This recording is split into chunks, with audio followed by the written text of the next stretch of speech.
Chapter 01, A Sheep. Teacher late, please show your face. We're coming to learn about the human body again. Last year I was scammed out of 30,000 yuan by someone with a similar figure, so this year I've prepared 60,000. Everyone's physical constitution is different, I'll do it first. When watching Teacher Late's live streams, I usually type messages using my tongue. Brother, you're really disciplined like a humanoid robot. I'm from a rural area, my biggest wish in life is to marry a male partner with broad shoulders, a narrow waist, and a firm backside. Qi Yang had no classes on Friday morning and got up early, leaning against his bed to watch a blogger he had been following for 2 years work out.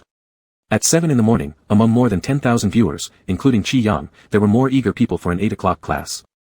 But Qi Yang didn't think he was going along with the flow. Although he had sent 8 big rockets to the broadcaster with his legs crossed all morning, he called it paying tuition fees. Because apart from being one of the more than 10,000 viewers on the surface, he had another identity, an original artist with over 2 million fans on D Station. He often went to other fitness bloggers to find some material inspiration. This hasn't changed in all these years, his sincerity can be witnessed by heaven and earth. Learning, after all, has no hierarchy or prejudice. After all, none of the bloggers of the same type on D Station could match latest's physique. His muscle quality stood out as unmatched across all platforms, and rightfully earned him 30 million fans at such a young age. So what if he pays a bit of tuition? The tall man on the phone screen pressed a button on the treadmill, slowing down his steps. Qi Yang typed a message in the chat. A sheep, nostalgia is a little mobile phone, with my husband inside it and me outside. At 9 in the morning, the fitness broadcast without revealing latest's face ended. Feeling quite regretful, Qi Yang scrolled through his main page, where in the focus category under the label Empress, the number of people, 1. Everything about latest was good except that he never showed his face. Someone in the comments section said, don't bother, if anyone had even a bit of good looks, they would have shown their face already. Qi Yang completely agreed and angrily gave a thumbs up to this comment. The bell signaling the end of a class rang outside the dorm window at noon, and Qi Yang also received a message on his phone. Qin Jiai, who shared the dorm with him, sent him a message. Qin Jiai, what should we eat, sheep? I'm at the cafeteria now. After checking the time, Qi Yang was very surprised. Did you take a rocket, Qin Jiai? Qin Jiai, don't waste words. Hurry up, I'm waiting. Are you coming? Qi Yang, yes, I'll eat here. Help me order a braised chicken dish, I'll come find you. Qin Jiai sent an okay gesture. This guy Qin Jiai was someone Qi Yang met during the art exam preparation course in his 3rd year of high school.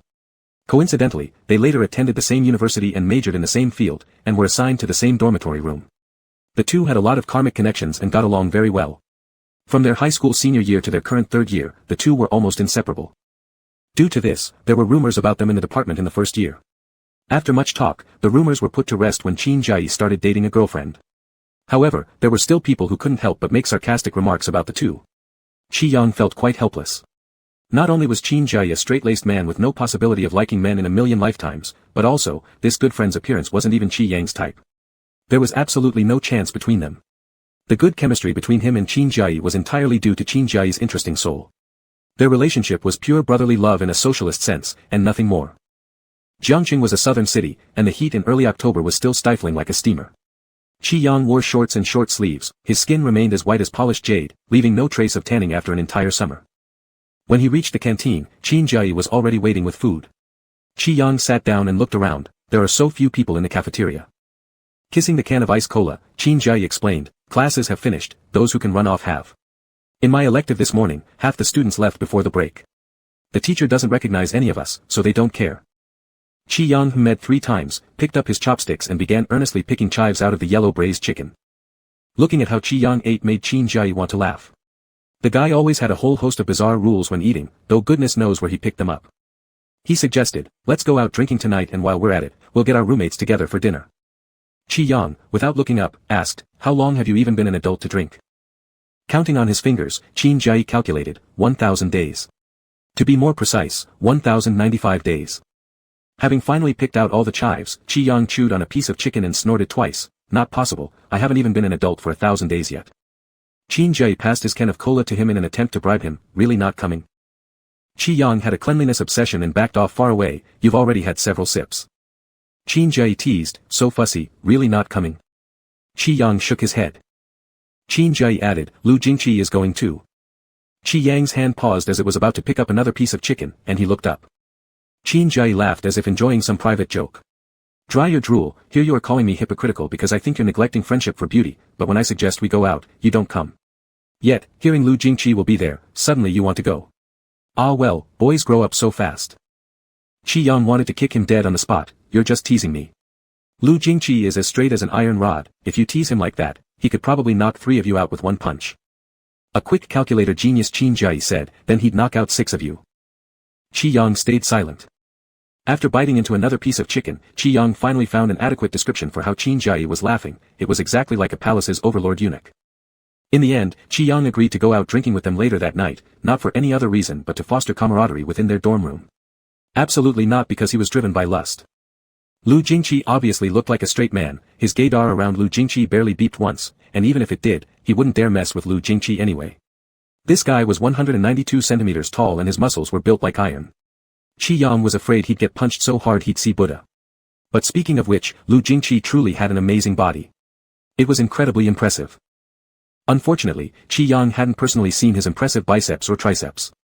During his first 2 years at university, Lu Jingqi rarely spent nights in the dormitory, and whenever he did show up, he was covered from head to toe, with shirt buttons almost reaching his forehead.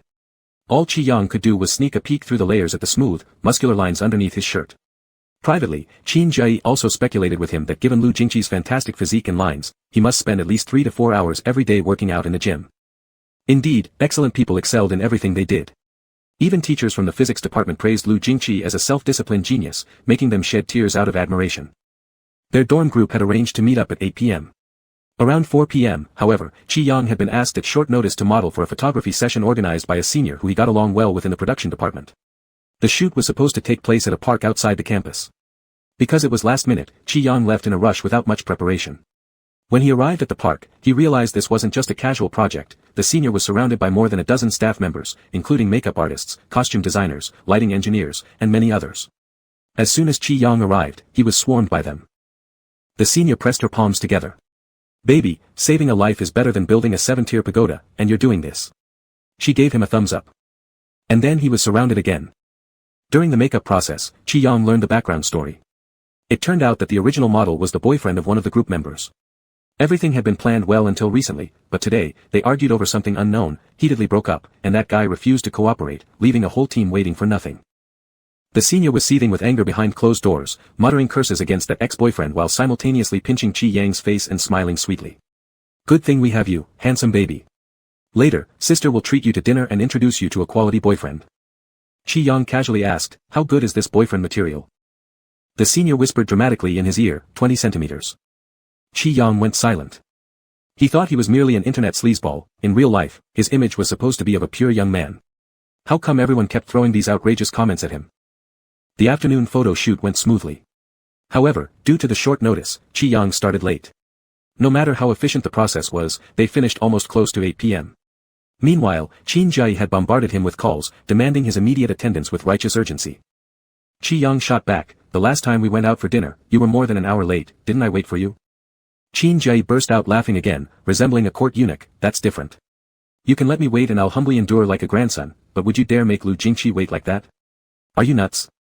Qi Yang stayed silent. Qin Jai kept pushing, completely unaware of social cues. Lu Jingqi has kindly agreed to attend our little gathering amidst his busy schedule, yet not only do you fail to show up early, but you dare to be half an hour late. Do you buy courage in bulk or what? It sounded as though Lu Jingqi was treating them like a personal inspection. Qi Yang replied, quit being so full of crap and scram. As he was chatting on the phone, the senior was quite considerate since she realized he had an urgent matter to attend to. She directly drove him to the destination and, not only that, she gifted him the new clothes he wore during the photo shoot. At the bar entrance, the senior patted his shoulder understandingly, go on, dazzle them all with your looks. Qi Yang stayed quiet. Roommate dinner. Senior, who says roommates can't also be romantic encounters? With a dorm full of straight guys, unless he's tired of living. After bidding farewell to the senior, Qi Yang entered the bar and followed the location Qin Jai had sent him via text. The bars near Jiangcheng University were all clean bars, primarily targeting students. The environment inside was quite tidy and not excessively noisy. Qi Yang even passed 2 lush money trees along the way. As he was scanning for their dorm's reserved booth, a familiar voice from behind called out, Yang Yang, over here. Qi Yang turned around and saw Qin Jai sitting at a corner booth waving at him. He walked over, with Qin Jai teasing him all the way, did you audition for a show this afternoon?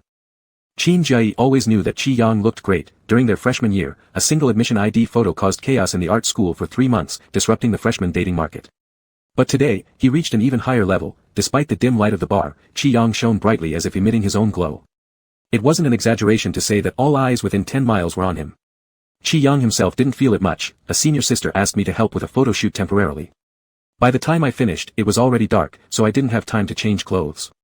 He finished his sentence just as he stepped into the booth, noticing how each of his roommates was arranged like clockwork, forming a vacuum isolation zone around Lu Jingqi. Wasn't Lu Jingqi emitting radiation or something? Why was everyone keeping such a distance?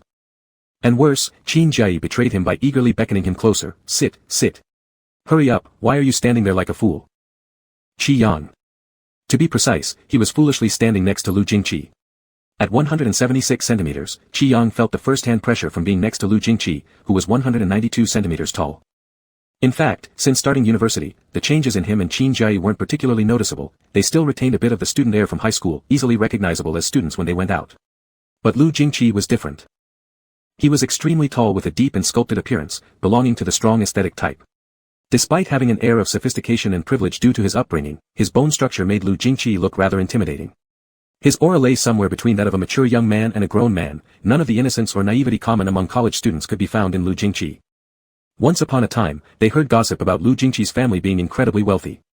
Allegedly, the Lu family invested hundreds of millions annually into Jiangcheng University's research funds, making Lu Jingqi practically worshipped by the school administration. And it wasn't just about the research funds. Back then, Lu Jingqi scored an impressive 739 points, the top score in Jiangcheng for the Gaokao exams, entering Jiangcheng University's astronomy physics department, a true genius and the crown jewel of the physics faculty. With all these accolades stacked together, Lu Jingqi almost seemed otherworldly. Having such a divine roommate meant none of them dared step out of line. Qi Yang understood, so sending him to jump into this fire pit, what a bunch of unrighteous bastards. The person beside him dressed casually today, wearing athletic pants and a black t-shirt, with his long legs crossed while leaning back in the booth. As Qi Yang glanced backward, Lu Jingqi lifted his head right at that moment. Just one glance locked them together, causing Qi Yang to ungraciously thud into the seat next to Lu Jingqi. The only available seat near Lu Jingqi, it was absurd. There were plenty of drinks already set out on the table, and before Qi Yang arrived, the other 5 roommates had already downed half of them. He picked up a beer glass and joined in the merriment. Qi Yang wasn't very good with alcohol, but Qin Jiayi gave him reassurance. Relax and drink tonight, your big brother will make sure to get you home safely. Believing Qin Jiayi's promise, as others drank, Qi Yang joined in too. Mainly because Lu Jingqi, sitting next to him, drank alcohol as effortlessly as water, so Qi Yang didn't want to appear overly cautious or awkward in front of him. Whatever amount his roommates drank, Qi Yang kept pace. As the saying goes, match the work according to the tools one has. And another old saying goes, oh right, pretending gets you struck by lightning. Qi Yang, without those proper tools, committed the sin of pretending. It was well known that his alcohol tolerance was essentially non-existent, yet that night, he joined in and blindly drank 8 bottles of beer, collapsing before the gathering even ended. Qi Yang's eyes sparkled with stars, his entire face flushed red, lying on the couch whining about wanting marshmallow dogs. At this hour, where would you find marshmallow dogs? The sellers have long gone home. That was Qin Jiayi's voice. What are marshmallow dogs? That was Zhang Qinyan, the youngest in the dorm. The rest of the words reached Qi Yang's ears as Morse code. Dizzy, he randomly grabbed onto the person next to him and leaned on their arm, saying, brother, I really want to eat some cotton candy. Buy me one, please brother. Qin Jiayi's face went numb as he wiped his nose and told Lu Jingqi, Yang doesn't hold his liquor well, when he gets drunk, he acts up. Lu Jingqi glanced up and said calmly, it's fine. Luckily, their drinking session was coming to an end. Qin Jiayi originally planned to take Qi Yang back, but after taking a few steps, he received a phone call. With urgent matters on both sides, he let out a sharp sigh and scratched his head. Lu Jingqi, I'll send him back. Qin Jiayi expressed his gratitude repeatedly.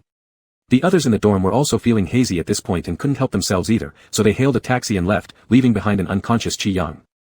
Lu Jingqi took out his phone to order a chauffeur service, then walked over and hoisted the person onto his back.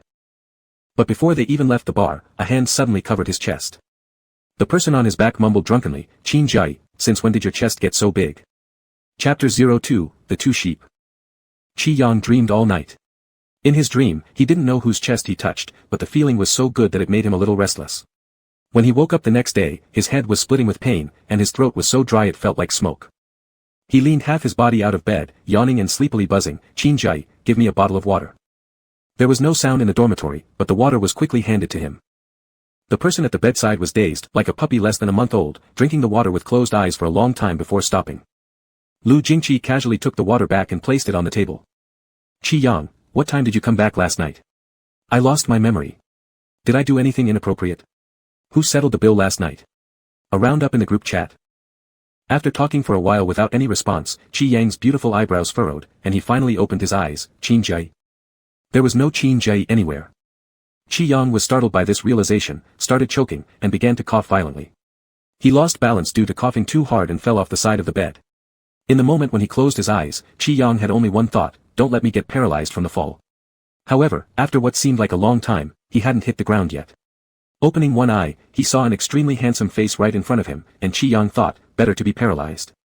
Being paralyzed would be much better. Are you alright? Lu Jingqi's cool deep voice resonated in his eardrums, making it feel as if 10,000 ants were crawling inside, weakening his waist. After a while, Qi Yang blushed and managed to choke out two words: not dead. He looked alive, but had actually died a little. And no one told him that there was only Lu Jingqi in the dormitory.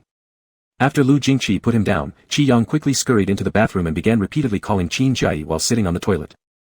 Qi Yang, where were you all this morning? Qi Yang, no one was there, only me and Lu Jingqi in the dorm. Qi Yang, do you know I almost met Buddha? Qin Jie was recalled by his desperate call. Qin Jie, the younger one's professional class teacher, went berserk last Saturday night and dragged them out to film something. Their 419 dorm had 6 people across 3 majors. Qi Yang and Qin Jie studied animation, Lu Jingqi majored in astrophysics, Zhang Qinyan, nicknamed Laoi, and the other 2 studied journalism. Qin Jie, as for me, I didn't return last night because I had something to do. Qi Yang, you didn't come back. So who brought me back to the dorm last night? Qin Jie, it was Lu Jingqi, isn't he a good guy? Qi Yang. A sense of helplessness surged over him as if a slap couldn't reach his phone. Still grinning, Qin Jie said in a gossip-like tone, how was it? Any thrilling stories? Though Qi Yang wanted to hit him, he couldn't help but reminisce first. Last night I seemed to have touched his chest. Qin Jie, dreaming again, right? Would Lu Dashan allow you to touch his chest? Qi Yang remained silent. Qi Yang, if you don't believe me, it's fine. Anyway, I'm just making things up. With Damocles' sword dangling above his head, he had no time to joke around with Qin Jie. He completely lost consciousness last night and had no idea what he might have done. Since there was nothing significant happening on a big Saturday, it would be better to go home to lie low for a while.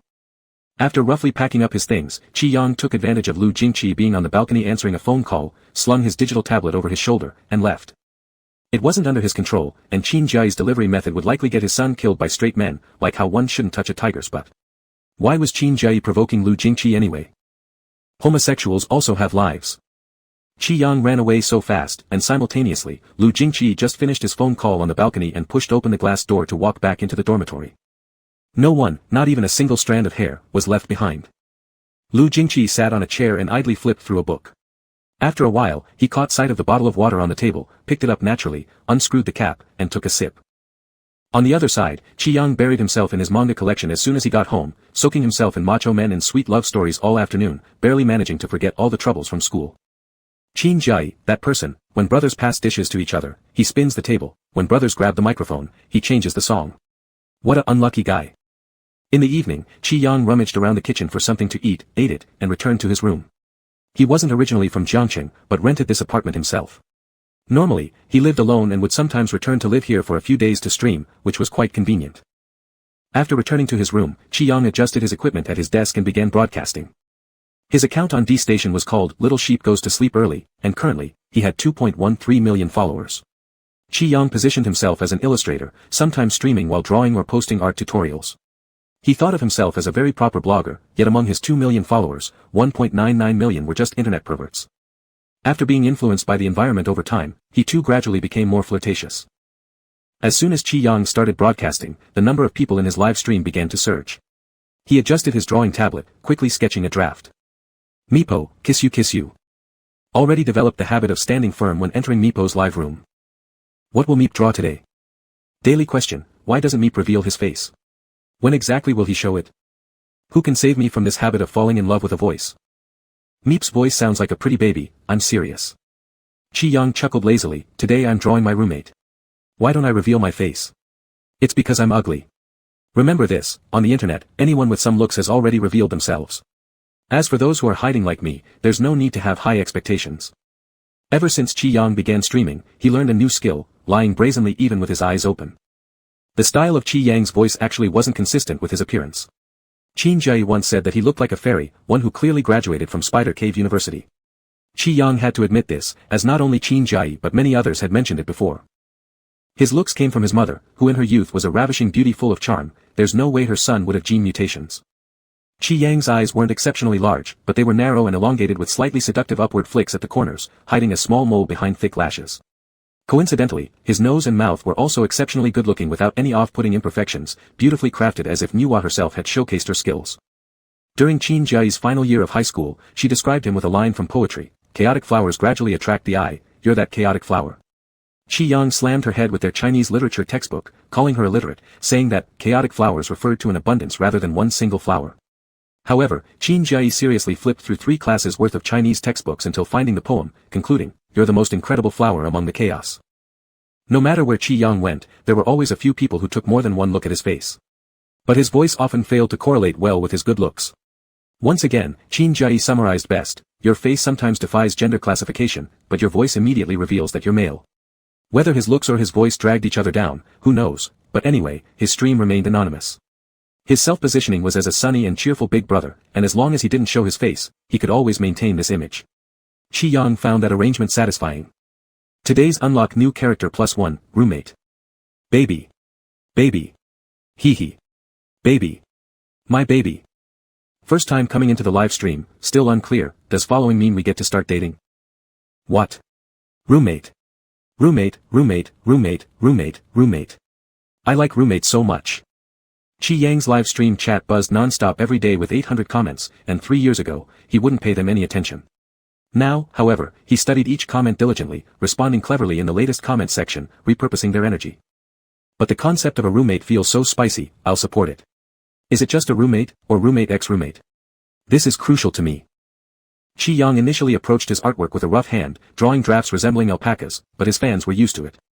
Without hesitation, he began refining directly on top of the alpaca, casually commenting on the chat, "There's no roommate ex-roommate, getting straight men to turn around is a death sentence. My God, your human figure drawings are so flawed, our bodies typically do not have Adam's apples. Being rejected by a straight man? I don't believe that. You try it first." Though Qi Yang did harbor intentions of painting Lu Jingqi, out of respect for privacy, he wasn't going to be too obvious. He carefully concealed several identifying features of his roommate. Of course, it was easy to avoid overt signs but harder to hide subtle hints. Qi Yang recalled the lecture during sophomore year on gamma-ray bursts, given by none other than Lu Jingqi in the physics department. Back then, Qi Yang was pulled along by Qin Jiai to attend for fun. Lu Jingqi's lecture was packed with technical jargon, which Qi Yang understood not a single word of. All he noticed was the body shape of this 192 cm tall physics model from their college. At the time, Qi Yang had wondered how awesome it would be if such an impressive chest adorned a chest chain, and today, his efforts finally paid off. Happy about his work, Qi Yang generously praised Lu Jingqi. "My roommate is someone completely akin to a male bodhisattva, endless merit destined for the ancestral temple, incomparable by ordinary folk." If only Lu Jingqi didn't button his shirt so high all the time, perhaps Qi Yang could have fallen for him a little more.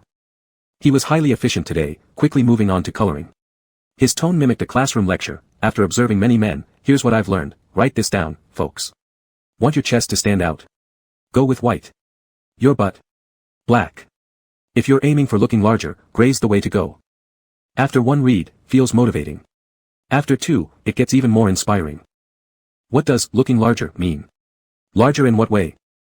Roommate has a great backside, evident from his preference for black clothes. Qi Yang, not necessarily. I chose black because black suits my roommate.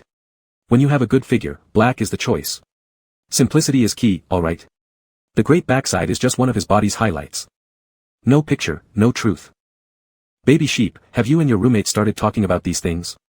You're acting all seductive today. Qi Yang, nope. How can you tell I'm being seductive when I haven't said much? You smiled 16 times while drawing your roommate's chest. Later tonight, watch replays under your covers.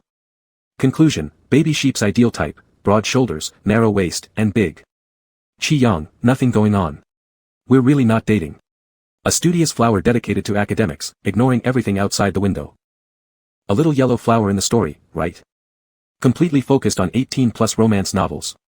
Qi Yang laughed, who wouldn't like someone with broad shoulders, a narrow waist, and a big? Isn't this the common ideal partner among most people? Happy and content, he added shading to the Adam's apple. Suddenly, his phone buzzed on the desk. Seeing the note, 3 big characters, Lu Jingqi. Qi Yang nearly dropped his stylus, startled, and hurriedly paused the stream as he sat up straight. Lu Jingqi had transferred money to him, so Qi Yang sent a question mark back. Question, why did you transfer money to me? Lu Jingqi transferred 132 yuan. As he was about to open the browser to check what the meaning behind a transfer of 132 yuan might be, Lu Jingqi sent another message. Lu Jingqi, didn't you ask this morning who paid the bill? Lu Jingqi, you did. Before reading this message, Qi Yang's mind was puzzled. Afterward, his brain felt blank. How could he forget that he'd already paid the bill? He must have some noble and charitable character. Qi Yang, oh, I paid it. Did I do it after drinking? I don't remember clearly. Lu Jingqi, yeah, pretty after getting drunk. Suddenly praised by Lu Jingqi like this, Qi Yang felt somewhat bashful and exchanged some polite words. Qi Yang, it's nothing, we are roommates, aren't we? After that, Lu Jingqi didn't reply anymore. However, Qi Yang was quite delighted.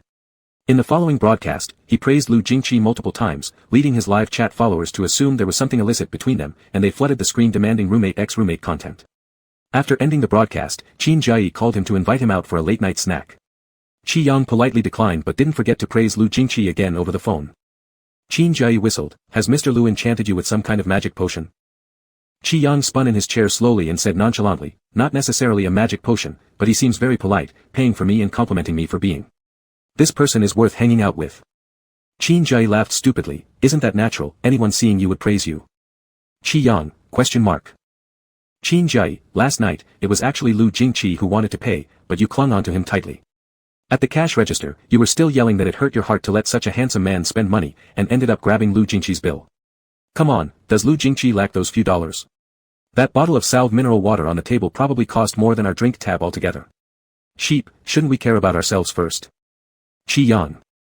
So it turns out Lu Jingqi's wasn't exactly a compliment but a jab at his personality. Fine. What a master at indirect criticism. In anger, Qi Yang planned to take Lu Jingqi's transferred 132 yuan, his fingers hovering over the screen. But then he remembered the salve mentioned by Qin Jiayi, wasn't it the same bottle he drank from in the morning? Qi Yang casually searched online and found the familiar bottled water packaging on his screen. Qi Yang fell silent.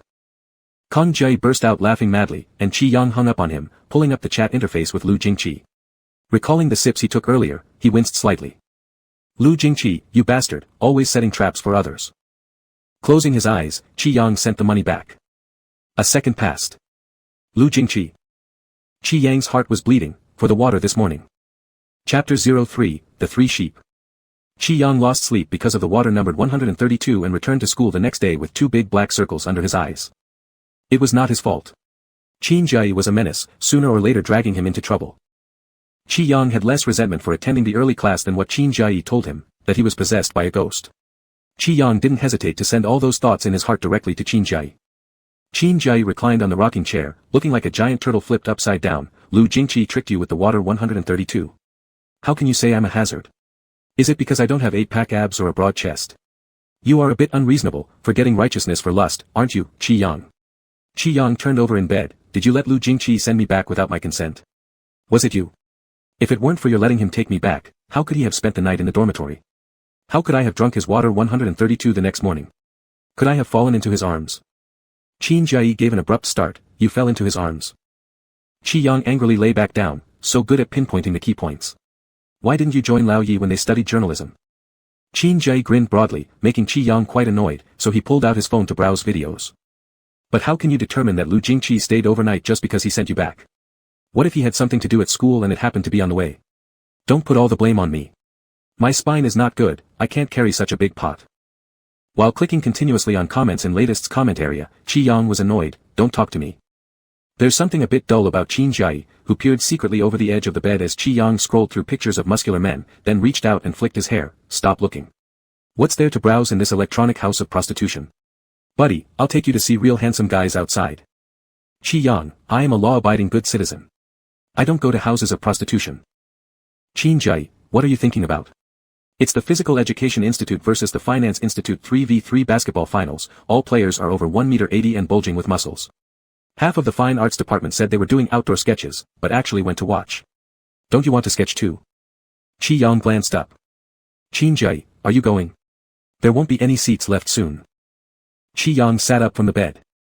The Jiangda Physical Education Institute has always been well known with some remarkable figures titled in the admission brochure, among whom He Yu, the captain of the basketball team, leads the group. How handsome are these people? Anybody below 1 m with less than 8-pack abs wouldn't even dare call themselves from the Jiangda Physical Education Institute.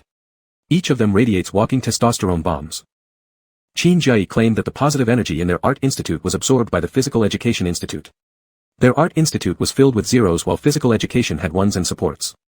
By the time they arrived, the basketball game had already started. Fortunately, there were still some seats left. Just as he settled down, a thunderous cheer erupted from the audience. Qi Yang looked up to find He Yu had made a 3-point shot. Just as he intended to clap along and enjoy the moment, their eyes met. Despite the distance between the court and the stands, Qi Yang looked around before confirming that indeed He Yu was staring at him. Politely nodding, Qi Yang soon realized He Yu had refocused on the match. He didn't ponder much longer, occasionally pulling out his phone to capture a few human anatomy references. The game ended just after 11. The crowd gradually dispersed, leaving only some who ran up to hand towels and water to the players on the field. Qi Yang stayed purely out of laziness, unwilling to squeeze with the crowd. Qin Jie slipped away 5 minutes before the end, claiming to order food at the cafeteria ahead of time since many students were staying on campus today for the match, and it would certainly get crowded. Qi Yang lavishly praised him as a genius and even requested the dishes he wanted to eat. Gradually, the venue emptied except for the cleaning staff sweeping up. Qi Yang leisurely stretched his arms, slowly walking out. He was wearing a fairly oversized white t-shirt that day, but it was noon, and the sun was blazingly strong. Without an umbrella, he had been somewhat dried out, moving unsteadily. After exiting the playground, Qi Yang planned to look for a cool corner to walk, but as he lifted his leg, a shadow fell upon him. Reacting a bit late, he almost bumped into the figure. Qi Yang. A male voice. Dumbfounded, he looked up, only to see He Yu. Thus, becoming even more perplexed. Did he know He Yu? Is there something? To his bewilderment, He Yu began laughing, his eyes crinkling, looking rather pleased. I saw you earlier in the stands. Were you here to see me? I noticed you took pictures of me. Sometimes Qi Yang had a peculiar obsession with cleanliness. Smelling the sweat after He Yu's intense game, even though the man was undeniably handsome, he instinctively stepped back twice, politely explaining, I was capturing some human body references. Human anatomy references? I could be your model, only for you to draw. Qi Yang. Dude, your gay vibe is all over the screen. He tugged at the corner of his clothes and added, my major doesn't actually need live models much, the oil painting section would be more interested in you. But most likely you'd have to be naked. He Yu, I know I have to be naked, but I only want you to see me. I'm serious. Qi Yang choked on his words. It's weird to stop someone on the street to show them your nudity. He wasn't sure what it was called in the city, but in their village they simply referred to it as being an exhibitionist. He politely declined, maybe next time, I should go eat first. Qi Yang. He Yu grabbed his wrist. I like you, be with me.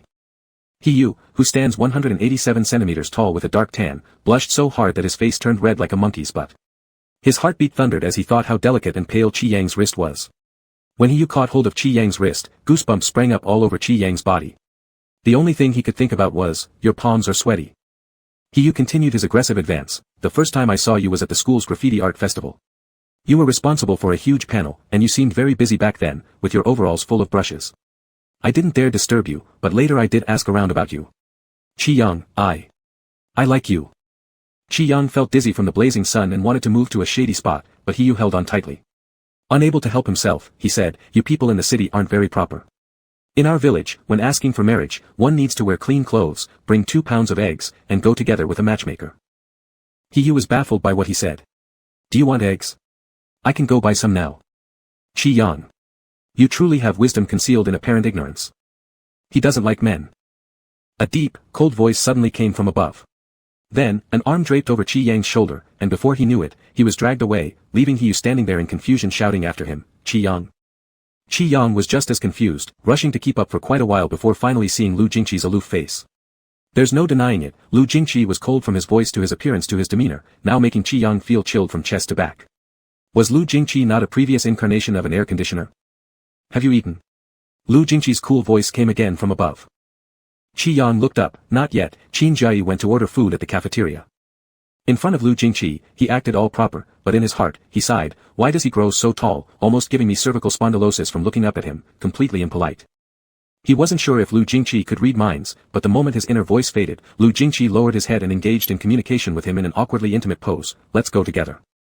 Still under Lu Jingqi's grip, Qi Yang's neck was pressing against his bulging forearm until they almost reached the canteen before remembering to feel embarrassed. Oh, okay.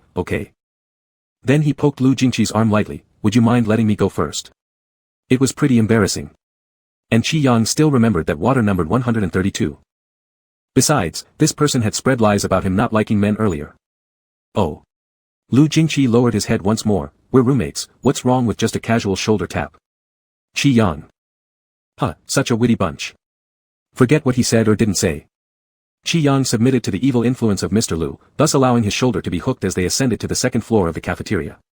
Not only were they scrutinized with strange looks along the way, but Qin Jiayi also managed to play a trick on him upon arrival.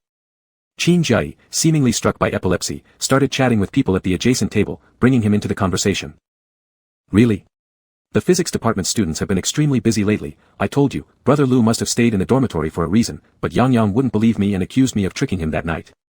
This comment coincided precisely with the encounter between him and Lu Jingqi. Qi Yang awkwardly scratched his ear, and Lu Jingqi said, yes, I've indeed been dealing with some school matters recently. How did it end up explaining himself to Qi Yang? The clumsy Qin Jiayi heard the sound and turned back, seeing both of them come together. His brain immediately spun faster than usual. Today everyone's here. They mentioned earlier that they would take photos after and come to eat together. Fortunately, I ordered plenty of dishes. Hurry up, sit down, let's eat while it's hot. Qi Yang remained silent. After sitting down with Lu Jingqi and just picking up the chopsticks to grab a drumstick intending to eat, he heard the person beside him calmly say, however, the other night when I had nothing else, I specifically returned to the dormitory to send you. Dada. Qi Yang's chicken leg fell. It took him a long while before he buzzed out, thank you. Qin Jiayi's gaze flickered on and off, and maybe seeing him so cramped sitting next to Lu Jingqi, he quickly changed the topic. Yang, didn't the match end at 11? Why are you coming over just now? Did you play around halfway? Qi Yang kept his head down eating the dishes. No, I met Hiyu, and he insisted on being my live model. Qin Jiayi, ah. Qi Yang nodded, Qin Jiayi, why would he want to be your live model? Did playing ball make him lose his mind? Qi Yang couldn't bring himself to say what came next, considering Lu Jingqi was sitting right beside him, but Qin Jiayi's brain was working extra sharp at that moment. That's not right, something's off, it's just not right. Who stops people on the road and offers themselves as a live model? Does he like you? Did he confess to you? Qi Yang wished he could sew Qin Jiayi's mouth shut. While slurping noodles, Qin Jiayi said, that can't be. Mom doesn't like tan daughters-in-law, and who would stop someone and confess like that? It's not formal at all. Qi Yang took another bite of broccoli silently, mumbling, how formal is formal enough? Stop talking already. Lu Jingqi slowly used his chopsticks to move the boiled egg in his plate. Didn't you say in your village, one must wear clean clothes, carry 2 pounds of eggs, and visit with a matchmaker for it to be formal? Qin Jiayi, question mark. Qi Yang. Didn't you, big brother? Chapter 04, 4 Sheep. For some reason, Qin Jiayi couldn't stop laughing while eating and was making faces, which made Qi Yang want to twist his head off. Later, the younger ones came over, and Qin Jiayi was still laughing. Zhang Chenyan looked bewildered. What's so funny about brother Qin? Qi Yang, we just took a pregnancy test. Qin Jiayi laughed even harder. After lunch, they all returned to the dormitory. The younger ones had spent the whole morning shooting videos and were exhausted like dead dogs, lying down on their beds to rest as soon as they got back. Lu Jingqi was on the phone again on the balcony, leaning against the wall, hand in his pocket, with a cold expression. Qin Jiayi resumed his usual position of lying on the chair with his legs up watching movies, while Qi Yang peeked from the edge of the bed for a while. He didn't know how long he had been watching when he felt his eyelids getting heavy and dozed off. When he woke up again, it was quiet in the dormitory. Qi Yang squinted, half awake. Awake? Qi Yang hadn't fully come around yet, holding his corgi butt pillow, mumbling, not awake. The person who had spoken chuckled deeply, a bit low-pitched. For a moment, Qi Yang's brain went blank, then he quickly opened his eyes and saw Lu Jingqi sitting at the desk below his bunk. There was a laptop on the table, showing a document that Qi Yang couldn't understand. That must be why he thought there was keyboard tapping earlier. Thirsty? Lu Jingqi stood up from the table, holding a bottle of water and handed it to him. Qi Yang was indeed thirsty, and he sat up, almost reaching out to say thank you. Fortunately, he stopped himself at the last moment. That bottle of water was too familiar. He quietly pulled himself backward slightly. I'm not really thirsty. Lu Jingqi seemed puzzled and raised his eyes a little.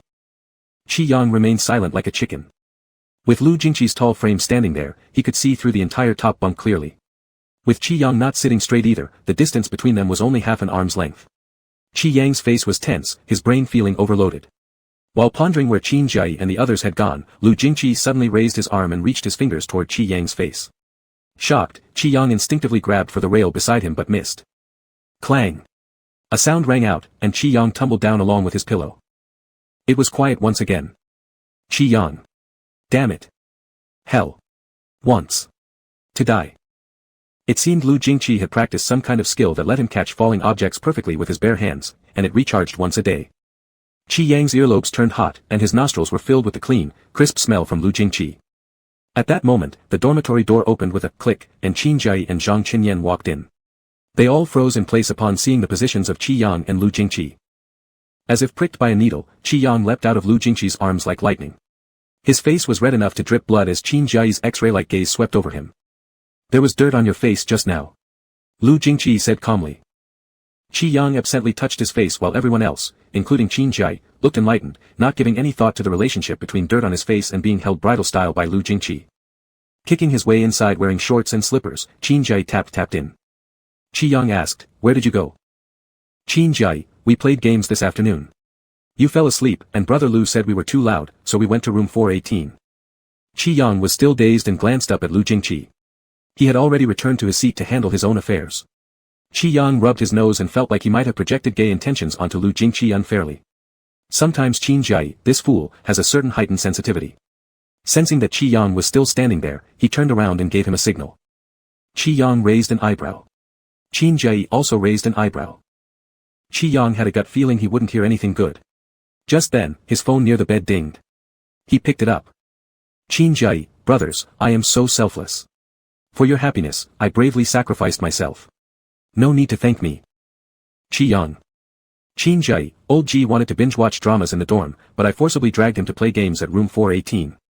Qi Yang, so what? Qin Jiayi, so it's like what we walked in on. Tell me honestly, does Lu Jingqi's muscles feel nice?"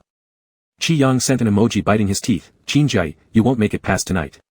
Qin Jiayi, as heaven and earth can bear witness." Qi Yang put away his phone. "Qin Jiayi, go with me to get water." "What?" Qin Jiayi had just raised his head when Qi Yang grabbed the back of his neck and forcibly dragged him out. Despite being an adult, Qin Jiayi was helplessly pushed out. Lu Jingqi glanced up briefly as he was busy, leaned his gaze after the dormitory door closed. Ji Yun wondered aloud, "Don't you need a kettle to fetch water?" Ji Yun is the old Ji who was dragged to room 418 by Qin Jiayi this afternoon. Zhang Qinyan, they're like that. Who knows, they might have gone somewhere else to whisper. Ji Yun chuckled, "That's right. They have such a good relationship that during our freshman year, rumors about them spread around the art school."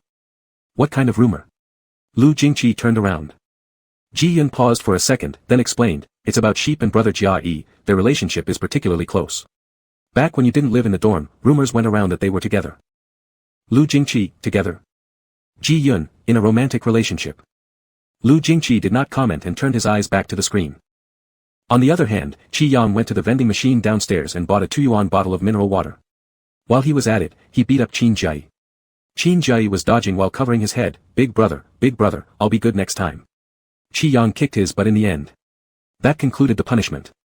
He patted his hands and took the bottle from under his arm, unscrewed the cap, and took a sip, muttering, "I'm so thirsty. Doesn't this 2-yuan water also quench thirst? How come someone would drink such expensive stuff? Would drinking the salve make Lu Jingqi immortal?" Seeing that there was no problem, Qin Jiayi grinned and came closer again, following him towards the dormitory. "Of course not. Brother Qi Yang, are you still mad? I promise there will be no next time. If there is, may lightning strike me 5 times. Right after Qin Jiayi said this, the light above their heads cracked with a pop, plunging them into sudden darkness. "Qi Yang? Qin Jiayi." Doors of the various dormitories on the 4th floor opened one after another, and quite a few people came out cursing, "What's going on? Shit. The power is out. How could the power be out? I'm fucking halfway through rendering my animation." The hallway was pitch dark, but within moments, beams of flashlight light emerged from all directions. Qi Yang also wanted to turn on his phone's flashlight, but when he saw the battery level at 12%, he quietly put it away. He sighed deeply at Qin Jiayi, "Next time you swear, remember to install a lightning rod on your forehead." "Qin Jiayi, your servant is wrongfully accused." Amidst the cries and moans echoing down the corridor, Qi Yang and Qin Jiayi returned to the dormitory. Just as they entered, they heard Zhang Qinyan and Ji Yun talking about the power outage. Zhang Qinyan holding his phone, "The housekeeper said they're conducting maintenance. They don't know what the problem is yet, so please wait patiently." Ji Yun fanning himself furiously with a book, "I'm dying of heat. Many majors are doing midterm assignments recently." Lin Hua sitting in the corner adjusted his glasses and said, "There's a rumor that a guy in our building used high-power electrical equipment for an experiment and blew up the distribution box. It's probably unlikely we'll have electricity tonight." Qin Jai laughed again upon hearing this, and said to Qi Yang, "See? I'm telling you, I was wrongfully accused. I made that vow sincerely. There's no way I'd manage to blow up the electric box in Building C." As the school experienced a blackout and disconnection from the internet, the dorm was pitch black. People weren't very interested in electronics anymore, but loved gossips. Once they heard these mysterious words, everyone immediately sat up straight. "What vow? What did you guys talk about outside?" Qin Jai is a drama queen. The more people asked, the more spirited he became. Hooking his arm around Qi Yang's neck, he mumbled vaguely, "Naturally, it's something only good friends can talk about, right, brother sheep?" Qi Yang. "Fucking nut job." He pinched Qin Jai's arm with 2 fingers, signaling him to step aside. Ji Yun laughed loudly, "You two better not be really dating and hiding it from us like stubborn donkeys." Qin Jai, don't say that, who knows, maybe we'll start dating someday. Remember to give red envelopes. Uncle Ji gives 200 yuan, brother Qin Yan gives 100, Lindsay follows hometown customs and needs to give 1,000. Our brother Lu won't give. Before he finished speaking, Qin Jai noticed Lu Jingqi who had been silently sitting behind them. His body relaxed lazily against the chair, legs crossed, arms resting on the table edge, casting a cold glance toward him and Qi Yang. This time, Qin Jai's brain froze momentarily. He had forgotten that Lord Lu was still in the room. With a fast mouth and jokes taken too far, how many lives did he think he had? And to make matters worse, Zhang Qinyan, who had no sense of the situation, added fuel to the fire. When it comes to giving a red envelope, our brother Lu should do something special. Instead of just giving money, he could send Yang Yang a whole group of handsome guys from the physics department. Yang Yang would definitely love that. Qi Yang broke down. What kind of world was this full of huge fools? Did you not eat anything tonight? Are you hungry? Let's go grab some food. Lu Jingqi finally spoke up after staying silent from beginning to end, his gaze directly toward Qi Yang. Qi Yang had slept from 2 p.m. straight through until 8 p.m. Just the mention of it made his stomach growl twice. Worried that this gang of fools might utter some outrageous hetero jokes, he nodded quickly. Qi Yang, let's go. I can also charge my phone outside. Lu Jingqi stood up promptly. Qi Yang grabbed his phone and charger, then turned to others and said, "If there's anything you want me to bring back, text me. 10 minutes in advance. No waiting." Qin Jai and the rest were playing games in room 418 earlier, eating instant noodles together, so they weren't very hungry right now.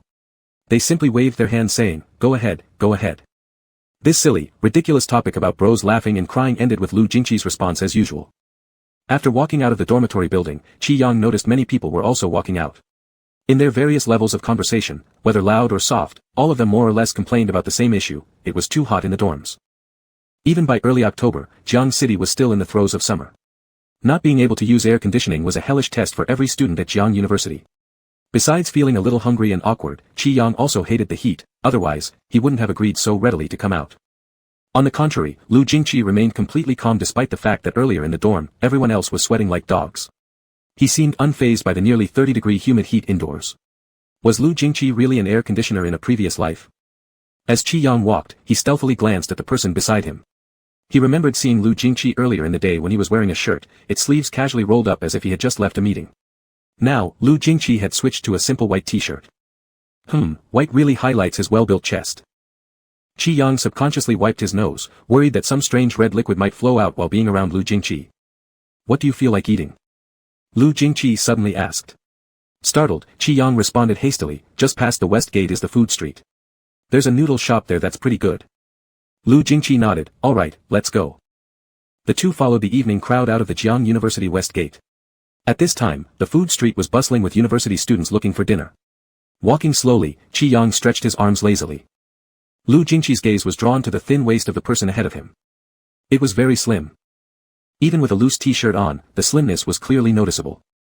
He couldn't help but recall yesterday and today, the lightness of the figure in his embrace, light enough that it didn't feel like a typical boy.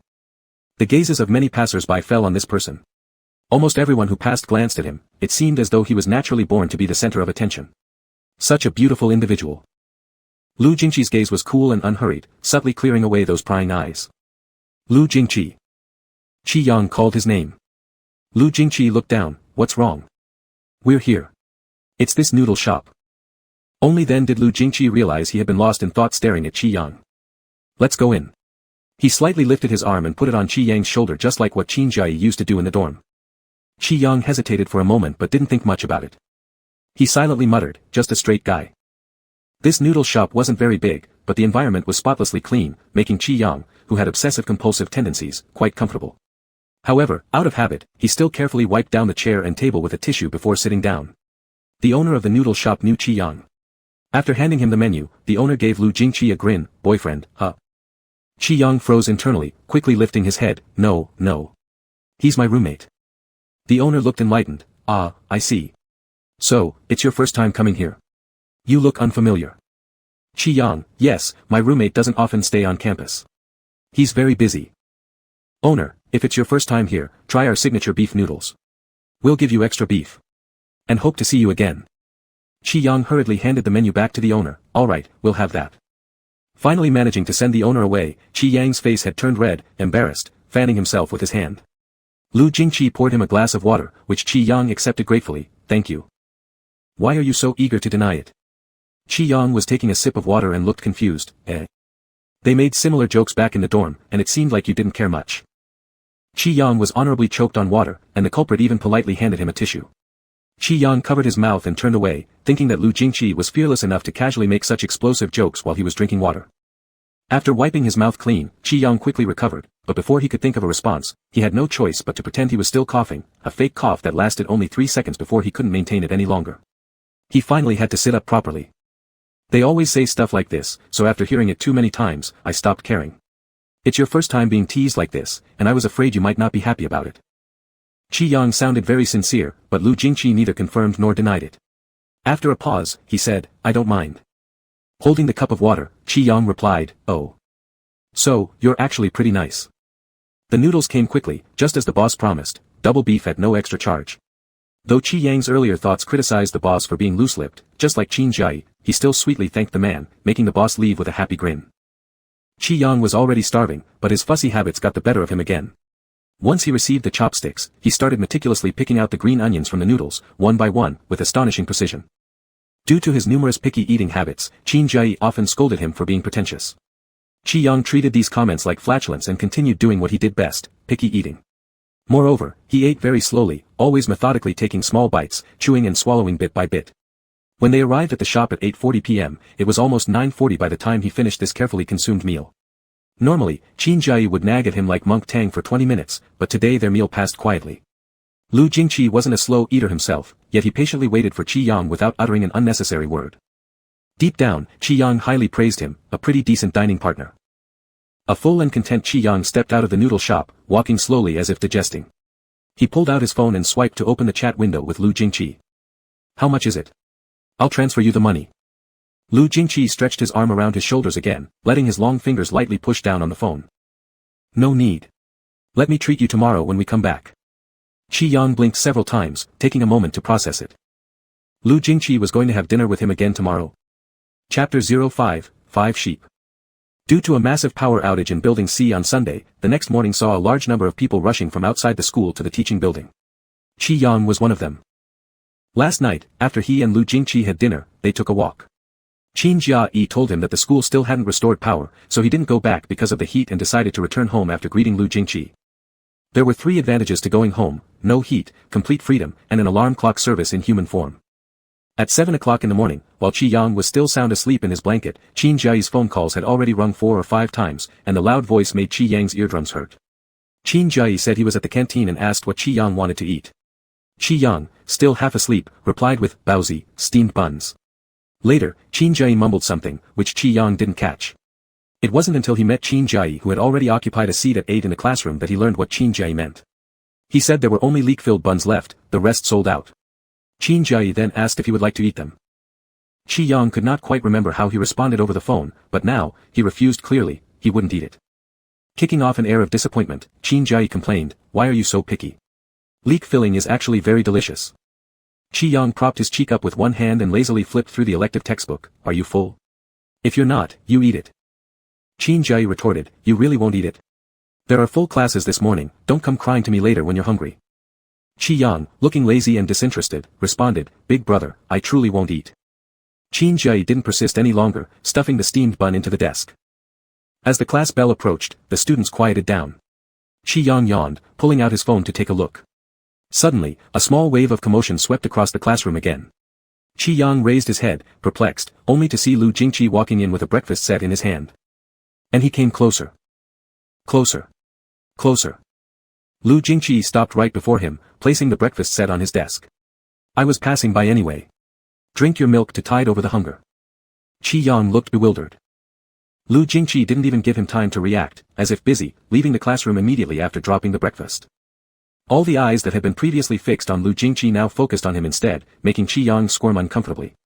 Faced with the breakfast on the table, he felt as though he'd seen a ghost. Even more shocked was Qin Jiayi beside him. What did you two do behind my back yesterday? Quickly covering Qin Jiayi's mouth, Qi Yang hushed him. Lower your voice.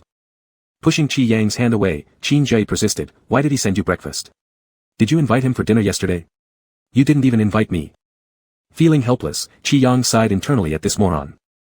After lunch break, Qin Jiayi kept pestering him to have noodles, specifically at the same place where he went with Lu Jingqi the previous day. Qi Yang was annoyed by his persistent urging and reluctantly agreed. However, just as he stepped out of the school gate with Qin Jiayi, Lu Jingqi called. The man's voice on the other end was calm. Are you done with class? I'll come pick you up. Qi Yang didn't quite catch Lu Jingqi's meaning in the moment and reflexively responded, no need, I'm out of school with Qin Jiayi. We'll eat out. There was a brief pause on the other side, followed by a simple, before the call ended. Furrowing his brow at the oddity, Qi Yang only realized something crucial when they reached the noodle shop. Hadn't Lu Jingqi mentioned wanting to have lunch together tonight? And precisely in this very spot they were standing right now. Qi Yang. Qin Jiayi turned to look at him. Why aren't we moving? Qi Yang felt a sense of regret creeping inside. But since they hadn't specified a meeting time, it shouldn't count as standing him up, right? Right? Lost in deep thought, Qi Yang hardly tasted the lunch he ate. Since he had no afternoon classes, he returned to the dormitory with Qin Jiayi after eating. He intended to explain the situation to Lu Jingqi once they meet in the afternoon, but Lu Jingqi never showed up. When he asked through WeChat, Lu Jingqi took a long time to reply, saying that he was busy and couldn't make it. Qi Yang stared at the chat window and thought deeply. Could it be that Lu Jingqi was truly upset about being stood up? Tossing and turning in bed for a long time, he lacked the courage to send another message to Mr. Lu, who might be angry because of the apparent missed appointment. Feeling aimless, he idly tapped on his phone screen and clicked on Lu Jingqi's profile picture. Lu Jingqi's profile picture matched his personality, deeply cold, far-off-looking blackness. On closer inspection, it was a beach, a black sandy beach in Iceland, emitting a pristine, icy fog quality. His nickname was pretty straightforward, it was just one hyphen symbol, which resembled exactly how Lu Jingqi communicated minimally. Qi Yang then casually checked Lu Jingqi's moments and found that he had set it to only show posts from the last 3 days. There was nothing there, completely empty. He idly stared at it for a while before returning to the chat interface. Just as he was about to exit, his finger accidentally tapped on Lu Jingqi's profile picture again. System prompt, I patted Lu Jingqi. Shocked, Qi Yang hastily clicked retract and immediately closed the chat interface, pretending he had never been there. Why was he acting like some creepy stalker? It was really inappropriate. Fortunately, Lu Jingqi didn't acknowledge him, probably too busy to even notice. Qi Yang sighed in relief, turning to open the D-Station app and browsing through Latest's homepage, where he realized that Latest hadn't posted anything for several days either. Qi Yang sighed. Why couldn't these handsome guys learn from Lu Jingqi? Lu Jingqi was so diligent, if he had an account, he would definitely post 80 videos a day, absolutely a role model in the industry. Latest certainly couldn't hear Qi Yang's wishes, and this so-called role model didn't appear for several more days. Qi Yang, filled with guilt, didn't send him another message either. It was soon Friday. After having dinner with Qin Jiayi at school, Qi Yang went home in the evening. Leaning slowly in front of his desk, he turned on the live streaming equipment and played small games for 10 minutes. Why aren't you flirtatious today? Are you upset? May bro didn't finish drawing last week's roommate, why stop? Did the roommate charge royalties? Where is May broadcasting? Can the roommate say something? It really matters to me. Baby May is a buttery bread, baby is great, but the roommate refuses to let it be drawn, the roommate is bad. After killing the last zombie, Qi Yang glanced at the bullet comments and smiled, nope, I've just been tired from drawing these past few days. Let's have some fun playing games today, and I'll draw next time. Rare not to see men being drawn during live streams. Will we get drawings of the roommate again next stream? Will we get drawings of the roommate again? Qi Yang, probably. But recently, I have a new idea I want to try. Damn it. Why stop drawing the roommate? Before, one man could fill at least 2 streams, what sin has the roommate committed to lose 1 stream? Stop drawing and come kiss me. Kiss me. Sing something, Baby May's voice suits so many songs PR. May's live streams can easily get stolen, recommend using WeChat watermark. So why aren't we drawing the roommate anymore? I still want some gossip. If not drawing, can the roommate randomly show up for a joint live stream? I can't imagine how sunny and cheerful a little girl I'd become seeing May and the roommate live together. Too unexpected, but I'd also love to watch. An unforeseen road, so can we wait until Mei and the roommate live stream together? Chi Yang rested his cheek in his hand. This roommate is usually pretty busy and doesn't often return to school. I don't know much about him either. Joint live streaming isn't possible. Besides, I've met this roommate only a few times, countable on one hand, 8 meals with him at university 3 times tops. Our relationship isn't particularly close. Not to mention, has the roommate detoxed? How can anyone dislike such an adorable baby like our Mei? Baea Mimi Mei will love you. Hiss, this roommate sounds like a big shot, blindly guessing, must be scholar plus rich second generation. Agreed. Chi Yang didn't hold back when praising Lu Jingqi, he's indeed very capable, hardcore in his profession. How hardcore? With 3 simple sentences, an image is pieced together, male bodhisattva plus scholar plus rich second generation, any 2 combinations would slay alright. Chi Yang noticed the topic on the screen drifting further off topic and said, no need to guess anymore, my roommate is quite low-key in real life. So will Mei definitely no longer draw the roommate next live stream? Drawing the roommate may lead to incidents, but not drawing the roommate definitely leads to incidents. The baby must be sad, last stream seemed to really like the roommate coming over. Wait for a reunion between Mei and the roommate. Wait for a reunion between Mei and the roommate. Wait for a reunion between Mei and the roommate. The bullet comments started flooding the screen. Just as Chi Yang was about to say something, his phone buzzed twice. Mama Chiao opened the door for Chiao. Lu Jingqi. Whether the fans in the live room all had super hearing or not, they somehow heard even such a tiny vibration sound. Seems like a message arrived. Was it the roommate coming to console you? Would the roommate be watching the live stream too? Let's go big, the roommate must be one of the viewers in the live room. OMG, this guy is heating me up. Baby can you give us a call so we can hear it? The fans on the bullet comments were already enthusiastically digging for suspicious online viewers. Chi Yang naturally didn't think Lu Jingqi would watch his live streams. Lu Jingqi clearly looked like someone who had abandoned this kind of vulgar fun hundreds of years ago. He opened WeChat to check the message. Lu Jingqi, Jia said you went home. Chi Yang, yeah, are you done with your work? Lu Jingqi should have been free now and replied quickly. Lu Jingqi, Chi Yang's finger hovered above the screen for a while before slowly typing another line, oh, you've been busy for a long time, finally able to rest. He waited a moment, seeing no response from Lu Jingqi, he quietly put down his phone and continued with the live broadcast. The audience in the live stream might have heard the buzz vibrations of his phone as messages came and went. They guessed that he was chatting and were running wild with their speculations. Roommate can coo, lamb soul will fly. Big brother roommate stop sneaking peeks. Someone, bestow a red silk brocade undergarment pair upon him. All this watching won't help, rub our baby Mei a bit more, our baby loves rubbing on the edge. Chi Yang.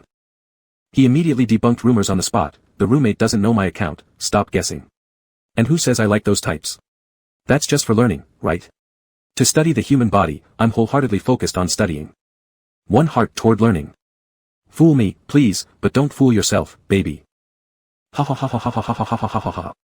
There are too many suspicious viewers in the live room, how many accounts has Big Brother roommate created? What Big Brother roommate? Call him Big Brother post-marriage. Baby, you're too naive. A scheming straight man has all sorts of tricks up his sleeve. Chi Yang adjusted his position slightly, propped his chin in a different direction, and spoke very seriously, the roommate is a straight man, I should have mentioned last time during the live stream, it's a really straight man. Moreover, we aren't from the same circle, I don't dare to provoke him, there won't be any stories. The last time I drew him, I was extremely bold. Just as he said that, the mobile phone sitting on the desk suddenly rang. Startled, Chi Yang grabbed it, only to discover it was Lu Jingqi calling him. It seemed as if his brain froze for a second, his hand trembling so badly that the phone slipped out of his grip with a plop and fell to the ground. Strangely enough, the call connected automatically.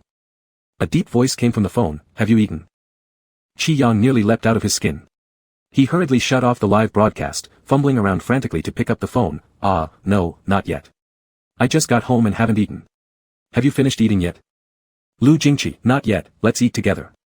Chi Yang held the phone between his shoulder, repeatedly checking to ensure the live stream was indeed turned off.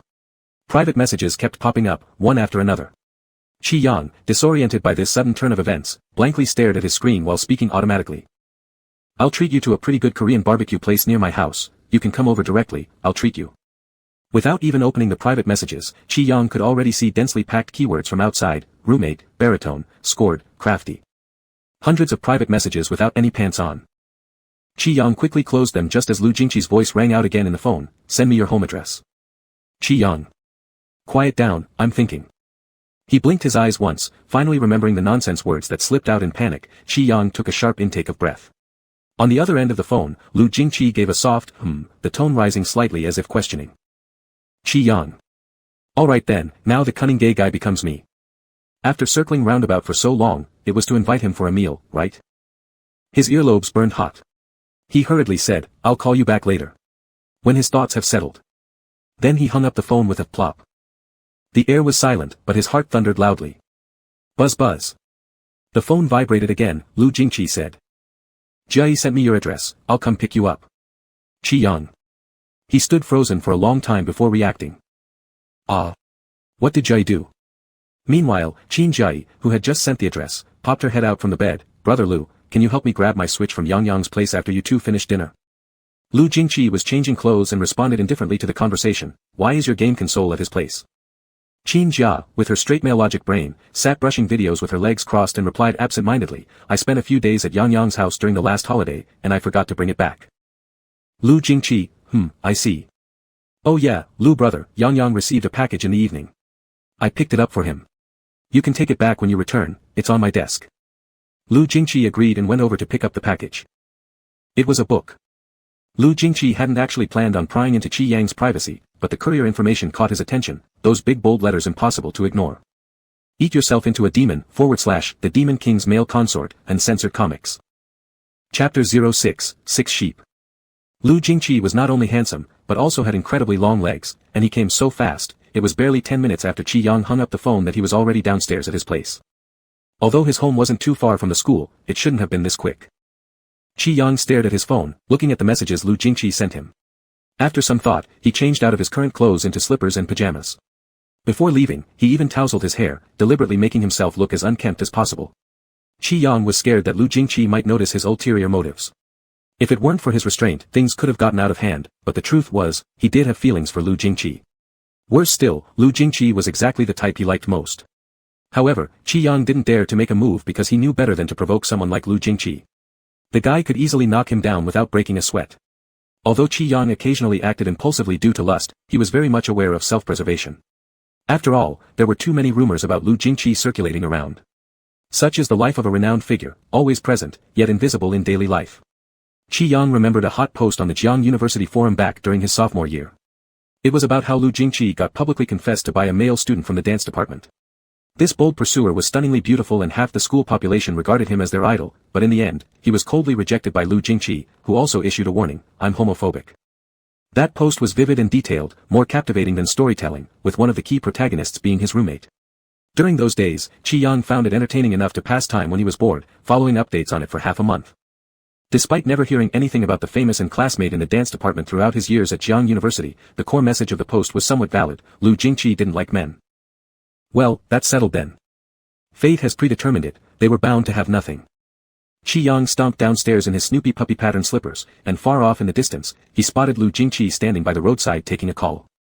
He hesitated for a moment, nervously scratching under his nose. What a scorching physique. Even a straight man couldn't help but admit that Lu Jingqi looked like a naturally born male model. Qi Yang's fingers itched again, wanting to draw him. But all he could do was imagine, since people like Lu Jingqi considered time as money and wouldn't waste a second. In 100 lifetimes, such an individual wouldn't serve as a live art model for anyone.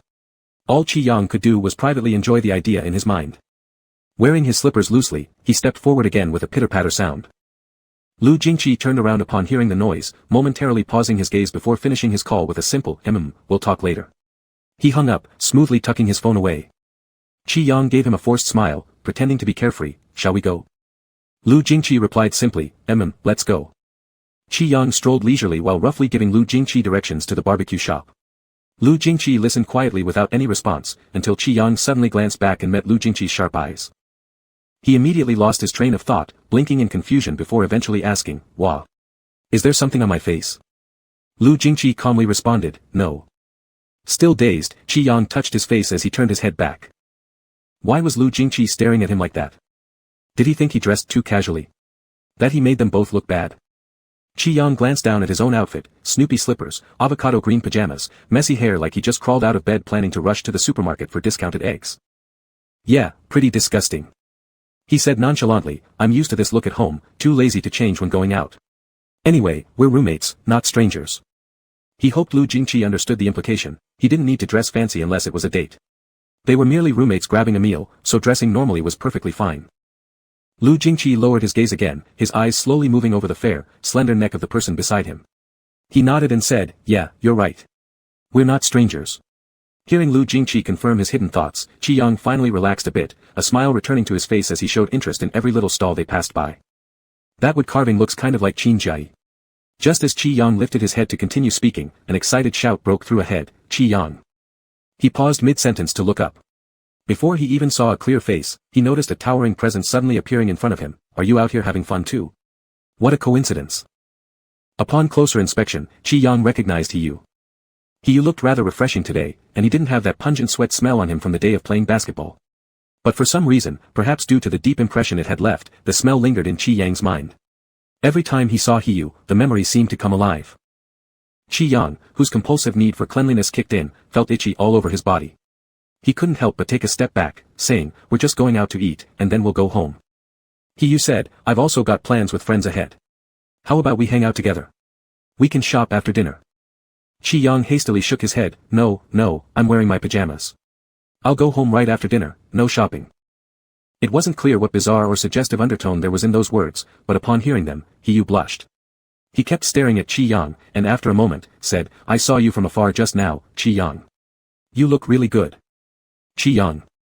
"Brother, why don't you open your eyes and have another good look? Look at how I'm dressed, my face isn't even washed yet." He Yu said, "Your clothes are so cute, and your shoes too, Qi Yang. I really like you. Can't you consider me?" "Here he goes again." Qi Yang said, "Well, He doesn't like you." Lu Jingqi's deep, cold voice came from somewhere nearby. In the next second, Qi Yang was pulled close to his side by an arm around his waist. Given Lu Jingqi's height advantage, he looked down on He Yu like an older brother. "You're in our way. Move aside." Lu Jingqi's intimidating demeanor certainly worked. As soon as those words were spoken, the temperature around them seemed to drop a couple of degrees. Qi Yang, huddled in his arms, felt like he was about to catch a cold.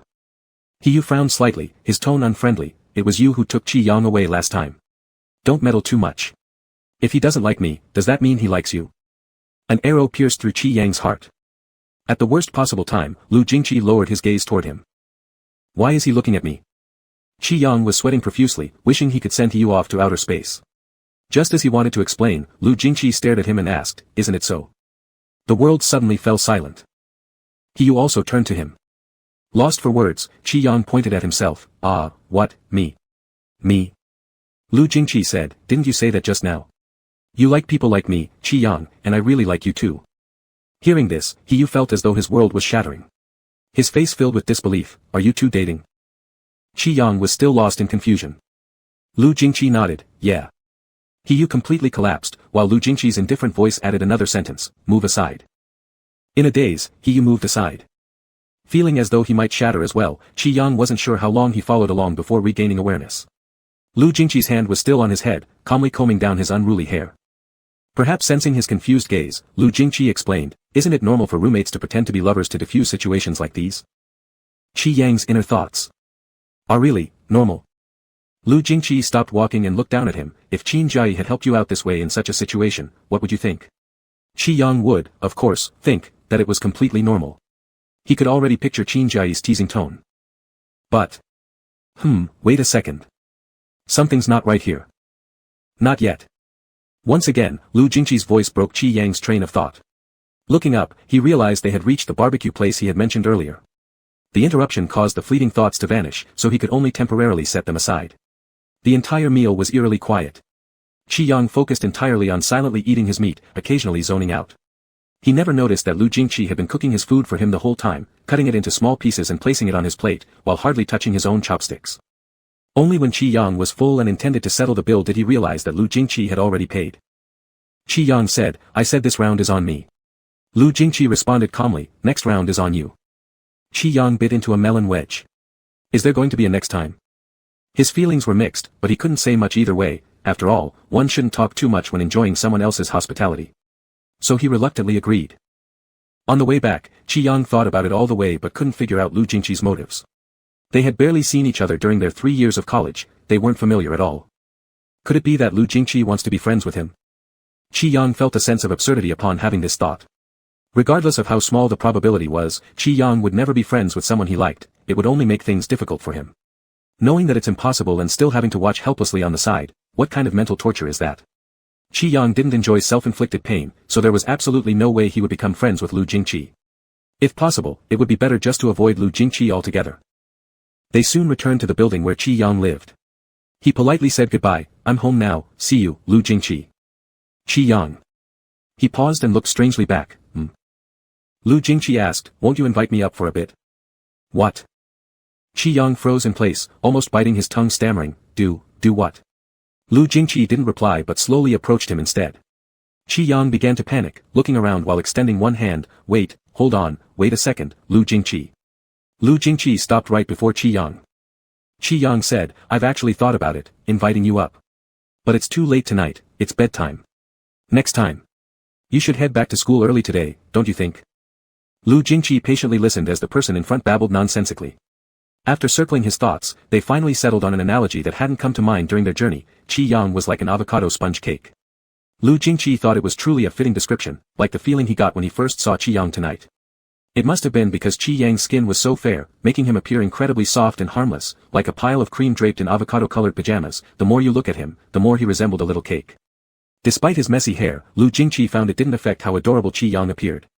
Leaning down slightly, Lu Jingqi's gaze locked onto Qi Yang's face. "Why, Qi Yang?" With his heart thumping wildly, Qi Yang stared at the handsome face so close to his. "Why what? Why are you always nervous when you see me? Are you afraid of me?" Qi Yang blurted out faster than his brain could catch up, "No." Lu Jingqi's tone lightened. "Is that so?" Feeling incredibly guilty, Qi Yang took a step back, and Lu Jingqi followed with another step closer. Qi Yang stammered, I. Seeing Qi Yang panic hopelessly, Lu Jingqi mercifully stopped teasing him. Calmly, he created distance between them, retreating back into appropriate social boundaries. "Qin Jiayi said his switch is with you, and he asked me to retrieve it," Lu Jingqi stated. Qi Yang's brain was almost overheating. Hastily nodding, he replied, "Sure, I'll get it. Wait here a moment." With that, he turned and ran upstairs, not giving Lu Jingqi any chance to say anything else.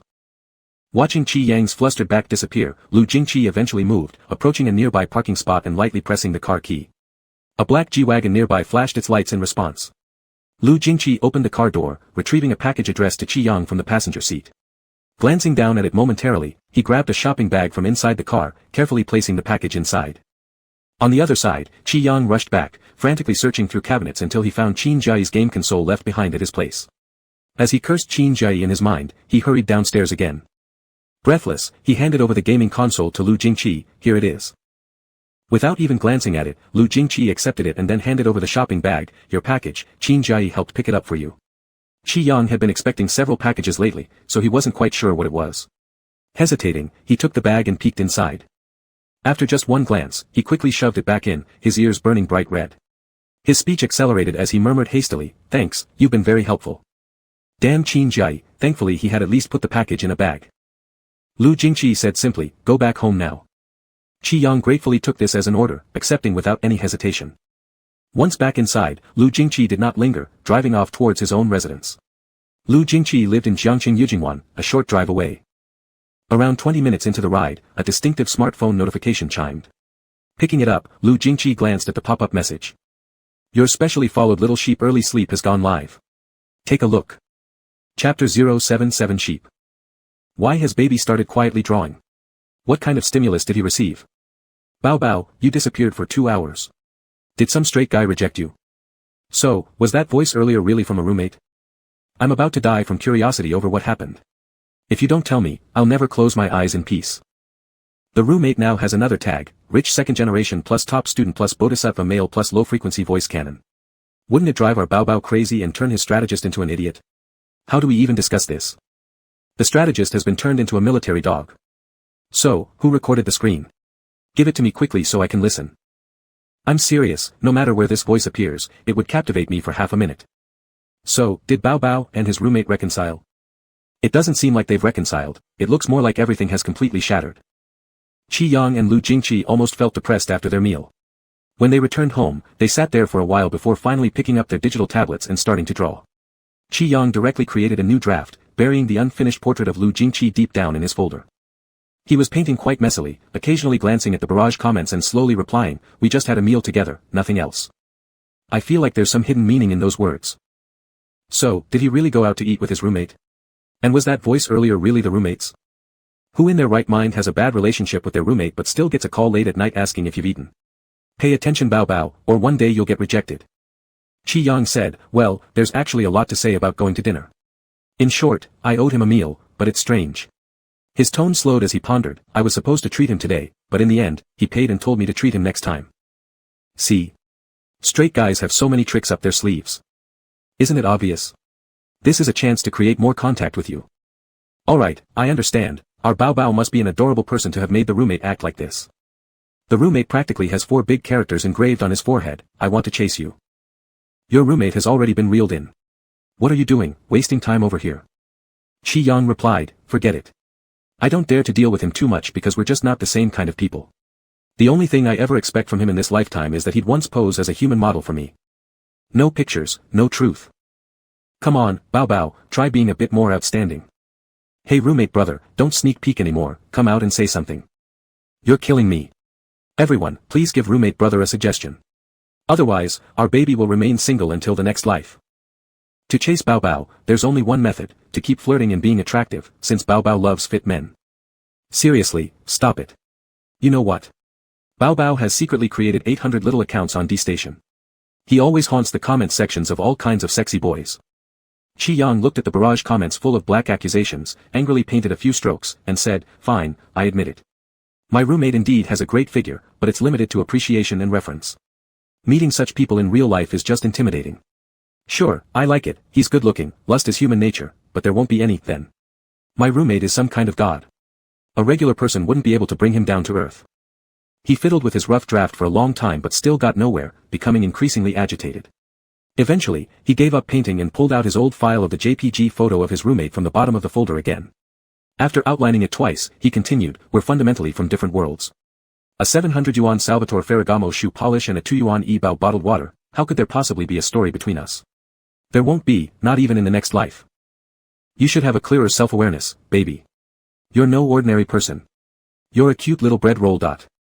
Look, Bao Bao has started to draw the roommate. What does that mean? It means Bao Bao has started to draw the roommate. It means Bao Bao has feelings for him. Roommate brother is definitely enjoying the sight right now. Roommate brother is probably laughing to himself secretly." Qi Yang spent the entire weekend at home.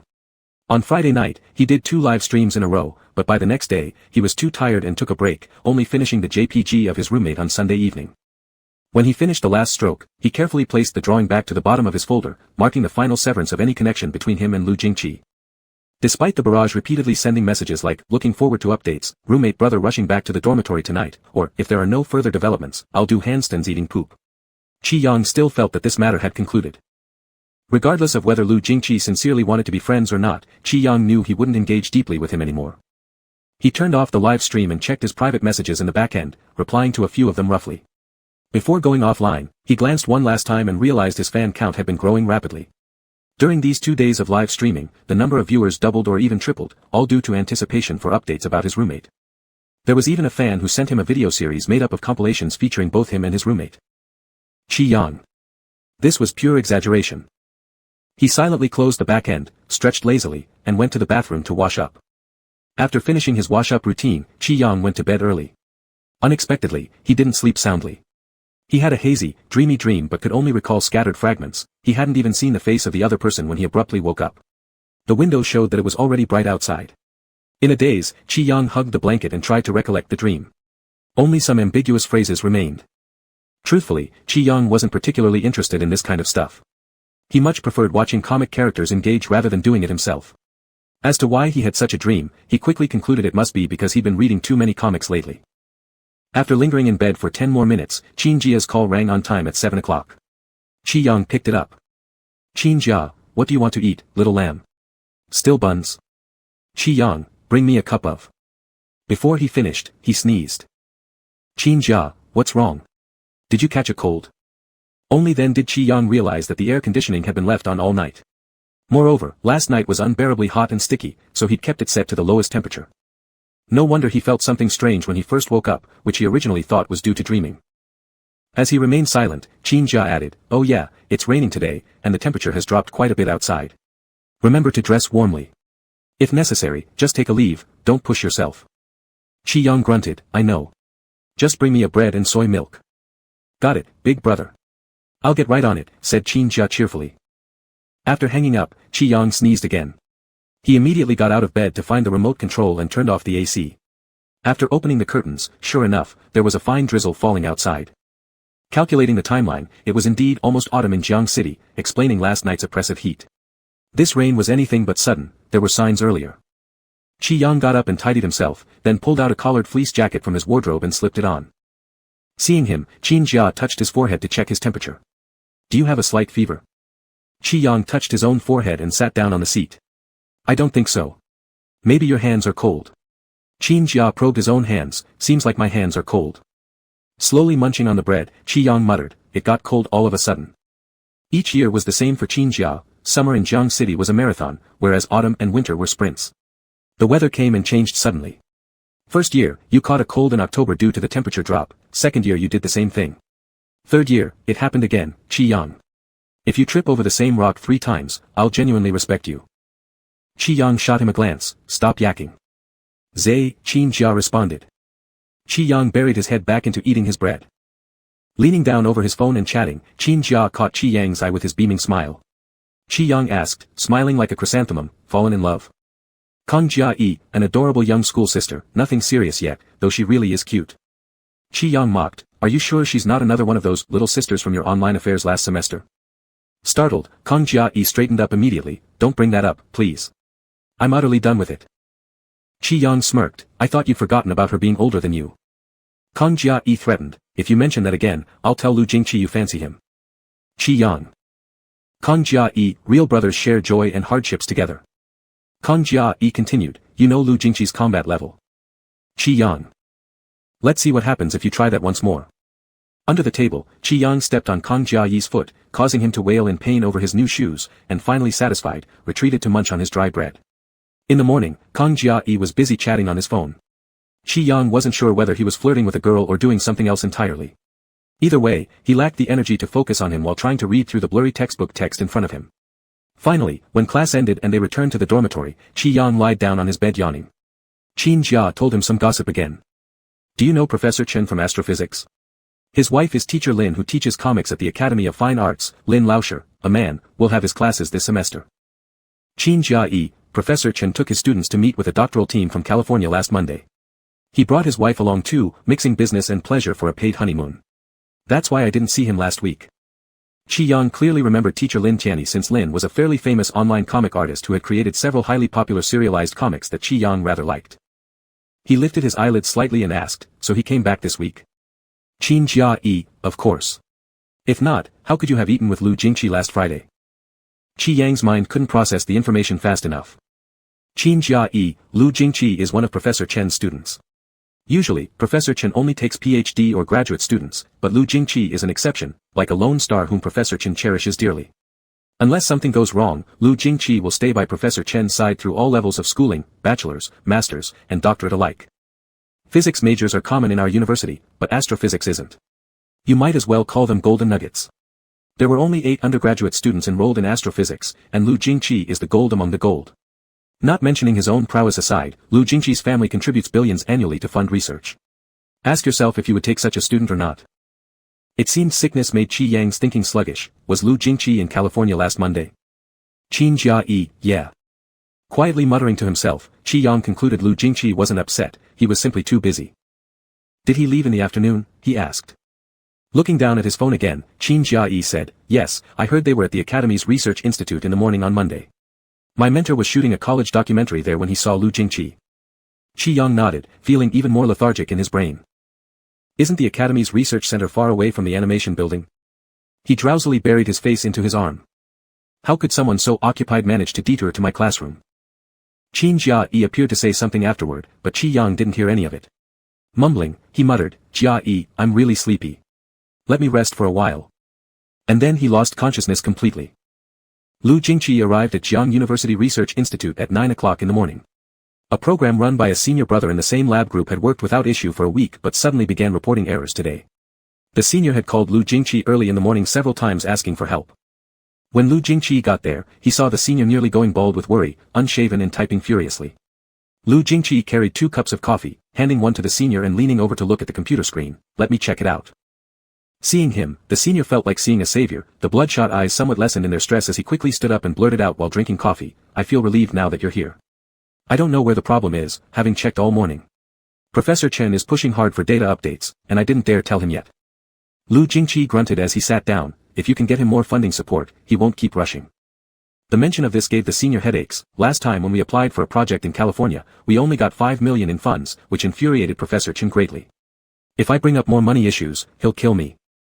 Lu Jingqi responded calmly, 5 million wouldn't justify death. The senior forced a dry laugh. This month's office expenses were all taken from Professor Chen's salary card, almost exceeding the limit. Professor Chen's patience dropped noticeably compared to last month. "I fear someday he will exile me to the observatory, where I'd crash against the instruments until I die." Lu Jingqi fell silent for a moment. "These instruments are pretty expensive. Chances are higher you'd crash in the office." The senior. Lu Jingqi started fixing the program, and the senior courteously didn't interrupt further but watched quietly from the side. Modern physics research differs from before. Anyone involved in this field must necessarily work closely with computers since they rely on these machines to observe, sort, and compute astronomical amounts of data. Thus, every student under the same lab had taken specialized programming courses. Among them, Lu Jingqi was undoubtedly the best at programming. They knew calling him for help with any technical issues was always effective. As noon approached, the program finally resumed normal operations. Grateful beyond measure, the senior grabbed Lu Jingqi and insisted on inviting him to lunch. "Lu Jingqi, I already have plans." Stunned, the senior opened his mouth wide enough to devour an egg. "You already have plans?" Lu Jingqi's tone remained indifferent. "Yes. Gotta go, see ya." Still incredulous, the senior always believed this guy showed signs of sexual apathy, destined to live his entire life amidst astronomical data. After leaving the research institute, Lu Jingqi sent a message to Qi Yang. As there was no response for a long time, he put his phone away and headed towards the dormitory where he bumped into Qin Jia-yi. "Qin Jia-yi, brother Lu, are you just done with your work?" Lu Jingqi, "Yeah, where's Qi Yang?" Qin Jia-yi, "Yang said he's sleepy, so he's resting in the dormitory. I'm heading out to do some errands." Lu Jingqi nodded. After going back, Lu Jingqi realized that the dormitory was quiet, and Qi Yang was sleeping alone on the bed. He quietly closed the door, and then stood still next to the bed. The person on the bed seemed to be restless in sleep, with furrowed eyebrows. Lu Jingqi turned and went to close the balcony door, raising the temperature of the air conditioner a bit. Most of the roommates were probably busy today and had not come back yet, so Lu Jingqi locked the door as well upon hearing some loud noise from the hallway. The rain outside kept getting heavier, showing no signs of stopping. He pulled a book off the shelf, flipped through several pages, and then took out the bookmark he marked last time, sitting in a chair to read it. Qi Yang slept until dusk. He opened his eyes hazily, feeling like he was lying on a furnace, spewing fire at any moment. He called out, "Qin Jia-yi," but his voice was so hoarse that almost no sound came out. It sounded more like murmuring in sleep. Qi Yang's body felt weak all over, unable to even get up from the bed. He fumbled around his pillow trying to find his phone to send a message. However, before he could touch it, a big hand reached toward his forehead. "Are you running a fever?"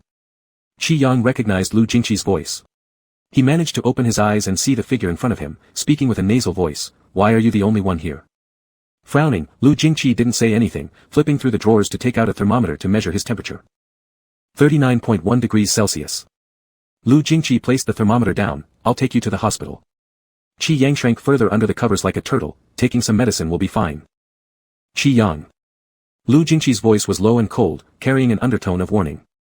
Qi Yang gave in. Then please bother you to help." Lu Jingqi lifted his jacket and helped him wear it, carefully zipping it up. Looking at his pale lips, he used the back of his hand to stroke his face. "Very hot." Lu Jingqi picked up his shoes. "Stick out your feet."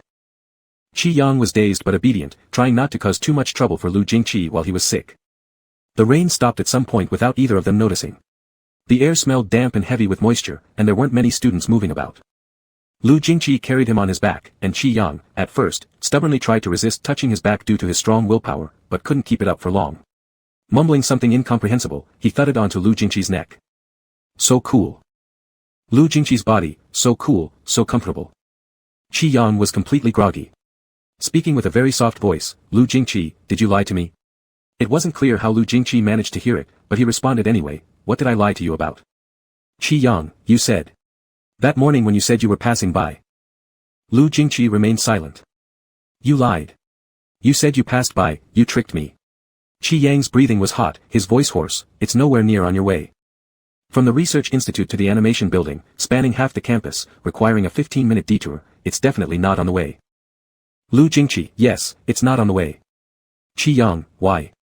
Lu Jingqi didn't answer him, opening the car door and placing him in the passenger seat. Qi Yang curled up in the seat, muttering his last sentence, were you trying to be friends with me? Afterward, he fell unconscious. When he woke up again, he saw the white ceiling of the hospital above him, his nose filled with the strong smell of disinfectant. His eyes moved slightly, seeing Lu Jingqi standing by the window replying to messages. Seeming to notice something, Lu Jingqi looked over. Awake? Qi Yang lightly nodded. Lu Jingqi approached and touched his forehead, finding that the temperature had gone down. He glanced up at the 4 bag, there was still half a bottle left. Are you hungry? Qi Yang didn't have the heart to admit he was, asking instead, not really, what time is it now? Lu Jingqi, just past 10. Qi Yang softly said, oh, and added, sorry for troubling you, Lu Jingqi. I don't mind. Qi Yang paused. Lu Jingqi adjusted the bed height for him and poured a glass of water. I'll step out for a bit, I'll be right back. Qi Yang blankly watched Lu Jingqi's retreating back, slowly thinking in his heart, Lu Jingqi's reply wasn't, not troublesome, but rather, I don't mind. Why doesn't he mind? On the other side, Lu Jingqi left the hospital and went nearby to pack a very light porridge and small dish for Qi Yang. On his way back, he saw a small stall by the road and stopped. Cotton candy. Memories inexplicably began to rewinding to that dimly lit bar where the person beside him was slightly tipsy, but their eyes were bright. Even in such an environment, they still shone as if filled with tiny stars. He drunkenly murmured into his arm, brother, I really want to eat puppy-shaped cotton candy. Someone said, the cotton candy seller must have packed up and gone home already. Someone else said, what's puppy-shaped cotton candy? And yet another said, he's drunk, he's talking nonsense. Only Lu Jingqi thought, if there was truly puppy-shaped cotton candy right now, it would be good. He paused on the spot for a moment, then stepped forward, picked out a puppy-shaped cotton candy from the stall, and paid for it. At the hospital entrance, he bumped into Qin Jia-yi who was rushing over. How's Yang Yang doing, brother Lu? Is everything okay? Lu Jingqi, he's fine, received some 4, and the fever has subsided. Qin Jia-yi walked with him into the hospital. When I saw him this morning, I tested his temperature and felt he had a slight fever. At that time, I just thought my hands were cold, didn't think much of it. Who knew it was this serious? Suddenly, Lu Jingqi's phone vibrated, and he opened it. Elder Meng Qiu, there was an issue with the data from Senior Chen's side, let us go over there together and check it out. By the time Qin Jia-yi turned the corner to enter the elevator, he realized that Lu Jingqi wasn't following him. He looked back and asked, brother Lu. Lu Jingqi's phone started ringing at that moment. He said, I've got something at school. You go ahead. He handed over what he was holding to Qin Jia-yi, turned around, and answered the call with a deep and steady voice, understood. I'm coming right away. Qin Jia-yi didn't ponder too much about it and took the items upstairs. When he entered, Qi Yang was holding a water cup sipping water. Qin Jia-yi teased, you're quite the resilient one. Qi Yang. Qin Jia-yi pulled out the porridge and small dishes, this is the 3rd time, Qi Yang. Directly admitted into the hospital, and I'm truly amazed by you. Qi Yang, don't blabber anymore. Are you alone here? Qin Jia-yi, yes, who else could there be? After speaking, he realized something, oh, that's right, there's also Lu Jingqi. I encountered him just at the entrance. The porridge is what he bought. He had urgent matters to attend to and returned to school, asking me to bring it up. Qi Yang didn't speak. Qin Jia-yi, why do I feel so disappointed in you? No. Qin Jia-yi, yes, you are. Qi Yang's expression was unreadable, did you drink too much? If you can't handle alcohol, why not stay at the dog table? Qin Jia-yi, there's no dog table, the dog's right here. Qi Yang's gaze froze, where did the cotton candy come from? Qin Jia-yi laughed, didn't you say you wanted to eat puppy-shaped cotton candy? It was Lu Jingqi who bought it for you. Qi Yang was startled, I didn't say that. Qin Jia-yi mocked him nearby, pinching his throat to make a whiny voice, brother I want to eat puppy-shaped cotton candy. Qi Yang. All his romantic thoughts vanished at Qin Jia-yi's sentence, leaving only a row of big question marks on his forehead. Wait, when did this happen? Chapter 08, 8 Sheep. Seeing Qi Yang's bewildered look, Qin Jia-yi very enthusiastically and vividly recounted to him what he had done during their dormitory dinner gathering when they were drinking.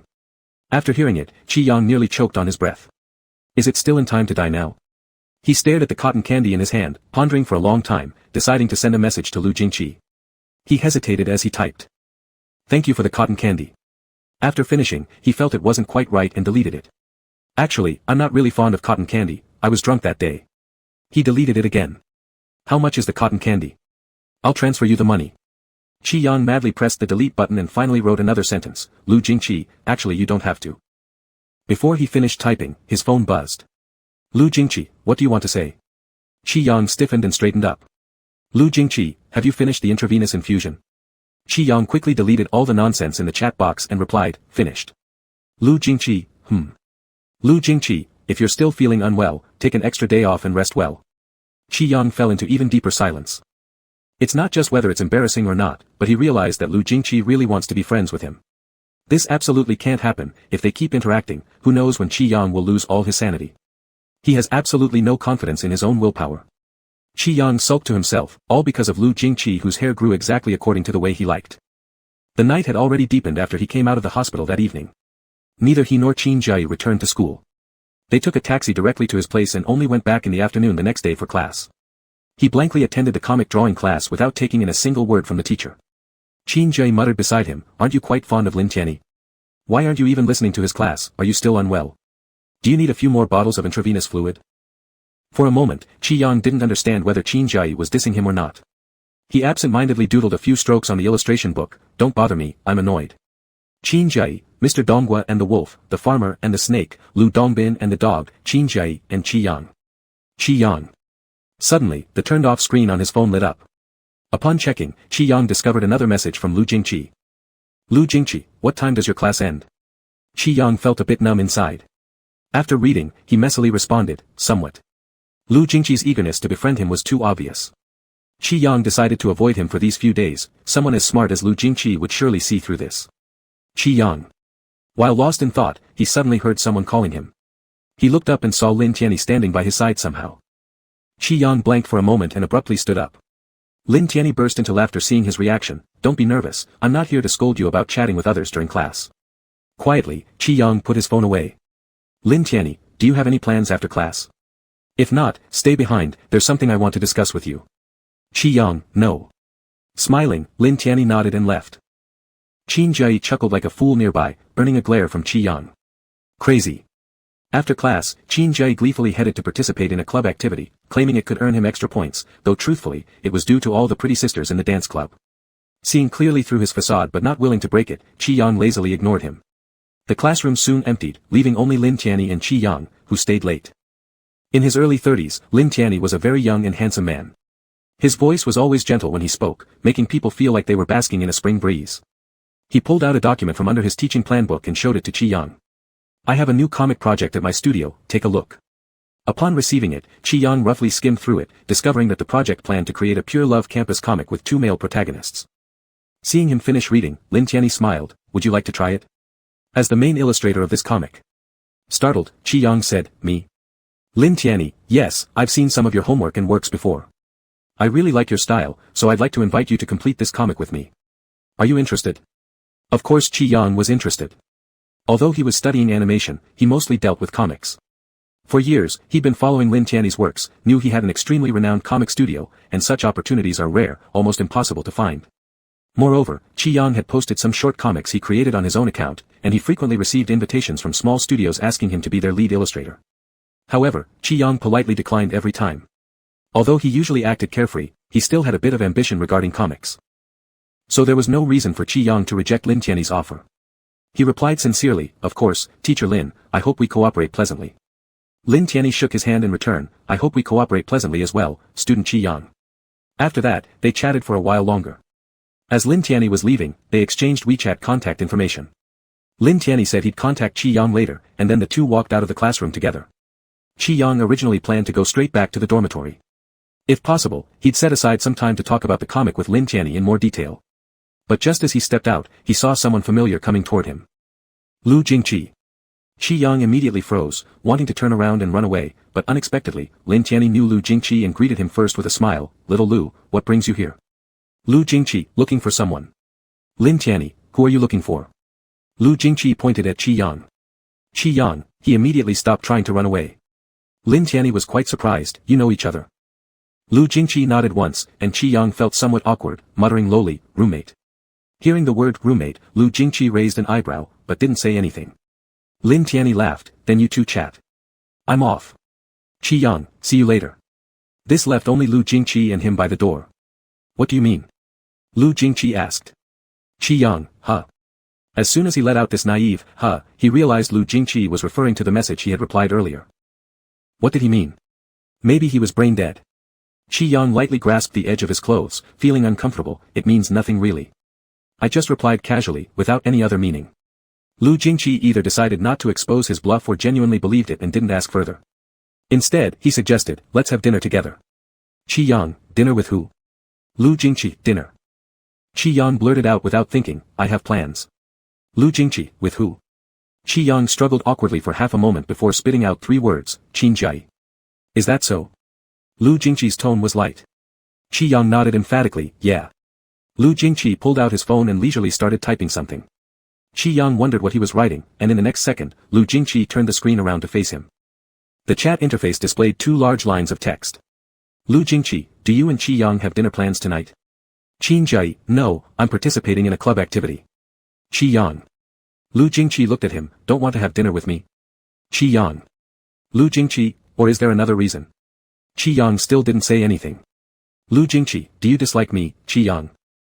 Qi Yang. It's not like that. In fact, precisely the opposite, this roommate-classmate, it's because I like you, alright? Who willingly delivers themselves to a wolf when they're meat? Reluctantly, Qi Yang finally managed to utter a sentence, I'm too tired today. I don't want to go out for dinner. I just want to sleep. Lu Jingqi didn't say much either, alright, then go back. Qi Yang sneaked a glance at him and found that Lu Jingqi had no intention of leaving himself, so he was still going back together with him. This guy is truly a dad. Feeling helpless, Qi Yang could only silently follow Lu Jingqi out. As they walked out of the building, Qi Yang suddenly remembered something. He said, wasn't the hospital fee you paid yesterday? Send me the receipt so I can transfer the money to you. Also, last time during the meal. I accepted Teacher Lin's invitation to become the main illustrator for his comic, so I probably won't have time to treat you to a meal. I'll just transfer the money to you. After saying this, Qi Yang's heart rate almost reached 180 beats per minute. Feeling guilty, he couldn't even dare to lift his head to look at Lu Jingqi. After waiting for quite a long while, Lu Jingqi didn't say a word. Qi Yang, ? When he lifted his eyes, Lu Jingqi showed no reaction at all, completely ignoring his nonsense. Qi Yang. Fine then. They returned to the dorm in silence. Qi Yang sat at his seat, checking the file Lin Tianyi sent while keeping an eye on the giant Buddha behind him. Inwardly, Qi Yang grumbled that Lu Jingqi was truly a hard-headed turtle. To be honest, he was pretty hungry, but after telling such lies to Lu Jingqi, he didn't have the face to go eat alone anymore. After reading the file, he could hardly bear it anymore. He thought about getting up but was afraid Lu Jingqi might cut him off with more words. After all, through several rounds of verbal sparring, he had come to fully understand that even if he had 8 mouths, he couldn't argue past Lu Jingqi.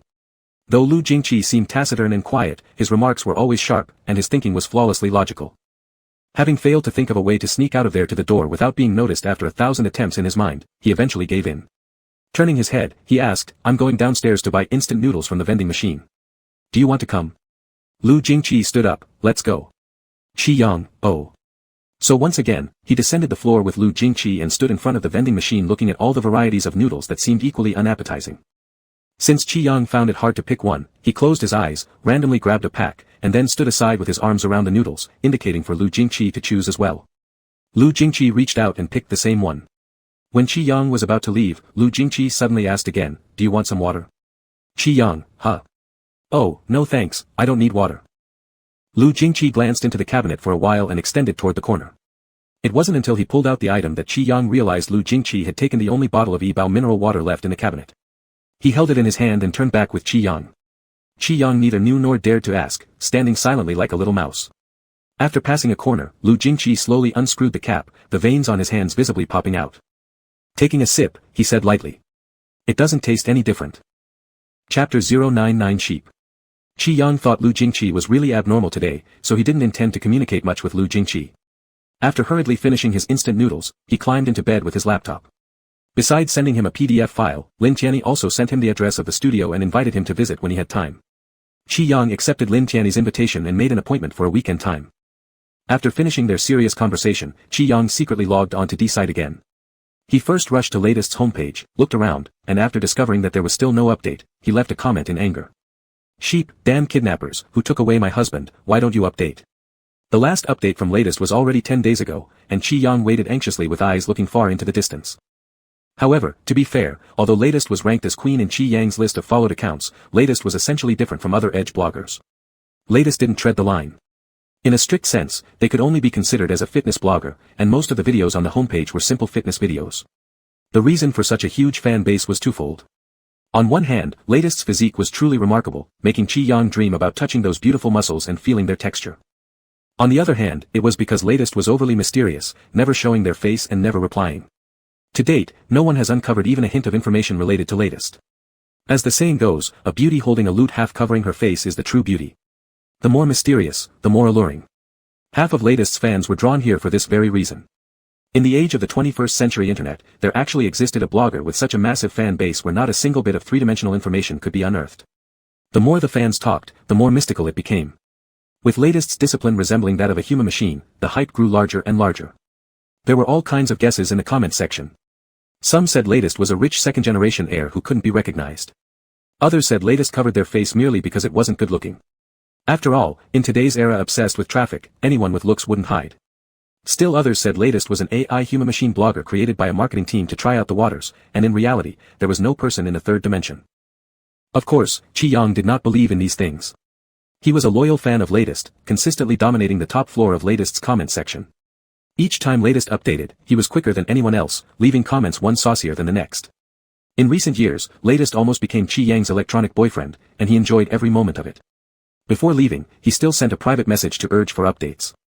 "Sheep, baby, is there anything bothering you since you haven't updated for so long?" After urging for an update, he happily logged into his own backend, where private messages were always bursting. As usual, Qi Yang blindly selected 3 replies. "Yang Bao moving forward, why aren't you replying? Got rejected by a straight guy. Miabao not streaming feed stomach, please let your roommate stream with you next time, fans are getting restless. Choosing Jiangcheng sister-in-law for happiness, are you interested? I'm 20. Qi Yang." After replying individually, Qi Yang watched some videos with headphones on and didn't notice it was already 10 p.m. Lu Jingqi was still typing on the computer at the desk. Just before sleeping, Qi Yang glanced over. He said, Leoi and the others went with the teacher to Haicheng to shoot something. They won't be back for the next few days, but Qin Jiayi should return after the event is over. Leave him the door. The person below responded, and Qi Yang turned over to sleep. Lu Jingqi was a considerate roommate, doing everything quietly without disturbing others. It should have been a harmonious night, but unfortunately, Qi Yang had another dream. In the dream, Lu Jingqi was even more considerate to the point that Qi Yang couldn't avoid him.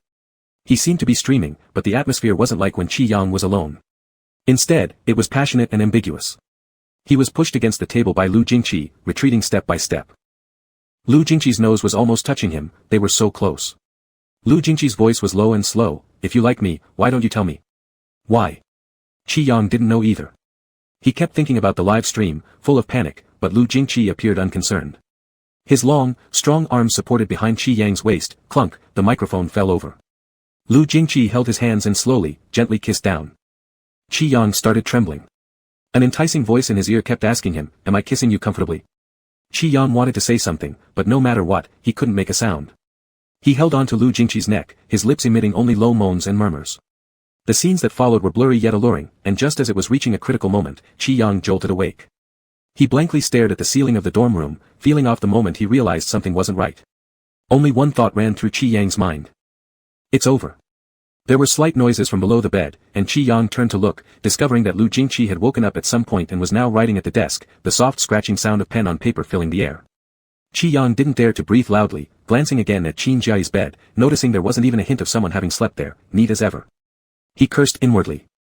Could Qin Jiayi not have returned last night? Just as this thought twisted him in knots, Lu Jingqi's voice suddenly cut through. Qin Jiayi said she wouldn't return after the event ended because it was too late. Startled, Qi Yang quickly closed his eyes, pretending he hadn't awakened. Lu Jingqi didn't expose him. After finishing the last stroke of his writing and closing the book, he stood up and walked to the wardrobe. Taking off his t-shirt, he slipped into a black standing collar windbreaker. Hearing the sound of the jacket zipper, Qi Yang finally opened his eyes. He stole a glance, pretending to just wake up, asking, "Are you going out?" Lu Jingqi slightly raised an eyebrow. "No, I'm just trying on clothes." Qi Yang let out a low, "Oh." His heart sank. Turning around, Lu Jingqi looked toward the person on the bed, who had wrapped himself tightly, not getting up.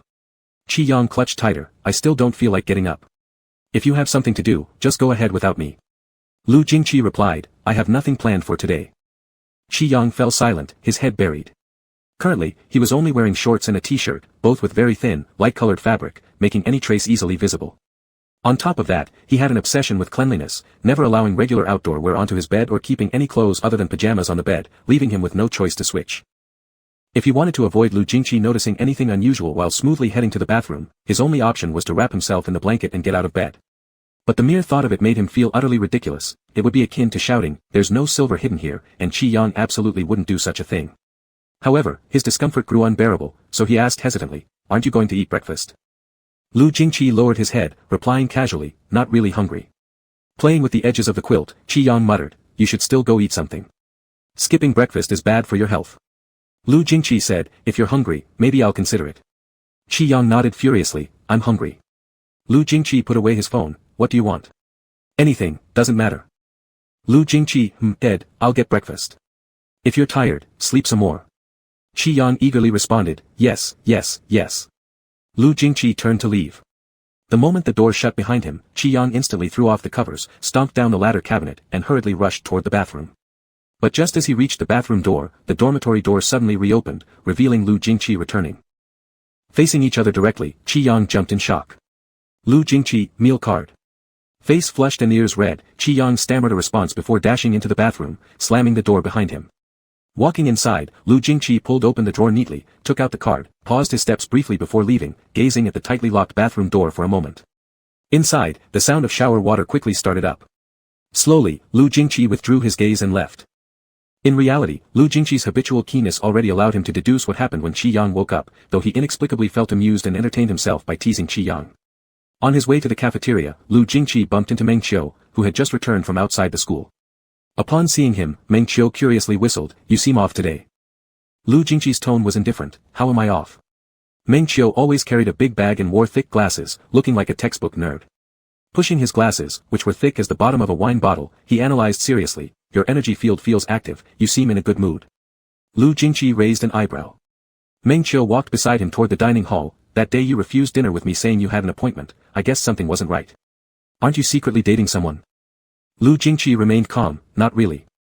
Meng Qiu nearly jumped from the unexpected response, so it's true. Lu Jingqi let out an ambiguous hum from his nose, and after entering the cafeteria, he quickly bought a breakfast set. Meng Qiu called from behind, senior brother, Xingye and the others are in the office already, old Chen will be there soon too. If you have nothing to do, go early so old Chen doesn't scold you again. Shaking his breakfast, Lu Jingqi said, I'll go back to the dorm for a bit. Meng Qiu asked curiously, why don't you eat here? Watching as Lu Jingqi walked away, Meng Qiu finally realized something, hey, who are you delivering breakfast to? But Lu Jingqi was already gone. Meng Qiu stood there bewildered, what's wrong with him? Did the recent geomagnetic storm affect his brain? On the other side, after finishing his shower and changing clothes, Qi Yang leaned against the table chatting with Qin Jai. Qi Yang, where did you go last night? Qin Jai, it was too late last night, I didn't want to bother the dorm manager, so I stayed somewhere outside. Qi Yang paused for a moment. Qi Yang, can you be more reliable next time?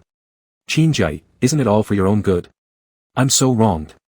Qi Yang, cut the nonsense. Isn't it for that pretty girl? Qin Jai fell silent for a while, then suddenly sent a voice message. The youngest one told me 3 days ago they would go shoot in Haicheng, they wouldn't be back for a few days, so I thought since you and Lu Jingqi were in the dorm, I won't interrupt your two-person world. Am I not deliberately staying out late for you? You simply don't understand my painstaking efforts, right? Enjoyed the feast for your eyes, Halam. Lu Jingqi's figure is top-notch, isn't it? People like him usually allow touches willingly, Lam, don't hesitate. As the voice recording finished playing, the dorm room door opened, and Qi Yang froze in place, staring directly into Lu Jingqi's eyes. Neither knew if Lu Jingqi had heard any of it, but Qi Yang's face flared red. Trying to cover up, he awkwardly hid his phone behind his back and mumbled, you're back. Was the restaurant crowded? Walking in, Lu Jingqi replied, not very. Have your breakfast. Qi Yang remained still, only muttering, thank you. Lu Jingqi placed the breakfast on his table, then took a step back, lowering his gaze as his eyes landed on the bright red ears of the person in front of him. What's wrong? The flutter of Qi Yang's eyelashes betrayed his nervousness as he looked up, ah. Lu Jingqi leaned against the table edge, slightly bending down. His gaze slowly lowered to land on the wet, glossy black hair of the person before him, which wasn't dried yet. Water droplets rolled down the strands, then paused at the tips thanks to the slight curl, lingering briefly before sinking invisibly into the light beige towel wrapped around his neck. He gently lifted his hand, hooking the towel. Qi Yang shivered, full of surprise, but Lu Jingqi merely used the towel to pat dry his hair ends. Dry your hair properly before eating breakfast. The weather's bad today, don't catch a cold. Qi Yang hurriedly nodded incoherently. As Lu Jingqi was about to leave, Qi Yang was just about to exhale in relief when Lu Jingqi turned back and said calmly, actually, what Qin Jiayi said makes sense. If you want to touch, I don't mind. Click, the door closed. Qi Yang. Ha. Finally, the heart-hanging drama is over. Chapter 10, 10 Sheep. Lu Jingqi spent the morning at the research institute helping to process some data. After finishing, he leaned back in his chair and watched the program on the computer running systematically. Xingye came back from outside with coffee in hand, offering Lu Jingqi a cup. Thank you. Xingye replied softly, no problem. Lu Jingqi took a sip and heard Meng Qiu negotiating equipment adjustments with Old Chen. Old Chen accepted Xingye's coffee, coldly retorted, my face now is just the doormat for our entire school, yet still trying to adjust equipment. Meng Qiu. Xingye couldn't help but chuckle from the corner, which caught Old Chen's attention as he stared at her. Do you think your pile of electronic garbage is good? You've cited the achievements of everyone in the school from your grandmaster, your master uncle, and me. Where's yours? Are you creating a search engine for the school? Xingye stopped laughing. Zhou Lang secretly handed Xingye some snacks for comfort, but Old Chen saw this and yelled, if you eat those damn Cheez-Its again, you will delay graduation. Zhou Lang. Zhou Lang was Old Chen's only PhD student, but in fact, Old Chen wasn't much older than Zhou Lang. His full name is Chen Beixing, who is only 34 years old, whereas Zhou Lang is 29 and has been working under Chen Beixing for 4 years. His doctoral thesis remains stuck in limbo. Chen Beixing often scolds him out of frustration with how slow he's progressing. Chen Beixing had an elegant but unpleasant face, with a temper as bad as his looks. The office atmosphere every day was like a battlefield, and Lu Jingqi was already used to it. He sipped his coffee again as Chen Beixing's eyes shifted towards him. Did your Professor Lin say you're dating someone? Lu Jingqi, Professor Lin. Are you dating? Zhou Lang. Are you dating? Xingye. Chen Beixing leaned back in his chair, his long hands casually hanging by his side. It's common knowledge that undergraduate dissertations are academic trash. But if you hand me something like that, you'll have to wait alongside Zhou Lang for delayed graduation. Zhou Lang. Lu Jingqi hummed once. Chen Beixing, of course, I'm not saying you can't date. Just don't neglect your main tasks. Meanwhile, Meng Qiu turned quiet, giving cautious glances to the others. Chen Beixing didn't let him off either, turning to look at him, what? Did your family arrange another blind date for you? Which is more important, graduation or the blind date? Everyone in the office knew that Chen Beixing was infamous for double standards. Remember, Chen Beixing married Lin Tianyi right after graduation in Holland with no shame about flaunting their affection, and they even fed everyone dog food, meaning jealousy-inducing PDA, for 2 whole years. Now, they turn around to scold everyone else.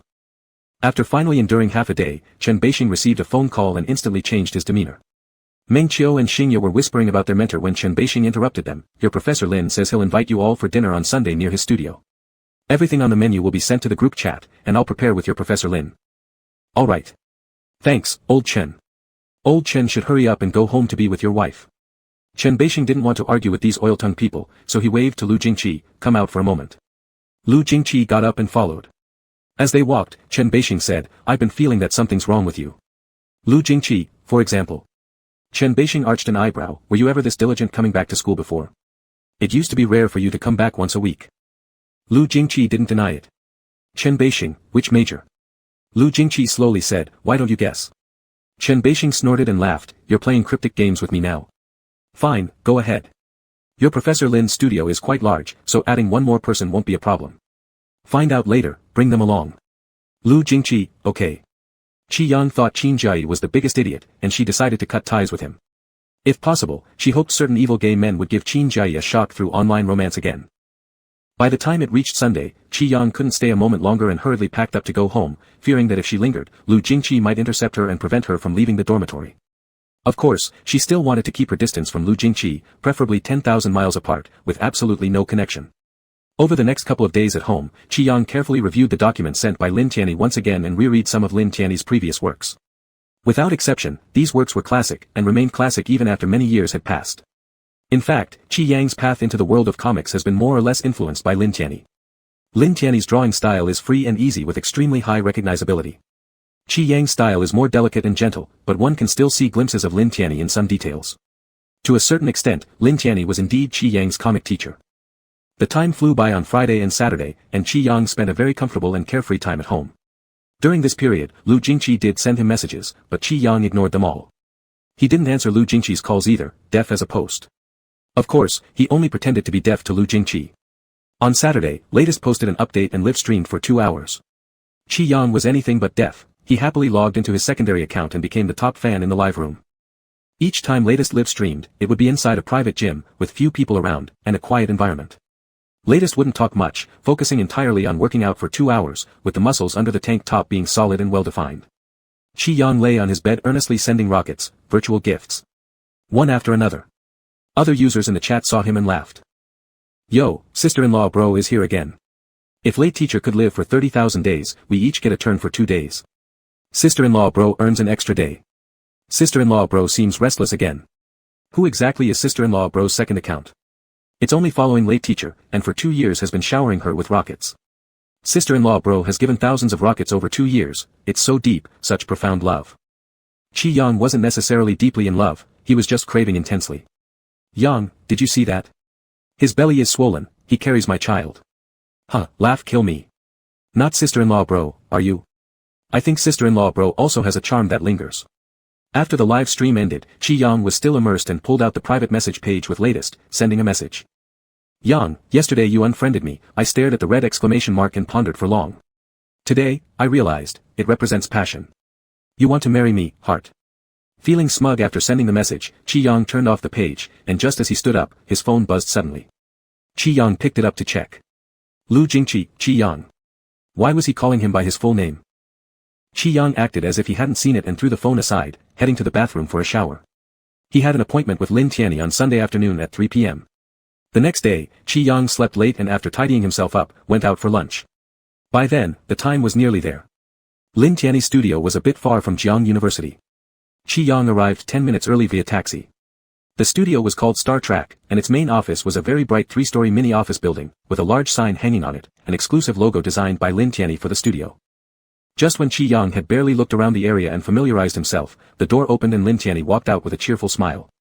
Qi Yang. Qi Yang greeted politely, Teacher Lin. Lin Tianyi said, you're quite early, come on in. Let me show you around first. Qi Yang obediently followed Lin Tianyi. Just as they entered, they encountered a young woman who smiled kindly, so this is the talented kid Tianyi talked about, so you've managed to lure him here already. Lin Tianyi chuckled softly, what can I say? My hands are quick.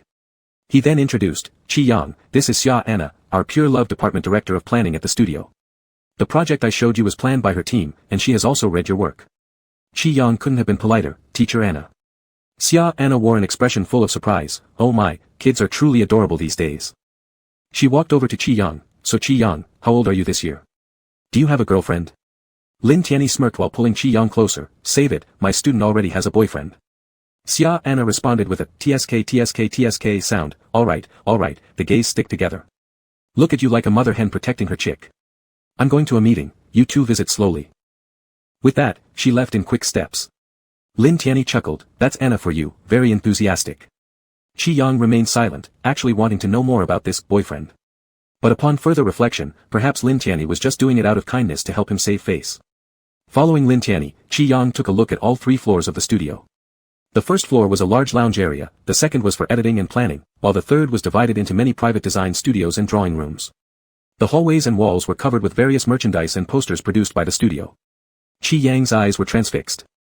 Lin Tianyi stopped in front of a particular wall and asked, have you seen this one? Qi Yang replied, of course I've seen it, this comic is your masterpiece, and I've read it many times. Lin Tianyi smiled and said, I'm honored. After finishing the tour, Lin Tianyi brought him to the meeting room and discussed the upcoming school-based Pure Love comic with some of the planning and scripting teachers. The comic's name was 1649C, which Qi Yang knew about from the documents he had previously reviewed. 1649C stands for Kepler 1649c, an exoplanet discovered several years ago by the Kepler Space Telescope. This planet lies within the habitable zone of its star system and is the closest in size and temperature to Earth. Upon finishing the documents, Qi Yang's initial thought was that it represented a lonely star, but also a lucky one. Just like Xia Xiaoman, the protagonist of 1649C. He has mild autism but is also a fortunate little star. In the vast universe where every star is a citizen, only he received the letter of resonant communication from afar. The scriptwriter was a very romantic person who delved deep into astronomy for days in preparation for this work and spoke non-stop about it during the discussion. Qi Yang sat on the side, earnestly taking notes, both writing down occasional lines from the scriptwriter and roughly outlining the storylines of Xia Xiaoman and Jiang Xian. By the time the meeting ended, it was already late in the day. Many people at the studio had finished work for the day, chatting as they tidied up and left, leaving the workspace quickly quieting down. Glancing at the time, Qi Yang planned to bid farewell to Lin Tianyi, but unexpectedly Lin Tianyi stopped him, saying, "Qi Yang, stay and have dinner before you leave." Qi Yang was taken aback. Wouldn't that be too much trouble? Lin Tianyi waved his phone and laughed. "No trouble at all, the studio actually has a gathering tonight, and there are people you know." At first, Qi Yang wondered how he would possibly know Lin Tianyi's friends, but then when others arrived late, among them he saw Lu Jingqi, who was strikingly handsome. Qi Yang, having pretended to be dead for 2 days, ignoring messages and not answering calls. It's over again. Chapter 11, 11 Sheep. The moment Qi Yang saw Lu Jingqi, he only wanted to hide behind Lin Tianyi or someone else. Anyone would do, as long as Lu Jingqi wouldn't see him. But Lin Tianyi knew they were acquainted, and before Qi Yang could step back, he was pulled forward. Lin Tianyi called out to Lu Jingqi, "Little Lu." Qi Yang unconsciously used his hand to partially cover his face, not daring to look up. Lu Jingqi greeted, "Teacher Lin," but his gaze lingered on Qi Yang. Lin Tianyi smiled mischievously at Qi Yang and said, "I told you there'd be someone you know here. Little Lu and you get along well. Beixin is Little Lu's mentor, that's Meng Qiu, that's Xingye, and Zhou Lang, they're Little Lu's seniors. They all know you, don't be afraid." Qi Yang wasn't scared of Lu Jingqi's seniors, he was only scared of Lu Jingqi himself. Being put on the spot like this, Qi Yang had no choice but to greet them one by one politely. Chen Beixin gave Qi Yang several scrutinizing looks, then walked over to Lin Tianyi and whispered in a low voice, "Is this the kid you mentioned last time?" Lin Tianyi glanced up, making a light hum. Chen Beixin hesitated, "He's too good-looking. That kid over there can't stop staring at him." A slight headache ensued. Chen Beixin then pulled Lin Tianyi aside into a corner, leaving Qi Yang with no support left. He tried dodging Lu Jingqi's stare while searching for the seemingly most gentle person in the group, Xingye. Meng Qiu and Zhou Lang gathered together, whispering quietly after looking at Qi Yang, "He's so pretty. I said this kid has been acting strangely lately. A few days ago, I bumped into him in the cafeteria early in the morning, buying breakfast for someone. It must have been for this kid." Zhou Lang shook his head in amazement, "Incredible." Meng Qiu echoed, "Incredible." While Qi Yang turned his back to Lu Jingqi to talk to Xingye, after exchanging a couple sentences, someone grabbed his arm. He looked up. It was Lu Jingqi. Xingye let out an exclamation, "Oh dear," and quickly retreated to reunite with Meng Qiu and Zhou Lang, where they continued their murmurs.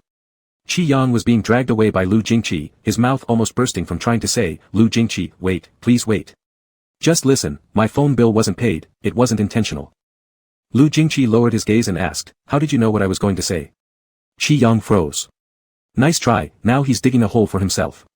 Lu Jingqi continued, "Qi Yang." Hearing his full name made Qi Yang shrink. He explained in a low voice, "I've been at home these past few days."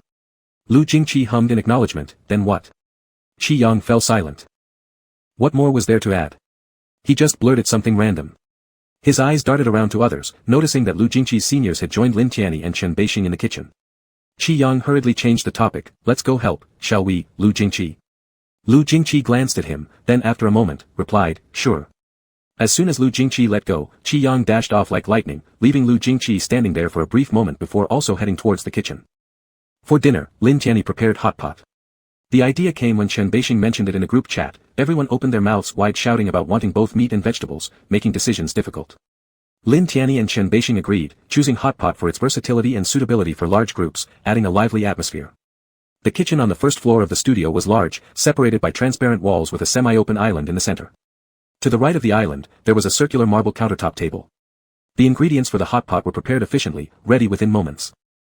Lin Tianyi urged them all to sit down quickly. Qi Yang initially wanted to sit next to Lin Tianyi but noticed Chen Beixin sitting protectively nearby. Feeling awkward, he considered carefully and then sat between Xingye and Meng Qiu instead. This was quite a good seat, the only downside was that Lu Jingqi was directly across from him, making eye contact unavoidable every time Qi Yang looked up. Qi Yang silently chanted to himself, can't see, and buried his head in eating the dishes. Xingye was very considerate, asking him softly multiple times if he had enough to eat and what he preferred. Qi Yang behaved obediently like a good boy, "Thank you, senior sister. This is plenty." Xingye looked at him warmly. "I heard from little Lu that you study animation. How is it? Hard?" Qi Yang shook his head, "Not too bad, but I'm more interested in comics." Xingye smiled again and helped him serve more food, treating him as if he were her younger junior student. Meng Qiu interjected, "Studying animation is good, these days anything beats doing scientific research.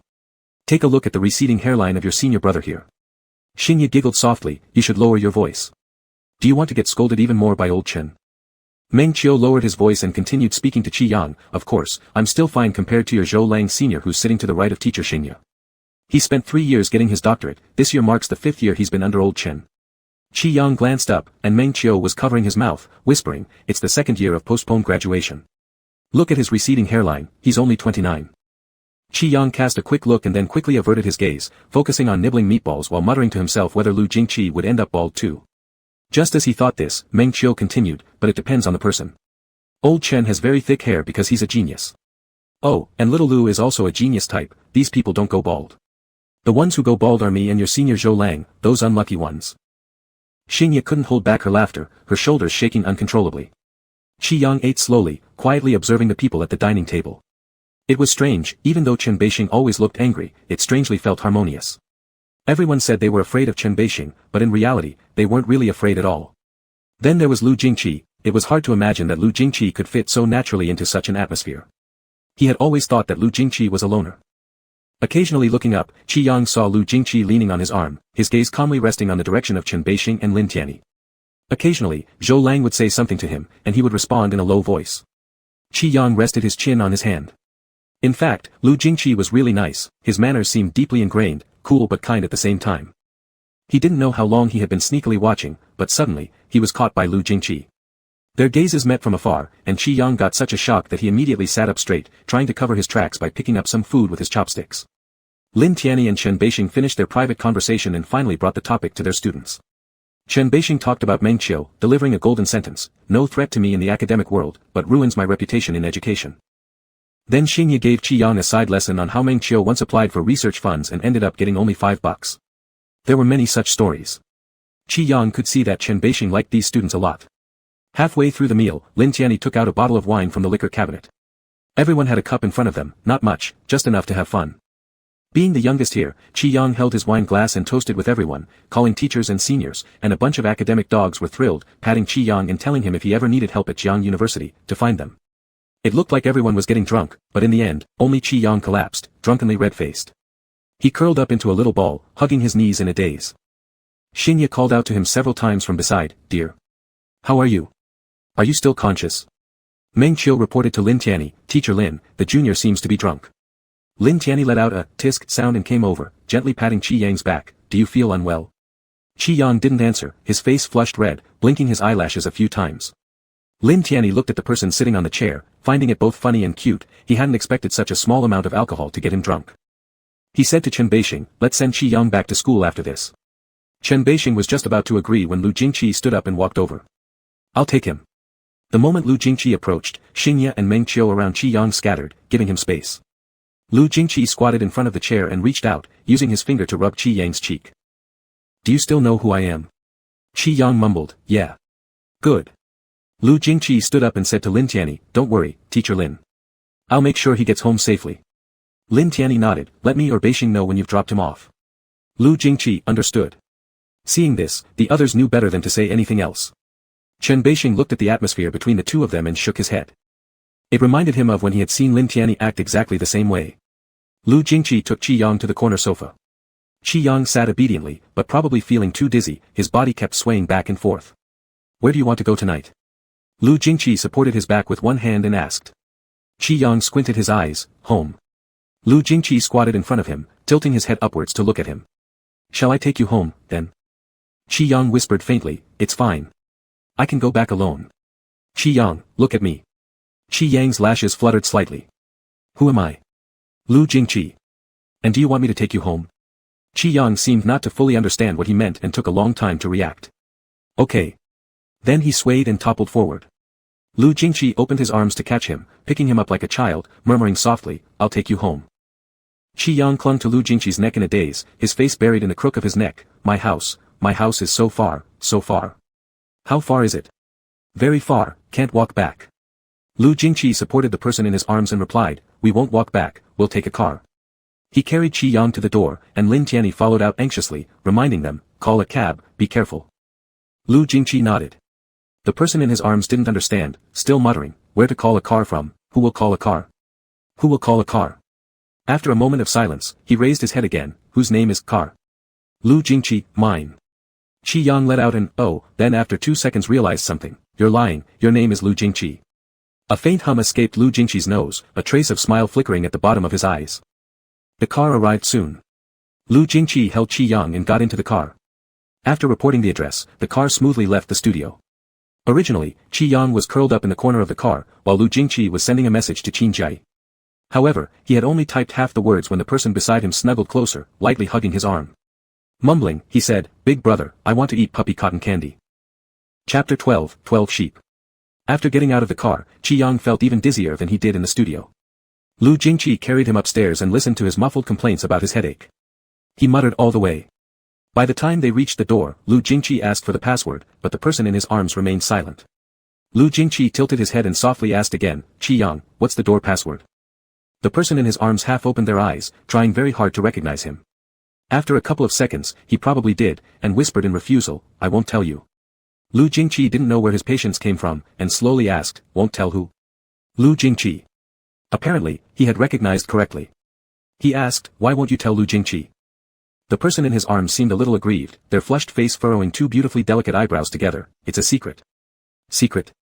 Qi Yang vaguely, "Ed," turning his head to the other side. After a moment of silence, Lu Jingqi gently massaged the soft black hair at the back of his head and said, "Qi Yang, I don't pry into your secrets." The air paused for a few seconds. "The password." He mumbled quietly, then turned back and whispered a string of numbers into Lu Jingqi's ear. Ding. A crisp sound, and the door opened. Lu Jingqi carried Qi Yang inside, closing the door behind them. Just as he was about to turn on the light, the person in his arms suddenly spoke up, as if mumbling in sleep, "Why?" Lu Jingqi paused, lowering his gaze to look at him. "Why what?" Qi Yang, drowsily, "Last time, you didn't tell me yet." Lu Jingqi seemed to understand what Qi Yang was talking about. "Qin Jai said that this morning you were at the Research Institute." The person in his arms slowly blinked, breathing warm and humid. "The Research Institute is so far from the animation building, so far, it takes a long time to walk here." Qi Yang mumbled, "Why?" "It's not on the way." In the darkness, Lu Jingqi's Adam's apple moved. Qi Yang. Before he could finish speaking, the person in his arms suddenly took steady and prolonged breaths. Lu Jingqi froze, looked down, and realized Qi Yang had already fallen asleep. The electronic clock on the wall emitted a faint glow, showing that it was already past 11 p.m. Lu Jingqi shifted his gaze and carried Qi Yang back to the room. He didn't turn on the lights. The moonlight outside the window was bright and clear, like a thin layer of gossamer, covering the entire room. Lu Jingqi tucked the blanket around Qi Yang well, and before standing up, his gaze dropped again. He whispered softly, "Why?" Not knowing whom he was asking. The person in bed was already sound asleep. "Qi Yang, I just wanted to see you, any route would be fine." Ever since the dinner gathering at Lin Tianyi's studio, Qi Yang always had a strange feeling, as if he had carelessly said something to Lu Jingqi, but he couldn't recall it, nor did he have any evidence. Lu Jingqi wouldn't tell him either, leaving Qi Yang alone, restless and preoccupied, constantly thinking about this matter. Qin Jai said he was close to having a mental breakdown. Qi Yang waved his hand and said, No, I must have said something. Lu Jingqi has been acting strangely recently." Qin Jai was playing games and didn't even lift his head upon hearing this, always thinking about these cat and dog affairs. "If it gets unbearable, just start a relationship, sheep." Qi Yang rested his chin on his hand and contemplated deeply. By the time Qin Jai finished a game, he looked up and found Qi Yang still deep in thought. He went over and waved his hand in front of him. "What's wrong? Did Lu Jingqi cast some kind of spell on you?" Qi Yang tisked dead and swatted away his hand. "Go away." Qin Jai laughed twice and picked up the dumbbell on the floor to practice a few times. "Springtime, baby." Qi Yang responded absent-mindedly, "What spring? Winter's coming soon." As soon as he finished, he realized Qin Jai was teasing him. He grabbed the corky-shaped pillow beside him and threw it at Qin Jai. "Get lost." Qin Jai grinned, catching it. "All right boss, let me go." Qi Yang didn't bother with him anymore. On Wednesday, Qi Yang went to Lin Tianyi's studio for a meeting, confirming the submission deadline with the rest of the 1649C project team. Since it was his first time as the lead artist on a comic, the studio staff were very lenient with him. 1649C was scheduled to begin serialization at the end of March next year, giving Qi Yang plenty of time. Moreover, considering his previous lack of participation in such projects, Lin Tianyi specifically reserved an office for him on the third floor and assigned one of the studio's veteran comic artists to answer his questions. Lin Tianyi sent the contact information over. Qi Yang took a look at the nickname. It was Si Zhou. If it weren't for coincidentally encountering the nickname, Qi Yang should have known him. On D Station, there was a painting blogger called Si Zhou with over 8 million followers. Qi Yang had been following him for 3 years and always admired his artistic style. Si Zhou's comics were ink-based and typically did not use much color, sticking to black and white tones forever. Yet he used black, white, and light and shadow to their full potential, creating works that were highly expressive. Qi Yang owned the complete set of Si Zhou's illustrated books at home. Unfortunately, he hadn't attended any of Si Zhou's offline autograph sessions.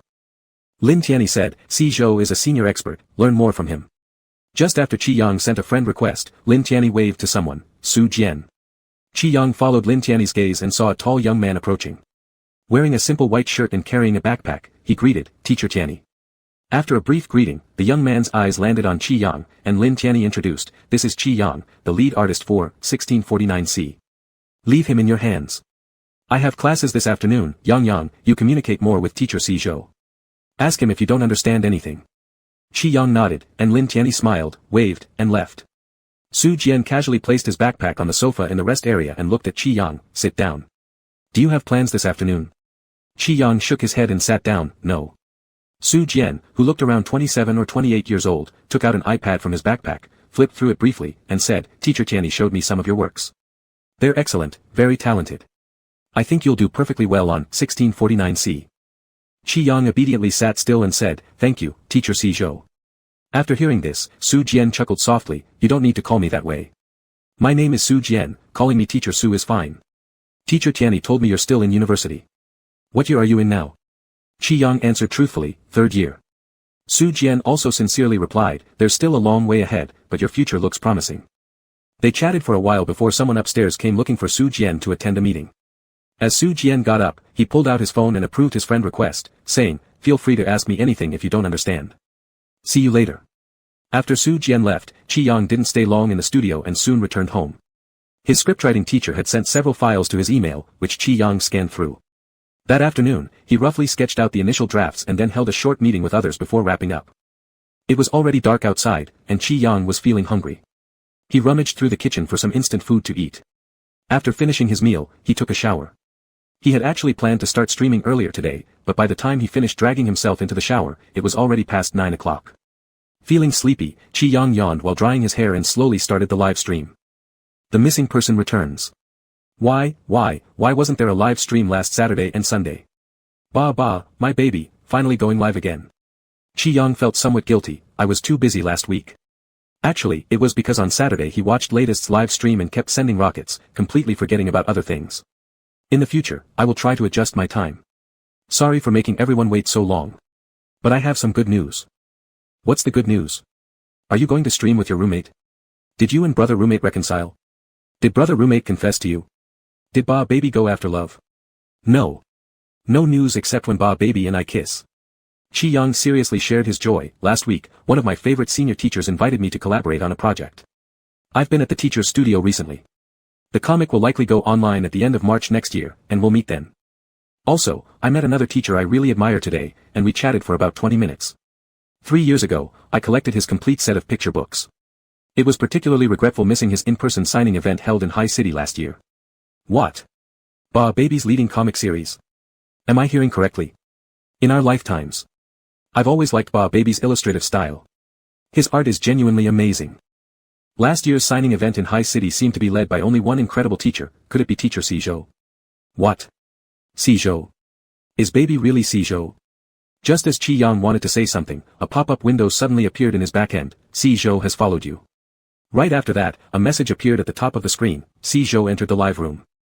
Before Qi Yang could process what was happening, Si Zhou initiated a connection request. Shit, WTF. So it's really Si Zhou then? Most likely, my goodness. Baby Mia is doing great again. Qi Yang hesitated for a moment and clicked accept.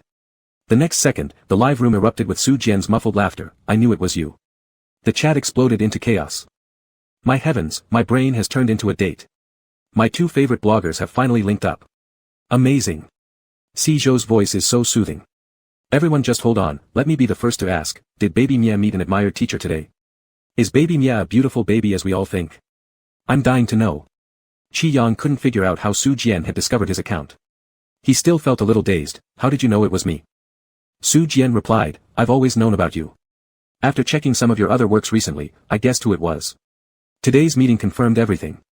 Feeling a bit awkward, Qi Yang's face grew hot, but thankfully no one could see him through the screen. He softly responded with an, oh, that makes sense. My god, this is the first time I've seen our baby acting so shy. It's killing me laughing. Si Zhou teacher, please share a selfie with baby Mia. Si Zhou teacher, is baby Mia really such a pretty baby? I will die without ever seeing baby Mia's face, sobbing uncontrollably. Holding a cup of coffee, Su Jian looked at the chat comments and smiled. Today I was too busy to take any selfies, it's a pity. Maybe another day. Oh, you guys guessed right, he is indeed very pretty. The chat started screaming, and Qi Yang's face turned even redder. Baby Mia stopped talking, so baby Mia must be very pretty, sobbing. Show us. Baby, hee, baby. Roommate bro, you lost because you weren't strong enough, didn't you? Ha. Roommate bro has officially become ex-husband bro. Huh, laughing so hard. Roommate bro has completely turned into former husband bro. Roommate bro is still spying. Stop looking, your wife ran away. Si Zhou teacher is too sweet, I'm crying so hard. Today, let's congratulate Si Zhou teacher for becoming the new husband. Qi Yang read these messages and felt overwhelmed, quickly switching to WeChat to send a private message to Su Jian. Qi Yang, sorry, Su teacher, these fans are just joking around. Please don't mind them. Su Jian replied promptly, no problem, I understand. Qi Yang barely breathed a sigh of relief. Meanwhile, the chat was asking Su Jian various questions about him. Su Jian demonstrated high emotional intelligence. Knowing he didn't want to reveal his face or personal information, he carefully picked out harmless things to talk about, like how pale his skin was, how skinny he was, and how his hair was black. Qi Yang thought these were normal facts, but the fans in the live room went crazy. Baby, my baby Mia, when will you marry me? If I could kiss baby Mia, I would happily trade it for luxury cars and villas. The above commenter sounds hungry and greedy, hahaha. Baby, I truly love you. The staircase you once touched, I dismantled and carried on my back for 3 years. You traitors, everyone has turned against each other now. Roommate bro probably can't sit still anymore, pointing and mocking, Roommate bro has already crushed his phone from anger. Let baby wash up and wait for Bei Dynasty. Today's live session wasn't long. After finishing the conversation with Su Jian, Qi Yang ended the stream quickly. Countless private messages flooded in, asking about Si Zhou, about his roommate, even requesting pictures. Qi Yang's brain was spinning as he tried handling all the replies, finally shutting down the back end and slumping in his chair, spacing out. After an unknown amount of time, Qi Yang came back to his senses and grabbed his phone, switching to his secondary D-Station account. He intended to recharge by watching latest's videos. He left a comment under latest's latest video. A sheep named Sheep, baby is so cute, maybe wear black stockings next time. This comment quickly received replies. Hey, sister-in-law likes black stockings, huh? A real man never talks nonsense, you should make a move directly. Sister-in-law, don't spoil him too much. Qi Yang was amusedly reading these replies when his phone buzzed. Lu Jingqi, come downstairs. Qi Yang. In an instant, he jumped up and rushed to the window. Sure enough, Lu Jingqi was standing downstairs, wearing a calm expression as if he knew Qi Yang would definitely run over to look. His gaze remained steady on the floor where Qi Yang's window was located. Qi Yang was startled, stepping back quickly behind the curtain to hide. His heart was pounding like thunder. Shit, what is Lu Jingqi doing here at this hour? Chapter 13 Sheep. Qi Yang spent the better part of a day dilly-dallying, dragging his feet in every way possible until he finally shuffled down the stairs in slippers. He walked over under Lu Jingqi's gaze, feigning calm and asked, what's up so late? Lu Jingqi said, let's go for a midnight snack. After saying that, he extended his arm and casually draped it around Qi Yang's shoulders, glancing away easily as he guided him forward. Qi Yang hastily waved his hands. No, I'm not hungry at all. Wait, Lu Jingqi, hold on. Qi Yang was so flustered it seemed like Lu Jingqi was a human trafficker. Every cell in his body resisted. I'm really not hungry. You should take Qin Jiayi instead, he has a good appetite. He must be hungry by now. Lu Jingqi paid no heed, his pace leisurely. Qi Yang could no longer restrain himself. Lu Jingqi, why do you have to invite me? You have so many friends, Meng Qiu, Xingye, anyone would be better than me. Right? On hearing this, Lu Jingqi lightly raised an eye and then looked down at him. Do you really not want to go with me? Qi Yang let out a sharp hiss, internally, answering with a brief silence. Indeed, he didn't quite want to go out for a snack with Lu Jingqi. Not just snacks, he'd prefer not to eat breakfast, lunch, or dinner together. The safe distance between them had best be kept at more than a meter. Or else Qi Yang feared. That day you got drunk didn't seem to say that. Qi Yang's internal grumbling suddenly stopped, and with confusion, he looked up, locking eyes with Lu Jingqi. Lu Jingqi said, Qi Yang, why don't you tell the truth? The truth? What truth? Qi Yang's eyes were filled with panic. He blinked several times, tentatively asking, what did I say that day? Lu Jingqi slowly came to a stop. You that day. Qi Yang's heart raced. Lu Jingqi said, guess. If you're right, I'll let you go back. Qi Yang. Ah. Lu Jingqi, you can't do that.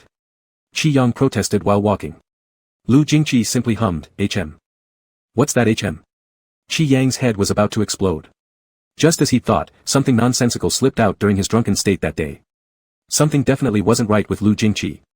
Qin Jie even mentioned he might have a split personality. Listen, Lu Jingqi, whatever I said that day was definitely unintentional, ramblings after drinking. It's not reliable at all. Someone as smart as you wouldn't believe it, right? Lu Jingqi gave a vague hum from his nose, then spoke unhurriedly, but I feel what you said was sincere. Qi Yang. Sincere my elder brother's watermelon rind, man. So, Qi Yang ended up being forcibly taken out for a snack by Lu Jingqi, and all the way to the end, Lu Jingqi never told him what exactly he said when he was drunk. Furious yet feeling guilty, Qi Yang couldn't sleep for half the night after going home. He resolved he'd never touch alcohol again, at least not in front of Lu Jingqi. At the same time, he secretly cursed Lu Jingqi as a black-hearted scumbag. Starting tomorrow, he'd avoid Lu Jingqi, draw a clear line. Before sleeping, Qi Yang vengefully bought tons of comics online as his last shred of solace in this loveless world. The next day, he went to class with huge dark circles under his eyes, and Qin Jie stared at him for 10 minutes like a monkey. This fool grinned like a recently discharged lunatic, Is it because you've been drained by a fox spirit, haha, ha ha ha ha. Qi Yang smiled faintly and then stomped hard on his new shoes. Qin Jie let out an ow and immediately ducked under the table, leaving Qi Yang's ears finally peaceful. Just as Qin Jie said, Jiangcheng's autumn and winter felt like a 100-meter sprint, and before they knew it, a torrential downpour hit on Friday, making this weekend's weather cold straight down to near 0 degrees. Jiangcheng University Research Institute. Chen Beixing had attended an academic conference in the neighboring province these past 2 days and hadn't returned yet, making the atmosphere in the office unusually harmonious and cozy. Xingye and Zhou Lang gathered together eating chips, chatting about institute gossip while nibbling, whereas Meng Qiu sat alone gazing at the window lost in thoughts, occasionally reciting poetry, looking rather in high spirits. Lu Jingqi leaned back in his chair, eyes glued to the computer screen in front of him, a coffee cup swinging idly in his long fingers. The program on the computer was an observation model that Chen Beixing had run previously, and there was a pile of new data that needed to be compared with this model.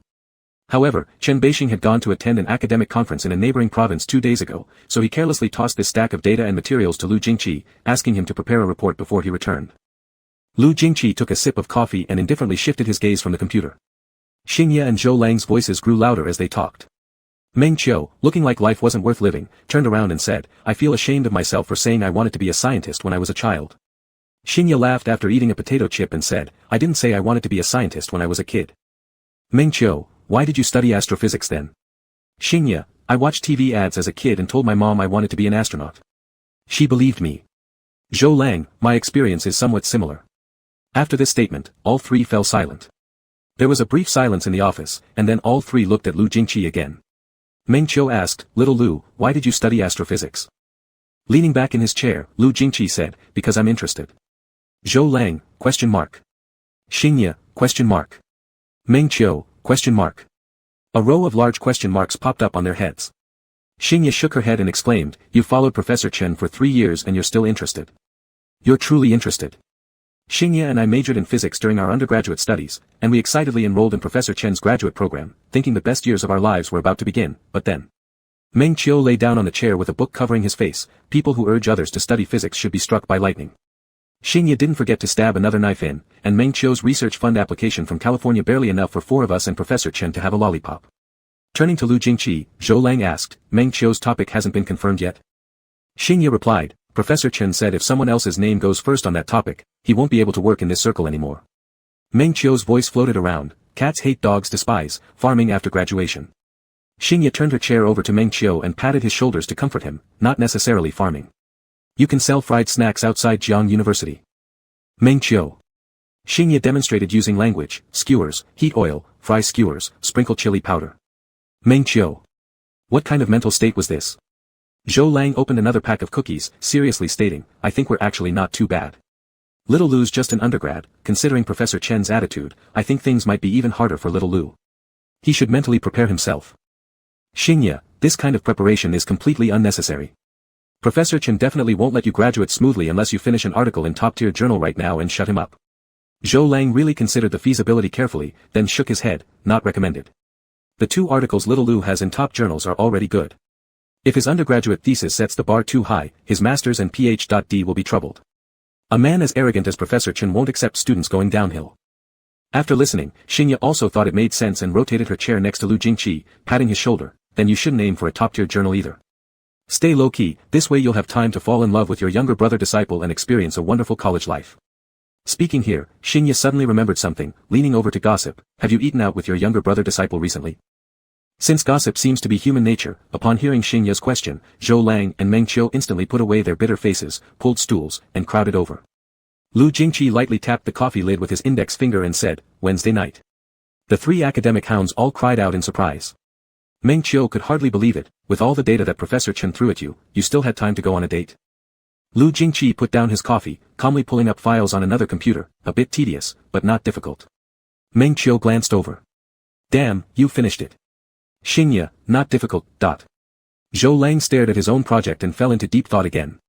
Looking out the window, he seemed to have seen through everything. 13.82 billion years ago, a singularity exploded. Meng Qiu, what happened to him? Xingye shook her head, he's gone mad. Meng Qiu looked at Lu Jingqi again, take the opportunity while Professor Chen hasn't returned yet. Go on a date with your younger brother disciple quickly. Oh, by the way, the materials Professor Chen sent today have arrived. Little Lu, remember to pick them up. Your master brother will be rest assured if you handle it.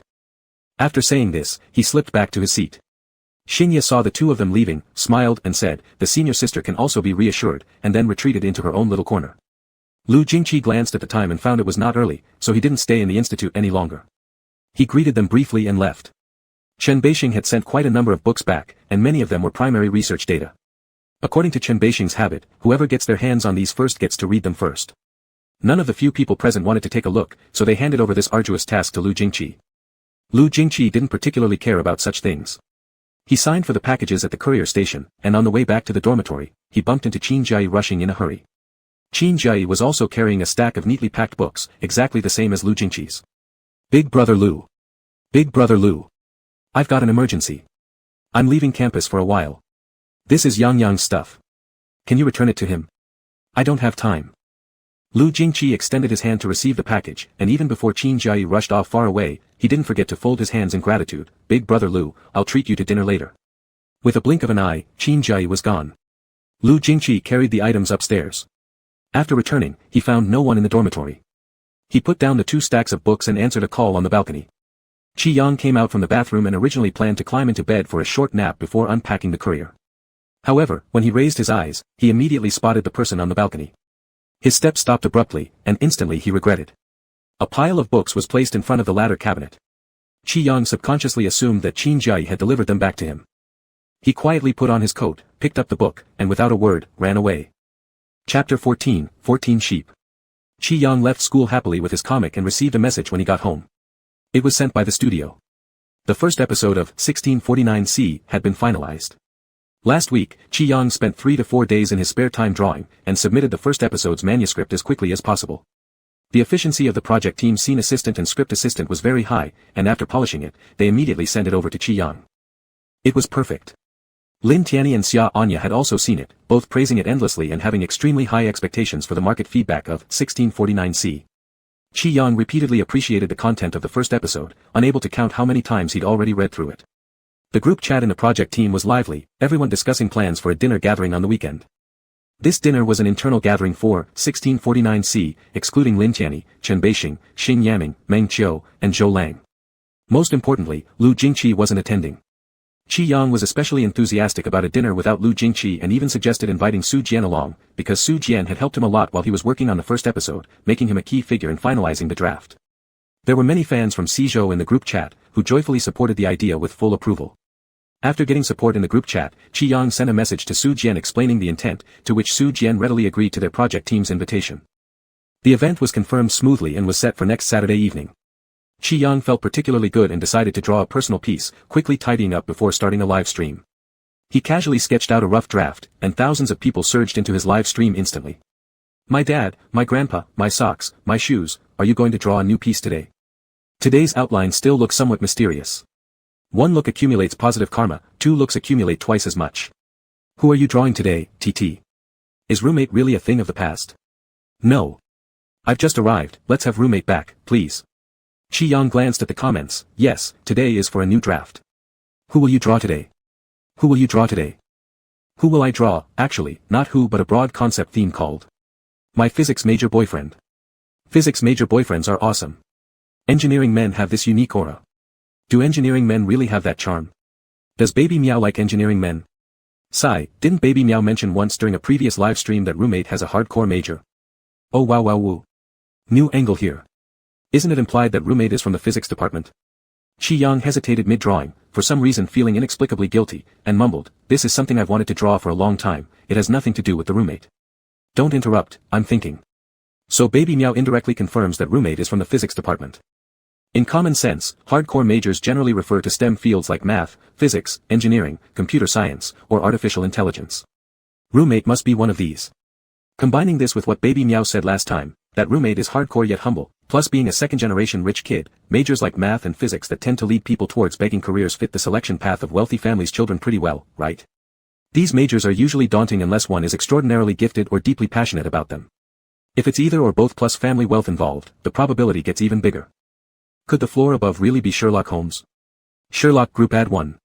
Since you're all sleuthing, I'll throw something mysterious out there. I heard roommate's voice during that live stream, forgive me, but such a deep baritone can only be from an engineering man, right? My sixth sense tells me roommate is definitely a big name in the physics world, absolutely no doubt about it. Mysticism Group Ad 1. Seeing this situation, Chi Yang quietly shut up again. He realized that every time he goes live, he doesn't need to come up with topics, the bullet comments are always full of chaos. Then I don't care, I'm saying roommate is from the physics department, so that's that. Argumentative Chaos Group Ad 1. Roommate is not from the physics department, okay? I swear. Hanging Group Ad 1. Ha ha ha ha ha ha. Baby Meow is silent again. You're all poking fun at Baby Meow's windpipe, laughing me to death. Each time you bring up something and he goes quiet, Baby Meow has suffered greatly these few live streams, ha ha ha. So, is your roommate really from the physics department or not? Tell us. Tell us. Tell us. Chi Yang rested his cheek on his hand, somewhat helplessly, not entirely, he's from the Physics Institute, but the major needs to be more specific. Alright, everyone stop crying or Baby Meow will end up bare-bottomed. So, I've come to a sudden realization, was Meow eyeing roommate from the start? Mia even said roommate was some kind of saintly male bodhisattva who had her head over heels. So today's physics major boyfriend? Roommate is having it great again today. Goodness me, Seijo's subsequent husband throne only got ascended for 3 days. This way, isn't roommate both the subsequent and previous husband, ha ha ha ha ha ha ha too ridiculous. Roommate gets promoted. Chiang had completed 1/3 of this new draft when he abruptly came to his senses. What is this, physics major boyfriend? Isn't this just Lu Jingqi? His hand, mid-drawing, froze, and silence settled over him. On the live stream's comment board, people were still speculating about roommate. So is there more with roommate? Waiting for the continuation. WOC last time when Chu came into the live room, the entire comment section was brushing through all things Chu, I didn't dare ask about roommate. As long as roommate doesn't die, you will forever be consorts. I'll stand on my hands and eat excrement if there's no sequel. Roommate has been driven mad, I don't believe there isn't more to follow. The comments section was dizzying, Chiang's thoughts began wandering, and he couldn't continue painting. Furthermore, so much had happened between him and Lu Jingqi in the past period that he felt stifled. After hesitating for 2 seconds, Chiang cautiously said, in fact, there is a bit more. Holy cow. Roommate fans are happy again, I see. You're saying it now. What restraint, pointing and gesturing. Chiang muttered while rubbing his face, I fell ill recently, it wasn't serious, but at the time, only roommate was around. He was the one who sent me to the hospital. Yes, the fees were all covered by roommate, I planned to transfer the money back later, but he wouldn't accept. What is this if not love, tell me. Is this not love? You two are too good together, weep weep weep weep. Let me speak frankly, I think roommate is the one who's completely infatuated. He really loves. Shit man, aren't you two playing tricks on me, moving towards each other? Chiang stayed silent for a moment, his ears turning slightly red. Later, during a dinner gathering at my predecessor teacher's studio, something specific I can't explain too well, basically summarizing, during the meal, I got drunk, and once again, he was the one who took me home. Didn't he take advantage? If worse comes to worst, could roommate open an account? I beg you, I beg you. If I don't see you two together, I might die, I'm not joking. Roommate's definitely someone destined for greatness, he can endure everything and hasn't confessed yet. If I find out who you two are, I'll drag you to the bed in a second. Isn't this dating already? Aren't you two a couple? Tell me, huh? Chiang remained quiet for a long time, finally calming down, he seriously stated, that's it, these are all the recent developments, that's all. There was no way he would say anything about dreaming of Lu Jingqi, as his feelings toward Lu Jingqi were already quite obvious. To put it another way, it would be like announcing it to the world. After telling the two stories as if they were tales, Chiang exhaled deeply, then picked up his pencil again. Treat this as just a story. Roommate is very well-mannered, not just to me, but also nice to other friends. Truly, just treat it as a story. Roommate and I are just ordinary roommates. As for me, I usually try to avoid him, understand?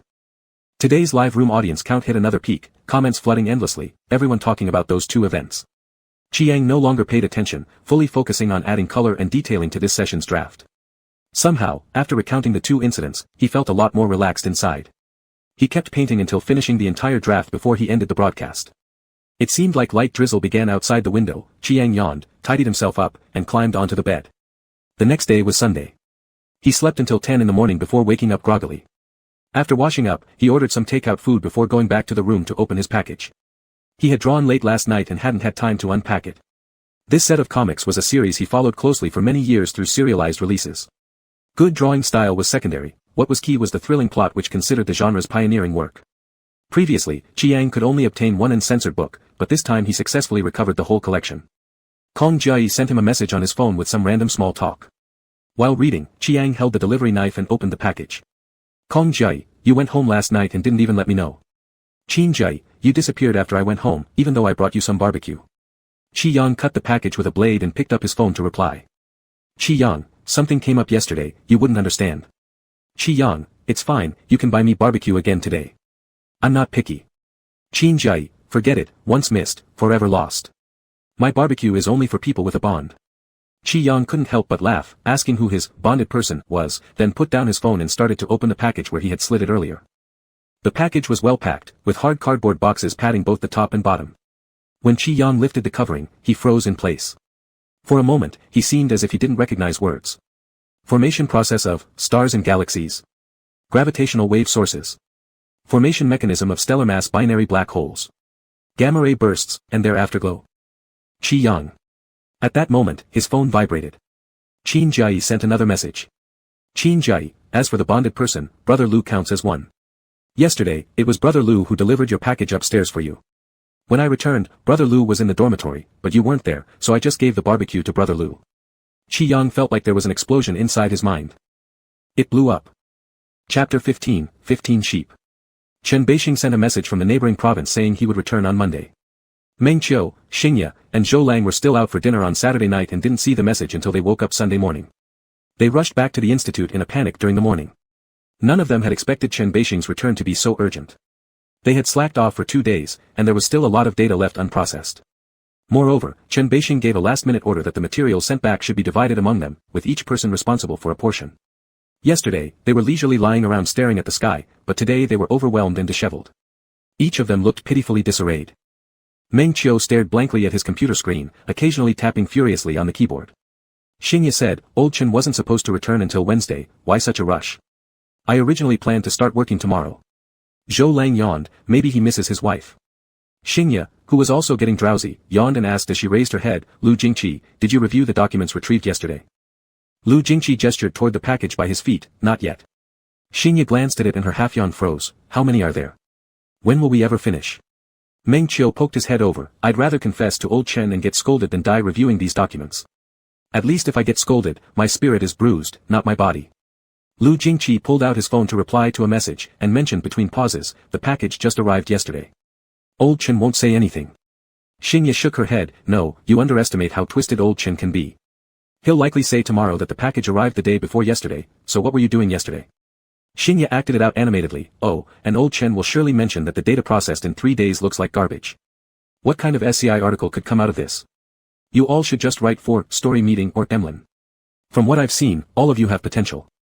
After impersonating Chen Beixing, Xingye's face fell. She collapsed against her chair, defeated, of course, Old Chen's words aren't without reason. For 3 days, we've only been slacking. Zhou Lang was still laughing about it while Xingye grimaced, Old Chen probably thinks everyone is like him, so passionate about astrophysics. I've heard Old Chen once worked on a project for 7 straight days and nights without returning home. Teacher Lin even thought he might have died suddenly in the office. Leaning back on his chair, Lu Jingqi skimmed through some news on his phone before standing up and lifting the parcel onto the table. He dispelled the rumor with a faint voice, it's fake. Old Chen at most stayed in the office for 3 days. The 7-day-a-night story was fabricated by the media trying to flatter him. Xingye said, that makes no difference. Whether it's 7 days or 3 days, I couldn't do it. Lu Jingqi casually took a craft knife from the pen holder and efficiently opened the express package. It was sealed tightly, and the documents inside were packed in sturdy cardboard boxes. He said, "We'll split the materials into 4 parts, each taking 1 part." But Lu Jingqi's voice stopped abruptly. There was nothing under the lid but a striking cover illustration filled with sexual tension, a Western fantasy-style painting. Horns of demons, tails, maid costumes. The title of the comic book struck a familiar chord in Lu Jingqi. The Male Consort of the Demon King Volume 1. He picked it up, and underneath were more volumes, The Male Consort of the Demon King Volume 2, Volume 3, Volume 4. An entire collection of 12 books. Xingye stretched lazily and stood up, walking toward Lu Jingqi. "Divide them. The sooner we divide, the sooner we start." Lu Jingqi quickly closed the box. Just then, his phone buzzed softly. Lu Jingqi glanced at it. "Qi Yang, that." "Qi Yang, Lu Jingqi." He averted his eyes and said to Xingye, who was approaching, "I think I need to study these materials further." Xingye looked puzzled. "Huh?" "Lu Jingqi, I will personally inform old Chen tomorrow." Xingye paused for a moment before realizing something. She eagerly patted Lu Jingqi's shoulder. "Little Lu, you're the best. The future pioneer scholar of the forefront of astrophysics is you. With you, Sis feels at ease and dies content." Meng Qiu and Zhou Lang also looked up. Zhou Lang asked in confusion, "Little Lu, are you taking all of these to read? There's too much. If necessary, leave some behind. We can stay late tonight and work overtime." Lu Jingqi had already resealed the package, using tape to secure it again. He said coolly, "No need. Just keep working." On the item information form of the resealed package was written simply, "Confidential files/express delivery." Below it, almost unnoticed, was a recipient name, Yang Leg Yang. He placed the package back under the desk, pressed a key on the keyboard, and the program reappeared on the computer screen, running without pause. Lu Jingqi sat down on his chair, keeping his eyes on the program while picking up his phone from the desk. There were 4 unread messages. "Qi Yang, that." "Qi Yang, Lu Jingqi." "Qi Yang, I have something to say to you." "Qi Yang, where are you now?" Lu Jingqi sent him the address of the institute office. Upon receiving the message, Qi Yang let out a long sigh. Surrounded by piles of scientific research data, Qi Yang felt utterly hopeless. He wondered if he should just die or gamble on the possibility that Lu Jingqi hadn't opened the package yet. Objectively speaking, the probability of it being untouched was extremely low. Qi Yang clutched his phone and collapsed onto the floor, curling up into a shrimp-like ball with his face buried in his hands. "It's over. Qi Yang, you're finished." The phone buzzed again. "Lu Jingqi, did you send the wrong package?" Qi Yang perked up instantly upon seeing this message. He scrutinized it several times, thinking there might be a 1% chance it wasn't what he feared. Carefully, he typed back a response. "Qi Yang, it seems so." Lu Jingqi, Qi Yang gasped inwardly at the simple, What did that mean? After hesitating for a moment, he added, "Should I bring your package to you?" Lu Jingqi, "No need, return it to the dormitory." Qi Yang frowned as he thought for half a minute. What about his comics? From the tone of Lu Jingqi's message, it seemed like he had no intention of returning them. After pondering for a while, Qi Yang decided not to bother anymore. Relying on Lu Jingqi wasn't an option, better to rely on himself. In record time, he gathered everything together, grabbed the stack of materials, and headed back to school. First, he returned the materials to the dormitory. Then, he stopped at the university cafe and bought 4 cups of coffee before rushing straight to the institute. At this hour, Xingye, Meng Qiu, and Zhou Lang were definitely all in the office. Following the address given by Lu Jingqi, Qi Yang climbed upstairs and stopped in front of a certain office door, lightly knocking. The door quickly opened, revealing Zhou Lang. He looked surprised. "Younger brother Qi Yang." Xingye and Meng Qiu, who were deeply engrossed in their work, immediately looked up upon hearing the voice. "Meng Qiu, younger brother has come." Qi Yang waved the coffees around, smiling brightly. "I have something to discuss with Lu Jingqi. On my way here, I brought some coffee for all of you. Sorry to disturb." Xingye, feeling dizzy-eyed from reading papers, was already ready to quit.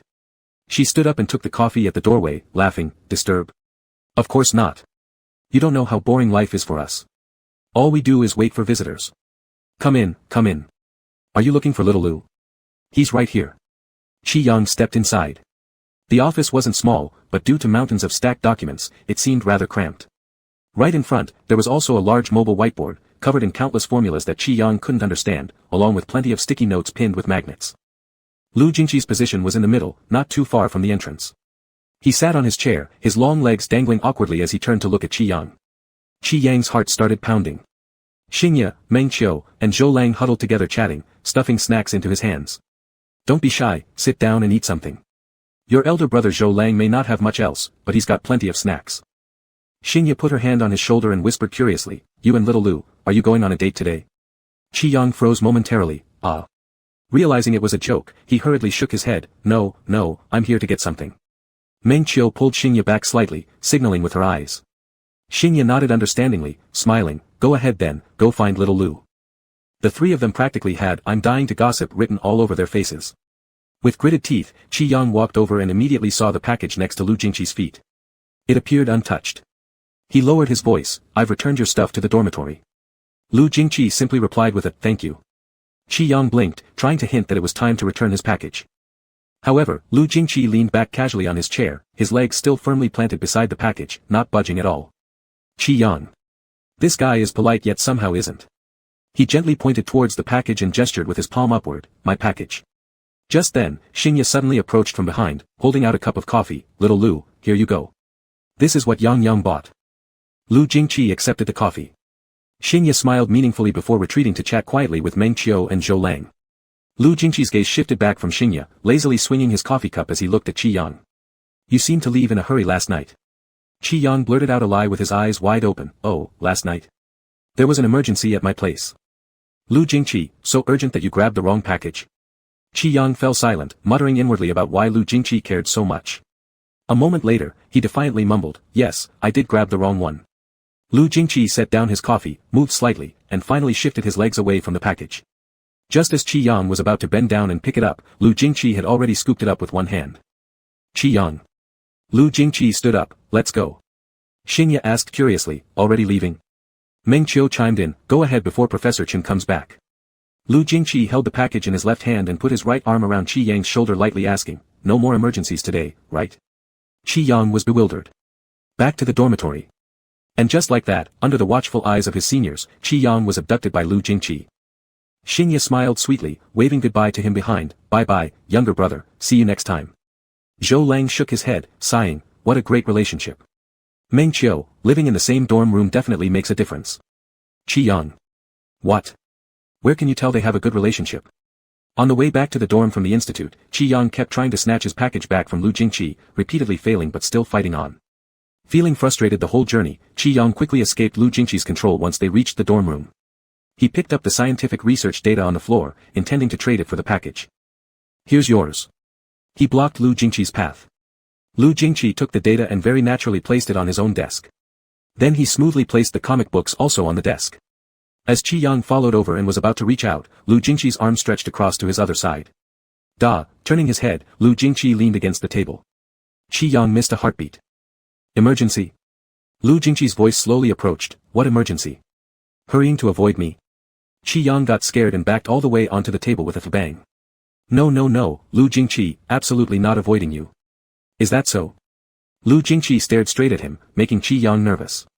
His eyelashes quivered non-stop as he said, "I really had an emergency, it wasn't about avoiding you." Qi Yang lost count of how many lies he told Lu Jingqi already, yet none of them made him less self-conscious. Feeling guilty, he didn't dare to look up. "Lu Jingqi, any more emergencies today?" Qi Yang initially stayed quiet, but as Lu Jingqi's hand lifted again towards the package, he hastily replied, No more emergencies today. Not going home." Lu Jingqi slowly tapped the table behind Qi Yang without uttering a word. Qi Yang felt like exploding. Trapped by Lu Jingqi with nowhere to retreat. "All your materials are returned." Though Lu Jingqi hadn't said anything, Qi Yang began confessing himself, "I only glanced at it, I won't tell anyone, and I can't even understand it.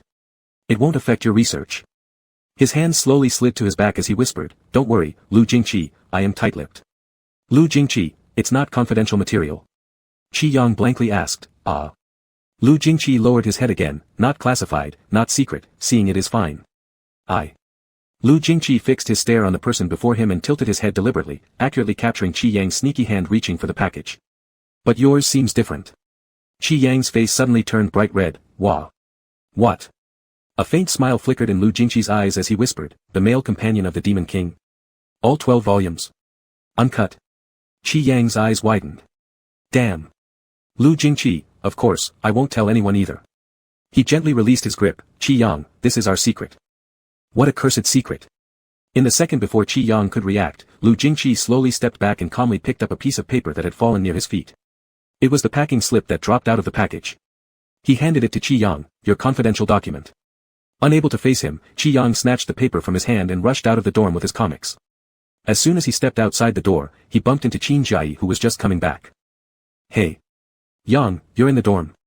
Where are you going? Have you eaten lunch? Qi Yang was already out of sight.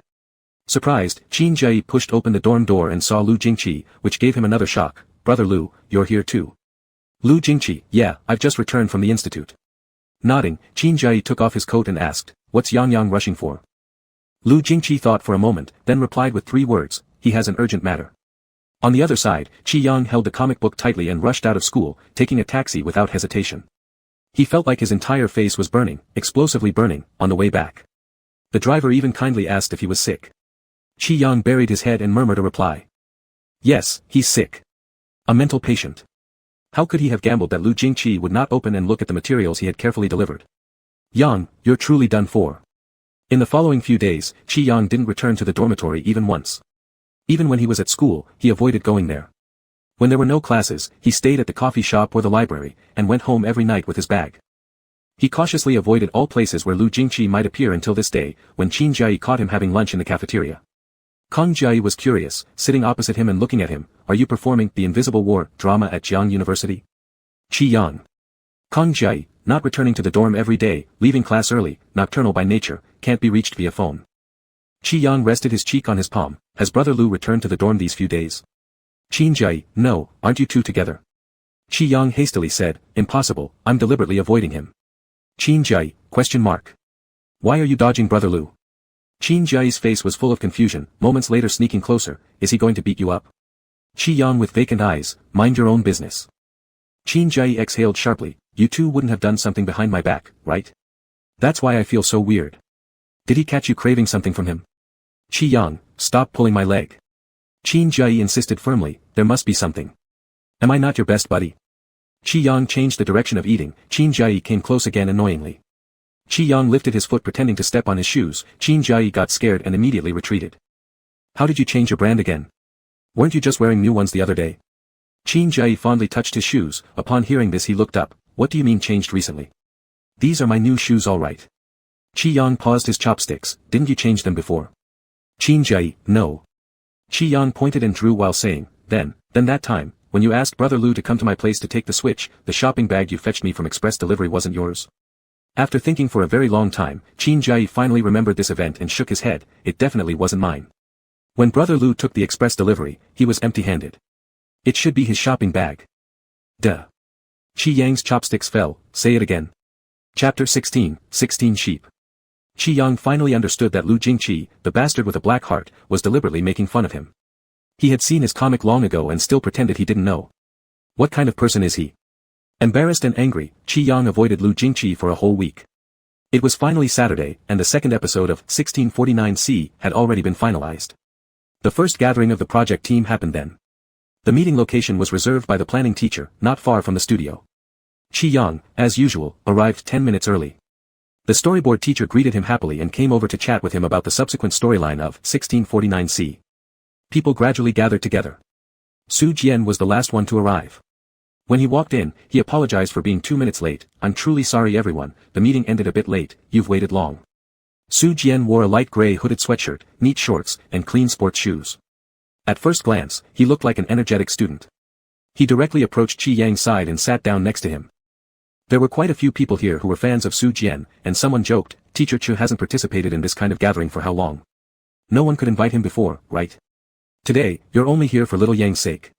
Su Jian smiled but didn't deny it. One of us said, we're all good colleagues of Yang Yang. We're not letting you off easy today. We've all brought your comics, no signature, no way you're leaving. Su Jian replied, coincidentally, I also came here for a signature today. If Teacher Qi Yang would kindly sign one for me, I'd be very honored.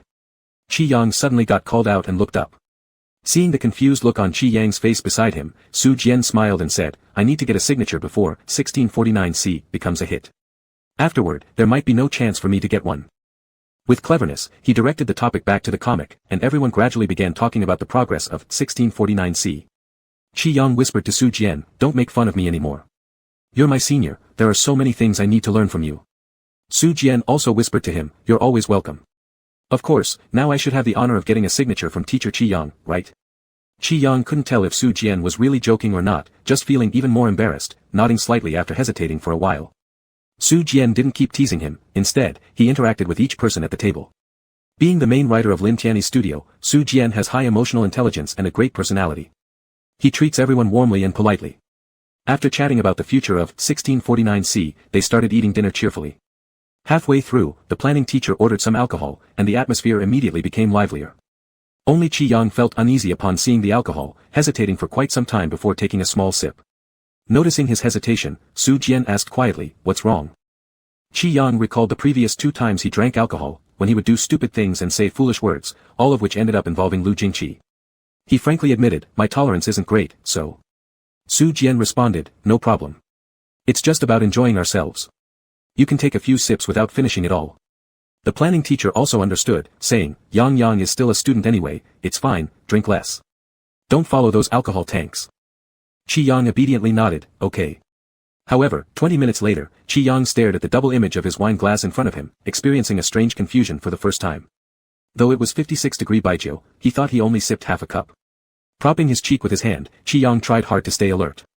Since he came alone, and most of the others were colleagues, he didn't want to cause trouble for anyone. Quietly staying in his seat, he just drank water during the latter part of the meal. The gathering ended fairly early. Although Qi Yang was relatively sober except for walking a little wobbly and having somewhat muddled thoughts, everything seemed okay. Some suggested going to sing karaoke, others surrounded Su Jian asking for signatures. Only Qi Yang quietly stayed in the corner, slowly trying to recover from his buzz using sheer willpower. After an unknown amount of time passed, a shadow suddenly loomed in front of him. Looking up, Qi Yang saw it was Su Jian. Su Jian was taller than Qi Yang. Leaning against the wall, Qi Yang had to tilt his head upward slightly to see his face. Blinking slowly, he called out, "Teacher Su." Su Jian chuckled lightly, "Are you drunk? Feeling dizzy?" Qi Yang shook his head, "Not too bad." Not too bad, still conscious, it was much better than the previous 2 times, at least he wouldn't babble nonsense. Su Jian asked, "They plan to go singing. I'm not joining. What about you?" After drinking, Qi Yang spoke very slowly, as if he needed a long time to think. He said, I won't go either, I want to go home early." Su Jian replied, "Alright, but in your state, I'm not comfortable letting you go alone. Let me see you home." Qi Yang hesitated again and shook his head. Su Jian tilted his head to look at him.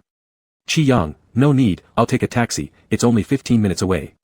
Su Jian didn't insist, he respected Qi Yang's choice. Standing up straight, he said, "I've already informed the other teachers. Let's go." Qi Yang nodded and bid farewell to Su Jian and the others before leaving earlier.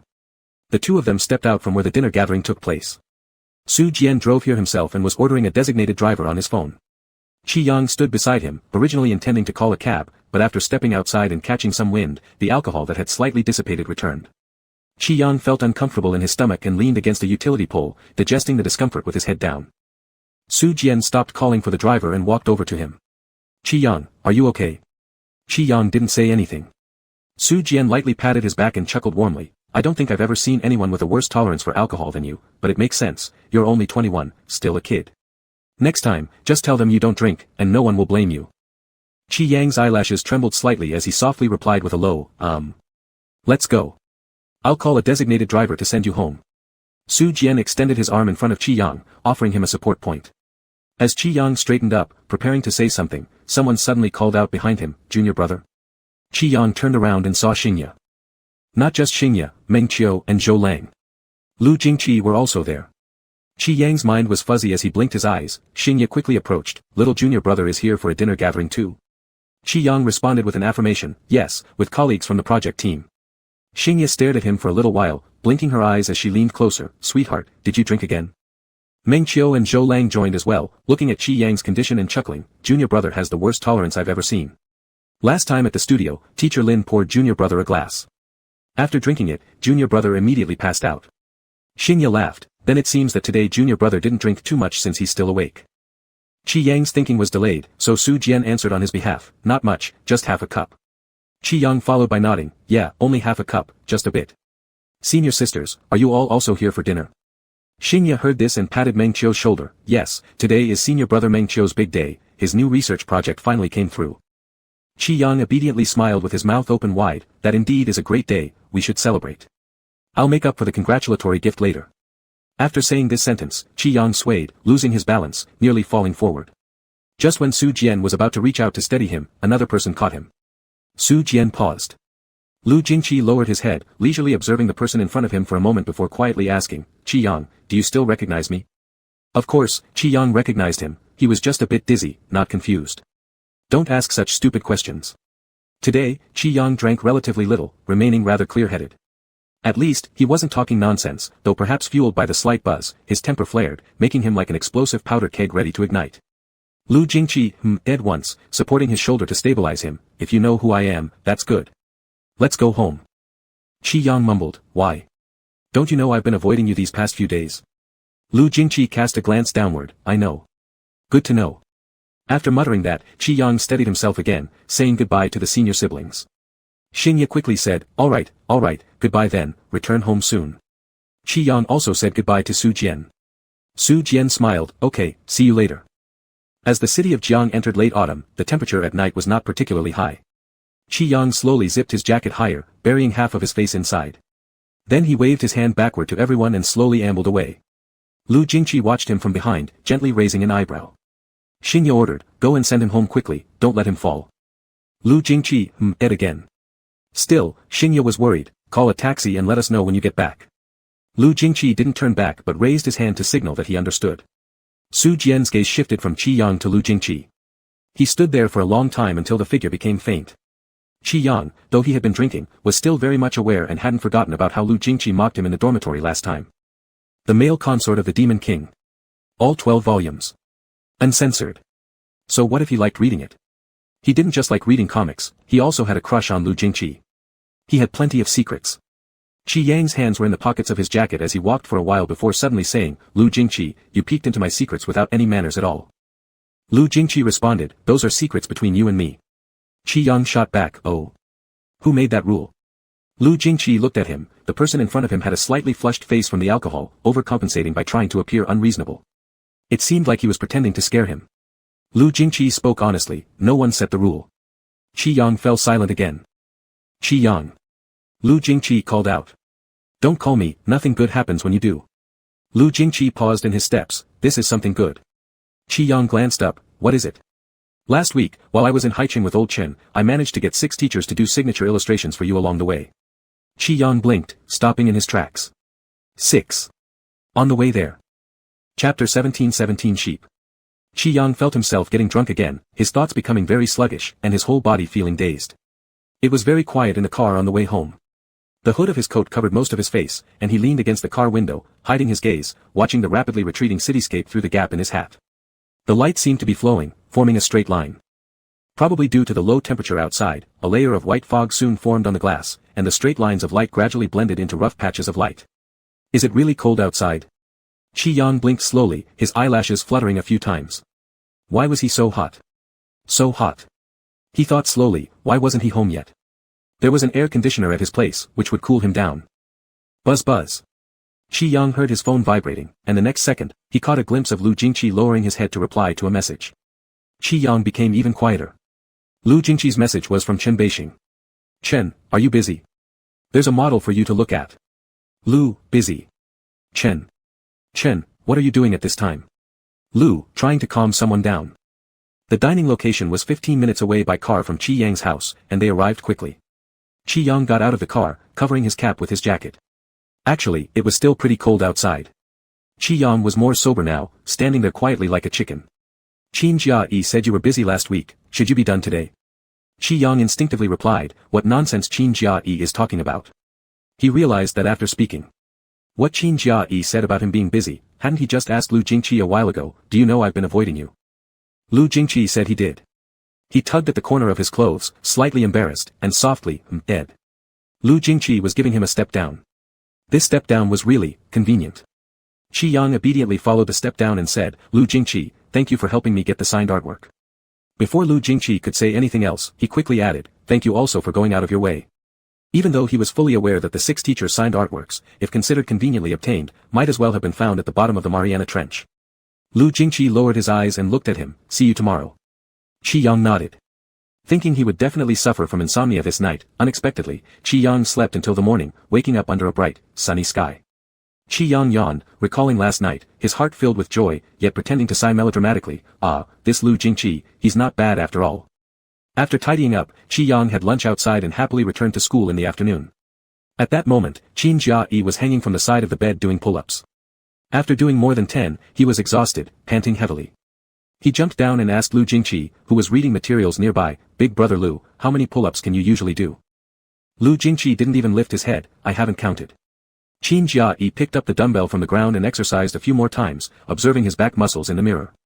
After observing for a long time and still feeling unsatisfied, he tilted his head and asked again, "Big brother Lu, where do you work out normally?" Lu Jingqi, "At the gym." Qin Jia ed and then went to check his biceps. After pinching them a few times, he spoke again, "Big brother Lu, what do you think of me? Do I have any room for improvement?" Lu Jingqi finally raised an eyelid, watched for a moment, and faintly said, "A lot." Qin Jia looked as if he'd been hit. "That's impossible. I've been working out for several days." When Qi Yang returned, he saw Qin Jia preening himself in front of the mirror. He arched his eyebrows, confusedly looking at him. "What are you doing?" Seeing him, Qin Jia exclaimed, "Oh, the missing person has returned." He rushed over and blocked the door. "Last week, you were always out of sight. I didn't see you for a whole week, so I went to the gym with one of my club buddies. Look at the results of a week's work." Qi Yang. "What are you looking at?" Qin Jia incredulously said, "Look at the muscles, look at my biceps." Qi Yang widened his eyes, "Can't see them." Qin Jia how could that be? He raised his own arm toward Qi Yang's eye socket. "Isn't this muscle? It's so hard." There were only 2 words written in Qi Yang's eyes, speechless. Qin Jia insisted earnestly, "You can't deny the existence of middles like me because you have a top around you. This kind of behavior is wrong and detrimental to the long-term development of our friendship." Qi Yang glanced at him, and Qin Jia excitedly showed him his back muscles and chest muscles. Qi Yang gave him a single word, "Bottom." Qin Jia how can someone with my physique possibly be a bottom? Qin Jia wouldn't believe it and went around Qi Yang loudly, "Just wait.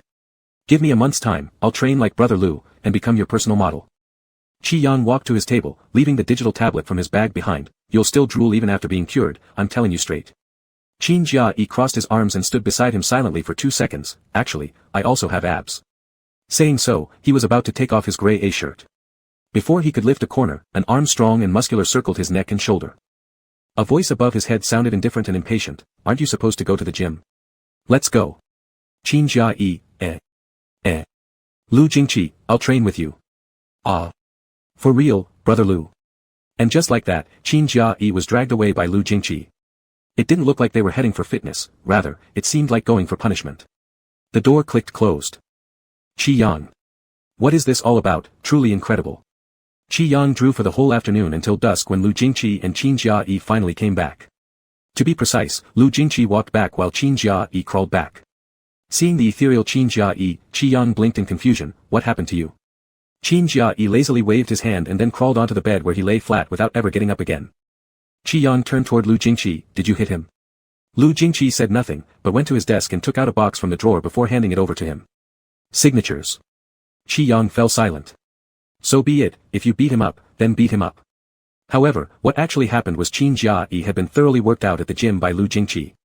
Before leaving, Qin Jia boasted non-stop and even promised solemnly that he would be Qi Yang's exclusive human model in the future. With his arm propped on his shoulders, Lu Jingqi faintly responded after hearing Qin Jia's words, "Oh, so you're doing this?" Qin Jia, of course, how can I lie about the 4 or 5 years of feelings between me and Little Sheep?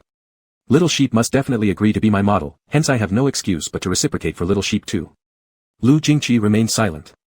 Qin Jia, brother Lu, which part of me do you think needs some strengthening? Waist and stomach? Arms? Or chest? Lu Jingqi briefly glanced at him, all of them. Qin Jia patted his chest saying, "All right brother Lu, don't hold back today." Lu Jingqi nodded lightly, "As you wish." Thus, Building C's gym echoed throughout the afternoon with Qin Jia's screams of pain. After 20 minutes of workout, Qin Jia wanted to run, but each time he took 2 steps, he'd be pulled back by Lu Jingqi's arm. He had nowhere to escape. Now lying on the bed, Qin Jia finally understood why Qi Yang tried to avoid Lu Jingqi. It was terrifying. Qin Jia never wanted to hear those 2 words, fitness, in his entire life. Naturally, Qi Yang had no idea what Qin Jia was thinking about. He held the 6 signed illustrations inside the box, enjoying them repeatedly for half an hour straight. He thought Lu Jingqi was really such a nice person, incomparably good, simply the best person in the world. In his heart, he showered Lu Jingqi with 800 hats, completely forgetting about the uncensored full 12 volumes of The Male Companion of the Demon King. After enjoying them, Qi Yang carefully put the 6 signed artworks back into the box, sealing it gently, intending to bring them home another day to worship properly. Little sheep, we're ordering barbecue, do you want some? Ji Yun was scrolling through the food delivery app aimlessly, asking Qi Yang casually. The youngest Ji Yun and Lin Hua had recently been shooting documentaries with professional class teachers, either running around or burying their heads editing videos. Rarely did they have such a leisurely night. Qi Yang lifted his head, then I'll have a cup of milk tea. Ji Yun replied and asked Qin Jia-yi and Lu Jingqi as well. Kneeling weakly on the bed, Qin Jia-yi ordered piles of fried skewers. Ji Yun kept clicking according to Qin Jia-yi's requests, laughing in the end, you bastard, reincarnated as a starving ghost. Alright, orders placed. What about brother Lu? Lu Jingqi resumed his posture before leaving for exercise, turning the pages of documents at a steady pace, muttering, not necessary. Ji Yun, alright. Half an hour later, the takeaway arrived. Ji Yun and the other two gathered around eating skewers, occasionally throwing one to Qin Jia-yi, sometimes also asking Qi Yang behind them. Holding his milk tea, Qi Yang was watching anime, replying while propping his cheek, no thanks, I plan to take a shower later. They nodded and stopped inviting him politely. At first, Qi Yang's gaze was fixed solely on the computer screen, watching very attentively. Eventually, Qi Yang suddenly heard the sound of a wardrobe opening from behind him. He glanced up and noticed Lu Jingqi changing clothes. Thump. Qi Yang's heart skipped a beat. Hastily averting his gaze, he turned in the opposite direction, which only drew more attention to his actions. Are you going to shower now? A deep voice came from behind him. It took Qi Yang a moment to realize the question was directed at him. Lifting his head, he stammered, ah. Oh, I'm not going to shower now. You go first. I'll wait. His heart was pounding fiercely, and his focus had shifted entirely from the anime on his computer to what was happening behind him. Click. The wardrobe door closed. He went to the desk and picked something up. Then entered the bathroom. 2 minutes later, Qi Yang heard the gushing water. Qi Yang. Silently crouching in his chair, he dared not make a single sound, feeling as guilty as a thief. Of course, it wasn't technically being a thief that made him nervous, it was being gay that did. Hang in there, Qi Yang. You're here for the signed drawings, remember to be flexible. Biting down on the straw of his milk tea, Qi Yang continuously tried to convince himself, unseen, unseen, unheard, unheard. He forced his attention back onto the screen, barely catching up with the anime plot, when the bathroom door opened again unexpectedly. Qi Yang started feeling restless all over. The refreshing moisture from the bathroom drifted toward his nose, swirling around like an invitation, urging him to turn back. It seemed like it was whispering, look back, look back. Lu Jingqi has just finished showering. Don't you dare ignore it, like it's some grand event. Qi Yang got choked by his milk tea. So what if someone just showered? Like everyone hasn't taken a shower before. Muttering internally, he lowered his head even further. Shit. That was Ji Yun's voice. Lu Ji's physique is incredible. That was Zhang Qinyan's voice. Qi Yang felt numb inside. Lu Jingqi better have put on a shirt already, this is a 6-person dorm room. Not wearing one should warrant a standing punishment out in the hallway. Qi Yang. Buried into his computer, Qi Yang's voice almost faded out, what? Pausing for a second beside him, Lu Jingqi said quietly, it's clear now, go ahead. Qi Yang's mind went blank from numbness, and he blurted out randomly, alright, I understand, I'll go soon. He acted like an ostrich, waiting until the room quietened down to sneak into the bathroom quickly. But when he stood up, he bumped straight into Lu Jingqi. Qi Yang, question mark. Hanging a towel around his neck, Lu Jingqi was using his phone behind him, replying to messages while looking down. Qi Yang coughed furiously after choking on his own saliva and stumbled into the bathroom, avoiding Lu Jingqi as quickly as possible. Damn it. Hiding behind the door, his heart was pounding like thunder. Didn't I say, wear a shirt? Seriously. Chapter 18, 18 Sheep. On this day, Qi Yang took the longest shower of his life. He had originally intended to linger, and halfway through, he suddenly started nosebleeding, causing Qi Yang to almost faint while holding his nose. It was too embarrassing, so much so that Qi Yang could only console himself by thinking it was due to the seasonal change and the heat inside. Drink more hot water, Qi Yang. Drinking more hot water will be fine. After his shower, Ji Yun and their group had already finished and cleaned up from their barbecue. Everyone was editing clips at their positions, occasionally leaning over to exchange a few words. Qin Jia-yi was still sprawled out on the bed. Lu Jingqi was still reviewing documents. Qi Yang came out silently, turned off the computer without a sound, quietly threw away the half-drunk milk tea that looked like it had been chewed by a dog, and then silently climbed back into bed. He let out a long sigh. Surviving among all these straight men was truly not easy. Qi Yang played with his phone for a while, facing away from everyone else. Not long after, he started yawning and feeling drowsy. In a daze, he listened to Ji Yun and the younger brother's conversation until he gradually fell asleep. Qi Yang fell asleep just after 9, planning to have a good nap and adjust his state. However, what he didn't expect was that once again, without warning, those indescribable, luxurious dreams returned. This time, it seemed to be in the dormitory. Qi Yang's back was pressed against the closet door, being kissed tenderly by the person in front of him. Qi Yang, why don't you tell the truth? Lu Jingqi's voice resonated softly near his ear. The truth? What truth? Qi Yang didn't know.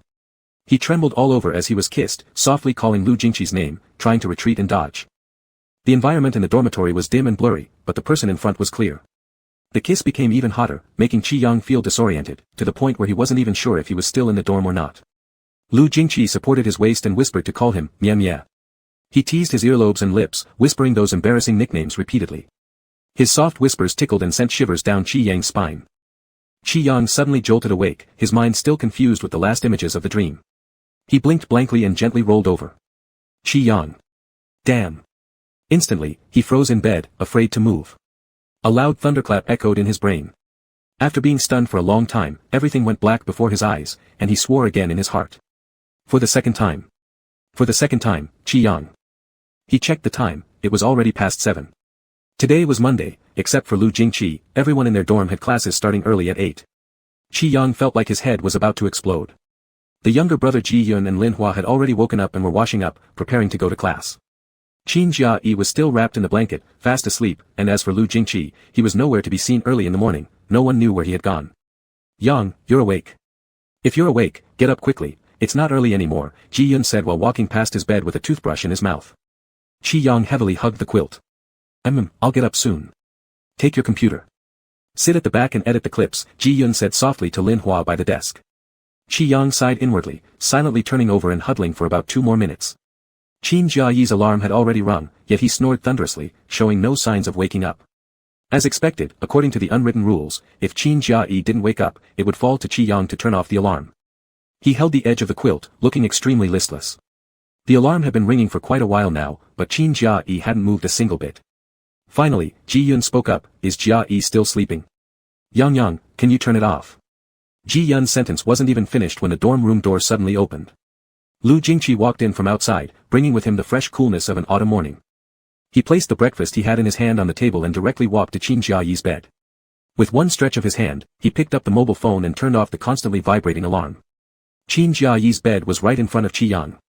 Out of the corner of his eye, Qi Yang noticed Lu Jingqi wearing a low-key black jacket, the zipper pulled high enough to cover most of his chin, revealing sharp and well-defined facial features outside. Unfortunately, they exchanged glances, and Qi Yang was immediately caught by Lu Jingqi's eyes. Hastily, he buried himself back under the quilt. Brother Lu went to the cafeteria early in the morning. Were there many people in the cafeteria? It was okay. Ji Yun and the others had almost finished packing, carrying their computers and leaving the dormitory. The door swung open and closed again, clicking as it locked. Qi Yang gazed at the ceiling, considering whether he should just take a leave, but this thought had barely appeared when Qin Jia-yi woke up. Qin Jia-yi groaned as he turned over, feeling like he was about to transform in the next second. It's 7:40. Damn it, Yang, wake up quickly, we have class. He sat up on his bed with an untidy nest of hair, and the sore muscles in his body soon brought him back to full awareness. Qin Jia-yi yawned, rubbing his eyes roughly while heading towards the bathroom, tapping Qi Yang's bedside as he passed by. Hurry up, we're almost late for class. Qi Yang didn't make a sound. Lu Jingqi looked down, wearing one white Bluetooth earphone in his right ear.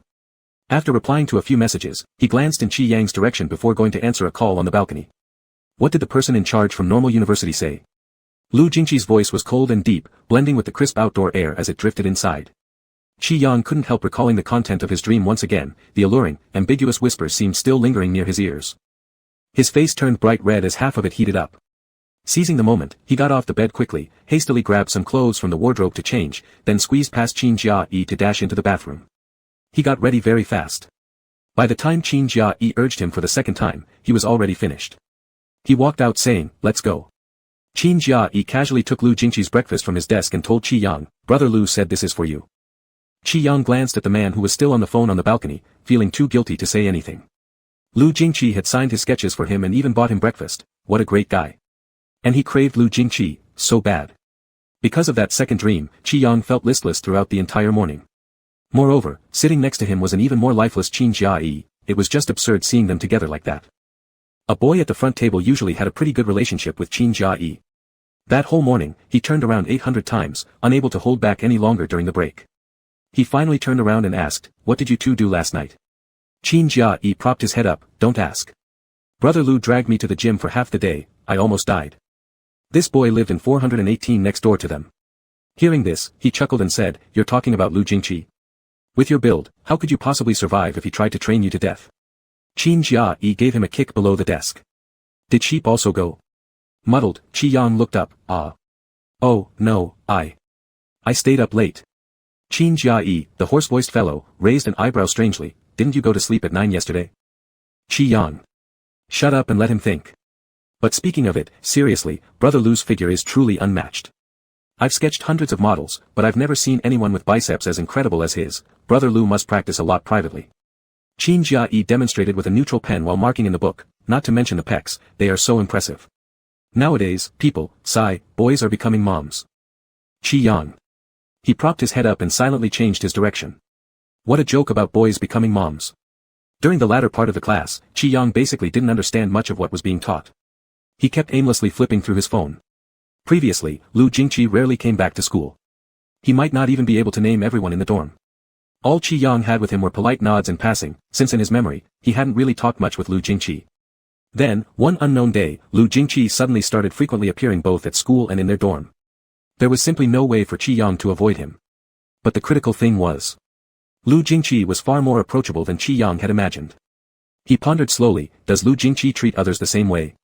Apart from Senior Meng Qiu and Senior Xingye, it seemed that Lu Jingqi wasn't overly enthusiastic toward anyone else. It was amazing. Despite Lu Jingqi having a face that didn't seem friendly or welcoming, somehow he could interact comfortably so many times with him. Qi Yang couldn't guess any other reasons. It must be that Lu Jingqi wanted to be friends with him a little bit and also felt somewhat indebted because of Teacher Lin's relationship. Thus, he treated him well. However, there was no helping it. Since Lu Jingqi was straight, and Qi Yang was gay, what's more, a gay infatuated with Lu Jingqi, it still came down to that saying, Qi Yang had absolutely zero confidence in his self-control. Those dreams he had were explicit evidence of his lack of restraint. For this reason alone, regardless of how many sketches Lu Jingqi asked for, it would be impossible for Qi Yang to be friends with Lu Jingqi. He was exploding with guilt every time he saw Lu Jingqi. He wished he could walk through the sewers to hide, let alone imagining a day when Lu Jingqi would become a close buddy like Qin Jia. Just thinking about that made him feel so uncomfortable. Fated relationships like these must be severed early. Besides, compared to dating in real life, Qi Yang believed that engaging enthusiastically in the latest comments section brought him more joy. Having these kinds of electronic boyfriends and cyber bodhisattvas made Qi Yang feel quite content. At noon, after he and Qin Jia went to the cafeteria for lunch and had a few bites of rice, Qi Yang made a serious decision. Qin Jia, I'm going to move out of the dormitory. Chapter 19, 19 Sheep. Qin Jia dropped the chicken leg he was chewing on, After saying that, Qi Yang began to lower his head and eat again. Qin Jia slammed down his chopsticks and sat beside Qi Yang, don't eat. Are you serious? Qi Yang sniffed twice, why would I lie to you? Qin Jia's expression made it seem like Qi Yang was a man who had abandoned his wife and children, then why are you telling me now? Because I just decided. Qin Jia started arguing irrationally, I don't care, what will I do if you leave? Qi Yang. He looked up, will you move out with me? Move to my place. Live next to me. Qin Jia thought seriously for a while but still didn't understand, why exactly? Why move all of a sudden? Qi Yang blatantly lied without batting an eye, because your feet stink. Qin Jia actually picked up his own foot to try and smell it. Qi Yang quickly pushed his leg down, you don't need to smell. Actually, it's very simple. Didn't I mention I have live broadcasts before? Living at school is inconvenient and the timing is also irregular. I'm tired of all this hassle, so moving out might be better. Qin Jia propped up his face and observed Qi Yang. He squinted his eyes, extended 2 fingers to compare with his own eyes, then turned and aimed at Qi Yang's eyes. You're lying. Qi Yang coldly replied, believe it or not. Qin Jia would definitely believe, because Qin Jia is a hard nut to crack, eating tough rather than soft food, needing a knock to break him. Sure enough, after being silent for a while, he asked, so when do you plan to move? Qi Yang thought for a moment, let's first take care of some procedures in the next few days. The sooner the better. Latest by next week. Qin Jia lost all appetite for food and started sighing beside Qi Yang. Qi Yang, what's wrong? Qin Jia shook his head, children grow up without their mother having a say. When you leave, won't I become an old bachelor? Yang, I'll miss you. Qi Yang. Get out. After making this decision, Qi felt much more relaxed in the following days. He also felt less pressure returning to the dormitory and even found time to return the dinner favor to Lu Jingqi. Different time, same location. Qi was particularly generous, letting Lu Jingqi order whatever he wanted, saying, "I'll pay today, don't compete with me." Lu Jingqi didn't say anything, casually ordering a beef dish, then handing the digital menu back to him. Qi clicked away ordering a pile of dishes. Lu Jingqi looked at him, "Are you happy today?" Qi carefully selected the dishes, not looking up and casually replied, "Not really." Lu Jingqi faintly turned his head to look out the window, then turned back after a moment, "Is there something that's making you happy?" Qi obediently shook his head. Finally finished ordering, Qi handed the electronic screen to the server, and looked at Lu Jingqi, "Yes." Of course, he wouldn't tell Lu Jingqi that he was moving out, nor would he reveal that this was the last meal they'd share in their university life. Qi sucked on his juice straw, thought for a moment, and then seriously said, "Lu Jingqi, actually, you're pretty good." Lu Jingqi raised an eyebrow. Qi cupped his cheek, "Really, I feel like the seniors and juniors all like you, Teacher Chen and Teacher Lin also like you." Lu Jingqi, "What about you?" Qi ah. Stunned for a moment, he hesitated a long time before dumbly answering, "Does my opinion matter?" Lu Jingqi did not comment, merely looking at him. Qi could not escape his gaze and had no choice but to reply stubbornly, Well, I guess I'm like the seniors and juniors." Lu Jingqi, "Like what?" Qi took a sip of his juice and remained silent. Of course, they're different. If he revealed those little thoughts, Lu Jingqi would probably beat him up until his head split open. Fortunately, the dishes here were served very quickly, and Qi naturally changed the subject. He enjoyed this meal more than ever. As for Lu Jingqi, it wasn't clear if he was happy or not. He always seemed to have an average appetite, not using his chopsticks much, showing more interest in the idle chatter coming from Qi mouth about cats and dogs than in the sizzling oiled meat in front of him. Qi didn't know why he had so many rambling words, but since Lu Jingqi didn't say anything, Qi told him everything. In the next few days, Qi kept researching the process for handling the necessary paperwork. The materials were all prepared, but the teacher who needed to sign was difficult to catch, causing a delay of 2 days. However, Qi wasn't overly anxious since it was already a done deal. During his free time, Qi also returned home for a live broadcast. This time he didn't draw, instead, he just casually chatted with fans and talked about his upcoming broadcasting plans. "So, does this mean Meibao's live streaming time will be fixed now? Baby is mumbling something we can't understand. I want to kiss him. You spoiled your fans by fixing the schedule just like that. Who understands Baby when he talks, but I feel like Baby smells nice. Kiss kiss for Baby.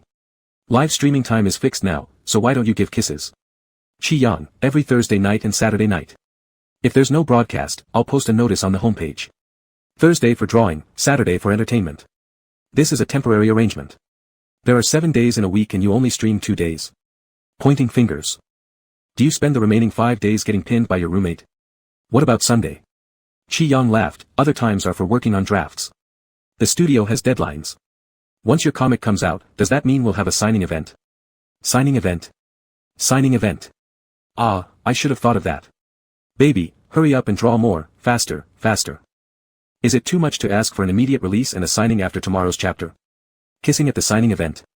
Nope, not interested. Licked away. Will we get to cuddle at the signing event? I want to meet my beautiful baby. Baby, let's start online dating now and meet each other tomorrow." Qi slowly opened a packet of gummy candies, looking at the comments with a smile, "I'll work harder and try to meet everyone at the signing event. Meibao, thinking of you makes me eat only 3 meals a day. Can we have a signing tomorrow? Please. I'll come with my entire household registration book." On Friday evening, Qi returned to school because Qin Jiayi said that someone had spotted the teacher who needed to sign documents at the research institute. At the moment, Qi was on his way back to the dormitory to pick up the materials. Speaking into the phone, Qi said, "I've just entered the school campus. If you see the teacher, hold them off for me a bit. I'll be quick." Sitting on the steps outside the research institute, Qin Jiayi replied, "Don't worry, leave it to brother. Fetch your materials quickly." After finishing the call, Qin Jiayi hung up. At the same time, in the office of the research institute, Meng Qiu was discussing equipment allocation with Chen Beixing again. His topic had just been approved recently, and he was excitedly working all night building models. Today, he eagerly came to discuss the equipment issues with Chen Beixing. Chen Beixing frowned while looking at the model on his computer screen. "Others find loopholes in their models, but you built a model directly on top of those loopholes. How do you even dare to submit the application for equipment adjustment?" Meng Qiu went quiet. Chen Beixing glanced over the material again, almost laughing in frustration. He leaned back in his chair, propping his chin with one hand. After a brief pause, he turned his head to another side. "Lu Jingqi, come over. Check out Meng Qiu's model." Lu Jingqi stopped scrolling through messages on his phone and stood up to walk over. Chen Beixing slightly nodded, indicating him to look, and Lu Jingqi scanned it for a while before saying, I can't understand it. Chen Beixing. What did you say again? Lu Jingqi calmly made eye contact with Meng Qiu, I can't understand it. Chen Beixing's brows furrowed so hard they could squish mosquitoes, and the words that came out were full of mockery. If you don't understand, then take a refresher course in theoretical mechanics and galactic dynamics with the freshman. Before he finished speaking, Chen Beixing suddenly remembered something and raised his voice. Wait a second. Lu Jingqi promptly said, I'll study it tonight. Chen Beixing paused his table tapping, finally realizing something. Where do you plan to go next? Lu Jingqi remained expressionless, back to sleep. Chen Beixing, try saying that nonsense again. Xingye and Zhou Lang, watching from the sidelines, stuck their heads out from behind their computers once again. The two communicated silently with lip movements. Xingye, what's going on here? Zhou Lang, no idea. Xingye looked at Meng Qiu, what's happening? Meng Qiu. Torture starts. Chen Beixing recalled something from last week and asked, last Saturday when I asked what you were doing all night, you said you were comforting someone. Are you still comforting today? The other three people in the office keenly smelled the scent of gossip in the air and their eyes widened. Lu Jingqi lightly answered, no. Chen Beixing didn't bother listening to his response and continued, that kid from Lin teacher's studio the other day. Lu Jingqi didn't deny it. Chen Beixing looked disapprovingly at Meng Qiu's mathematical model. Lu Jingqi, teacher Lin said that in your third year, you sneaked out from the lab to go on a date with him. Chen Beixing waved his hand, go away quickly. Lu Jingqi hummed, see you tomorrow. Xingye stifled her laughter and retreated behind the computer again. She couldn't hold back anymore but was worried about wrinkles forming at the corners of her eyes, so she opened her mouth wide and laughed, holding her cheeks awkwardly. Chen Beixing felt even worse now. As soon as Lu Jingqi came out from the institute, he saw Qin Jia sitting on the steps. He walked over. Qin Jia was diligently readying his shoelaces, halfway through when he saw someone. Looking up, he said, Big brother Lu, are you at the research institute? Lu Jingqi, yeah, I'm about to leave. Qin Jia nodded. Lu Jingqi casually asked, what are you doing here? Qin Jia, I'm waiting for someone, teacher Qiao from the department office. Lu Jingqi's eyebrows twitched, he went to Jiangcheng 3 days ago for a business trip. You're waiting for him? Ah. Qin Jia jumped to his feet, then why did Jiang Yuan say he saw teacher Qiao at the research institute? Lu Jingqi didn't answer. Qin Jia gasped, anyway, it's not me looking for teacher Qiao, it's Yang Yang who needs teacher Qiao's signature, it's been several days we haven't seen him, and the procedures have been delayed for 2 days. Today, I heard from Jiang Yuan that he saw him here, so I came to wait for him. Lu Jingqi, what does Qi Yang need to sign? Qin Jia looked puzzled, didn't Yang Yang tell you? Lu Jingqi stared at him. Qin Jia, Yang Yang wants to process the housing withdrawal procedure. Once the signature is done today, he can move out today. Lu Jingqi paused. He's moving out. Chapter 20 Sheep. When Qi Yang returned to the dormitory, there was no one inside. He took out various materials he had prepared from the drawer and dug out his student ID from his school bag. After checking once more to ensure nothing was missed, he packed them all back in. Just as he was about to leave with his school bag on his back, the door suddenly opened. Qi Yang's steps abruptly halted, and he came face to face with the person at the door. Lu Jingqi looked over and asked, going out? Qi Yang nodded slightly, aha. He had intended to merely exchange a simple greeting with Lu Jingqi and then leave since he was indeed somewhat in a rush. Qin Jia was still waiting at the entrance of the research institute, and he feared that Qin Jia wouldn't be able to stall the teacher from the department office any longer, which would lead to another fruitless trip if he arrived too late. However, what Qi Yang hadn't anticipated was that Lu Jingqi didn't seem inclined to move aside at all. Standing at 192 centimeters tall, Lu was blocking him like a wall. Confused, Qi Yang tilted his head up. Lu Jingqi remained unfazed and casually questioned him, where are you going? There was no way Qi Yang could tell him the truth, so he blurted out offhandedly, I've got plans, just going out for dinner. Then, recalling how his previous lie had been exposed by Lu Jingqi, he hurriedly added, it's with an old friend I haven't seen in a long time, someone you don't know. Ah, said Lu Jingqi indifferently, stepping into the room. Qi Yang thought Lu had finally decided to let him pass and attempted to leave, but as soon as Lu entered and turned around, he effortlessly closed, and locked, the door behind him. Click. The door was closed. Not only closed, but also locked. Qi Yang. What? What is this?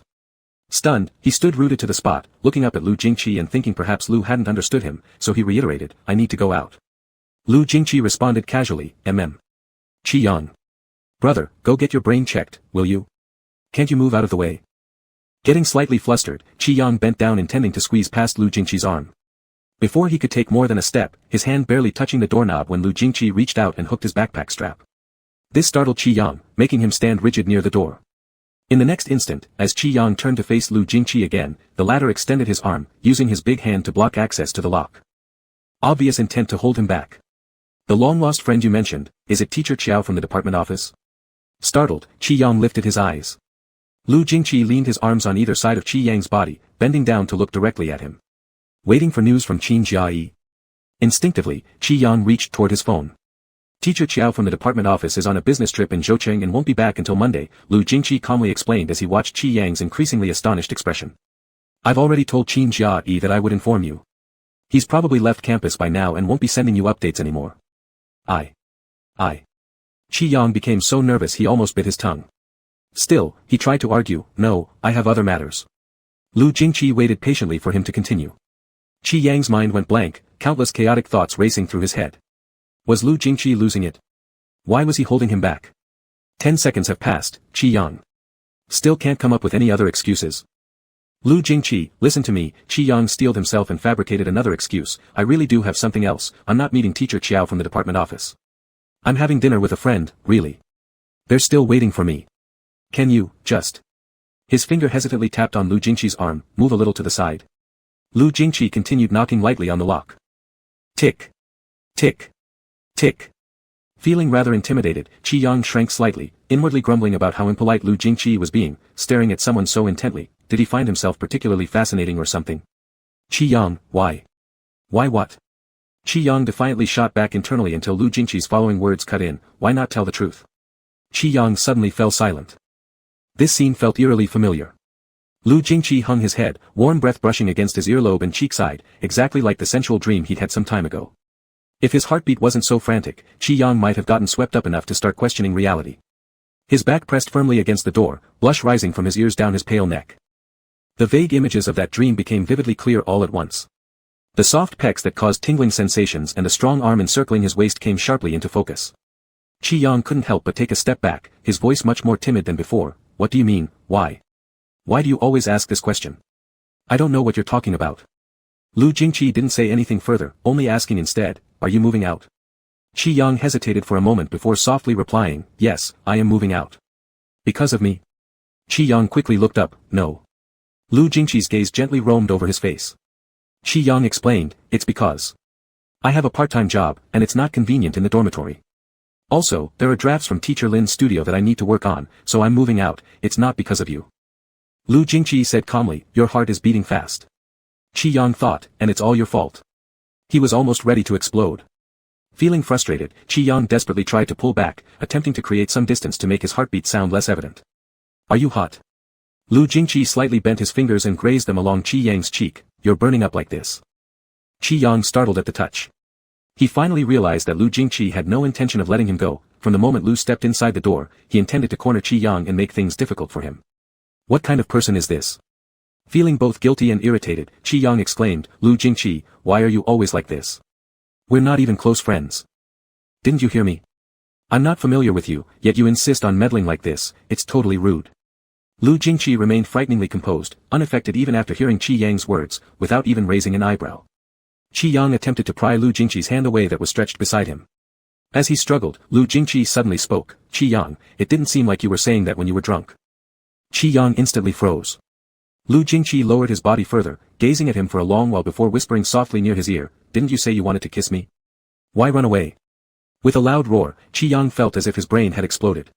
He stood stunned in place, unable to react for a long time. The faint sound of Lu Jingqi's voice reached his ears, do you need me to help you recall? As if coming back to life all at once, Qi Yang quickly blinked his eyes and said, wait. This must be a misunderstanding. Absolutely a misunderstanding. Lu Jingqi, could there be a possibility, is it possible, that you heard wrong? I never said such a thing. Lu Jingqi didn't respond. Qi Yang felt entirely like a just-cooked shrimp, his entire body red from head to toe, and while pulling on the edge of his shirt, he said, I really don't remember. I have absolutely no recollection. Of course Lu Jingqi knew Qi Yang couldn't remember, because those drunken whispers, as secret-like as they were only heard by him. He remembered that night. The room was dim and blurry, and he leaned down to whisper, Qi Yang, I just want to see you, it's smooth sailing wherever we go. He covered the person on the bed properly, then got up. His phone in his pocket started vibrating, it was Lin Tianyi. He and the seniors were worried and sent messages to check if they'd safely arrived home. Lu Jingqi lowered his head to reply to the message and hit send, when someone suddenly grabbed his clothes. The person on the bed mumbled, Lu Jingqi. Lu Jingqi looked down, and saw Qi Yang blushing with the effects of intoxication, hugging his arm and mumbling, "You're so handsome. So handsome."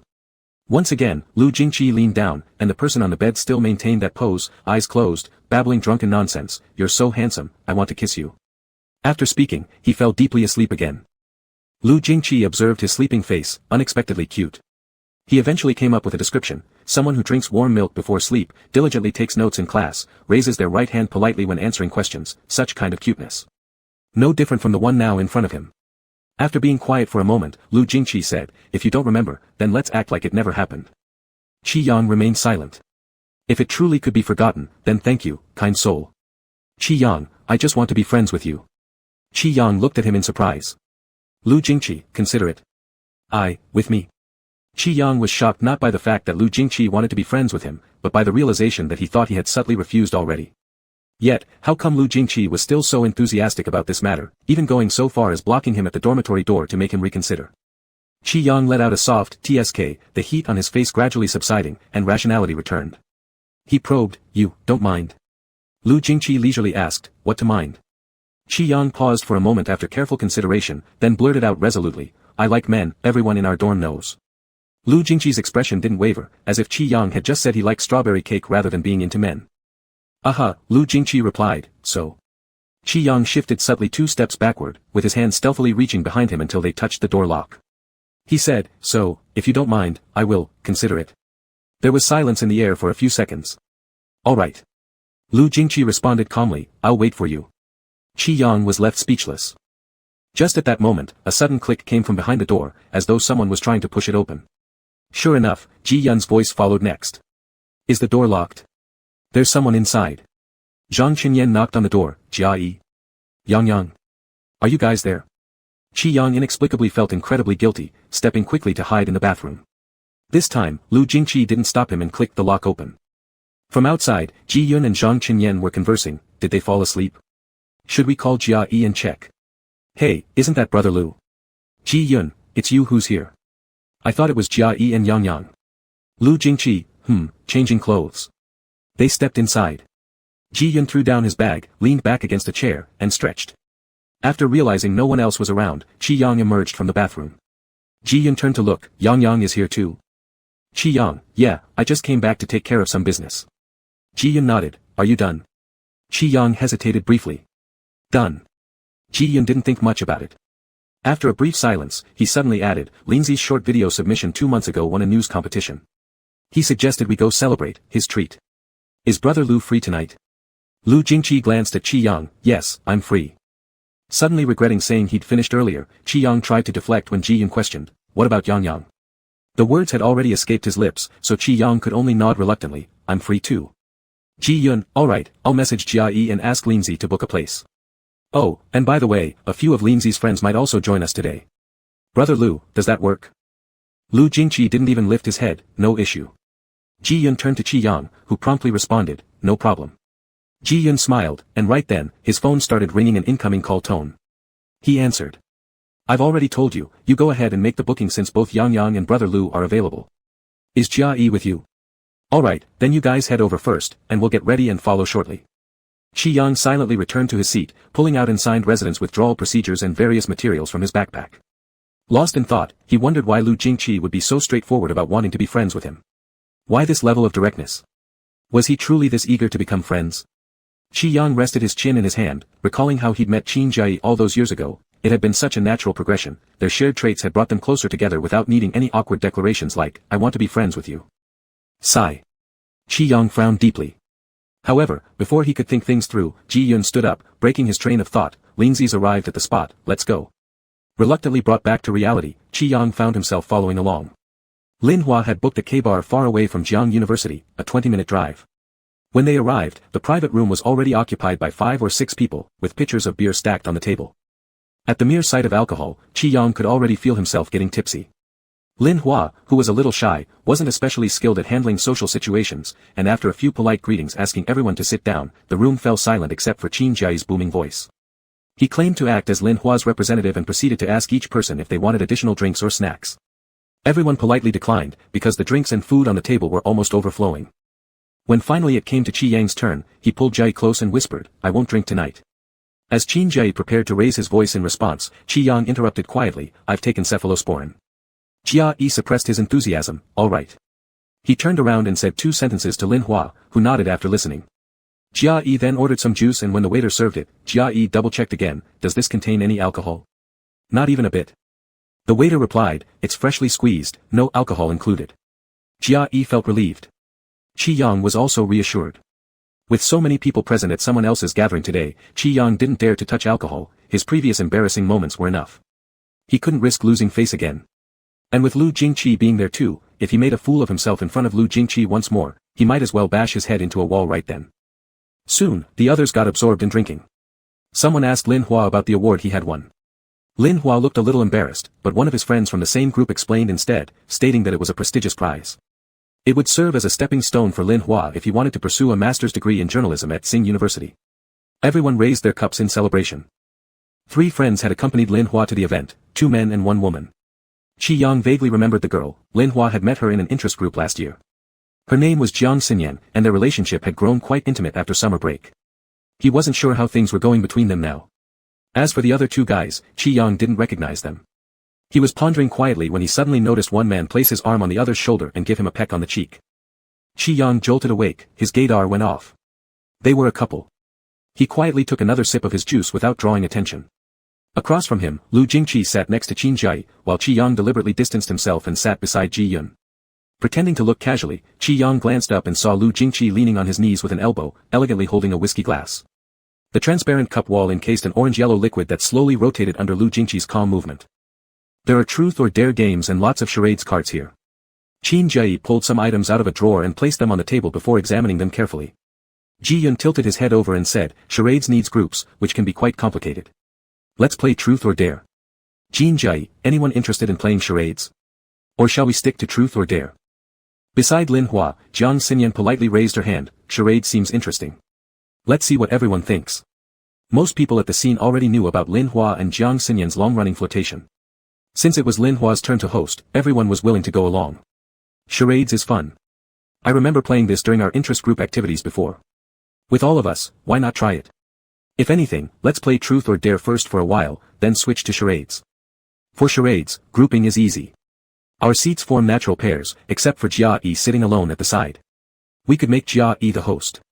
After discussing for a while, they finally decided to start with a few rounds of truth or dare before switching to charades. Qin Jai found an empty bottle of wine and made Lin Hua initiate the game by spinning it. The bottle spun rapidly and gradually slowed down, its mouth lazily pointing towards Qin Jai. "Damn! What bad luck! Quick, Lindsay, draw a card." Lin Hua drew a card from the pile lying face down on the table, attracting several curious spectators. Little brother Ji laughed aloud as he read the card. "How long has your dry spell lasted?" Jia Yi's dry spell had indeed been long, dating back to freshman year. Ji Yun nearly fell laughing. Jia Yi is single saint by nature, dating almost feels like a death sentence for him. Jia Yi's expression turned constipated. Ji Yun continued teasing, "So, Jia Yi's dry spell lasts for 2 years? Qi Yang corrected, "Strictly speaking, it hasn't been 2 full years. There was still a relationship in the first half of this year." Oh. Ji Yun suddenly seemed to recall something big. Didn't Jia Yi date a hot beauty online in the first half of the year? Jia Yi? How is she? Have you met in person yet? Jia Yi kicked Ji Yun away. "Go away." After that round, it finally came to Qin Jai's turn to spin the bottle. Unfortunately, despite making sparks fly as it spun wildly, it ended up targeting none other than Qin Jai himself. Everyone burst into laughter as they rummaged through the deck of cards on the table, reading out loud the moment they drew. "Why did you break up with your ex?" "Yes," someone echoed. "Why did you split with the hot beauty?" Qin Jai. He just didn't feel like talking at all. He silently punished himself with 3 cups and quickly passed the bottle to someone else. Qi Yang was laughing there when, very fairly, the bottle's mouth turned precisely towards him. Qi Yang was startled for a moment. This time it was Qin Jai's turn to be amused. He quickly drew a card labeled as truth. "Is there anyone here that you like?" Qi Yang's corner of his mouth twitched. How cliché, how outdated. Were these cards still stuck in the past? Wasn't it high time they came up with new questions? Qin Jai seemed to be possessed by some strange energy. "Are you hesitating?" "Young, I know you have unspoken love for me. This is no longer a secret, everyone understands, everyone gets it." Qi Yang sighed. What a dumbass heterosexual. He said, no, I've been single for so many years, there's no one I like. When he said this, Qi Yang didn't dare to look up, frequently sipping juice to hide his own nervousness. Zhang Qinyan and Qin Jiayi shared the same broken voice box mind. This round could have already passed, but he suddenly said, I remember a lot of people pursued Yang, during our first and second year in college. There was someone not long ago too, that captain of the Physical Education Institute basketball team, wasn't his name he something, who had inquired about Yang before. He you. His friends from last year indeed inquired quite a few times, one person from the gay couple who accompanied Lin Hua mentioned. This guy is just a little slow on the uptake, but otherwise, not bad, another added. Zhang Qinyan, yes Yang, so many people chased after you, and you don't fancy any? Qi Yang felt a bit dizzy, I still don't feel ready to fall in love. Qin Jiayi joined in, moreover, Yang's mother doesn't like dark-skinned daughters-in-law, you is too dark. Qi Yang. Where did this rumor come from? After everyone indulged in some gossiping, the next game started soon, the bottle kept spinning around until at one point, it turned towards Lin Hua. Ji Yan drew a card and asked him, how many good female friends do you have nearby? Lin Hua paused for a second, one. A few people in the room cried out with teasing laughter. Jiang Xinyan also smiled openly, looking back at him and smiling, just me then? Lin Hua nodded. The teasing became even more heated. Today's gathering originally had an ambiguous element, even if you couldn't figure it out at first, by the third round of drinks, you'd catch on. Everyone was intentionally trying to matchmake these two stubborn souls who hadn't taken the plunge yet, so the room erupted into a noisy chaos surrounding them both. From truth or dare to charades, Ji Yun even swapped seats with Lin Hua to put him and Jiang Xinyan in the same team, allowing them to look across at each other while guessing with remarkable coordination. Qin Jiayi gossiped secretly with Qi Yang during a quiet moment, saying after today's event ended, the two would surely end up together. Qi Yang could tell, their eyes were practically sparkling at each other. Throughout the charades, Qi Yang remained a bystander. Although he was forcibly divided into the same group as Lu Jingqi, fortunately, every time they drew straws, they weren't chosen. Qi Yang tried to lower his profile, quietly eating fruit slices and drinking juice in a corner. Just when he thought that the charades part was almost over, the final draw produced a 3. Qin Jiayi shouted joyfully, leaving Qi Yang dazedly picking up his note. It clearly showed a 3. Qi Yang. Qin Jiayi, stop eating, the third pair is you. Red 3 performs, black 3 guesses. He peeked and confirmed, you're red. Qi Yang thus found himself dumbfoundedly pushed into this round. Across from him sat Lu Jingqi, whose gaze was calmly resting on him. Qi Yang's heart skipped a beat. Qin Jiayi flipped through the sequence of cards in his hand showing him. Qi Yang lowered his head. The keyword was, handsome man. What a handsome man. Qi Yang, still not fully in the game state, lifted his finger and looked around hesitantly for a second.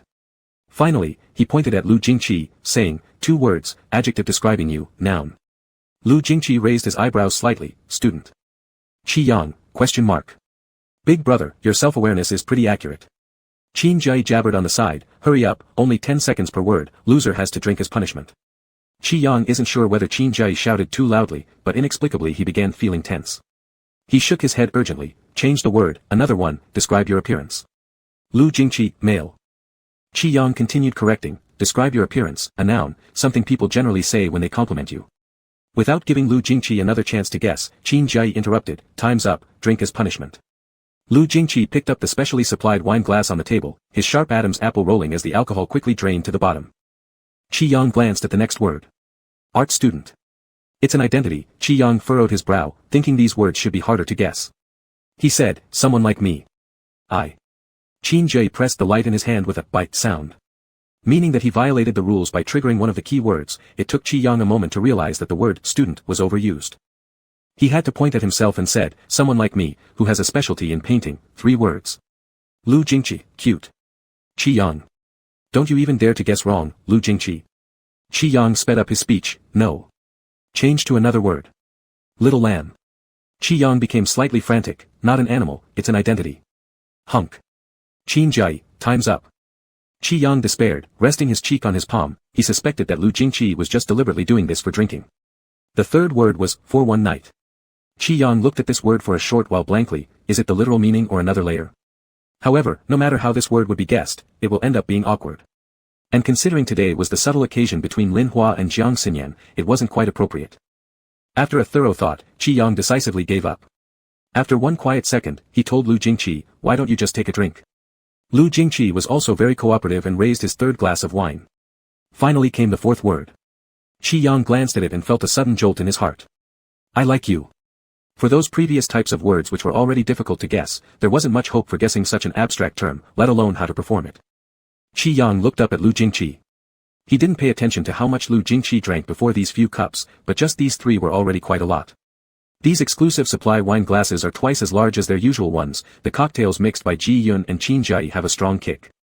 Even someone like Lu Jingqi, who doesn't usually flush after drinking, showed some tipsy redness on his earlobes. His gaze still remained calm, just seemed blurred through a layer of invisible gauze, hazily staring at him. Qi Yang's heart suddenly beat faster, feeling his face heating up too. He stammered, trying to find a way to describe it. It's a confession kind of. Frankly speaking, Qi Yang didn't harbor any hopes that this word could be guessed right. That fleeting eye contact just made his mind go blank. No matter how hard he tried, more descriptions didn't come to mind. His face was crimson red. Just when he was thinking of giving up. Suddenly. I like you. Lu Jingqi's deep, indifferent voice came through, leaving Qi Yang stunned. He looked up towards Lu Jingqi. Lu Jingqi was also looking directly at him. Qin Jai, finally, you 2 got one right. We were almost going home with 0 points. That was such a lack of tacit understanding. You 2 scored 1 point, the only one. Qin Jai gathered the cards neatly and talked with others. Do we want to continue playing? If yes, I'll draw another round. Playing with just old Liao and me, what's the fun? Don't bother drawing. It's only us 2 haven't played yet. There were 9 people in the private room.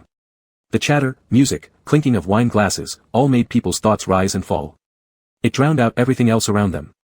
But precisely at this moment, Qi Yang seemed to have lost his hearing. Everything around became so quiet. He blankly met Lu Jingqi's gaze for a moment before hurriedly averting his eyes. He couldn't see himself, but he could imagine how panicked his expression must have been. He hadn't expected Lu Jingqi to be able to guess correctly, since he himself didn't say anything. Qi Yang subconsciously held the glass and drank the juice, belatedly realizing how ambiguous the situation had become. Not knowing if Lu Jingqi was still looking at him, Qi Yang didn't dare to look up. It took a long time for him to adjust his emotions and join the lively crowd with Qin Jai. Today, this event ended rather late. After coming out of the K-bar, everyone paired up and went their separate ways.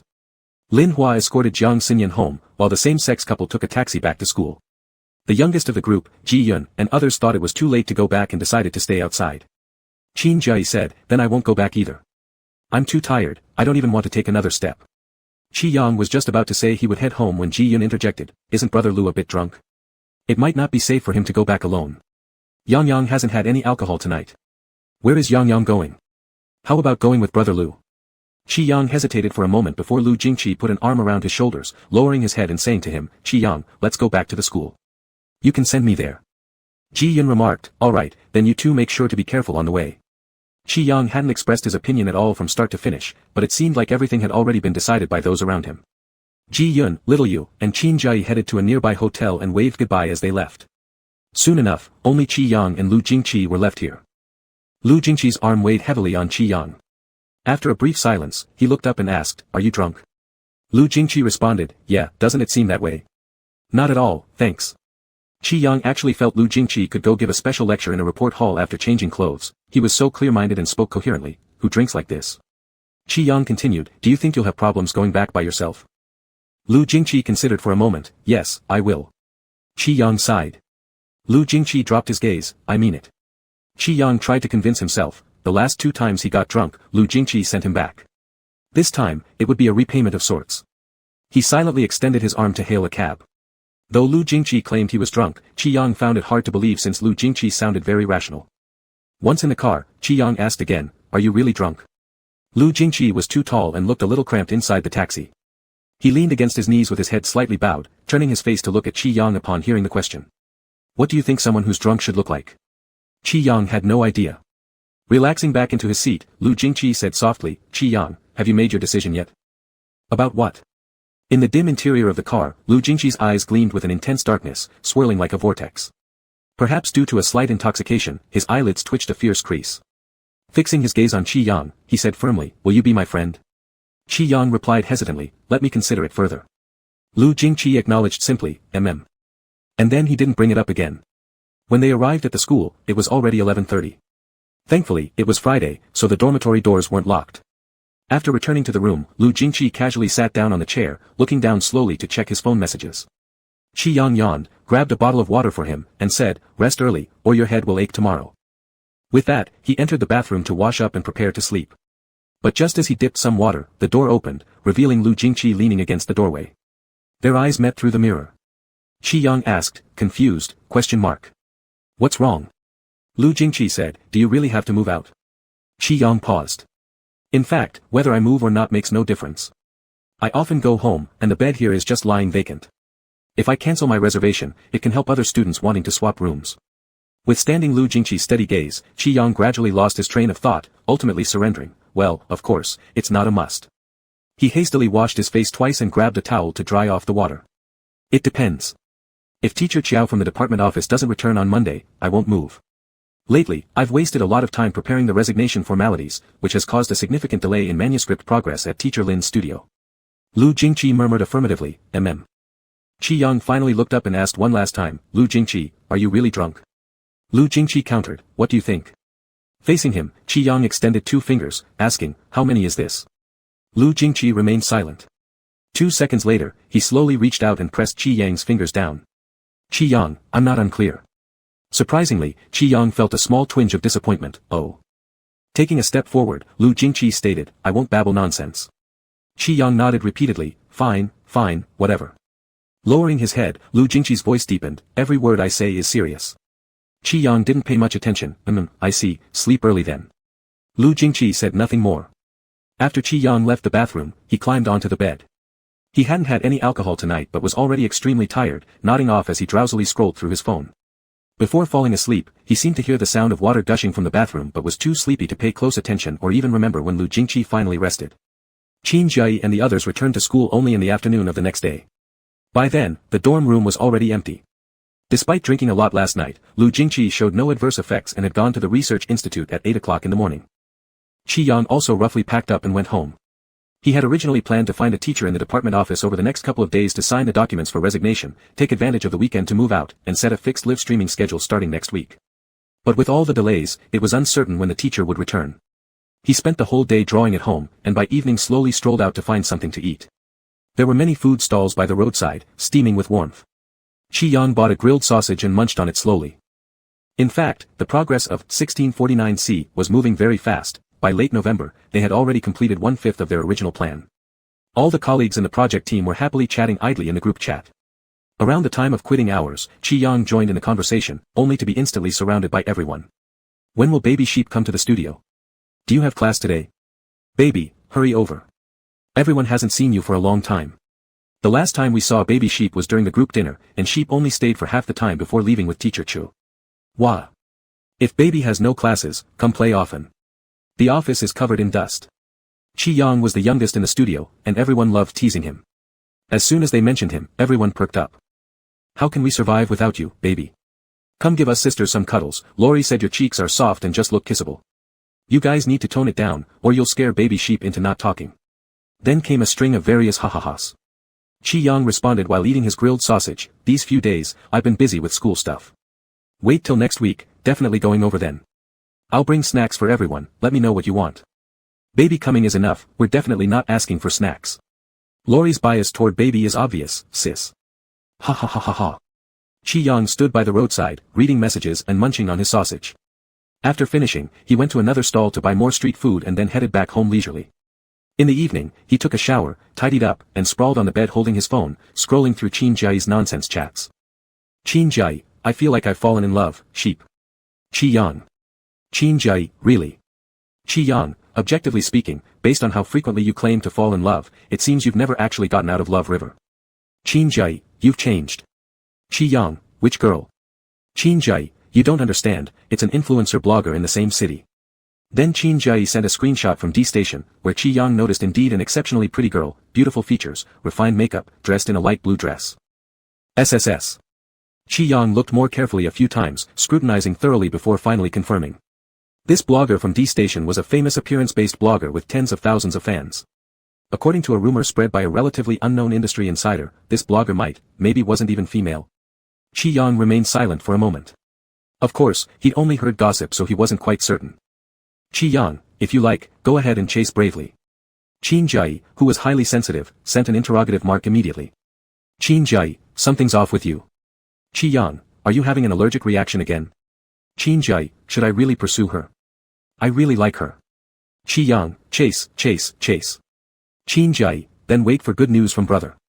After finishing chatting with Qin Jai, Qi Yang closed the page, wondering if Qin Jai had gone insane for falling in love multiple times online. He didn't quite get it.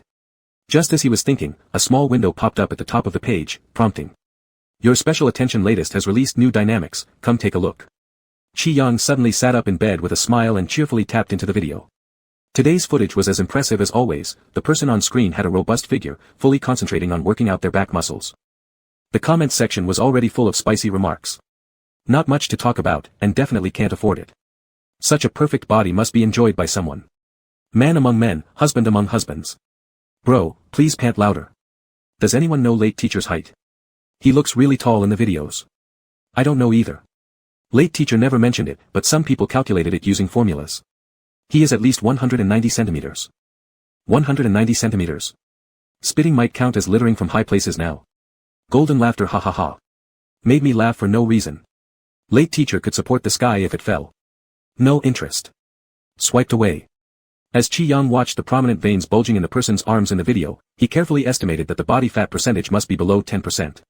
Below 10%, so there would probably be more veins where they were hidden from sight. Qi Yang trailed off thoughtfully. It was done, he'd fallen head over heels in love. Question Qin Jai, understand Qin Jai, surpass Qin Jai. Overjoyed, Qi Yang typed a comment while holding his phone close. Yang Lu Yang, it's too dangerous to even imagine how great it'd feel kissing you. Chapter 21, 21 Sheep. Buzz. Buzz. Buzz. Qi Yang went to bed late last night and didn't put down his phone until nearly 2 in the morning. He thought he'd get a good long sleep since it was Sunday, but before he knew it, his phone began buzzing incessantly while he was still dreaming. The phone was right next to Qi Yang's pillow, buzzing away for so long that half of his brain felt numb from all the noise. Qi Yang turned over, rolling to the other side of the bed, hoping to continue sleeping. Buzz. Buzz. Buzz. Qi Yang. Who's sending so many messages this early in the morning?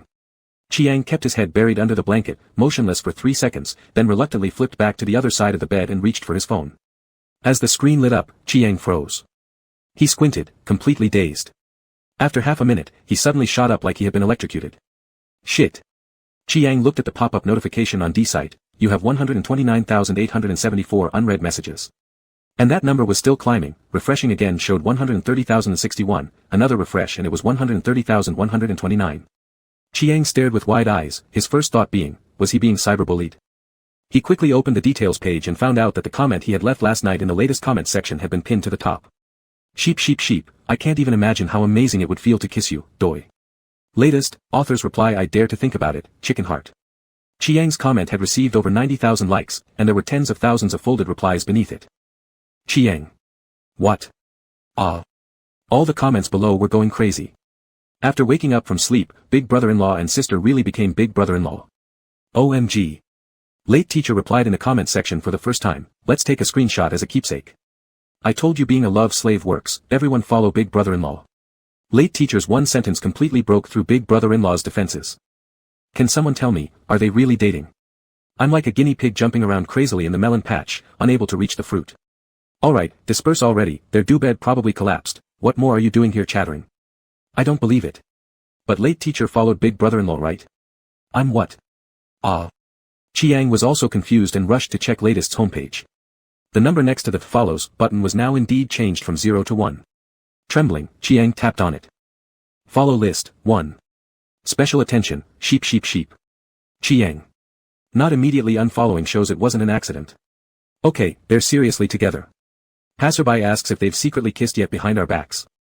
Sometimes they might have a quick peck. Could big brother-in-law be charging forward for love when we weren't looking? You little guy pointing fingers. Who said late teacher is straight? I never said I was taking a dump. I also never said I was cleaning my nails. It doesn't matter anymore whether he's straight or not. Phantom hearing much? Late teacher clearly isn't straight at all. Straight? Where are the men who are so straight anyway? Did they meet up in private? As Qi Yang looked at the replies in the comments section, he felt dizzy and confused.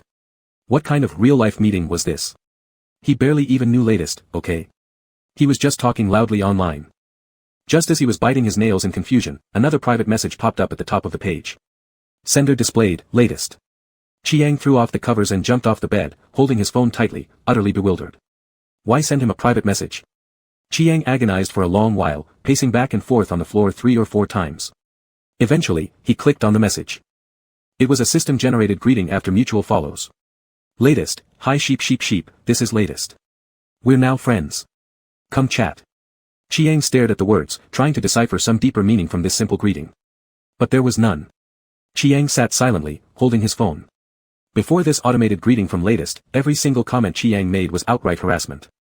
7.13. Sheep sheep sheep, family control is strict, so I owe you a pair of Dragon Phoenix twins. 8.16. Sheep sheep sheep, with such a figure, stop dabbling in self-media and focus on something else, like my feelings. 9.12. Sheep sheep sheep, death cannot be reversed, but you and I can produce life. 10.23. Sheep sheep sheep, baby, it's been so long without updates. Is there anything bothering you?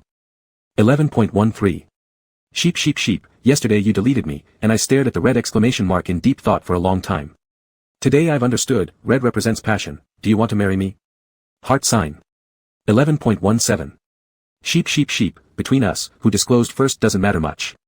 Above are historical messages. Chiang's ears flushed through the screen as he remembered sending all these random messages without ever imagining that latest would reply one day. He had never even considered whether latest saw these messages. Chiang was originally prepared to kneel and apologize, but before his pile of apologies could be sent out, latest had already sent 2 messages. Latest, it seems like you've been following me for a long time. Latest, let's add WeChat. Chiang. So surreal, could he possibly be dreaming? Chiang pinched himself. Ouch. He let go again. Ultimately, he chose to beg pitifully. Sheep sheep sheep, teacher late, I'm sorry, I didn't mean to. I'm still a student, and I'll never dare to do this again. An emoji of a person crying on their knees followed. The other side remained silent for a very long time. Sheep sheep sheep, I have class now, teacher late, let's talk next time. After finishing the message, Chiang quickly turned off D-Site, then threw his phone far away anxiously. It really felt like seeing a ghost. After that, Chiang didn't dare to go onto D-Site for several days. He attended classes, drew sketches, and occasionally went out for meals with Qin Jiai. Oh, and Lu Jingqi too. When mentioning Lu Jingqi, it reminded him about the withdrawal procedures last Friday where Lu Jingqi stopped him and extracted a promise not to move if the office teacher Mr. Chiao didn't return by Monday. And unsurprisingly, the office teacher really didn't come back. Chiang had nothing more to say, so he decided not to move. After dragging it for such a long time, Chiang didn't have any spare energy left, so he quietly readjusted back to his previous state, obediently attending classes from Monday to Wednesday, drawing and broadcasting live from Thursday to Saturday, resting on Sunday. Since that day, Lu Jingqi hadn't mentioned befriending him anymore, and Chiang quietly forgot about this incident. After all, apart from the miscellaneous important matters at hand, he also had to deal with even more chaotic online issues. He had posted some daily life snippets under the sheep sheep sheep account, not much, 6 or 7 posts. They were all casual snaps, some pictures of him petting stray cats by the roadside, some simple doodles and graffiti, and some flowers, grasses, and little snails on them. These were very boring updates, each receiving only a double-digit number of likes. Chiang had never expected that these trivial daily life snippets could stir up such chaos until a few days later when he secretly logged into D-Site and discovered that latest had liked every single one of his posts. Indeed, every single post was liked. One peculiar feature of D-Site was that the content liked by bloggers would be pushed to their fans via big data algorithms. As a result, Chiang's few dynamic posts were completely overwhelmed by latest's fans' likes. In the comments section. Who understands these hands? Feeling like brother-in-law is quite fragrant. Such white hands couldn't possibly say such lewd words. I need to brush my teeth before I slurp. What has this couple been secretly doing during this period? Cooking. You'd better be talking about cooking, right? Laughs die, the sister hasn't shown up for a week, has she really lost her composure? Young gay man, grand dreams. Laughed until I want to die. Sister probably didn't expect teacher late to actually like men. Then they're not matching at all, the sister also likes men. You male homosexuals really, sigh and rub your forehead. A chemistry student knows immediately that this is calcium. Seeing the explosive private messages and notifications in the back end, Chiang felt like he might explode himself. During this time, latest had sent him a private message, a lonely question mark. Latest? After being A for a week, Chiang finally couldn't hold back anymore and started typing furiously. Sheep sheep, teacher late, I really made a mistake. Can we add WeChat? My D-Site account is about to explode because of your likes. Please stop liking my posts. Chiang timidly sent his secondary WeChat account over. Not long after, the secondary account received a friend request. The nickname was latest, and the profile picture was the same as on the D-Site account, a heavily textured oil paint-like color block. Chiang couldn't quite make out what it was, so he sent an emoji package over. Sheep sleeps, teacher late, I've been attending classes recently, it's not that I intentionally haven't logged on to D-Site. I'm sorry. Praying hands. Sheep sleeps, how about you send me your QR code, and I'll transfer some money to you as compensation for mental distress. The avatar of Qi Yang's secondary WeChat account was a modified version of the big-eyed yellow bean raising its hand, an extremely obedient look. Latest quietly waited for a long time before replying with a simple sentence, I don't need money. Latest, why are you so nervous? How could he not be nervous? Every comment he had ever left in Latest's comment section could land him in jail for several years if considered as harassment. Sheep sleeps, teacher late, I regret this deeply. Crying, the internet isn't beyond the law. Flower, I shouldn't have used anonymity to harass you with words, and I will take this as a lesson. Kneeling and kissing the ground. Watching himself kneeling in his heart, Qi Yang already felt dead inside. How could he possibly still feel comfortable being the #1 fan, big brother, of Latest after this? Latest, it seems like I didn't mention anything about punishing you. Qi Yang. Sheep sleeps. Sheep sleeps, then what do you mean? Latest fell into silence again, and Qi Yang couldn't resist, taking the initiative to send another message.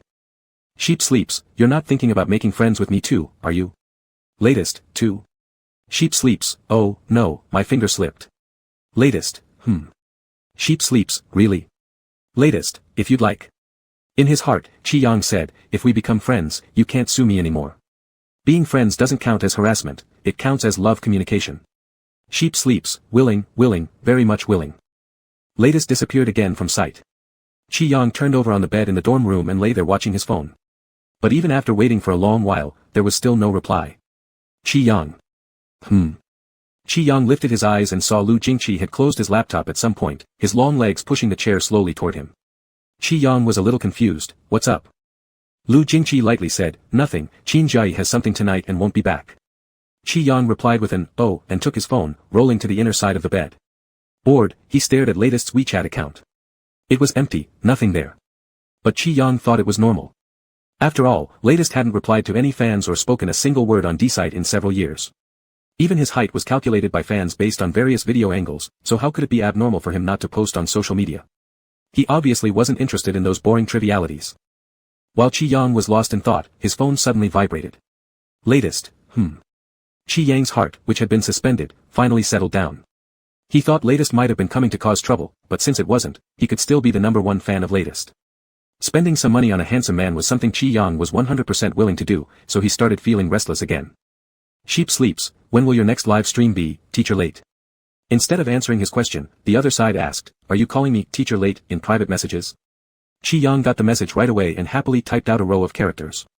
Sheep sleeps, baby, when's your next live stream? Latest paused quietly for a moment. Latest, you choose the time. Qi Yang sat up in bed. Sheep sleeps, tonight. Qi Yang was used to saying things without thinking, but he didn't expect Latest would actually agree to his request.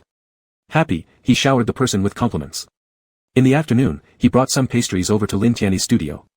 He met up with the project team members and discussed the progress of 1649C. Initially, everyone wanted to take Qi Yang out for dinner and karaoke after the meeting, but Qi Yang said he had something planned for the evening, so they let it go.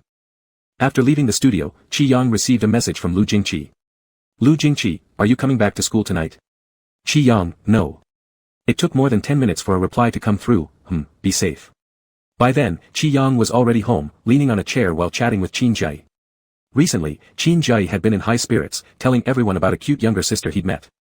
Within a few days, the whole office knew, assuming Qin Jai would soon have a girlfriend. Yesterday, Ji Yun even joked, well, looks like Jia Yi will really get a partner now. The youngest member smiled and responded, it's Qin brother's turn finally, he's been single for years. This made Qi Yang uncertain how to reveal the truth to Qin Jai without hurting his feelings. Meanwhile, Qin Jai was still boasting on their chat. Qin Jai, she is adorable. Yesterday, while we were gaming, she even called me big brother. Qi Yang almost wanted to mute him. Qin Jai, besides, her gaming skills are insane. I only reached level 17 in the jungle, but she's over 40. Qi Yang couldn't help himself anymore. Qi Yang, why don't you spend more time observing? Be careful with virtual online interactions and don't invest too much energy. Qin Jai, you wouldn't understand, watch how your brother charms girls. Qi Yang. He reminded Qin Jai again. Qi Yang, do you remember the results of your online relationship last semester? I think you should at least ask if your girlfriend is actually a girl first. Qin Jai. Qin Jai, isn't it obvious she's a girl? Why would I even need to ask? And as for last semester, all he sent me was a photo, which could easily be fake. But this one is different. I've seen all her videos, she's definitely a girl. Qi Yang. Qi Yang, as you wish. Just make sure you're happy. Qin Jai truly seemed content. Every day, he was sharing screenshots of sweet duo game sessions on WeChat moments. Qi Yang felt that not even 9 oxen could drag Qin Jai back to reality. How can people get so invested in online relationships? As Qi Yang was pondering this thought, a notification popped up indicating latest had started streaming. Qi Yang immediately perked up, opening the live stream window. The number of online viewers was several times higher than the last broadcast. Disappointed, I thought Teacher Late might live stream with sister-in-law tonight. Sister-in-law didn't come today. She did. Look at the top 1 ranker laughing hysterically. Laughing non-stop, top 1 ranker again. Sister-in-law sticks at the top rank, she must really adore Teacher Late. Is sister-in-law doing okay right now? Sister-in-law isn't getting crushed by Teacher Late, haha funny indeed. You know what, the two of you are kind of flirtatious, why not give us a show? Teacher Late, who are you broadcasting to tonight? Are we just part of your game? Qi Yang stood up from the chair holding his phone, then comfortably sprawled onto the bed, launching rockets in the live chat. Sheep sleeps, between me and Teacher Late, it's purely a friendship. Give it another try, let's see if you stick to that story. I can't believe this nonsense, who does? Me neither, seriously. Next. Anyway, between pure friends like us, there's no calling each other husband or baby. What kind of purity? Enough to cause a bed quake, right? A missing word in the definition of pure friendship, maybe, a gender qualifier. After launching a few rockets rapidly, Qi Yang couldn't resist sending some more teasing messages. Sheep sleeps, it's too cold over there. I originally intended to buy you a few outfits at the mall. Sheep sleeps, but the clothes sold out, and I could only manage one set. Ha ha ha ha revealed at last, so this is what you call a pure friendship, huh? Dare fool around like that, pointing fingers.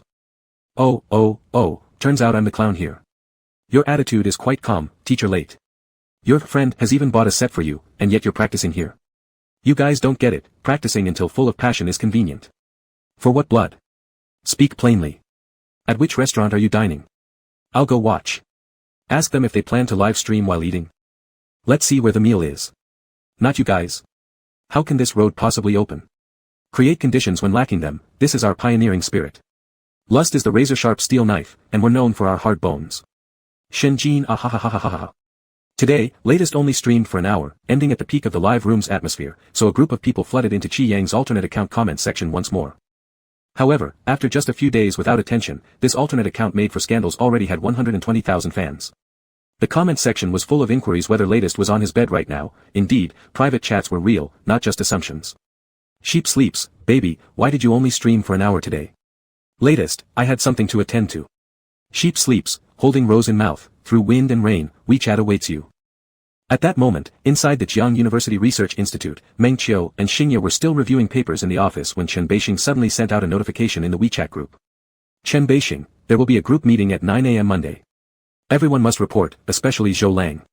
I haven't seen any progress on your topic for 2 months. Zhou Lang, yes, sir. Chen Beixing, and also Meng Qiu and Xingye. Xingye, who was lying on the table picking her keyboard apart, instantly sat up upon hearing this. Chen Beixing, I see both of you have reached 20-star rank in games. Your project's progress should be smooth as well, no? Xingye, it's a huge misunderstanding, Elder Chen. Someone else help me climb the ranks. Chen Beixing, if you make one more excuse, you'll present alone for 2 hours tomorrow. Xingye muted herself. Meng Qiu, realizing things weren't going well, quickly replied with a note saying, received. Chen Beixing, and also Lu Jingqi. Chen Beixing, don't use your undergraduate status as an excuse to misbehave. I expect to see your progress this Monday. This message had been sent out for 5 minutes, yet there wasn't even a single reply from Lu Jingqi who knows where he was. Xingye opened her computer and began preparing PPT while talking to Meng Qiu. What's little Lu been busy with recently? He's like a dragon showing its head but not its body. Meng Qiu drank a sip of coffee slowly, I don't know either. He hasn't come to the institute for quite some time. The last time I saw him was 4 days ago. Xingye, if it weren't for fear of Elder Chen, I wouldn't want to come either. Staying here every day makes me feel like I'm about to sit down and ascend to immortality. Meng Qiu, little Lu isn't scared of Elder Chen. He treats whatever Elder Chen says as fart. Elder Chen can manage everyone except him.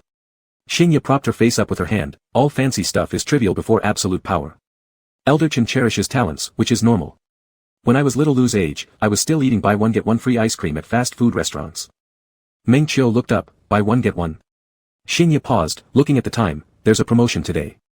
Both looked at each other, quickly pulling out their phones to open the food delivery app. On the other side, in Jiangcheng University, Lu Jingqi had just come out from a shower, drying his hair while looking down at his phone messages. Chen Beixing mentioned everyone in the group chat except Lu Jingqi who hadn't replied back. It had been half an hour since Chen Beixing sent the message. Lu Jingqi, sitting on the chair, opened his computer filled with dense data and research papers. He replied first in the group, I know. Then placed his phone on the table. The duo waiting for ice cream in the office leaned heads together, muttering, "Do you think little Lu is preparing something big?" Xingye, looks like it. Meng Qiu, anyway, if I had no progress, I would definitely not be this calm. I'd blend through wherever possible. Xingye, me too. Meng Qiu, if little Lu does prepare something big, won't we be killed by Elder Chen? Xingye, I think so too. Meng Qiu. By then, Qi Yang had already lain in the covers aimlessly teasing latest, who didn't reply back. Sheep sleeps, baby, where are you from? D-site never shows your IP. Sheep sleeps, have you ever tried exercising in an apron? One needs to dare to attempt new things. Sheep sleeps, do we have to remain friends? I think our relationship can deepen further, heart. Sheep sleeps, a day without seeing your dynamic feels unbearable. Sheep sleeps, ignoring me for so long, secret crush. After getting his satisfaction out of all these remarks, Qi Yang happily went to watch anime, unaware of how much time had passed until his phone vibrated unexpectedly. Lu Jingqi, Qi Yang, come downstairs to eat night snacks if you're free. Qi Yang froze momentarily after reading the message, then got out of bed holding his phone to look out the window, finding out Lu Jingqi was already under his building at an unknown point. Qi Yang. Seeing a ghost again. How did Lu Jingqi know he had nothing to do? Qi Yang still wanted to pretend, hiding behind the curtain and typing secretly. Qi Yang, I'm going to sleep. The next second, Lu Jingqi's video call came through, startling Qi Yang. He looked around for 2 seconds before climbing back into bed. He pulled the covers tightly around himself before picking up, saying assertively, "See?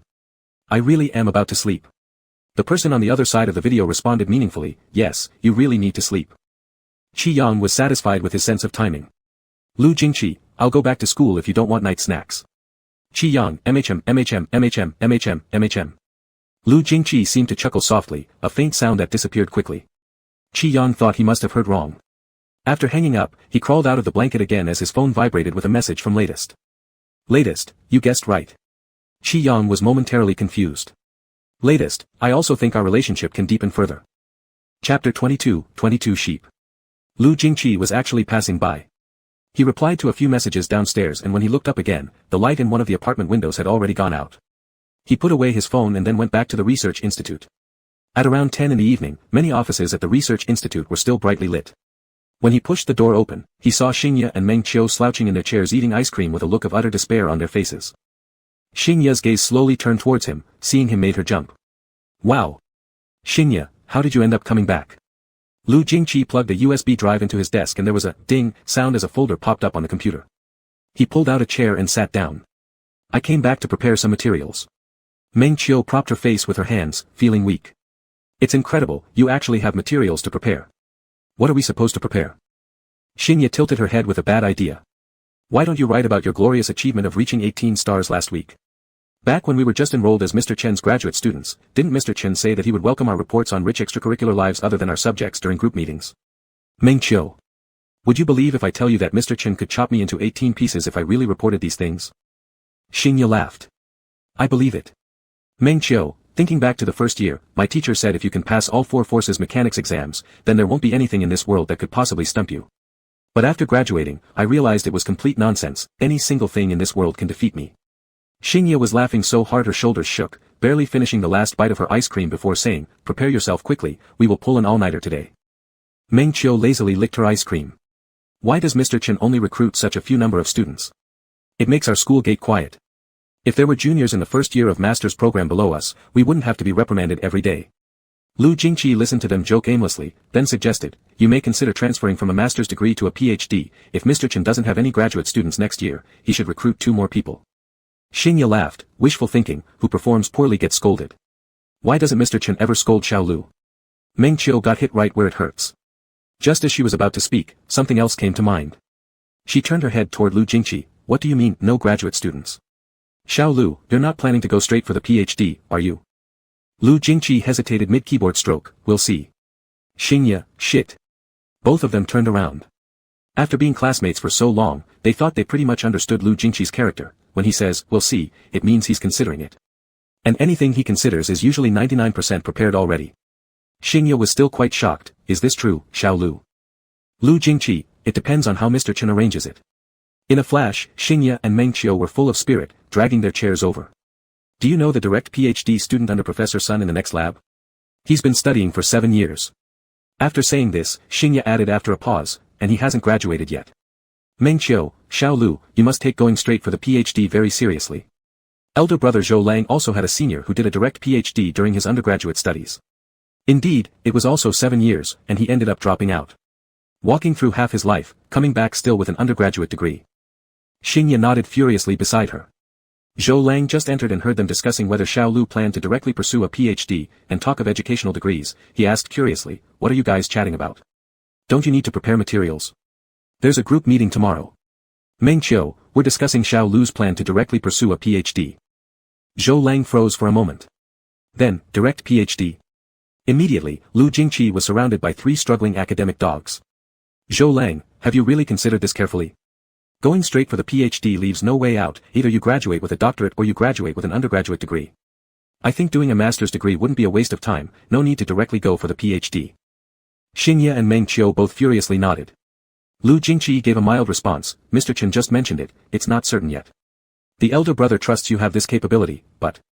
Zhou Lang spoke earnestly, this path isn't easy. Mr. Chen used to get automatic admission into university, then finished his master's degree ahead of schedule, and even so, it still took him 3.5 years to finish his doctorate. Astrophysics itself is already a difficult subject, once inside, it's not easy to move forward.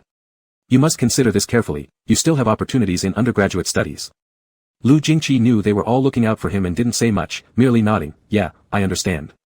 Zhou Lang patted his shoulder. The 3 of them were indeed quite worried about this matter, especially Zhou Lang. Having been studying for his PhD for 4 years, the hopeful sparkle in his eyes had long since disappeared. For him now, pursuing a doctorate was almost like gambling, he would try to dissuade anyone who intended to take that route. After all, in such bottomless pit majors as astrophysics, very few people could stick with it purely out of passion. Even Chen Beixing, a natural genius, was once seen by Zhou Lang covering his face in silence, on the verge of collapse. Meng Qiu always said that persuading someone to study physics would invite thunderbolts from heaven. At first glance, it seemed like a joke, but beneath the jest lay the harsh truth, they knew too well the difficulties on this path. Once you plunge into it, you're talking 7 or 8 years, with an extremely high cost to quit midway and little margin for retreat. Scientific research is already difficult to begin with. Zhou Lang himself was nearing 30, still unsure whether he should continue down this path. How much more so for Lu Jingqi, who was still an undergraduate. At just over 20, coming from such a privileged family, being 1 in 10,000 talents, no matter which path he chose, it would be 100 times easier than pursuing scientific research. Zhou Lang sincerely worried about Lu Jingqi from his own perspective until the next day's group meeting. Lu Jingqi was the last to present, and his PPT was very concise. Zhou Lang remembered that he had started working on it at around 7 in the morning. At the time, Zhou Lang even reminded him, time wasn't on his side. But then again, before absolute strength, all embellishments seem redundant. Chen Beixing's field of research, gamma-ray burst cosmology, represents the forefront and one of the toughest challenges in astrophysics. Zhou Lang is his only doctoral student, fully aware of how hard it is. After a year and a half of working on his subtopic, he's still stuck in limbo, with graduation seemingly far away. As for Meng Qiu and Xingye, they are burning themselves out without even touching the core of this area. Zhou Lang knew that Chen Beixing was absolutely a prodigy. He was only 5 years older than Zhou Lang, yet had already achieved heights in this field that Zhou Lang might never reach in his entire life. This fact was clear to Zhou Lang. Therefore, when he saw that Lu Jingqi had already established his frontier topic, Zhou Lang fell silent. He knew too well what this implied. Meng Qiu and Xingye were even quieter. Sitting on the chair, Chen Beixing turned around slightly and tapped the projection screen with the pen in his hand. Observation data of GRB 1817b is clearly a special sample of gamma-ray bursts. How do you explain its multiband light curve? Leaning casually against the table, Lu Jingqi replied calmly, we consider adding more analysis on the jet structure, viewing the distribution of jet energy as a power law or Gaussian function with respect to the central axis angle. He uncapped a marker pen and wrote down a complex formula on the whiteboard beside him. A double-component jet is also a structured jet, proposed years ago to explain certain types of gamma-ray bursts. We processed the data and model fitted it. While Chen Beixing continued discussing with Lu Jingqi, Zhou Lang was somewhat distracted. He absent-mindedly twirled the pen in his hand, not snapping back to reality until hearing Lu Jingqi conclude his presentation. He suddenly recalled something, he had judged this road from his own standpoint. It seemed he forgot, some things are indisputable for geniuses. Take Chen Beixing and Lu Jingqi as examples. Regardless of other factors, they were born to follow the path of scientific research. Rarely did Chen Beixing let a group meeting end without scolding anyone. This time, he flipped through the materials at leisure, saying, you've done your part. Let's have a few days off. After the group meeting, Meng Qiu and Xingye went over and patted Lu Jingqi's shoulder. Xiao Lu, keep it up. Keep going, Xiao Lu. Looking forward to the day you become another Chen Beixing or Mengqiu. Zhou Lang closed his computer and gave Lu Jingqi a thumbs up. Coming out of the institute, the two walked together side by side. Zhou Lang, it's rare for Mr. Chen to initiate giving us a holiday. Do you have any plans? Lu Jingqi indifferently responded, to find a girlfriend. Zhou Lang nearly stumbled and fell over. What? Lu Jingqi remained calm, balance work and leisure. Zhou Lang. You're right. He paused for a moment, then added, still, I thought based on your progress, you should prepare for submission. After all, nobody thinks early submissions are bad, especially in the field of gamma-ray burst afterglows. There haven't been many breakthroughs related to this area in the past 2 years, so submitting sooner rather than later is always better. Lu Jingqi took out his phone, checked the time, and said, nobody thinks starting early is bad, but nobody is a machine either. A balance between work and rest allows for long-term sustainability. Zhou Lang nodded. That's indeed true. But Zhou Lang suddenly felt that he didn't know Lu Jingqi as well as he thought. Lu Jingqi and Chen Beixing are somewhat alike in some aspects, but completely different in others, even going in opposite directions. Of course, Zhou Lang also tried to think it through. Ordinary people share a common trait, whereas the top geniuses in various fields each have their own uniqueness. Lu Jingqi was never someone that ordinary people could comprehend. Qi Yang almost couldn't sleep last night because of one sentence from latest. What further? Further in what direction? He was just making random remarks, he wasn't actually thinking about going further. Why wouldn't this electronic boyfriend follow logic, scaring Qi Yang so much that he immediately replied, I was just joking. But after dropping his line, this person disappeared. It wasn't until near noon that another message came. Latest, is that so? Latest, don't think much of it. Qi Yang. At this moment, he was still in class. Beside him, Qin Jiayi was chatting enthusiastically with his online girlfriend, sister, nearly burying himself into his phone. Qi Yang secretly typed a message. Yang Shui Lu, baby, the internet is dangerous. You don't know whether the person chatting with you is human or ghost. What if I'm just craving your body? Latest, so what? Yang Shui Lu, so don't fall for online dating lightly. Yang Shui Lu, you've never seen me, yet I give you rockets and bother you, clearly showing I'm not a good person. Yang Shui Lu, remember, don't talk to anyone like me in the future. Yang Shui Lu, of course, except for me. Right now, I am your friend, and I'm here for your good. Latest, quoted message. Qi Yang carefully looked again, realizing Latest had dragged out his previous line, have you ever tried working out in an apron? People should dare to try. Qi Yang. Latest, people should dare to try. Yang Shui Lu, okay. Yang Shui Lu, for your sincerity. Latest. Yang Shui Lu, if you dare to try, then I'll dare too. After typing the last sentence, it happened to be the end of class. Qi Yang dragged Qin Jiayi, who was still buried in his phone, saying, let's go eat. Qin Jiayi hurriedly finished typing his sentence, stood up, and hugged Qi Yang on his shoulder as they strolled out together. Good times are coming, buddy, quickly find yourself a match. Qi Yang didn't say anything, pausing for a while before quietly saying, I advise you to be cautious. Qin Jiayi showed a nonchalant attitude. After lunch, Qin Jiayi left the cafeteria. Qi Yang didn't know where he went. Qin Jiayi left in such a rush that he ended up walking back to the dormitory alone. Just as he opened the door, Qi Yang saw Lu Jingqi sitting at his desk watching either a movie or documentary. It was raw German content, and Qi Yang couldn't understand a single word. He silently took out the lollipop he was chewing, stepping softly, planning to pass by Lu Jingqi directly and climb into bed. Just as he reached behind Lu Jingqi, there was a click sound as the door opened again. Brother Yang, Brother Lu has returned. Ji Yun and Lao Xiao entered from outside. Ji Yun came in, is Jai absent again? Is this guy really dating someone? Qi Yang forced himself to make eye contact with Lu Jingqi, awkwardly moving away and said, he said he had something to do and left after eating. I'm not sure what exactly. Zhang Chenyang laughed, indeed, his frequency of leaving recently has been pretty high, just like Brother Lin. Ji Yun walked over to Qi Yang, patted his shoulder, both Jai and Brother Lin will be free from single life soon, only you remain, Brother Yang. Hurry up and make some efforts. Zhang Chenyang sat down on a chair and turned around, there's no need, isn't Brother Lu also without any updates? How do you know Brother Lu doesn't have any updates?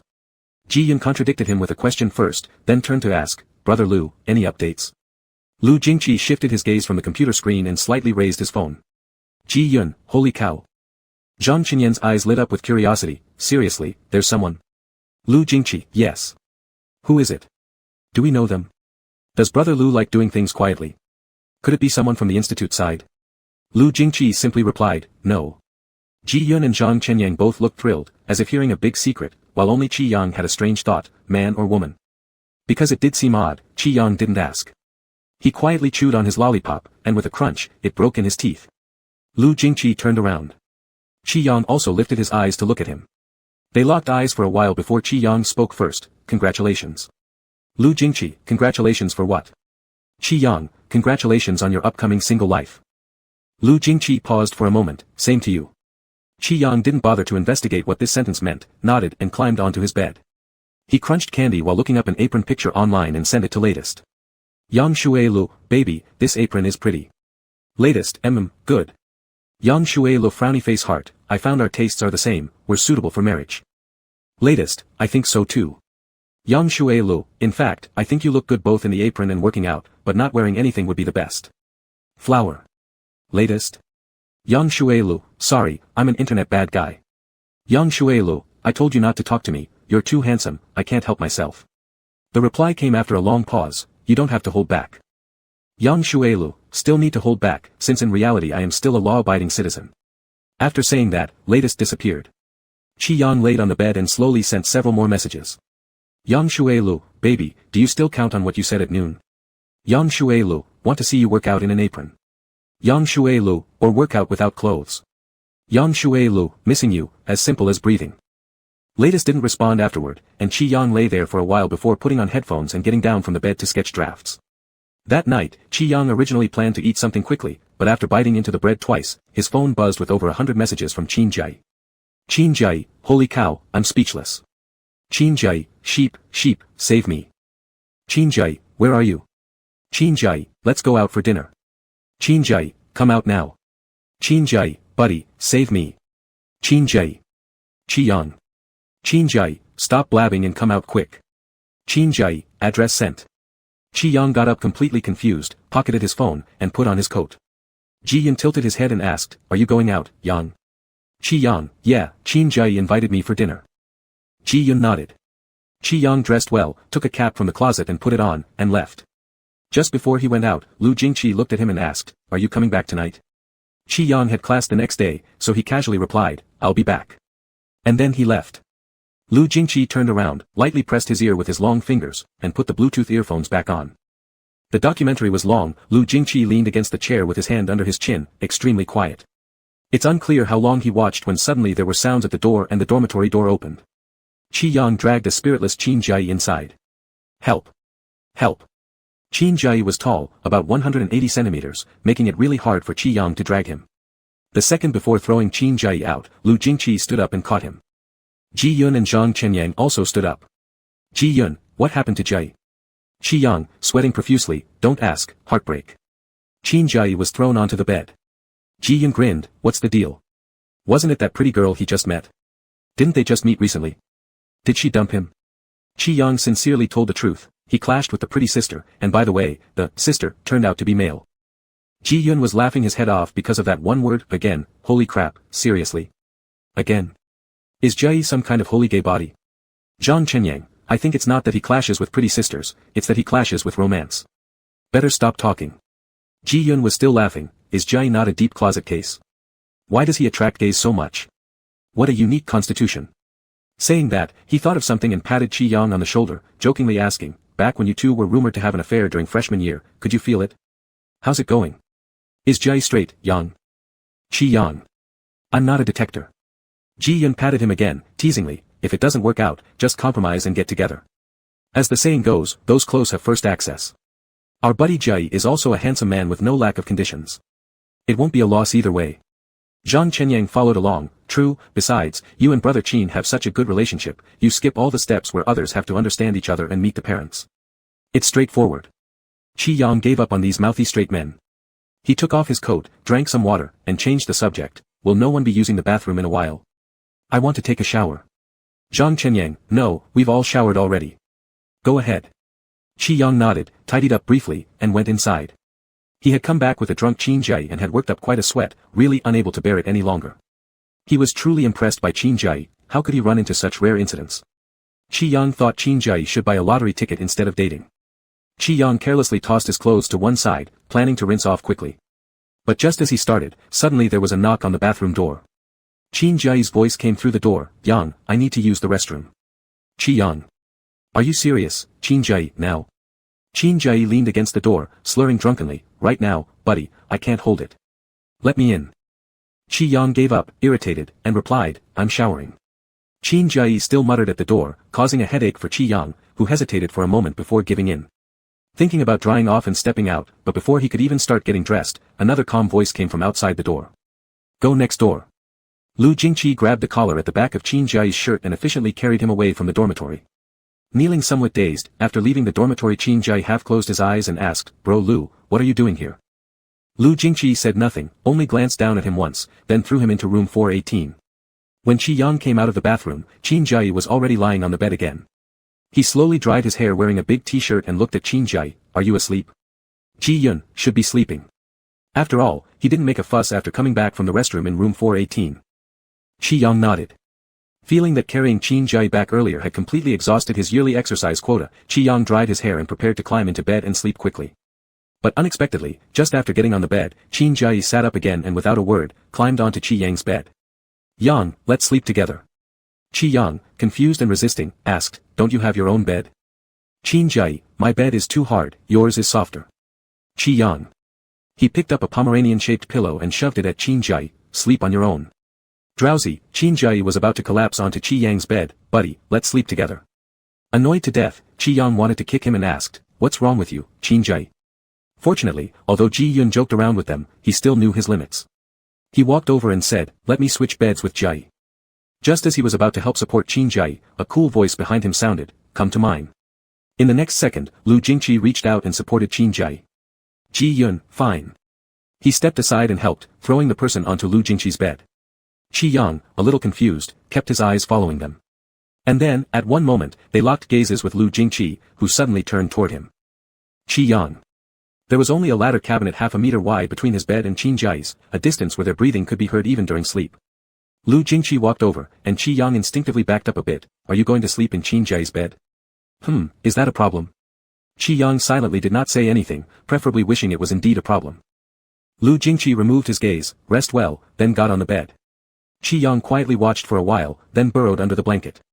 And when he lay down, he realized something. This half-meter distance could not only hear each other's breaths, but also smell the scent of the other's body wash. Or perhaps it wasn't body wash. The scent on Lu Jingqi wasn't some recognizable shampoo fragrance, but a clean, distant scent, like pure cold air from high latitudes in the northern hemisphere. It was a kind of smell completely different from Qin Jai's, one that Qi Yang couldn't ignore however much he tried. Qi Yang. How was this different from sleeping in the same quilt? He pulled the covers over his head, using physical barriers to cut off the scent. Okay, very effective. Qi Yang stared at the little sheep pattern on the quilt, picked up his phone. The message sent at noon to the latest still hadn't been replied to, so he flipped over and started typing rapidly to Flirt. Yang slept, baby, haven't replied for so long, did you go buy an apron? Yang slept, always thinking of me, you're really good, I really like you. Yang slept, flower. Latest, you guessed right. Yang slept, really bought it.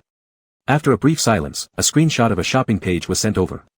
Qi Yang's eyes widened in surprise. Yang slept. Latest, do you like it? Yang slept, like it, love it. This apron is much prettier than the one he had mentioned earlier. Yang slept, love you, more simply than breathing, heart. After exchanging a few sentences, Qi Yang hugged his corgi-shaped but pillow and rolled around on the bed. He just liked those handsome guys who were unafraid to show off their bodies and be appreciated by others. A beautiful body should naturally be shown off.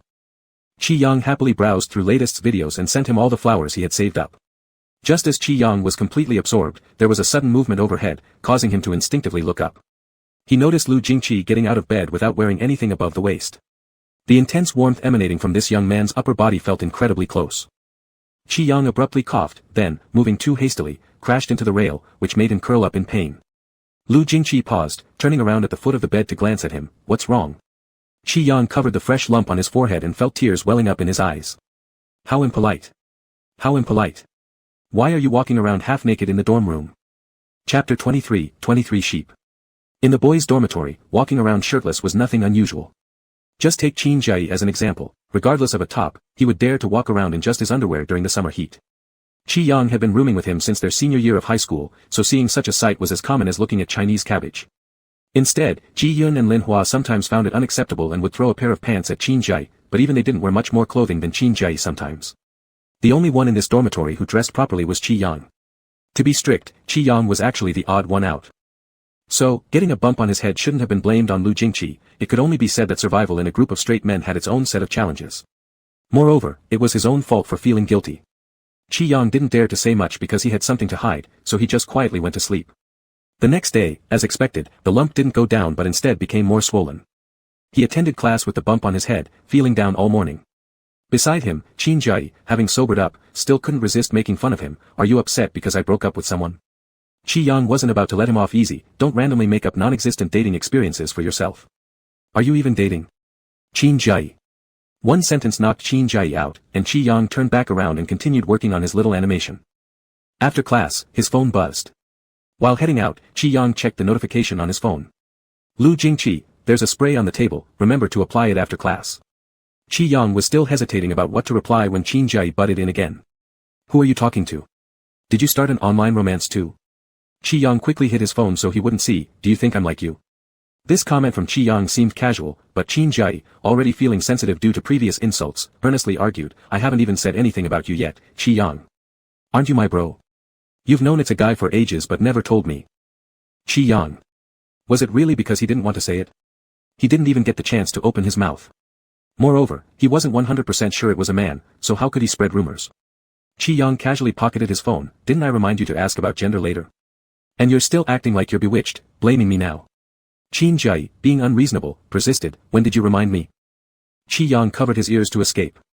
Is this fool so bored that he has nothing better to do? Stretching out his arm, Qin Jai grabbed him. Did you make a new bro, Qi Yang? Who is it? Was it the person who just sent you a message? Why are you being so impatient with me? Am I not your true bro? Qi Yang sighed. If you're really that bored, Qin Jai, why don't you go plow the field by the village instead of bothering me? Qin Jai exclaimed, you've changed.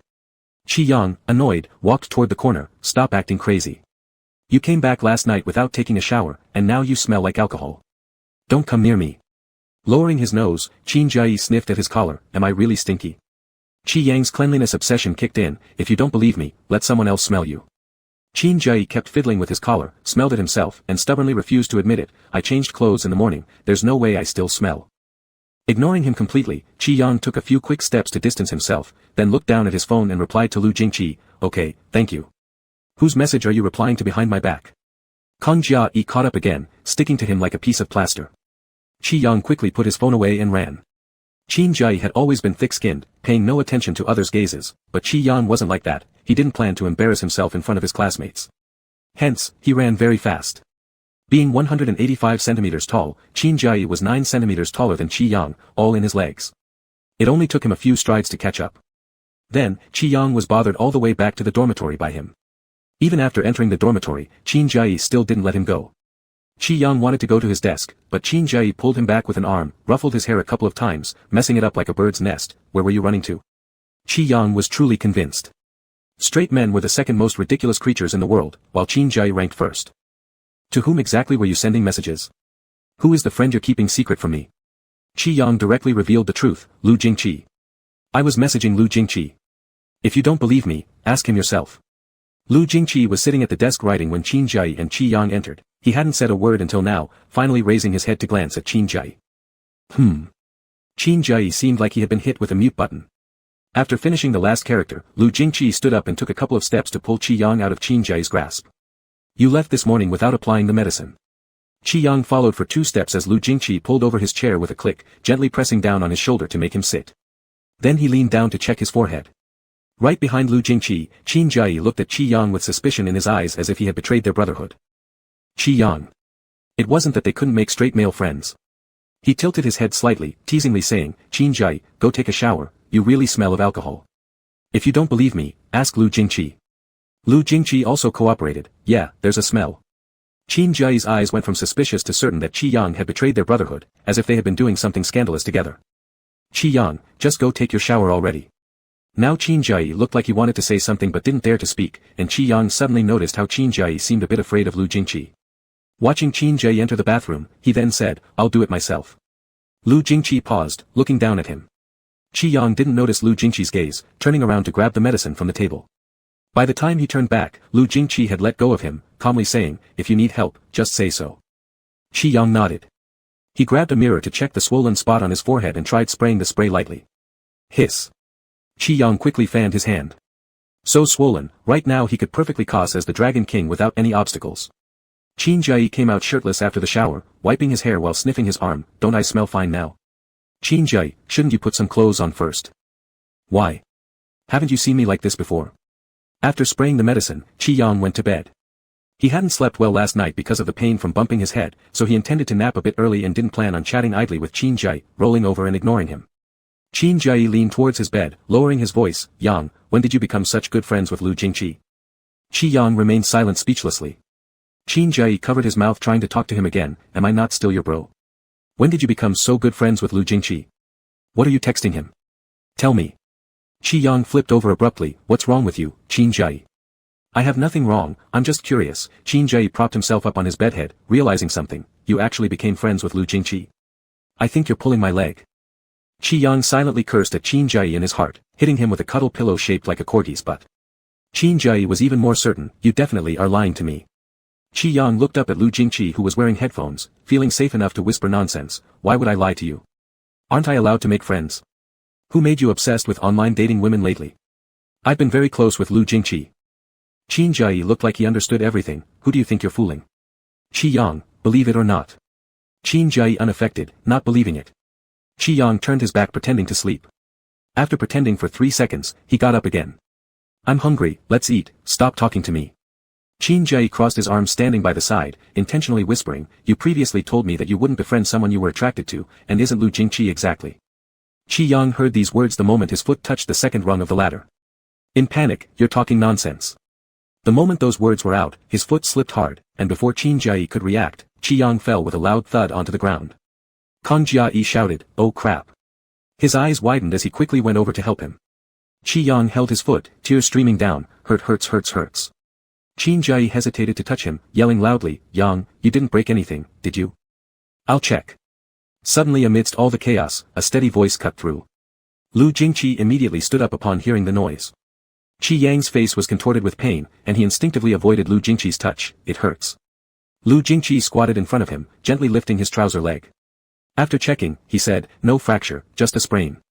Qi Yang's ankle had already swollen significantly, and his pale complexion betrayed his discomfort as he leaned on the ground with a muffled groan. Let's go to the hospital. Qi Yang looked up instinctively. Go to the hospital again? Lu Jingqi raised an eyebrow. Qin Jai, of course we need to go when you're injured. Who goes to the hospital for no reason? Hurry up. Qi Yang really fell silent. When you're having a bad day, even drinking cold water feels like it gets stuck in your teeth. Who could save him? In the end, it was Lu Jingqi who saved him. In the middle of the day, Qi Yang was carried out of the dormitory by Lu Jingqi. There were students coming and going everywhere, and Qi Yang covered his face with his hand, feeling both pain and embarrassment. Lu Jingqi remained silent, while Qi Yang silently counted numbers in his mind. 1, 2, 3, 4, 5. Just as he reached number 67, suddenly, there was a ringtone from Lu Jingqi's phone. Qi Yang blinked, shifting his gaze to Lu Jingqi, noticing the Bluetooth earphone that hadn't been removed due to leaving in haste. He couldn't help but ask, isn't your headset disconnected? Lu Jingqi took out his phone and glanced at the caller display before lowering his eyes and saying indifferently, who told you it was connected? Qi Yang. Haha. You bastard, are you trying to play tricks on me? Qi Yang buried his head and stayed quiet, awkwardly rubbing his own ear pretending to be busy. Lu Jingqi didn't answer the call but sent him to the hospital first. After the doctor handled everything, he went to the corridor to return the missed call. The glass panel on the door was narrow, only revealing a slim part of Lu Jingqi's profile. He held his phone, murmuring something incomprehensible to Qi Yang. Hiss. The doctor touched a certain spot on his ankle, causing Qi Yang to quickly withdraw his attention because of the pain. Does this hurt? Qi Yang nodded. Does it hurt a lot? Qi Yang nodded again, losing all interest in observing what Lu Jingqi was doing outside. Of course, he also didn't notice that right after Lu Jingqi lowered his head, he glanced inside briefly.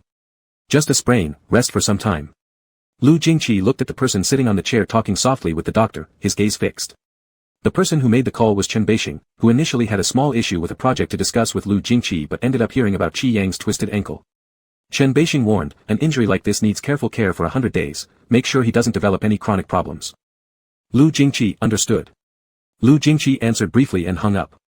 The doctor had finished examining, so Lu Jingqi entered the room to pick up the form, then headed downstairs to pay and collect the medicine. Qi Yang sat alone in the waiting area with bandages around his foot when he received Qin Jai's call. A worried Qin Jai asked, how's it going, Yang? What did the doctor say? Do you need to be hospitalized? If there's anything needed, I'll send it over. Initially, Qin Jai also wanted to come along, but since the extent of Qi Yang's injury wasn't clear and hospitalization might be required, they decided Qin Jai should temporarily stay behind in the dorm waiting for news. Qi Yang, no need for hospitalization. Just a sprain. Take medicine regularly and rest quietly for a period. Lu Jingqi is getting the medicine now. We should be able to return in the afternoon. Qin Jai finally sighed in relief. When Lu Jingqi returned, Qi Yang was holding his phone, typing quickly and chatting with someone. Upon seeing Lu Jingqi, he instantly straightened up, turning off the screen. Lu Jingqi acted as if he didn't see. Let's go. Qi Yang obediently nodded. On the way back to school, Qi Yang was very quiet, not even looking at his phone or replying to messages, sitting quietly in the passenger seat. But Qin Jai kept sending messages non-stop, making Qi Yang's phone vibrate so frequently that half his body felt numb. Qi Yang, propping up his wrapped leg, thought whether he should check the messages and switch his phone to silent mode. Not replying to messages. Qi Yang froze for a moment, quickly correcting himself, I won't reply, it's nothing important. It was merely that he casually complained to Qin Jai about Lu Jingqi's earphones being soundless while being bored at the hospital. Qin Jai thought his voice was low enough, betting that Lu Jingqi hadn't heard their little secret. Qi Yang thought Lu Jingqi wasn't deaf, even with soundless headphones, how could he miss their loud conspiratorial whispering? But fundamentally, it was because Qi Yang himself felt guilty. He should have kept his mouth shut, and it was all Qin Jai's fault. He silently watched the street views recede outside the car window, wondering if Lu Jingqi had overheard those words of his about their supposedly improved relationship. What a joke, they weren't even friends at this point. And then there was Qin Jai's unfinished sentence. Isn't Lu Jingqi just the type you like? Qi Yang. What were you trying to say now? You had to go and blurt it out when I was bored in the hospital. Besides, didn't Lu Jingqi already have someone? Yesterday, Ji Yan asked about it, so it shouldn't be baseless. If he already has someone, liking him would be impolite. Qi Yang was quite aware of boundaries, and crossing them was absolutely not an option. Of course, Qi Yang still wanted confirmation. He cleared his throat lightly, feigning casualness as he asked, Lu Jingqi, do you have someone recently? Lu Jingqi, Qi Yang didn't expect such a straightforward answer, which left him momentarily speechless. Oh, good. He quieted down for a while but couldn't help asking again, is it a girl? Lu Jingqi didn't respond but instead countered, why are you asking these questions? Qi Yang, nothing, just asking randomly, don't mind it. After saying this, the car fell silent. Supporting his cheek, 2 seconds later, Qi Yang suddenly blurted out another question, is she from our school? No. Just as Qi Yang was about to nod, Lu Jingqi added 2 more words, online romance. Qi Yang. Say that again, will you? Lu Jingqi, we haven't met yet. Qi Yang was quiet as though dead. Are online romances really the must-have fashion item now? First one person, now another. And Lu Jingqi, whose face looked completely unsuited for online romances, thank you for sharing that unnecessary piece of information. But in the end, Qi Yang only commented, good. Sincere wishes. Don't be like Qin Jai. At the same moment, Qin Jai, who'd been mentally chirping by Qi Yang, sneezed heavily, rubbing his nose as he continued making the bed for Qi Yang and buying a bunch of snacks to hang around his bedside. When Qi Yang came back and saw this scene, Qin Jai realized he'd messed up his good buddy, so he voluntarily took on the task of looking after Qi Yang, promising with great loyalty to only follow Qi Yang's direction during his injury recovery period.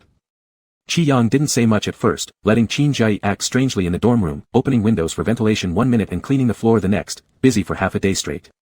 Until evening. Qi Yang wanted to use the restroom, and Qin Jai enthusiastically helped him get into the bathroom, which scared Qi Yang almost into falling over. Not necessary, no need. Qin Jai, how is it unnecessary? What if you fall again? Qi Yang irritably replied, what's wrong with you? I twisted my ankle, I'm not disabled. Step aside. Qin Jai eyed his foot skeptically, really no need? Qi Yang shot back, try falling yourself and see if you'll need help. This made Qin Jai give up. But before parting, he whispered to Lu Jingqi behind, are you sure we don't need anything? Not even for showering. Qi Yang. I won't shower anymore, okay? Qi Yang had always been someone with strong privacy consciousness, but Qin Jai's nerves were thick enough to jump rope, so Qi Yang dared not imagine what chaos it would be if Qin Jai actually started caring for him. So upon coming out of the bathroom, Qi Yang firmly refused. A shocked Qin Jai asked, why? Qi Yang sat in the chair flipping through the medicine and bandages he got from the hospital, no reason, stay away from me. Qin Jai, do you not need help putting medicine either? Qi Yang, no need. Qin Jai put on a dramatic show, that's not what you said before. When we both went to university in Jiangcheng without any family around, we supported each other to get to today. Now you're rejecting me? Am I still your best bro or not? Who else are you thinking of letting take care of you besides me? I'll take care of him. It was unclear whether Lu Jingqi was replying to Qin Jiayi or not, but it sounded less likely, yet timely. He took the medicine and bandages from Qi Yang's hand and squatted in front of Qi Yang. Qin Jiayi was silent again. Qi Yang did indeed struggle a bit while changing the bandage, so he didn't refuse. Lu Jingqi's movements were very efficient, and the best part was that he didn't chatter needlessly. From start to finish, he only said 3 sentences. Tell me if it hurts. Lift your foot. Done. It felt so comforting. Qi Yang said, thank you. Lu Jingqi paused for a moment, his gaze meeting Qi Yang's. You don't have to thank me. Qi Yang blinked. Weren't we supposed to be good friends? Qi Yang's heart suddenly skipped a beat. Lu Jingqi stood up, his gaze slightly downward as he uttered 2 words with underlying meaning, friends. Qi Yang. Qin Jiayi was also shocked. When Lu Jingqi went to the bathroom, Qin Jiayi quickly whispered, so you weren't lying to me? You really became friends with Lu Jingqi? Qi Yang managed a fake laugh.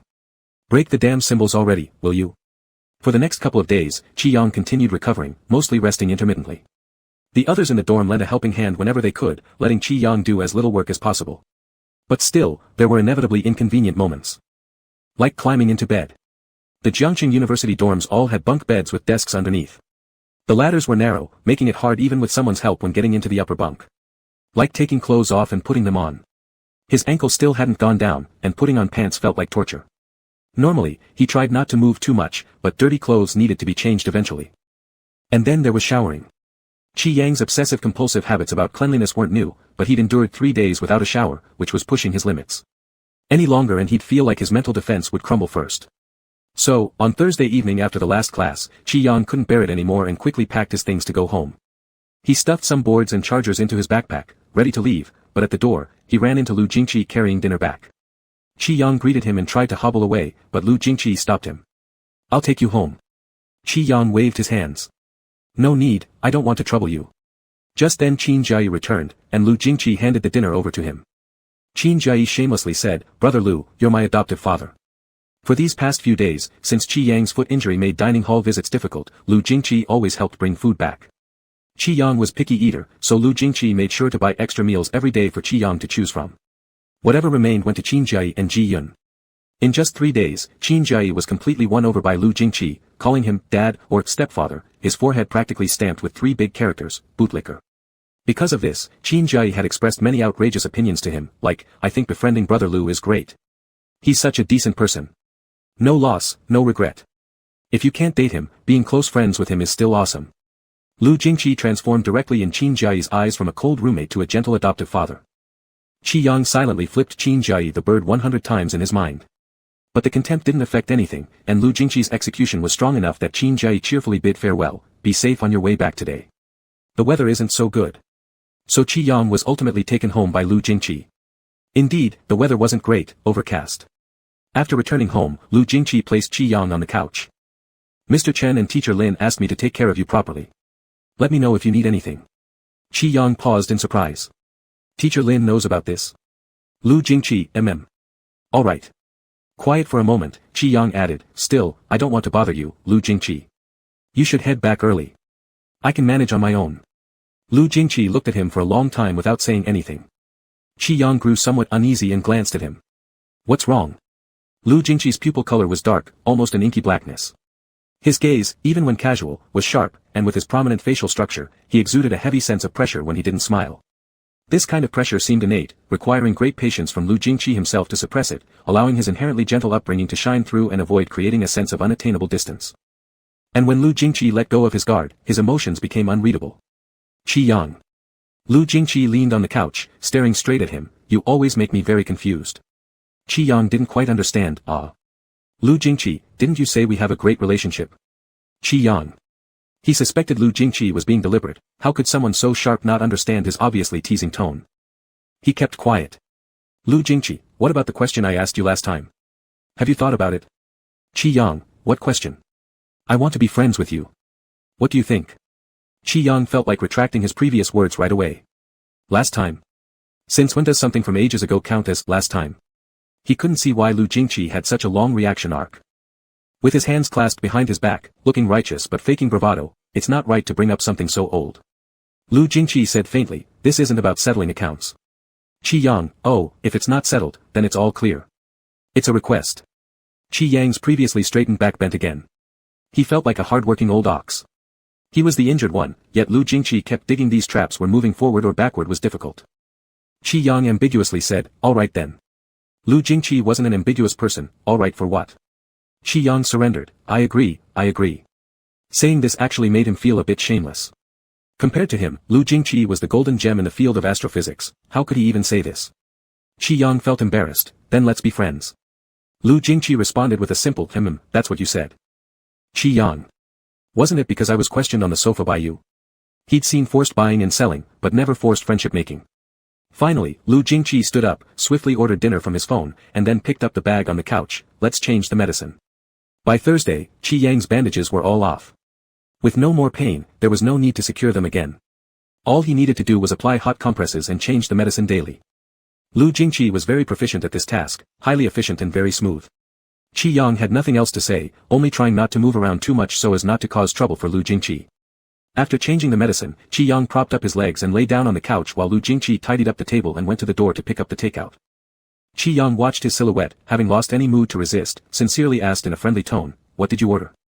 Lu Jingqi placed the takeout on the table for Qi Yang to inspect piece by piece. Qi Yang sat up, acting like an emperor directing the world, "I don't eat carrots. Don't like mushrooms either. And this one has green onions, I don't eat that." Lu Jingqi moved what Qi Yang didn't eat to the other side and handed him the chopsticks. Qi Yang bit into a dumpling, frowned the next second, and mumbled with his mouth full, "There's ginger in the filling." "Lu Jingqi, you don't eat ginger either." Qi Yang nodded. Lu Jingqi took away the dumpling he'd only eaten halfway through. Qi Yang felt somewhat embarrassed and awkwardly moved the porridge closer, "I'll just drink this." Looking at the table, there really wasn't much left that Qi Yang could eat. Lu Jingqi lowered his head and picked out everything Qi Yang didn't like from the dishes. Watching him, Qi Yang finally couldn't help but complimented, "Lu Jingqi, you're truly a good person. A really good person." He had previously mentioned how Lu Jingqi was an especially good meal companion, both patient and quiet. People like Qi Yang who were always causing small inconveniences naturally liked eating with someone like him. Lu Jingqi finished picking out the unwanted food and pushed it back toward Qi Yang, "Eat." Qi Yang generously pushed the bowl of porridge to Lu Jingqi, "You eat, you eat." This meal made Qi Yang feel very comfortable. Lu Jingqi was incredibly compatible with him, what Qi Yang disliked, Lu Jingqi loved. They were clearly destined to become friends as complementary types of people. While sighing inwardly, he thought, if only Lu Jingqi weren't the type he liked, their relationship would surely be better than now. After the meal, who knows how much time passed, when suddenly Qi Yang heard the sound of raindrops outside. He stretched to take a look, is it raining? Lu Jingqi opened the window slightly, glanced downward, rain mixed with snow. Qi Yang, then wait a bit longer. Driving in this weather can be pretty dangerous. Lu Jingqi didn't argue. But as time passed, Qi Yang dozed off while playing Candy Crush on his phone. The rain and snow outside didn't subside, instead, they intensified, covering everything under the sky. A thick layer of ice formed on the roads. Qi Yang glanced at Lu Jingqi. Lu Jingqi also looked at him. A moment of silence followed. Qi Yang softly hummed, preparing to politely say, perhaps. Lu Jingqi, it's fine. Qi Yang. Ah. What did I even say? Chapter 24, 24 Sheep. What Qi Yang really wanted to say was, how about you stay here for the night? But Qi Yang didn't expect Lu Jingqi would actually stay for the night. He thought that no matter what, Lu Jingqi should at least pretend some courtesy, and when he refused, Lu Jingqi, as a master of preemptive moves, directly left him speechless. There's just no way people chat like this. Others would gradually proceed step by step, but Lu Jingqi directly leaps 2 steps forward. This man somewhat abides by reason, but not too much. Qi Yang's face visibly drooped, seemingly wanting to say something but then forcibly held it back, showing all sorts of complicated expressions. Lu Jingqi leaned against the window responding to messages with his head down.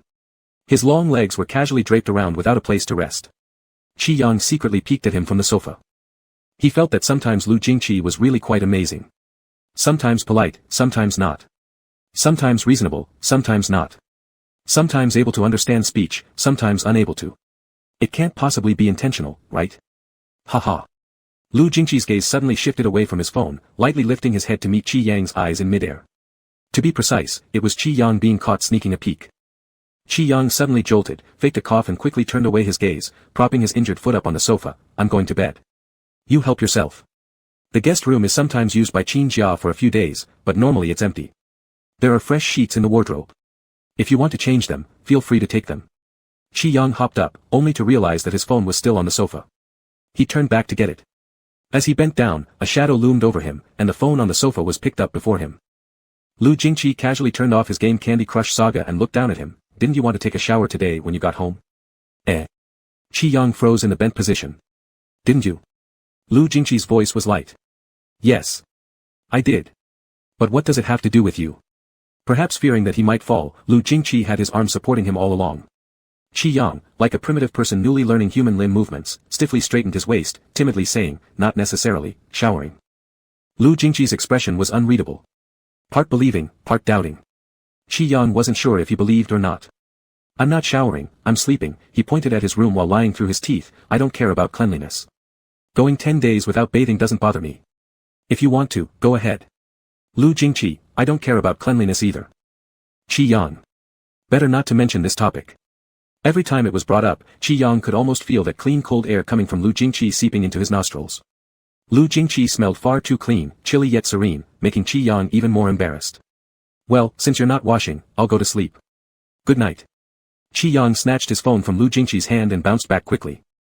Claiming he wouldn't wash, but in reality, this bath was non-negotiable for Qi Yang. Compared to his injured ankle, Qi Yang found it harder to bear being a dirty smelly ghost, especially in front of Lu Jingqi. This was pure mental torture. After Qi Yang returned, he prepared his clothes and carefully observed for a while, waiting for Lu Jingqi to return to his room before hopping into the bathroom. On the other side, Lu Jingqi received a message from Meng Qiu. Meng Qiu asked if he was at school and wanted his help reviewing a program. Lu Jingqi said he had something to do and couldn't return, asking Meng Qiu to call instead. Meng Qiu immediately dialed the video call, and the background showed he was in an office. In a hurry, he said, I don't know what's wrong with my model program. It keeps popping up windows today. My senior spent 20 minutes looking but couldn't find the cause. Lu Jingqi replied, let me take a look. Meng Qiu flipped the camera to aim at his computer screen.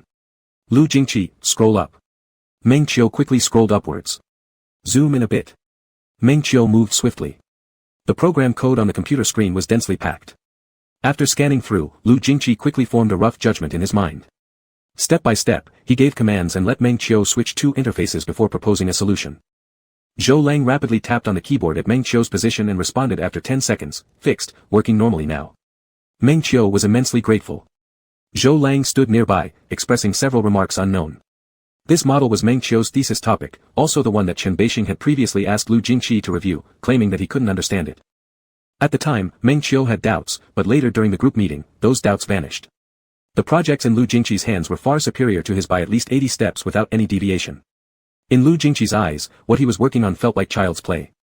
Indeed, in this pitfall-filled industry, talent always remains as an insurmountable gap. Meng Qiu couldn't help but feel heartbroken over it.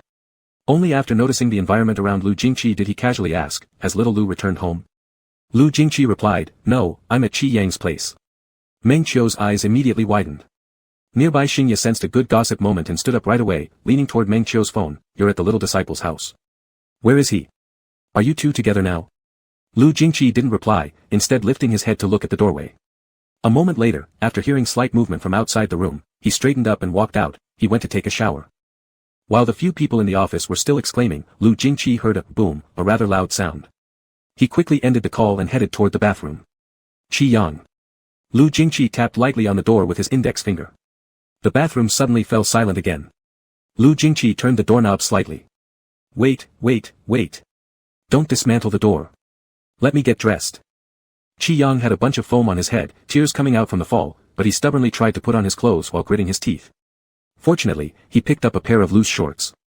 Qi Yang managed to stand up holding onto the wall and cabinet.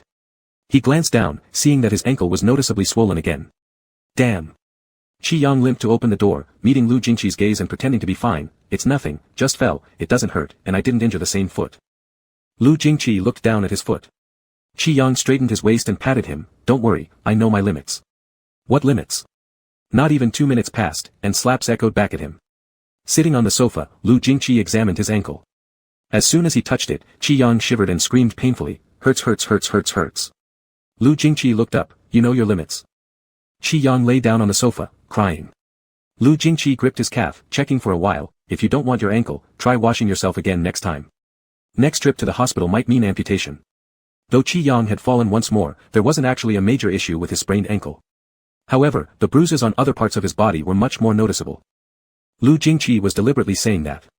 Upon hearing it, Qi Yang tilted his head back a bit. Really? Lu Jingqi spoke softly, what do you think? Qi Yang lay back down, tearful eyes. I haven't taken a shower for 3 days. Besides, the bathroom tiles weren't slippery before. Lu Jingqi got up and wrapped some ice cubes in a towel. As he applied the ice compress, he asked offhandedly, so why are they slippery now?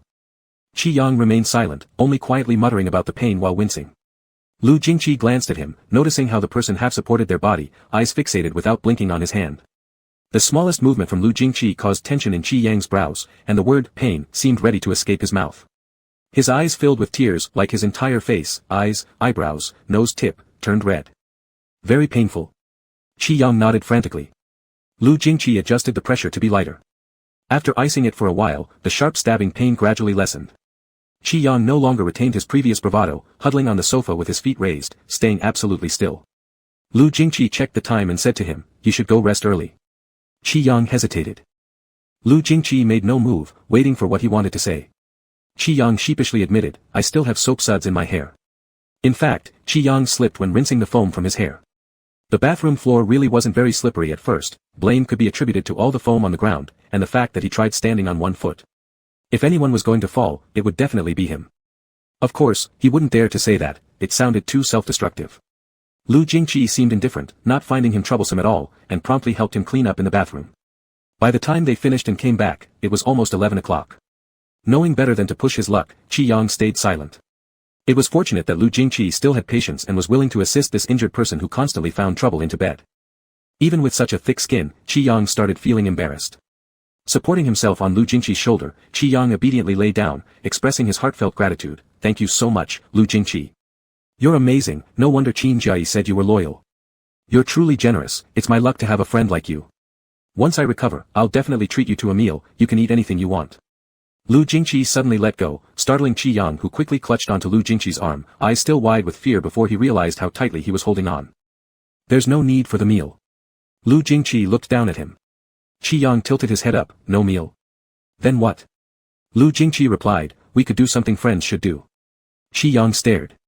He cleared his throat and patted Lu Jingqi, "Rest assured, if one day you twist your ankle, I will surely take care of you too.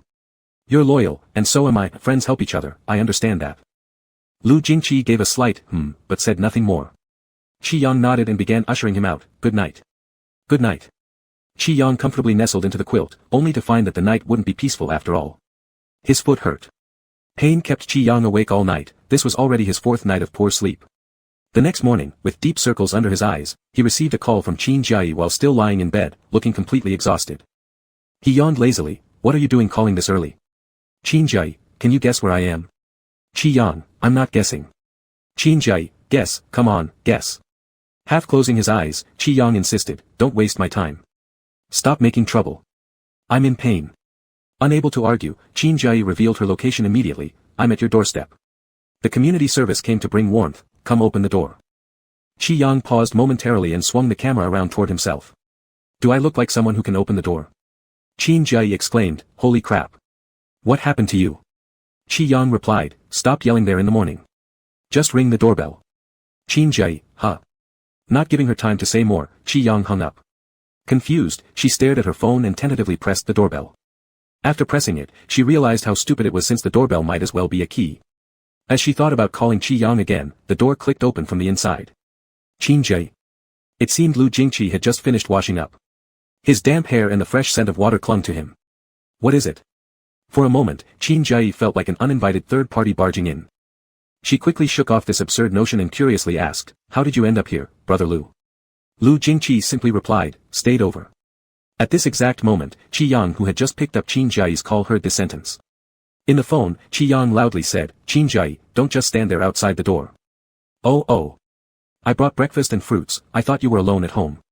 She continued talking as she entered and changed shoes, "Big brother Lu didn't go home last night?" Lu Jingqi murmured a yes, and Qin Jia justified for herself, "Yeah, with all the rain and snow last night, going back late would have been quite dangerous." Qi Yang hung up the phone, refusing any further conversation with Qin Jia. He tossed the phone on the bedside table, propped up his feet, turned over, and buried himself in the blanket.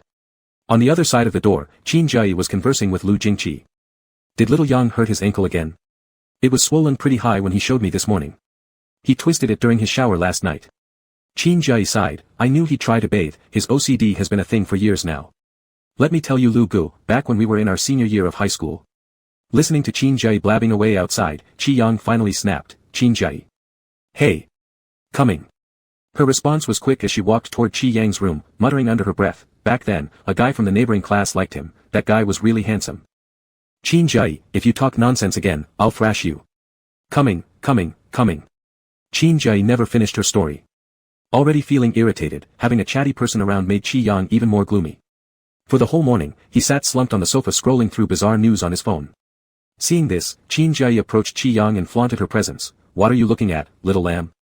Qi Yang retorted, "None of your business." But Qin Jai insisted on crowding beside him. "Qi Yang." He silently changed direction, and just as Qin Jai was about to get closer, a hand pressed on his shoulder from behind. "He has an ankle injury," Lu Jingqi's indifferent voice came through. Qin Jai, "Oh, all right. Order what you want to eat yourself." Lu Jingqi handed his phone over to Qi Yang. "Qi Yang, me." Lu Jingqi casually responded and told him the password. After some quiet moments, Qin Jai stole a glance at Lu Jingqi by the window. He had gone out that morning, likely again to fetch medicine for Qi Yang, and was now reading the instructions and the doctor's prescription. Kneading her fingers together, Qin Jai whispered quietly, "Brother Lu trusts you so much. Even telling you the password." Qi Yang, noticing her approach, glared, "Just stop talking." The last time they were chattering in their dorm room, someone overheard them. She still said something dumb back then. Qin Jai fell silent. 2 seconds later. "I always feel like you two are hiding something from me." "What thing?" Qin Jai stroked his chin, "I can't quite figure it out, but there definitely is something."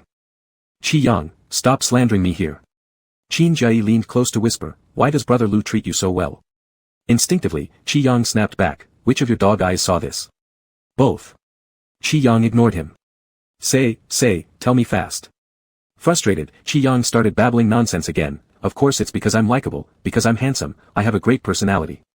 Could it be anything else?" Qin Jai stared at his face for a while and let out a low whistle. "That makes sense." Qi Yang didn't bother continuing the conversation with him. Just then, a message box popped up on Lu Jingqi's phone screen. "Senior Xing, little Lu, did you and the junior brother last night?" The rest could only be seen by clicking into the message. Qi Yang's heart thumped once. Qin Jai was still whispering nonsense next to him when Qi Yang quickly ordered takeout and loudly handed the phone back to Lu Jingqi. After Lu Jingqi took it, Qi Yang finally heard Qin Jai's last line. "I've noticed you've never treated anyone this way before." Qi Yang turned back, puzzled. "Qin Jai, I am also your buddy, yet you've never been this good to me." Qi Yang kicked him with his uninjured foot. "Not near me." Qin Jai, after getting hit, finally acted normal. But Qin Jai wasn't normal for long. He talked non-stop throughout lunch, rambling about various trivial things. "Qin Jai, Yang Yang's mom cooks exceptionally well. During our senior year whenever we had holidays, I would go to Yang Yang's house, and each time Yang Yang's mom would prepare a huge table full of dishes." Qi Yang silently took a bite of steamed dumplings. At that time, who would have thought I'd be so close to Yang Yang? When Yang Yang first went to the training camp, he was super aloof, sitting alone in the corner drawing silently without acknowledging anyone. Later, somehow we became kindred spirits. Qin Jai stuffed a mouthful of vegetables and said, "The key is fate." My scores during our senior year weren't nearly as good as Yang Yang's. I never thought I would exceed expectations and enter Jiangcheng University, not only in the same major but in the same dorm. While eating, he nudged Qi Yang with his shoulder. "Tell me, isn't it destiny?" Qi Yang gave a perfunctory response, "Destiny, destiny." Lu Jingqi glanced over briefly, observed for a moment, and then returned to his usual calm demeanor. "That guy chasing you back then didn't have as much destiny," Qin Jai added. "If he had scored a few points more, then he would be your roommate now. Alas, too bad luck." Lu Jingqi always prioritized efficiency in both actions and words, or to put it another way, he was not someone interested in trivial matters. However, there were rare exceptions. Holding his water glass in hand, he lifted his head, "That extremely handsome one." Qin Jai was delighted to hear someone responding, "Yes, that's the guy who pursued Yang Yang during our senior year in high school, very handsome. But just short of making it into the same university as Yang Yang. A bit of bad luck there." Originally, Qi Yang had no intention to speak, but unexpectedly Lu Jingqi suddenly asked, "Did Qi Yang also like him?" He almost sprayed the corn dumpling in his mouth out. "Qin Jai, of course." With difficulty, Qi Yang swallowed the dumpling. "What nonsense are you talking about? Did you eat too much?" Qin Jai, no. Qi Yang picked up a piece of rice cake. That guy was actually really good to Yang Yang, just that he didn't know Yang Yang had a clean freak side, didn't know Yang Yang hated it when others shared his food. That's something Yang Yang absolutely couldn't tolerate, let alone sharing his food. Even if someone tried eating the things Yang Yang wouldn't eat himself, he'd throw them away first. Qi Yang didn't bother listening to Qin Jai's babbling, continuing on with his own mouthful of glutinous rice cake until he bit into some red bean paste, which made him freeze in thought. Lu Jingqi glanced over and without hesitation took away Qi Yang's pastry. Qin Jiayi was right in the middle of spilling juicy details. The guy once bit Yang Yang's ice cream cone too, and he didn't know Yang Yang detested it when others shared his stuff. His voice gradually faded as he noticed Lu Jingqi take Qi Yang's cake and place it on his plate. Seeing no change in Qi Yang's expression at all, Qin Jiayi nervously finished his sentence. So later, Yang Yang broke up with him. Qi Yang paid zero attention to Qin Jiayi's chatter. Lu Jingqi might have heard, but probably not all of it. He gave him a glance and asked, "What do you mean, broke up?" Qin Jiayi froze. That absurd sense of being the third will surged through him again. Damn it, why does it feel like he's actually an interloper? This blow was unprecedented for Qin Jiayi, who retreated back to school that afternoon. Qi Yang laid around like a slacker at home, putting an ice pack on his ankle before taking a nap on the couch. He woke up only when it was pitch dark outside. Blinking sleepily, Qi Yang yawned widely. There were no lights in the living room, everything cloaked in darkness. As he turned onto his other side, a soft sound went click, and a dim wall lamp lit up, casting an orange-yellow hue that wasn't glaring. It was then Qi Yang noticed Lu Jingqi. "What, you didn't leave?" Qi Yang asked, befuddled. "I was waiting for you." "For me?" "Yeah, waiting for you to wake up." Qi Yang slowly got up from the sofa and peered over its back at him. "Is there something you want?" He truly hadn't expected Lu Jingqi to still be here because he knew how busy Lu Jingqi was with his research institute. It already embarrassed him that Lu Jingqi had spent half a day looking after him. Before he fell asleep, Qi Yang had clearly conveyed to Lu Jingqi that he could handle being alone, implying that Lu Jingqi could leave if needed, so when Lu Jingqi stayed and waited for him to wake up, Qi Yang subconsciously assumed that Lu Jingqi must have something important to discuss. "Nothing much, does your foot still hurt?" Lu Jingqi walked around the sofa, half knelt down to check on his ankle. Seeing no reaction from Qi Yang, he lightly touched it. "Here." Qi Yang instinctively pulled his leg back a bit and truthfully replied, "A little, but it doesn't hurt unless touched. It's way better than yesterday." Just after waking up, Qi Yang's reactions were still somewhat sluggish, his speech slower, as if losing some of his usual sharpness, transforming into a more obedient demeanor. In the dim light, he gently blinked his eyes. Lu Jingqi's gaze lingered. He caught sight of the person's long eyelashes, like crow feathers, beautifully framed. The dampened gaze exuded a serene black shine. "No worries, Lu Jingqi, I'm fine. I promise not to bathe alone anymore." Qi Yang raised 3 fingers. "If you're busy, you can go ahead, schoolwork comes first." "Don't worry, I know my limits." Qi Yang briefly felt guilty about maintaining his independence but quickly added, "If all else fails, I'll call Qin Jiayi." He mentioned this today before leaving. He may appear carefree, but he's very reliable. Lu Jingqi softly hummed, and as Qi Yang assumed he would stand up, Lu Jingqi suddenly said, "Qi Yang. You're right." This abrupt statement left Qi Yang flustered, unsure what Lu Jingqi referred to. Did he mean praising Qin Jiayi's reliability? Before he could answer, Lu Jingqi continued, "You're handsome, and you've got a great personality." Qi Yang's heart missed a beat. "Indeed, you attract a lot of affection." Qi Yang felt his pulse quicken. Chapter 25 Sheep. Qi Yang enjoyed 2 days of freedom at home, but ultimately had to return to school for classes. The incident where he twisted his ankle again was already common knowledge in room 419. Out of humanitarian concern for their roommate, Ji Yun and Zhang Qinyan decided to send Qin Jiayi on Sunday evening to fetch Qi Yang back, and unanimously decided that for the next few days they would take turns handling Qi Yang's transportation to and from class. "Qin Jiayi, it's not worth the trouble. Since I attend classes with Yang Yang, it'll be more convenient for me to take him." "Ji Yun, Yang Yang can't use his right foot for a while. Can you manage taking care of him alone?" "I'm not stupid, I have a way." Qin Jiayi pulled out his phone, tapped a few times, flipped through a page, and showed them, "This is much more convenient." Qi Yang was sitting on a chair reading messages from the project group chat, and happened to glance up. Suddenly, his heart sank. A wheelchair. Qin Jiayi had purchased a wheelchair online. Qi Yang gave up. "Qin Jiayi, are you insane? Cancel the order quickly." Qin Jiayi waved his phone. "Cancel what? This is so cool. I specially chose this model for you. It even sings. When I push you around later, it'll be super enjoyable, right?" "Enjoyable for you, thanks." Qi Yang couldn't comprehend Qin Jiayi's male interests and every cell in his body resisted the idea. "Don't bother, I won't sit in it." Ji Yun and Zhang Qinyan, being straight men like Qin Jiayi, immediately agreed with each other as if they shared the same thought. "Ji Yun, I think it's a good idea, it's too convenient." Zhang Qinyan, "Brother Qin, aren't you actually a genius?" Qi Yang. "Who could ask for my opinion?" "Exactly, Yang, I'll let Jiang Yuan take a series of wheelchair photos for you. They'll be so cool. The next armless Venus of the Academy of Fine Arts will be you, right?" Qi Yang wanted to die hearing that. He supported himself on the edge of the table and intended to get down from the chair, but Qin Jiayi quickly stopped him. "Don't move, your ankle is still injured." Qi Yang growled, "Qin Jiayi, go away. Qin Jia-yi, okay, I'll support you. Supporting you isn't fine enough. Ji Yun beside them, don't fall, be careful. Qi Yang stood up with his leg raised high, while Qin Jia-yi held his waist. Where are you going? To the bathroom? Qi Yang hopped twice, not to the bathroom. Qin Jia-yi, then what? To wash your shoes. Qin Jia-yi looked confused, why wash my shoes? Qi Yang, if you don't cancel that damn wheelchair, prepare for your shoes to end up in the toilet. Hearing this, Qin Jia-yi became anxious and held on to his waist. Wait. Just as the two were arguing about it, the dorm door suddenly opened, and Lu Jingqi walked in, pausing his eyes between him and Qin Jia-yi. Ankle. Lu Jingqi said 2 words, then approached him, pulling him out of Qin Jia-yi's grasp. I've arranged for you to take online classes, you don't need to go to the classroom. Qi Yang paused in confusion. Lu Jingqi, with strong arms supporting his waist, casually pulled over a chair for him to sit down. Log into the internet and sign in during class. Lu Jingqi placed the form in his hand on the table. Qi Yang glanced at it roughly.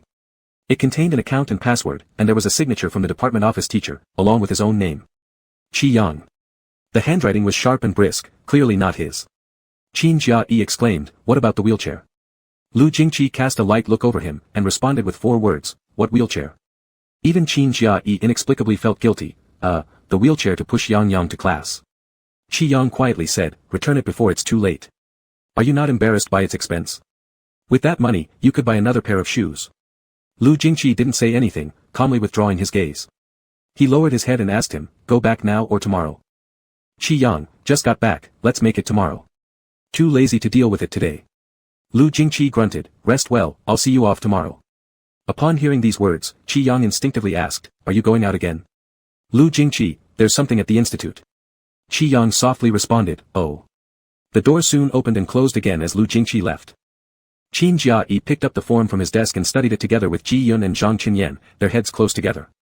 This actually does seem more convenient. Zhang Chenyan, could Brother Lu really be a genius? Ji Yun, this is definitely genius work. Only Qi Yang was lost in thought, realizing that Lu Jingqi had specially come back to deliver this material for him. For some reason, he recalled the words Lu Jingqi said to him on Friday night before leaving. You're handsome, and your character is good. You really are likable. His face must have turned bright red at that moment, but given the dim light in the living room, Lu Jingqi probably didn't see. Meanwhile, as dusk fell, Lu Jingqi stepped out of dormitory building C and answered Meng Qiu's phone call. Little Lu, where are you? Old Chen has been asking about you. Hurry up and come over. He added in a lower voice. Professor Wu Su started chatting with Old Chen, bringing along a proud disciple. Right now, Old Chen's jaw is almost grinding to pieces. Upon hearing this, Lu Jingqi lightly raised an eyebrow. I know. Actually, Lu Jingqi wasn't on campus most of the day. Chen Beixing had taken them to an academic conference hosted by Jiangcheng University. During the afternoon tea break, he quickly returned to campus to handle a procedure, and as soon as he got back to the dormitory, he received the phone call. Professor Wu Su from the University of Science and Technology. Wasn't he Chen Beixing's senior classmate? The academic conference hosted by Jiangcheng University was held in a 5-star hotel. By the time Lu Jingqi arrived, the dinner banquet had already begun. At a glance, he saw Meng Qiu and Xingye ransacking the dim sum station, muttering something to each other. Lu Jingqi walked over. Where's Old Chen? Xingye was so excited seeing him that she almost dropped the chopsticks in her hand. You've finally come. Old Chen took Brother Zhou off to fight the enemy. Meng Qiu pointed toward the beverage area. He's been there for a while. Lowering his voice, he whispered, based on reasonable deduction, Brother Zhou probably can't take much more. This time, Master Wu brought a top-notch student who's authored several prestigious journal articles. Lu Jingqi nodded, let me go check. Xingye pushed the plate closer, want to grab some food before heading over? No thanks, you and Brother Meng can enjoy it. Xingye nodded, then teamed up with Meng Qiu to fill half a plate with crab roe buns. As Lu Jingqi reached the drink station, he was spotted by Zhou Lang who urgently needed reinforcements. Little Lu is here. That shout interrupted Chen Beixing's tense conversation with the opposing side. Approaching, Lu Jingqi, still wearing the cold night air from outdoors in his black standing collar coat, explained briefly to Chen Beixing, I just returned to campus to handle some formalities. Then he naturally turned to the opposing side, Master Wu. Wu Su appeared very polite, smiling as he nodded and looked at the sour-faced Chen Beixing. So, this is your student? Seeing them begin their conversation, Zhou Lang seized the opportunity to withdraw and head straight to join Xingye and Meng Qiu at the dim sum station. Biting into some dim sum, Xingye gossiped, how's it going? How's it going? Grabbing a plate, Zhou Lang replied while picking up some dim sum, don't mention it, they were almost about to start fighting. Xingye, that exaggerated. Zhou Lang, forget about Wu Su's PhD student, do any of you even know Wu Su met Teacher Lin? Xingye, what the hell? Meng Qiu, such deep roots. Xingye, I thought old Chen just didn't like Wusu because he's academically strong. Zhou Lang wagged a finger, it's not that simple. Didn't they say Wusu was old Chen's senior from when they were both grad students? Actually, more than that, they were in the same university and majored during undergrad too. Both Xingye and Meng Qiu had wide eyes as Zhou Lang seriously speculated, I suspect Master Wu pursued Teacher Lin. My God. My God. The three grabbed their dim sum and sneaked to a quiet corner, eating while observing the battle brewing around the drink station. Meng Qiu sighed repeatedly, the last time I saw old Chen with such a dark look was in another lifetime. Xingye deciphered their lip movements on the side, sighing, they battled research during their master's and doctoral studies, now they're battling over students. Could this be the phenomenon where rivals grow extra red-eyed when they meet? Is our teacher restless in his coffin? Zhou Lang, leisurely munching on some dim sum, remarked, comparison spurs progress. Both old Chen and Wusu are top figures in their field, so they need a little stimulation now and then, otherwise, how would humanity achieve new breakthroughs in research? The trio of gossipers watched with great interest. Xingye, Meng Qiu, what's little Lu saying right now? Meng Qiu narrowed his eyes to take a better look, statistical testing, the curvature effects prediction of gamma-ray bursts, pulse hardness. He whistled low, this is beyond my comprehension. Adults' conversations are not for us kids to eavesdrop on, it might keep you up all night. Zhou Lang, they're battling about the progress again. It wasn't until someone else arrived that Chen Beixing and Wusu finally finished, catching up, and parted ways. Chen Beixing turned to leave immediately, but Lu Jingqi noticed Xingye waving at him from a corner. Just as he was about to leave, too, Wusu called out to him. Little Lu, can I borrow you for a moment? Chen Beixing glanced over briefly. Lu Jingqi hesitated before stopping in his tracks. Over by the corner, Xingye was frantically tapping Meng Qiu. What's going on? What's going on? Why did little Lu stay behind? Meng Qiu avoided her barrage, I don't know. When Chen Beixing reached them, his expression had softened somewhat. Go have some dim sum, he said. And thus, the trio of gossips were forced to leave the beverage area. The banquet didn't end too late, some retired early to the hotel suites while others drove away. Zhou Lang had stuffed 7 or 8 shrimp dumplings into his thermos cup. Xingye and Meng Qiu also ate and took some with them as they walked toward the exit of the hotel. What did he say to you? After listening to Chen Beixing, Lu Jingqi lowered his gaze and softly replied, he suggested that if I'm interested, I could consider applying for his PhD program. Chen Beixing scoffed, blind as a dog, he doesn't deserve it. Xingye acted like a gossip detector, sensing something off right away. She pulled on Meng Qiu and whispered, lowering her voice to listen to the conversation between Chen Beixing and Lu Jingqi. How about your direct PhD application? Lu Jingqi, I want to graduate within 4 years. Chen Beixing, are you asking me for a favor? Lu Jingqi, you could consider it as one, I haven't thought of any other reasons yet. Chen Beixing, alright. How's your young boyfriend's foot injury? Lu Jingqi raised his eyes slightly upon hearing this. Chen Beixing was sharp, still together, huh? Lu Jingqi didn't reply directly but simply stated, he twisted it again last Tuesday, so I arranged online classes for him. Was that what you returned to campus for today? Lu Jingqi, yes.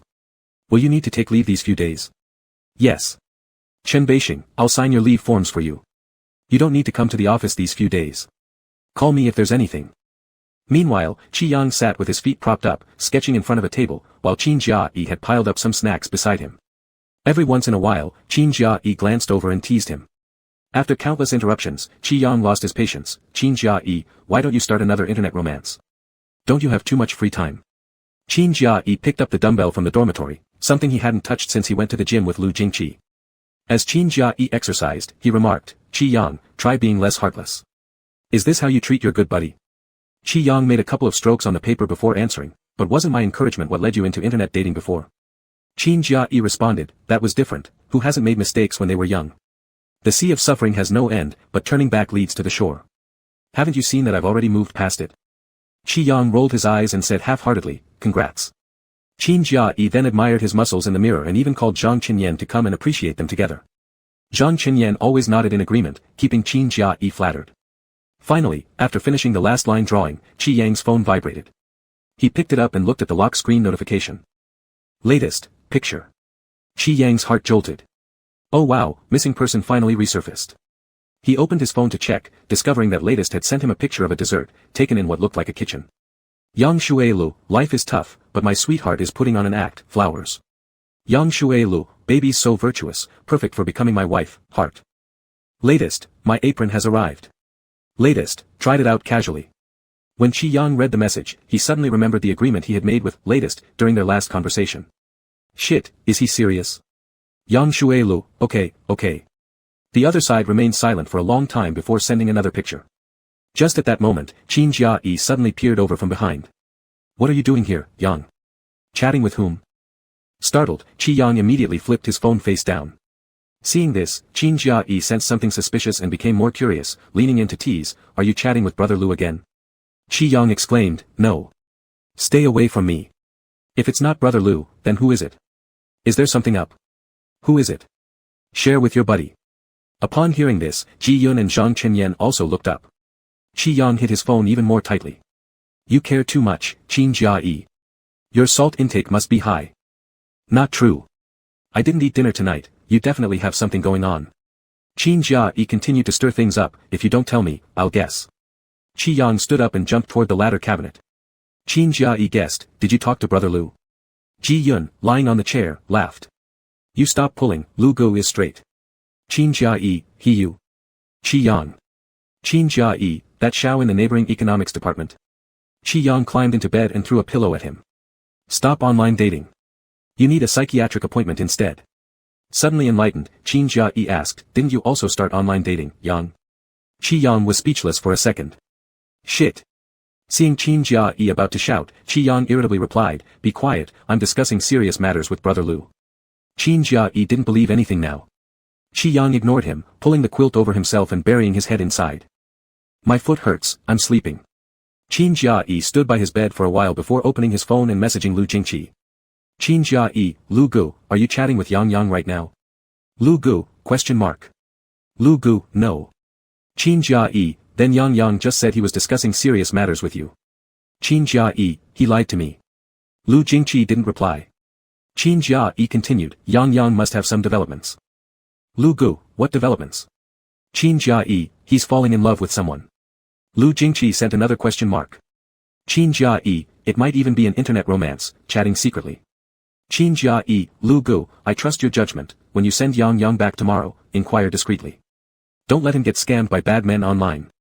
Lu Gu, Qin Jia was worried sick but had no idea who the real internet scammer actually was. Hiding under the covers, Qi Yang waited until the dormitory was quiet before slowly sticking his head out to breathe some fresh air and checking his messages. He hadn't seen the picture that latest had sent. Qi Yang opened his phone. Latest, picture. SSS. Instinctively, Qi Yang covered his nose, fearing any unknown liquid would spill out.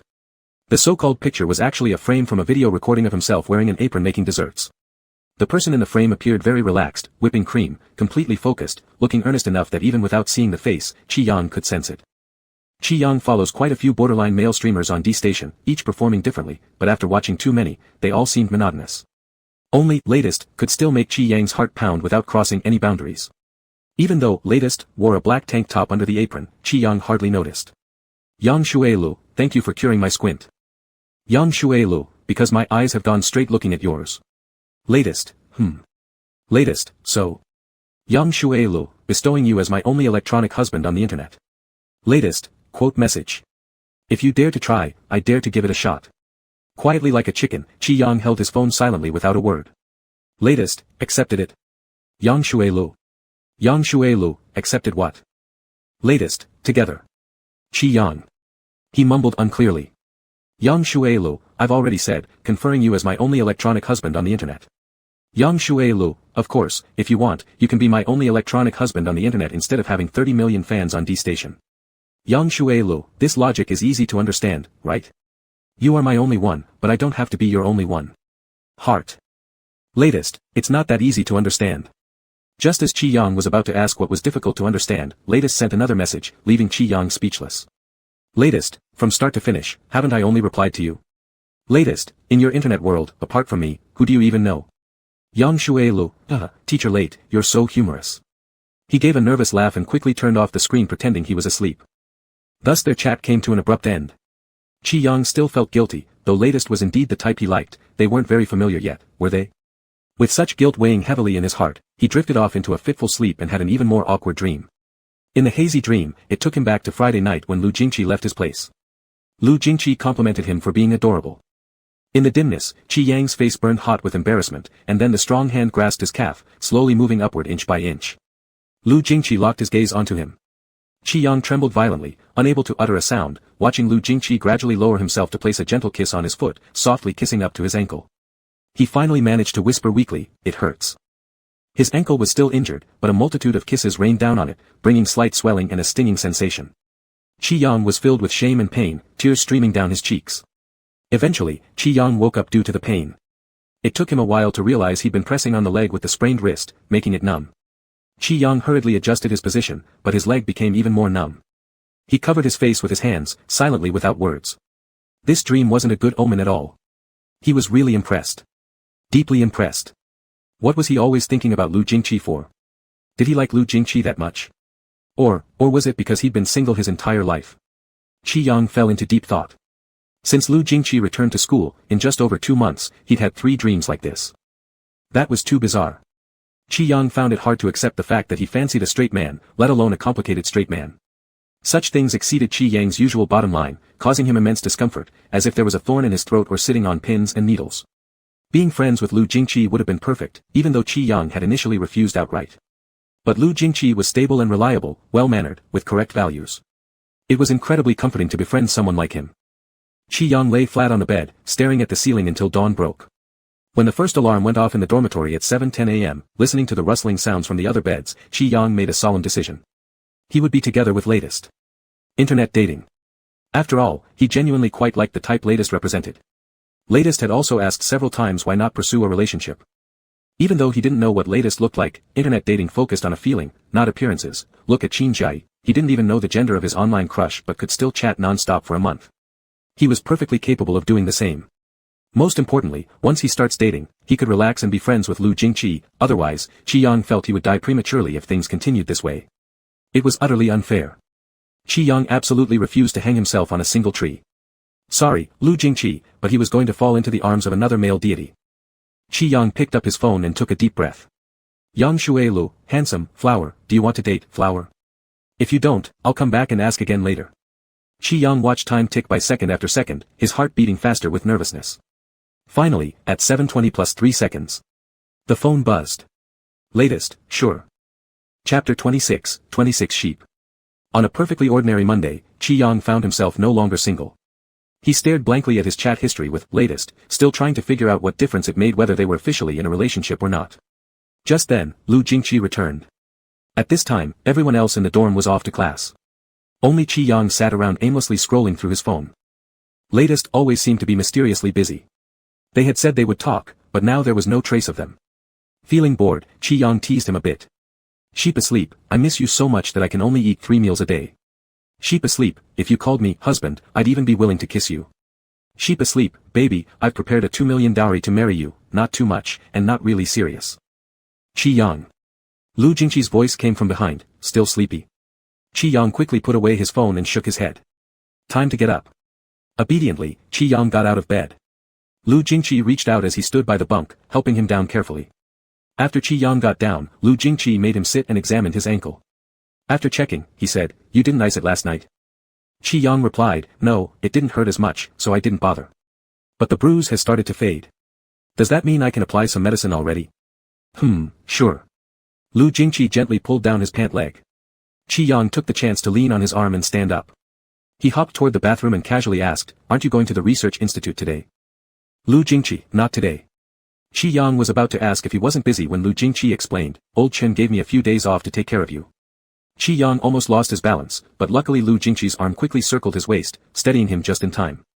Stunned, Qi Yang exclaimed, Mr. Chen let you take care of me? Lu Jingqi glanced down at his face and nodded after a pause. Do you have any questions? Of course, Qi Yang did. Chen Beixing was Lu Jingqi's mentor. They weren't particularly close, so why was Chen Beixing allowing Lu Jingqi to take leave for him? All the doubts were written all over Qi Yang's face. Seeing his silence, Lu Jingqi clarified, Professor Lin suggested it. Professor Lin asked Professor Chen to give you leave to take care of me. Lu Jingqi nodded. Sigh. It sounded reasonable at first glance, but something felt a little off. But Qi Yang didn't ask any more, all right. He entered the bathroom and started brushing his teeth with toothpaste. It seemed Lu Jingqi was worried he might fall again, so he stayed by the door, using his arm to support Qi Yang's waist. Initially unnoticed, the sudden quiet now made Qi Yang feel the arm somewhat excessive. Well, not exactly excessive, just awkward. The quieter it became, the stronger its presence felt. Qi Yang tried subtly straightening his back while brushing his teeth, attempting to create a bit of distance. But as soon as he straightened his back, Lu Jingqi's arm instinctively tightened around him, leaving him with nowhere to go. He quietly rinsed his mouth and caught Lu Jingqi's gaze in the mirror. Suddenly, he felt that this gaze was also unnecessary. Qi Yang lowered his head to pour water, briefly breaking eye contact. What are you looking at? Do I have something on my face? No. Qi Yang simply responded with an "oh" and put down his toothbrush cup, intending to wash his face. Right then, Lu Jingqi suddenly spoke up again. Are you dating someone? Qi Yang nearly choked and turned around incredulously. What? Qin Jia told me. Qi Yang, when did he say that? Lu Jingqi, last night. Is there anyone as reckless as Qin Jia? Qi Yang, he's making it up. Last night was definitely him making things up, I only started talking this morning. Lu Jingqi's eyes shifted slightly, so you're not seeing anyone? Qi Yang froze momentarily, speechless for a moment before deciding it would be better if Lu Jingqi knew the truth. That way, there wouldn't be unnecessary embarrassment. I am, he admitted. Lu Jingqi looked at him. But we just started this morning, Qi Yang quickly added, so whatever Qin Jia said last night was absolutely false. Don't listen to his nonsense. After explaining, Qi Yang pretended to remain calm as he turned back to wash his face. Behind him, Lu Jingqi remained silent.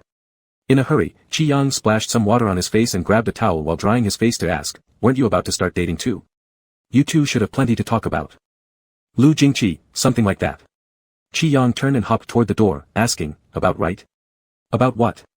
Lu Jingqi wrapped an arm around his waist, lowering his gaze to meet Qi Yang's eyes, replying in a slow tone, the same as our common topics.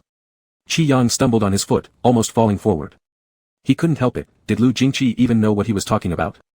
Because of this cryptic sentence, Qi Yang spent a long time pondering. But then it suddenly dawned on him, Lu Jingqi's comment wasn't weird at all. If Qin Jia had said something similar, it would have felt completely normal. This was just a joke between good friends, the kind that Qin Jia made all the time. It only felt off because it came from Lu Jingqi, but really, it was just his own guilt complex. This was his problem, not Lu Jingqi's. Qi Yang had once again successfully sorted out his thoughts. Leaning against the door, he talked to Lu Jingqi, isn't your place quite far from the school? Lu Jingqi replied with a simple, Qi Yang, I think I heard Lao Yio say before that you live in Yijing. Coming back and forth every day is too much trouble. If you don't mind, the guest room at my place should be fine. Lu Jingqi nodded, okay. Qi Yang, adopting the tone of a close friend, treat it like home, no need to be formal. Let me know if there's anything you need. After arranging for Lu Jingqi, Qi Yang took out his phone to reply to Qin Jia's concerns. Qi Yang, I've arrived home. Don't miss me. You're not the kind of friend I'd miss. Qin Jia. Qin Jia, how can you talk to a good buddy like that? Qi Yang sent him a spitting emoji. Qi Yang, do you even have the face? Qin Jia confidently, of course I do. After being confident, Qin Jia remembered to ask, what am I supposed to be embarrassed about? Qi Yang, are you really so bold to call yourself my good buddy? Is there anybody who messes with their friends like you do? Qin Jia, by heaven and earth.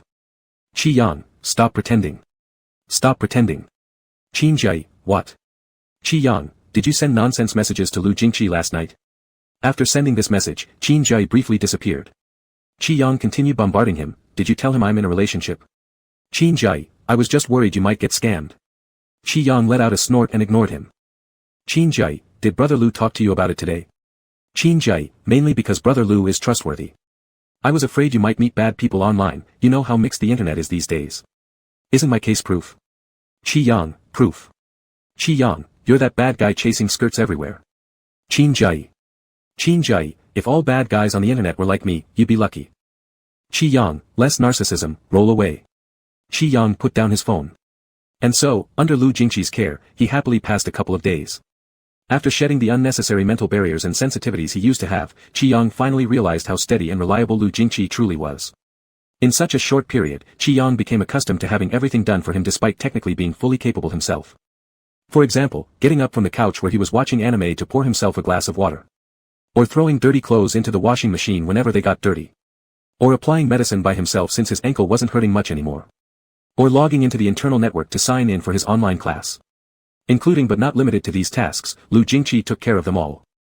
Feeling increasingly awkward yet unable to resist his daily descent into slothfulness, Qi Yang could only sigh in agreement with Qin Jia, Lu Jingqi was indeed a good person.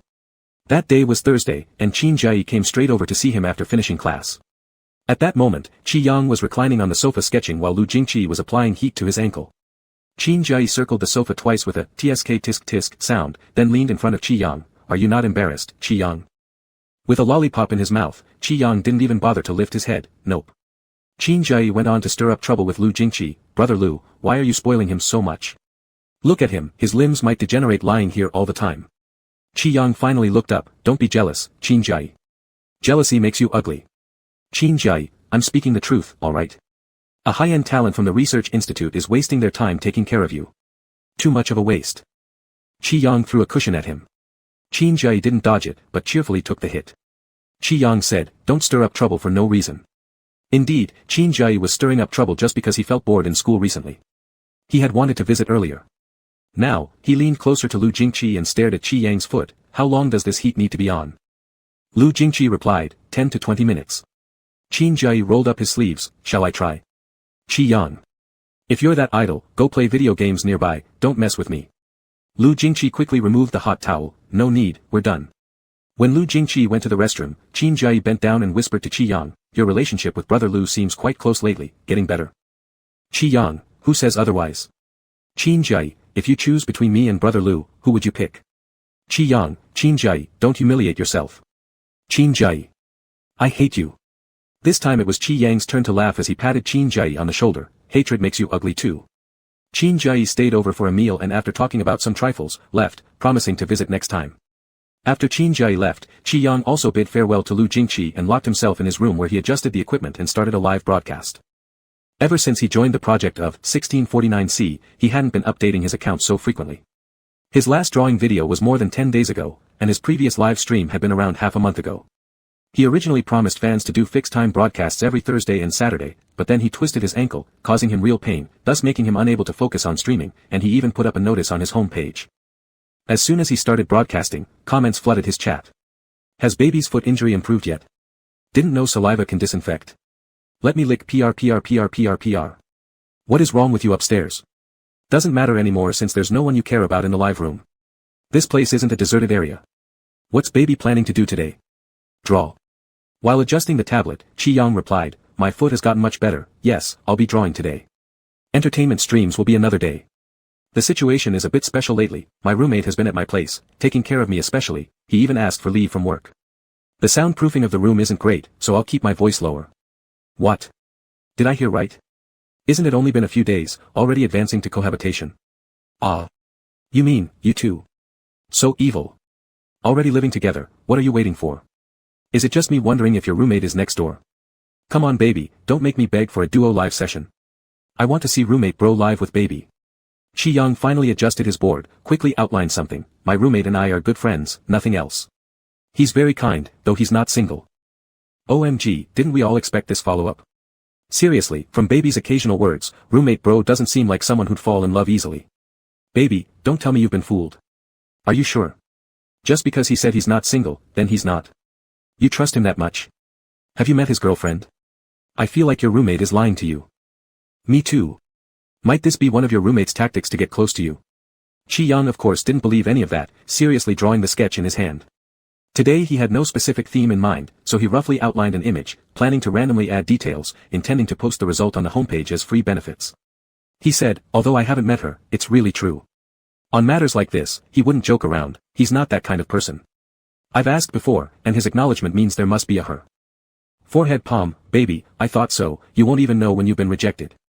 Brother, please keep in touch at any time, okay? I'm worried about you. Laughed myself to death, that damn roommate might have 800 schemes and you're still defending him. I remember baby mentioned during a previous live stream that the roommate is straight. I did mention it, but now feels like the claim of being straight is highly suspicious.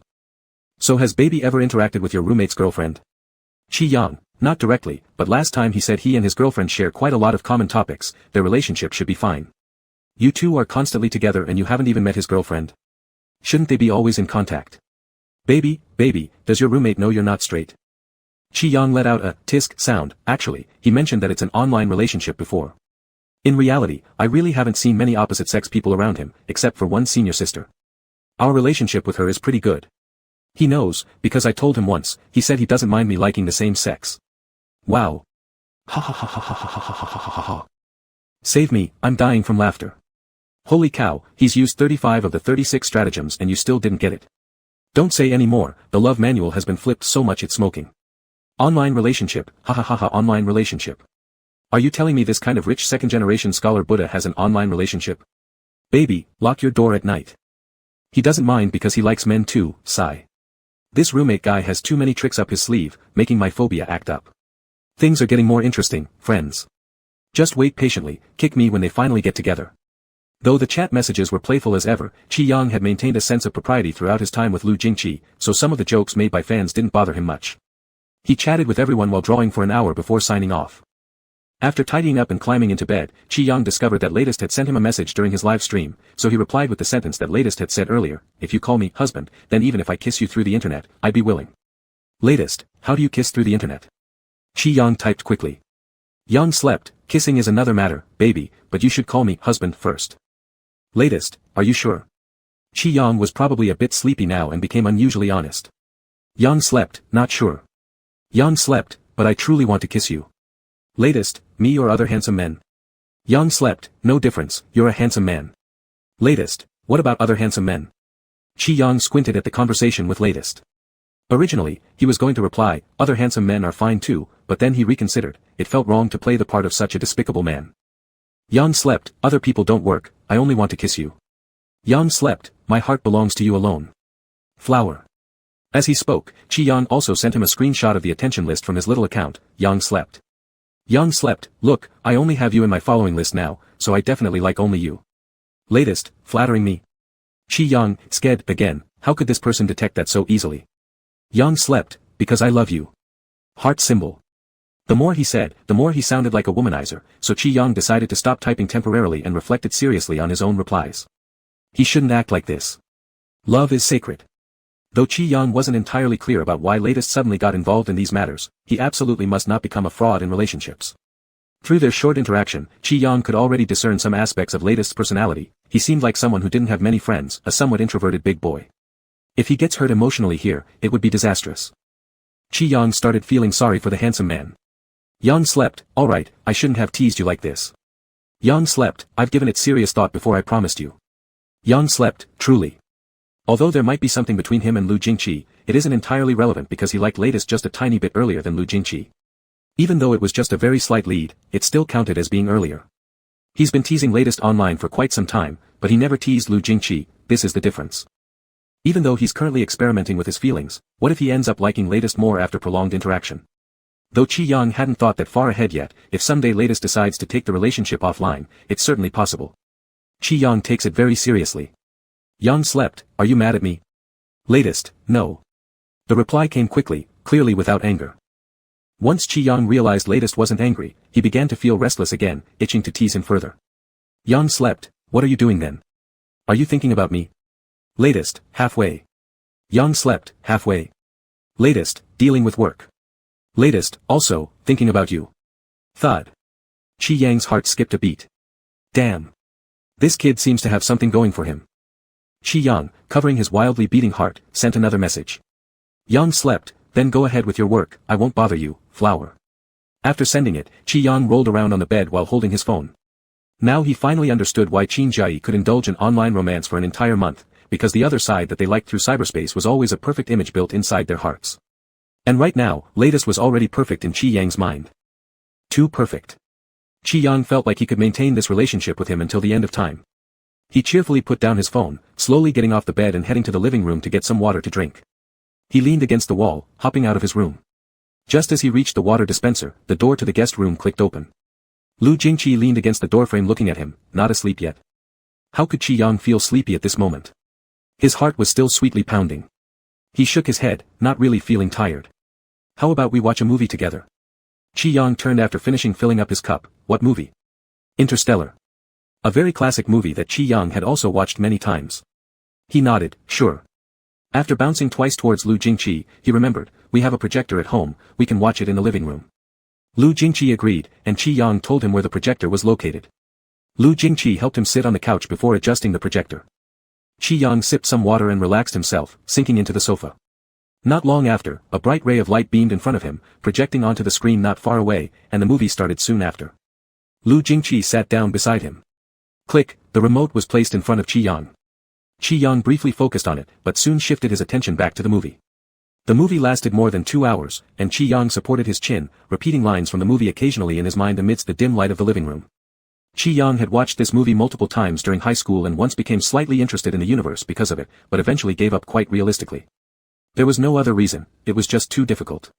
Qi Yang thought he was just an ordinary person, and astrophysics was a subject only for geniuses and lunatics.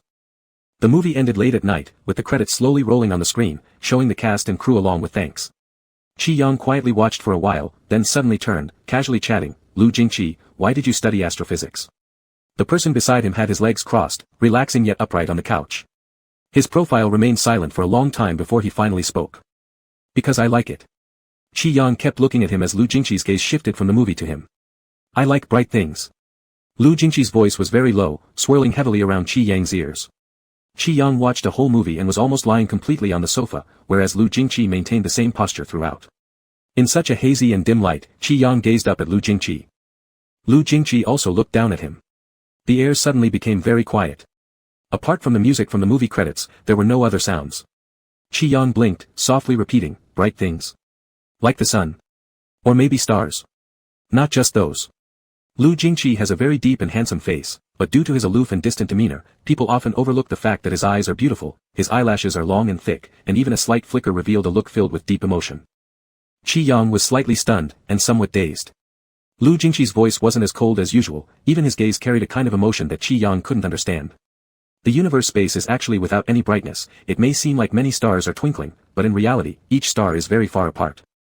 Stars die, some fade away quietly, while others, large-mass stars, when they die, will undergo gravitational collapse leading to supernova explosions, releasing extremely powerful gamma-ray bursts. Qi Yang's voice was very low, gamma-ray burst. It is the brightest explosion in the universe since the Big Bang, some people refer to it as. Lu Jingqi's Adam's apple moved slightly, a lighthouse. Once again, silence enveloped them. Qi Yang seemed to be thinking, or perhaps just in a daze. He didn't know how long it had been before he softly said, "Oh." Lu Jingqi's gaze had never wavered, and Qi Yang tried to interpret his emotions. Finally, Qi Yang understood, sighing inwardly. Is this the look all geniuses have when they talk about knowledge in their own field? Hiss, Lu Jingqi truly loves astrophysics. Chapter 27, 27 Sheep. The night before, Qi Yang and Lu Jingqi watched a movie until 1 o'clock in the morning, and woke up at noon the next day. There were no classes on Friday. While aimlessly wandering around the living room, Qi Yang received a video call from his mother, Ms. Zhou Chuhui. His dear mom was lively, cheerful, and knew how to speak with grace. "Big treasure, Jia Yi said your foot got injured. How's it going? Is it serious? Why didn't you tell me about such a big thing? What kind of relationship do we have, and yet you're so distant with your own mother?" Qi Yang limped in circles while leaning on the sofa. "Ms. Zhou Chuhui, I'm your son, not your buddy. Please maintain the appropriate tone and attitude a mother should have towards her son. And don't call me big treasure. I'm an adult now." The woman in the video was over 40, but her eyes bore a striking resemblance to Qi Yang's. She smiled brightly, and even the wrinkles at the corners of her eyes looked adorable. "Zhou Chuhui sked, you men are heartless. You cried when you were little if we didn't call you big treasure, now you don't want us to call you that anymore. Your younger brother is much better." "Qi Yang." He replied casually, "There's nothing wrong with my foot, don't worry. Has your second treasure been attending classes properly recently? Haven't skipped school to go to comic conventions?" The second treasure they were talking about was Qi Yang's younger sister, Qi Jian, who was 17 years old and a pre-senior high school student. Her biggest hobby was skipping class to attend comic conventions, which they couldn't stop her from doing. Upon hearing this, Zhou Chuhui fell silent. Just then, Lu Jingqi walked by with some medicine. "Let's apply the medicine." Zhou Chuhui quickly grasped the situation. "Who's beside you? Are you secretly dating someone without telling me?" Speechless, Qi Yang responded, "No. It's just a friend." Zhou Chuhui had already begun trying to greet Lu Jingqi. Lu Jingqi paused, and said, "Auntie, hello." Smiling, Zhou Chuhui said, "Good, good. When did you and Big Treasure start being together? Are you two cohabiting? For how long?" Qi Yang felt a bit dizzy as the camera accidentally turned to show his taciturn beloved father, and he quickly called out, "Qi Mingting." Zhou Chuhui said, "He's busy. Don't bother him. I'll stop asking questions, alright." Qi Yang became alert upon remembering something fleeting he'd noticed earlier. What's he busy with? Zhou Chuhui remained silent. "Qi Yang, is Qi Jian there too?" Zhou Chuhui, this time, the second treasure took official leave. It wasn't skipping class. Qi Yang understood immediately. From the receiver came Qi Jian's voice, "Dad, write a few more strokes here, it's too empty." Zhou Chuhui explained, this time, the second treasure was invited by the organizers to Kos as a personified ancient building. Your dad is writing on her costume. Qi Yang felt overwhelmed and seriously asked, Ms. Zhou Chuhui, Professor Qi Mingting, and Teacher Qi Jian, who remembers that there's a college entrance exam coming up in June next year? No one cares, right? In the corner, Qi Jian raised her hand, I remember. I remember. Brother, don't worry. I remember. She ran to Zhou Chuhui's camera, just be completely reassured. With me around next year, everyone studying astrophysics at Jiangcheng University will be like siblings. Qi Yang. Standing next to him was a gem of astrophysics, but after just one phone call, all became mere juniors. Deciding he didn't want to chat with his family any longer, Qi Yang said, there's nothing wrong with my foot. Don't believe whatever exaggerations Qin Jai says. Pay attention to your safety at the comic convention and don't stay out too late. Qi Jian made an okay sign, no problem. When Qi Yang hung up, his head was still buzzing. On his phone, Qi Jian sent him another message. Handsome guy, brother, your birthday is coming up soon. I've prepared a mysterious surprise gift for you. The nickname, Handsome Guy, belonged to Qi Jian. Qi Yang. Handsome guy, mysterious wink. Qi Yang was repelled by the emoji Qi Jian sent, so he moved his phone away to type. Qi Yang, better be a pleasant surprise, or else I'll twist your head off. Even though it sounded rough, it had to be said ahead of time since teacher Qi Jian had quite a history of shocking actions. Handsome guy, absolutely a surprise. Qi Yang's birthday was the day before Christmas, truly just around the corner, next Wednesday. Not only had Qi Jian sent messages, but Qin Jai also mentioned it during a casual conversation, asking how he wanted to celebrate. In reality, Qi Yang didn't have much to say. In the past 2 years, his dorm mates would always go out for group dinners, but this year was obviously special. He had sprained his ankle twice and lost a lot of interest in going out. Plus, it meant inconveniencing others, which Qi Yang was not too willing to do. On Monday, Lu Jingqi's sick leave at Chen Beixing's ended. Although Qi Yang still wanted to be lazy, he remained rational and waved goodbye to Lu Jingqi. The research institute was already busy with a heavy workload, especially now with the end-of-term period approaching. Despite the busyness, Qi Yang could fully understand. He stayed home like a slacker, did some final term assignments, then sketched a bit, and the project team also held an online meeting. Before he knew it, night fell. Qi Yang stretched lazily as he stepped out of the room and subconsciously asked, what's for dinner tonight? The only response was the empty living room. Qi Yang paused, then suddenly remembered one thing, he hadn't asked Lu Jingqi earlier if she was coming back that evening, nor did she mention it. He wandered around the living room twice, looking at the time and decided to give her a call. Lu Jingqi answered quickly, is something wrong? Nothing, Qi Yang hesitated over his words, are you done with work? Qi Yang's voice came through the phone speaker, causing Xingya, Meng Qiu, and Zhou Lang beside Lu Jingqi to stop their work, green-eyed and eagerly focused on the source of gossip. Meanwhile, Lu Jingqi held a marker in hand, doing calculations in front of a mobile whiteboard in the office. It was covered with countless equations. She casually wrote another long line of formulas, almost. Qi Yang responded with an, oh. He didn't speak further, but Lu Jingqi also didn't hang up, just staring at the whiteboard while continuing her calculation and waiting. After a long while, Qi Yang finally spoke again, are you coming back to my place tonight? Xingya's eyes widened in shock, nudging Meng Qiu beside her with her elbow. Meng Qiu almost choked, quickly replying, I heard. Lu Jingqi froze mid-action.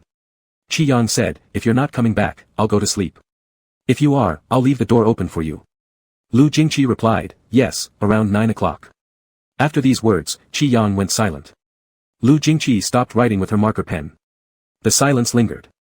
Then Qi Yang added, could you bring me a suji steamed soup dumpling when you come back? Thanks. 2 seconds later, the call ended. Xingya couldn't help but lean in, little Lu, you and little Junior have been living together recently. Lu Jingqi moved her gaze from the phone screen, simply answering, yes. Before her was the whiteboard full of formulas. These mathematical models and vast amounts of high-precision data couldn't allow even the tiniest of errors, off by a hair, miss by a mile. Lu Jingqi had always understood this. She had performed such computations millions of times and was used to it. As a result, in daily life, she also grasped perfectly well the subtle nuances of every single phrase. There were certainly ways to explain without causing any misunderstanding, yet she chose efficiency as a shield, something familiar to those who knew her well, it was just her style of speaking and handling things. Lu Jingqi was also fully aware of this. Data calculation did not tolerate mistakes, but people sometimes, maybe can afford a little selfishness. Putting the phone back into her pocket, she returned her attention to the computation. Zhou Lang pulled up a chair and sat nearby, contemplating the whiteboard for a long time.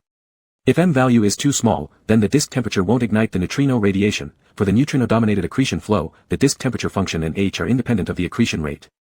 Zhou Lang also grabbed a marker pen, moreover, the general dependency of F on the central engine's performance remains unknown. Lu Jingqi slightly raised an eyebrow, quickly jotting down another complicated equation. Someone gave a corresponding physical explanation in a literature piece, offering different predictions for the energy peak spectrum under various gamma-ray burst instantaneous radiation models. Zhou Lang leaned on his chin and continued looking. Lu Jingqi's computation remained uninterrupted as she lowered her head, writing while explaining. In this case, the data is independent, and the magnetization parameter of the jet won't dissipate its energy over time. Zhou Lang furrowed his brows, silent for quite a while before suddenly standing up. So does the predicted F acquire extra dependencies? Lu Jingqi didn't reply, seeing Zhou Lang understand. In the next second she deftly grabbed an eraser and wiped off the content on the upper part of the whiteboard, then continued to write the remaining equations using a marker in the blank area. Her speed of writing equations got faster and faster, and Zhou Lang could hardly keep up with his eyes. In fact, Lu Jingqi had already been calculating for a long time in front of the whiteboard today. He repeatedly deduced and calculated, but each equation always reached a dead end. The tray before the mobile whiteboard was filled with marker pens that had run out of ink. He thought he wouldn't be able to solve it today, but strangely, after receiving Qi Yang's call, those places he had thought about hundreds or even thousands of times became suddenly clear. The color of the marker pen in his hand grew lighter and lighter, but Lu Jingqi didn't stop. When Zhou Lang tried to give him a new one, Lu Jingqi only said indifferently, "Not necessary." Sure enough, the marker didn't last much longer and soon there was only a slight gray left. Fortunately, Lu Jingqi's calculation was almost over. By the time the last number was written at the end of the whiteboard, everything complicated letters and formulas were all connected. With a final press on the last digit, the pen stopped. Lu Jingqi put the cap back on the marker and threw it into the tray casually. After glancing at the result one last time, he turned around, went back to his seat and started putting on his coat. Only Zhou Lang, Xingye, and Meng Qiu remained, expressing their astonishment. Meng Qiu pushed her glasses up, saying, "So this kind of extra dependency relationship can explain the correlation we observed." Xingye nodded, probably, because the problem with previous models was that these additional dependencies couldn't be proven. After their words, Zhou Lang didn't add any more. His eyes happened to sweep across the many used-up markers in the tray, reminding him of what happened during the day. Lu Jingqi came to the office not long before approaching the whiteboard this morning.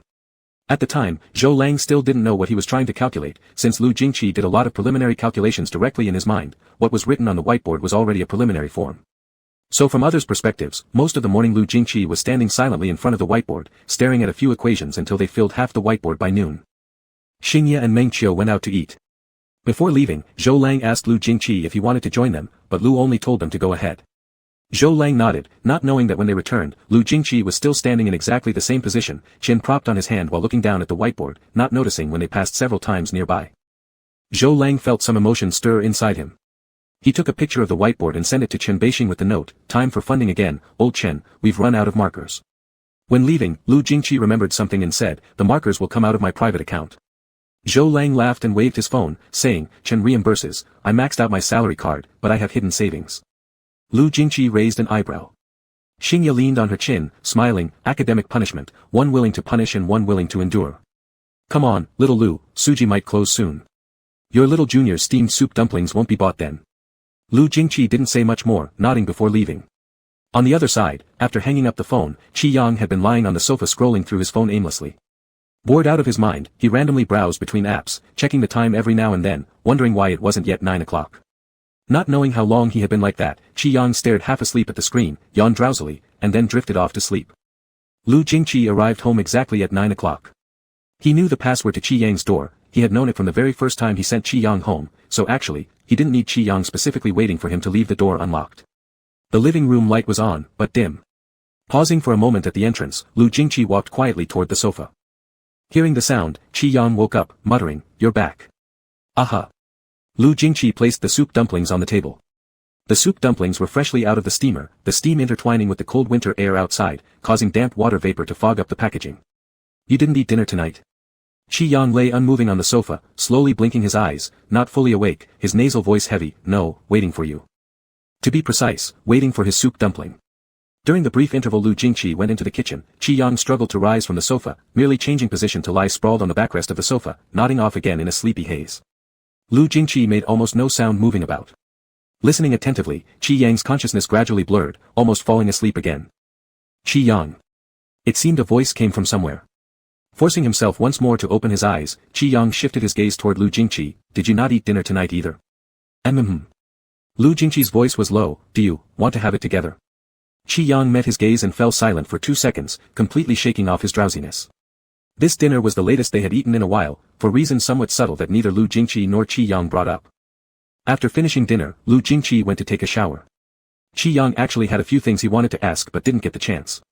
Lu returned to his room after the shower, and Qi only heard noises from the living room again when he shuffled out in slippers. He leaned on the doorframe to look. Lu Jingqi wore a loose gray t-shirt, his black hair slightly damp with some unruly droplets rolling down from the ends of his hair, wetting the t-shirt. A towel hung around his neck as he slowly dried his hair. Lu Jingqi had fair skin, the slender fingers threading through his hair looked like the inverted bone of a white jade fan. Qi Yang asked, "Lu Jingqi, do you have any plans this week?" His question was indirect, essentially asking whether tomorrow, the day after, or the day after that, Lu Jingqi would come. Lu Jingqi lifted his head and after a moment asked, "What kind of plan are you referring to?" Qi Yang hesitated briefly for a better phrasing but remained quiet. Lu Jingqi came closer. "If you're asking about the schedule at the research institute, then there isn't any at the moment." Qi Yang looked up. Lu Jingqi stood before him, nearly blocking the whole doorway, instinctively making him step back. "If you're asking about..." "I'm asking about something else," Qi Yang interrupted quickly. Lu Jingqi also leaned against the doorframe and tilted his head down, asking, "What is something else?" The air between them froze once more. Qi Yang blinked and then suddenly pressed his hand on Lu Jingqi's shoulder. "You're almost pushing me away, Lu Jingqi. Move back a bit. I just wanted to ask if you'll stay over tomorrow. In fact, my ankle has improved quite a lot. Apart from not being able to exert too much force, everything else is fine. I initially thought if the institute is too busy for you, staying at school might be more convenient. I can fully manage alone without any issues. However, if the institute is not too busy. As your good friend, I still welcome you borrowing my place to stay. Qin Jie used to stay over quite often, and I've gotten used to it. Staying by myself is kind of boring." Qi Yang said all this in one breath. Seeing Lu Jingqi didn't respond, he patted his shoulder. "What's wrong with you spacing out?" Lu Jingqi didn't speak and only replied after a long time, Qi Yang, then, good night. Lu Jingqi, good night. After closing the door, Qi Yang leaned against the door and remained silent for a while before letting out a sigh. The next afternoon, Qin Jie called Qi Yang after finishing his class because Wednesday was Qi Yang's birthday, so Qin Jie asked about his plan. What plan could Qi Yang have? He drew while casually responding, "Anything works, however you guys come is fine. I'll reimburse later." "Qin Jie, you're being so generous." Don't want, then I'll take it back." "No. Man, I look forward to this one free meal from you each year." "Qin Jie, is your foot better?" Qi Yang glanced at his foot. "Much better. Can't say I'm running like wind yet, but I suppose I'm partially paralyzed." "Qin Jie. Who taught Qi Yang to talk like this?" "Well, let's not go out then. I'll call old Ji to gather at your place. Is brother Lu there?" Qi Yang glanced towards the living room again and saw Lu Jingqi sitting on the sofa, elbow resting on his knee, holding an iPad reading papers, and with an earphone inserted in his right ear. "Yes, what time will you come?" "Qin Jie, a bit later. Old Ji and the others get out of class around 5:30. We'll buy some ingredients afterward, and it should be at least 6 when we arrive. Oh, and we'll drink alcohol, right? Haven't taken any cephalosporins, have we?" Qi Yang, "Yes, you buy." Qin Jie accepted the mission and said okay and hung up the phone. Qin Jie and Ji Yun arrived around 8 that evening. Before their arrival, Qi Yang and Zhou Chuhui had a video call. The last call with Zhou Chuhui seemed to be about his foot injury, though not many questions were asked, but it probably was about that, and this time Zhou Chuhui's goal was clear, to ask about Lu Jingqi. He asked what Lu Jingqi's name was, how old he was, where he was from, what his major was, and if he was Zhou Chuhui's boyfriend. Lu Jingqi was also patient, and actually answered all the questions, except for the last one because Zhou Chuhui's phone had already been snatched away by Qi Yang by the time she asked it. "Qi Yang, Miss Zhou Chuhui, this world has not only gay men and women but also heterosexuals.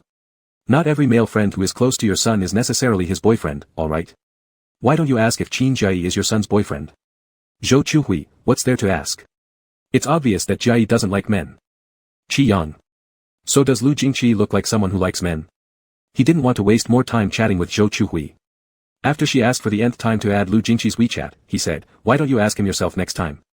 Let the two of you talk alone instead of calling me." After Zhou Chuhui happily got Lu Jingqi's contact information, she hung up. Qi Yang watched from the side as Lu Jingqi accepted Zhou Chuhui's friend request, and couldn't help but remind him, "My mom, sometimes isn't very normal in her speech. Please bear with her." Lu Jingqi replied casually while typing, "Your aunt is quite interesting." For a moment, Qi Yang couldn't tell if Lu Jingqi was being sarcastic or not. Afterwards, Qin Jie and Ji Yun arrived carrying large and small packages. Lu Jingqi opened the door. Qin Jie was already used to seeing Lu Jingqi at Qi Yang's place, but Ji Yun, Zhang Qinyan, and the others were surprised. "Ji Yun, when did you get here, brother Lu?" Qin Jie muttered as he entered, "Didn't I tell you?" Brother Lu has been staying here for 7 or 8 days. He's been taking care of Yang Yang these past few days. He then emphasized 4 words, by his own hand. Ji Yun exclaimed just as Qin Jai had before, when did Yang Yang and Brother Lu get so close? You two sneak around behind our backs. No sense of camaraderie. Zhang Qinyan laughed loudly from the back. Oh well, Jai now has a rival. Qi Yang remained silent. Forget it. This group of people speaking without filter wasn't something new. He was used to it. He asked casually, what are we eating tonight? Hot pot. Qin Jai, yes, how could 6 of us eat just a plate of peanuts? While saying this, he walked past the sofa and teased, the peanuts are all for you. Don't get drunk again. Qi Yang gave him a death stare. Qin Jai pinched his voice and spoke softly, big brother, I want cotton candy puppy. Qi Yang, Qin Jai.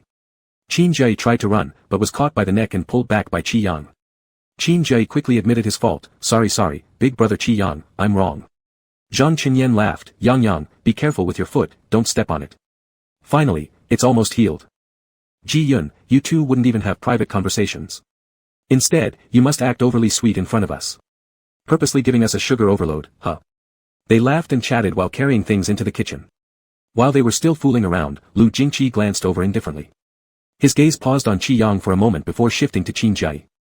A little later, he spoke, Qin Jai. Qin Jai immediately looked up and responded. Lu Jingqi walked past the sofa toward the kitchen, come and help. Qin Jai quickly stood up, I'm coming. Meanwhile, Lin Hua, who was the last to enter, was still changing shoes in the entrance hall. He was the only one who witnessed the whole thing. After putting on his shoes, he walked in carrying a case of alcohol and looked thoughtfully at Lu Jingqi's back. Qi Yang's birthdays were always celebrated a day earlier in the evening because Qin Jai said it was only meaningful when counting down near midnight. Over the years, Qi Yang gradually became accustomed to it. The hot pot in the living room bubbled with steam. As Qin Jai and the others drank alcohol and idly chatted, the conversation originally about Lin Hua and Jiang Xinyan eventually turned back to Qi Yang. Everyone was extremely curious about the rapid development of the relationship between Qi Yang and Lu Jingqi recently. Ji Yun clicked his tongue a few times, you two definitely have some secrets from us. Qi Yang wondered when Ji Yun started to gang up with Qin Jai since their words were exactly the same. Qi Yang, what could possibly happen? I twisted my ankle, and Lu Jingqi took care of me, how could that be a big deal? He took casual sips of alcohol as he spoke earnestly, there's nothing between Lu Jingqi and me. We're just friends, like all of you. I'm fair with everyone, it's equal treatment. After saying this, he turned to look at Lu Jingqi, right? Lu Jingqi happened to be looking at him too, yeah. Qi Yang ignored the slight flinch in his heart and continued drinking quietly. Qin Jai and Ji Yun were prone to making harmless jokes about straight men, which couldn't be taken seriously. Zhang Qinyan usually echoed their comments, but what they said had no real reference value. And Lin Hua was quiet and reserved, even when drunk, he wouldn't blabber nonsense. Besides, there was nothing unusual between him and Lu Jingqi, so after everyone joked around for a bit, the topic was dropped.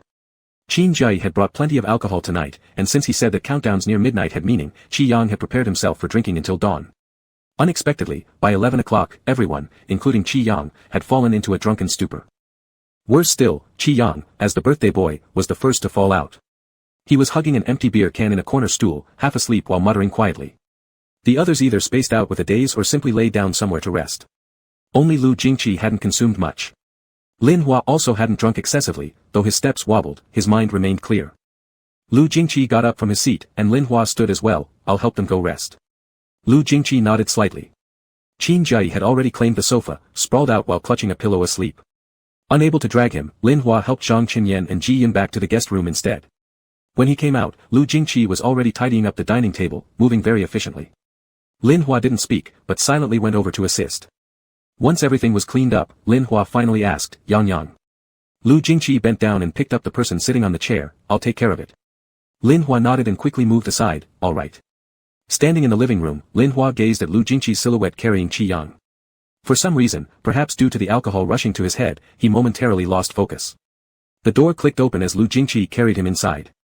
As he turned, it seemed like he noticed Lin Hua watching, lightly lifting his eyelid and glancing toward him. Startled, Lin Hua suddenly snapped out of it. Click.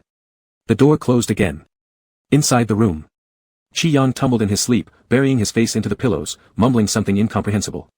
His voice was too faint for Lu Jingqi to hear clearly. A few seconds later, likely struggling to breathe, Qi Yang flipped over again, rolling towards the edge of the bed. Lu Jingqi. Qi Yang was groggy and not fully awake, calling out once more, Lu Jingqi. With great patience, Lu Jingqi softly asked for the second time, what is it? Still slurring and calling his name, Qi Yang's body was hanging partially off the bed. Lu Jingqi leaned over and gently scooted him back to the middle of the bed, pulling the covers open to cover him. Just then, Qi Yang suddenly sat upright. Perfect posture, his back perfectly straight. Lu Jingqi raised a brow. Squinting, Qi Yang remained seated like this for a moment before slowly letting out a belch, politely covering his mouth. Only when the alcohol smell dissipated did he start talking. I've had 7 cups. Lu Jingqi corrected him, 9.5. Qi Yang swayed back and forth a bit. Lu Jingqi stood by the bed to support him. Right before Qi Yang's face was about to crash into Lu Jingqi's chest, he suddenly lifted his head. The light above was bright, glaring painfully into Qi Yang's eyes. Lu Jingqi, have you stacked some kind of buff for me? Looking dazed and tipsy. What? Qi Yang, every time I get drunk. You're here. He pointed a finger toward his eyes, every single time. Lu Jingqi thought for a moment, playing along, it's quite possible.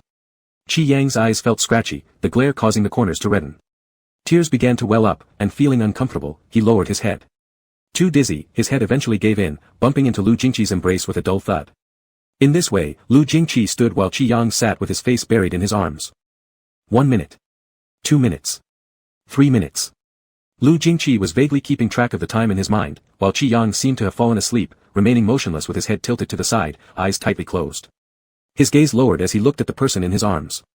The hair was all puffed up and very soft. Lu Jingqi raised his hand, paused it momentarily in the air, then gently placed it on top. Outside the window, the night was cold and frosty, clearly indicating the arrival of deep winter. Moreover, because it was likely the eve of a festival, the windowsill outside still glimmered with lights at this hour. After an unknown span of time, there came a sudden bang, and a firework exploded quietly across the indigo sky, signaling midnight. Fireworks flickered on and off. Lu Jingqi stared out the window. Much later, he dropped his gaze. Happy birthday, Qi Yang. Fireworks didn't last long, everything returning to peace after about 2 minutes, except for Qi Yang, who appeared to have been awakened by the sound from outside, stirring groggily. My phone. It's behind me. Qi Yang, perhaps either not hearing or understanding, kept reaching forward until his clouded hand grasped onto Lu Jingqi's waist, mumbling, feels so slim. Lu Jingqi stayed quiet for a moment, offering no resistance. Completely drunk, Qi Yang had lost his sense of direction and continued wandering aimlessly. Finally, Lu Jingqi moved, bending over to pick up the phone, then passing it to the person in his arms.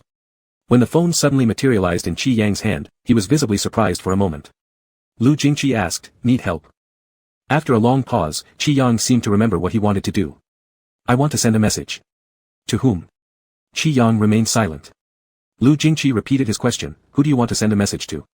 Still ignoring him, Qi Yang bent his head down, nearly burying his face into the screen as he fumbled with the keys. A few seconds later, Lu Jingqi's phone vibrated. System notification, 2 messages received on WeChat. Hi. Yang sleeps, I hugged someone, but their figure isn't as good as yours. Yang sleeps, your figure is truly amazing. I really like you. If you didn't wear clothes, I would like you even more. Chapter 28 Sheep. When Qi Yang woke up the next day, he had a splitting headache and, as expected, no memory of the night before. After getting up, he walked around his house and found it spotlessly clean. Qin Jiayi and the others had returned to school early in the morning, leaving all his gifts neatly arranged on the sofa. Qi Yang sat on the carpet, yawning while slowly unwrapping the gifts. Qin Jiayi gave him a hand-drawn tablet, which Qi Yang knew was from a famous brand, worth over 7,000 yuan. Qi Yang took a picture and sent it to Qin Jiayi, adding, good buddy, I love you. Qin Jiayi quickly replied, you should scold me instead, otherwise I feel uneasy. Qi Yang, I hope you die cheaply. Qin Jiayi, hey, that's better. Qi Yang. Tired of indulging Qin Jiayi's antics, Qi Yang proceeded to open the rest of the gifts, taking pictures and sending thank you messages. After finishing with the gifts on the sofa, Qi Yang realized something seemed missing.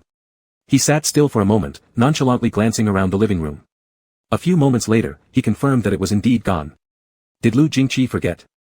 Unable to stay seated any longer, Qi Yang began searching every crevice of the sofa. Nope, really forgot. At that moment, his phone buzzed. Lu Jingqi, the gift is on your bedside table. Huh. Is Lu Jingqi some kind of mind-reading worm? After staying quiet for a while, he sent back a very dignified, thank you. Then, with great joy, he ran back into the bedroom and, sure enough, saw a gift box on the table. It wasn't large but not small either, making it hard to guess what was inside. Qi Yang brought the gift downstairs, returning to the living room where he sat on the carpet to unwrap it. The gift box was misty blue, giving off an artistic and elegant vibe. Full of anticipation, Qi Yang opened the box. The Male Consort of the Demon King, 12 complete uncut Japanese edition volumes with autographed copies. The book itself seemed artistic but definitely not this type of content. For 30 seconds, Qi Yang stayed rooted in place, silent. Moreover, although these comic sets were currently priced highly in the market due to their Japanese editions and personal signatures by the author, multiplying the already high prices by more than 3 times. But this version of The Male Consort of the Demon King had been glowing right from its cover. Who gives someone such a comic as a birthday present? While Qi Yang liked it, he kept it private for collection purposes. Otherwise, what difference would it make compared to a public confession? A minute later, he coldly sent a message to Lu Jingqi, "Take back my thanks." Lu Jingqi. Lu Jingqi, don't like it. Qi Yang. Do you even need to ask? He started suspecting that Lu Jingqi did it on purpose. Qi Yang simply added a period at the end of his reply. Lu Jingqi, I remember you have the full Chinese edition. Qi Yang, you know about the Chinese edition. Lu Jingqi, the Chinese edition doesn't have Jelly Teacher's signature edition, so I got you the Japanese one. Even more shocked, Qi Yang, you know about Jelly Teacher. Lu Jingqi remained silent for a while. Qi Yang. Qi Yang felt his worldview shattered. Simply put, the status of Jelly Teacher in the comic world was equivalent to big names in the film and novel industries, all are names that will be censored when mentioned. Quietly closing the chat interface with Lu Jingqi, Qi Yang pretended to ignore the conversation altogether. For the time being, neither Qi Yang nor Lu Jingqi knew who should feel awkward. Naturally, Lu Jingqi looked immune to embarrassment. If he wasn't feeling awkward, then only Qi Yang could. In another part, the report hall of Jiangcheng University Research Institute. Meng Qiu and Xingye sat in the last row, drowsily listening to the presentations. Which number is Mr. Chen? Meng Qiu, lost count. The 5th one. His whereabouts aren't clear yet. Xingye, dragging her chin, aimlessly looked up and noticed the 4th professor stepping onto the stage. Supporting her chin, she whispered, "Did Mr. Chen check today's presentation schedule?" Meng Qiu, not sure. These things in the office are usually handled by Brother Zhou. Let's see if he informed Mr. Chen. Xingye covered her face with her blank notebook, tilting her head low and murmured, "I think he did check, he must know Professor Zhang Shua is here today. Otherwise, he would have come earlier." Meng Qiu cast a meaningful glance. Xingye lowered her notebook and sneakily glanced, then looked down muttering, "Let me tell you, if Mr. Wu Su was here to give a report today, old Chen wouldn't have stayed away. Because it's obvious that old Chen and Wu Su don't get along, he wouldn't let Wu Su outshine him here in front of everyone, but unfortunately, it's Zhang Shua. This kind of intramental relationship. Do you understand? It's very delicate." Meng Qiu scratched his head, "Actually, sometimes I don't quite understand old Chen." Xingye, what's there not to understand? After finishing her sentence, she realized she might have spoken a little too loudly and quickly ducked lower like an ostrich. To deal with old Chen, you need to study child psychology. This person prefers gentleness over force. Meng Qiu, but hasn't Zhang Shua said something soft before? Xingye, is that comparable? When Zhang Shua co-authored articles with Wu Su, old Chen's explosive temper wouldn't be calmed easily. Wu Su, that academic strongman, is old Chen's sore spot. Knowing all the grudges between them, Zhang Shua went ahead and collaborated with him anyway, making his sin doubly unforgivable. Meng Qiu looked around, really, isn't old Chen coming? Should we ask Brother Zhou? Xingye, Brother Zhou.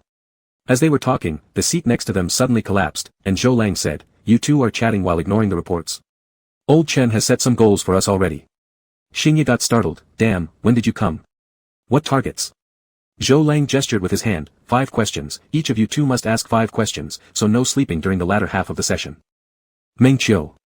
Come on, if old Chen isn't even coming, why make them look bad? Xingye stared at the stage, then turned to Zhou Lang, 5. Are you sure about the number? Zhou Lang, or should it be 0.5 instead? Meng Qiu, then where's old Chen? Not coming. Zhou Lang shrugged. Meng Qiu glanced at the front row filled with authoritative physics professors and couldn't help but say, will the dean really not bother old Chen if he doesn't show up for the final report conference? Zhou Lang leaned against his chair. The annual SEI index target in the department is supported by old Chen alone. All the dean sees from him is requests for money, and the dean tries avoiding him as much as possible. Besides, it's just an end-of-term report conference. So what? While they were quietly talking, someone else sat beside Meng Qiu, surprising him. Lu. When did you come? Lu Jingqi rested his elbows on his knees and looked down at his phone, saying indifferently, old Chen sent me to fill in for him. Fill in for what? Lu Jingqi responded straightforwardly, I don't know. Soon after, Zhang Shua's report reached its conclusion. Xingye whispered, it's not true that old Chen won't come, right? He's up next. Could it be that old Chen encountered a traffic jam on the way? Think positively. Perhaps old Chen intentionally decided not to come. Just as they were talking, a hand fell behind Lu Jingqi's chair. He took a glance and discovered it was Chen Beixing. Wow! Old Chen. Xingye and Meng Qiu got shocked for the 3rd time today. Chen Beixing stood behind Lu Jingqi. Unlike other professors who wore uniformly formal attire, Chen Beixing wore a black down jacket. With his good build, he blended in perfectly with the students attending the lecture from the back, making him almost indistinguishable. Someone on the stage called out through the microphone, "Professor Chen Beixing." Xingye and Meng Qiu were all anxious. "Old Chen, go up." Chen Beixing casually said, "This kind of big meeting doesn't hold much value, it makes no difference whether I attend or not." Then he tapped Lu Jingqi's shoulder lightly with the presentation materials. "Stop chatting, go take my place." Right as they finished talking. Sheep 21, you also know about Jelly Teacher. Lu Jingqi typed back a question mark before standing up to take over Chen Beixing's presentation. Meng Qiu and Xingye looked at Lu Jingqi's composed figure with wide eyes. Soon he stepped onto the stage, took the microphone, and started with a calm voice, "Good morning, everyone." After stepping down from the podium, Zhang Shua didn't return to his seat but walked directly to the back row to stand side by side with Chen Beixing. "You've got an excellent student." Chen Beixing wasn't planning to respond initially, but after thinking for a moment, he still couldn't resist opening his mouth. "Yeah, wouldn't you agree, considering whose student it is?" Zhang Shua crossed his arms and gazed at the stage quietly for a moment before speaking. "There's a project." Chen Beixing scoffed, "And why would that concern me? Does Professor Chen Beixing seem like someone without projects?" Zhang Shua, "This one's different, it's a collaboration with Princeton." Chen Beixing, "No time in January, I'll be taking students overseas for a report." Zhang Shua paused briefly, "That guy up there?" Chen Beixing remained silent. "Top-tier journal?" Chen Beixing frowned impatiently and said, "Why so many questions? Come talk to me when your student also publishes in a top journal." Zhang Shua, curious. Chen Beixing, "Go ask Wu Su if you're curious, I have no obligation to answer your questions." Zhang Shua chuckled, "Does master know all these?" The two men in their 30s were arguing like elementary school kids, one standing behind Meng Qiu, the other behind Xingye. It felt as though they were throwing sharp glances at each other. Both Meng Qiu and Xingye shrank back like quails. Zhou Lang listened intermittently. Lu Jingqi on the stage was composed, his fingers flipping through the report without any superfluous words. Zhou Lang, an old PhD candidate himself, saw very clearly that Chen Beixing and Lu Jingqi were more academic partners than teacher and student. There's an unspoken law of attraction between geniuses, and Chen Beixing and Lu Jingqi always appreciated each other. Zhou Lang realized once again how much Lu Jingqi resembled Chen Beixing, because it seemed he could see in Lu Jingqi the shadow of the younger Chen Beixing. They were both physics prodigies brimming with confidence in their early 20s. The reason Zhou Lang initially applied for admission as Chen Beixing's doctoral student came from a report. 10 years ago, at the California Astrophysical Society meeting, among all the scholars present, the only Chinese and the only person giving a report as a student was the then 24-year-old Chen Beixing. Back then, Chen Beixing was carefree and full of talent, bright enough in this field, and now Zhou Lang could see that same brilliance in Lu Jingqi. The presentation ended 10 minutes earlier than expected. Chen Beixing and Zhang Shua left quietly at some point while Zhou Lang watched Lu Jingqi sit down again and pull out his phone to reply to messages. "Is the little junior's leg injury feeling better?" Lu Jingqi, "Much better." Zhou Lang nodded, "We've left the birthday gift for the little junior in the office, remember to take it with you when you go back." Lu Jingqi simply responded with an, On his phone, Sheep 21 had sent 3 huge question marks and then went quiet, thoroughly pretending to be dead, while WeChat 2 kept popping up with messages. "Yang slept, when did I send you a message?" "Yang slept, was I sleepwalking?" "Yang slept, even dreaming about sleepwalking revolves around loving you." "Yang slept, saw that right? I told you I love you most, even when I'm sleepwalking, I still love you most, believe me now." "Yang slept, kiss.jpg. Yang slept, kiss kiss kiss kiss jpg." The person on the other side kept sending images crowded with the 4 words, "I want to kiss." Latest, "Do you really want to kiss?" "Yang slept, how can there be any doubt?" "Yang slept, every day, I can't think of anything else but kissing you, eating and sleeping are hard." "Yang slept, of course, with such distance, not being able to kiss is understandable." "Yang slept, if you're willing to use a live stream to compensate for my regret, I would be happy to do it." Latest, "Busy recently, another day." "Yang slept, busy with what?" Latest, "Taking care of a friend." "Yang slept, what kind of friend needs the handsome man personally taking care of them?" "Yang slept, relationship good?" Latest, Latest, sort of. "Yang slept, sort of." "Yang slept, that must mean it's not good then." "Yang slept, despite bad relationship still takes care of others like this, you're so good, I like you even more." Latest, "Like me more." "Then what?" "Yang slept, used up all day today just thinking of you." "Yang slept, heart emoji." Zhou Lang originally wanted to say another word to Lu Jingqi, but upon looking down and catching sight of the sentence, "used up all day today just thinking of you," he quickly looked back in shock. No.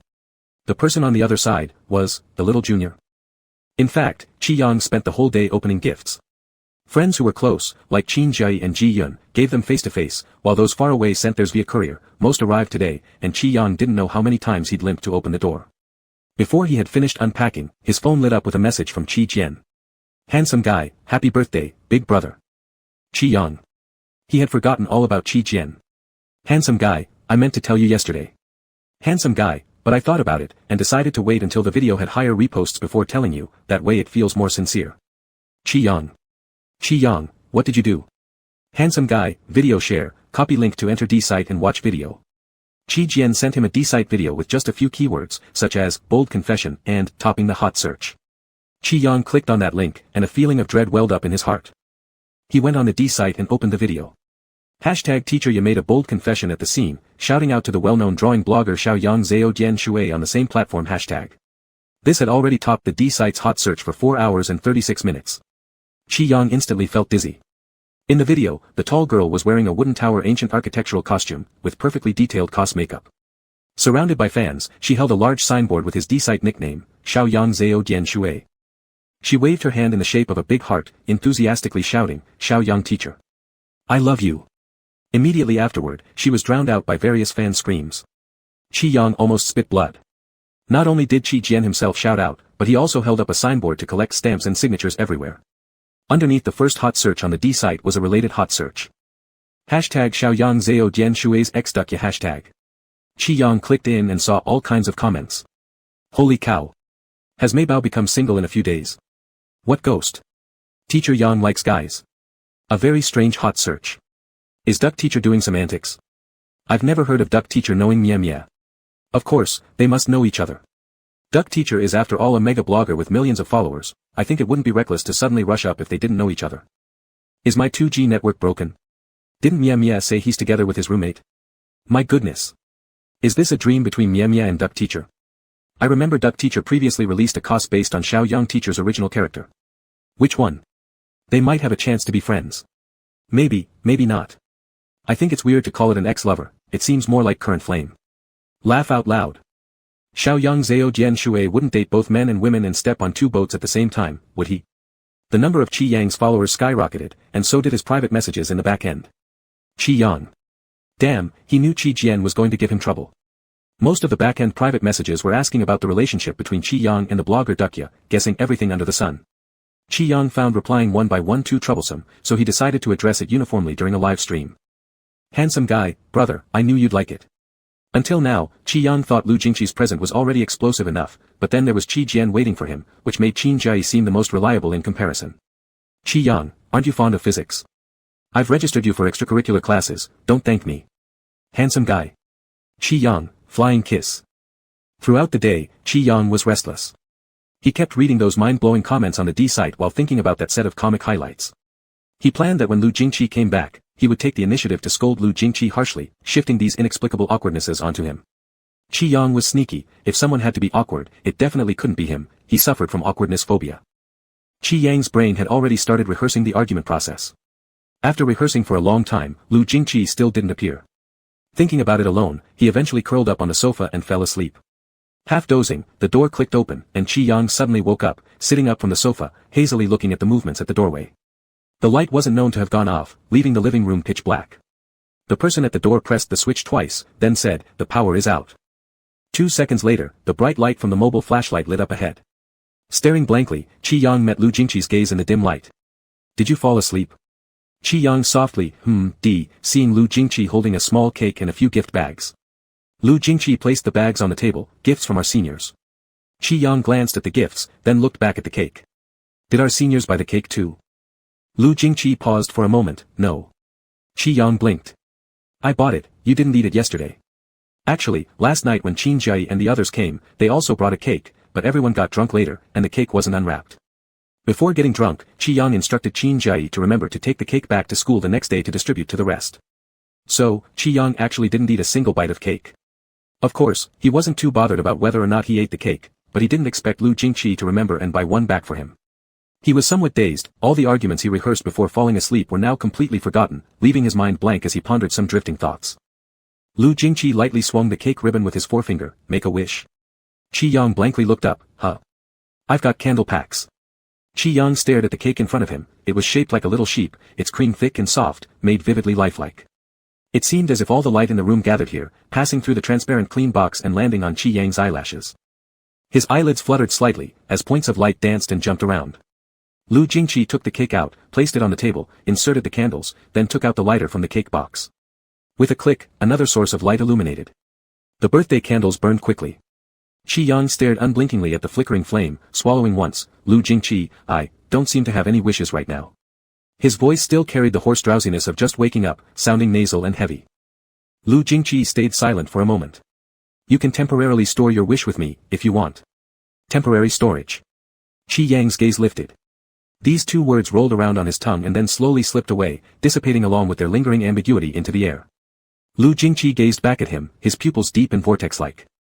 In the darkness, the candlelight framed his side profile with bold shadows, making his features appear even narrower and more three-dimensional. For a moment, Qi Yang didn't know how to react, paused, exhaled, and blew out the candle. The living room fell into another quiet dimness. Such an atmosphere naturally bred ambiguity and allure. No, good friends don't need such ambiguities. Qi Yang imagined himself as Qin Jai, someone with thick nerves, and dove into the cake. After eating a few bites, he casually said, You went so far to buy this cake at night, Lu Jingqi, you're really thoughtful. This flavor was something Qi Yang quite liked. But the shop was too far from here, outside delivery range, and since Qi Yang didn't like going out much, he rarely got the chance to eat it. Lu Jingqi remained silent, his gaze calmly resting on him. After a few more bites, Qi Yang didn't feel as sleepy anymore and chatted idly, This store makes delicious cakes. Qin Jai and I had it once when we played there during my sophomore year. Don't you want a bite? Lu Jingqi, no thanks. Qi Yang couldn't help but feel uneasy inside. He noticed that whenever Lu Jingqi chatted, he would always say half a sentence and leave the other half unsaid, digging pits for him. Did he look like someone who would jump into those pits? Finishing up quickly, Qi Yang dropped his fork and stood up resolutely. It's pretty late, get some rest early, see you tomorrow, Lu Jingqi. He picked up his phone, ready to leave the couch and slip back to his room, but just after taking one step, he stumbled over something and tumbled forward. Right into Lu Jingqi's arms. Perfectly aligned. Because of his instinctive reaction, Qi Yang gripped tightly, the air remaining silent for a long time. Qi Yang opened one eye and realized both his arms encircled Lu Jingqi's waist, pressing his whole body against Lu Jingqi's chest. Qi Yang. Ha. Isn't it coincidental? Tripped, thank you. Lu Jingqi kept his eyes lowered, his large hand supporting his waist. Don't mention it. Once Qi Yang stood steady, he wanted to get up from Lu Jingqi's embrace. Unexpectedly, the force on his waist did not lessen, locking him firmly. Qi Yang. Qi Yang startled, confused and looked up. Lu Jingqi's voice was very low, Do you think I'm the same as Qin Jai? Huh? What? Lu Jingqi didn't continue. It took a while for Qi Yang to catch on and replied, Last night, I was just saying it casually, no special meaning. Lu Jingqi, is that so?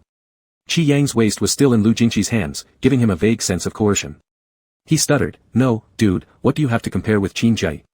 He and I are. Lu Jingqi completed his sentence, friends. Qi Yang hurriedly nodded, but after nodding, he suddenly remembered Lu Jingqi's question earlier, Do you think I'm the same as Qin Jai? Yeah. What else could it be? He didn't quite understand Lu Jingqi's line of thinking, but he still opted for a balanced response, Both you and Qin Jai are my friends, we've just known each other for different lengths of time. I never play favorites, so don't worry. Lu Jingqi asked, Anything else? Other, probably. He dragged out the syllables, thinking hard. Before he could come up with anything coherent, Lu Jingqi seemed to already know his answer and slowly said, Qi Yang, but you're different. Huh? Lu Jingqi raised his hand, inching closer. Qi Yang was startled by this sudden movement and stared wide-eyed at his hand. After a tense 2 seconds, Lu Jingqi gently grazed the corner of his lips. He murmured softly, There's cream on your mouth. Oh, really? Qi Yang hastily wiped his mouth with his hand.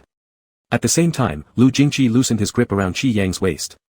Qi Yang continued wiping his mouth, worried about any possible stains as he said, Lu Jingqi, thank you for the cake.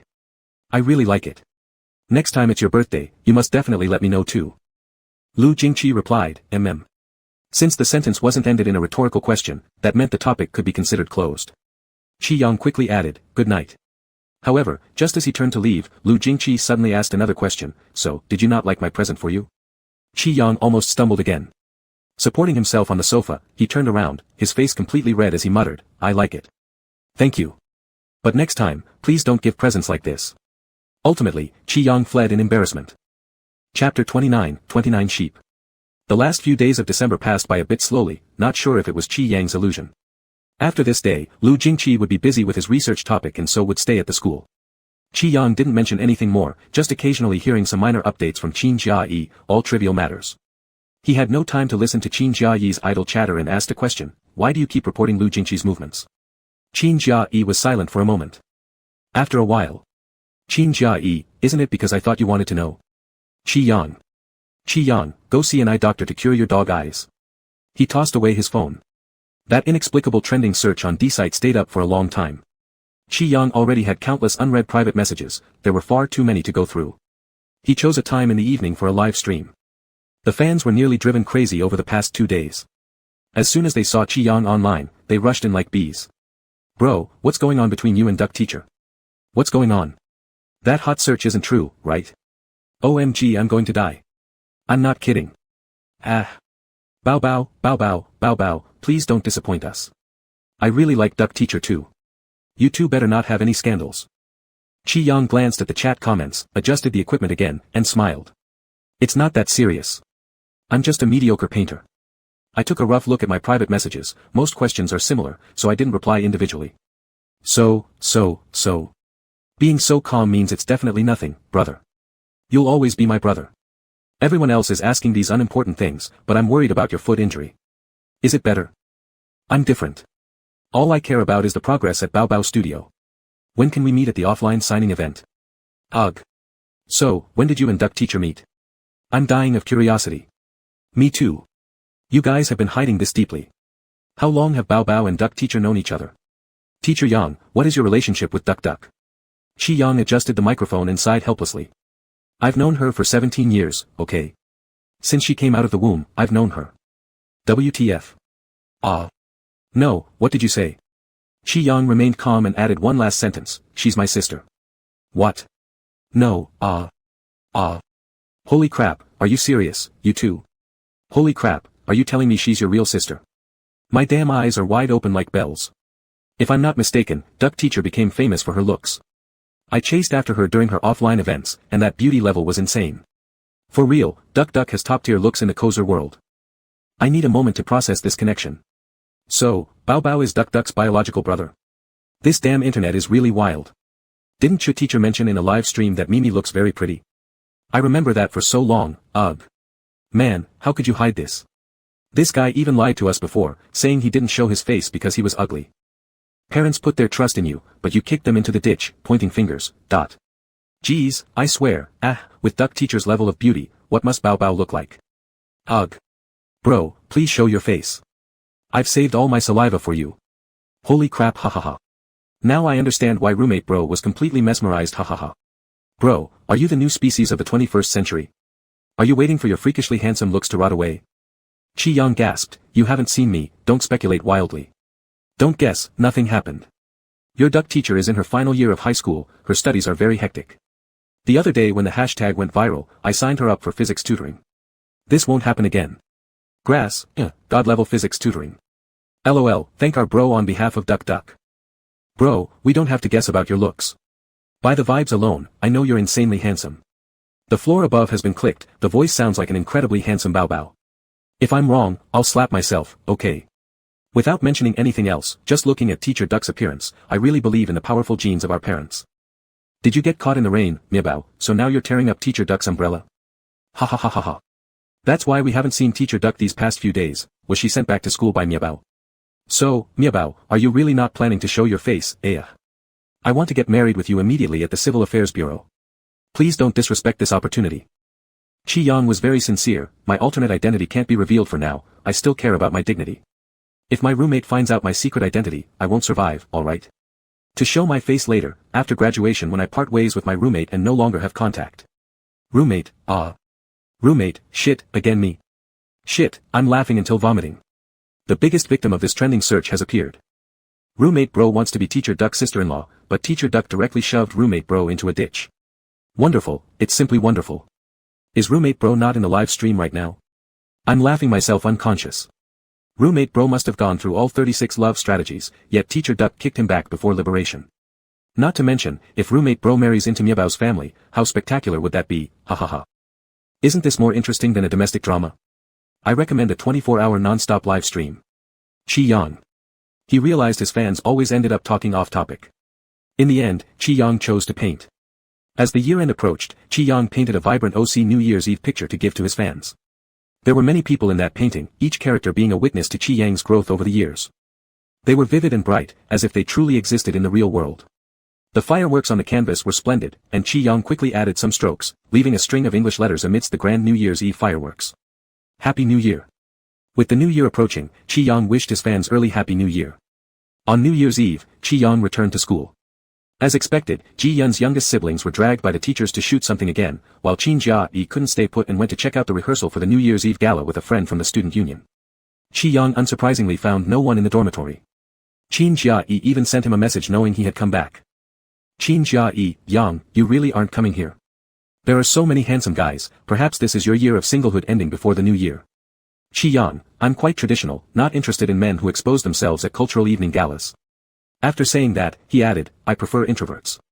Qin Jia-yi. Qin Jia-yi, are you starting to talk nonsense without thinking? Qi Yang. Qin Jia-yi, I'm serious, you hide in the dormitory all 365 days of the year. Are you expecting handsome men to actively approach you and start a conversation? Qi Yang, it's not impossible in a boys' dormitory. Qin Jia-yi, I'm not lying, there really are some quality handsome men. With my social skills, I can get their contacts for you as soon as you nod. Qi Yang, shaking his head. Qin Jia-yi. There was silence for a while on the other side, followed by another buzz. Qin Jia-yi, a handsome guy has proactively asked for your contact information. He must have heard something and specifically requested your WeChat. Do you give it or not, Yang? Qi Yang, no. Probably dealing with the person asking for the WeChat, Qin Jia-yi didn't reply for a long time. Qi Yang sat on the chair, took a lollipop, tore open the wrapper, bit into it while slowly typing messages to latest. Sheep asleep, baby. Sheep asleep, handsome guy. Sheep asleep, late teacher. Sheep asleep, really not considering doing a New Year's Eve live stream? Sheep asleep, miss you. Sheep asleep, want to see your heart fluttering with excitement. Latest should not be busy, and replied quickly. Latest, have plans for New Year's Eve. Sheep asleep, twisted yellow bean JPG. Sheep asleep, too unprofessional, refusing. Latest, what professionalism? Qi Yang got stuck for a moment. That's right, what kind of professionalism? It seemed that Latest wasn't a full-time streamer either. Qi Yang crunchingly bit the candy. The words in his mind circled a few times and turned into another sentence by the time they came out. Sheep asleep, boyfriend, or what? The phone on the other side was silent for a long time before replying, yes, definitely next time. Sheep asleep, late teacher specializes in drawing big pies, making empty promises, your last live stream was over a month ago. Aren't you ashamed? Latest, do you really miss me that much? Sheep asleep, of course, I'm almost dying of missing you. Sheep asleep, thinking about you 24 hours a day. Say it if you dare. Latest, alright. Seeing that Latest replied with an alright, Qi Yang pursued further relentlessly and started saying all sorts of nonsense just as he was getting into the mood. Suddenly, his phone buzzed several times in succession, popping up 2 notifications from different senders. First was Qin Jia-yi. Qin Jia-yi, phew, so close. Qi Yang. Qi Yang, close to what?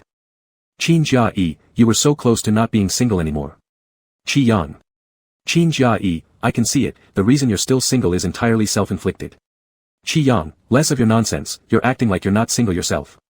Qi Yang, hasn't Big Cock Girl taught you how to behave yet? Qin Jia-yi, thanks for your concern, but Buddy here has plans for New Year's Eve.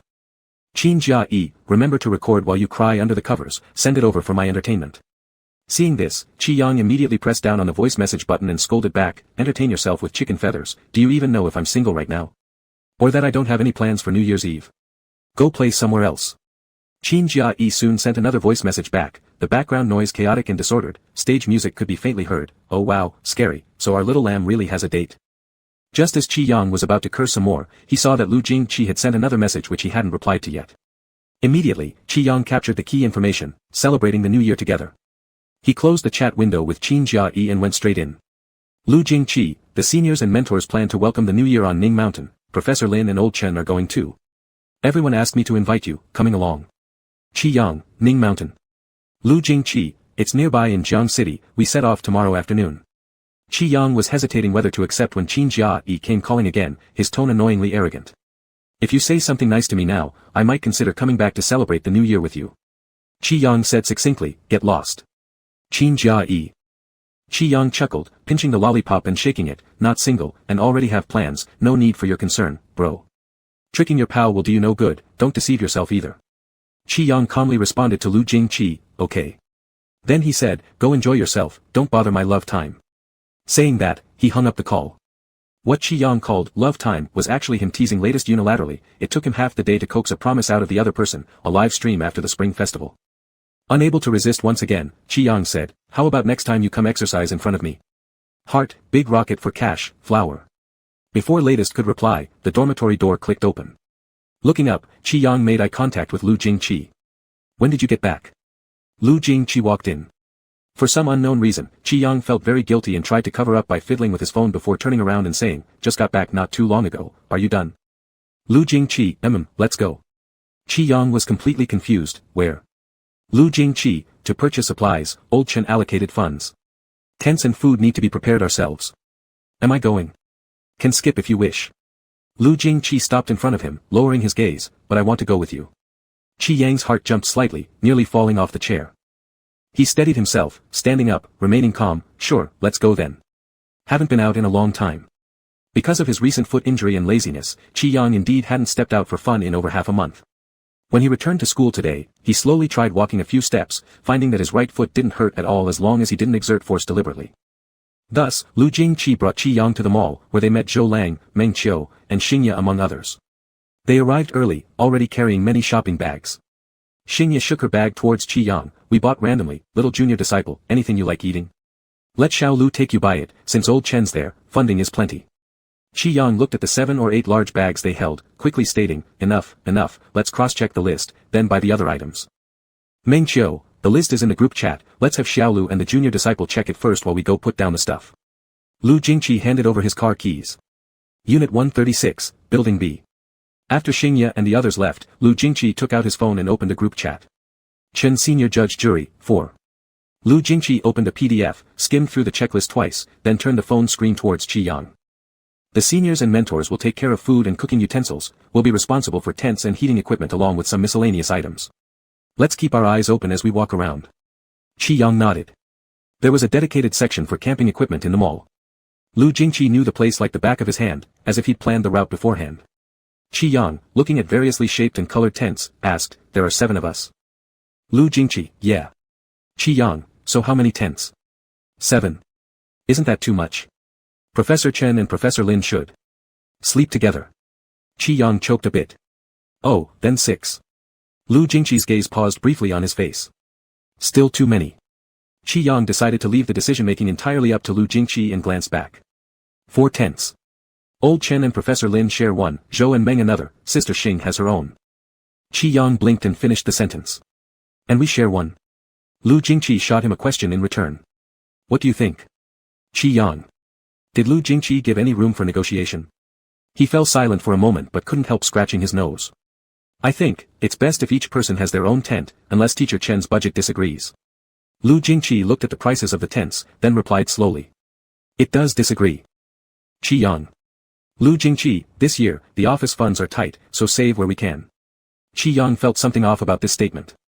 Lu Jingqi, "Pick one you like." With no choice, Qi Yang randomly pointed at one. By the time Xingye and the others came back, Lu Jingqi had already gone to sign the bill. He stood with Xingye, and couldn't help asking quietly. "If the office funds are so tight, why did Teacher Chen still bring us all out?" Xingye crossed her arms, gazing at the equipment in the specialized section.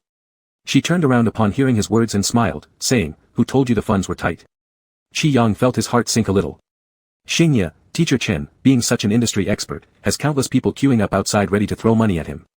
2 years ago, a tech company wanted to hire Teacher Chen as their chief scientist with an 8-digit annual salary, but Teacher Chen didn't want it, not that he needs the money anyway. Eating off Professor Lin's wealth wouldn't deplete him either, 6 properties downtown, there's no way he would skimp on our portion. Qi Yang took a deep breath and nodded. Xingye covered her mouth and whispered secretly. "Moreover, our research team's wages have always been higher than other groups since day one. Teacher Chen added subsidies from his pocket and even scholarships. So don't worry, spend freely. If anything, Xiaolu can foot the bill. The zeros in his bank account outnumber Teacher Chen's." Only then did Qi Yang realize where the weirdness in Lu Jingqi's statement came from. Can save. Wherever. Possible. Bullshit. Lu Jingqi clearly didn't follow that logic when drinking water worth 700 yuan. Qi Yang wrestled with these thoughts, trying hard to suppress them as they continued buying some heating equipment. After leaving the camping area, the store staff delivered the items, and they wandered around other sections. All along, Qi Yang walked lost in thought, increasingly believing that digging deeper into this matter wasn't wise. After all, Lu Jingqi was straight, and trying to measure a gay guy's mind with a straight man's thoughts was bound to lead to contradictions. There was no chance they'd think alike. At least, Qi Yang didn't think Lu Jingqi found anything unreasonable about two men sharing a tent. Right? Such things aren't done on purpose. Qi Yang decided to once again trust Lu Jingqi and relax his mindset.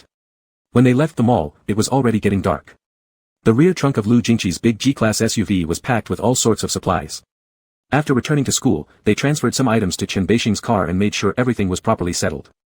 Zhou Lang leaned against Chen Beixing's car and caught his breath. Anything else? Xingye waved her hand. That's it according to the list. Whatever else they need, let those two deal with it themselves. Zhou Lang was quick as well, slamming the trunk shut with a loud thud. Alright, whatever else we need, we'll take care of ourselves. Send the receipts to me, and I'll get Teacher Chen to reimburse us. The group split up in the parking lot, and Qi Yang watched as their laughing figures disappeared before walking with Lu Jingqi toward dormitory building C. He wasn't sure if it was because the physical activity from shopping earlier had been excessive, but Qi Yang felt a mild prickling pain in his right ankle, accompanied by an inexplicable itch. Lu Jingqi picked up on it instantly. Is your ankle uncomfortable? Qi Yang stopped, preparing to downplay the situation, but Lu Jingqi gestured without delay. Get on my back. I'll carry you. Ah. It's really unnecessary. Before he could finish, Lu Jingqi had turned him around, lifting him into the air in one fluid motion. Qi Yang, startled, immediately clung tightly to Lu Jingqi's neck. Thank you, Lu Jingqi. The doctor said that during the final stages of recovery, some physical activity is allowed, but if there's discomfort, you need to stop immediately. Don't overdo it, take it slow. Qi Yang, okay. Lu Jingqi, next time you're feeling unwell, tell me. Qi Yang silently resolved not to make a fuss about it, but Lu Jingqi cast a low glance. Aren't we friends? Sigh. How come this friend didn't feel quite right? Chin propped up, Qi Yang gave another lackadaisical, oh. It sounded like he wasn't entirely focused. Lu Jingqi didn't say anything more and carried him back to the dormitory. Qi Yang had long grown accustomed to going with the flow. Along the way, he comfortably lounged on Lu Jingqi's back, even taking a moment to compliment Lu Jingqi's new jacket. That is, until they returned to the dorm room and ran into Qin Jai. This idiot circled him with exaggerated noises. So this is what you call dating time. Where did you go for your date with Brother Lu? Qi Yang. Damn, how had he forgotten about this? Lu Jingqi, who normally wasn't much of a talker, now seemed interested. He glanced up and asked, what's this dating time? Qin Jai chimed in, Little Sheep told me this afternoon that he. Shut up, Qin Jai. If you don't talk, no one will think you're dumb. Seeing Qi Yang getting flustered, Qin Jai only laughed harder, staying out of reach as he babbled, don't be so narrow-minded. Isn't this what you said yourself? Little brother, I'm just logically deducing. Online love affair, right? So why were you boasting so confidently earlier about meeting up for New Year's? Qi Yang snapped at him. It's none of your business. Qin Jai shot back, our mom's orders are clear, I have to watch your back. Not every random guy can walk through our family door. Qi Yang wanted nothing more than to ignore Qin Jai. Once Lu Jingqi set him down, he dragged a chair over to his desk, turning his back in silence to Qin Jai's nonsense. Worlds changed. Abandoning old friends for beauty. A husband when fed. Qi Yang. Bullshit. He was about to turn on his computer and block everyone out when a flicker of movement caught his eye. Lu Jingqi was still standing beside him. Qi Yang blinked, looking up. Lu Jingqi was leaning against a cabinet with his arms crossed, his eyes lowered. I agree with what Qin Jai said. These things do need careful scrutiny. Qi Yang slowly raised a mental question mark. There are indeed many bad people on the internet. Bad person Qi Yang. Hey, why are you sticking your nose into this, Lu Jingqi? Chapter 30, 30 Sheep. Qi Yang thought Lu Jingqi and Qin Jai were equally incomprehensible. His response to this was, next time Qin Jai starts online dating with some big dick newbie, remember to screen it for him. Qin Jai, leaning on his chair, laughed, at least the big dick newbie has something big going for him. Qi Yang knew he was trouble, so he opened a drawer, took out an unopened lollipop, turned around, and stuffed it in his mouth. Shut up and go away. Qin Jai. The next afternoon at 4 o'clock, their Ningxian New Year's group set off from school on schedule. There were 2 cars in total, one driven by Chen Beixing and the other by Lu Jingqi. Xingye, Meng Qiu, and Zhou Lang decisively got into Lu Jingqi's car without hesitation. Lin Tianyi warned them before getting into the car, drive slowly. I'll be ahead with Teacher Chen. If anything happens, flash your lights. Xingye nodded and smiled, you can relax, we're all adults. It would be better if you reminded us to take care of little Lu and the junior. Lin Tianyi also chuckled and handed them some haw flakes before getting in the car. It took about an hour to get to Ningxian from Jiangcheng University. Leaving the bustling center of Jiang City behind, the car soon reached the mountain roads and the suburbs. The winter roads and forests were desolate and cold, but the atmosphere inside the speeding car was lively. Xingye leaned forward against the backrest and spilled the beans. Wasn't it true that Zhang Shuo and Wu Su co-authored an article, which led to an argument between Old Chen and Zhang Shuo lasting a month? Later, I heard from Lu Master next door that 8 years ago, Old Chen and Wu Su also published an article. Meng Qiu, what? Is that true or not? I've basically read all of Old Chen's articles, and I don't remember seeing one co-authored by him and Wu Su. Xingye whispered mysteriously, because the article got rejected during peer review that year. It was rumored that Grandmaster pulled some strings and had it withdrawn halfway. Meng Qiu, even Grandmaster used his connections. That must have been serious. Lu Jingqi glanced at the rearview mirror but didn't say anything. Zhou Lang stuffed some haw flakes into Meng Qiu and Xingye's mouths. Can you two stop gossiping about our elders day and night? Aren't you afraid Old Chen will exile both of you to the California Astronomical Observatory? Xingye grinned. As everyone knows, gossip also obeys the law of conservation. If I don't talk about our elders and Old Chen, then I can only talk about you guys. Saying this, he leaned closer to Zhou Lang. Big brother, didn't your parents arrange a blind date for you? Did you meet her? Zhou Lang.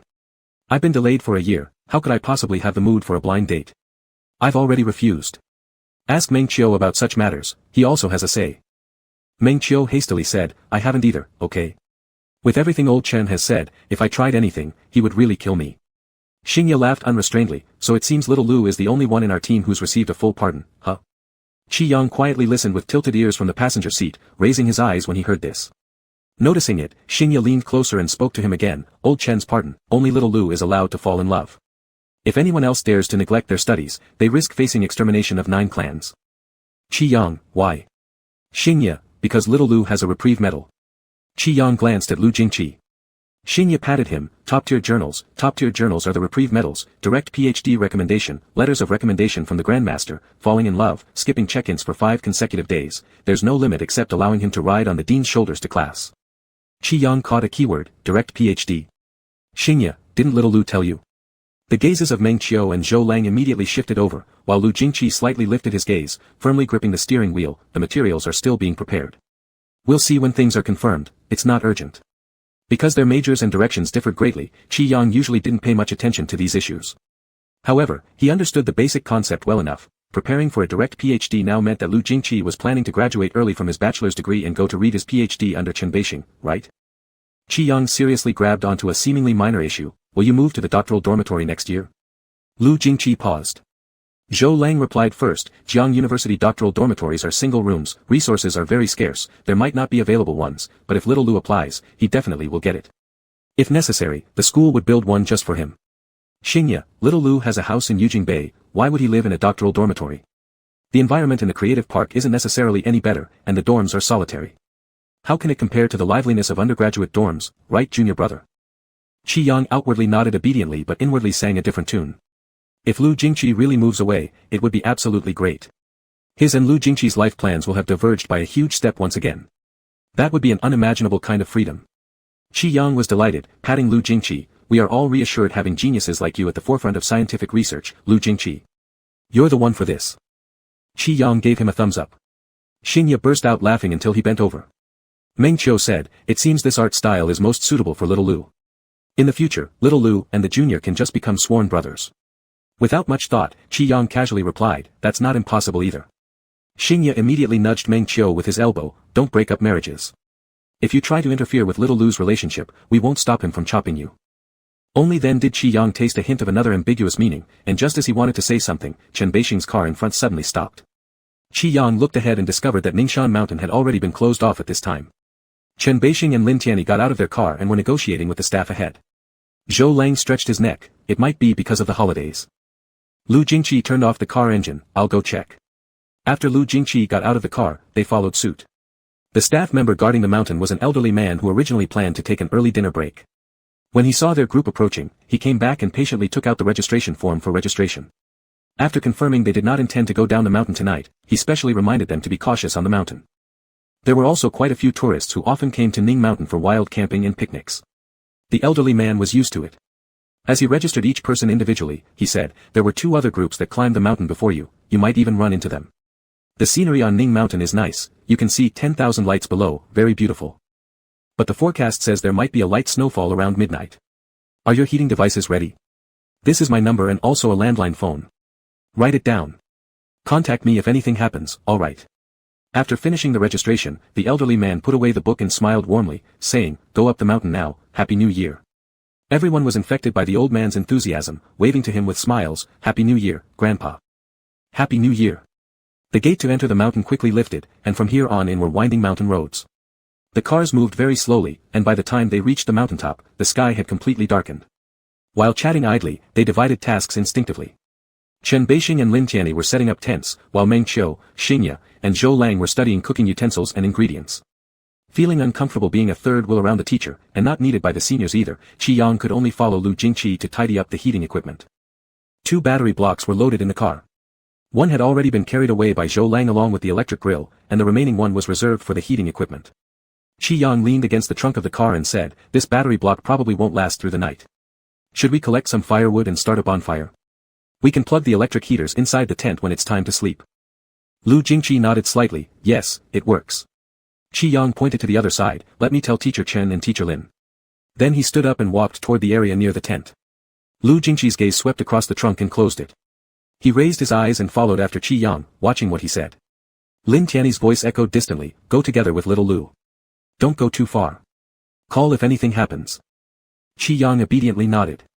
There was no shortage of dry wood in the winter forest. After only walking around nearby, they returned with abundant supplies. Qi Yang held a rope and tied the wood neatly. Originally wanting to carry it himself, he almost lost his balance backward due to its weight. Fortunately, Lu Jingqi timely reached out. "I'll do it." He grabbed the knot of the rope with one hand, lifting both bundles effortlessly as if it cost him nothing. Qi Yang. In fact, he had secretly wondered before whether Lu Jingqi's training to this level was merely a show. Now the mystery was solved, there was no falsity about it at all, it was immensely powerful. Qi Yang went back empty-handed, feeling a bit embarrassed, so he secretly pulled out 2 branches from the bundle in Lu Jingqi's hands. Lu Jingqi glanced at him faintly, indicating, "The ones over there are straighter." Qi Yang responded with a, "Oh," and then returned it, drawing the more upright branch from the other side. TSK. Even male companions couldn't resist a perfect branch. Qi Yang gazed appreciatively and strolled all the way. Upon returning, he and Lu Jingqi started the bonfire. Soon after, the lights in front of the tent lit up as well, and the mountaintop was abruptly enveloped in warmth and brightness. Xingye and Zhou Lang's electric grill started wafting delicious aromas, as they waved their hands, "Teacher Chen, Teacher Lin, stop working, come over to warm up by the fire." Qi Yang was holding a stick, squatting beside the fire pile, fumbling with sweet potatoes inside. "Back when I was in my final year of high school, Qin Jai and I used an iron bucket to roast sweet potatoes. It took over 2 hours to cook them, and we almost ate them." His lowered eyelashes made his face glow brightly in the flickering flames. Lu Jingqi casually added to his words, "Almost." Qi Yang grinned broadly, "The teacher confiscated them." Later, Qin Jai went to the office and only found the leftover sweet potato skins in the trash. Zhou Lang, that shows the younger student not only excels at drawing but also roasting sweet potatoes. Qi Yang smiled with twinkling eyes, "Yes." Chen Beixing and Lin Tianyi arrived just in time to hear about the sweet potato roasting. Chen Beixing raised an eyebrow, changing ambitions already. Xingye laughed, "Every person has a grand vision for roasting sweet potatoes at each stage of life, from elementary school to junior high, high school, university, graduate studies, and doctorate. We always comfort ourselves with the same thought, if I don't get in, I'll roast sweet potatoes at the school gate. Even if I don't study well, I can still roast sweet potatoes so fragrant and sweet, which is also a great accomplishment." Meng Qiu mocked him, "You said last time you wanted to sell fried skewers at Jiangcheng University's gate." Xingye turned and hit him, "What's the difference? If you can roast sweet potatoes well, you can fry good skewers too." Chen Beixing leaned on her elbow against her knee, "For roasted sweet potatoes or fried skewers, I won't ask much. But if you could pay attention to formatting, I might live 10 years longer. Who didn't set the first line indent and line spacing properly for the course summary at the end of this semester? And who used Fongsong GB 2312 font for the English letters in the main text? Make the changes after the holiday, don't let me catch you again." Xingye blinked her eyes and nervously covered her face. Seeing Chen Beixing about to speak again, she quickly called for backup, "Teacher Lin, let Teacher Chen rest for a bit. We're not holding a group meeting." Lin Tianyi teasingly kicked Chen Beixing on the shin. "How did you start talking so much? You're just like my dad." Chen Beixing. Lin Tianyi took a sausage from Xingye and handed it to Chen Beixing, "Eat something to shut your mouth." Xingye gave a thumbs up, "Teacher Lin is powerful." The food on the electric grill kept increasing, sizzling and releasing oil fragrances. As everyone ate and chatted, all sorts of gossip from north to south were dragged into the conversation. Someone asked how Chen Beixing and Lin Tianyi met. Lin Tianyi smiled warmly, "We've known each other for too long. Actually, I don't quite remember clearly, but if I had to say, it must have been as high school desk partners." I'm from Jiangcheng, and your teacher Chen transferred in during the second half of our first year in high school. When teacher Chen transferred over, did you sit together immediately? Did teacher Chen act on sudden desire? Lin Tianyi laughed without answering. Chen Beixing scoffed, do you even know how to use words? Fine, let's change the word then. So, teacher Chen, were you smitten at first sight with teacher Lin? Do scholars also engage in such romantic nonsense? Qi Yang quietly sat on the side munching on chicken wings, listening to the gossip while eating. Compared to their boring childish antics, it seemed like their accomplished teachers' pasts were more interesting. Lin Tianyi cast her eyes downward, her long lashes fluttering gently. When we were young, we were like you. Don't think that your teacher Chen always pretends to be a strict mentor. In fact, he caused no shortage of headaches for the teachers back in high school. In such a strict school as Jianghai, he was the only troublemaker throughout the entire high school section. After university, he was accepted into the graduate program and pursued his PhD, still being a troublemaker along the way. Your old master once said that Beixing was the student he never imagined would become a teacher, claiming he couldn't picture Beixing teaching students. Zhou Lang laughed, but teacher Chen became a teacher anyway. When I took my doctoral exam with teacher Chen, I knew the supervisor was young, but I didn't expect him to be that young. The first time I went to teacher Chen's office, he was running data on the computer. I thought he was our senior brother and rushed up calling out to him. Chen Beixing, indeed, I thought our old master had recruited another younger brother for me, showing his vigor even as he aged. Everyone burst out laughing.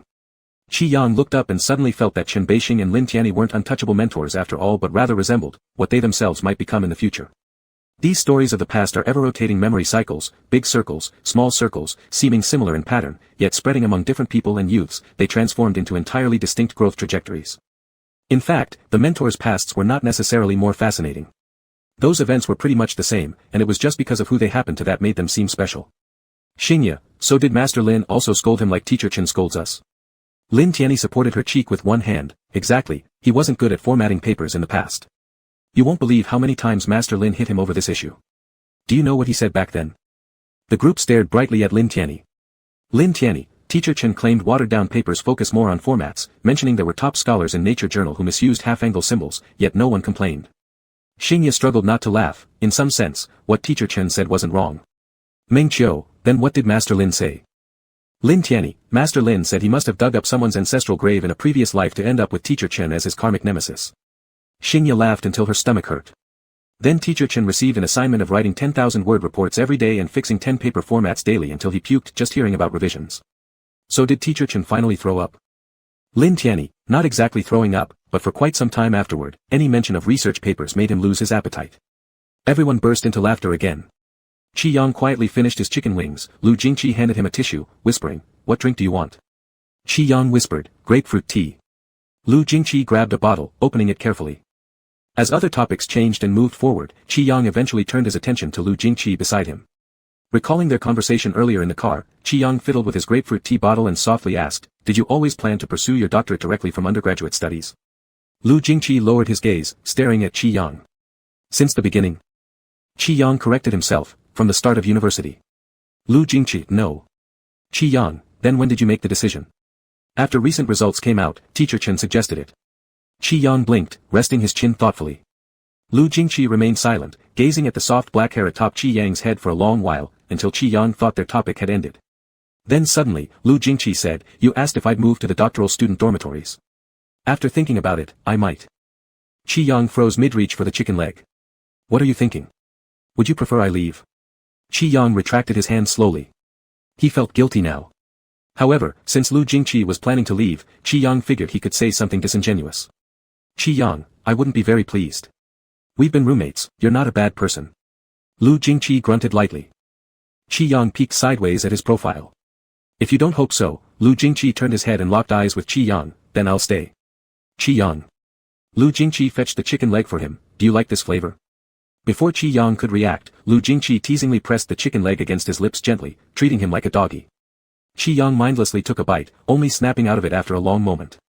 Damn, Lu Jingqi actually dared to toy with him.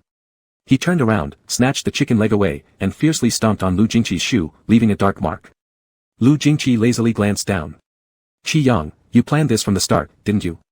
You never intended to move." Lu Jingqi didn't deny it.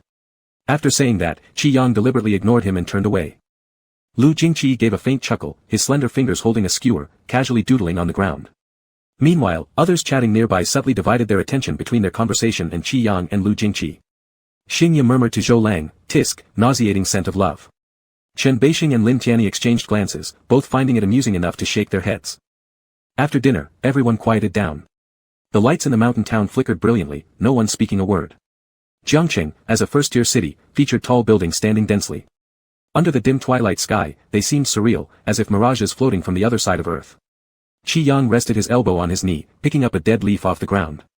With a few nudges of his finger, crack, the leaf crumbled into pieces. There were still 2 hours until the New Year's countdown and fireworks, but Qi Yang was already feeling a little drowsy. He played with some leaves, then heard Lin Tianyi say, "If you're sleepy, go back to the tent for a rest. There's still plenty of time." It was better not to mention it. Once he did, Qi Yang couldn't hold back a yawn. Lin Tianyi chuckled softly and looked up at Lu Jingqi. "Little Lu, take Yang Yang back to rest for a while." Qi Yang immediately protested, standing up, no need, Lin teacher, I can manage myself." Lu Jingqi said, "I'm sleepy too." Qi Yang. He didn't believe a word of Lu Jingqi's. As Qi Yang started walking toward the tent, hearing Lu Jingqi's footsteps following behind, he quickened his pace and entered first. He zipped open the tent flap, sticking his head out to ask, "Are you really sleepy or faking it?" "What do you think?" "Qi Yang, I think you're deceiving me." "Lu Jingqi, you know that, and yet you ask." "Qi Yang. What kind of person are you?" In a fierce posture, Qi Yang blocked for a while, realizing the physical gap between him and Lu Jingqi was too large to keep up such posturing. Qi Yang released his grip and let Lu Jingqi through, curling into the large blanket in the tent. Listening to the sounds beside him, he growled irritably, "Quiet down." The movements beside him paused, then a deep voice came next, "Helping you turn on the electric heater." Qi Yang fell silent. After a ding sound, the tent was soon filled with warm air. Qi Yang felt the warmth travel from his toes to his head. Lu Jingqi left a message, "Go to sleep. Call me if anything happens. I'll be outside," before stepping out of the tent. Qi Yang. Such a ruthless man, making him give in with this method. With gritted teeth, Qi Yang pulled the blanket over his head, deciding to sleep. Perhaps truly exhausted, although he thought he'd be restless for a long time, he dozed off within moments after closing his eyes. When he woke again, everything around him was quiet, except for the gentle hum of the heater. With his eyes closed, Qi Yang turned over, pulling out his phone from the pocket of his windproof jacket for a look. 11:17. Had he only slept for over an hour? Qi Yang yawned and lay back down with his eyes shut, dozing for about 10 minutes before slowly getting up and heading out. The light in front of the tent was quietly lit, but there wasn't a soul outside. Lu Jingqi was gone, as were his seniors. After looking around, Qi Yang walked around to the back of the tent, just planning to step forward when he suddenly heard a low murmur of conversation coming from ahead. Qi Yang stopped in his tracks abruptly. Was that Chen Beixing and Lin Tianyi? Since they were somewhat far away, Qi Yang could barely hear their conversation content, only seeing the two of them leaning against the car. Lin Tianyi laughed helplessly and said something. Qi Yang had no idea how long they had been there. Meanwhile, on the other side, Lin Tianyi raised his arm and gently clasped Chen Beixing's hand, smiling and saying, "Why do you insist on being upset with Zhang Shuo? You're both over 30, is it fun?" Chen Beixing, who said that? Lin Tianyi, do you care who said it? It's not the point. Chen Beixing leaned his elbow on the car, turning his gaze away. I know who said it anyway. It wasn't him. Lin Tianyi whispered lightly, Wu Su said it.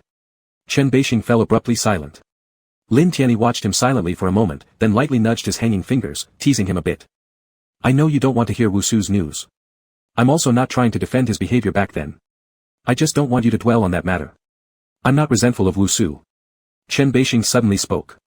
Lin Tianyi blinked. I understand him. After speaking, Chen Beixing paused for a while, no longer wanting to talk about these matters. He reversed his grip on Lin Tianyi's hand, lowering his eyes and murmuring, after the new year, I'll go to California to present a report. Over so many years, Lin Tianyi understood Chen Beixing's personality well. Since he didn't want to bring it up, Lin Tianyi dropped it too and followed along with a change of topic. With little Lu. Chen Beixing, yeah, Professor Zheng has reviewed our paper and gave it high praise. Lin Tianyi chuckled, you found your successor, Chen Beixing. When will you retire? Professor Zheng has reserved your spot at the Senior Activity Center. Chen Beixing raised an eyebrow, does it look like I'm ready to retire? Lin Tianyi moved closer and kissed the corner of his lips, whispering ambiguously, does it look like it? I don't know. Then why don't you try again? Lin Tianyi laughed. Chen Beixing leaned on Lin Tianyi's waist, and lowered his head to kiss him. Qi Yang was startled and quickly turned to retreat. But he retreated too hastily without looking clearly, resulting in a pang sound as he bumped straight into someone's arms. His heart almost leaped out of his chest. The next second, he heard a series of low, shoo sounds by his ear. Qi Yang looked up. It was Lu Jingqi. He glanced back and then quickly ducked toward Lu Jingqi, lower, don't let them notice. Lu Jingqi lifted an eyelid slightly. The moment his gaze swept past, the person in his arms grabbed his collar and pulled hard, inappropriate for minors. Don't look. This forceful tug pulled Lu Jingqi lower. Were you here just now? The person in his arms asked quietly. The distance between them had suddenly become very close. Lu Jingqi lowered his eyes, his gaze gently brushing over Qi Yang's lashes and nasal ridge. He said, "No, I was with Master Chen." Ah, Qi Yang cautiously glanced back several times. For some unknown reason, in such a cold day, the face of the person in his arms turned bright red, as if about to break out into sweat. "Go from the right, bend lower, lean forward," Qi Yang whispered in a voice only they could hear. He raised his foot extremely slowly, trying to escape this place silently. But before he managed to escape, there was a snapping sound as he stepped on a branch. Qi Yang gasped sharply, hurriedly grabbing onto Lu Jingqi who hadn't moved yet. Don't move, stay quiet." Panicking, Qi Yang dragged Lu Jingqi to a blind spot and kept shushing loudly. Lu Jingqi cooperated well, all right. With their bodies pressed closely together, Qi Yang and Lu Jingqi waited until there was no other movement around, then looked up. After observing for a while, when the opportunity arose, they both ran off. Meanwhile, Chen Beixing and Lin Tianyi also looked up at the corner where Qi Yang and Lu Jingqi had just been standing. Lin Tianyi helplessly remarked, "We seem to have scared the younger ones." Chen Beixing paused his gaze for a while. "He's grown up." "Doesn't count," Lin Tianyi said. Chapter 31 Sheep. After Qi Yang pulled Lu Jingqi away, they didn't return to the tent but went straight to the viewing railing on top of the mountain. This was the place with the best view in Ningxian, and also the spot they had originally chosen to ring in the new year. The sudden quiet after the earlier glimpses of secret kissing scenes brought an awkward uneasiness. Especially since he had urgently dragged Lu Jingqi all this way, and his hands began tingling long after letting go. Qi Yang pretended to look up at the sky. Lu Jingqi asked indifferently, "What are you looking at?" Qi Yang responded aimlessly, "Stars, today's stars are beautiful." Lu Jingqi followed his gaze upward, nothing but an endless black sky. There wasn't a single star. Qi Yang realized himself as well, coughed dryly, and checked the time on his phone like a cover-up. 11:48. 12 more minutes left. Quiet as a human-shaped sculpture, Qi Yang covered his face with his hand, and silently shifted his foot toward another direction. If only they had been this quiet while hiding behind the tent, there wouldn't have been such an awkward escape.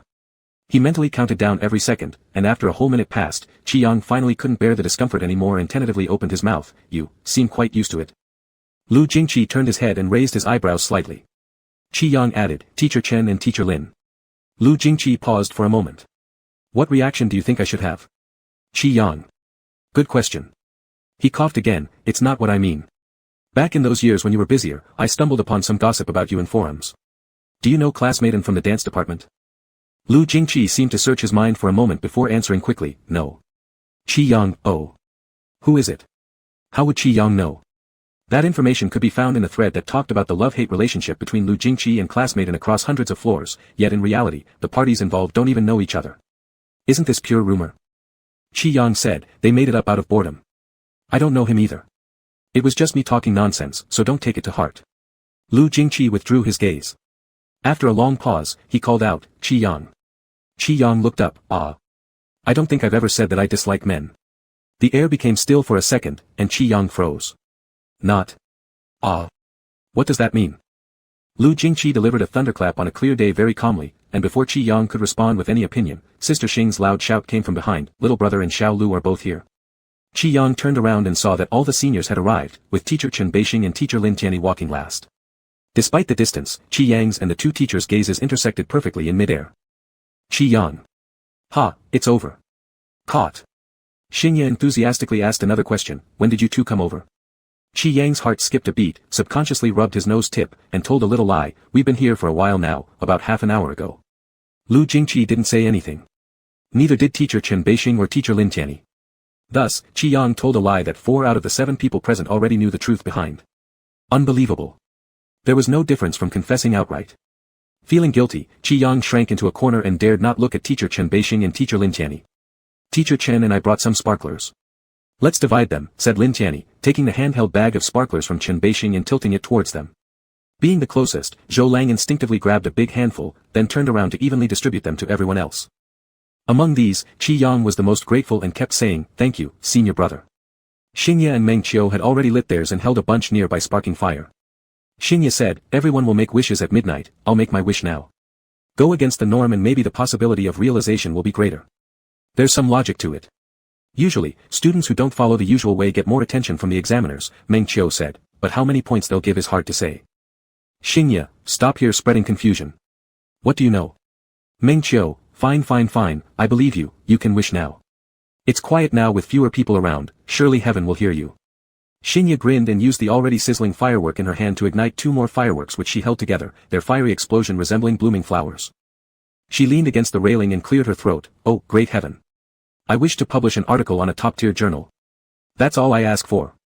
Meng Qiu chuckled after hearing this, and this isn't much. My request is even less. I hope our research project proceeds smoothly, and when we go back home by the end of the year, I won't be nagged to get married. Xingye nudged him with her arm. Enough talk, my family's marriage nagging group could form an entire company and I haven't said anything yet. Don't moan unnecessarily.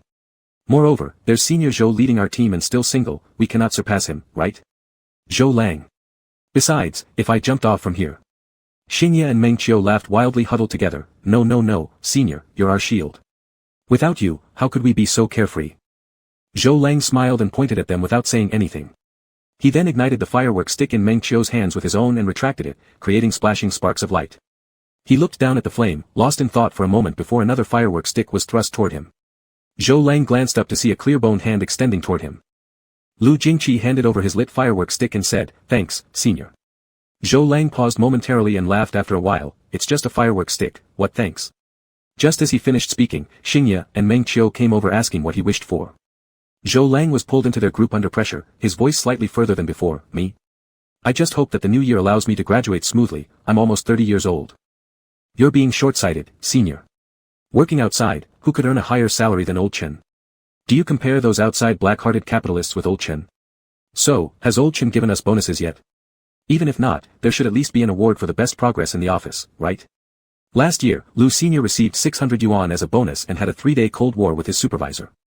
Then let me add one more New Year's wish. I hope Old Chen gives out more bonuses. Your wish isn't made to heaven but directly to Old Chen. A few people were teasing and laughing loudly, unrestrained. Qi Yan watched the seniors, involuntarily bringing up a smile too. Only his firework stick remained unlit, and he lifted it, shaking it a bit. As soon as he moved its direction. Dada! A burning firework stick was extended nearby. Qi Yan blinked, and soon a bright flame turned into 2. You. Qi Yan was dazed. What? Lu Jingqi, do you have any wishes? Qi Yan took the firework stick, gazing at the bright dots of starfire, thinking for a moment and said, in terms of mine. I hope the comic co-produced with Teacher Lin becomes a massive hit, and I hope to take the lead in more comics. And you, do you have any wishes, Lu Jingqi? Lu Jingqi slightly bent forward, gazing at the brilliant lights below. He said something. After he spoke, almost at the same time, the first firework of the new year rose into the dim night sky atop the mountain with a bang, and those wishes disappeared among it, never to be heard by another person. Qi Yang turned his head. Lu Jingqi also happened to turn around at the same moment. Qi Yang discerned that his lip movement read, Happy New Year. Ears caught other overlapping voices, Happy New Year. Happy New Year. May all your wishes come true in the new year. Fireworks burst in the air with a loud boom, like countless cold glowing stars scattered across the sky, nearly lighting up the entire mountaintop. Qi Yang also muttered a sentence. Happy New Year. As midnight approached, small snowflakes began to fall on the mountain. Everyone went back to their tents. Qi Yang was afraid of the cold, so he immediately curled up inside his sleeping bag upon returning and wrapped himself in a very thick blanket. When Lu Jingqi came in, he was stuffing the edges of the blanket tightly, leaving no tiny gaps at all. Noticing his gaze, Qi Yang looked up. It's really warm, you should try. After finishing, he quickly dove inside and lay down. Lu Jingqi slightly arched an eyebrow and squatted down beside Qi Yang. Can you still get up? Qi Yang, ? Lu Jingqi reached toward his neck, startling Qi Yang into retreating by shrinking his neck backward. However, he suddenly realized that he was tightly wrapped in a sleeping bag and blanket. He had been able to move freely when he first lay down, but now Lu Jingqi looked down at him with a smug smile and pulled the blanket even tighter around him. Sure you want to sleep like this? Qi Yang's ears turned red as embarrassment took over. None of your business. Lu Jingqi paused for a moment. I generally don't meddle in other people's affairs.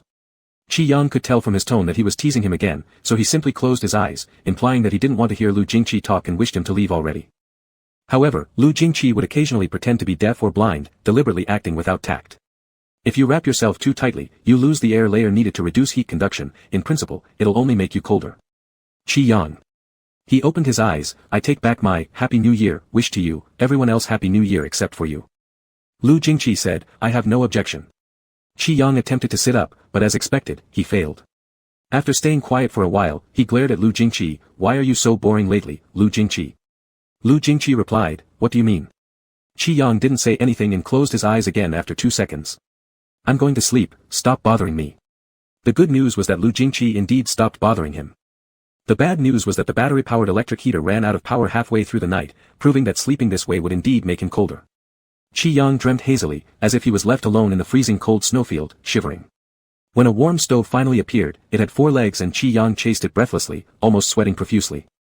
The small snowfall outside the tent that began at dawn had already stopped before it could cover the ground. As dawn broke, Lu Jingqi woke up due to some rustling sound nearby. He wasn't sure when the electric heater had turned off, probably because the battery was drained. In the dark, Lu Jingqi saw the figure curled up before him like a hugging little animal. With the back of his hand, he lightly stroked Qi Yang's face. It felt very cool. In fact, the words he spoke last night were just to tease Qi Yang. Under normal conditions with the electric heater on, whether one was tightly wrapped or not made no significant difference. However, the battery did happen to die just before sunrise. The figure in front of him was still moving, perhaps sensing the source of warmth. Lu Jingqi removed his coat and covered the person, then skillfully adjusted the sleeping bag and gently pulled it toward himself, drawing the person into his embrace. The warmth flowed continuously between their bodies, allowing the person in his arms to finally stabilize and rest comfortably. When Qi Yang woke up, it was just beginning to brighten outside. Sleepily yawning, he adjusted himself into a comfortable position within the arms of the person next to him. Wait. A person? Qi Yang's eyes snapped open to see Lu Jingqi's sharp jawline right in front of him. His body moved mechanically, but the sensations were all too real and clear. He was currently clutching Lu Jingqi tightly, with one leg draped over him. Moreover, he also discovered that he was wearing Lu Jingqi's coat. How ironic. Just a few days ago, when Lu Jingqi carried him back to the dormitory, he idly complimented how nice Lu Jingqi's clothes looked. Now they were on him instead. Feeling dizzy, Qi Yang decided immediately to escape while Lu Jingqi was still asleep, avoiding further awkwardness later on. He mentally mapped out a plan: first retrieve his arms and legs, then pull away Lu Jingqi's arm wrapped around him from behind, and finally get up, dragging his sleeping bag back to the corner. But before he could fully act on this brilliant plan, Lu Jingqi opened his eyes as soon as Qi Yang started to move. Their faces came into extremely close proximity, their moist and heated breaths intertwining. Qi Yang froze mid-action, his hand still resting on Lu Jingqi's waist. Qi Yang. Seriously, buddy, you woke up a bit too quickly. Lu Jingqi's eyes and eyebrows were dazed and heavy, his eyelashes drooping low. You're awake. It was unclear whether it was a statement or a question. His voice was too low, nasal and hoarse, so Qi Yang couldn't tell, but he very quickly removed his arms and legs from over Lu Jingqi. Then he said, yeah. Lu Jingqi stared at him without saying a word, and the tent fell into an unsettling silence. Feeling awkward, Qi Yang faked a cough and tried to make small talk. Good morning, Lu Jingqi. This situation can't be blamed on him. He is a good citizen, a great one. Only good citizens would say, good morning. Lu Jingqi hummed in response, his voice indifferent and holding a grudge, good morning to everyone except me. Qi Yang. What? Why bring up old accounts again? However, in the end, Qi Yang gave in and muttered, I was just joking last night, don't take it seriously. I know. You know. If you know, why say it? Qi Yang reached out and nudged his arm, let go of me, I want to get up. I've slept enough, I'll go find my seniors. Before he could finish speaking, Lu Jingqi tightened his arm around him, catching Qi Yang off guard. He almost ended up kissing Lu Jingqi, but at the last moment, he slapped his hand against Lu Jingqi's chin, narrowly avoiding it. Qi Yang looked at him in shock, what are you doing? Lu Jingqi, take a guess. Though Qi Yang wasn't exactly clueless when it came to reading people's expressions, after looking at Lu Jingqi's expression, he concluded within 2 seconds. Lu Jingqi was deliberately doing this. Qi Yang was shocked. While Qi Yang was racking his brains for answers, the words Lu Jingqi had said last night suddenly echoed loudly in his mind. I don't recall ever saying I dislike men. Qi Yang's expression turned from being shocked to even more shocked. Lu Jingqi lightly asked him, guessed yet? Qi Yang hastily replied, no. Whether Lu Jingqi truly believed him or decided to show mercy and not torment him further, he simply hummed and let go of him. Qi Yang instantly scrambled out of the sleeping bag. Possibly due to being unclear-headed in the early morning, after sitting up, Qi Yang's thought process veered off into an unusual direction, where he asked, so the person you were talking about online earlier is a guy? Lu Jingqi raised an eyebrow. Qi Yang said, you should have told me earlier. I thought you didn't like guys. It's all their fault for spreading rumors on forums. Fortunately, I didn't believe them. To our mutual joy, may you and your boyfriend live happily ever after, soon meet in real life, and have many children. After saying that, Qi Yang hastily unzipped the tent and ran out, stopping only 3 meters away before suddenly remembering that he was still wearing Lu Jingqi's coat. Qi Yang. Shouldn't he just kill him? Being timid, when Qi Yang returned, he dared not sit in the front seat. He handed the coat to Zhou Lang and spent the entire trip sitting quietly in the back seat scrolling through his phone, occasionally chatting idly with Xing Yamei and Xiao. He finally endured until they returned to school. The year-end celebration brought too much revelation. Who knew Lu Jingqi liked men? His gaydar was as good as a dud firecracker, sounding only when the mood struck. Almost got himself into trouble there. Not long after New Year's Day, Jiangcheng University welcomed the final exams of the previous semester. Qi Yang's major did not have professional course exams, they all required submission of end-of-course projects. Qin Jai carried her laptop to his house, and together they pulled several all-nighters to submit the demanding big deadlines just in time. After submitting the end-of-course project, in principle, they had to wait for the school's notification before leaving, but Qin Jai treated the phrase, in principle, as useless talk and packed her luggage early, moving into the guest room at Qi Yang's house, starting her holiday life of staying up all night. Qi Yang drew sketches on the sofa, using his feet to prod Qin Jai and curse, "Can't you go sleep in the bedroom? What are you guarding the door for, Qin Jai? Don't bark, buddy. You should be happy that I'm guarding your door for free." Qi Yang kicked him. Qin Jai turned his head, "Why did you kick me?" Qi Yang mimicked him, "Buddy, I'm kicking you for free, be happy about it." Qin Jai. He was quiet for a while, retracted his feet crossed on the table, and leaned over. "Yang, did you really go celebrate the new year with Brother Lu on the mountain?" Qi Yang, full of black lines, "What exactly are you curious about, Qin Jai? Why don't you call Lu Jingqi yourself?" "That's not possible. My dad is busy with important matters in California right now." Qi Yang. "When did you start having the surname Lu?" Qin Jai. "On the second day, while rushing to finish a modeling assignment, Brother Lu helped me write a rendering program. You have no idea how awesome it was, he's my new dad now." Qi Yang. Qin Jai. "If only I'd known earlier that my dad was an expert in everything, I wouldn't have wasted money buying those damn online courses for over 2,000 yuan. Qi Yang, listening to Qin Jai's sudden shift of loyalty toward Lu Jingqi, snorted and mocked coldly, "Since your dad is so powerful, why don't you just ask him about these little problems?" Qin Jai. "That's different." Qi Yang threw his phone at him. "Go call him then. Leave me alone, or I'll deal with you myself." Fine, I won't bother you about this," Qin Jai said, still grinning like a troublemaker. "But can you at least tell me something about the mysterious dude you're chatting with online? Otherwise, how will I explain to Mom when I go home?" Hugging his laptop, Qi Yang walked straight toward his room. Qin Jai shouted loudly, "Where are you going?" Qi Yang, "To meet up with my mystery man." As soon as Qin Jai heard this, he quickly jumped off the sofa and followed behind, but ended up being rudely shut out by Qi Yang locking the door right in his face. Inside the room, Qi Yang tossed and turned on the bed for a while before unlocking his phone and checking his chat window with latest. The messages were still lingering from New Year's Eve when he had begged someone to go live streaming. "What a busy bee." Qi Yang deliberately sent a message. "Sheep_slept, handsome guy. Sheep_slept, show me your abs." No response. Sheep_slept, how about your pecs? Still no response. Sheep_slept, how about shark muscles? Sheep_slept, what about glutes? Sheep_slept, quadriceps. While Qi Yang kept typing furiously, his phone suddenly buzzed. Latest, want to see what kind of muscles? Qi Yang froze. Was he done being busy? Sheep_slept, all kinds of muscles. Sheep_slept, mainly, I want to see you. Sheep_slept, are you done being busy, handsome? After dealing with everyone else, come deal with me for a bit. I'm super easy to satisfy, just one glance will do. Latest, not quite done yet. Latest, later tonight. Sheep_slept, kiss_kiss_kiss_kiss_kiss_JPG. Latest, later tonight. True to form, latest vanished without a trace after exchanging these few lines. Sheep_slept, handsome guy, you're too busy, are you attending a United Nations conference or something? At that moment, in California. Inside the pointed spire Gothic-style academic hall of University of California, countless flashlights focused on the world-renowned astrophysicists seated inside.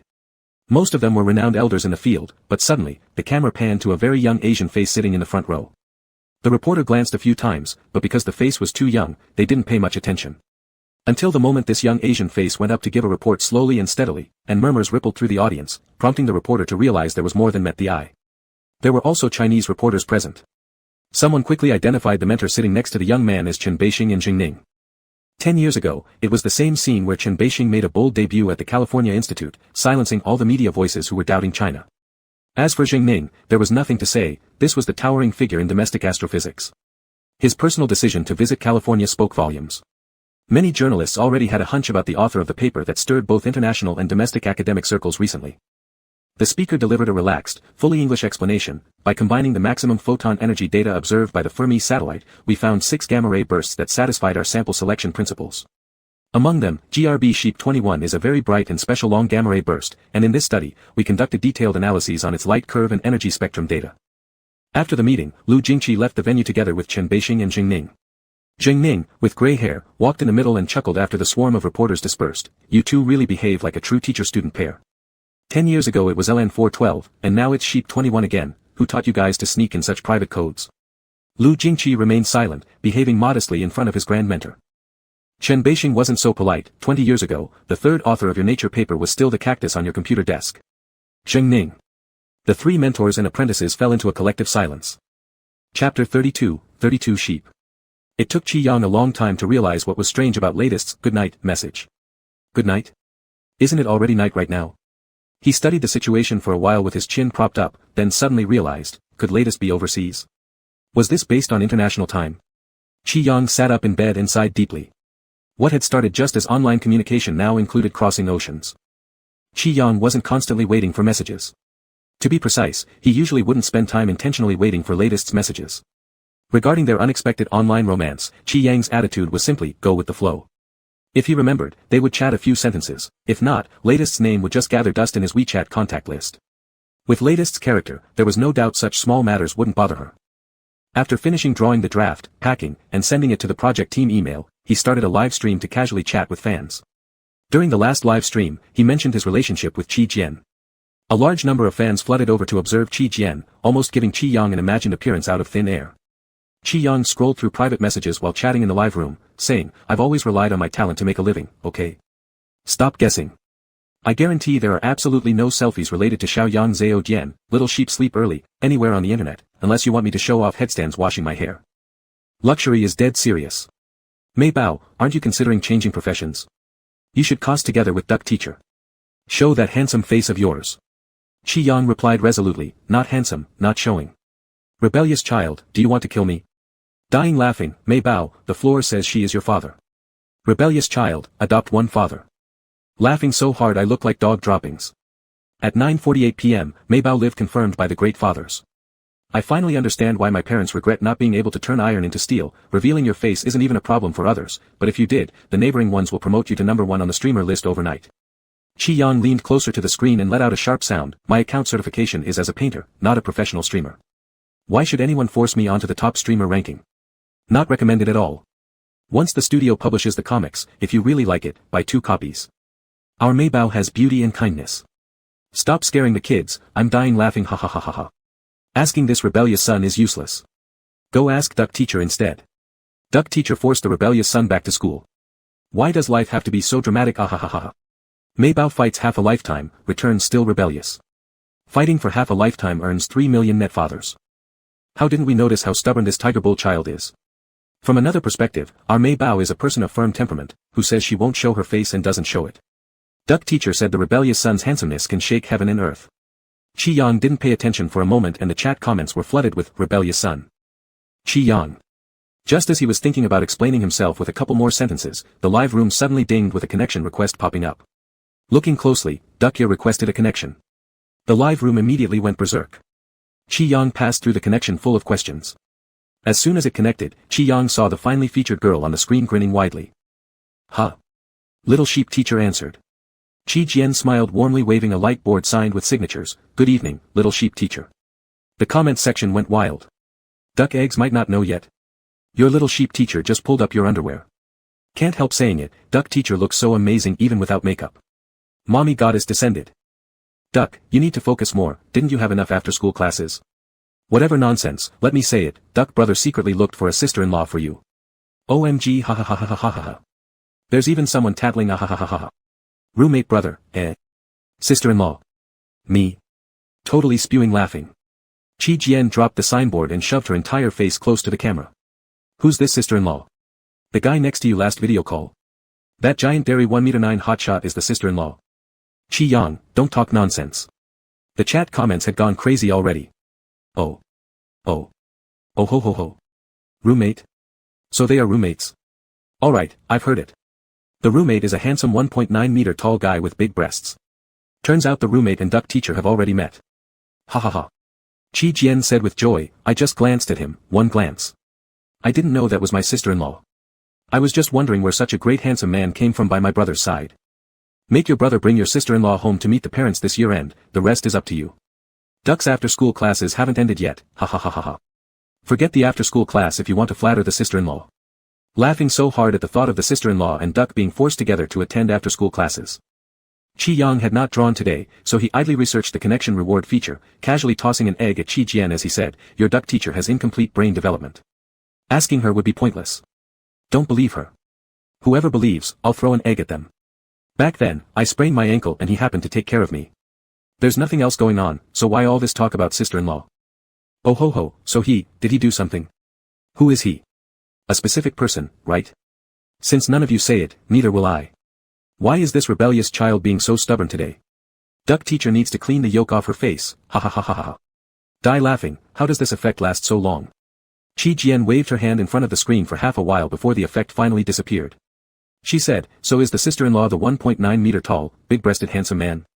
Big brother, are you really bringing your sister-in-law back this year-end? Let me tell you, Mom and she. Slap. Qi Yang decisively disconnected the line. The child is talking nonsense because she doesn't have enough homework. Wasn't it you, little buddy? Die laughing, your neighbor duck teacher is cursing now. Duck teacher said his brother's head was once squeezed by a door when he was young. Laughing so hard I'm throwing up, are you guys scripting this or what? At least let duck teacher finish her sentence. What did our mom and the sister-in-law say? Even our mom knows the existence of the roommate. That significance doesn't need much explanation. Rebellious child, forget it, you should stop drawing and start focusing more on your personal life. Qi Yang looked at the chat comments but quickly reinserted the board soon after, still gotta draw. No way around it. Sheep teacher makes a living by talent, without drawing, we'd starve. You dead girl think too much. It's not a crime to be good looking.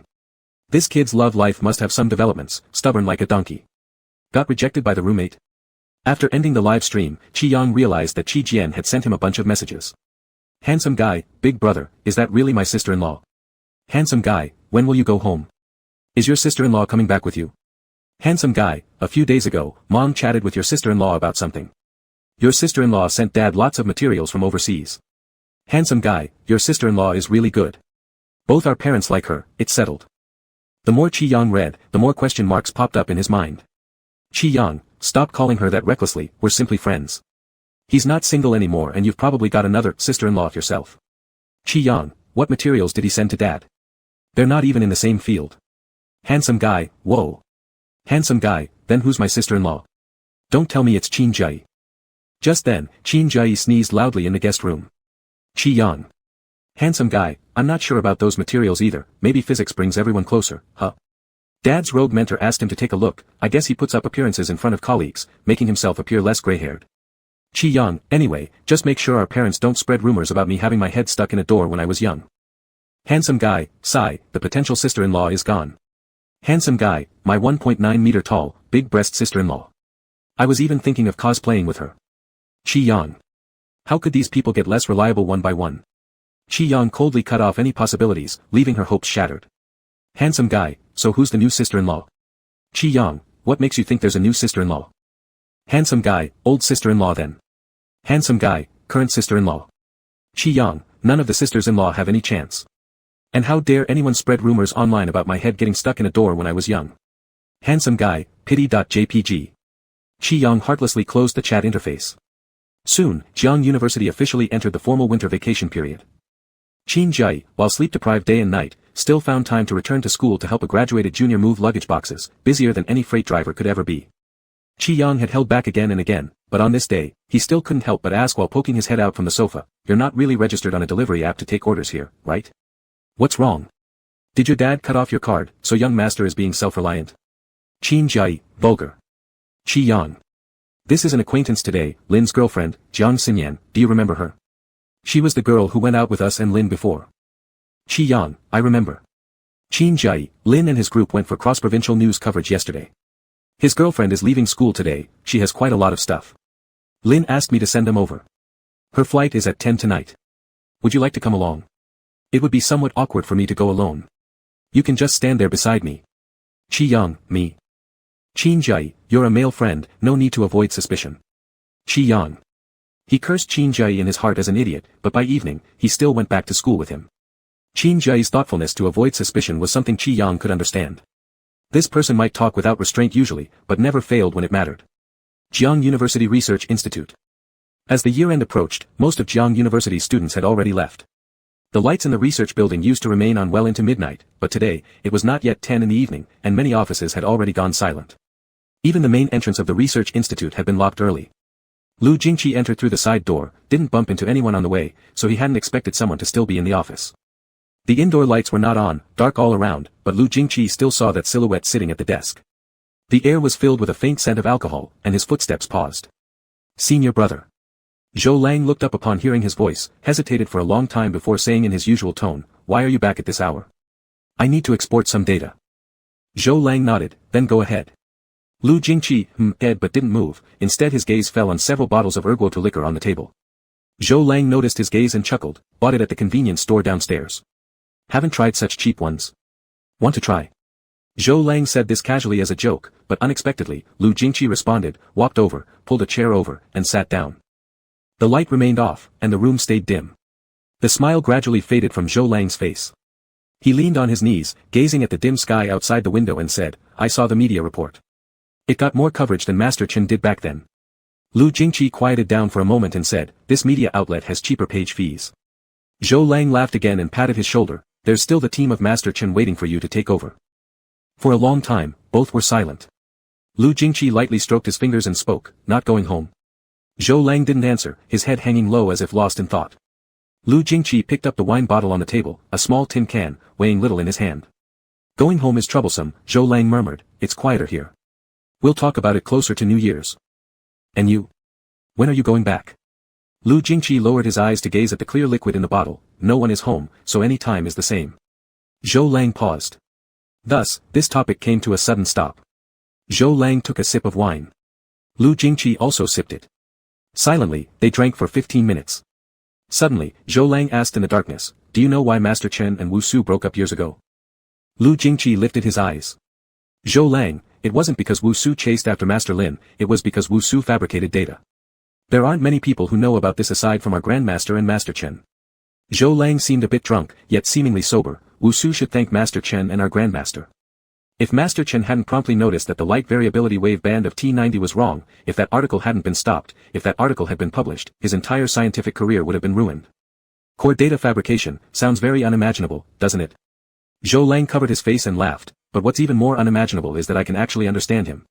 A student from a remote mountain area, having a conflict with a leading academic figure due to novel theories, feeling depressed for so many years, finally getting a chance when a genius like Master Chen is willing to give him a hand, he wanted too much to prove himself in front of Master Chen and our Grandmaster.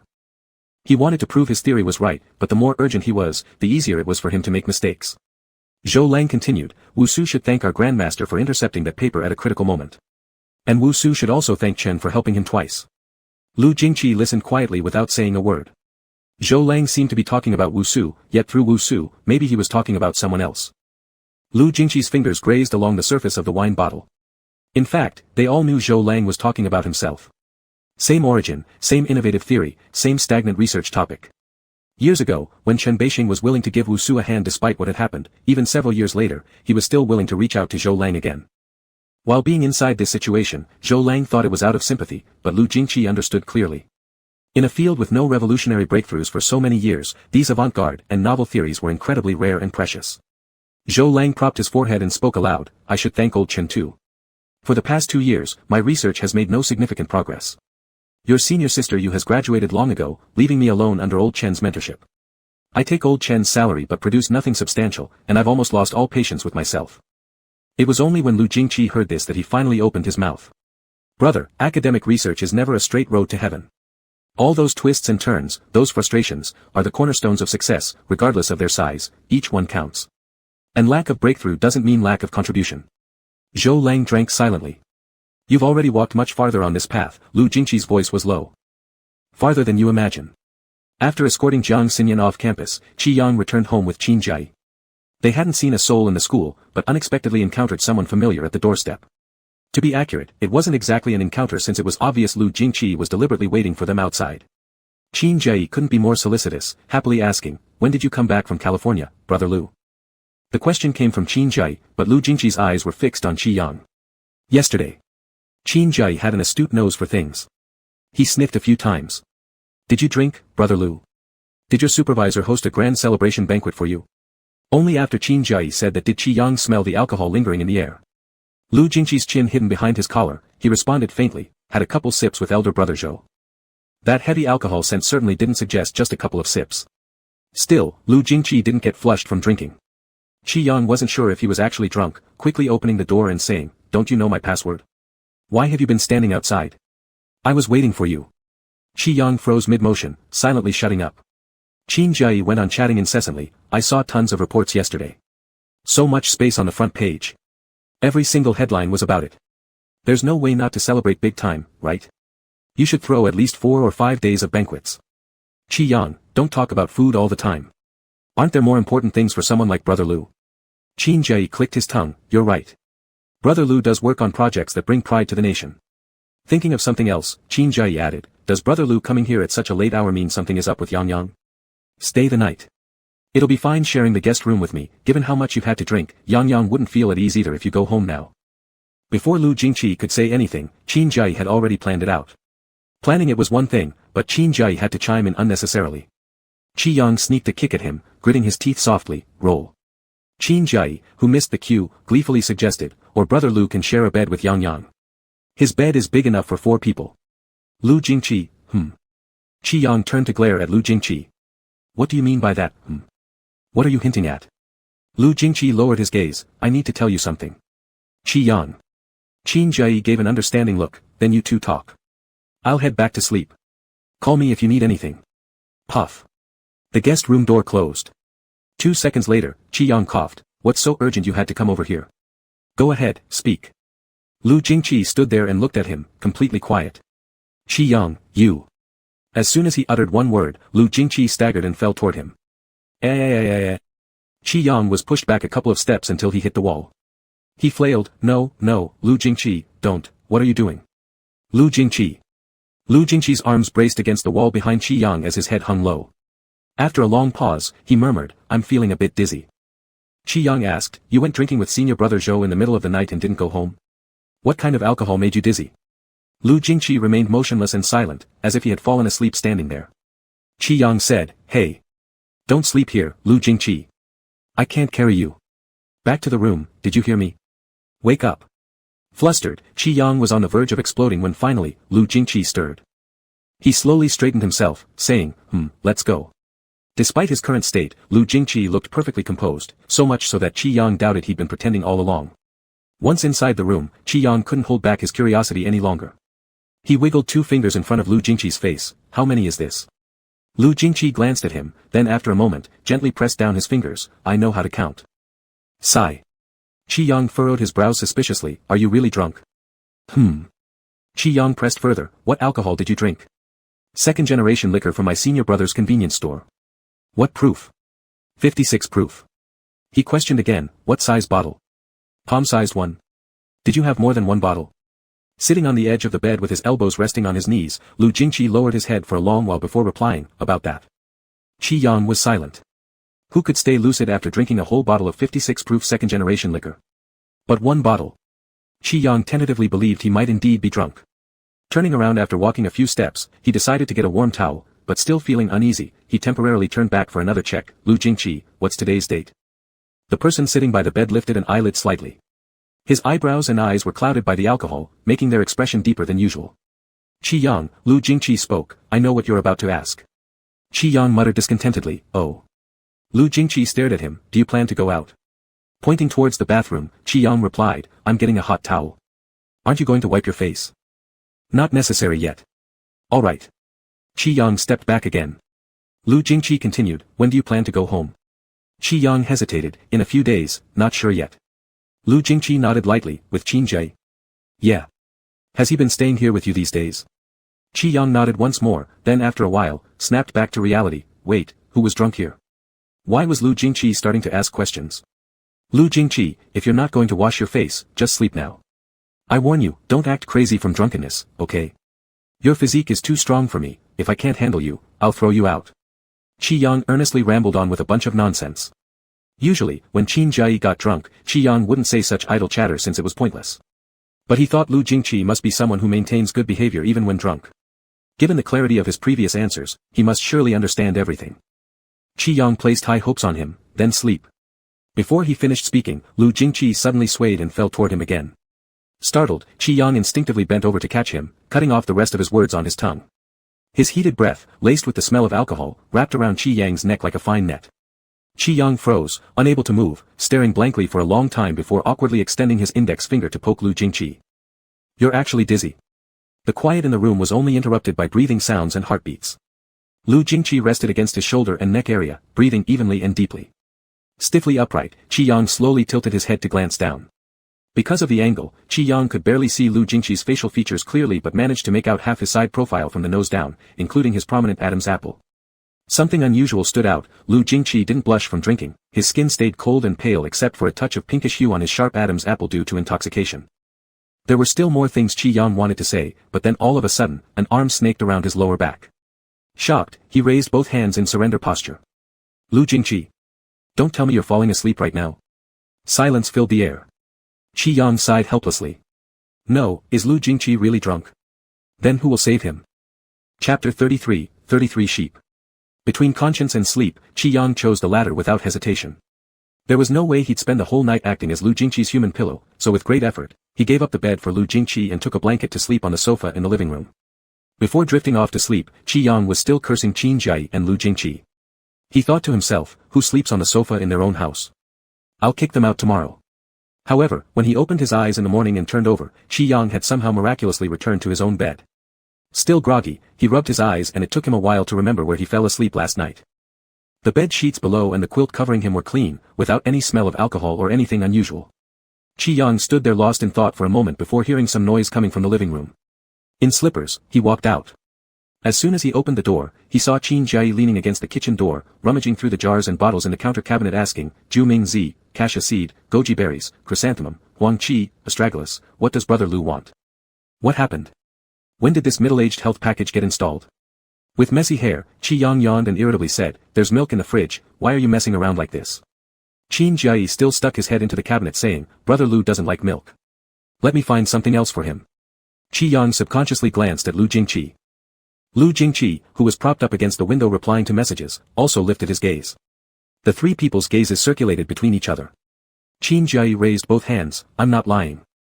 Lu Jingqi blandly added a word, not drinking." Qi Yang muttered something about being picky, then said, "If Brother Lu won't drink milk, no one will wake up early drinking cassia seeds and goji berries either. If you want to drink, you drink." Saying this, he picked up a jar of astragalus and stuffed it into Qin Jiayi's arms. "You should supplement more. Look how weak you've become." Hearing this, Qin Jiayi suddenly became excited, abandoning the pile of jars and bottles and turning around. "Weak? Where am I weak? I'm a real man, okay?" While walking out from the fridge with a carton of milk in hand, Qi Yang commented, "Real men who can't do push-ups and collapse after 10. Give it a rest. Don't block my way." "I collapsed after doing only 10, Qin Jiayi seemed rather indignant. "There's a reason.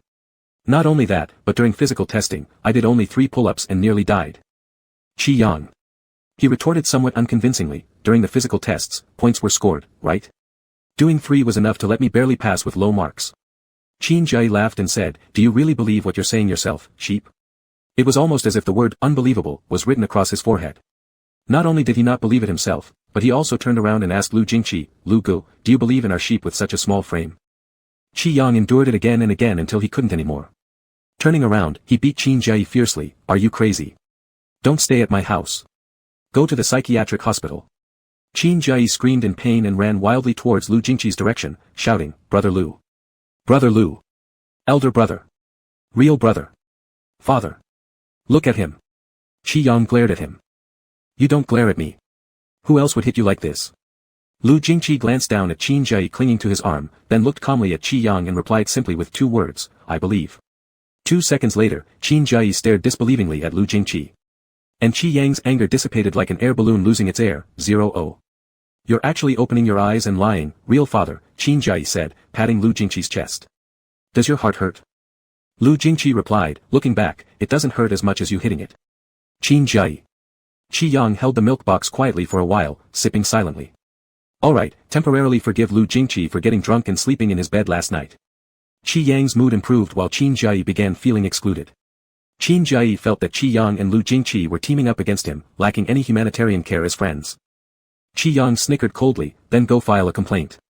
Qin Jiayi, were you badmouthing me behind my back last night because you were sharing a bed? Did you conspire together? Qi Yang sighed helplessly. First, we didn't share a bed, I slept on the couch. Second, since the first condition isn't true, the second one isn't either. Qin Jiayi, who are you fooling? This morning when I got up, there was only Brother Lu in the living room, alright? You didn't get out of bed until 8:30. Qi Yang opened his mouth to say something, but after being at a loss for words for half a day, he ultimately couldn't come up with anything meaningful. He finally waited until Qin Jiayi returned to his room, and Qi Yang coughed lowly, pretending to casually mention, I remember I slept on the sofa last night. Lu Jingqi, yes. Qi Yang, then I carried you back. Qi Yang violently coughed this time for real. He raised his head in surprise and said, you carried me, when, no, where did you sleep last night? Lu Jingqi paused for a moment and asked him very intriguingly, I was drunk, what do you think? Qi Yang's eyes bulged wide. He thought. What could he possibly think? Of course, he thought Lu Jingqi was messing with him again. Qi Yang also wasn't polite, you were drunk yet managed to move me from the sofa to the bed. It's more plausible if I had sleepwalked back than that happened. Sleeping on the couch is quite comfortable, right? Alright. Lu Jingqi, but it's not as comfortable as the bed. Qi Yang intentionally picked a fight, my bed, need I say more? Lu Jingqi followed along, your bed is comfortable. Qi Yang became speechless again. After teasing him once, Lu Jingqi slowly lowered his head to continue replying to text messages on his phone. Qi Yang stayed beside him for a while, strangely feeling like Lu Jingqi had tricked him twice. He held in his frustration and deliberately said harshly, what's with all these messages you're replying to? So busy hanging around my house. Is there gold in my home? After finishing the last message, Lu Jingqi lifted his hand and showed him the screen. Qi Yang focused his gaze. Aunt Zhou, aren't you guys too busy these few days? Have you returned from abroad? Are you with Bao? Lu Jingqi, yes, I've returned. We're together. Aunt Zhou, whenever Bao is home, his living habits are always bad, he doesn't sleep at night and doesn't wake up during the day. Having you around makes Auntie feel more reassured. Aunt Zhou, do you have any plans for winter break? If not, why don't you follow Bao to our place to play for a few days? Uncle Qi also wants to see you, he has mentioned it many times to me. Lu Jingqi, no specific plans. It would be an honor. Qi Yang. Isn't it you who agreed to Lu Jingqi without even consulting me? Qi Yang's fingers trembled as he pointed at him. How dare you? That's impolite. Lu Jingqi, Aunt invited me. Qi Yang, even so. There's also Uncle. Lu Jingqi lightly swiped his finger and changed the interface. Uncle Qi, Xiao Lu, are you done with things abroad? If finished, come over to play for a few days. Qi Yang almost choked on his own words. Lu Jingqi, oh, and there's, younger sister. Second Bao, can you actually get a signed copy from Wasa teacher? Second Bao, starting today, you're my elder brother. Second Bao, elder brother, you're truly remarkable. Please come back with my actual brother. Our entire family will welcome you. Qi Yang. So, does that mean his opinion in the family doesn't matter? Feeling aggrieved, he shifted his gaze, you still shouldn't go to my house. As soon as these words came out, Qin Jiayi came out of the room and exactly heard the unfinished part about going to my house, immediately chiming in, Brother Lu is going to Yang Yang's house. Qi Yang, no. But Qin Jiayi already let bygones be bygones and leaned against Lu Jingqi's shoulder, laughing and said, sure thing, Brother Lu. Once we reach Zhou City, I'll set up 4-8 banquets to celebrate. Brothers guarantee to make it grand. No need for 4-8 banquets, Uncle Chen wants to keep it low-key. This is not enough low-key, alright, Brother Lu, you don't worry about it, just show up when it's time. Qi Yang fell into complete silence. He considered in his heart who he should scold, but the target group was too large. In the end, he could only choose one culprit.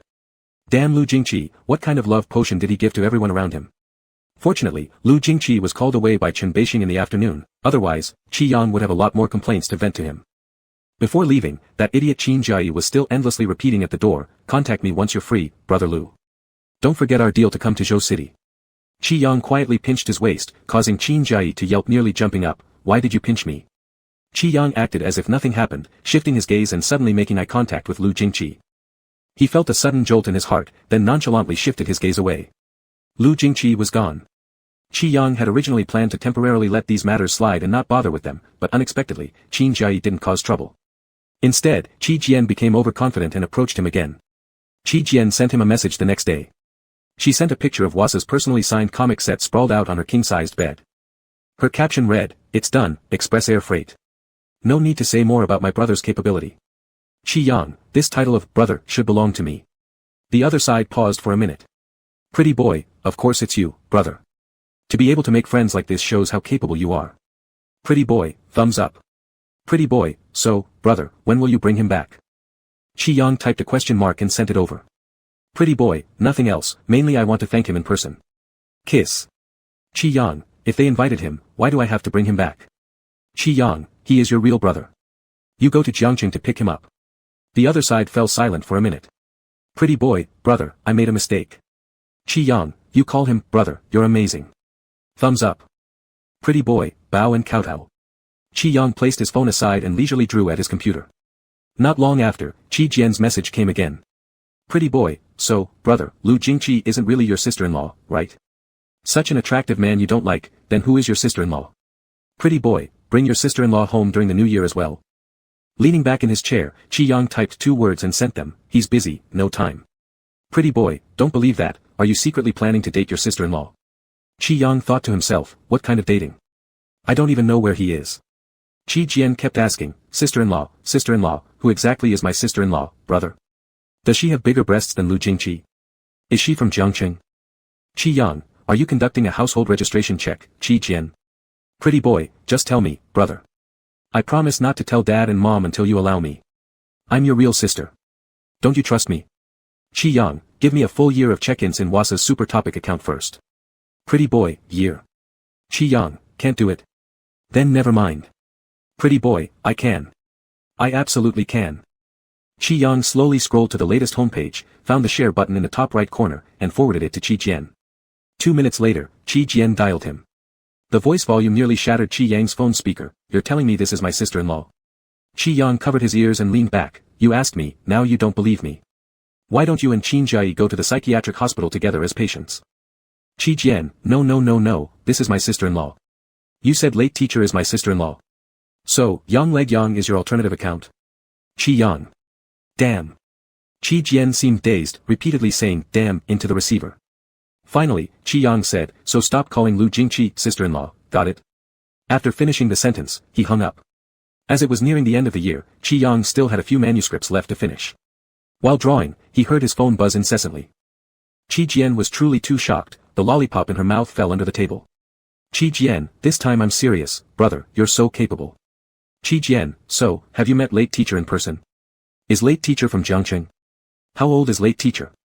Qi Jian, brother, can you really not bring late teacher to our home? Qi Jian, I really want to cosplay with late teacher. Do you know how many private messages I've sent to his backstage? His brother might have been busy, because it took quite a while for a response to come. Beautiful girl, let's talk about this after you check in for me. Qi Jian, yes sir. A week before the new year, a year ago, Qi Yang and Qin Jiayi finally went home. Although everyone around him enthusiastically invited Lu Jingqi to join them, he couldn't because of some temporary issues which delayed him by 2 days. Qi Yang didn't hesitate and directly packed up and left. He departed joyfully, but ended up surrounded at the dinner table on the night he arrived home. Zhou Chuehue, is little Lu really busy or did you not let him come? Qi Mingting, a couple of days ago, I asked him and he said he'd come. Qi Jian, brother, you really didn't bring someone back. Is he not coming? Qin Jiayi switched sides and betrayed him outright. I said today I'd wait for brother Lu to come back with me, but Yang insisted we shouldn't wait. Qi Yang. He lowered his head and ate a bite of beef, snorting as he said, it has nothing to do with me that he's busy at the last minute. Are you all so biased that you're siding with him against me? Call him yourself and ask. Is it my fault that I didn't bring him? Why must everything bad be blamed on me just because he's likable? Qin Jiayi jabbed in from the side, saying, actually, I heard you tell brother Lu not to come. Qi Yang nearly choked on the beef. After finally swallowing it, he immediately kicked Qin Jiayi in retaliation, what you heard is nonsense. How could you only hear this sentence? Qin Jiayi, of course, this was the loudest thing you said. What else did you say behind my back? Qi Yang didn't answer but asked back instead, looking for trouble, so were you being deliberate that day? Qin Jiayi silently pretended to be dead. Qi Yang also stopped paying attention to him, and when he turned back, he already heard Zhou Chuehue's phone make a beep sound.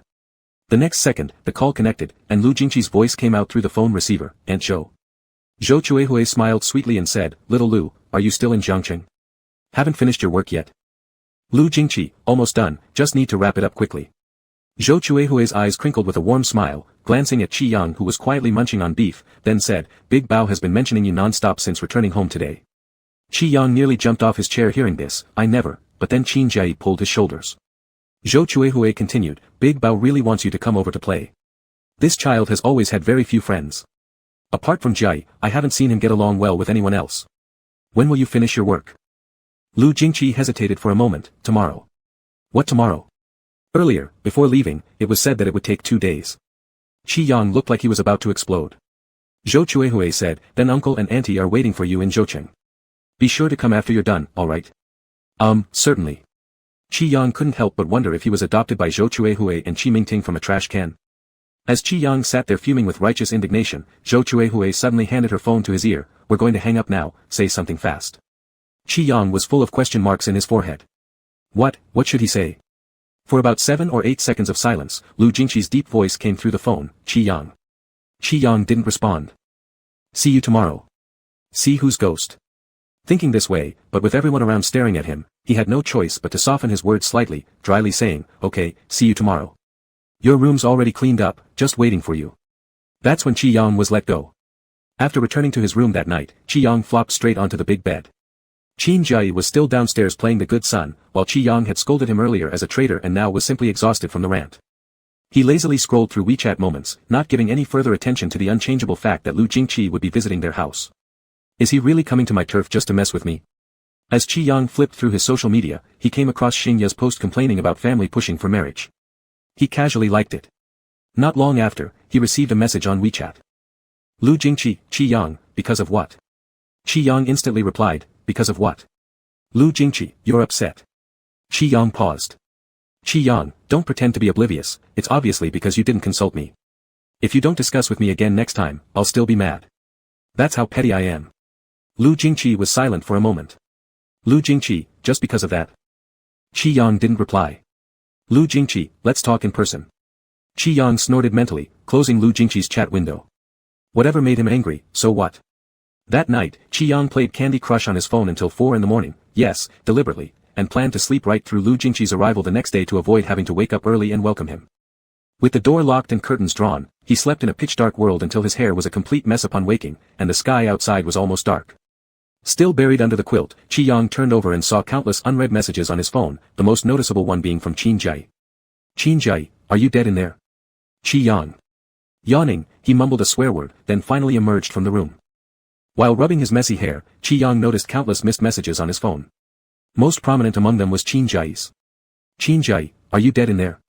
Qi Yang muttered something under his breath and eventually emerged from the room. Downstairs, Qin Jie was still diligently fulfilling his role as a model son, while Qi Yang had already cursed him out earlier for being a traitor, now drained from the tirade. Feeling lazy, he idly scrolled through his phone feed without giving much thought to Lu Jingqi's impending visit. There wasn't much use stressing over something set in stone anyway. When would he dare to toy with him right under his own roof? Casually flipping through WeChat moments, Qi Yang stumbled upon Xingya's complaint about her family pressuring her into marriage. On impulse, he gave it a thumbs up. Within minutes, a new WeChat message arrived. Lu Jingqi, Qi Yang, why are you mad? Qi Yang fired back instantly, why am I mad about what? Lu Jingqi, mad.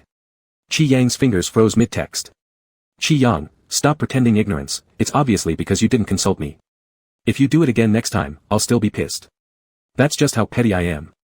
Lu Jingqi paused. Lu Jingqi, just because of that? Qi Yang fell silent.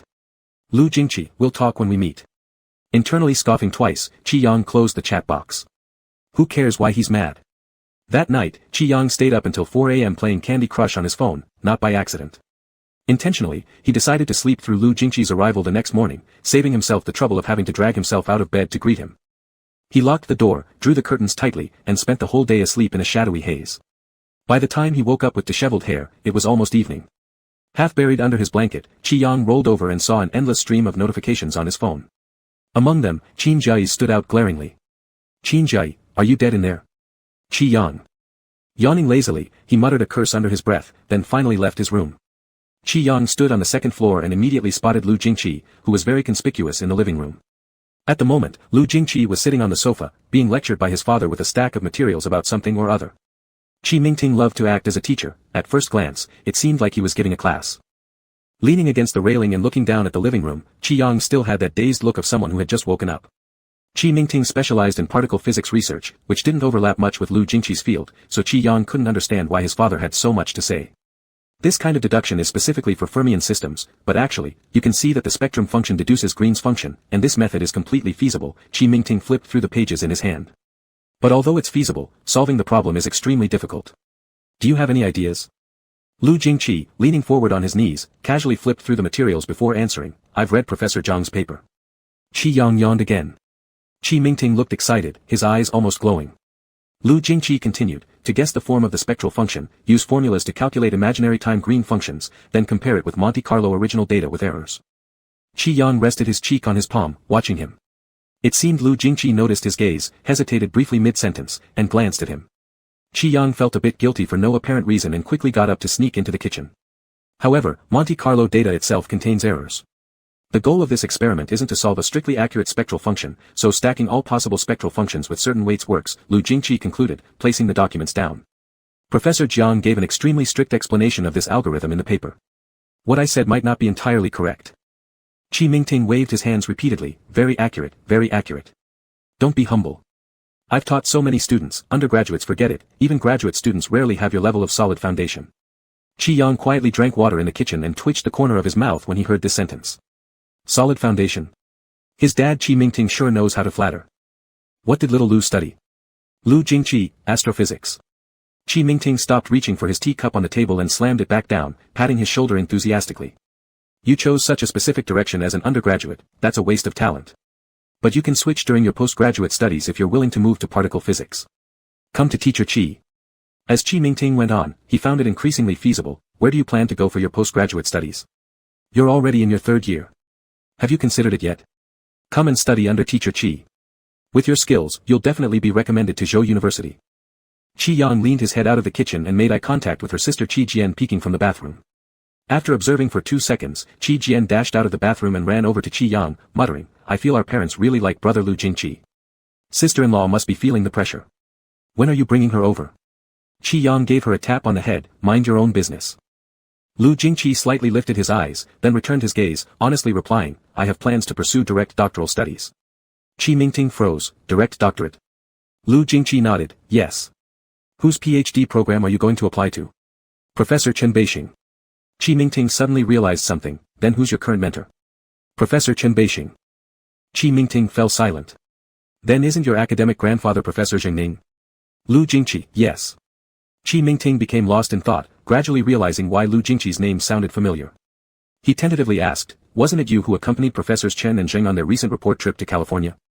Lu Jingqi remained silent. Qi Mingting pulled out his phone and checked everything, nearly developing hypertension right there upon seeing such a prominent headline. Let alone what kinds of existences Zheng Ning and Professor Chen Beixing represented in the world of physics, Lu Jingqi himself was barely over 20 and already delivering presentations at academic meetings in California. The significance of this achievement was beyond what Qi Mingting could imagine. Furthermore, Lu Jingqi would probably be able to supervise his own students in a few years rather than merely studying under him as a graduate student. Embarrassed, Qi Mingting coughed a few times, waving his hands as he stood up, let me brew some tea. Let me brew some tea. In a quiet corner, Qi Jian softly hissed, our Professor Qi Mingting seems incapable of holding his ground now. She tilted her head and said, brother, I take back what I said earlier. Judging from this situation, Teacher Late, a humorous translation of late, still has quite a lot of competitiveness. Chapter 34, 34 Sheep. After Professor Qi Mingting proudly suggested that Lu Jingqi should read his postgraduate studies, Ms. Zhou Chuhui also encountered a new problem. Her beauty device was broken. So Lu Jingqi was pulled by Zhou Chuhui to fix the beauty instrument. The machine was taller than Qi Yang. After reading the manual for 10 minutes, Lu Jingqi dismantled the beauty instrument into 7 or 8 large parts, neatly lined up on the ground. Zhou Chuhui kept complaining on the side, your Uncle Qi has been studying physics for decades, and in the end, he can't even fix a beauty instrument. Qi Mingting replied indignantly, particle physics and after-sales repair of beauty instruments are not in the same field. Zhou Chuhui, then why does young Lu know how to fix it? Are astrophysics and after-sales repair of beauty instruments in the same field? Qi Mingting. Qi Yang looked at Lu Jingqi. He wore a high-quality black turtleneck sweater, tall and well-built. His sleeves were rolled up past his elbows. Since he was holding a screwdriver, a slight effort revealed veins popping on the back of his hands and forearms. Impressive. The gem of astrophysics transformed into a home handyman. Qin Jiai doggedly handed over pliers and screws, and Qi Yang gave him a somewhat modest commendation, a diligent assistant repairman. Qi Yang then went upstairs. Qi Jian, who had been quietly squatting in the corner, squinted her eyes this time. She inconspicuously held up her phone, looking at the screen, then at Lu Jingqi. Looking at the screen again, then at Lu Jingqi. She gasped slightly. No way. Why did this figure seem familiar? Qi Jian looked at her phone screen again, revealing the latest D-Station interface.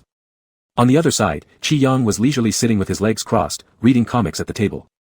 The house they were currently living in was their ancestral home in Zhou City, 2 stories high with a rather large yard. Qi Yang's room was on the 2nd floor, and several external rooms had connected balconies. Not paying attention to how long he had been watching, Qi Yang lounged in his chair, flipping through new comics when suddenly there was a clink sound from the balcony glass door. Qi Yang looked up and saw that Lu Jingqi was leaning against the doorframe at some unknown point in time, arms crossed as he looked at him. Qi Yang turned back to his comics. What? Let's talk. Qi Yang was straightforward. No. Not only no, but he also spun his chair around, refusing to even glance. Lu Jingqi wasn't bothered by his refusal and reached out to close the balcony door, walking in calmly without any discomfort about entering someone else's room uninvited. For what reasons? Qi Yang hastily put down his leg cross, adopting a very defensive posture. What are you asking so abruptly? He tried to push the chair away, but just after moving a short distance, Lu Jingqi grabbed the chair back and pulled it back. Dong! Qi Yang stuck tightly to the chair due to inertia.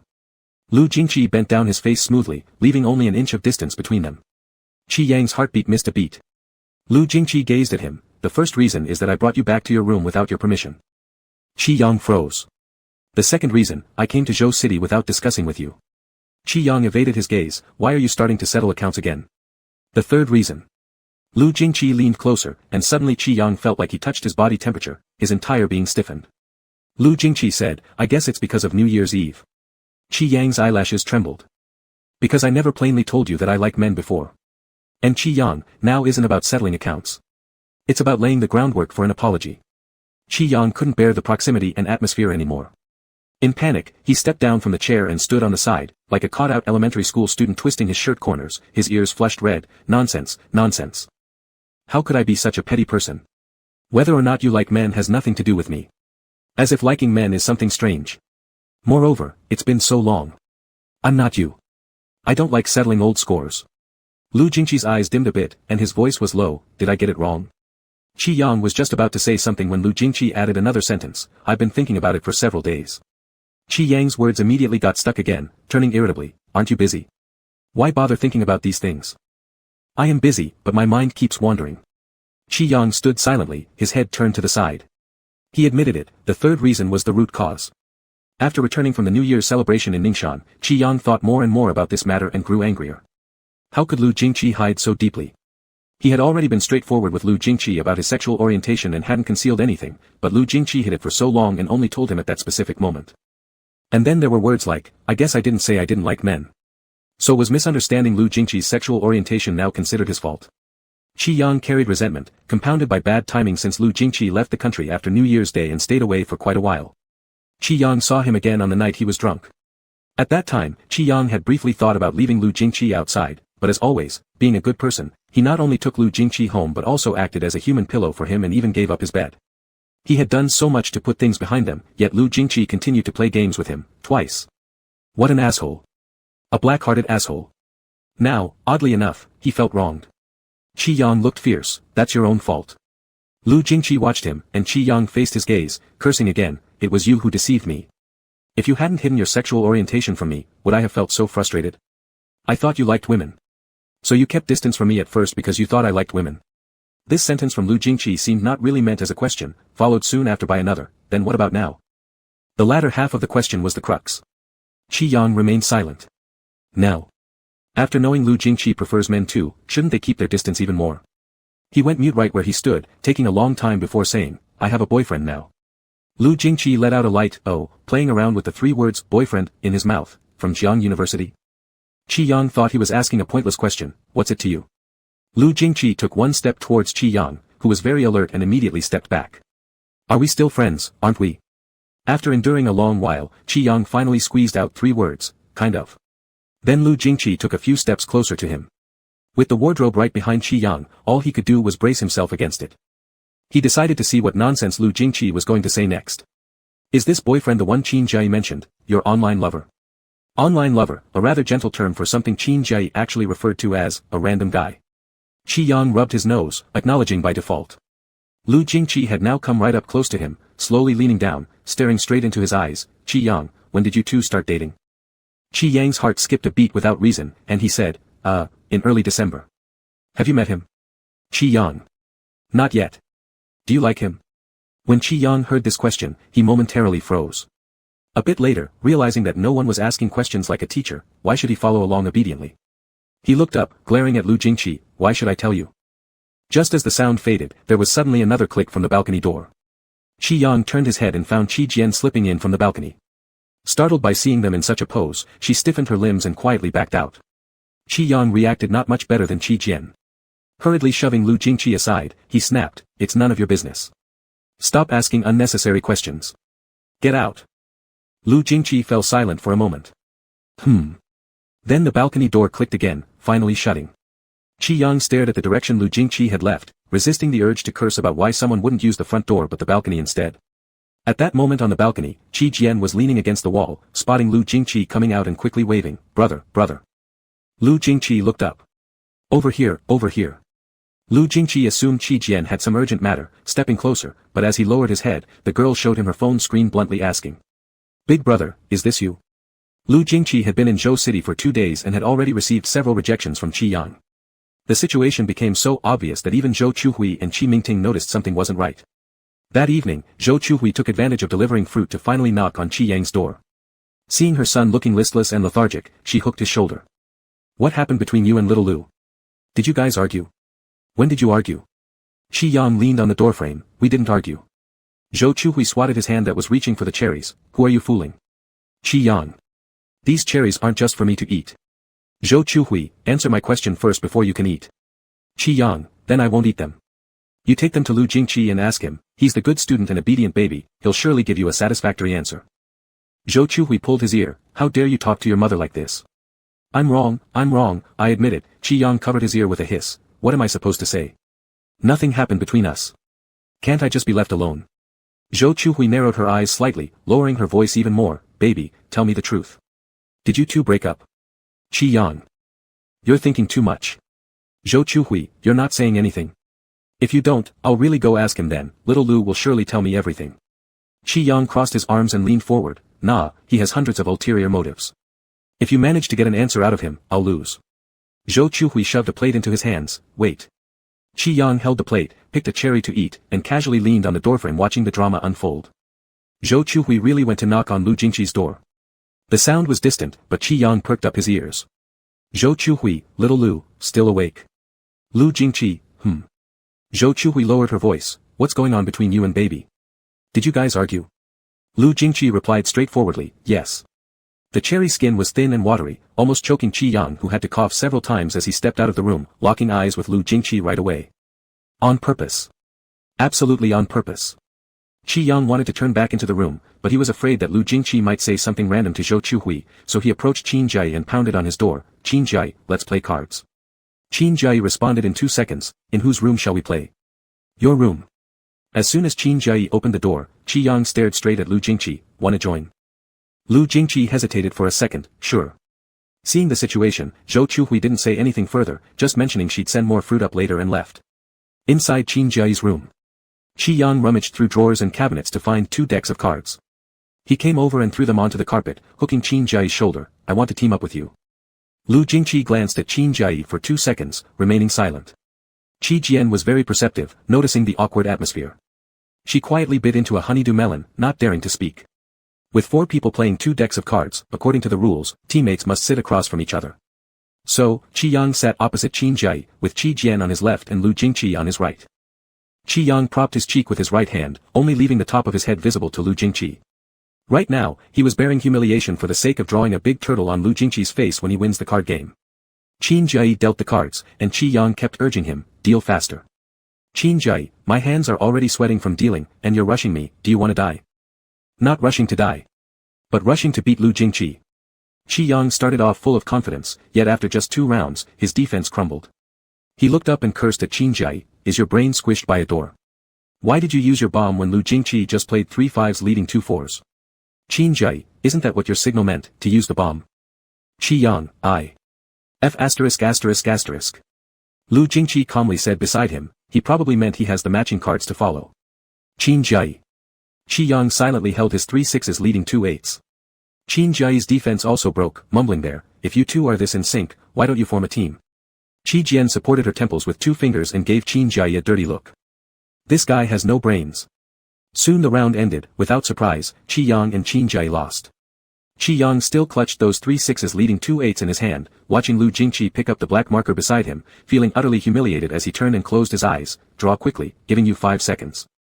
Meanwhile, Qi Jian shook her head with a sigh, taking the marker and drawing a huge turtle on Qin Jiayi's forehead, then showing him the mirror. How does it look? Symmetrical. Qin Jiayi really started admiring himself, symmetrical, so symmetrical. Qi Yang found it annoying and opened his eyes to pick a fight with Lu Jingqi. Why haven't you drawn yet? Do you need me to teach you how to draw a turtle? Lu Jingqi, no need. Qi Yang closed his eyes again. Lu Jingqi's gaze fell on the person in front of him, whose bright and handsome features gave off an audacious charm. He picked up the marker pen and lightly drew a few strokes on Qi Yang's cheek. Feeling something amiss, Qi Yang opened one eye to peek at him. What did you draw? After finishing, Lu Jingqi clicked the cap back onto the pen and handed the mirror over for him to see. Only then did Qi Yang realize that Lu Jingqi had drawn 3 whiskers on each side of his cheeks. Qi Yang. He threw the mirror into Lu Jingqi's arms. If you don't know how to draw a turtle, why didn't you say so earlier? Let me demonstrate and then you draw. Just wait until the next round, I'll beat you down completely. Qin Jiayi and Qi Jian couldn't help but glance repeatedly at Qi Yang's face, to which Qi Yang glared and raised his head. What are you looking at? Alright, we won't look. After saying this, Qi Yang once again felt the gaze from the side and turned away sulkily, muttering under his breath, handle yourself in the next round. The second round started soon after. Qi Yang meticulously laid out an intricate plan, chasing and intercepting Lu Jingqi. In the final stage of the game, holding only 2 cards left, he glanced at Lu Jingqi, trying to guess through Lu Jingqi's expression whether the remaining cards in his hands were big or small, singles or pairs. Unfortunately, Lu Jingqi had a poker face with very little discernible information. Qi Yang could only speculate by himself. By now, their cards were nearly all played, at most leaving 2 in each hand. He knew Qin Jiayi's hand was a 10, which gave her a good chance to win. Carefully, Qi Yang placed an 8 down. Seeing no reaction from Lu Jingqi, he was already celebrating inwardly where to draw the turtle on Lu Jingqi's face. However, just as he was rejoicing, 4 cards were slammed down right in front of him. 4 sixes. Qi Yang's eyes widened in shock. He looked at Lu Jingqi. Impossible. Where did you get 4 sixes from? Lu Jingqi feigned innocence. They were in my hand all along. Qi Yang turned to Qin Jiayi, who immediately surrendered by raising her hands. I have no idea, it's got nothing to do with me. Unwilling to accept this, Qi Yang pawed at Lu Jingqi's hands. What other cards do you have? None. Qi Yang couldn't believe it. Yet Lu Jingqi remained calm, letting Qi Yang rummage through his hands and around him. Finally, he asked, are you done checking? Qi Yang's expression was unyielding. Lu Jingqi picked up the marker. Qi Yang, this is your last time I'll let you draw. Lu Jingqi verbally agreed with a prompting Qi Yang to finally close his eyes. Lu Jingqi then drew a circle on his nose, making him look even more like a kitten. After finishing, Lu Jingqi paused for a moment before deliberately whispering in Qi Yang's ear, you still have 1K in your hand. You dismantled the bomb to block my cards, but if you hadn't broken it apart, you actually had 3 ways to win. Qi Yang immediately opened his eyes. Lu Jingqi lowered his voice further, wanna team up with me next round? Qi Yang threw the K in his hand, which he hadn't thrown away yet, straight at Lu Jingqi's face. In your dreams. The 2 people drawing turtles nearby suddenly startled upon hearing the commotion. Qi Jian, what happened? What happened? Qin Jiayi, how would I know? They've been excluding me for ages. Qi Jian patted his shoulder affectionately, you've got it tough too. A new card game began once again. Qi Yang declined Lu Jingqi's invitation to form a team and vowed that today he must draw a turtle on Lu Jingqi's face. However, because his teammate was Qin Jiayi, his grand scheme wasn't going smoothly. Or rather, it was a total disaster. Qi Yang lost 5 consecutive rounds, losing all sense of defense. Eventually, he wouldn't let Lu Jingqi draw on him anymore, swapping positions with Qin Jiayi and handing the marker pen over to Qi Jian. With turtles all over his face, Qin Jiayi expectantly asked Lu Jingqi, Big brother Lu, can I draw kittens too? Lu Jingqi, Then he drew a turtle on his face. In the final round, Qi Yang abandoned Qin Jiayi and changed his partner to Qi Jian. Qin Jiayi shouted from the sidelines, lack of vision. Even if you lose, could it be my fault? I scored full marks in math during elementary school, okay? Qi Jian was greatly shocked, you dare bring up scoring full marks during elementary school. Qi Yang, because he hasn't scored above 90 in math since junior high. Qi Jian emitted a sound with complex emotions, tisk. Qin Jiayi. He set a flag, if I lose to the 2 of you, count me out. I have brother Lu as my trump card. Qi Yang didn't bother responding to him. Qin Jiayi was full of confidence, but soon after the game started, Qin Jiayi realized his ace wasn't playing normally. Qi Yang played a 3. The ace countered with 4 kings. Qi Yang played 2 4s. The ace countered with 4 8s. After just a couple of rounds, all that was left in the ace's hand were 6, 7, 8, 10, no 9, 2 4s, 2 5s, and 2 JS. Qin Jiayi's hands were trembling. Hadn't it been played this way just now? Clearly not, because before the ace had won 5 straight games and lost only the last one. Qin Jiayi threw down his cards. Damn, why am I always the one being drawn turtles on? Qi Jian, are the turtles I drew on your face ugly? Qin Jiayi fell silent, still bearing 5 turtles on his face. He passed by again, saying, draw, draw, may everything go smoothly, hurry up and draw. By now, Qi Yang also had a marker pen in his hand, as Lu Jingqi leaned toward him, draw. Qi Yang didn't move. Clearly, Lu Jingqi had let him win the last game, and yet Qi Yang stubbornly refused to draw. Save it for next time. Lu Jingqi arched an eyebrow. Qi Yang spoke firmly, you think I'll draw just because you want me to? Dream on, I'm not drawing, it's over. Saying this, Qi Yang stood up and left via the balcony door from Qin Jiayi's room, intending to head back to his own room. However, upon walking over, he remembered how he had locked the balcony door in anger a few nights ago when Lu Jingqi insisted on talking to him. Qi Yang. He then returned nonchalantly from the balcony, crossed through the room, and walked out the door. As the room quieted down, Lu Jingqi also got up, let's play some other time. Back in his room, Qi Yang had just washed his face when there was a knock on the door. Thinking Zhou Chuhui might have come to deliver fruit, he opened it without much thought. However, it was Lu Jingqi, here to bother him. Qi Yang irritated, what now? Lu Jingqi, you didn't wash your face clean. Isn't it because you drew on it? Lu Jingqi, I didn't finish what I wanted to say that day. Can I come in? Qi Yang blocked the doorway, say it here. Being alone in a room with Lu Jingqi, who knew what mischief the bastard would come up with, he had too many tricks up his sleeve. Lu Jingqi paused quietly. Sorry, I shouldn't have told you that at that moment. Qi Yang hadn't expected Lu Jingqi to actually apologize to him. He couldn't help but cough slightly and took a step back. But Qi Yang, I've never intentionally hidden anything from you. Qi Yang gently rubbed his nose. In fact, Lu Jingqi was right, he indeed hadn't deliberately concealed anything. There had been plenty of coincidences and misunderstandings in between, and Qi Yang had never proactively asked about it either. Since he didn't say anything, for some unknown reason, the unnamed anger inside him seemed to fade away gradually. After pondering for a while, Qi Yang decided to give him an out. So, the 3 ways you could win in that game earlier, what were they? I want to know now. Lu Jingqi hesitated momentarily, that was a lie. You couldn't have won in that game. Qi Yang couldn't find the words to describe how he felt right now. After spacing out for a moment, he slammed the door shut with a loud noise. Son of a turtle. He should download an anti-fraud app before talking to Lu Jingqi. Outside the door, Lu Jingqi, ... There was half a sentence he didn't get to finish, except when teamed up with him. Meanwhile, Qi Jian didn't linger long in Qin Jiayi's room either. She came out moments after Lu Jingqi did, only to encounter a rather amusing scene. She hissed in a corner and then whispered lowly. Did you piss off my brother again, sister-in-law? Chapter 35 Sheep. Qi Jian knew that the latest account was Lu Jingqi's, but at first, she wasn't entirely certain. That night, on the balcony, when she blocked Lu Jingqi's path, her inquiry wasn't about the account. The screen of her phone showed a headline from an overseas media outlet reporting on the California Institute.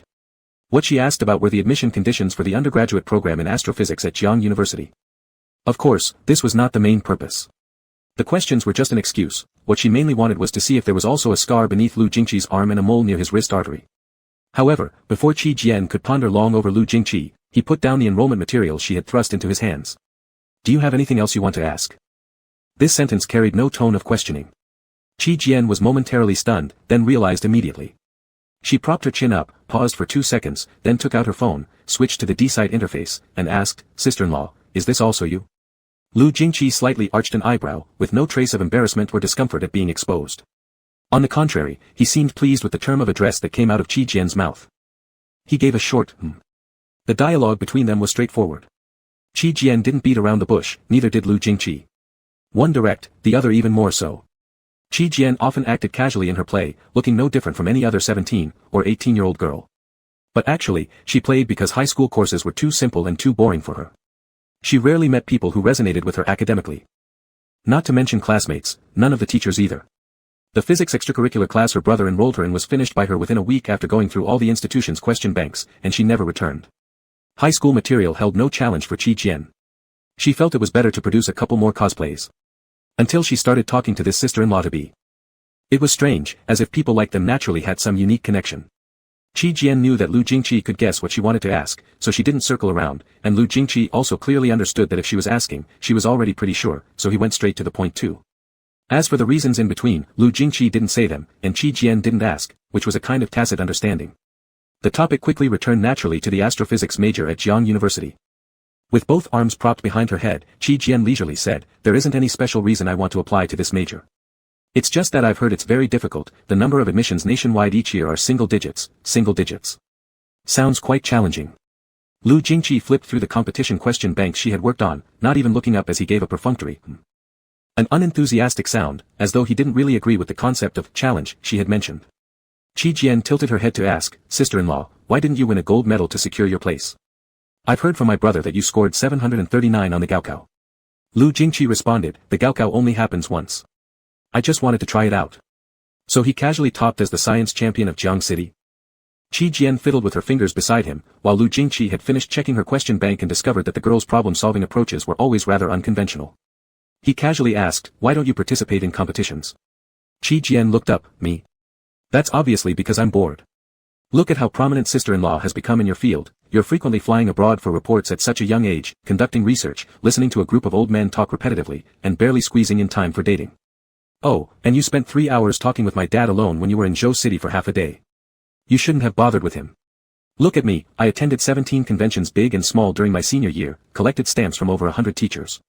My dad never talked to me about Fermion systems or analytic continuation algorithms, allowing my time to be entirely under my control. How great is that?" Lu Jingqi pulled out more of her test papers. "I think people should do things suited for their ages. There's no meaning if the order gets mixed up. At 17, I should play. And as for you, sister-in-law, you're still just 20-something, I think you should focus on romance." Lu Jingqi rolled up the exam sheet neatly and promptly hit her forehead with it. "Qi Jian. You disagree? Do you not want to date my brother?" "Lu Jingqi, those are two separate issues." "Qi Jian, are you so hesitant with your scientific research too?" Lu Jingqi glanced at her briefly. Qi Jian said meaningfully, "Theory needs innovation, and so does practice. Most of the time, we follow the theory, but sometimes, we should follow our hearts. Sister-in-law, in relationships, you must be a little more idealistic." Regarding her remarks, Lu Jingqi did not comment much, he just told her, there is also a term called seeking truth from facts. Their conversation ended quickly, and after he left, Qi Jian thought again, seeking truth from facts. Did Lu Jingqi really stick to being pragmatic when he went through all the trouble to come around her brother? Qi Yang felt that Lu Jingqi came to Zhou City solely to take revenge on him, this bastard definitely didn't have good intentions. After returning to his room, while wiping off the marker pen stains on his face, he cursed Lu Jingqi loudly. After cursing, he still couldn't let out steam, tossed and turned without sleep, and finally angrily sketched for the entire night on the balcony. The next morning, as soon as Qi Yang got up, he went downstairs and saw Lu Jingqi downstairs holding a screwdriver, improving some kind of instrument for Zhou Chuehui. Qi Yang directly asked, "Lu Jingqi, it's almost New Year's, aren't you going home?" Before he even finished speaking, Zhou Chuehui struck his head with a light punch. "You impudent kid, how can you talk like that?" Qi Yang held his head, "I'm just stating the facts. It will soon be the Spring Festival." He was about to pick a fight, and then Zhou Chuehui dragged him away from the living room. Qi Yang caught a glimpse and saw Lu Jingqi still looking at him. He mouthed threats, "Starting now, you're not allowed to talk to me." And then, he was hit again by Zhou Chuehui. In the kitchen, Zhou Chuehui said, "Even if you're quarreling, you can't speak to others so disrespectfully, that's too rude." Qi Yang retorted, "Would it be alright if I politely ask him to leave?" Zhou Chuehui fell silent for a moment and replied, "What do you think?" Qi Yang leaned against the fridge, looking utterly disillusioned. "You should take little Lu out for a tour. There are so many attractions in Zhou City. Don't stay cooped up in the house reading comics all day." Qi Yang stubbornly replied, "No way, doesn't he have legs himself? I like reading comics, he can come watch them with me if he likes." Zhou Chuehui suddenly stopped talking and looked at him thoughtfully. Initially, Qi Yang acted defiantly, but after enduring a minute of silence, he raised his eyes and realized Ms. Zhou was about to unleash a dramatic scene on him, a performance akin to water flooding over the mountain. Being the grandson of wealthy merchants in Zhou City, Qi Yang's mom, Zhou Chuehui, was a genuine young lady who had never suffered any grievances at her parents' hands. Suffering at her son's hands simply wouldn't hold up. Qi Yang hurriedly waved his hands in surrender. All right, I know. I'm wrong, okay mom. I'll take him out and treat him well right now." Zhou Chuehui instantly retracted her tears like magic. "All right." Qi Yang groaned. He has surrendered. Before leaving the kitchen, he muttered one more sentence, "If you like Lu Jingqi so much, why don't you become his adoptive mother?" Zhou Chuehui jumped on the opportunity, "Not a bad idea. If you two get together, isn't he my son too?" Qi Yang choked. Are you dreaming? How nice of a dream. Zhou Chuehui patted him. Eat well, drink well, mom will reimburse. With a sullen expression, Qi Yang came out of the kitchen and walked up to Lu Jingqi. Under Zhou Chuehui's anticipatory gaze, he gruffly invited, want to go out and play? His mother Zhou Chuehui nearly came over to hit him, but immediately, Qi Yang rephrased, classmate Lu Jingqi, I sincerely invite you, along with me, Qin Jia-yi, and my younger sister, for a day trip around Zhou City. Lu Jingqi tightened the last screw and stood up, alright, let's go. Qi Yang secretly rolled his eyes at him. What an act. At 9 o'clock in the morning, Qi Yang dragged Qin Jia-yi, who hadn't slept after staying up all night playing games, and Qi Jian, who had been engrossed in watching anime overnight in her room, to take Lu Jingqi out. Their ancestral home was located in the bustling downtown area, surrounded by a labyrinth of streets and alleys as they stepped out the door. On the road, Qin Jia-yi kept yawning as he wandered aimlessly, getting up early in the morning to go shopping when we could sleep, are we sick or what? Qi Yang's chin was tucked into the collar of his down jacket, his hands stuffed in his pockets as he slowly moved, Lady Zhou's imperial decree. Qin Jia-yi, what decree? Qi Yang, to show proper hospitality to guests visiting Zhou City for the first time. Qin Jia-yi yawned again, what's all this about? Isn't it just Brother Lu? I said last time I would throw him a feast. He swayed over to Lu Jingqi and nudged him, Brother Lu, no banquet this time, let me treat you to a grilled sausage. Lu Jingqi had not yet replied when Qi Yang piped up, I want one with crunchy bone. Qi Jian, I want one with meat. Qin Jia-yi, what about Brother Lu? Lu Jingqi, the same. Qin Jia-yi went off with the imperial decree to buy at the roadside stall. After grabbing 2 sausages, he suddenly remembered what the same meant, same as who. He looked back and saw his good buddy standing there with his hands in his pockets, idly staring at his phone, while Lu Jingqi's gaze was fixed on him. It seemed like Lu Jingqi could only see the person playing with the phone and nothing else. At that moment, Qin Jia-yi had an inexplicable epiphany. The vendor asked, do you want anything else? Qin Jia-yi, another one with crunchy bones. After buying the sausages, the group continued strolling down the road. As Qin Jia-yi ate, he remarked, our mom just sent us out to walk around with Brother Lu. Qi Yang was chewing on a sausage, we could watch a movie too. Qin Jia-yi, do you have any other entertainment ideas? Qi Yang, no. Feeling reluctant to stay outside anymore, Qin Jia-yi quickly took out his phone and started booking tickets. What should we watch? If no one has any opinions, I'll pick something random. Book it, book it. Qin Jia-yi casually picked a screening and booked 4 tickets. With year-end approaching and being mid-morning, each showing in every theater was almost empty, barely selling a few tickets. Even the staff at the cinema were idle, dozing off. Their seats were 4 consecutive numbers in row 7. Qi Yang picked a random seat, glanced at the ticket information, and realized it was quite a cliched romantic movie. Since it couldn't compete for a place in the highly popular Spring Festival lineup, it was relegated to the lightly attended pre-New Year screenings. With poor box office returns, the movie didn't look promising. Qi Yang wasn't interested in watching anyway. When he raised his head, he noticed Lu Jingqi on his left, so he moved to the right, resting his chin on his hand and watching the opening credits. As expected, it was unbearably dull and overly sentimental. Being lulled by the movie's lines, Qi Yang began to feel increasingly drowsy, yawning since he had hardly slept the previous night, which left him not much more energetic than Qin Jia-yi. After watching for another 2 minutes, the screen suddenly dimmed, and Qi Yang couldn't hold on any longer, drifting off into sleep. The protagonists of the movie parted ways and reunited after 10 years, while the viewers fell deep into slumber, meeting the Duke of Zhou in their dreams.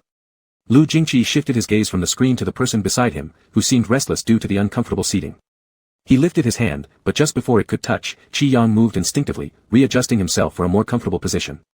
After settling in again, Lu Jingqi paused, looking down for a moment before pulling his hand back. The movie began with a reunion, the story being overly sentimental and mawkish. Lu Jingqi watched indifferently for a while, then pulled out his phone and replied to a few messages. Old Chen, did your senior come home for the new year? Lu Jingqi, Senior Zhou. Old Chen, that's him. Lu Jingqi, not sure. Old Chen, his grandmother's call came to me. Old Chen, did he say anything to you before? Lu Jingqi paused for a moment.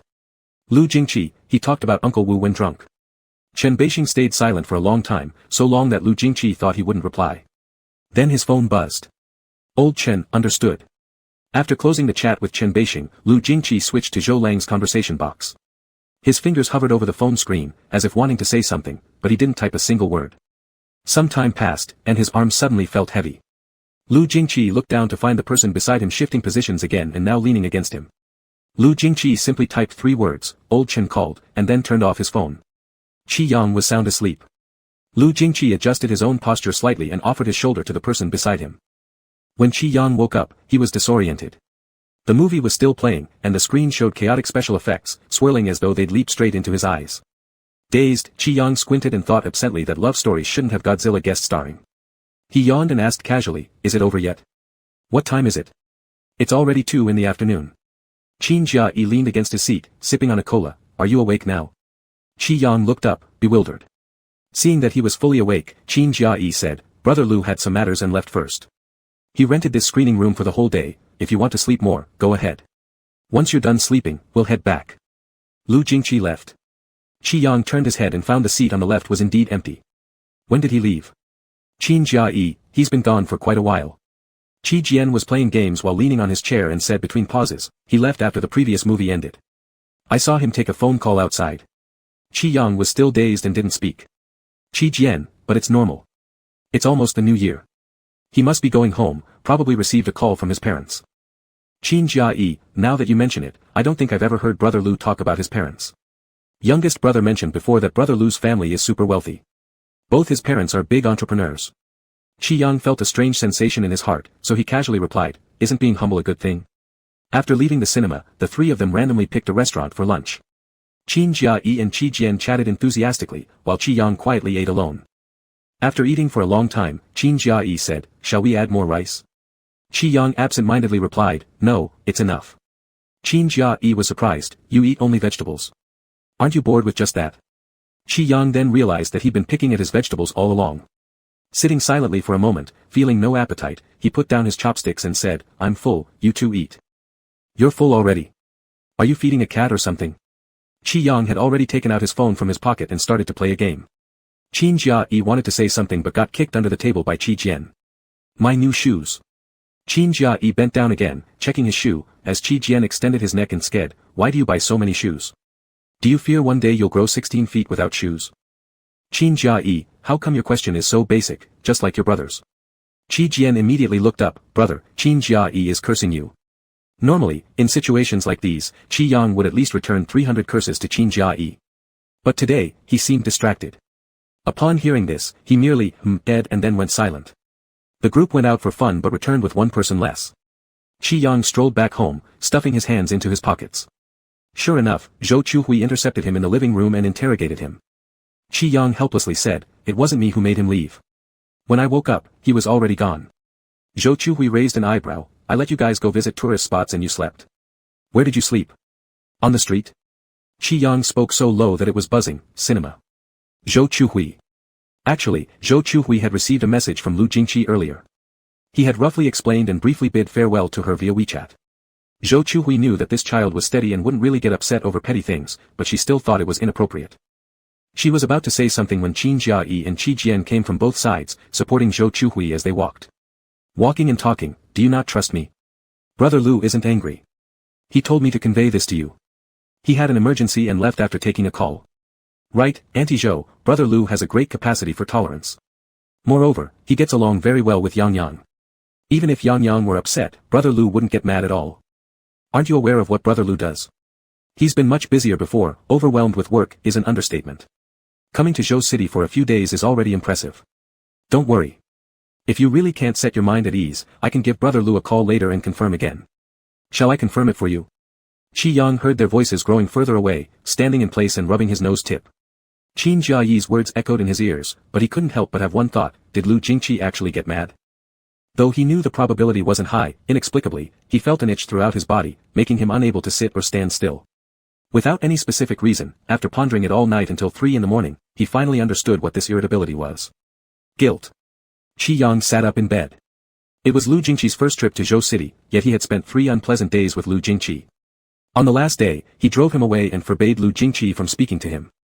At parting, all he did was eat a skewered sausage, which Qin Jia-yi had even paid for. That was unacceptable. Qi Yang flopped back onto the bed, his face furrowed with worry as he flipped through their chat records on his phone. 2 tiny voices, one from each side of his mind, were now in heated debate. One little figure with an angelic halo believed that an apology via WeChat was necessary for what had happened.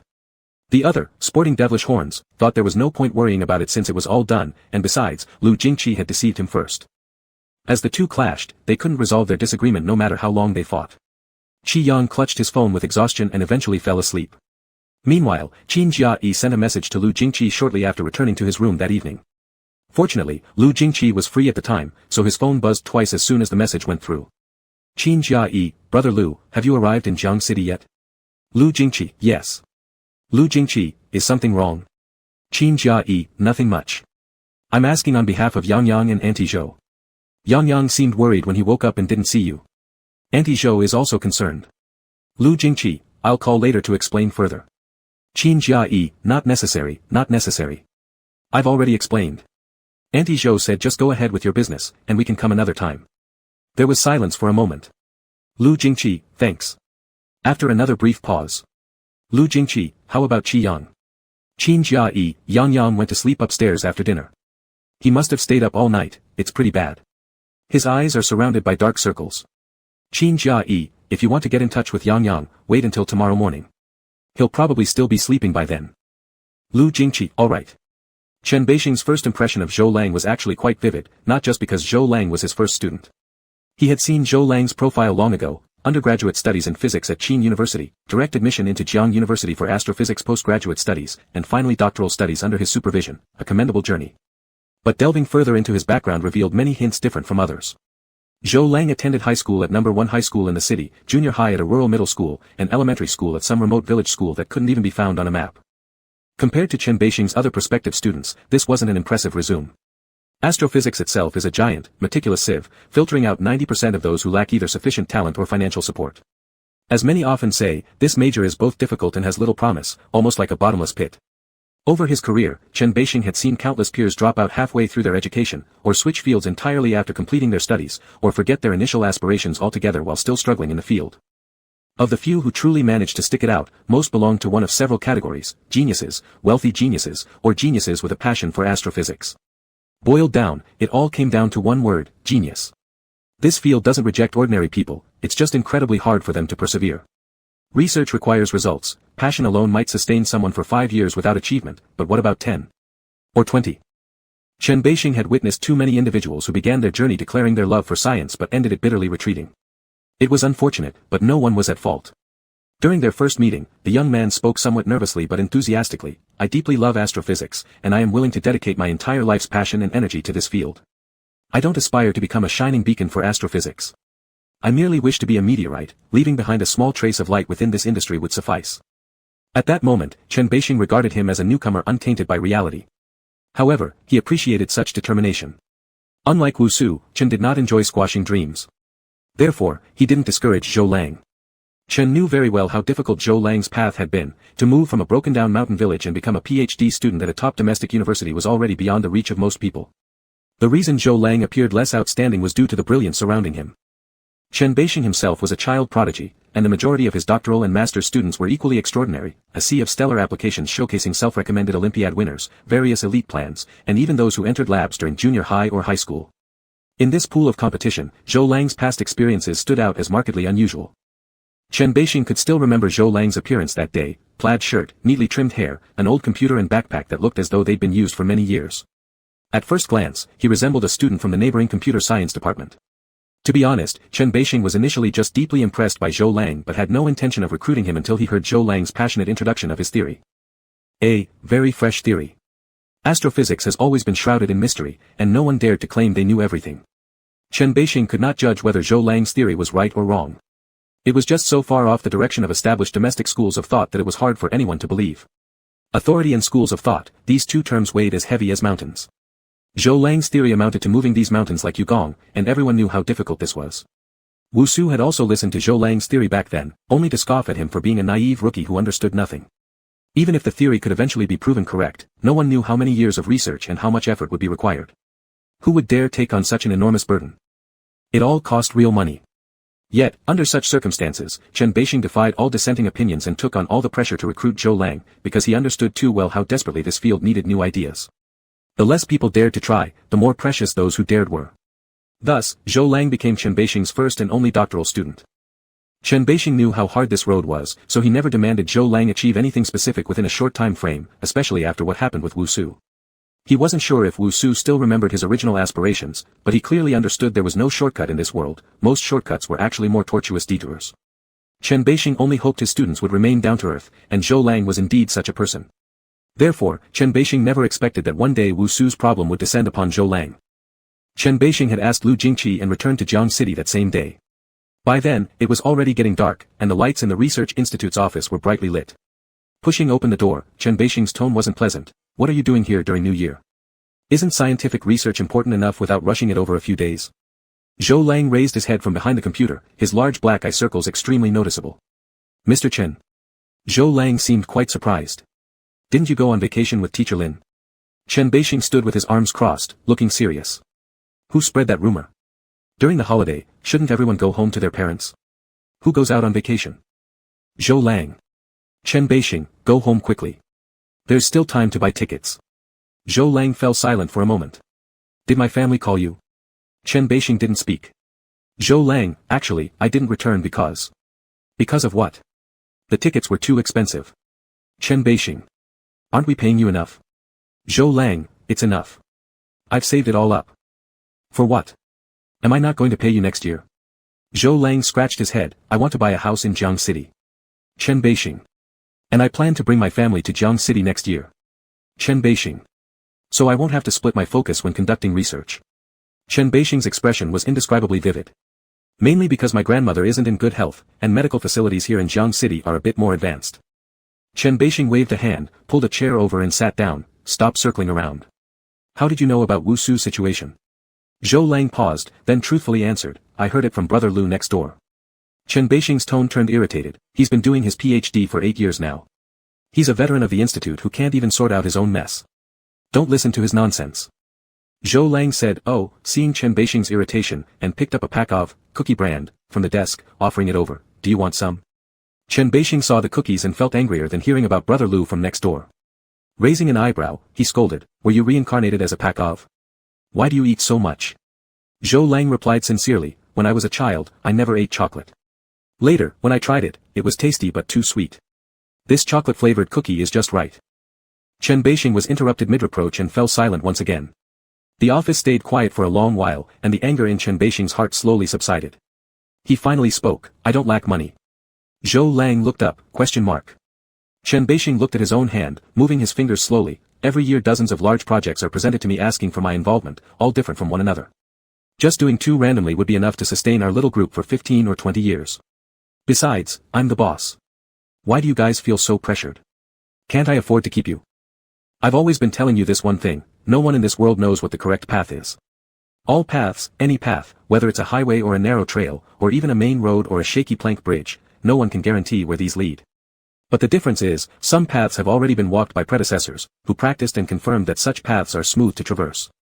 Meanwhile, other paths haven't been taken yet, no one knows if there will be thorns or fruits ahead, whether they'll be easy or hard to tread. Zhou Lang listened to Chen Beixing's words and broke off a piece of chocolate from his cookie. From the moment a person is born, they need to choose, actively or passively, which path to take. Some people are smart and early on walk down paths explored by their predecessors. Others are lucky, walking through remote trails but still arriving at their desired destination. And then there are those like you, standing at the crossroads. I've never liked living off others' generosity. To put it bluntly, whichever path you choose, I'll understand and support. Chen Beixing raised his eyes, if you want to change direction, I have ready-made projects here for you. The research in our field is largely established, high-energy radiation, X-ray bursts mechanism, gamma-ray burst cosmology. You can easily shift to any of these areas without issue. But if you don't want to change direction, just focus your energy and keep working diligently. I can handle all the external pressures for you, supporting you for another 50 years would be more than enough. Chen Beixing had actually buried these words deep in his heart for quite a while. Zhou Lang's experience was too similar to Wu Su's. Before Zhou Lang achieved something substantial, this was bound to be a ticking bomb hidden beneath the surface. The school of thought in astrophysics was rigid. No one was willing to wade across a river barefoot, nor were they willing to spend decades researching only to end up with nothing. Wu Su had already tasted that kind of bitterness, surrounded by honored colleagues while he remained unknown. Few people could truly achieve complete calmness. Therefore, after that incident, Wu Su abandoned his theory and changed his research direction. Changing directions wasn't an unseemly matter, it was normal. So if Zhou Lang wished to change, Chen Beixing would support him equally. There was no sound in the office for a long time. Zhou Lang fell silent for a moment, then picked up this topic again. No one knows what the right path is, Zhou Lang said, but Master Chen once demonstrated a wrong path for me. Zhou Lang continued, I know your concerns and worries. Rest assured, I won't do that. And Since we won't know if this road is right or wrong until reaching the end, let's just go all the way first before deciding. Chapter 36, 36 Sheep. When they left Jiangcheng University, it was already a little past 8. The night sky sporadically lit up with colorful fireworks as the festive New Year atmosphere thickened. Zhou Lang had his hands in his pockets, his worn-out jacket looking slightly faded. He glanced at Lu Jingqi and said, "Why are you rushing back to school? Not going home for the New Year?" As soon as the words left his mouth, he remembered that during their last drinking session in the office, Lu Jingqi mentioned there was no one at home. For a moment, Zhou Lang wasn't sure how to respond. Lu Jingqi didn't seem to mind and said, "I heard from old Chen that you're not going home." Zhou Lang said, "So, are you worried about me and came back?" Lu Jingqi nodded, "Yes." This response was quite unexpected and made Zhou Lang feel somewhat embarrassed. He coughed lightly and said, "It's just that I didn't want you to worry, but in the end, both of you still showed up. I should have told old Chen beforehand." Lu Jingqi said, "Even if you did tell him earlier, it wouldn't make a difference. You know old Chen's personality." Zhou Lang smiled faintly and stopped speaking further. By this time, most shops on the street were closed. It was hard to find an open establishment until they stumbled upon a noodle shop around the corner. They went inside and ate something simple. Zhou Lang's gaze then shifted towards the bottle of ergoto on the counter. Following his gaze, Lu Jingqi paused briefly before saying, "We can't drink today, we need to catch a flight later."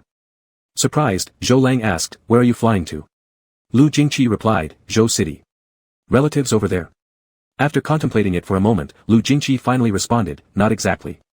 Zhou Lang also didn't dwell on it too much. "Alright, we'll drink next time."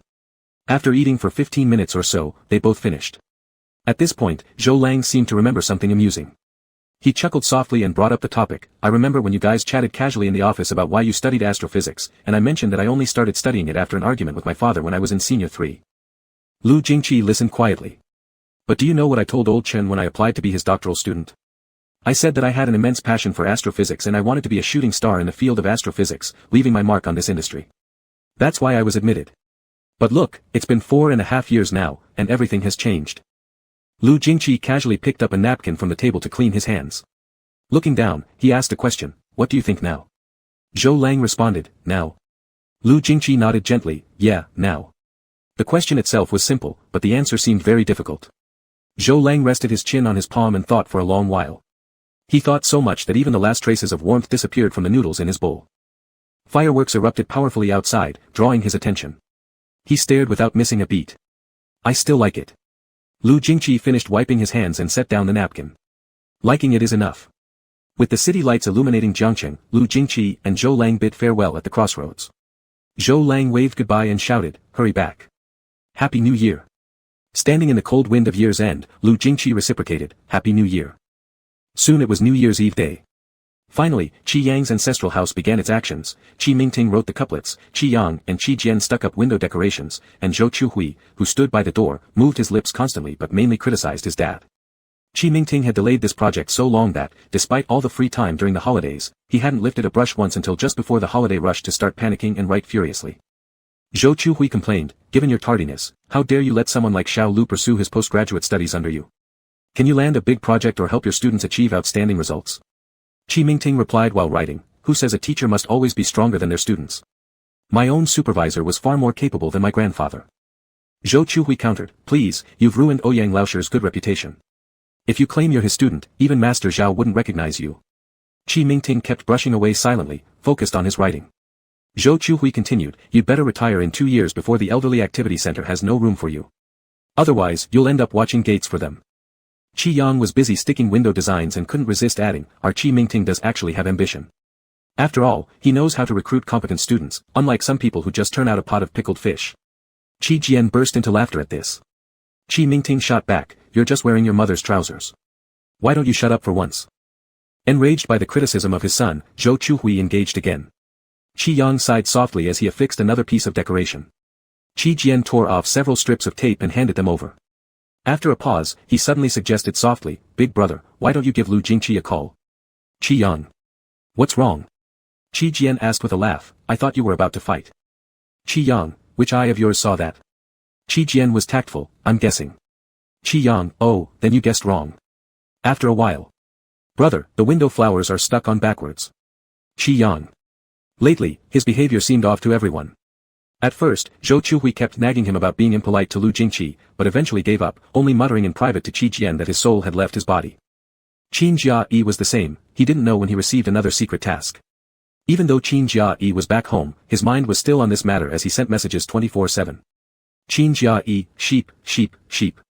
Qin Jia-yi, sheep, I think. I think Brother Lu is actually a pretty good person. After dinner, Qi Yang returned to his room. After washing up, he saw these two sentences from Qin Jia-yi. It felt like a theatrical performance. Qi Yang, drying his hair, swung his leg and sat directly on the table. He stared at the vibrant fireworks outside the window for a moment before looking down and typing. Qi Yang, I haven't said anything. Qin Jia-yi, oh. Seeing him release no proper comment after a long time, Qi Yang pressed the voice message bar and said, if you're really idle, go perform crosstalk on CCTV's Spring Festival Gala, Qin Jia-yi. With you around, I'd definitely watch it. Qin Jia-yi also replied with a voice message. What I mean is, there's nothing unusual here. Before Brother Lu left, he received a long phone call, probably from his mentor. After the call, Brother Lu didn't stay much longer and said he needed to return to Jiangcheng. This makes sense logically, doesn't it? Moreover, before Brother Lu received the call, you were leaning on his shoulder sleeping. If Brother Lu was truly angry, would he let you lean on him for 2 hours? If you feel genuinely apologetic, why don't you send Brother Lu a message asking when he'll be free after the new year, so we can meet again? Qi Yang heard all his rambles and only caught one crucial point: you were sleeping while leaning on Brother Lu's shoulder. Qi Yang. He decided to retreat once more, throwing a sentence at Qin Jia-yi, oh, okay, I'm going to sleep. Qin Jia-yi's tone was full of shock, you're going to sleep on New Year's Eve? We agreed to see the new year in together. Qi Yang, I'll cross over into the new year after I wake up. Then, he disappeared. He put down his phone, crossed his legs in front of the window, and got lost in thought. The last time he and Lu Jingqi spoke on WeChat was before Lu Jingqi came to Zhou City. He asked him why he was upset, but Qi Yang didn't tell him. Lu Jingqi suggested they discuss it face to face. And then it was now. Supporting his cheek with one hand, Qi Yang idly picked at his fingernails with the other. He didn't know how much time passed when his phone suddenly buzzed. Qi Yang picked it up and found it was Lin Tianyi who had transferred him a big red envelope, followed by a note, Happy New Year, sheep, from me and Teacher Chen. Qi Yang froze with his phone in hand for a second, accepted it without hesitation. Although Lin Tianyi was the boss of their studio, he was more like their teacher and elder, which meant many layers of relationships and wasn't worth overthinking. He reciprocated with Happy New Year and obediently thanked both Lin Tianyi and Chen Beixing. Lin Tianyi sent an emoticon of patting heads. This short dialogue could have ended there, but as Qi Yang looked at the chat interface, he wanted to ask something. He hesitated for a bit, then typed, Lin teacher, do you know what your group was busy with on the 28th day of the 12th lunar month? After a brief pause, a message came from the other side. Lin teacher, I roughly know it's related to Master Zhou Lang. On the 28th day, Teacher Chen also returned to school, so it might be connected to Brother Lu. You could ask Brother Lu yourself. Qi Yang, okay. Lin teacher, what's wrong? Did you argue with Brother Lu? Qi Yang exhaled inwardly, wondering why everyone thought he had quarreled with Lu Jingqi when he hadn't even mentioned it. Qi Yang, not really, I just asked casually. Lin teacher, Brother Lu seems cold on the surface but is warm-hearted. He wouldn't harbor resentment against you, don't worry. Lin teacher, moreover, you've known each other for quite a while. There's nothing too big that you can't overcome. Just talk well. Qi Yang grumbled internally but typed, actually, we haven't known each other for very long. It was only in early October that we started talking. Plus, if it weren't for the connection between you and Teacher Chen, I probably wouldn't have had much interaction with him. As he thought about this, Qi Yang got irritated again. How could someone he met only 2 or 3 months ago make him so restless? It was clearly a case of ill-fated connection. At this moment, Lin Tianyi sent another message. Lin teacher, you said you and little Lu started talking in October? Qi Yang, yeah, he rarely returned to the dorm before that, so I didn't know him well. Lin teacher, at the end of September, when Lori was planning 1649C, little Lu mentioned you to me.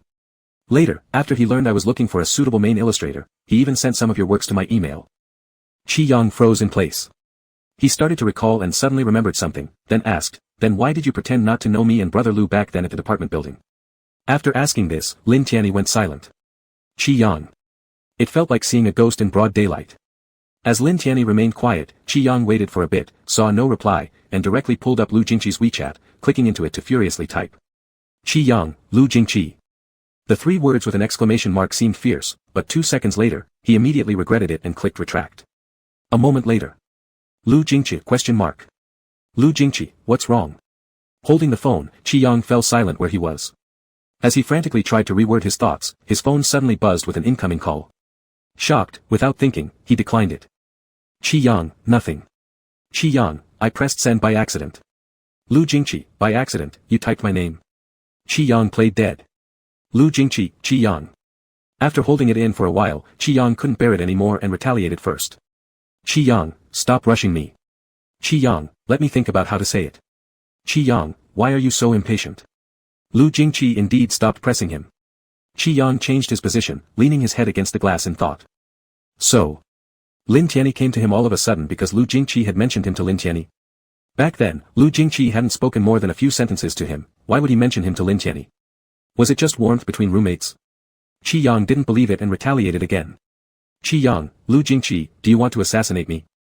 Lu Jingqi, ? Qi Yang went silent again. Unconsciously gnawing on his nails, he gave a dry laugh in his heart. If it wasn't to assassinate him, could it possibly be unrequited love for him? Ha! Qi Yang found himself unable to laugh. On the other side, Lu Jingqi probably grew impatient with this scatterbrain chat style and simply said, what do you want to ask? Qi Yang, there's a lot I want to ask. Lu Jingqi, ask. Qi Yang, I feel this matter is complicated and should be discussed in person. There was a brief silence. Lu Jingqi, I'm in Zhou City. Before Qi Yang could send over several shockingly large question marks, Lu Jingqi's call popped up again. This time, Qi Yang neither answered nor immediately hung up. Staring at Lu Jingqi's avatar, he hesitated for about 7 or 8 seconds before pressing answer. Through the phone receiver came Lu Jingqi's deep voice, Qi Yang. Qi Yang was dumbfounded.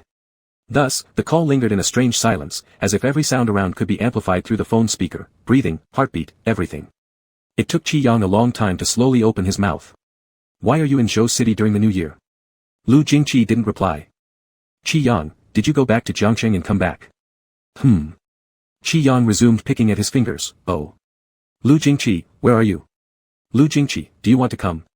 Qi Yang, being stubborn, let me check how far it is first, if it's too far, I won't go. Lu Jingqi sent over a location, and upon seeing it, Qi Yang nearly choked on his own spit. Wasn't it nearby? His voice suddenly became louder, what are you doing near my house? Lu Jingqi, to be precise, I'm at a hotel.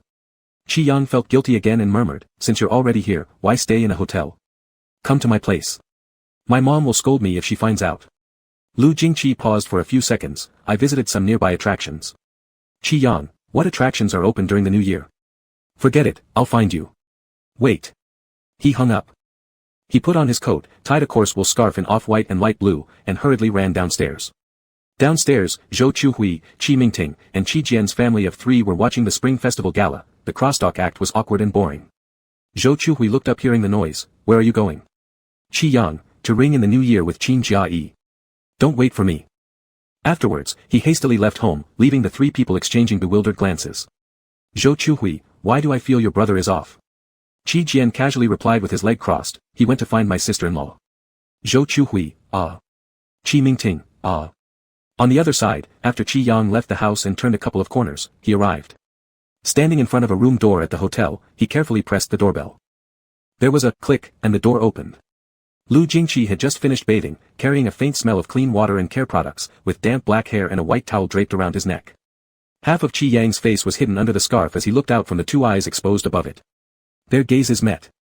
Qi Yang, whose hands were hidden in his pockets, scratched nervously and dryly blurted out 2 words, hello. Lu Jingqi remained silent. Once inside the room, Qi Yang awkwardly stood by the door, untying his scarf while Lu Jingqi leaned against the wall with his arms crossed. What do you want to ask? Qi Yang slowly untied the knot he had made with his scarf.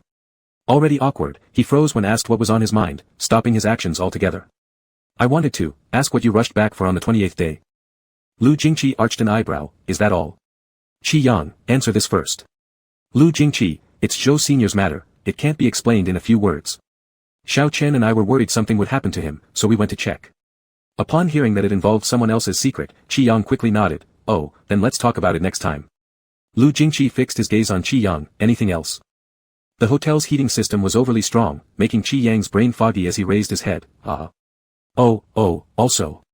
I'm not mad. Lu Jingqi lowered his gaze, is this what you're asking? Qi Yang. Not exactly. As he contemplated how to bring up the subject, Lu Jingqi suddenly reached out, startling Qi Yang so much that his eyes widened. Lu Jingqi's hand gently pulled at one corner of his scarf before moving closer, your face is very red. It's too hot in here. Qi Yang said. Before he could finish speaking, Lu Jingqi lowered his head and leisurely helped undo the knot of his scarf. During the moment when Qi Yang was dazed, Lu Jingqi skillfully removed the scarf from behind him. Jacket? Realizing what Lu Jingqi implied, Qi Yang hurriedly said, I'll take it off myself. The ambiguity of the statement was immense. Embarrassed, Qi Yang quickly stripped off his down jacket, then took a few steps back to maintain a safe distance between them. He said, actually, I also want to ask, why did you recommend my work to Teacher Lin even though we weren't familiar? Lu Jingqi raised his eyelids slightly, his gaze pausing on Qi Yang. Blinking, Qi Yang, so, you read comics? Qi Yang was genuinely quite puzzled. It wasn't as if he was overly picky about whether this opportunity came from his own efforts or help from others, because, cliché as it sounds, opportunities are for those who are prepared. He didn't think that merely on account of Lu Jingqi's word, his abilities alone would have been enough to convince Lin Tianyi to hand over the main illustrator position for 1649C to him. Besides, such a chance to collaborate with Lin Tianyi might not come again in a lifetime, and whoever had worked so hard behind the scenes to help him would have deserved to be called a mentor. Lu Jingqi replied nonchalantly, not really. Qi Yang was thoroughly confused, then why did you help me? Just because I'm your roommate? Lu Jingqi, no. Qi Yang persisted, then why? Lu Jingqi didn't answer but took a step forward instead. Having learned from previous experiences, Qi Yang promptly moved 2 steps backward, just tell me. Don't move. Lu Jingqi stopped, what do you think it is? Feeling uneasy, Qi Yang still jabbered on, if I knew, would I be asking you? Surely it's not because you want to assassinate me. Lu Jingqi snorted through his nose, giving a fleeting smirk that passed too quickly for Qi Yang to catch. Much later. Because I overheard you chatting with Qin Jiayi about wanting to become the main illustrator. Qi Yang, question mark. How could he not remember? When? Lu Jingqi, happened to know Teacher Lin, so I simply forwarded your works. Qi Yang, simply. Like how during the trip to Haicheng, getting 6 signed illustrations was done as a matter of convenience.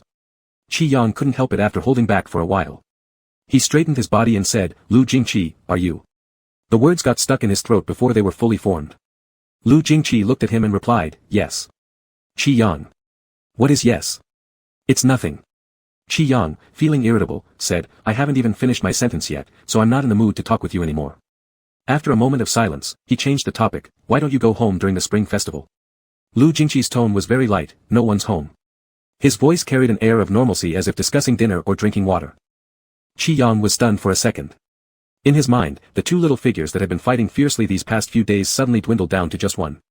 The remaining figure had an angelic halo above its head and spoke kindly, delivering a heavy blow to Qi Yang. Qi Yang, you really deserve this punishment. He almost stammered, then, have you eaten dinner? I originally planned to ring in the new year with Qin Jiayi today. Would you like me to call him over now, so we can go out and eat something? Lu Jingqi, not really hungry. Qi Yang fell silent where he stood for a moment, but he couldn't suppress the prickling guilt welling up inside him. He said, sorry, Lu Jingqi. I shouldn't have spoken to you that way. Lu Jingqi acknowledged, then took a step toward him. Having just apologized, Qi Yang didn't think it would be polite to take another step back, so he stayed put. As Lu Jingqi drew nearer, Qi Yang's heart raced wildly. Just as he was about to say something, Lu Jingqi leaned close and rested his hand against the wall, looking down at him and speaking softly. So next time when we play cards, can you team up with me? Qi Yang froze in astonishment. When Qin Jiayi learned that Qi Yang was indeed together with Lu Jingqi, he began yelling immediately as expected. Qi Yang had anticipated it all along. Holding his phone, amidst Qin Jiayi's incessant complaints, he slipped in a brief message, didn't I already tell you? It's not like I'm secretly ringing in the new year behind your back. I've sent you the address, bring a deck of cards when you come. Qin Jiayi. Got it. Waiting on you bro. Knew not what to make of the playing cards reference, Qin Jiayi showed up carrying, apart from the lone deck of cards, a whole bunch of other stuff packed in large and small bags. Qi Yang gawked, did you go robbing someone tonight? Entering the door, Qin Jiayi replied, what robbery? My mom heard we'd be together and gave us some midnight snacks, then I picked up some beer on the way. It's New Year's after all. Who rings in the new year by just sitting around? After a short pause, Qi Yang said, that makes sense. Thanks to your mom. Upon seeing Lu Jingqi, Qin Jiayi started rambling, Brother Lu, you should have told me you'd be spending New Year in Jiangcheng. If I had known, I wouldn't have gone home. Only came back for 2 days and got nagged by every auntie in our family till my ears popped. Still nowhere as peaceful as here with you. Lu Jingqi said lightly, next time. Qin Jiayi waved dismissively, laughing off the matter until his defenses broke while playing cards. Holding a handful of cards in disbelief, Qin Jiayi exclaimed, are you two seriously teaming up against me? Do I really look so much like a landlord? Leaning against the head of the bed, Qi Yang tossed Qin Jiayi a few words, yes, you're evil incarnate. Qin Jiayi, unfair. When it came time to tally the score, Qin Jiayi immediately begged for mercy, Brother Lu, out of respect for our brotherhood, go easy on me. Lu Jingqi held a marker pen in his hand and carefully drew a big turtle on his face. Seeing Qin Jiayi gritting his teeth, Qi Yang said, shall I draw for you instead? Qin Jiayi, spare me, you aren't any lighter either. Sitting up straight, Qi Yang said, I can draw a kitten for you. This suggestion sparked hope in Qin Jai, who eagerly said, forget about the kitten. Can I join teams with brother Lu next round? Lu Jingqi, no. Qi Yang, no. Qin Jai. Wait, you too. Chapter 37, 37 Sheep. On New Year's Eve, the three of them played cards until dawn.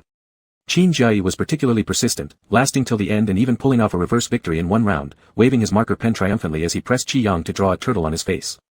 Qi Yang willingly accepted the bet, and somewhat tipsy from drinking beer, lay motionless on the bed while Qin Jai added 2 more turtles for good measure. After the artistic expression concluded, they started celebrating the new year emotionally. While Qi Yang slept, Qin Jai poured out his heart to Lu Jingqi, complaining about his loneliness, admitting he'd never been in love, saying that aside from his allowance and a cabinet full of limited edition new shoes, he had nothing. Whatever Qin Jai said, Lu Jingqi listened quietly, only replying with Qin Jai talked endlessly while drinking, eventually drunkenly incapacitating himself. When Lu Jingqi noticed he stopped talking, he turned around to find him already sprawled on the bed, sound asleep. Lu Jingqi glanced at the time, it was just past 2 a.m. He efficiently called the hotel reception to book another room and then walked over to the bed. He softly called, Qi Yang. The person on the bed mumbled something, flipped over, and soon fell silent again. Lu Jingqi bent down and carried him into the other room. The one on the bed seemed utterly exhausted, sleeping deeply no matter how he moved. Lu Jingqi went to the bathroom and wrung out a hot towel. Returning, he carefully wiped away every trace of the marker from his face and lightly brushed against his cheek. Maybe because of the slight chill of the water, the person who hadn't stirred before let out a few soft groans and unconsciously reached out an arm to hold the hand in front of him. Murmuring what seemed like a name. Lu Jingqi. Lu Jingqi paused for a moment. There he remained, standing silently for a long time. The hotel's dim lighting barely lit up the room. Lu Jingqi sat on the edge of the bed and whispered softly, actually, there's no particular reason. It might be just as the person in front of him once said, handsome looks and a good personality. Really likable. Lu Jingqi's plan to spend the new year in Jiangcheng somehow came to the knowledge of Zhou Chuhui. Afraid that Qi Yang would lead people back to the cinema for naps, Mrs. Zhou deliberately selected 3 auspicious days after the new year to personally take them on a tour of Jiangcheng. Although by the end, their journey turned into Zhou Chuhui going shopping everywhere, leaving them to madly carry her purchases, but it didn't matter, what mattered was that her Zhou Chuhui was happy. At least Zhou Chuhui wouldn't criticize Lu Jingqi for not being polite enough when she saw him carrying over 10 big and small shopping bags. Lu Jingqi returned to Jiangcheng on the 5th day of the new year. Before he left, Zhou Chuhui held onto him tightly, urging him to visit Jiangcheng again whenever he had the chance. Qi Yang interjected, carrying shopping bags is something my dad and I can do too. You didn't need to drag someone all the way here to help you. As soon as he said this, he got kicked by Zhou Chuhui. Even their usually restrained family member Qi Minting couldn't bear it any longer. To Lu Jingqi, he said, if you regret your decision and want to continue pursuing graduate studies, consider Teacher Qi. Although Teacher Qi doesn't have large projects in hand, if you come to Teacher Qi's group, you will be the leader. Qi Yang. You're making it harder to keep quiet. After that day, Qin Jai also got dragged home by his parents to celebrate the new year. With some rare free time, Qi Yang opened his live stream. It had been over half a month since his last appearance. As soon as Qi Yang went online, his screen filled with abuse calling him a disobedient son. His fans seemed to be fixated on the previous hot search trend related to D-site and were determined to see his face no matter what. Oh wow, hard to believe the disobedient son remembered he has an account. Your neighbor duck teacher has already gone live 3 times during this period. Are you no art, no live streams, no showing your face, no dating, what are you doing, disobedient son? What dating? What kind of dating? Dating with your roommate ha ha ha ha ha. Since you don't want to show up on your own live stream, why not go check out duck teacher's live stream? Last time during a live stream, duck teacher mentioned Miabao's room is next door to hers. Other streamers give fans rewards when their follower counts hit certain numbers, but you're nearing 3 million followers without ever revealing your face. Not showing your face. Bro, my heart is crushed. Not showing your face. Bro, my heart is crushed. Not showing your face. Bro, my heart is crushed. Qi Yang was looking for inspiration for his drawings while laughing. Didn't you guys pay attention to me at first because of my talent? The main reason I didn't show my face is that I was afraid my looks would overshadow my drawing skills. Very understandable, right? If you're all just here for my face, who will care about my art? A bunch of nonsense, you're asking for your roommate to slap you. Rebellious as ever, little miss. Maybao, darling, point the camera at yourself. Let me decide whether your drawing skill lives up to expectations. Baby, what on earth gave you that laughable idea? Qi Yang, your duck teacher said so herself. She claimed it's her excessive beauty that made fans ignore her talents. Ha ha ha ha ha ha ha burst into the first hearty laughter today. Duck. I'm reminded of when she said in a previous live stream that her brother must have had his brain crushed by a door. So are you two intentionally making fun of each other daily? Duck is coming from the next room with an axe. No, baby. Duck's teasing you. High single-faced beauty alone is a dead end, it could be combined with any other card and becomes the royal flush, okay? Chi Yang, He agreed smoothly and immediately drew a sketch effortlessly. Today's theme is online love boyfriend. It's been quite a while since I've drawn a handsome guy. Deflection again. What boyfriend? What did you say? Or maybe it's another bomb you threw at us. Are you trying to make us jealous, huh? Might you not show your face simply to help you have online romances conveniently? Chi Yang, where were we? I paint because I want to paint. Tomorrow I will draw an octopus-style boyfriend. How can it possibly mean I'm dating an octopus? Didn't someone say that men he paints are always based on his preferences? Ha ha ha ha ha ha ha ha ha ha ha ha ha ha ha. Got Maybao completely messed up. Bah, tell us the truth, do you actually have a secret relationship going on? So it's gone around a few rounds of your roommates without hitting the jackpot yet? Roommate? LMAO ha ha ha ha ha. Just think open-mindedly, if you're having an online romance with your roommate. How'd this become your roommate? Ha ha ha ha ha ha. Died laughing. So your roommate is the 8-legged octopus-themed one. Roommate is like a brick, used wherever needed. While Chi Yang was adding details to the online love boyfriend, on the screen, he noticed the chat mentioning Lu Jingqi again. Unable to resist, he said, what does it have to do with my roommate? He doesn't even use the internet, okay.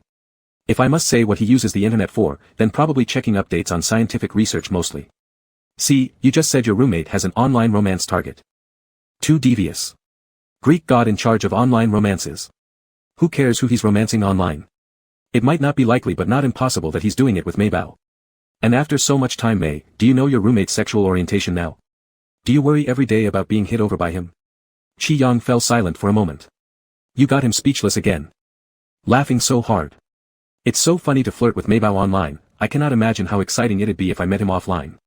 Why don't you answer directly? Is it because your roommate is homosexual? Please stop asking too directly. Ha ha ha ha ha. After reading the comments, Chi Yang felt a headache.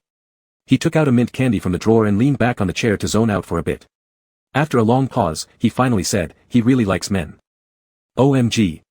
LOL ha ha ha ha ha ha. Wrong, wrong. That's him liking you. That's what I knew. Perfect prediction. Died laughing. 190 centimeters tall milkman hunk, the chances he's gay are pretty high, aren't they? Sips tea.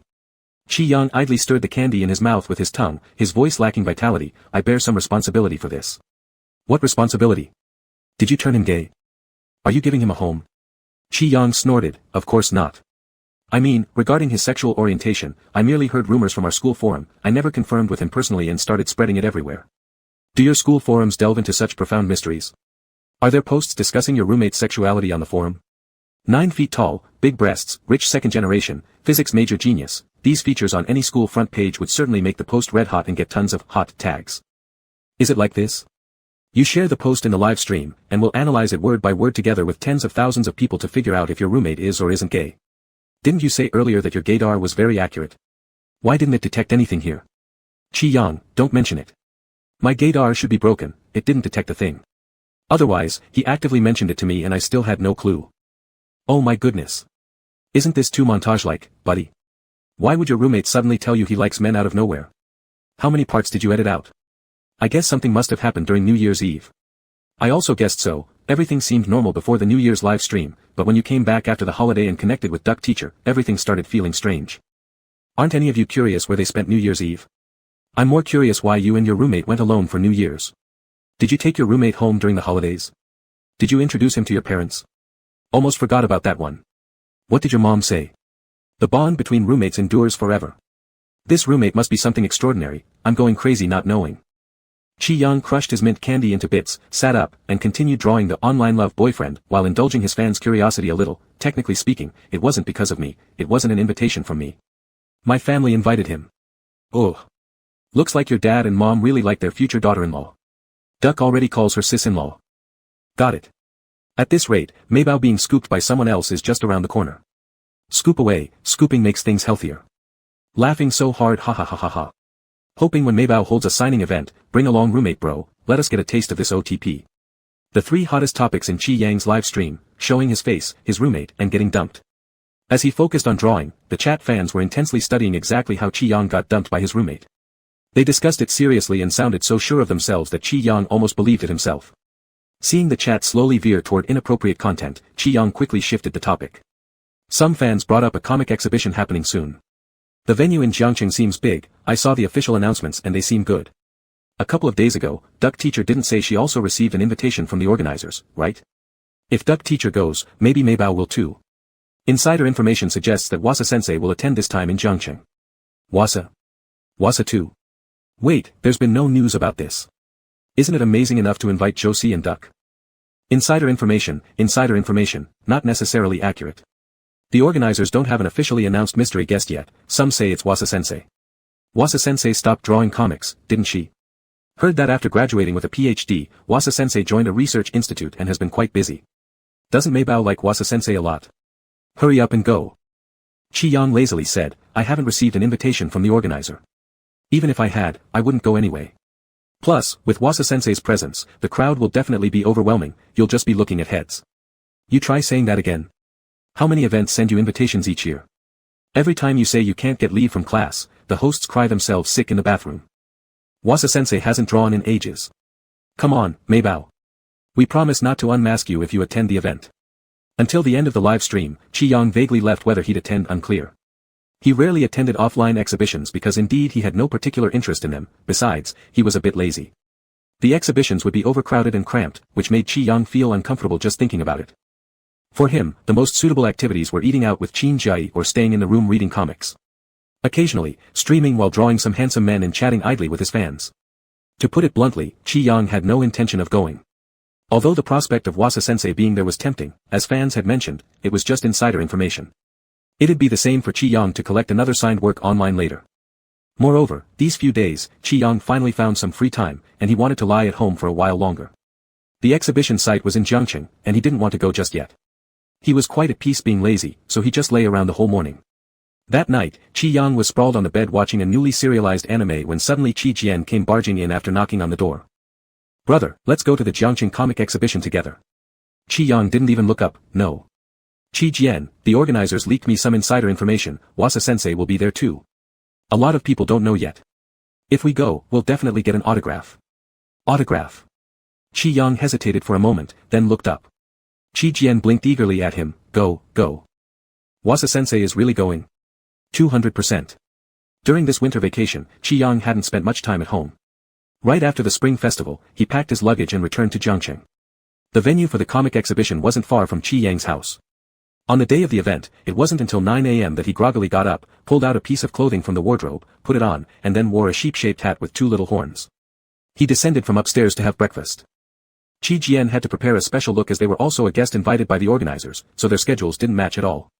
By the time Chi Jian sent him a message asking if he was near, Chi-Yang was still ordering breakfast with the menu in his hand. He replied, soon. In the end, Chi-Yang took almost an entire hour eating breakfast and only left at around 10 o'clock. Wearing his hat and masking his face, he strolled leisurely between various booths like some old man who owned the place. His ticket was arranged by Chi Jian from the organizers, so he didn't bother looking carefully at the official list of guests or activity details. He only heard from Chi Jian that Wasa-sensei would be there. Oh, and his fans mentioned during the live stream that Josie would be present too. Chi-Yang was actually quite worried about bumping into someone he knew here, so he was extremely cautious while browsing the booths.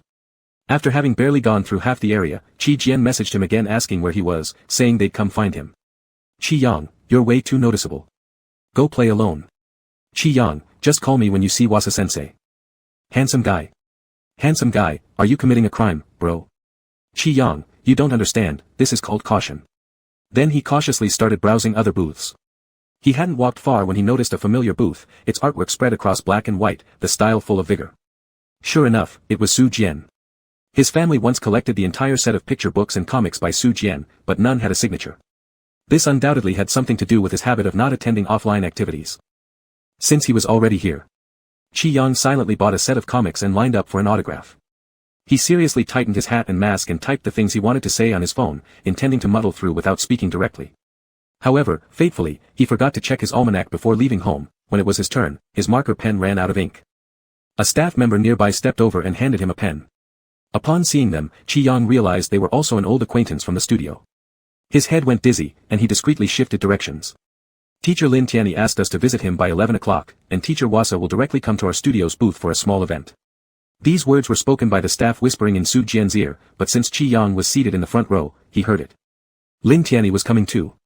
There was a booth for their studio as well. Wasa-sensei was going to Lin Tianyi's booth. Qi Yang followed the movement of the staff and, indeed, saw another familiar booth not too far away. Lin Tianyi's studio was named Star Trek, which had produced many hot-selling comics. Just outside their single booth stood more than 10 display boards. With such a large booth, surely no one would notice him going there, right? As he thought this, a low chuckle reached Qi Yang's ears.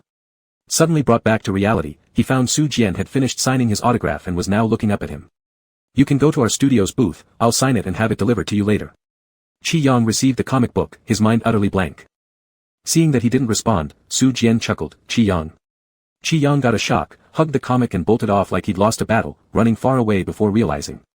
No one at this comic exhibition should know who Qi Yang was. Qi Yang. How did he manage to embarrass himself so thoroughly? He took a few steps forward, opened the comic, and only then noticed that Su Jian had drawn a simple little sheep in the lower right corner of the frontispiece. So Su Jian recognized him from the start.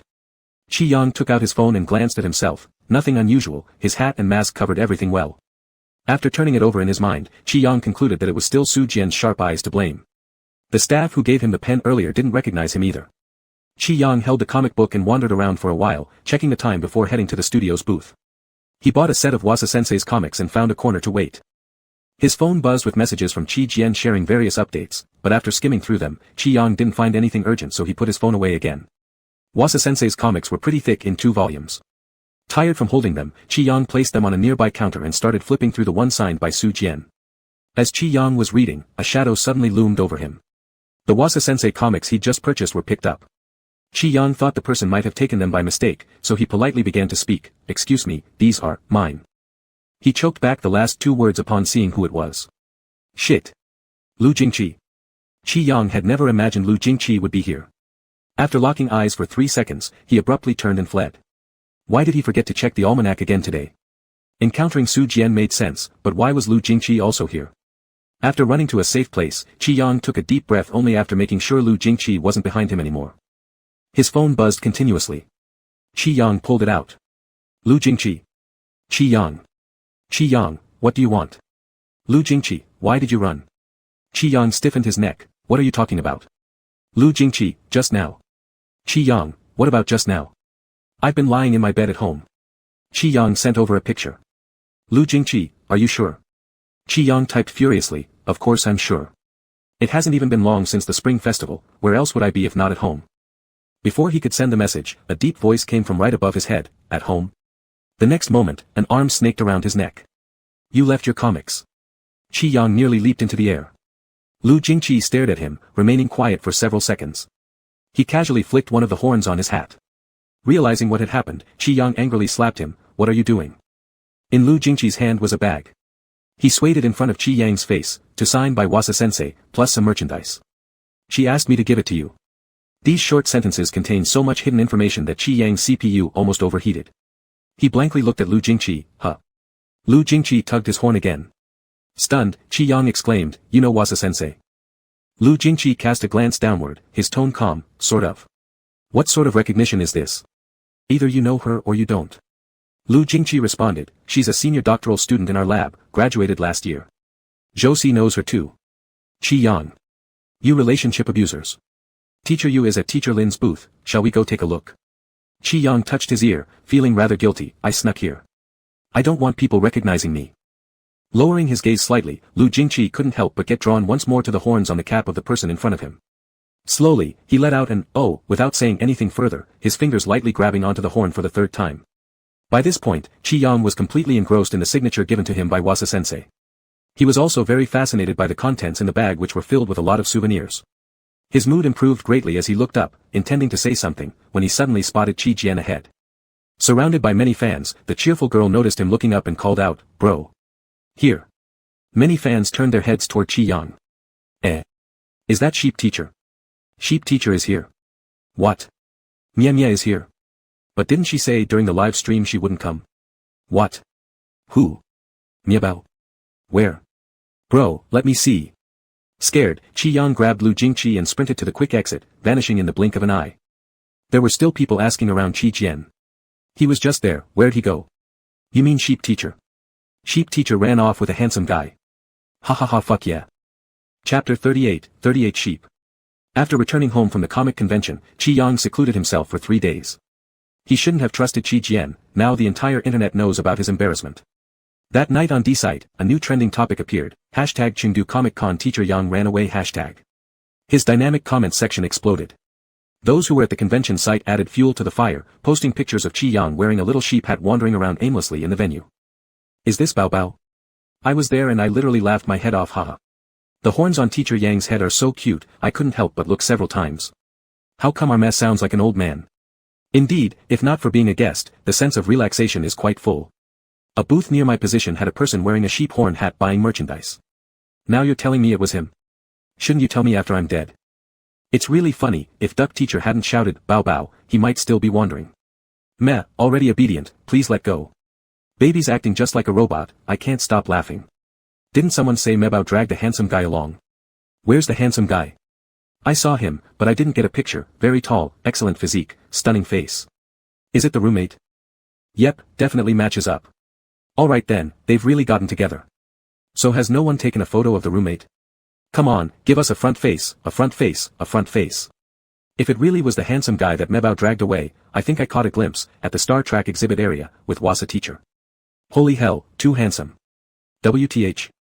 Not only does it seem true, but Wasa teacher specializes in scientific research. After obtaining his doctorate, he semi-retired into a research institute. From what I gather from listening to Meme's live streams, it seems like the roommate is also into scientific research.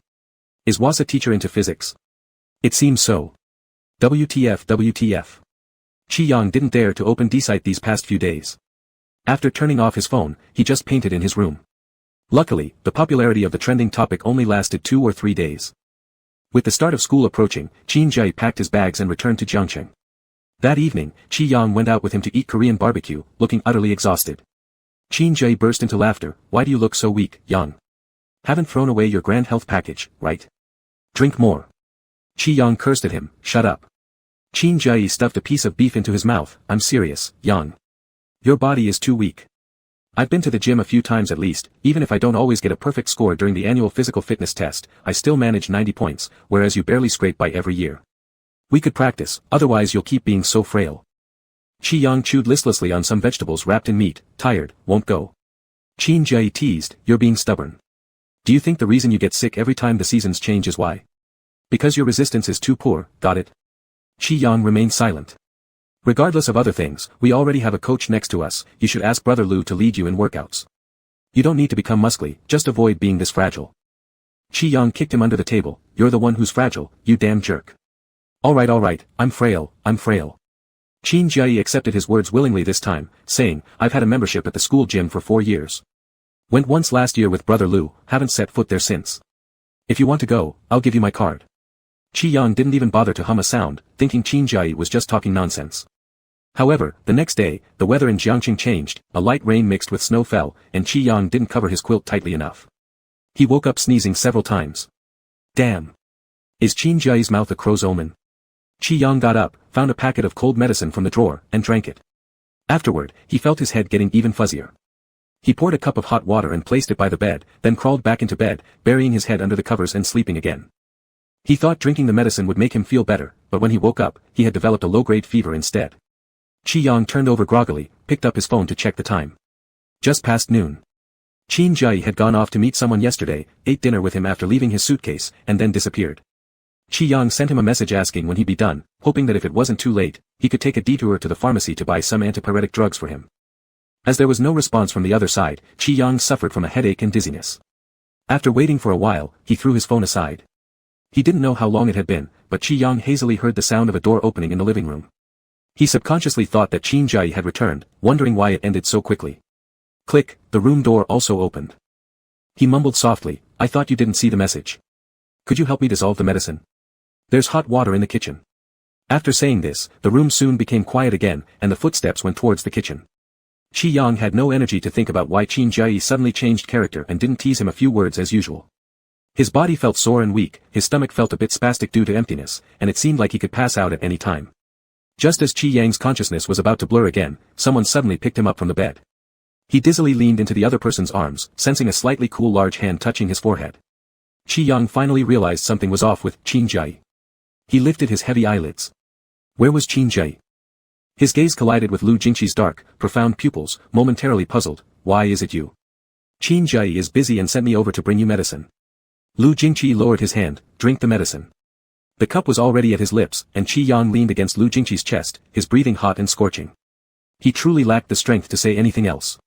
He faintly muttered, oh, took a sip, and the medicine was light yellow, smelled sweet, but unexpectedly tasted extremely bitter when drunk, making Qi Yang wrinkle his eyebrows. Lu Jingqi looked down at him. Qi Yang's voice was hoarse and innocent as he said. It's bitter. This word bounced out after quite some delay before Qi Yang realized how inappropriate it sounded, drinking medicine alone, yet complaining about bitterness. It seemed like he was flirting with Lu Jingqi. With the fever-induced restlessness already heightened, it grew even hotter now. Before Lu Jingqi could react, Qi Yang anxiously grabbed the cup and gulped down the medicine, which made him choke and almost brought tears to his eyes. Lu Jingqi handed him another cup of warm water. Qi Yang drank a few sips to suppress the bitterness and finally felt less uncomfortable. What would you like to eat? Lu Jingqi asked. Qi Yang blinked, intending to say he wasn't hungry, but his stomach appropriately growled before he could open his mouth. Qi Yang couldn't see himself but knew his face was red. Annoyed, he rolled back into the blanket and said, anything will do. Lu Jingqi touched his forehead again. Sleep a bit more. Huddled in the blanket, Qi Yang remained motionless, listening to the room door open and close again, then becoming utterly quiet. Only then did he slowly stick his head out. He wondered if his fever had been severe just now. Why did he feel even dizzier?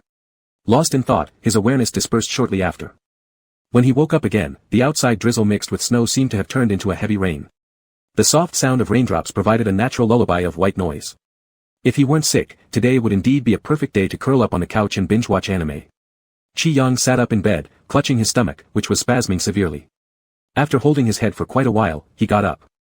There were sounds coming from the kitchen, so he shakily walked over and saw Lu Jingqi cooking porridge. Qi Yang stood blankly in place for a long time until Lu Jingqi noticed he had come out and turned around. Only then did Qi Yang snap out of it. He mumbled, you actually know how to cook? No. Lu Jingqi showed an electronic recipe on his phone. I just learned. Qi Yang. He entered the kitchen, deciding to find some food first to fill his empty stomach. He remembered Qin Jiai's stuffed snacks in some cabinet, but since he rarely ate them, he wasn't sure exactly which one it was. He only vaguely remembered it being among the cabinets above the counter. Qi Yang pulled open one, tiptoed to look inside. The cabinet wasn't particularly high. Usually, Qi Yang had no trouble taking things from it, but today, because of his illness, he felt dizzy, his head throbbed, and his feet were weak. He swayed in front of the cabinet for quite a while without taking anything down. He propped one hand on the cabinet, trying with the other. Just then, a warm body suddenly pressed against him from behind. Qi Yang stiffened instantly as he watched a forearm lift up, creating shadows above his head, carefully taking down items from the cabinet for him one by one. A can of cassia seeds, a can of wolfberries, a can of chrysanthemum, a can of astragalus, 2 packs of soda crackers, and a pack of Sichuan pepper-flavored sausages. Anything else you want? That deep voice seemed to be right next to his ear, low and resonant as if grains were brushing against his eardrums. Because of the fever, every inch of him was hot and sensitive. Lu Jingqi's every move had never been so clearly perceptible. Qi Yang stiffened as he leaned against the edge of the counter and whispered hoarsely, no, nothing more. Thank you, Lu Jingqi. He felt like he couldn't hold on any longer. Fortunately, Lu Jingqi quickly stepped away. As Qi Yang turned around unsteadily, he said weakly, I think I might faint. Before he could finish his sentence, Qi Yang's vision went black, and he toppled forward. Lu Jingqi caught him just in time with open arms. Qi Yang swore this dizziness was due to hypoglycemia. His lips were pale, his face pressed against Lu Jingqi's neck, and his legs were as limp as noodles, unable to stand at all. Lu Jingqi supported his waist and gave him a candy. Where did you get this candy? Though dizzy, Qi Yang still found time to ask. Lu Jingqi naturally didn't answer his nonsense question and directly scooped him up to carry him over to the couch. After sitting down, Qi Yang was still dizzy and clung tightly to Lu Jingqi's neck, muttering, I don't remember us having big white rabbit candies. Lu Jingqi stayed crouched like that for a moment, listening to what was being said in his ear, then spoke after a short pause, it's not poisonous. Qi Yang fell silent. After quite some time, perhaps feeling better or realizing something, Qi Yang quickly let go of Lu Jingqi, feeling embarrassed as his eyes wandered aimlessly. He said, thank you, Lu Jingqi. Lu Jingqi straightened up without saying anything else. Soon after, a bowl of vegetable porridge along with 2 dishes of light-flavored vegetables was served. Without a word, Qi Yang finished everything. In the afternoon, he curled up on the sofa, dozing off again, and when he woke up, his fever had subsided. His eyelids no longer felt as heavy as before. Yawning, he picked up his phone to check messages. Qin Jai, a senior student from the 4th year who started a gaming company, asked me to help out and insisted on treating us to dinner in return. I couldn't make it, so I sent Brother Lu over. Qin Jai, did you take your medicine? Are you feeling better? The message was sent in the morning and there had been no follow-up, meaning Qin Jai must have already called Lu Jingqi. Qi Yang replied briefly, then checked other apps with red dots but found no important messages. Just as he was about to turn off his phone, suddenly, a hand touched his forehead again. Startled, Qi Yang looked up. The fever's gone. Lu Jingqi's voice was calm. With wide eyes, Qi Yang blurted out, "You haven't left yet?" Immediately after asking, he realized this might sound somewhat impolite, so he coughed once and climbed off the sofa, saying, "I didn't mean it that way, I thought you were busy today." Lu Jingqi, I am indeed busy. Qi Yang. However, you're more important. Qi Yang blinked, stunned for a second, then said, "Sorry, Lu Jingqi, for causing trouble again." Lu Jingqi remained silent. The evening light indoors was dim due to the cloudy weather, and Qi Yang couldn't see his expression. My last time I got sick. Before he finished speaking, a shadow suddenly fell over his face. Lu Jingqi bent down, placing his hand behind Qi Yang on the couch backrest, looking intently at him. Only inches apart, Qi Yang's brain froze. When you were sick last time, I already told you, Qi Yang, I don't mind you troubling me. Slowly, Qi Yang's thoughts began working again. He remembered it was in the hospital. He said, I'm troubling you. Lu Jingqi said, I don't mind. At that moment, he had wondered why it wasn't not troublesome, but instead, don't mind. But the question that plagued him back then is now impossible for him to bring up. Qi Yang gazed dumbfounded at the person in front of him, almost completely confined between the sofa and Lu Jingqi's chest. Too close, Qi Yang thought. He didn't ask why, but Lu Jingqi seemed to know what was on his mind, asking knowingly, Qi Yang, why don't you ask me why? Qi Yang's fingertips curled. What kind of why is there for this sort of thing? I just don't like bringing up old topics. Is that so? Just moments ago, Qi Yang had thought the indoor lighting was too dim to see anything clearly. Now, he suddenly felt that Lu Jingqi's gaze was incredibly strong, impossible to avoid. What are you staring at me like this for? Qi Yang's back was tightly pressed against the couch, his body sinking deeply into it. Lu Jingqi, Right as the two were in a deadlock, there came a sudden click as the door opened. Why don't you turn on the light if it's so dark? Qin Jai's voice came from the doorway. With a swoosh, the living room lit up brightly as he peeked his head in and curiously stared at the two on the sofa. What are you two doing? Playing some new game? Qi Yang was startled and quickly pushed Lu Jingqi away, shifting the topic in a second. Are you done? Qin Jai walked in carrying his laptop. Don't even mention it, their company tech department is nothing but a ragtag group. A bunch of people researched a program for half a day without getting anywhere, relying on them would be a waste. Are you feeling better? Qi Yang, much better, the fever subsided this afternoon. Why did you suddenly decide to take on such a job? Qin Jai, my dad required it, just around the new year. He insisted I go out for an internship, said if I didn't stop lazing around, he'd cut my card. He placed down his laptop and sprawled out on the couch, wailing and stretching with yawns. Then his eyes landed on Lu Jingqi, shooting straight up again. Lu brother, could you help me take a look again? The program you wrote last semester was too awesome. Lu Jingqi remained silent for a moment. Computer. Qin Jai quickly pulled out his laptop and handed it over. Lu Jingqi sat on the opposite sofa, lowering his eyes to stare at the screen, then tapped on the keyboard a few times. Qin Jai roughly explained the problem. Lu Jingqi hummed in response, which made him wisely refrain from further disturbances. Editing programs wasn't something done in 1 or 2 minutes. After quietly waiting for a long while, he turned his head towards Qi Yang and reached out to touch his forehead. Qi Yang leaned back instantly. What are you doing? I'm checking if you're better. Qin Jai persisted in raising his hand but Qi Yang wouldn't let him. Kong Jai protested loudly. Do you have any heart, Qi Yang? I thought about you all day today, and you treat me like this. Qi Yang, go away, I haven't even brought up the issue of your being a harbinger of bad luck yet. Jai reacted after a while, understanding what it meant, laughing joyfully. Me being a harbinger of bad luck? Why don't you admit you're frail instead? Did you tell Brother Lu about the exercising thing? Lu Jingqi raised an eyebrow. Qi Yang was speechless, glaring at Qin Jai. I'm still sick, can you stop creating problems where there aren't any? Kong Jai, how am I making unnecessary troubles? Am I not concerned about you? This is just poor immunity, there's nothing else to it. Either you obediently follow Brother Lu to the gym, or drink that nutritious health package. Otherwise, when the season changes next spring, you'll get sick again. Qi Yang grabbed his phone and sulkily went to the other side of the sofa. Qin Jai behaved honestly for a while, then started poking Qi Yang's foot playfully. Yang, according to traditional Chinese medicine, poor immunity could also be caused by kidney deficiency. Qi Yang kicked him. Which TCM doctor ever said that? You're fabricating nonsense and framing TCM. Before he even finished speaking, his foot was seized by Qin Jai. Kick me. Apologize to me, or I'll tickle you. Qi Yang. Qin Jie, you. Enough. Lu Jingqi's deep voice came in timely, the computer was placed on the table with a gentle push, turning towards Qin Jie. Lu Jingqi, take a look. Only then did Qin Jie release Qi Yang and hurry over to check the computer.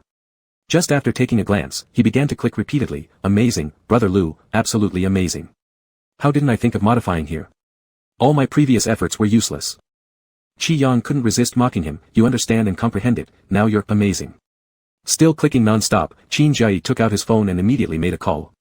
Senior, the program from today has been fixed by one of my buddies, do you want me to send it over for you to review? While juggling his phone, Qin Jie quickly packaged the file and sent it over. The person on the other end of the phone stayed quiet for a while, then suddenly exclaimed, holy shit.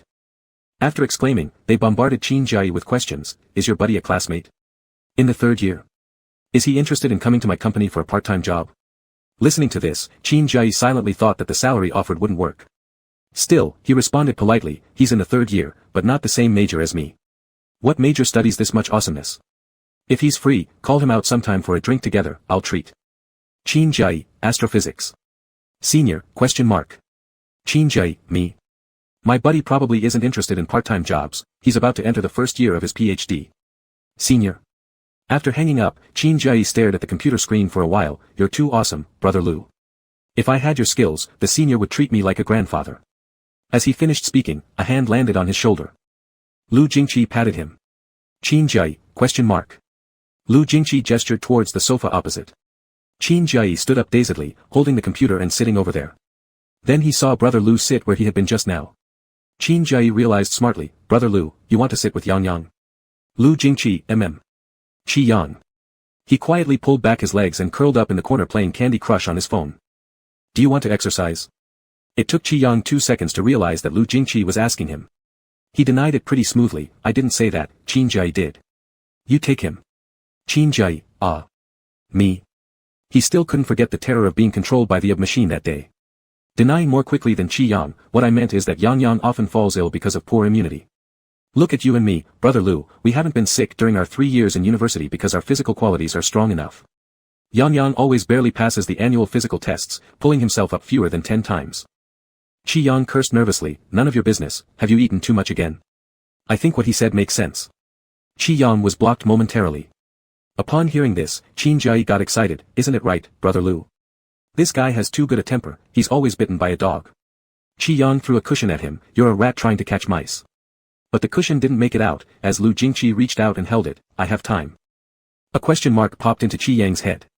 Let's start from the 1st week of the semester. Qi Yang became somewhat flustered, your business. But after looking into Lu Jingqi's eyes, those words stuck in his throat, so he hurriedly looked for an excuse, I'm busy, no time. Lu Jingqi, only 1 hour per day maximum. Qi Yang, Sister, you said there were many 2 signatures and merchandise she wanted to give you. Qi Yang fell silent. What a vicious plan. Lu Jingqi, how about it? Knowing well that Lu Jingqi had set a trap for him, but the bait on top of the trap was really tempting. Qi Yang touched his nose, well, it's fine then. Jumped straight into the trap. Soon came the start of semester day at Jiangcheng University. Undergraduate students were returning to school gradually, whereas the academic dogs in the research institute couldn't count how many sleepless nights they had pulled off. At the office window, Xingye was holding a cup of coffee, yawning while gazing at the students dragging their suitcases into campus. That's great. After yawning, she turned around, big brother, I heard senior sister you returned to Jiangcheng not long ago. Have you seen her? Zhou Lang glanced up amidst his busy work, I haven't. Xiao Lu did, apparently there was some activity from teacher Lin's side. Xiao Lu. Is Xiao Lu interested in teacher Lin's activities? Zhou Lang paused his work and said, not bad, average. Xiao Lu went to get TO signatures from senior sister Yu. The mouths of Xingye and Meng Qiu opened equally wide. When did Xiao Lu become so interested in comics? That doesn't sound like him. Zhou Lang, the TO signature is for little junior. It cost him a lot. Spinning out of his chair, covering his mouth, he said, Xiao Lu ran 6 modeling programs for your senior sister Yu. Xingye leaned back, hiss, 6. Zhou Lang nodded. Meng Qiu, so crazy, sounds like him. Chapter 39, 39 Sheep. Qi Yang always thought his physical fitness was quite alright. Colds and illnesses during seasonal changes were common, not just for him. In the winter of his sophomore year, an influenza outbreak hit Jiang City fiercely. 4 people from his dormitory fell ill at once, him, Lao Yao, Lin Hua, and Ji Yun. Qin Jia didn't get sick because he was on leave and went home during that period, otherwise, he would have fallen ill too. As for physical testing, passing with low scores was still considered passing, and passing meant being qualified. Qi Yang was very satisfied with himself and didn't want to waste any extra effort. However, at this crucial moment, he ended up getting sold out. Qin Jia should have stayed in the sewer. Qi Yang's mood darkened as if covered by dense clouds, and he couldn't feel happy at all. Lu Jingqi wasn't someone who could be easily fooled. At that time, because of a Wasa contract signing, Qi Yang had agreed to it, so he had to prepare to be worked to death at the gym by Lu Jingqi. Qi Yang felt very guilty and, upon arriving at the gym, emphasized deliberately, "I'll just practice casually, my goal is to strengthen my body, not to train like you. Or he might die." Lu Jingqi responded with a simple, Qi Yang suspected he hadn't really listened and tried to back off, or, maybe I can buy a treadmill online and exercise at home, that would count as physical fitness, right? Lu Jingqi's voice remained calm, do you think so? Qi Yang. Damn, Lu Jingqi must have been a rhetorical question expert in his previous life. Realizing there was no room for negotiation, Qi Yang sulkily said, I think my figure is pretty good already, there's nothing much worth training. Upon hearing this, Lu Jingqi's gaze shifted over slowly, landing on Qi Yang. This made Qi Yang stiffen. Just as he was about to speak, Lu Jingqi glanced away and muttered, it is indeed pretty good. Qi Yang. Wait, where did you even look? Lu Jingqi was already standing in front of the treadmill while Qi Yang hid behind him pretending to tie his shoelaces but secretly kept track of every place Lu Jingqi had looked at earlier. But he was caught red-handed. Lu Jingqi, leaning against the treadmill, turned back to him and said, get on. Feeling awkward, Qi Yang coughed lightly, moved his eyes, and started drawing circles on the ground, now. I haven't warmed up yet. Lu Jingqi replied, lowest speed, walk for 10 minutes. Alright. Qi Yang stood up, brushing off non-existent dust from his hands before stepping onto the treadmill. While walking on the treadmill, Lu Jingqi leaned against nearby equipment and watched him. Qi Yang glanced at him and couldn't help but ask, why do you keep watching me here? I won't slack off, go do your own thing. Lu Jingqi's gaze dropped, remaining quiet for a while before saying, the 1-hour plan is to accompany you. Qi Yang then fell silent again. After 10 minutes, under Lu Jingqi's supervision, Qi Yang finished the task without breaking a sweat. He proudly declared, see, I told you my physical condition isn't bad. Don't listen to Qin Jiayi's nonsense, he just wants to make things difficult for me because I live too comfortably. Lu Jingqi didn't comment much and simply said, warm up now. Qi Yang froze, Wasn't that warm up earlier? Lu Jingqi lightly raised an eyebrow, are you feeling heated yet? Qi Yang. He felt slightly annoyed, then why did you set such a slow pace? Lu Jingqi, to give you some confidence. Qi Yang choked, thanks a lot. You're welcome. Feeling reluctant to speak to him anymore, Qi Yang silently began his warm-up routine. Before even warming up for half a minute, Lu Jingqi lifted his waist, you're bending too low. Before exercising, Qi Yang had changed into sports clothes in the locker room. The gym was sufficiently warm, so he wore thin t-shirts and shorts. At that sudden lift, Qi Yang could almost feel the calluses on Lu Jingqi's hands. Not that, how could Lu Jingqi have such rough calluses? Qi Yang turned bright red and quickly retreated, exclaiming, you. Why are you touching me? You scared me. Lu Jingqi withdrew his hand, but Qi Yang's face was still flushed red. Even without exercising further, he was already hot. Afterward, Qi Yang silently exercised for 7 or 8 more minutes. His face was tinged red, but he didn't know why. As he shuffled his steps closer. Lu Jingqi, I'm ready. The fitness equipment in Building C was actually quite limited, there were only some of the most basic types, nothing compared to a large gym. But for Qi Yang, it was sufficient. Opposite the treadmill was an area with a few adjustable decline benches. Lu Jingqi quickly adjusted the angle and said, for your training, alternating between the decline bench and the treadmill will do. This suited Qi Yang perfectly. Let's start with 1 set. Qi Yang nodded, hooked his legs over the bar, and lay down. Since he hadn't exerted much effort in the previous half hour, he felt relaxed under Lu Jingqi's watchful eyes and managed to complete 2 sit-ups. By the third one, Qi Yang had already lain back down. The decline bench was at about a 30-degree angle. Qi Yang hadn't expected it to be so strenuous. He gripped the sides of the chair and blinked. Lu Jingqi stood behind him. Qi Yang looked up at him and said, I think my exercise quota for today is good enough. Lu Jingqi squatted down beside him. 1 set is 30 reps. Qi Yang cautiously asked, how many sets do I need to do? 5 sets today. Qi Yang immediately panicked. No, Lu Jingqi, I feel like running is the perfect exercise for me. I'll just buy a treadmill online, let's go home, it's too late today. As Qi Yang tried to escape, Lu Jingqi unexpectedly grabbed his shoulder from behind. Today is only the first day. Qi Yang felt aggrieved under Lu Jingqi's hand and muttered, it's perfect for the first day, let's cut our losses early. Lu Jingqi responded with a simple, which momentarily brightened Qi Yang's eyes. No. Qi Yang. Start now. Qi Yang didn't move. Lu Jingqi gazed down at him with lowered eyes. Or do you want to stay here in the gym for 2 hours? Qi Yang felt even more aggrieved, muttering something about Lu Bapi, then sulkily completed 2 more. 3. 4. Qi Yang panted and lay back down again. Can you lower the angle a bit? Maybe to 10 degrees. Lu Jingqi remained silent. Silence meant rejection. Qi Yang did about 10 more until sweat was pouring down his face. This time, no matter what Lu Jingqi said, Qi Yang simply lay there. Panting while looking up, Qi Yang complained harshly, "You're just Qin Jiayi's accomplice, I hate the both of you." The man on the bench was wearing shorts.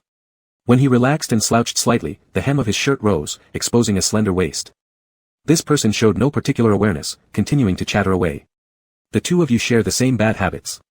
In the future, you two should be friends. I'd raise both hands and feet in approval if you brought him to the gym. Unbeknownst to him, the edge of his shorts had also slipped down, revealing long, straight legs that gleamed white under the gym lighting. Due to the exertion, his leg muscles were clearly tensed, smooth and beautiful. By 8 p.m., more students gradually filled the gym. Lu Jingqi noticed several glances being cast around, most focused on this person. Qi Yang grumbled, forced himself through a bit more until reaching 30 reps, he barely had time to rest when Lu Jingqi suddenly hauled him back up. He raised his head, panting heavily. What are you doing? Lu Jingqi's arm circled around his waist as he scanned briefly. Relax your muscles a little, walk on the treadmill for 20 more minutes. Drenched in sweat, Qi Yang leaned on Lu Jingqi to get off the bench. You said 5 sets, right? Lu Jingqi, I've changed my mind. After catching his breath for a moment, Qi Yang walked toward the treadmill and said, this is what you said, not that I don't want to do it. You shouldn't blame me, don't play tricks regarding the Wasa contract either. Lu Jingqi, Qi Yang resumed walking lazily on the treadmill. After a while, he called out, Teacher Lu, I'm thirsty. Lu Jingqi paused. Qi Yang lifted his head and repeated, thirsty. Lu Jingqi handed him a towel. Wipe yourself. Then he turned and went to the self-service vending machine nearby to buy water. Without Lu Jingqi's supervision, Qi Yang walked even slower, contemplating how to shorten the treadmill's timer manually when someone suddenly called out behind him. Qi Yang. It wasn't Lu Jingqi's voice. He turned around in confusion. And didn't recognize the person. The boy who approached seemed to notice his confusion and smiled, I know Qin Jia-yi. Qi Yang hummed a response, muttering a casual joke, what a coincidence, I just cut ties with him. The boy laughed. You're quite humorous. Qi Yang. Why did it not feel like a compliment? During last year's New Year's rehearsal, I asked Qin Jia-yi in the auditorium for your contact information, but he said you refused to give it. Upon hearing this, Qi Yang recalled it vaguely. He nodded and said, I did say that, and I told him that if he dared to hand over my contact, I'd break ties with him. So, this time, are you breaking ties because he gave out your contact details to someone pursuing you? Qi Yang paused briefly before responding, you're pretty funny too.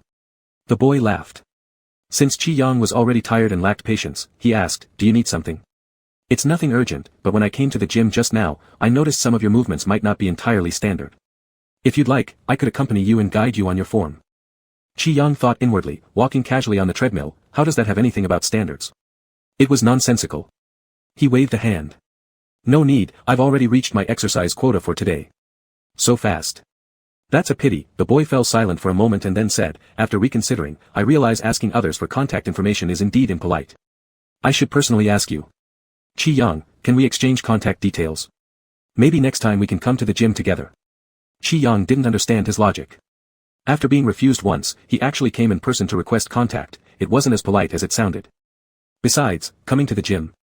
That would hit exactly on Qi Yang's sore spot. He rejected without hesitation. No thanks. The boy looked at him and hesitated for a second, saying, can I know why? It's obviously because I'm not into men. Qi Yang raised his voice, preparing to make something up. But at that moment, he saw Lu Jingqi approach, holding a bottle of soda water, so he immediately shut up. Recalling the previous incident outside the stadium where Lu Jingqi made something up on the spot to Huiyu, Qi Yang decided to let Lu Jingqi do the talking again. I also like men. Lu Jingqi walked over, calmly unscrewing the cap of the soda. A large question mark appeared above Qi Yang's head. The boy was somewhat stunned looking at Lu Jingqi and, after a pause, finally asked with a smile, what do you mean? Lu Jingqi, is it hard to understand? I want to pursue him. Qi Yang.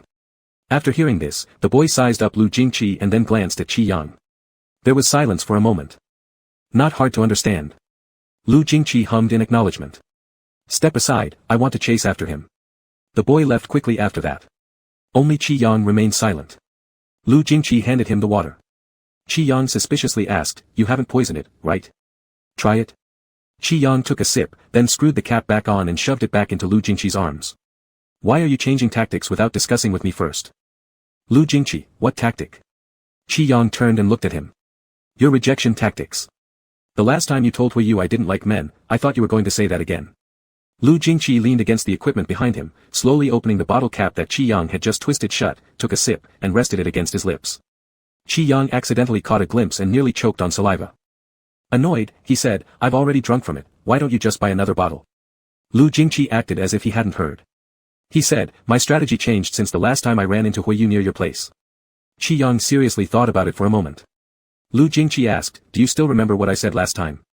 Qi Yang squinted his eyes, thinking. And sure enough, he remembered. Lu Jingqi must have been referring to the time when he came to invite him for dinner. Back then, Qi Yang had hurriedly run downstairs in his pajamas while doing a live stream and ended up encountering Hui Yu on the street. At that moment, what Lu Jingqi had said was.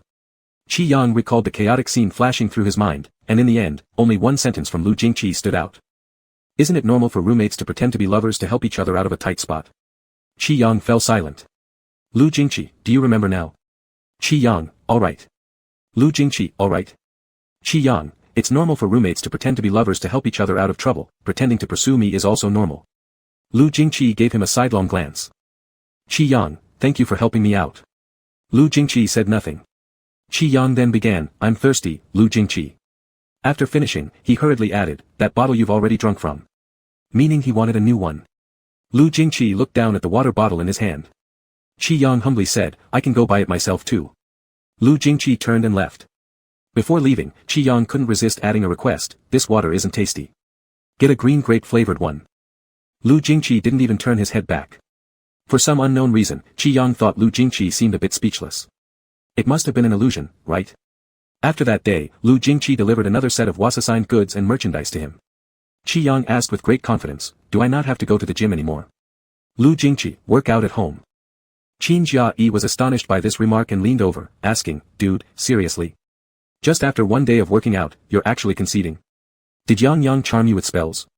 Qi Yang, vulgar, can your brain ever think of something healthy? While speaking, he opened the shopping app on his phone to pick out a treadmill, and made a solemn vow, Teacher Lu, I swear I'll work out properly at home. If I don't, may Qin Jia end up encountering big dick anime girls in every online romance he has. Qin Jia immediately lost his cool, you're too evil, Qi Yang. Qi Yang simply gave him a cold snort as he stared at his phone. Qin Jia hung onto his shoulders, you got lucky. No one's watching you anyway, will you really train? Will I eat shit standing on my head if you do? Painful. Qi Yang stiffened and sat up straight, I'm in pain, don't touch me. Qin Jia laughed loudly, you feel this sore just after one day? Qi Yang ignored him. Qin Jia I should have gone with Lu to supervise you. Qi Yang, supervision. You mean watch, don't you?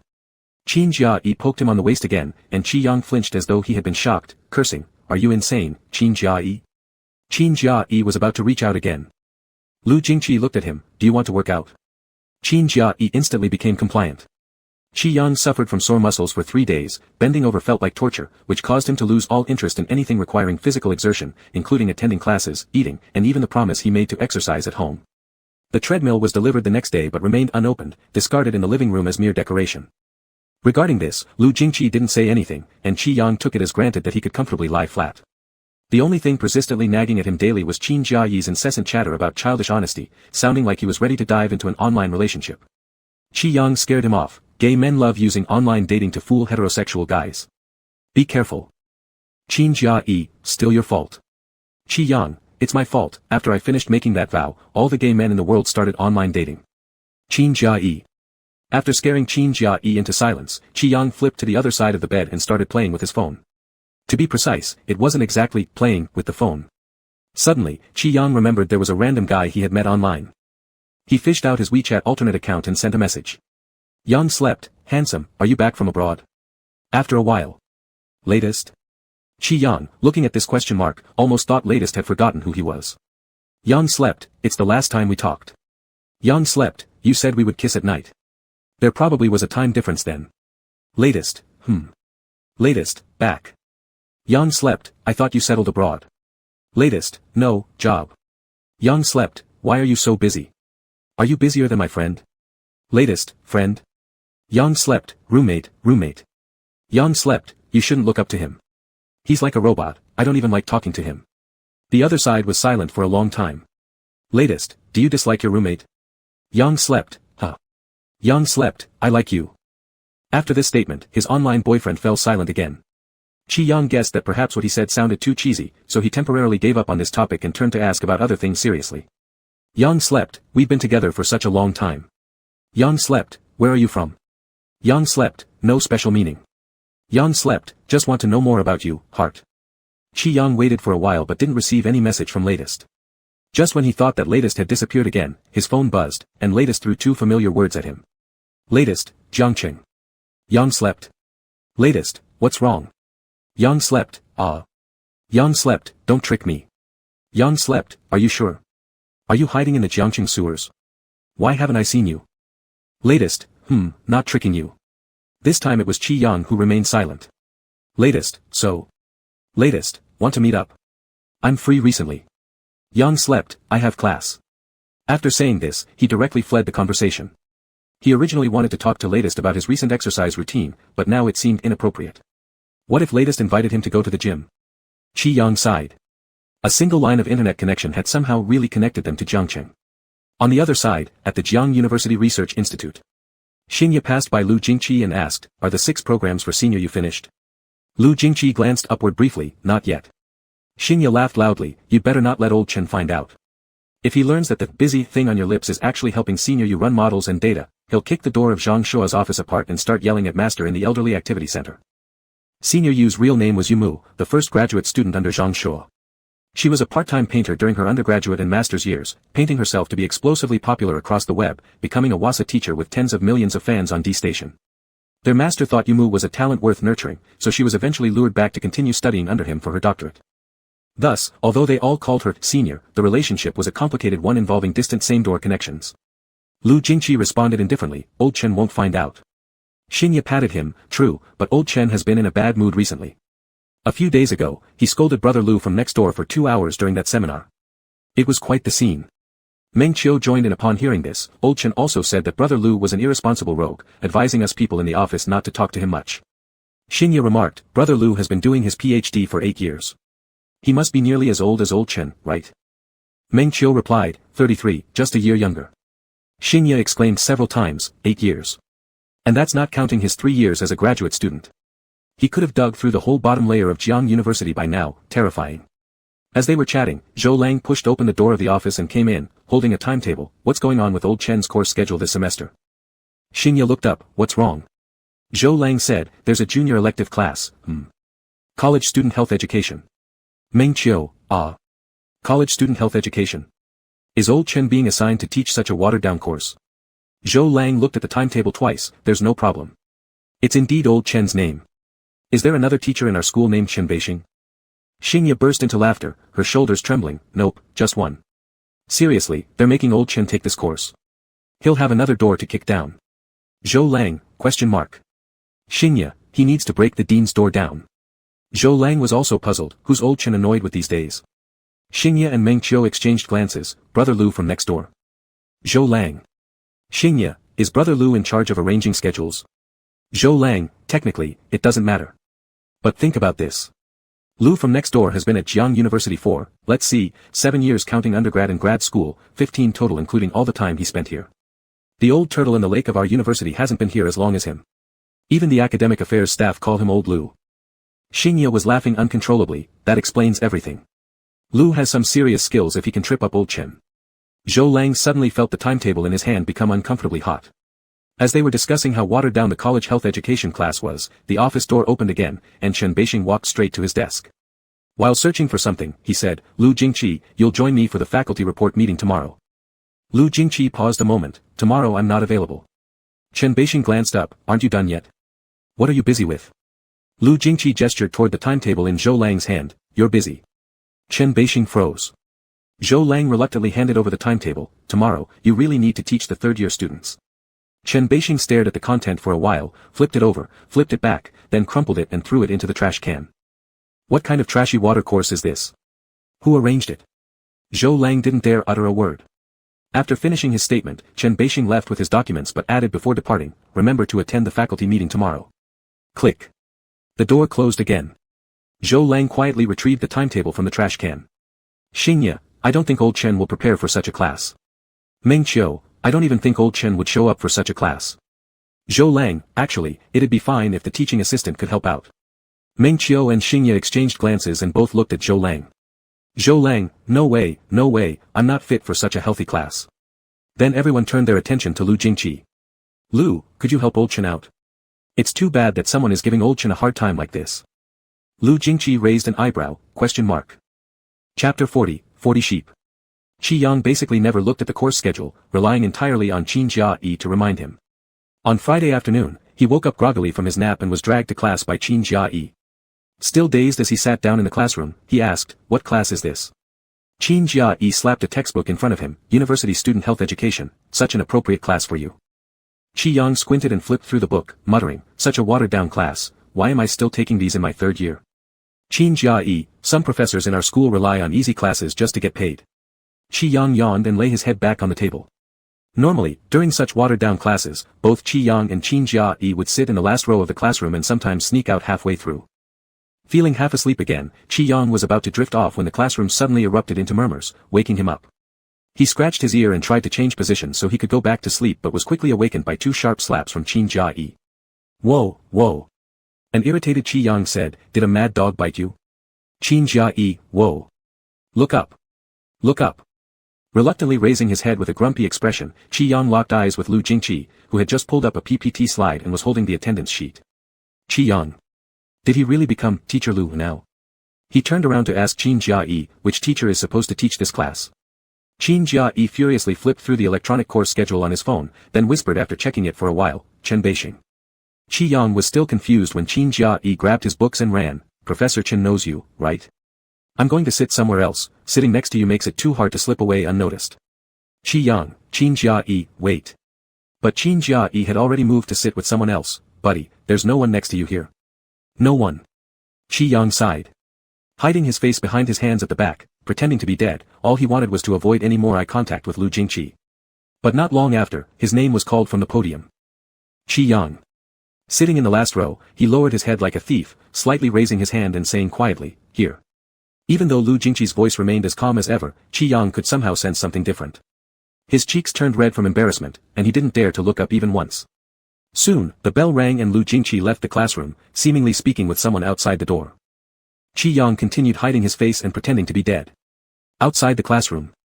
The dean pleaded earnestly, look at how eager these children are for knowledge. How could you just walk away? Teacher Chen, I'm getting on in years, I shouldn't have to make it so difficult for myself. Even a watered-down class is still a class. I believe, with your skills, you can certainly make this course exciting. Chen Beixing let out a cold laugh, you're managing the old teachers poorly even in your advancing years, this kind of slip-up. You and Teacher Zheng should go to the senior center to lead square dancing, they're looking for someone. The dean. Chen Beixing, the funds you promised me must be in my account tomorrow.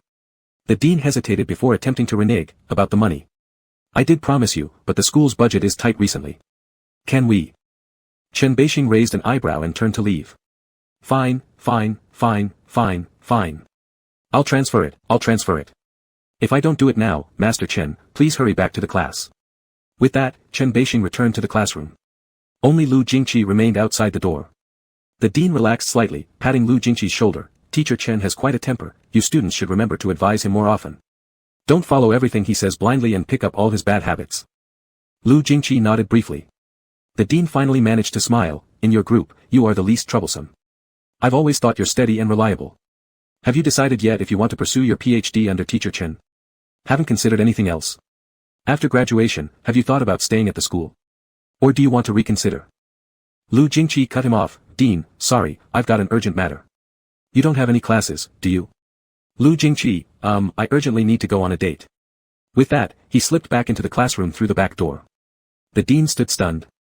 What? Inside the classroom, Chen Beixing picked up the lesson plan, glanced through it twice, then casually tossed it aside. Have you gone over the University Student Health Education textbook? Chen Beixing was only 34 years old and looked even younger. He wore a light gray coat with his hair neatly trimmed. Many students in the audience knew Chen Beixing, looking at him with shining eyes, not yet, Professor Chen. Chen pulled a chair to sit down, then there's no need to go over it. It's a garbage textbook, you can use it to prop up your table legs. The dean outside the door hadn't walked far and heard this remark, becoming so angry that his whiskers bristled and his eyes bulged. How dare the young man speak like this? And that was a textbook written by his students. Chen had an academic slacker's handsome face but didn't look at all like someone who held numerous top journals in the industry. His teaching manner wasn't serious either. He glanced at the computer screen and said, "Classes like this should be abolished immediately, it's a waste of time for both teachers and students. The teacher who arranged this must have problems. Why don't they go to the hospital to check their blood pressure, glucose, and cholesterol levels?" Afraid he would get dizzy from anger if he kept listening, the dean turned and left quickly. What kind of people are these? Not one reliable person from top to bottom, just pure trouble. He definitely needed to complain to teacher Zheng. Meanwhile, Qi Yang sat alone in the last row, completely ignoring what Chen Beixing was saying on the podium. Instead, he rested his cheek against his palm and browsed the textbook illustrations by himself. Final exams won't cover textbook content, just study the PPT. Someone suddenly sat beside him, startling Qi Yang. "Why are you back?" "Lu Jingqi, for class." "Qi Yang, you don't have this class on your schedule." "Lu Jingqi, I'm interested, I'll audit it." Qi Yang turned his head away, "Audit if you want, but don't disturb my studying." His words were very righteous, but as soon as he turned, he pulled out his phone. There were several unread WeChat messages, and Lu Jingqi's chat box stood out the most. It seemed like he had sent some kind of file. Qi Yang clicked into it to take a look. It was the PPT for their course. Qi Yang seriously suspected that this PPT was made by Lu Jingqi, clearly just stirring up trouble for no reason. He turned his back to Lu Jingqi, opened the read confirmation and closed WeChat, then started a game of Candy Crush. Just moments later, Lu Jingqi slid a note over. Qi Yang looked at it strangely. On the note, it was written, "Have dinner together after class?" Qi Yang, question mark. What was wrong with Lu Jingqi? He grabbed the pen from Lu Jingqi's hand and quickly wrote, "Sorry, already got plans." Lu Jingqi took a quick glance and smoothly added a question mark in the top right corner. Qi Yang continued writing, "None of your business, stay out of it." After finishing, he showed it to Lu Jingqi again before taking it back and adding, "Don't ask Qin Jia Yi either, it's none of his business too." The note wasn't large, but Qi Yang's handwriting was huge, quickly filling the page. After balling it up, he stuffed it into his pocket so Lu Jingqi wouldn't have the chance to ask anymore. But not long after, his phone buzzed. "Lu Jingqi, with your boyfriend?" Qi Yang slapped his phone shut and took out that crumpled note again, writing on the back, "Why do you care so much?" He added 3 big exclamation marks and thrust it under Lu Jingqi's nose. Lu Jingqi slowly took the paper, glanced at it, and slipped it between the pages of his book. 2 seconds later, Qi Yang received another WeChat message. "Lu Jingqi, you're lying to me." Qi Yang. "So what if he lied?" Lu Jingqi, "Reason." Qi Yang, "No reason, I'm going to eat with my boyfriend." Lu Jingqi. "Why did he ask with a question mark?"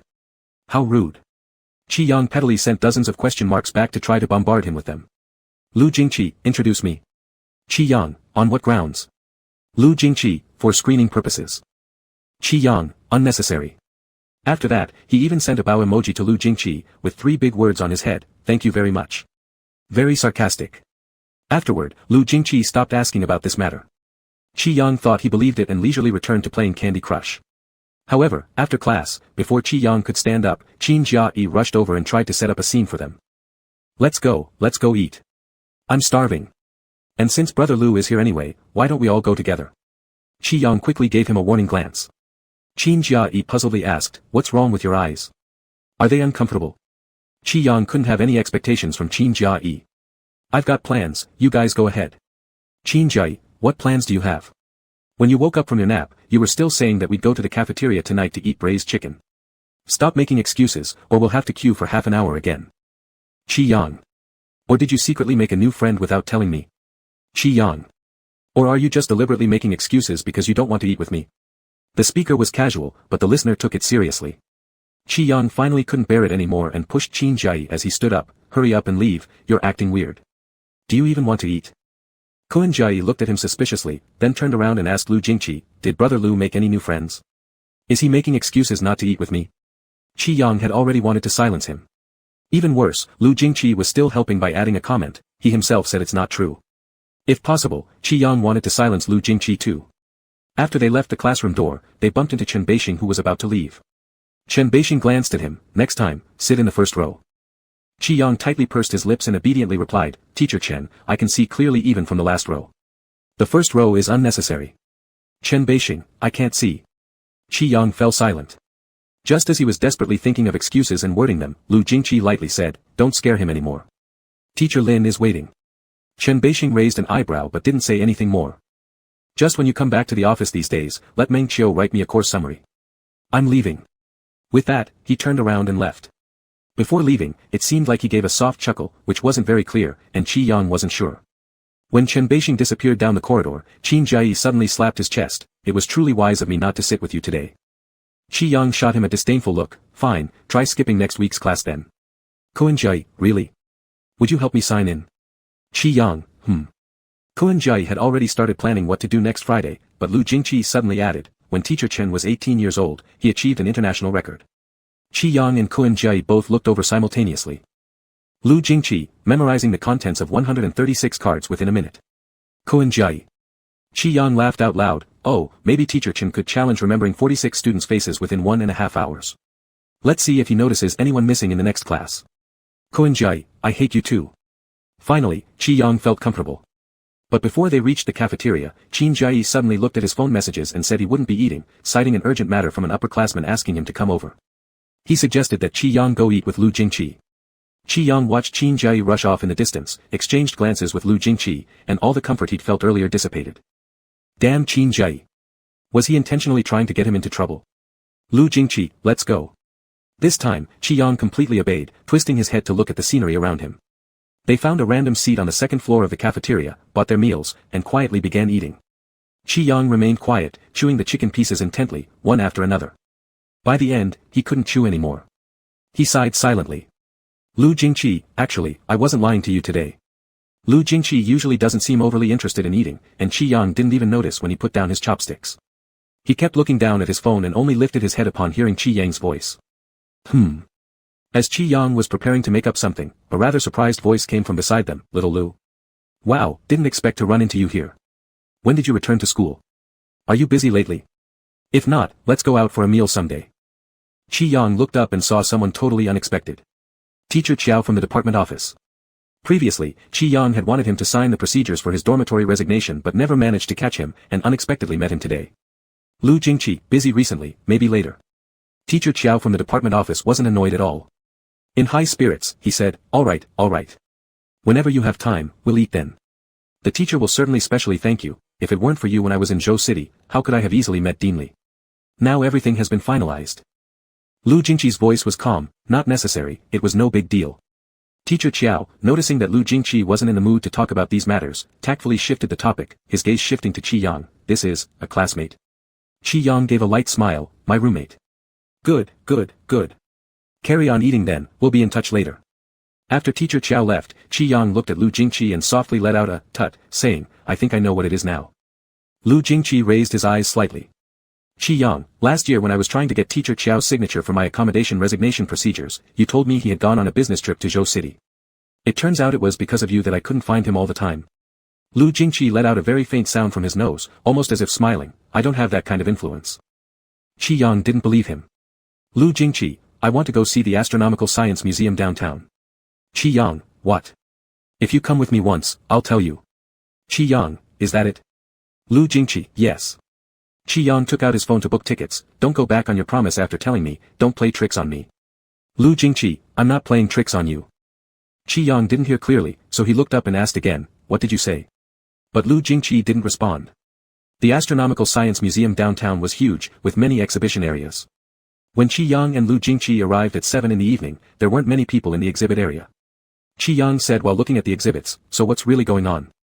Lu Jingqi walked beside him. Teacher Qiao just happened to go on a business trip to Zhou City and had something to handle along the way but didn't meet the person. He originally planned to return on Monday, but coincidentally, I knew that person, so I helped make contact. That coincidence sounded rather disingenuous. Qi Yang thought his meaning should actually be too much coincidence. His steps halted, and he turned to look at Lu Jingqi with an unreserved expression. How many times have you lied to me? I only lied to you this one time, so now we're even. Lu Jingqi lowered his gaze to look at him. This one time. What did you lie about? Did you lie about being asked out for dinner by your boyfriend or did you just lie about having a boyfriend? Qi Yang didn't expect him to ask like this, so he turned around and looked at the exhibits on the other side, humming, saying I have a boyfriend means I have one, why would I need to deceive you? Do I gain money by deceiving you? As he said this, Qi Yang suddenly thought of something, and speaking of deception, you've deceived me more times than I've deceived you. Is your boyfriend real, or is he made up? Lu Jingqi, you guess. Qi Yang, I won't guess, you have 800 ways to trick me and how could I possibly guess right? You're always teasing me. Passing through a door with an excellent design, they arrived at an exhibit area with very dim lighting. Someone was viewing the model of the large Magellanic Cloud, occasionally whispering to the person beside them. There were many models of the universe and celestial bodies in this exhibit area, suspended above. Shadows would be projected onto visitors who came too close, achieved using some form of holographic projection. Qi Yang and Lu Jingqi passed through the center of the exhibit. A massive silver-gray cylindrical island counter floated above it, displaying an incredibly impressive optical model. It showed the entire evolution process of the universe from the Big Bang to the present day. Standing outside the blue rope, Qi Yang was still partially enveloped by the light. Besides Qi Yang and Lu Jingqi, there were other tourists standing in front of this model, but everyone was scattered in different places observing. It was quiet in the dimly lit exhibit area. Qi Yang, I'm not teasing you. This time Qi Yang heard very clearly. His gaze shifted from the cosmic model to Lu Jingqi's face. Just for a moment, then he turned back around, his tone very casual, half joking. If you're not teasing me, then what else could it be? Could it be that you like me? It remained quiet in the exhibit area. Yes. Qi Yang stood with his back to Lu Jingqi, frozen in place. For a second, he wasn't sure if Lu Jingqi was joking, but he quickly recovered his composure. I know I'm quite likable, but there are plenty of people who like me. Making friends with me requires queuing up, and you're no exception. Besides, you lied to me, your credit score with me has almost been deducted to 0. Go queue at the back. Lu Jingqi walked over to him, seemingly reading the words on the exhibition sign. What if we don't become friends? Qi Yang, if we don't become friends, why queue? Are you here to cause trouble? He took one last look at the model, turned around, and pushed Lu Jingqi away. Let's leave, I can't understand any of this. Next time, we should visit when the tour guides haven't finished their shifts yet. There seems to be souvenirs for sale next door, let's go there. I'll buy you a gift. Oh, what's your birthday, Lu Jingqi? I don't even know when it is yet. Qi Yang had already walked ahead of him, keeping a moderate distance between them. Even while asking the question, he didn't look back. Lu Jingqi leisurely followed behind. April 1st. April Fool's Day. You were born on April Fool's Day? Lu Jingqi replied indifferently, yeah. Qi Yang touched his ear, that's pretty funny. While talking, he browsed around the souvenir area, chatting non-stop. Lu Jingqi, do you like this one? It could be your birthday present. This one looks nice too. How about this one? Well, I guess I'll buy all of them for you. Lu Jingqi, Qi Yang. Let's browse somewhere else. Qi Yang, I think these souvenirs are all pretty fun. Don't you like them? Hey, wait, stop pulling me, can't you walk by yourself? He was hooked by Lu Jingqi around the neck and stumbled awkwardly as he followed him away. By the time they finished visiting the astronomy museum and came out, it was almost 9 o'clock in the evening. After checking the time, Qi Yang put his phone back into his pocket and asked, where are you going back to? Lu Jingqi, your place. Qi Yang, question mark. You're coming to my place. Wasn't that natural? Qi Yang clearly didn't want that, why come to my place? My home isn't a hotel. No way. There are dormitories at school and you have your own apartment. Why always hang out at my place? And you've already come over many times. I haven't even been to your place. Lu Jingqi, then shall we go to my place? Qi Yang. Did he mean that? Qi Yang remained silent for a moment before asking reluctantly, what exactly do you want to do at my place? There's no gold there. There's no gold, but you seem like you should exercise. Qi Yang suddenly realized something. Lu Jingqi, hasn't the treadmill arrived? The treadmill had been gathering dust in the living room for several days now. 1 hour a day, I'll supervise you. Qi Yang quickly understood, looking incredulous. He thought the matter had long been forgotten, but who would have guessed that Lu Jingqi still remembered? He said seriously, Teacher Lu, you must be joking with me. Lu Jingqi didn't say anything. Qi Yang was shocked, are you serious? Lu Jingqi glanced at him. The frustration from their time at the gym started creeping over Qi Yang again. He murmured a few words, but I think it's really unnecessary. I'm quite healthy anyway, getting sick was just an accident. Who goes through life without ever getting sick? Why don't you just go back to your place and rest early? Stop bothering me. Lu Jingqi responded coolly, you've already taken the TO sign. The deal is still ongoing. Qi Yang coughed slightly, feeling somewhat guilty himself. He had been so excited when he took the TO sign, he should have anticipated this scene earlier. Moreover, he knew fully well at the time that this was a trap set up by Lu Jingqi, but he happily jumped right into it. Sure enough, every gift bestowed by Lu Jingqi had its price marked discreetly in advance. He surrendered, all right. But still emphasized, it's agreed, we're only running. That damned incline sit-up, Qi Yang would never touch it again. Lu Jingqi, okay, let's go. On the way, Qi Yang kept cheering himself up, thinking that it was just an hour's jog, easy as pie. What he didn't expect was that today's cuisine had been upgraded. Qi Yang was drenched in sweat. When Lu Jingqi went into the kitchen, he collapsed on the sofa, dead set against moving anymore. He propped his legs up on the backrest of the sofa, pressing the air conditioner remote to lower the temperature. When Lu Jingqi came out, what he saw was this: the person on the sofa was soaked in sweat, his two long, white, straight legs sprawled out. He seemed extremely hot, his eyelashes were even damp, as if dripping water. I'm going to die from heat, Lu Jingqi. Show some mercy, I beg you. I can't do this anymore. Lu Jingqi approached the sofa. Just half an hour. Qi Yang played dumb. Half an hour is already impossible. Lu Jingqi, run for 10 more minutes. Qi Yang moaned into his head, if I run for another minute, I will die from exhaustion. I also accompanied you for 2 hours at the Astronomical Science Museum today, Teacher Lu. Please let me off. Lu Jingqi, 10 more minutes. After saying these words, not only did Lu Jingqi not feel sorry for Qi Yang, but he also snatched away his air conditioner remote and turned the temperature back up from 16 degrees to 25 degrees. 25 degrees. A living hell. Qi Yang raised his sweaty eyes. Why did you turn off my air conditioning? Lu Jingqi, you just finished exercising, it's easy to catch a cold. Either run or relax your muscles. Qi Yang was still being lazy, when suddenly his calf was grabbed. Lu Jingqi looked at him, not getting up. Perhaps it was because Lu Jingqi was so tall, or perhaps it was because Qi Yang was lying down. From his perspective, Lu Jingqi gave an extremely condescending look, exuding immense pressure. And his leg was still in Lu Jingqi's grip. Too exhausted, Qi Yang closed his eyes again. I will get up after resting a bit and relaxing my muscles. He thought, broad daylight and all, could Lu Jingqi actually force him? He picked up a boring magazine from the table at some unknown time, using it as a fan while muttering, I think we should adjust the 1-hour sessions each day into half an hour. Before he finished speaking, he was pulled by the leg. Startled, Qi Yang opened his eyes with bewilderment. Lu Jingqi was right before him. One of his calves was still in Lu Jingqi's grasp, the other nearly touching Lu Jingqi's waist. Qi Yang blinked repeatedly. What are you doing? Relaxing your muscles. Realizing this sudden situation, Qi Yang blushed deeply. No, if you're going to relax my muscles, why are you pulling my legs? Let go. Lu Jingqi. Let go. Who would believe this is for muscle relaxation? Qi Yang felt all his muscles were tenser now, becoming agitated as he tried to crawl up from the sofa. However, with Lu Jingqi's strong grip, all his support points disappeared. His butt was almost pressing against Lu Jingqi's thighs. There was no way he could flip over. If he sat up, he would probably end up kissing Lu Jingqi. What an inappropriate pose. Qi Yang surrendered again. I'm wrong, I'll start running right now. Can't I? Lu Jingqi slowly massaged his calf. That's enough for today. As his calloused palm rubbed Qi Yang's calf, he couldn't help but shiver twice and blushed. It itches. Lu Jingqi applied more pressure. Qi Yang screamed, painful, painful, painful. I'll do it myself, Lu Jingqi, are you sure? Qi Yang nodded furiously. Finally, Lu Jingqi let go, and Qi Yang immediately crawled up, sitting properly and not daring to sprawl out anymore. He massaged his own calf muscles guiltily, sneaking a peek at Lu Jingqi. Lu Jingqi wasn't looking at him, he was browsing something on his phone. Just as Qi Yang started to relax a little, feeling miserable while massaging his calf. I'll make a schedule for you. Qi Yang looked up. What kind of schedule? Lu Jingqi, exercise. Qi Yang. I'm serious, Lu Jingqi. If you want to kill me, just do it directly without such twists and turns. Lu Jingqi lifted an eyelid to look at him. Qi Yang also looked at Lu Jingqi. Do you really not want to exercise?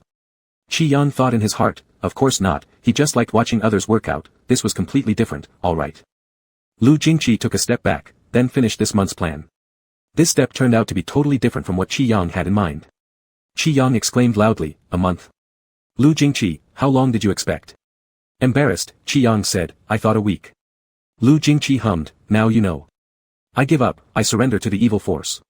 Qi Yang flopped down again. Lying on the couch, he said, Lu Jingqi, in the cabinet on the right side of the kitchen, the third one, there are a few jars. From left to right, they are cassia seeds, wolfberries, chrysanthemums, and astragalus. Please take a little bit for me, I want to drink them tonight. Lu Jingqi, that's not an option here. Qi Yang, question mark. Qi Yang, you definitely heard Qin Jia mention it, right here where I'm sitting. Lu Jingqi replied indifferently, I don't remember. Qi Yang didn't expect Lu Jingqi to resort to evasion. Just as he was about to nitpick with Lu Jingqi, an idea suddenly struck him. Lu Jingqi.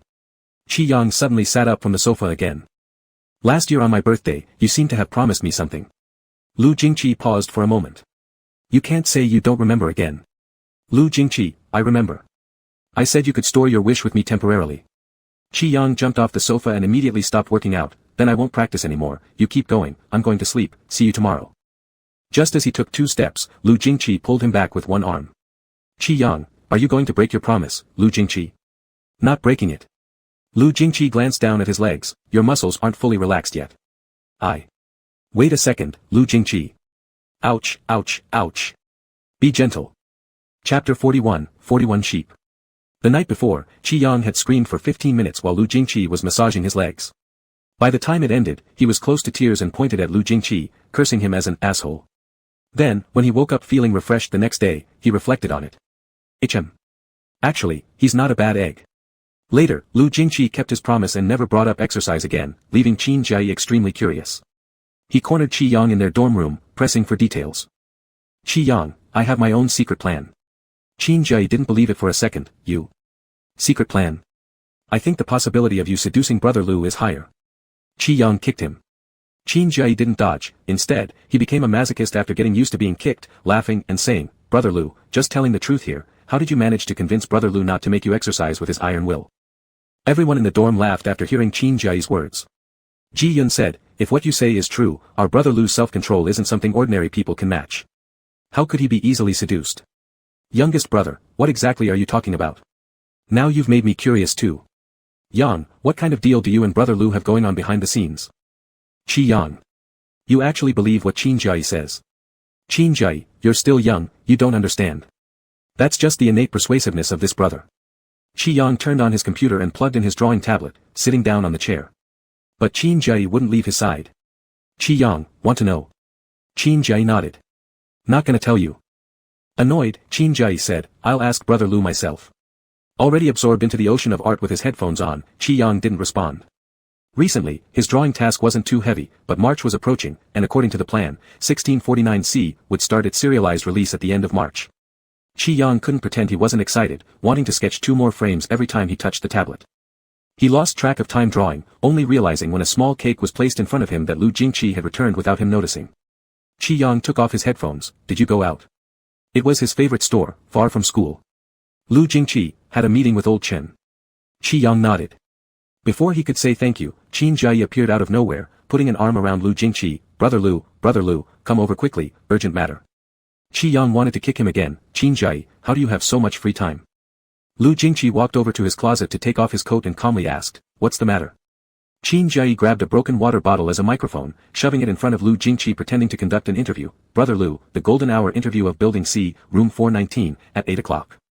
First, why doesn't little Yang have to exercise anymore? What trick did he pull on you? Second, are you spoiling him because you two have some sort of under-the-table deal going on? Third, why did you bring little Yang a little cake? What's your relationship with him? The other guys in the dorm burst into laughter. Ji Yun propped himself halfway out of bed. Brother Lu, we want to know the answer to these questions too. Zhang Qinyan nodded vigorously beside him.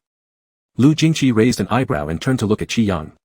Qi Yang cursed Qin Jiayi, you're all bark and no bite, go cool off somewhere. Qin Jiayi's skin was thicker than a city wall, immune to such insults. He directly said, Brother Lu, just say it, are you really seduced by him? Ji Yun, something's definitely off between the two of you. Admit it already.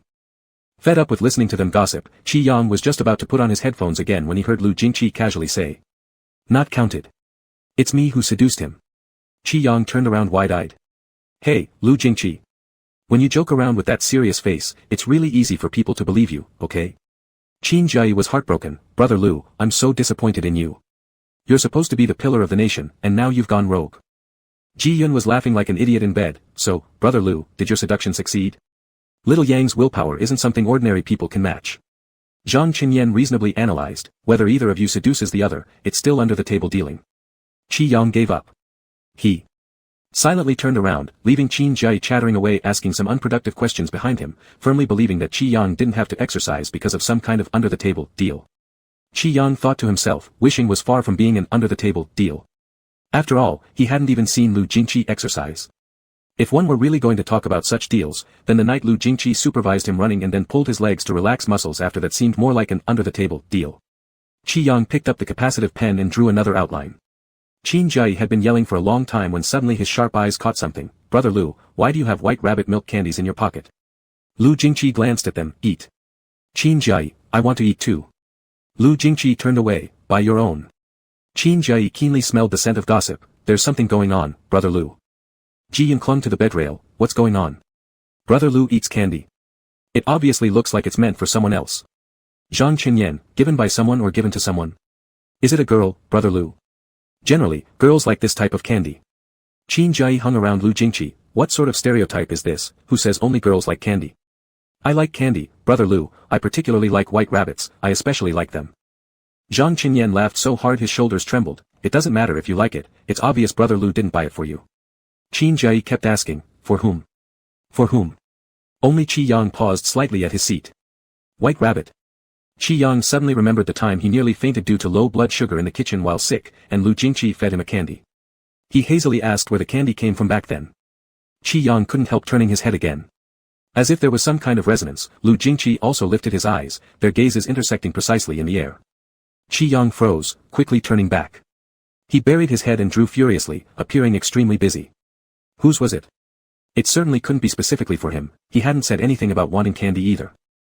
The dormitory was noisy with voices, only Lin Hua remained silent in the corner from start to finish. Everyone assumed he was busy, not noticing that Lin Hua looked over several times. He looked pensively at the two peculiar figures, recalling the evening of Qi Yang's birthday dinner. Had he imagined too much? After participating in that comic convention, Qi Yang had never gone live once, another half-month had passed. His live streaming frequency was getting lower, and fans were almost revolting. Not that he didn't want to go live, but mainly out of guilt. He barely managed to keep his underwear last time during a face-to-face meetup, refraining from streaming was his ultimate defiance. Previously, he had cursed Qi Jian many times, who pleaded with him by mentioning his sister-in-law's face. Qi Yang was surprised and questioned whether they could possibly share any relationship worth a penny. Qi Jian said it was for Lu Jingqi's sake. Qi Yang coldly replied, wrong person, Lu Jingqi has no leverage with me. Later, it wasn't until Qi Jian promised to check in for 2 years on Wasa's super topic for him that he reluctantly forgave her. But it was only peaceful for 2 days. This weekend, Qi Yang returned home, browsing D-site comments when he received a message from Qi Jian. Handsome guy, big brother, when are you planning to meet your sister-in-law in person? Qi Yang. Qi Yang, reorganize your sentence structure before asking me again. Handsome guy, there's nothing else. Handsome guy, just pure curiosity. Qi Yang, don't bother. Handsome guy, big brother, have you ever seen your sister-in-law's appearance? Handsome guy, have you heard her voice? Handsome guy, aren't you curious at all? Qi Yang. Qi Yang, did your brain get kicked by a donkey today, Qi Jian? Handsome guy, no, big brother, I'm just purely curious. Handsome guy, don't you want to meet her in person? Handsome guy, don't you want to hold hands and kiss with your sister-in-law? Qi Yang, not yet. Handsome guy, when will you? Qi Yang, don't bother. He had no idea why Qi Jian suddenly became curious about latest again. It was better not to mention it. As soon as Qi Yang brought it up, he recalled the previous time when latest said she was in Jiangcheng and asked if he wanted to meet. It happened too suddenly, and Qi Yang hadn't processed it fully. He felt he needed to think about it for a long time. Forget about it, let's consider it later. Qi Yang closed the chat box with Qi Jian, lying back on the bed to continue watching D-site. Him. The previous Weibo hot search about him only lasted 2 or 3 days, casual passers-by might forget after a glance, but his fans always remembered.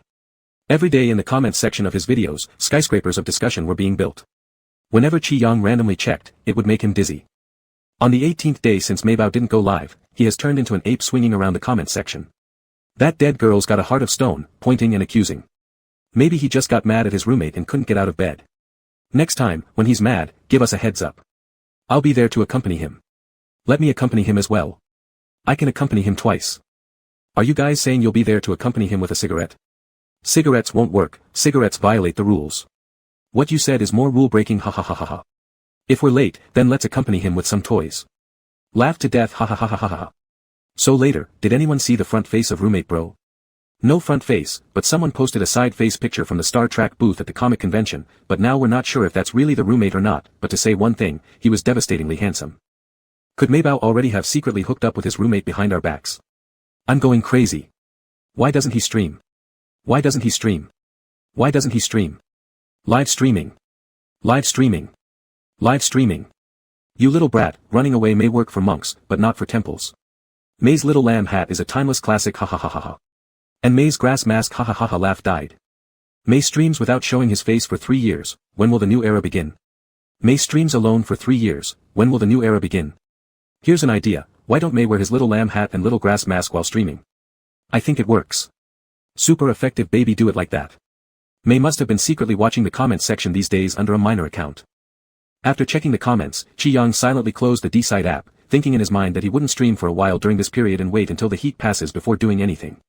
As a result, he saw Ji Jian's live streaming that night, with over 100,000 people online.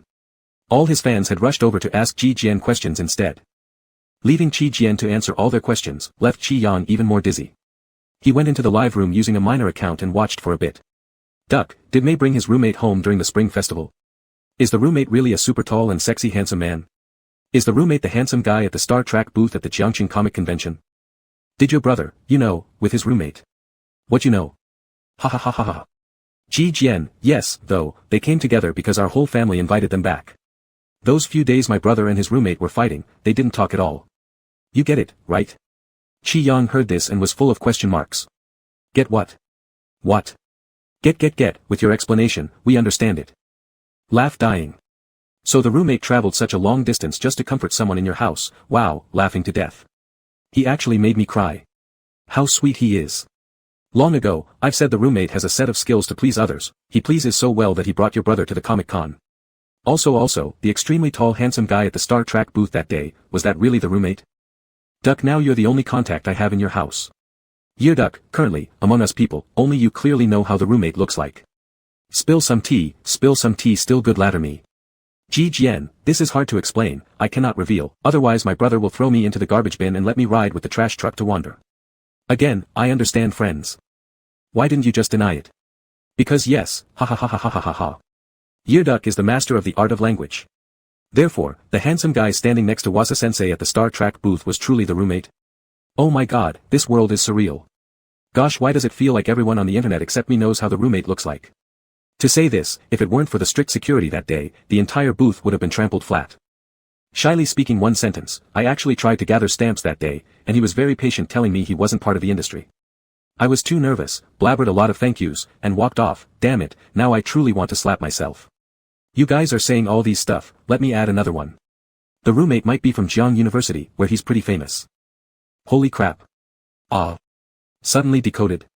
Is roommate bro from Jiangcheng University? Then wouldn't Maybao also be from Jiangcheng University? Jiangcheng University. If he is really the roommate, I'm not joking, he's like a god in our school. I just glanced at him at the Star Trek booth and thought I might have been mistaken because he usually only appears at research institutes or various academic conferences. Bro, give us more details through live streaming. I can't say much more, nor do I know if I should speak freely. Anyway, a lot of your guesses are right. The roommate does scientific research, and he's very good at it. From top to bottom, his lab group consists of all sorts of big shots, those whose names are well known even outside the industry. Wasa-sensei is from the same lab group but graduated earlier. As for Maybao, once the roommate is decoded, I know who Maybao is too. He's also quite famous in the art school, super handsome. I won't mention other details until Maybao reveals himself. My god. Teacher, you're so smart. Teacher, do you also work in the science circle to know so much? It's over, there is already someone on the internet decoding things. I have a feeling we won't be left in the dark for long. When Qi Yang read this, he felt as though his soul had left his body. It wasn't entirely Qi Jian's fault either. Jiangcheng University was so big, and people in one circle could easily figure each other out, especially since Lu Jingqi wasn't exactly low profile in Jiangcheng University, so being uncovered made sense. Still, Qi Yang's head spun. He got up groggily from the bed, went to the kitchen, and steeped some goji berries to drink. After finishing, he went back to his room. The private messages were flooding in endlessly, and Qi Yang couldn't keep up with them. He lay on the bed, spacing out for half an hour before shutting off his phone altogether and burrowing into his blankets to sleep. Qi Yang was a little ostrich-like. Whenever faced with unsolvable problems, he would simply avoid them, and after a few days of hiding, it would feel better. Later, he returned to school for a while, listless and unmotivated. Fortunately, he didn't end up sitting in the front row as a target in Chen Beixing's class on Friday. Whether Chen Beixing was just joking around or Lu Jingqi had said something afterward, anyway, Qi Yang leaned comfortably in the last row. Qin Jiayi realized he wouldn't be able to escape responsibility, so he reluctantly sat next to Qi Yang again. Of course, Qi Yang didn't welcome him. As he played Candy Crush and cursed Qin Jiayi for being a traitor. Qin Jiayi moved and sat beside Lu Jingqi again. And then Qin Jiayi tattled on Qi Yang to Lu Jingqi, saying, "Big brother Lu, he cursed me." Lu Jingqi dead and said, "He cursed me too." Qi Yang. What nonsense. Scaring people. When did I curse you? Kicking and laughing, Qin Jiayi couldn't stop, though it wasn't clear why he found it so funny. After returning to the dormitory after class, Qin Jiayi recounted the story to Ji Yun and the others, causing another burst of laughter. Did Big Brother Lu really say that? Qi Yang stayed silent. What was so funny about it that he didn't know? On the other hand, in the meeting hall of the Jiangcheng University Research Institute, an interprovincial academic exchange conference had just ended. Yumu walked out of the hall, smiling at Zhang Shua beside him. I heard S brother hasn't talked to you for a long time. What's wrong? Still sulking? Hearing this, Zhang Shua laughed. How impatient do you think he is? Back then, when he openly quarreled with old Zheng's high blood pressure flared up. Only fate could handle him a bit. Chen Beixing joined Jingning's group during his undergraduate studies. Initially, Jingning believed this kid was intelligent, so naturally, he wanted to snatch him and have him work under him. But after less than 2 years, Jingning's hair turned white from stress. Jingning was already impatient enough, but who would have thought he brought in someone even worse? Neither student nor teacher backed down, and their arguments frequently shook the office walls. Zhang Shua had a good relationship with Chen Beixing back then and occasionally managed to mediate a little between the two, but most of the time, he ended up getting scolded by both sides. The most unforgettable incident he remembered was when the former dean assigned their group a small project. It wasn't overly difficult but extremely tedious, having been passed down because it was bothersome. Jingning was just lazy and didn't want to bother explaining, so he decided to hand it off to some unlucky person. Then Chen Beixing cornered him in the office, pointing at him and yelling, "You were born to be a slave. Why did you take on that broken project? Did everyone in the dean's team die so they had to throw it at us? Haven't you ever thought about climbing the ladder and becoming a dean?" Though it happened more than 10 years ago, back then Jingning wasn't exactly low profile in the industry. Chen Beixing's scolding angered him to the point where he didn't come to the office for half a month. Later, he became so enraged with frustration that it fueled his ambition. The dean position slipped away, but by an odd twist of fate, he earned the title of academician. Yumu shook his head in admiration. In a sense, Chen Beixing could also be considered a benefactor of Master Zheng. Zhang Shua stopped near Yumu and asked, "Have you figured out how to arrange your time tonight? Shall we go out for dinner?" Yumu paused for a moment, catching sight of someone coming out of the elevator. He lifted his chin to indicate, "Let's pass on this one, I'll see you next time, I have plans." Zhang Shua turned around and saw that it was Lu Jingqi. Yumu whispered quietly, "Little Lu helped me run 6 programs." Zhang Shua was shocked. What gave you the guts to use his star disciple? Are you not afraid of him breaking down my office door? Yumu patted him, "Teacher Zhang, bravely dedicating yourself to scientific research." Zhang Shua. He thought about dedication, but not like this. Lu Jingqi walked over and nodded at Zhang Shua, "Teacher Zhang." Zhang Shua fled quickly, "Then you two chat first. I've got something else, so I'll excuse myself." Soon, only Lu Jingqi and Yumu remained. Lu Jingqi, senior sister. Yumu was nearly 30, an elegant and knowledgeable person. She wore a tan trench coat reaching down to her calves, gently bumping him with her shoulder as she smiled and said, "Let's go, did you wait long?" Lu Jingqi, "They've just arrived." They he mentioned were Zhou Lang, Meng Qiu, Xingya, and others who, since pursuing their PhDs and master's degrees, had become habitual drinkers. As Chen Beixing once put it, their scientific abilities hadn't advanced much, but their drinking capacities certainly had. Each of them alone could drink even their teachers under the table. "Yumu, by the way, those TO sign things I've asked you to write, Yang student." She tilted her head, "Who is she to you?" Lu Jingqi hesitated for a moment, "Roommate." Yumu didn't believe it, "Roommate? Is that all? Would you help me run 6 programs just for a roommate? And deliberately corner me at a comic convention, because you saw how kind and sisterly I am? Last time Zhang Shua wanted you to help run a program for him, you didn't show such enthusiasm." Lu Jingqi, "Chen and Zhang don't get along well recently. It's just taking care of teacher Chen's face." Yumu seemed to hear some sort of joke and chuckled, "Stop lying through your teeth. Spit it out, do you like him?" The two entered the elevator. With a ding sound. "So obvious?" Lu Jingqi asked. "Yumu, even someone who rarely stays in Jiang City like me can tell. What do you think?" Lu Jingqi, "He doesn't notice." Yumu found this too amusing, "I really didn't expect this from you." "What didn't you expect?" Yumu, "I didn't expect that you'd worry this much about love affairs. This is too strange, it's stranger than the T40 light variability band. With your case as precedent, if one day I discover that gamma bursts are actually Godzilla's red-hot laser eyes, I won't find it strange anymore." Lu Jingqi faintly said, "Not that exaggerated."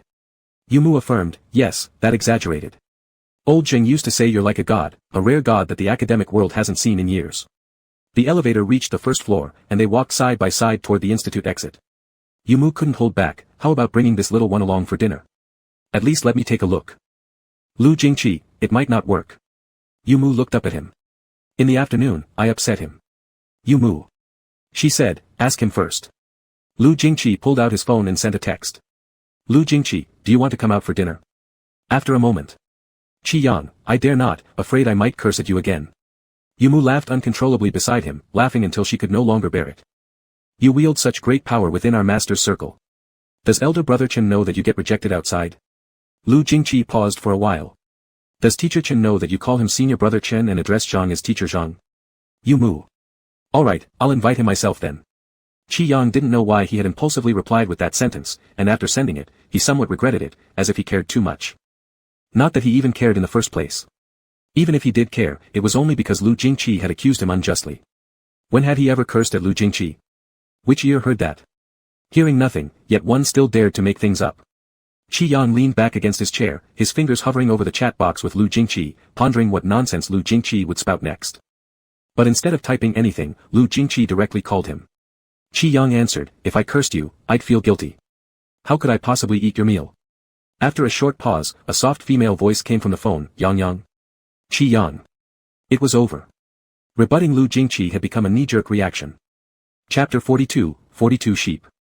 Qi Yang never expected that Lu Jingqi's senior sister would invite him out for dinner, and even more surprisingly, this senior sister turned out to be Yu Mu.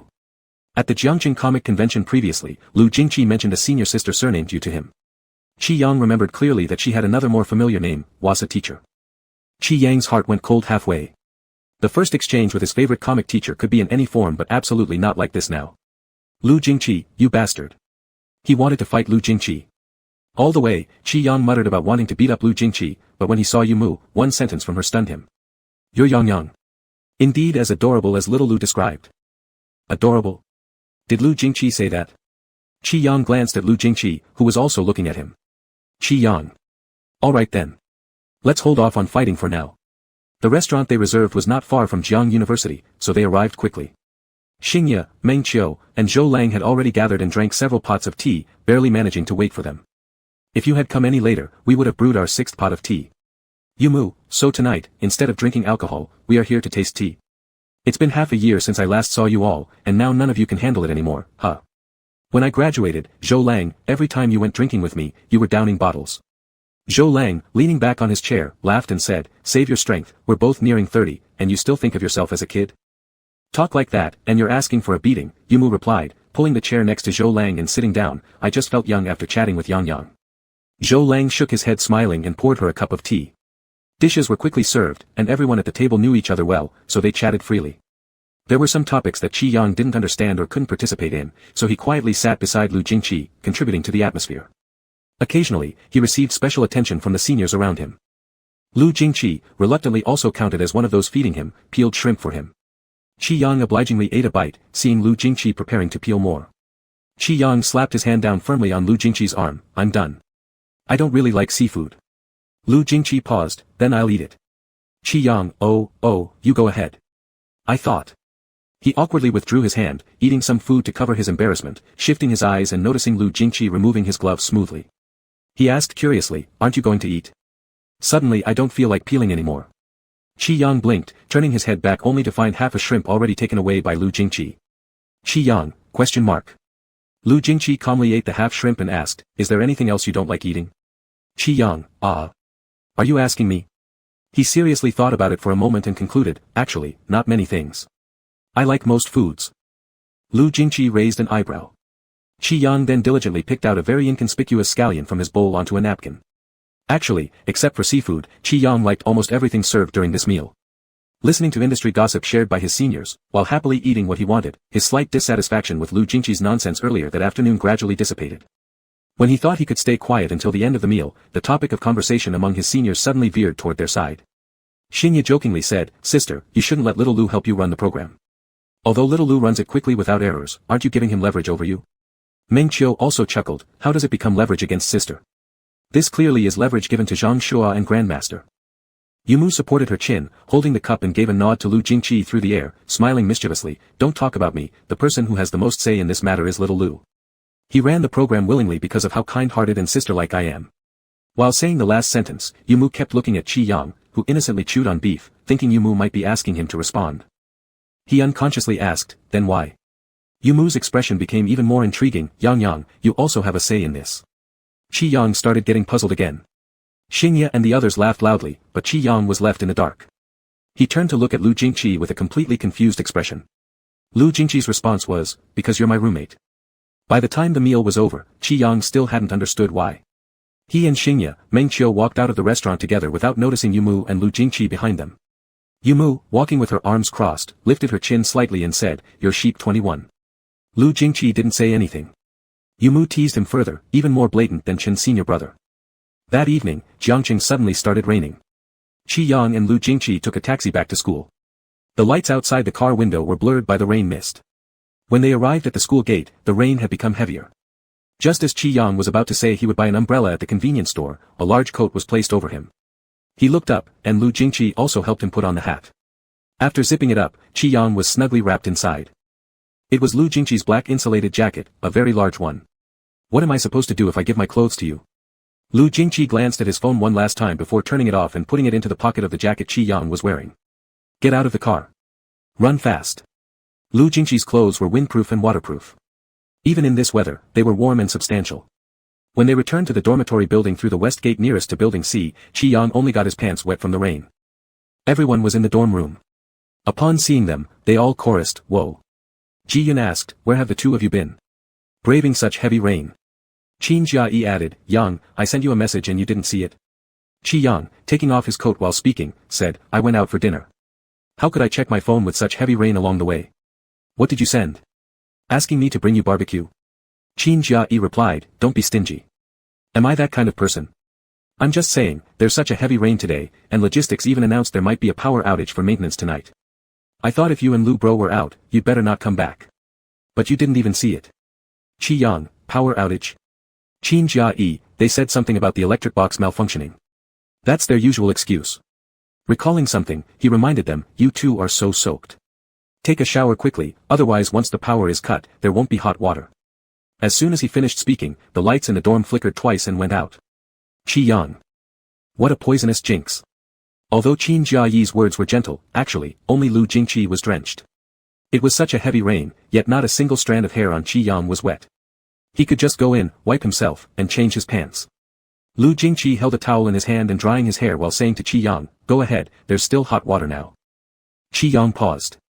Lu Jingqi looked at him. After standing there for quite a while, Qi Yang blurted out, "I don't want to shower today, you go." Seeing Lu Jingqi remain silent, Qi Yang hesitated a bit, then went over and took the towel from him, pushing him towards the bathroom. "Go quick, I really don't want to shower. Once the water gets cold, our school's water heaters shouldn't be trusted too much." Finally, after much effort, he pushed Lu Jingqi into the bathroom. Qi Yang handed the towel to him again and hurriedly added, "Rinse off roughly. If the water gets cold, don't shower anymore, it's easy to catch a cold." Being somewhat unaccustomed to saying such things, Qi Yang left with an inexplicable awkwardness in his steps. Lu Jingqi's gaze lingered in the darkness for a moment before swiftly withdrawing. The dorm room temperature dropped quickly after the power went out. In early March, Jiangcheng hadn't fully warmed up yet, and with such torrential rain in the evening, the indoor atmosphere suddenly became chilly and damp. When Lu Jingqi came out of the bathroom, he found a steaming cup of ginger tea on his desk. The person who placed it there had already crawled into the blankets and curled up into a lump. He asked, "Are you asleep?" There was no answer from the bed. Lu Jingqi turned back to dry his hair and picked up the ginger tea to take a sip. At that moment, the dorm room door was suddenly pushed open. The person who entered was Jiang Yuan from the neighboring 418 room. In his hands, he held a large bag of banlangen. "Yang, do you need banlangen? I just found it in the drawer." "Lump." Lu Jingqi calmly said, "He's sleeping." Jiang Yuan, so fast. Wasn't he just at our room? Lu Jingqi, Jiang Yuan, then I'll give it to you, brother Lu. Drink more. Lu Jingqi shook the ginger tea in his hand. "Thank you, this is enough." Jiang Yuan, really don't need it? Lu Jingqi nodded. "Alright then, you guys carry on. I'll go back now. Call me if you need anything." Lu Jingqi continued drying his hair, the white towel slowly absorbed the water droplets from his hair. Afterward, he finished the ginger tea in one gulp, washed the cup, and placed it on Qi Yang's desk. Before leaving, he lightly tapped Qi Yang's bedside. "I've put the cup on your desk." The lump remained still as ever. Of course, Qi Yang wasn't asleep, his earlobes beneath the blanket burned bright red.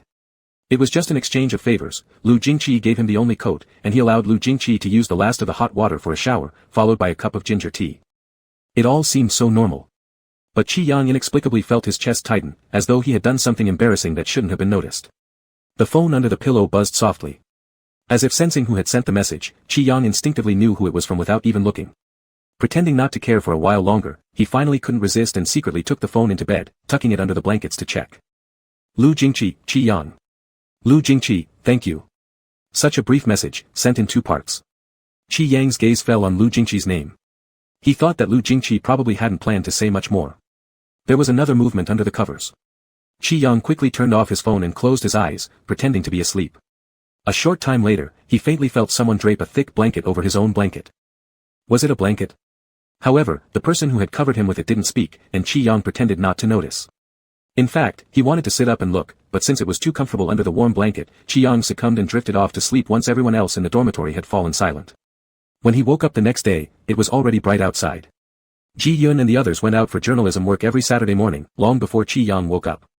Qin Jia-yi had been working tirelessly at the seniors' company recently, so he wasn't around either on weekends. This left Qi Yang alone in the dormitory. Yawning and stretching, he decided to get up and freshen up. However, as soon as he turned his head, he saw the person still sleeping on the opposite bed, causing him to pause in surprise, momentarily unsure who it was. Lu Jingqi. Qi Yang blinked.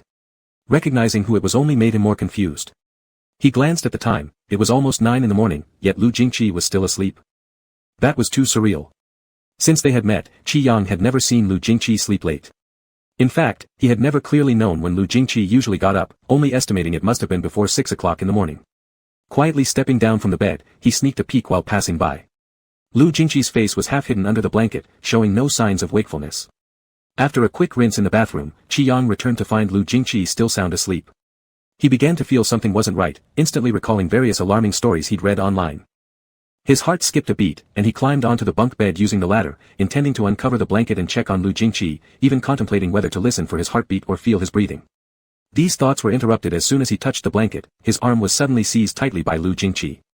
Seemingly startled awake from a dream, Lu Jingqi's eyes were full of caution and vigilance. Only after recognizing who was beside him did his expression soften. He gently released his grip. Qi Yang looked at Lu Jingqi's pale complexion and whispered, "Are you all right?" The figure in the bed looked weary, with disheveled strands of hair covering his eyes, obscuring some of the usual coldness and intensity. He murmured weakly, "I'm fine." His voice sounded raspy. Qi Yang touched his forehead, it was burning hot, nearly egg-cooking temperature, and how could this possibly be fine? Just as Lu Jingqi attempted to get up, Qi Yang firmly pushed him back down and rushed down the ladder. "Lie there, I'll find a thermometer." Clearly, Lu Jingqi being sick was far less cooperative than when Qi Yang himself was ill. Qi Yang had just begun rummaging through the drawers for the thermometer when Lu Jingqi started climbing down as well. Holding the thermometer in hand, Qi Yang tried to grab Lu Jingqi again. "Where are you going, Lu Jingqi?" No sooner had the words left his lips than Lu Jingqi stumbled, startling Qi Yang enough to rush forward and catch him, but the weight was too much, forcing him to take a few hurried steps backward. With a thud, Lu Jingqi ended up leaning against the wardrobe, pressed against Qi Yang. Qi Yang struggled to lift his head from Lu Jingqi's embrace. "You're in no condition to run around." The last 2 words got stuck in his throat. The man in front of him still had a pale face, but his breath was scorching and his skin burning hot, their bodies tightly pressed together. "Qi Yang." He softly murmured his name but didn't say anything more. It was as if Qi Yang had never been this close to scrutinize Lu Jingqi's sharp and defined facial features before. From this angle and distance, the strong ridge of his nose nearly touched Qi Yang's face. With his head tilted slightly, his long lashes cast a shadow over his eyes. They were too close, leaving Qi Yang unsure where to direct his gaze. "Lu Jingqi, let's take your temperature," Qi Yang said. After a long pause. "All right." Lu Jingqi sat down on the chair. Without further hesitation, Qi Yang took his temperature quickly. 39.3 degrees Celsius, a high fever. Frowning, Qi Yang put the thermometer away and told Lu Jingqi, "There are no antipyretics in the dormitory. Wait here while I go to the clinic to get some. I'll be back soon. Don't move around recklessly." Lu Jingqi raised his heavy eyelids, revealing a deep wrinkle above them likely caused by the fever. "Okay." Without waiting for any further response, Qi Yang hastily changed his clothes and left the dorm. The infirmary was near Building A, just a few minutes' walk from Building C, a quick round trip would suffice. Once there, he explained his needs, and the doctor handed him 2 boxes of medicine with clear dosage instructions. Grasping the medications tightly, Qi Yang immediately sprinted back to Building C. To his relief, Lu Jingqi hadn't moved recklessly this time, still sitting on the same chair, though with his phone in hand, seemingly replying to someone's message. Qi Yang said nothing. He fetched hot water and dissolved an antipyretic powder in a cup. After it cooled to an appropriate temperature, he handed it over to Lu Jingqi. "Reply later. Drink the medicine now." Lu Jingqi accepted the cup, gazing down at the liquid inside. Seeing that Lu Jingqi hesitated, Qi Yang reassured him, "I just smelled it, it's sweet, shouldn't taste bad." He paused abruptly as he noticed the light yellow liquid in the cup swaying gently. It smelled like candy kids ate, but the taste. Qi Yang suddenly remembered how bitter it actually was, chokingly so. Stunned for a moment, Qi Yang asked, "Do you have milk candies? Let me grab one for you." Before he could turn around, Lu Jingqi had already swallowed the medicine and caught his arm. Not necessary, Lu Jingqi said. The candies are for you. Qi Yang's fingers trembled uncontrollably at these words. Saturday dawned bright and clear, completely opposite to the night before. The balcony door was ajar, allowing gentle breezes to filter into the room, swirling between them. But perhaps due to the confined space, no matter how the wind twisted and turned, it couldn't carry away the growing excitement and ambiguity between them. These feelings were akin to ripe and fragrant berries, suddenly fermenting after the rainy season. The alcohol-like aroma made Qi Yang dizzy, even more than when he himself was sick, losing all bearings. So those candies were bought because Lu Jingqi wanted to make the medicine less bitter. Qi Yang's lips moved slightly as he asked softly, why? As soon as the question was out, Qi Yang regretted it. Lately, he seemed to always regret things, regretting what he did, regretting what he said. It was as if he'd stumbled into a foggy area filled with illusions, utterly disoriented. Lu Jingqi lifted his eyes, staring deeply into his. What do you think? Why do you think? Lu Jingqi always questioned him like this. Was it a real question? Or a rhetorical one? Did Lu Jingqi not know the answer, or was he testing Qi Yang? Qi Yang stared blankly, saying nothing under Lu Jingqi's penetrating gaze, feeling as if there was nothing he could hide from him. In his flustered state, he only managed a hasty reply, let me think about it again. Think again. He needed to think again. Yet Lu Jingqi had somehow figured out his answer, letting go once more. Alright, think about it again. Confused, Qi Yang fumbled with his hands behind his back for a long moment before finding his voice again, drink the medicine and lie down again for a nap. What food do you want? I'll bring something from the cafeteria for you. Anything is fine. Qi Yang acknowledged this with a nod. Lu Jingqi climbed back into bed, and Qi Yang wanted to tuck the blanket around him but hesitated, refraining from doing so. Instead, he reiterated his instructions, you should rest well. If you need anything, just send me a WeChat message or call directly. Lu Jingqi nodded. Qi Yang couldn't resist saying one last thing before leaving, cover yourself properly with the blanket. After uttering those words, he opened the drawer, grabbed the meal card, and left the dormitory. On his way to the cafeteria, Qi Yang's mind wandered aimlessly as he ascended the stairs to the second floor, finding himself a seat to eat something absent-mindedly. He then bought food for Lu Jingqi, unsure whether breakfast or lunch would be more appropriate at this hour of 10 in the morning. After some deliberation, he picked a bit of each. Having finished swiping his card, he began heading downstairs when he suddenly received a call from Qin Jai. Qin Jai, hey Yang, where are you? I've just returned to school, and I'm starving. Let's have a meal together. Qi Yang, I'm at the cafeteria. But I've already eaten. I'm on my way back to deliver some food to Lu Jingqi, who has a fever today. Qin Jai, huh? You mean brother Lu? Qi Yang lazily replied with an affirming probably due to last night's rain. The dormitory was cold too, and likely the bathroom water wasn't warm enough. With all these stacked against him, even a superhero would fall ill. There's no one in the dormitory right now. I'm there myself. Qi Yang froze in his tracks. Isn't Lu Jingqi in bed? Qin Jai, no, he's not here. Qi Yang paused for a moment, alright, I got it. Go eat your meal. And with that, he hung up, dialing Lu Jingqi immediately after. After a brief ringing, the phone call was followed by prolonged dead air. Qi Yang thought Lu Jingqi wouldn't answer, but suddenly, a raspy and deep voice came through the receiver, hello. A strange feeling of irritation welled up inside Qi Yang during this short period, preventing him from speaking for a moment. The voice seemed to detect his emotions, Qi Yang. Qi Yang's tone turned sharp, where did you go? Qin Jai said you're not in the dormitory. There was silence for quite a while before Lu Jingqi spoke, there was a program error, so I had to come take a look. Qi Yang instantly remembered what they discussed yesterday about meals. He asked, was it the program you ran for Senior U? Lu Jingqi didn't respond. Qi Yang understood everything without needing further explanation, took a deep breath, and blurted out, Lu Jingqi, you always make things difficult for me. Their call plunged into a long, silent pause. Wait. Qi Yang curtly threw 2 words, then rushed straight toward the research institute with the items in hand, booking a car along the way. Today, the office was unusually devoid of people. Perhaps because of his presence last night during dinner, everyone tacitly refrained from drinking alcohol and instead found another place afterward to continue drinking heavily. Judging by the absence of their figures during the half-morning, it was clear they were still recuperating from last night's indulgence. Only Lu Jingqi remained present. Qi Yang placed down the items he was holding, pulled over a chair silently, and sat beside him. Lu Jingqi turned to look at him, but Qi Yang deliberately avoided eye contact, feigning absorption in his phone. Upon hearing the light tapping of keyboard keys nearby, Qi Yang glanced up stealthily. To his surprise, Lu Jingqi wasn't looking at any program, he caught Qi Yang red-handed staring at him.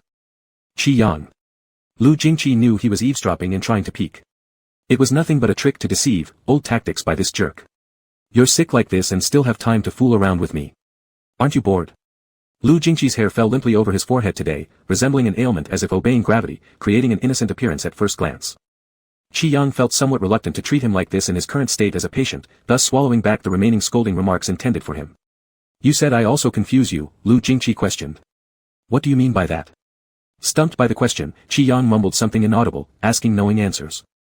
Lu Jingqi's eyelids trembled slightly, as though suppressing overwhelming emotions. His hand rested lightly on the back of Qi Yang's chair. His pale wrist bones bent sharply, and his fingers twitched faintly. I don't know. Qi Yang's heart leapt unexpectedly. The atmosphere became tense again. Qi Yang, then why did you say earlier that I confuse you? Lu Jingqi's Adam's apple slid slowly up and down. Qi Yang, don't ask me what I think either, I don't care why you act unpredictably every day. Lu Jingqi's fingers curled upwards, gripping tightly onto the metallic horizontal bar at the back of the chair, leaning closer. It's because whenever I think I can get close to you, you push me away. Qi Yang's heart skipped a couple of beats. When did I? Like now. Lu Jingqi's gaze was restrained, but Qi Yang still noticed it, his eyes had briefly lingered on his lips just now. Qi Yang, can I get closer to you? Qi Yang's heart didn't just skip this time, it seemed to stop altogether. His eyelashes flickered, Lu Jingqi, you. The person in front of him drew nearer and before he knew it, Qi Yang could already feel the burning warmth of his breath. Just then, the phone in Qi Yang's hand suddenly rang, its sharp sound reverberating through the office and abruptly dragging Qi Yang back from the heavens to reality. He jerked and hurriedly stood up to answer the call. Yes, South Gate, you've arrived. Alright, we're coming down immediately.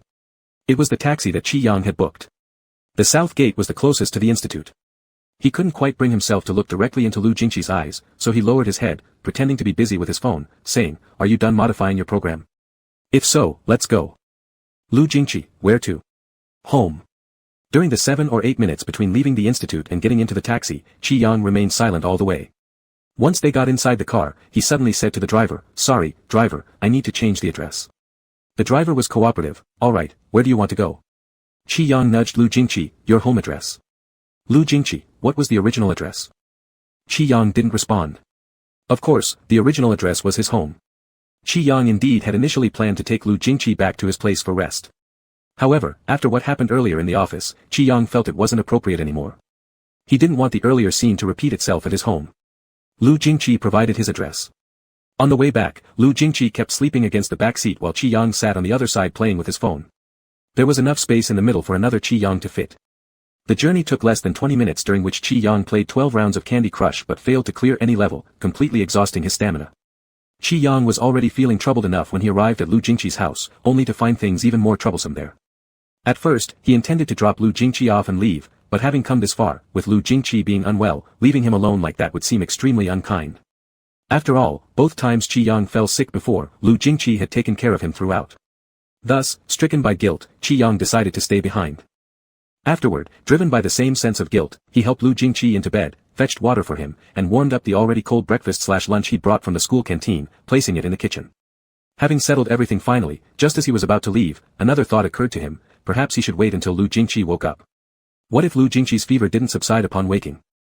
This house was large and empty, looking nowhere near containing any fever medicine. After searching everywhere without success, Qi Yang eventually called for delivery via his phone to send over 2 boxes of medicine. He placed the medication on the bedside table and sat on the nearby sofa waiting. He thought that once Lu Jingqi woke up and his fever had gone down, he'd leave right away. However, as Qi Yang waited and waited, evening came and Lu Jingqi still hadn't woken up. During this period, Qi Yang checked his breathing and listened to his heartbeat several times, all of which were normal. Qi Yang charged his phone 3 times, wandering aimlessly around the living room with dizziness creeping in. Lu Jingqi's apartment offered an excellent view. Standing in front of the big floor-to-ceiling windows in the living room, one could overlook the entire city-spanning bridge over the river. In the twilight, the river surface looked like a giant, transparent deep blue carnelian gemstone, reflecting the lights of the whole city.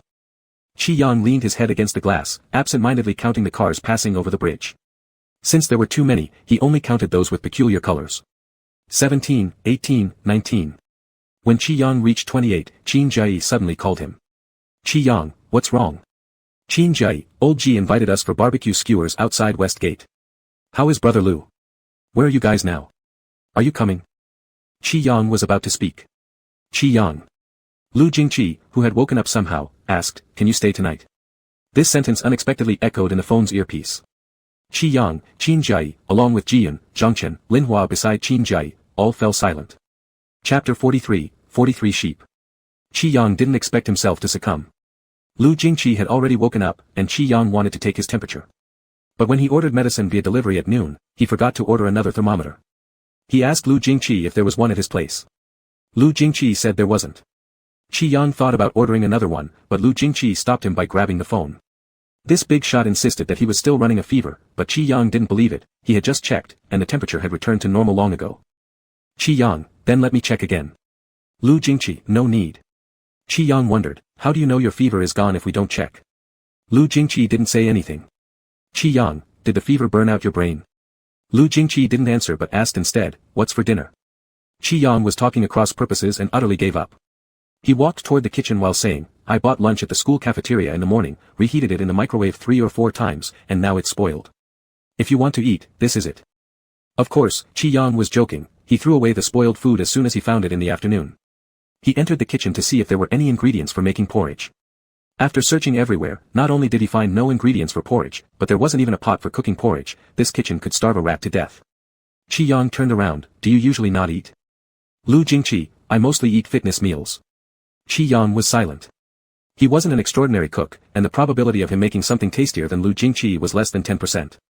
So he didn't insist on fiddling around himself. Now I give you 2 choices. 1, we order takeout together. 2, we go back to school to freeload on Ji Yun's barbecue. Considering your special condition, I can ask Ji Yun to order you a bowl of white congee. Lu Jingqi handed over his phone, order it. In the end, they still decided to order takeout at home. Qi Yang very carefully chose some congee and dishes suitable for someone sick, eating lightly with Lu Jingqi. After dinner, Qi Yang received another secretive message from Qin Jai. Qin Jai, are you still at Brother Lu's house? Qin Jai, are you not coming back tonight? Qi Yang typed while lying, not going back. Lu Jingqi has a 39-degree fever, I'm staying here to take care of him. At this moment, the man who supposedly had a 39-degree fever was modifying programs on his computer on the couch next to him, too busy to even lift his head several times. Qi Yang internally sighed at how wrong this situation was. Qin Jai, oh. Qin Jai, is there really nothing else? Qi Yang was puzzled, what else could there be? Why are you asking these questions? Qin Jai, I'm just asking randomly. Don't get excited. Qi Yang, who says I'm excited? Qi Yang, which eye of yours sees me getting excited? Qin Jai, I'm sorry. Alright. Qin Jai, when will you come back? Qi Yang, it depends on the situation. Qin Jai, oh. Qi Yang, actually, what do you really want to ask? Qin Jai hesitated for a long time before finally blurting out, why do I feel like something is off between you and Brother Lu? Qin Jai, you didn't actually start dating Brother Lu, did you? This made Qi Yang jump involuntarily with a pang of guilt. He quickly flipped his phone face down and instinctively looked at Lu Jingqi. Lu Jingqi noticed his abnormal behavior and also raised his head. What's the matter? Qi Yang immediately responded, nothing. Lu Jingqi then averted his gaze again. Qi Yang lowered his head and bombarded Qin Jai with a string of dozens of punch and kick emoji packs. Qi Yang, are you sick? Qi Yang, was your brain kicked by a donkey or squished by a door? Qi Yang, underdeveloped cerebellum. Qi Yang, completely undeveloped cerebral cortex. Qi Yang, should I make an appointment for you in the psychiatric department? Qi Yang, psychotic. Qi Yang, everyday psychotic. Qi Yang, crawl. Qi Yang, roll. Qin Jai froze after being attacked. What kind of stimulation had this buddy received? After attacking Qin Jai, Qi Yang froze too, sitting in a posture resembling a Buddha. 2 minutes passed in silence, and Qi Yang couldn't help doubting Lu Jingqi again, are you really still running a fever? Lu Jingqi paused his hand movement and turned toward him, wanna try? Of course, Qi Yang wouldn't fall for his trap and maintained a safe distance while saying, no way. Qi Yang, a thermometer can measure it. Lu Jingqi, there's no thermometer at home. The conversation seemed to repeat itself again, and Qi Yang turned his head impatiently, then picked up his phone. Qin Jai pitifully told him, if you didn't have a relationship, then that's fine. No need for such a big reaction. Qin Jai, you scared me to death. Qi Yang. All this was Lu Jingqi's fault. Qin Jai, people who don't know might think you're feeling guilty, almost eating me alive. The sympathy Qi Yang just felt for Qin Jai faded instantly. Qi Yang, get out of here. He lowered his head, planning to play a while longer of the matching game, but when he opened it, he remembered there were no more moves left. He would have to wait until tomorrow for the game to refresh. With a frustrated sigh, Qi Yang put down his phone and looked at Lu Jingqi next to him, who was still focused on the computer, barely even glancing at his own phone. Do you play the matching game? Lu Jingqi, no. Qi Yang extended his hand, I've used up my moves. Can I use yours? Lu Jingqi handed his phone over, and Qi Yang, with his head bowed, immediately downloaded the first knockoff minigame he saw on Lu Jingqi's empty phone interface. Actually, the matching game Qi Yang played wasn't the original version but an ad in his WeChat moments that he clicked on by chance. It was quite well made and cute. However, it only gave 12 moves daily, which couldn't be increased or purchased, so you had to wait for them to refresh. However, new accounts came with more benefits, and playing with Lu Jingqi's new account allowed Qi Yang to claim a big reward package. He breezed through more than a dozen levels quickly, finishing with plenty of moves left before he himself got tired of playing. When returning the phone, he asked casually, "Do you want me to uninstall it?" Lu Jingqi, "No need." "Okay." With nothing else to do, Qi Yang didn't want to sit around being bored, so he stood up and awkwardly asked, "Which room am I sleeping in?" "I want to take a shower." He had been uncomfortable since last night when he hadn't showered, but under special circumstances, he understood. Lu Jingqi set aside his computer and led him over, grabbing 2 sets of clothes for him. Qi Yang leaned against the door frame and forced out 2 polite words, "Thank you." "Lu Jingqi, call me if you need anything." Qi Yang ended up taking a nearly 2-hour shower, washing his hands so long they wrinkled. He changed into Lu Jingqi's oversized clothes, rolling up the sleeves and trouser legs several times to make them fit, all the while holding onto the waistband. When he came out, Lu Jingqi was answering a call in the living room. Qi Yang tiptoed toward the couch to grab his phone, intending to go back to the room once he retrieved it. But as soon as he turned stealthily, Lu Jingqi called him, "Qi Yang." "Qi Yang." Lu Jingqi handed over the phone, "Aunt Zhou." "Zhou Chuehui." Skeptical, Qi Yang leaned over, "Hello. Mom." Through the receiver came Zhou Chuehui's voice, asking meaningfully, "So you're at little Lu's house right now?" Qi Yang. It was clear she was prying. He said, "What business is it of yours? I'm not going to blow up his house." Then, looking at Lu Jingqi meaningfully, added, "Did Lu Jingqi not tell you? He has a fever of 39.8 degrees Celsius right now, and I have to stay and take care of him." Upon hearing this, Zhou Chuehui finally stopped meddling. "Oh, really? Little Lu, why didn't you tell Auntie you were sick? How are you doing now? Have you taken your medicine? Do you need to go to the hospital?" Qi Yang threw all the questions back at Lu Jingqi, glaring at him challengingly as if to say, "Your own fault for exaggerating." "Lu Jingqi, I'm much better, Auntie."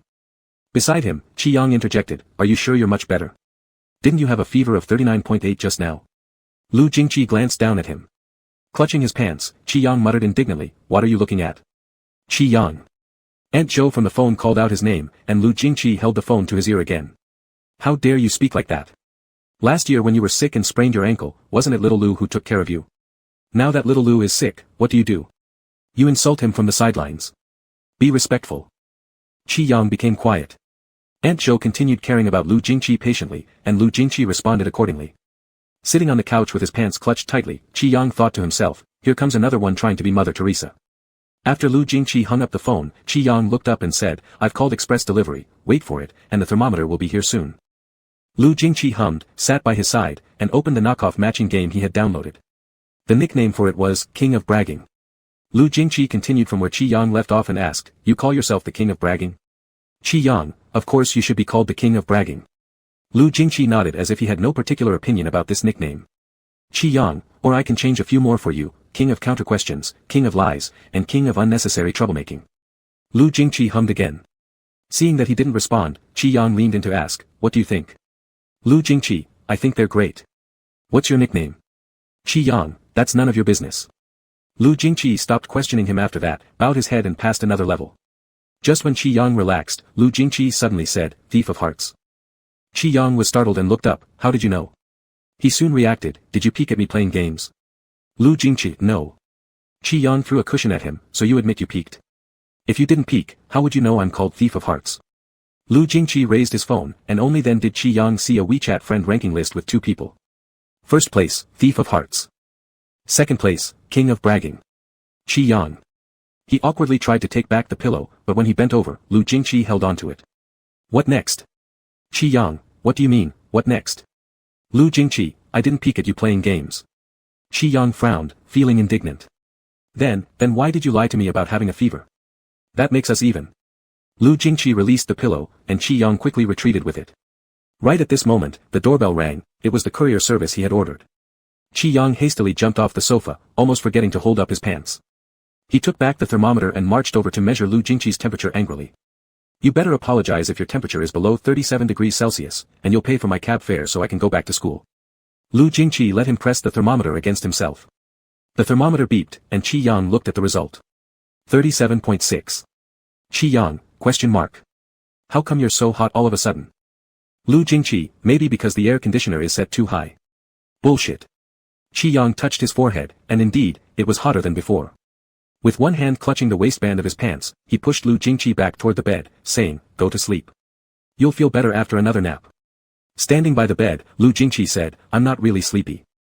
Qi Yang bustled around tearing open medicine packaging at the bedside while muttering, "Normally, taking medicine and sleeping will cure you. It must be because you ran around today after taking your meds, reducing its effectiveness. Drink half a tube more, get into bed immediately, and by tomorrow morning, you should be completely fever-free." While speaking, Qi Yang turned to look for a cup to prepare the medicine, but his pant leg slipped down unnoticed. Stepping on it, he lost his balance and fell forward.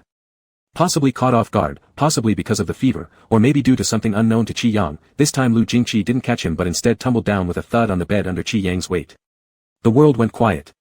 Qi Yang's head rested on Lu Jingqi's chin, still tightly gripping the waistband of his pants to avoid them falling down. Had Lu Jingqi not wrapped his arms around him, Qi Yang might have fallen elsewhere. Did Lu Jingqi wrap his arms around him? Qi Yang opened an eye to find that his waist was currently encircled by Lu Jingqi's arm and hand. Shocked, he struggled out of Lu Jingqi's embrace, rolling away quickly, "I didn't mean to." Before he could finish apologizing, Qi Yang suddenly noticed that the entire dose of medicine he was holding had accidentally poured into Lu Jingqi's neck. Qi Yang. There was no excuse, this was entirely his fault. "Sorry, Lu Jingqi."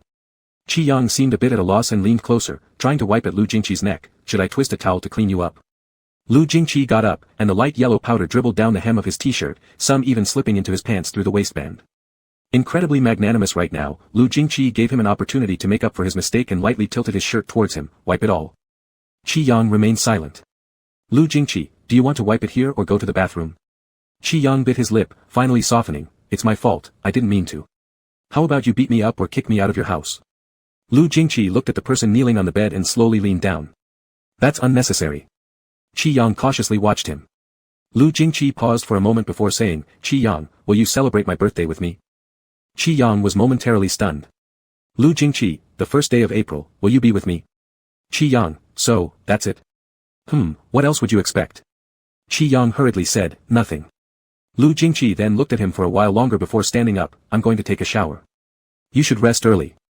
The door to the bathroom clicked shut. Qi Yang felt awkward and quickly got off the bed, tidying up by changing the bedsheet and sweeping the floor clean. He also prepared half a tube of medicine for reducing fever. Before leaving, Qi Yang stopped at the entrance and walked over to see Lu Jingqi's coat. After Lu Jingqi came out from the shower, he found a cup of medicine on the bedside table, along with a piece of candy. The message on his phone had been sent 20 minutes ago. "Qi Yang, you said the candy is for me, so I think I should have the right to share it with others." Lu Jingqi stared at the message for quite some time. Lu Jingqi, thank you." Qi Yang and Lu Jingqi returned to school the next day. Qin Jia, who had been severely scolded by Qi Yang the previous night, didn't dare ask questions directly but only made surreptitious observations. Of course, to Qi Yang, this wasn't subtle at all as Qin Jia nearly stuck his face close to Qi Yang's. Annoyed, Qi Yang pushed away Qin Jia's head. "Why are you being so creepy? What exactly do you want to do?" Qin Jia pointed two fingers at his own eyes. "Brother, my eyes are the ruler." Qi Yang chuckled. "Oh, so did you measure how many centimeters your big dick sister has?" Qin Jia was instantly knocked out and started rolling around, throwing tantrums like a child. "You tell me, what did you do last night at Brother Lu's place? Did you two actually talk?"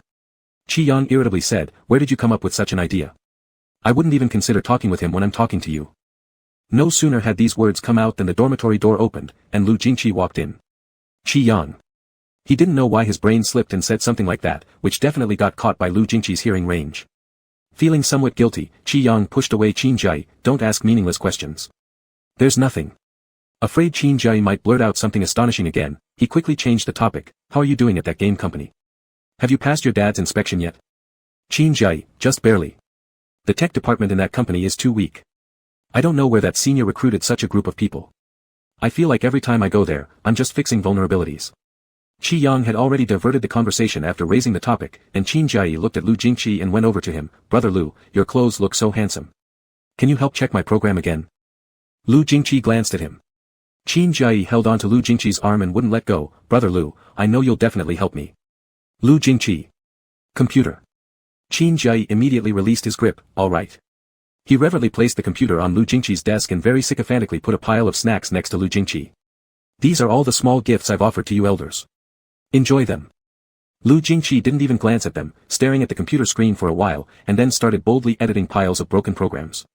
Kang Jie chewed crisps noisily nearby. When he saw Lu Jingqi modify parts of the program he was familiar with, he began pointing his fingers and babbling, "I told them there were issues with this part, the logic is terrible. Even someone like me could see that." Lu Jingqi quietly typed code. Kang Jie remembered something else. "By the way, brother Lu, that senior has another question, he wants me to ask you."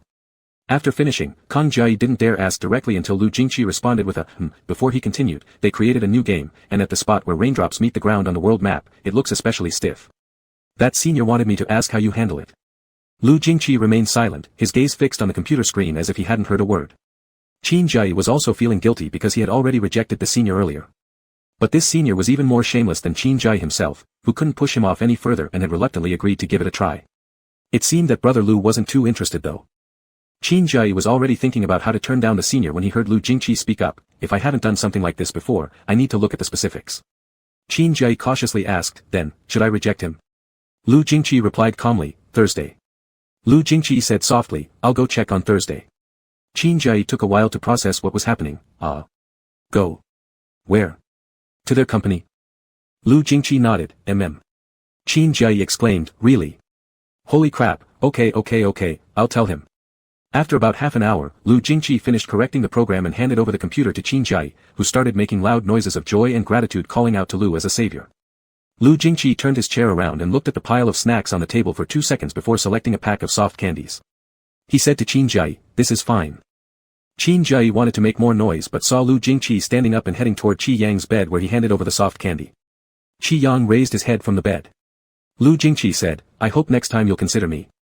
Qi Yang, huh? And once again, Lu Jingqi left the dorm room. It took Qi Yang some time to realize what Lu Jingqi meant.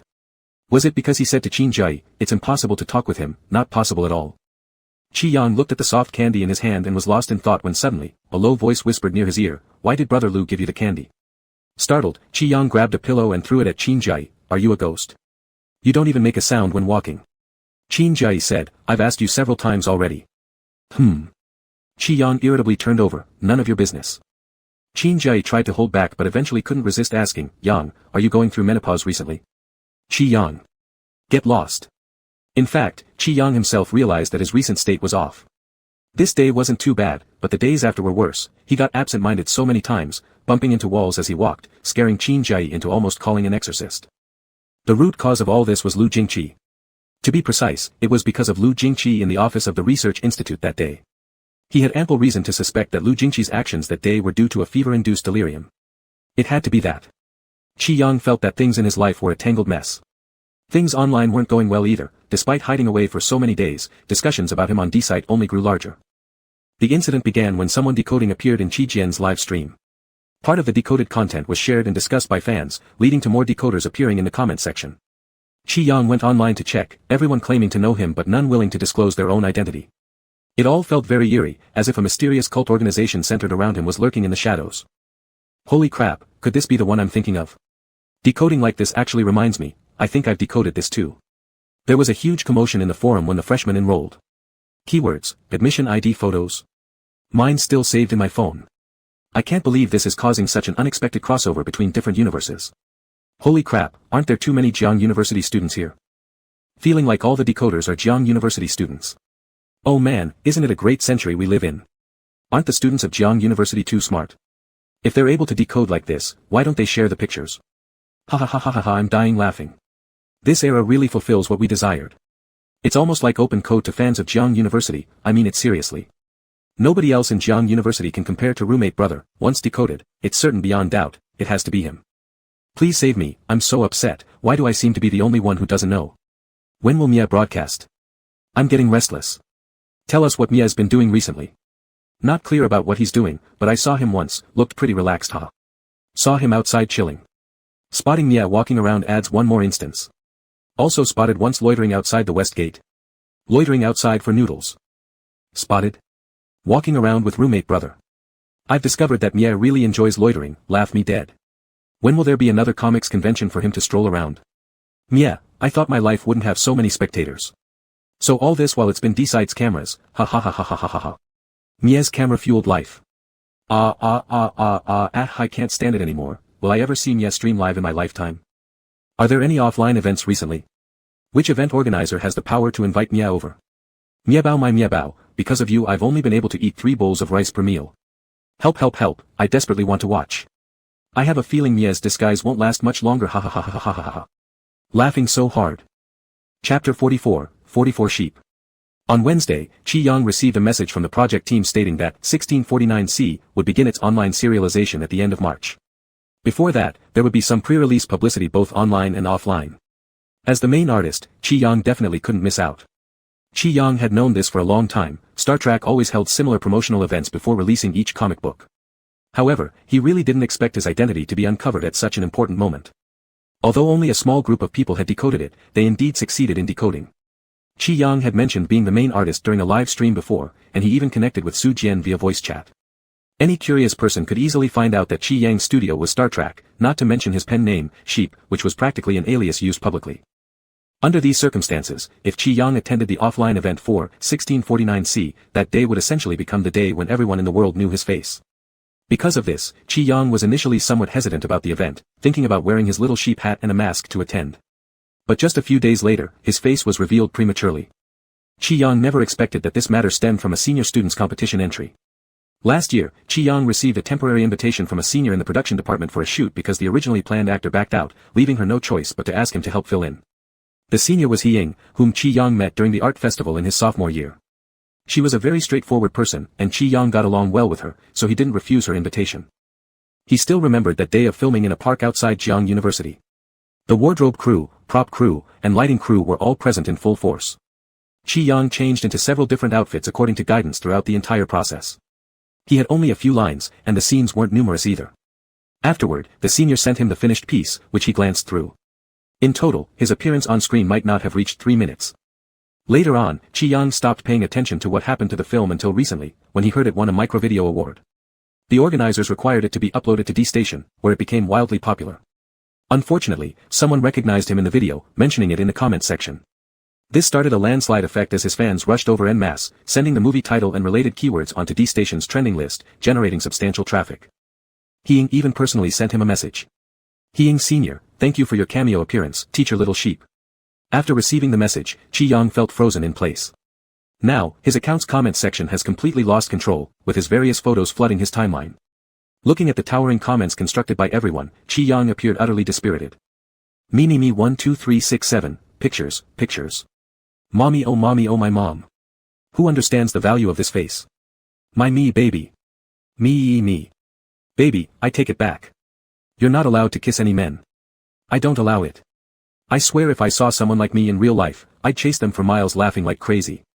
If I saw that face offline and didn't take a picture, I'd wake up at night and slap myself. Sunny cheerful boy, times my wife, square root. Of course I cover my face because I'm ugly. I want to buy insurance for this face. Insurance. Going insane. Everything makes sense now, no wonder roommate brother was entranced and lost his mind. Who could handle that? Me just breathing can make roommate brother blush. Not funny, why does anyone think me and Duck look alike? They're completely unrelated. Luo beat, pictures, pictures, pictures. These pictures from the comments section are way too amazing. How did everyone hold off until today? Baby, when you hold a paintbrush, you look like honey bear. Like buttery bread. Festival this light shadow is so perfectly good, who understands my points? May baby really looks so clean and fragrant, sweet PR. May baby, hey, marry me. My wife, gone in a second, next one please. I feel guilty cursing at such a face like that. Is this picture sleeping during class PR? My baby, your table is too hard, come sleep on my bed. With the mask down like this, shouldn't May do a live stream revealing his face already? So to say roommate brother will be joining us for meals soon. If May's become this exposed, why doesn't anyone release pictures of roommate brother? Because not many dare to take a photo facing him directly. There are some though from the physics lecture before. Quietly raising my hand, many media outlets should have had front page news about it at the start of the year. Cat climbs tree, pictures. Cat climbs tree, roommate brother should just join us for meals, making Maybao skip meals for 3 days is normal. What the heck? Clear soup master, those veins bulging out on the arm. The manliest of men. The best husband. No wonder Maybao was springheart flutteringly calling Buddha hahaha. Not that I care, but how did you guys get these channels and photos? Pretending to be my friends while only I'm stuck as a loser. Damn, our girl sure eats well. My lord, hand on forehead, please don't be too handsome. I command both of your faces to get insured together.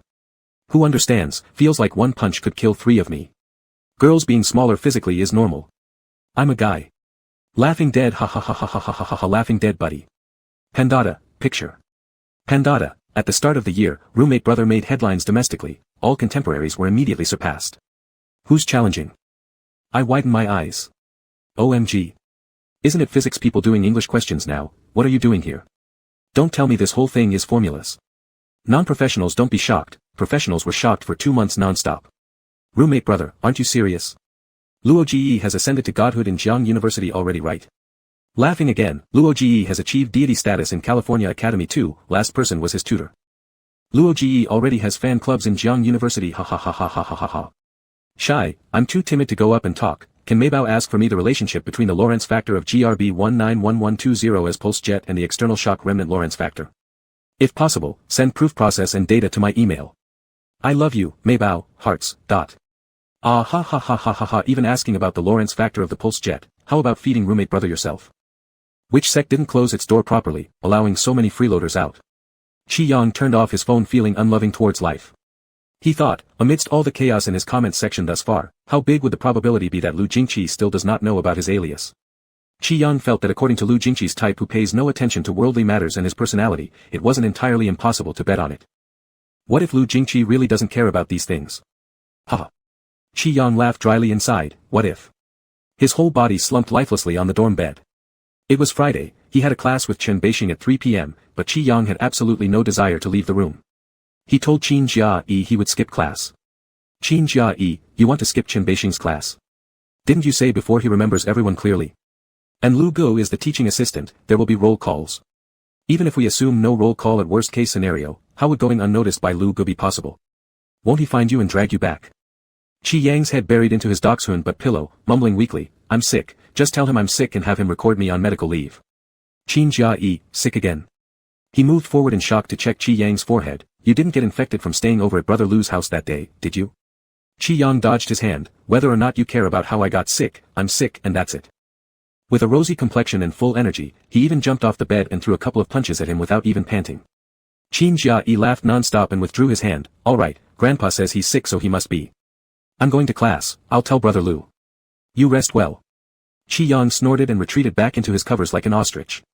The dorm room was very quiet on Friday afternoon. Everyone else had gone to class or was out on dates, leaving only Qi Yang lying down in despair. He sighed left and right, worried enough to make his hair almost fall out. The offline promotional event for 1649C was coming up soon too. Lori had sent the activity schedule to his email. He had taken a quick look. It seemed there would be a large exhibition area for what appeared to be some kind of carnival comic expo with many invited guests. In short, the number of people expected that day would definitely not be small. Plus, with Star Trek as the backup, many of their top bloggers have millions of followers online, bringing 2 over to warm up the crowd would easily cause a frenzy.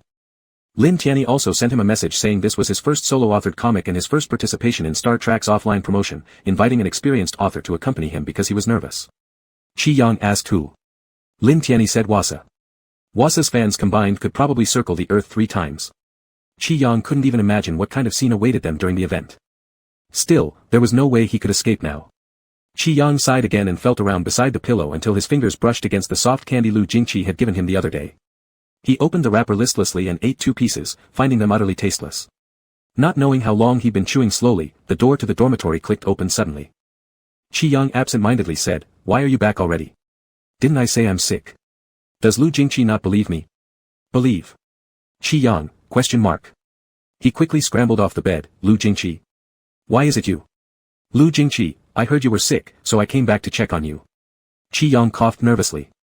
Lu Jingqi looked up, what's wrong? Fever. And with those words, he stretched out his hand to touch Qi Yang's forehead. Qi Yang immediately stopped him, no, I'll be fine after a nap. Lu Jingqi, don't need medicine. Qi Yang, no, just a minor illness. Aren't you the teaching assistant? Go help Chen teacher take attendance. Just record my sick leave for me.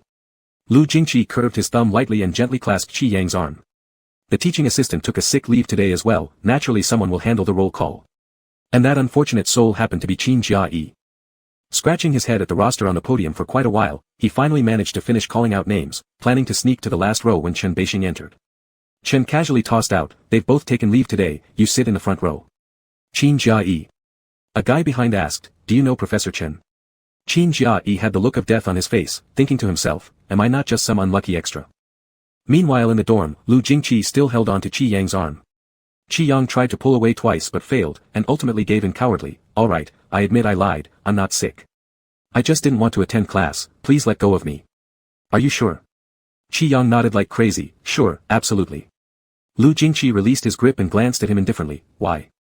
Qi Yang hastily scooted back, being stubborn despite remembering the consequences, and started talking tough, "Mind your own business, it's my choice." Lu Jingqi said nothing. Neither did Qi Yang. After a few seconds, Qi Yang's stomach made an embarrassing growl. Qi Yang. Lu Jingqi didn't eat lunch. It wasn't just lunch, Qi Yang hadn't eaten all day, his account situation was such a mess, where would he have the mood to eat? "Let's go." Qi Yang, "Where?" Lu Jingqi, "To eat." Qi Yang, "Actually, it's not necessary. Go eat or go to class." Just as Qi Yang was about to ask if he could rest in the dorm, Lu Jingqi said, "The grading form is with me, there's no third option." Threat. This was a threat. He hadn't realized Lu Jingqi could be so underhanded. Qi Yang muttered stubbornly, "I already told you to record my sick leave. Why so many issues?" Lu Jingqi grunted and started booking a restaurant on his phone. Qi Yang reluctantly got out of bed, putting on shoes and jacket, dragged by Lu Jingqi to a nearby restaurant. The afternoon restaurant was almost empty, with soft music playing softly in the vast space. The food came quickly. Qi Yang held chopsticks idly, staring at the pedestrians outside, clearly lacking appetite written all over his face. Lu Jingqi kept serving him dishes. He sighed ostentatiously for show. Lu Jingqi glanced questioningly, and after pondering for quite some time, Qi Yang came up with a dramatic excuse, "Chicks haven't even hatched and are already made into crab omelets. So cruel." Lu Jingqi. Qi Yang prodded at the dish with his chopsticks for a bit. Before feeding the chicken into his mouth, a sudden idea struck him that he should test Lu Jingqi further. He paused and tossed out a keyword first, "And little lambs, they're so small and are already made into lamb chops." Lu Jingqi responded, "Only when you finish eating does it count as fulfilling the lamb's mission." It seemed like Lu Jingqi didn't take the bait. Not only did he not respond, he cut off a large piece of lamb with the knife and handed it over to Qi Yang. "Eat." Qi Yang, "Okay." After taking 2 bites, he asked, "What have you been up to recently, Lu Jingqi?" Lu Jingqi raised an eyebrow, "Doing what?" Qi Yang paused quietly for a moment, "You know, entertainment stuff like gaming or scrolling through videos." Lu Jingqi stared at him for a while. "I don't do those things." Inside, Qi Yang was celebrating but maintained a calm facade, "That's great, not gaming or scrolling through videos is really good. These are just a waste of time. You're not doing it now, and I hope you won't in the future. I think your habits are excellent. I'll let Qin Jia-yi learn from you." Lu Jingqi lightly rubbed the cup in front of him, looking down, "Then what about you?" "Huh." Lu Jingqi, "What have you been doing lately?" Qi Yang, "Me. I've just been drawing, providing drafts for Teacher Lin's studio." Lu Jingqi, "No watching videos?" Qi Yang hesitated inwardly but still firmly replied, "Not at all. Apart from drawing, I don't like anything else. Truly." After saying this, he still felt uneasy and began lecturing Lu Jingqi on the harm of short video platforms. He ranted for a while before concluding, "You're the pillar of the nation, you need to distinguish priorities. Platforms like D-Site or C-Site, you shouldn't touch them at all." Lu Jingqi, "Understood, I won't touch them." Qi Yang found Lu Jingqi unusually pleasing today, and he willingly finished the lamb chop in his bowl. Sigh, the lamb chops were pretty tasty. Vegetables. Lu Jingqi served him another helping. Although Qi Yang wasn't particularly fond of celery, because of his good mood, he obediently put it into his mouth. He thought, how could someone like Lu Jingqi possibly use such sights unless the sky falls? Qi Yang finally felt reassured. After finishing the meal, Qi Yang eventually felt some post-lunch drowsiness. But since the place was far from Jiangcheng University and he didn't feel like going back, he and Lu Jingqi found a nearby cinema and bought 2 tickets to enter. Today's movie was a comedy with somewhat bizarre humor. However, it was slightly better than the love movie they watched earlier in the year. And due to it being Friday, the hall was relatively full, mostly with couples on dates. Right in front of Qi Yang sat a couple who had been smooching affectionately ever since they entered, kissing for 15 minutes without any sign of tiring. His attention was drawn alternately between the strange plot twists of the movie and the couple smooching in front. He even forgot about sleeping. Later in the movie, a long and awkward forced sentimental scene came up, and Qi Yang couldn't bear to watch any longer, leaning his head and closing his eyes. He barely fell asleep when a late arrival couple next to him came in. This couple was even odder than the one before them. Not only had they arrived late, but the guy was also carrying a huge amount of snacks and drinks. There wasn't enough space in front of this little section of seats to fit everything. In the end, he even placed some on Qi Yang's side. He woke up when his can of ice-cold cola was accidentally bumped into him, then opened his eyes and looked over. The guy seemed polite enough, immediately saying upon noticing that Qi Yang had woken up, "Sorry about that." But the cold can of soda didn't show any sign of being taken away. After a while, the guy put another bag of chips next to him. Having placed it there, he forgot all about it and accidentally nudged the bag with his elbow, knocking it right into Qi Yang's arms. Qi Yang held the bag of flying snacks. The guy said apologetically, "I'm really sorry. I'm so sorry." He was just about to take the bag of chips back from Qi Yang when someone suddenly reached out an arm and embraced the person sitting beside him. That gaze carried no emotion, looking at him coolly. "Quiet. Take your things away." The guy was startled for a moment. Then the speaker tossed the bag of chips back to him. Only then did he react, "Oh, sure, I'm sorry for disturbing you." Then he quickly removed the cold soda and other miscellaneous items. For the rest of the movie, the guy sat fidgeting uncomfortably, often turning around to check.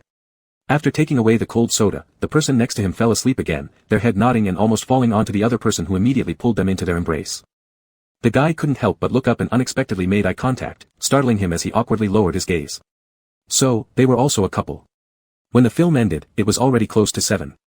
The sound of the previous couple rummaging loudly through their belongings woke Qi Yang up again. He yawned, sat straight, and watched as the guy collected leftover snacks in various bags. Feeling unable to sit idly by, Qi Yang reached out and helped him pick up 2 bags of garbage. Surprised, the guy turned back around. Qi Yang was already standing up. "I'll throw them away for you."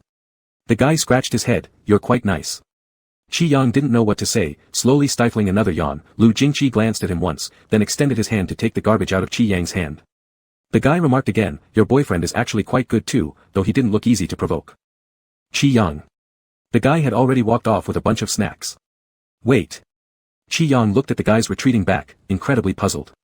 How could he accuse him falsely by spreading rumors? It was dark outside by the time they exited the cinema. Having eaten his fill and rested well, Qi Yang stood on the street corner staring blankly at Lu Jingqi. "I'm planning to go home," Qi Yang said. Lu Jingqi, "Alright, let's go." Qi Yang hurriedly grabbed his arm, "You can't go home." Lu Jingqi raised an eyebrow, "Why not?" "Why not? Is there a need to ask why?" Qi Yang confidently declared, "Because it's my house, I decide who comes and who doesn't."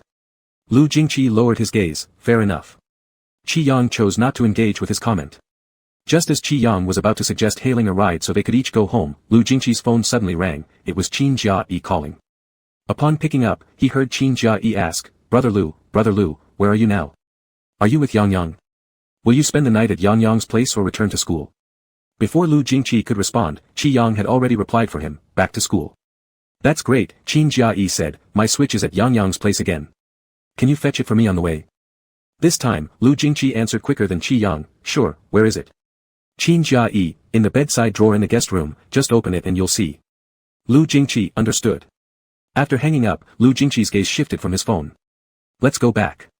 Qi Yang fell silent. Troublesome Qin Jia-yi, always stirring up trouble every day. In the end, Lu Jingqi still returned home with Qi Yang just to retrieve Qin Jia-yi's broken switch. Qi Yang couldn't help but wonder why Qin Jia-yi always left her switch at his place. Leaning against the doorway of the guest room, watching Lu Jingqi opening the drawer to find a gaming console, Qi Yang couldn't help asking, "Why is she in such a hurry? Won't I bring it back to school when I return on Monday?" Lu Jingqi walked over with the switch. "There might be some secrets too." Qi Yang was surprised, also. Lu Jingqi stopped at the doorway and slowly leaned down, "Like you." Before Qi Yang could react, Lu Jingqi was already gazing at him as he gently said, "Isn't it? Teacher Xiao Yang." Chapter 45 Sheep. Qi Yang stood dumbly in place for a long time, and when he realized what had happened, his face immediately turned crimson. Damn it.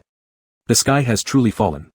He turned to run, but was held back by Lu Jingqi who grabbed him around the waist. Qi Yang shouted desperately, "Lu Jingqi, are you crazy? Let go of me. Let go of me." Running again. Qi Yang's face flushed as he stubbornly denied, "Running? I'm not running. It's you who made the first move." Lu Jingqi hummed softly, "If I let go, will you run?" Qi Yang said, "Whoever runs is a little dog." Lu Jingqi released him, and Qi Yang instantly regretted it, turning around and fleeing. But after taking one step, he was pulled back by Lu Jingqi. "Little dog?" Qi Yang's entire face and neck were red as if they would bleed. Stammering, he looked away and said, "It's not that." "Lu Jingqi, when did you know this?" Lu Jingqi replied, probably earlier than you think. Qi Yang wanted to die right there. Held by Lu Jingqi at the doorframe, he neither advanced nor retreated, struggling fruitlessly for a while before finally giving up. He remained silent with his head down. Lu Jingqi slightly tilted his head and glanced down at Qi Yang's fiery red face. Not a little dog. Qi Yang. Lu Jingqi lightly grazed his earlobe with his long fingers, you're a little sheep. Qi Yang. Lu Jingqi asked, is there nothing you want to say? Qi Yang played dead. Qi Yang. Lu Jingqi called his name softly. What can I say when you already know everything? He yelled confidently, though in reality he didn't even dare to lift his head. I don't know everything.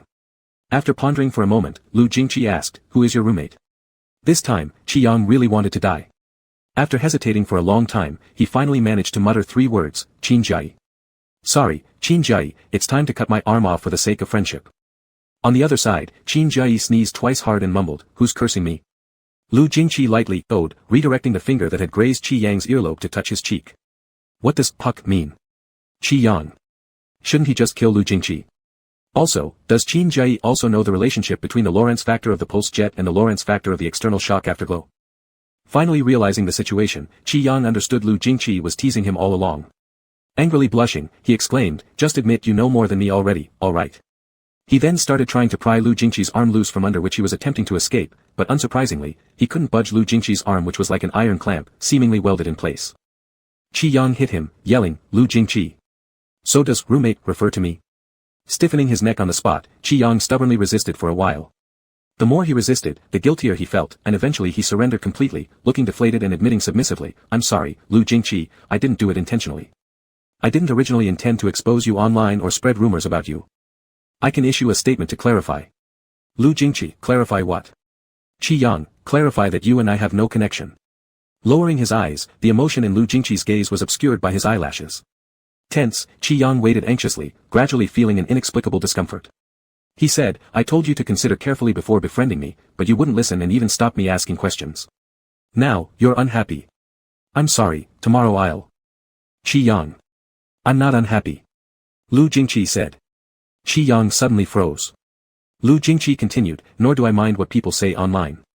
Qi Yang, then why? Lu Jingqi, so there's no need for you to clarify that you and I have no relation. Qi Yang. Oh. Lu Jingqi, did you see? What? They said they want you and me to stream live together. Qi Yang quickly waved his hands and said hastily, no need, thank you for your kindness Lu Jingqi, really unnecessary. You're so busy at your institute. Just focus on your own work, I'll be fine alone. Lu Jingqi paused a bit. Alright.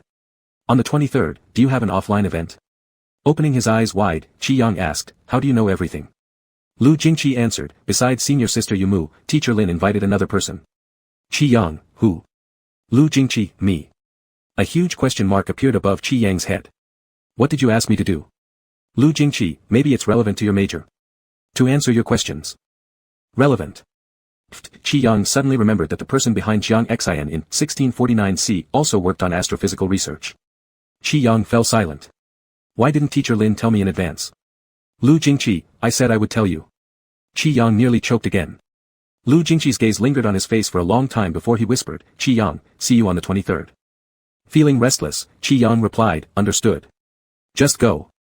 At first, Qi Yang thought that night's see you on the 23rd was just something Lu Jingqi said offhandedly. But the next day, Lu Jingqi really disappeared. After asking around the senior students, he found out that Lu Jingqi had been taken by their mentor, Chen Ning, to the northern city for a business trip. What complicated matters further was that Chen Beixing didn't know about this. Xingye told him over the phone, old Chen will be exchanging information at the normal university these days, and it coincides with Xiao Lu's business trip. Just don't let it slip, or old Chen will die of anger again. Though Qi Yang didn't quite understand what that meant, he reliably nodded and agreed. At the same moment, outside the lecture hall of the normal university in Jiangcheng, Professor Chen Beixing had just walked out when another young professor approached. Unlike Professor Chen, this man was already an intellectual genius at the age of 30+. He smiled and asked, does your student have any plans now? Will they continue their graduate studies domestically or seek further education abroad? Professor Chen heard this and knew exactly what he was after, cutting off his hopes immediately, to study for my PhD. Direct admission to PhD. Is he willing? Professor Chen glanced at him, don't you have a whole bunch of graduate students under you? The intelligent professor said, yes, don't change the subject. Tell me honestly, how long did it take to convince your student to pursue a PhD under you? Professor Chen raised an eyebrow, how long? The concept isn't right. He casually threw out a few words, 2 sentences. The intelligent professor exclaimed, "Ah." Professor Chen retorted, "What are you saying?" I asked if he wanted to pursue a PhD, he said yes, then I suggested he study under me, and he agreed. Isn't that 2 sentences? The intelligent professor replied, "Stop bragging, after not seeing you for years, your bullshitting has improved dramatically, Chen Beixing." Professor Chen scoffed, "Don't lose your cool, thinking of trying to snatch my students. Keep working on it for a few more years, and even I wouldn't bother looking at the projects you have now." What makes you think he would? After hearing this, the intelligent professor got flustered. Get out, just get out. And Professor Chen Beixing had no idea that, at the same time, at a certain academic conference site in the northern city, someone else was also tirelessly attempting to poach a wall. "Jiangning, the new project I have is about to get approved. Come join me and work on it together." The tea breaks at this conference were beautifully arranged. Lu Jingqi held a plate and picked up a pastry for Jiangning, asking, "Have you tested your blood sugar lately?" Jiangning looked up in confusion, "If my blood sugar is high, does it affect your project?" Lu Jingqi replied, "Not quite. High blood sugar requires controlling sugar intake. Have this one, it's sugar-free." Jiangning couldn't help but laugh, "You're indeed great at changing topics." He took the pastry offered to him by his composed grand disciple and added, "Your Chen teacher is full of youthful vigor and is a rare genius in this field. His future potential is far beyond this, and so are you. There's no need for you two to stick together. He has his bridge, you have your path. Geniuses should ignite different sparks in different directions." Lu Jingqi replied, I know all that you've said." Jiangning pressed on, "So regarding this project. However, geniuses are still human." Lu Jingqi continued, "You are at the forefront of this field, you know the hardships and difficulties better than anyone. Back in the day, there must have been more than one teacher trying to poach a talent like old Chen. And at that time, you hadn't reached the top of the industry yet. Why did he choose you?" Jiangning stopped in his tracks. "It's because of the same reason I chose him." Jiangning remained quiet for a while, then suddenly turned around, "I almost got fooled by you. That Chen Beixing clearly told me back then that he chose me because my group paid the highest salary. He used the money to support his wife. Did you choose him because he pays you more money? Are you also supporting a wife?" This completely caught Lu Jingqi off guard. Jiangning pushed on, "How much can he pay you? Let alone, taking it another step further, do you even need that money?" Lu Jingqi, "Not lacking." Jiangning, "Then that's settled. Why make so many excuses for a project? However, your place is too far away." Lu Jingqi, "I want to stay at Jiangcheng University and fall in love." Jiangning nearly choked, "What did you say?" Lu Jingqi, "You should have some tea." Jiangning became furious, his mustache and eyes bristling as he pointed at Lu Jingqi and scolded, "What tea I drink? You are more unambitious than your teacher." After finishing his rant, Jiangning took the cold tea offered by Lu Jingqi and drank it furiously. His anger slowly subsided a bit. He said, "There will be a report meeting at number 23 Institute.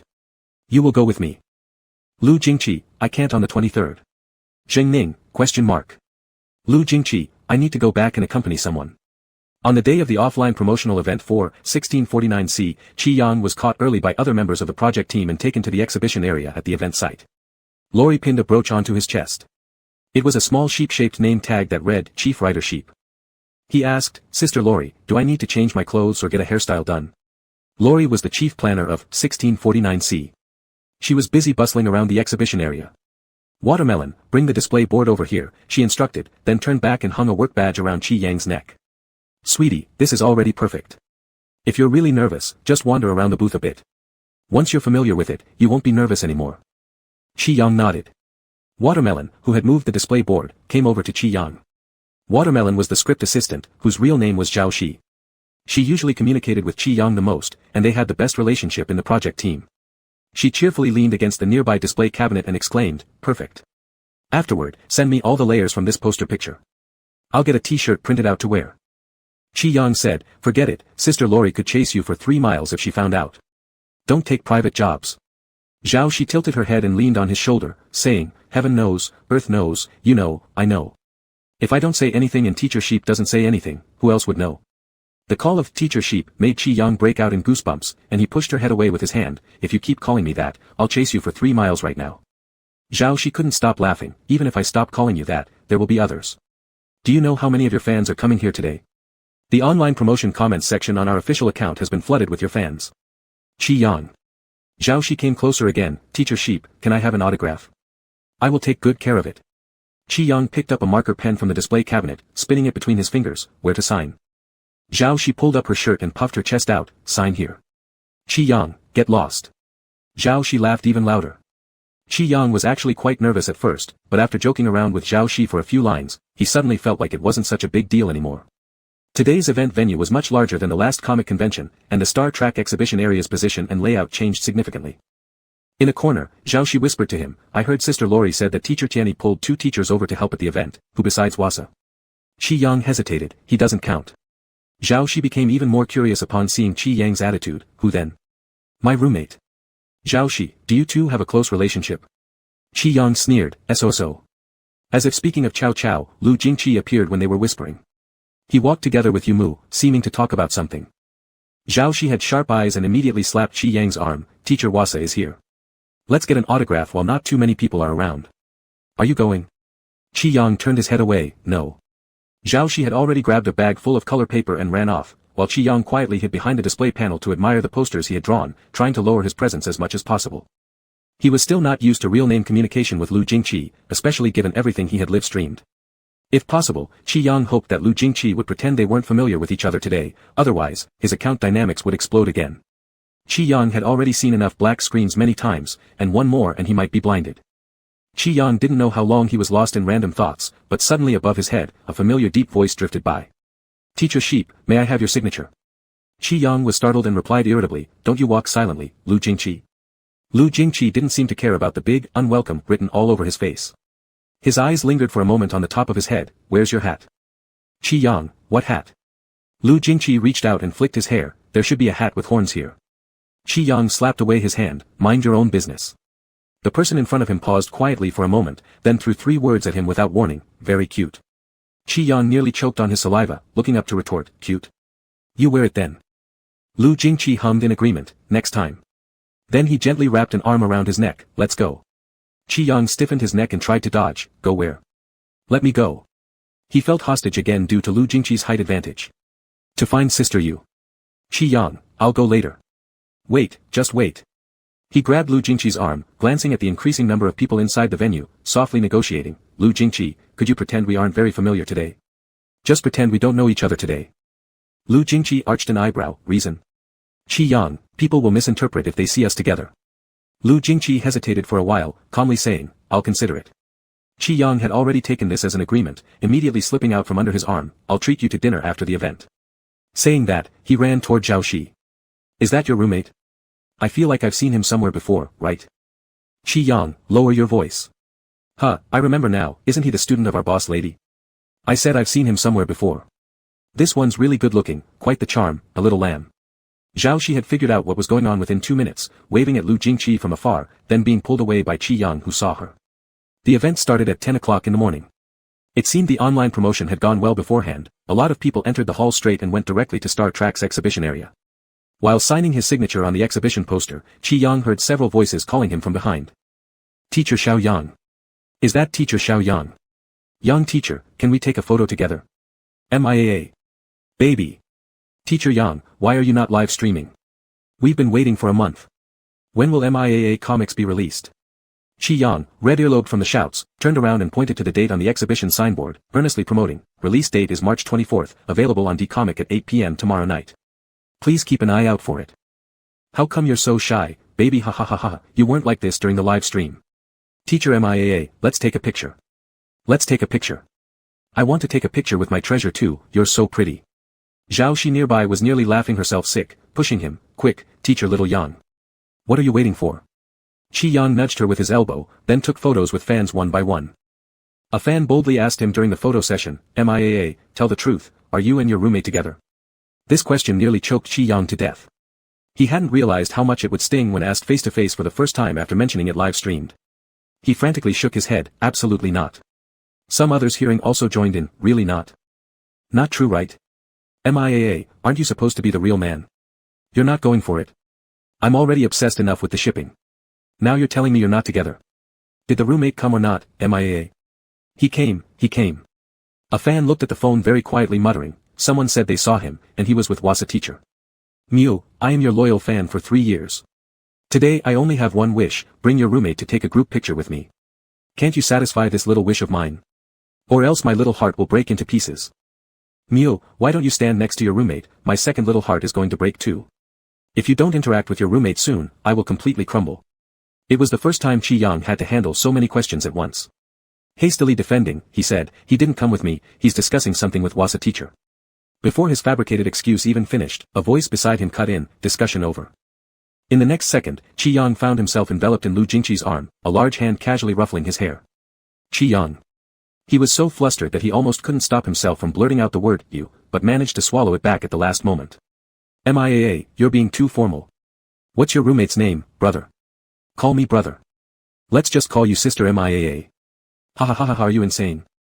Who came up with that nickname? Lu Jingqi's voice was calm, you can call me anything. My surname is Lu. Brother Lu, take a picture with us. I've heard so much about you. Ha ha ha ha ha, I'm going to die laughing. We've all heard so much about you. It seems you know how popular you are in MIAA's live stream. By the time Qi Yang emerged from the crowd of fans, he felt like collapsing. He hid behind one of the display cabinets in the Star Trek booth and drank some water, deliberately ignoring Lu Jingqi as he approached. Leaning casually against the cabinet with his arms crossed, Lu Jingqi commented, your fans really like you. Qi Yang continued drinking, clearly irritated. Lu Jingqi called his name, Qi Yang. Still drinking. Lu Jingqi tried another approach, Teacher Yang. Finally, Qi Yang stopped and turned to glare at him, are you ever going to stop? Lu Jingqi, yes. Qi Yang. He was fuming, sipping more water to try to calm down, but Lu Jingqi's eyes remained fixed on him, making Qi Yang feel uncomfortable. Stop staring at me. Are you mad? Qi Yang shot back, do I need your permission to be mad? You have no business telling me what to do. Suddenly, Lu Jingqi's tone turned serious, some fan called me sister-in-law. Qi Yang fell silent. After a pause, he spun around to face Lu Jingqi, firmly stating, you're doing this on purpose. Lu Jingqi raised an eyebrow, what am I doing on purpose? Qi Yang, you promised today you'd pretend we weren't very familiar, yet you still dropped that bomb. How is that not on purpose?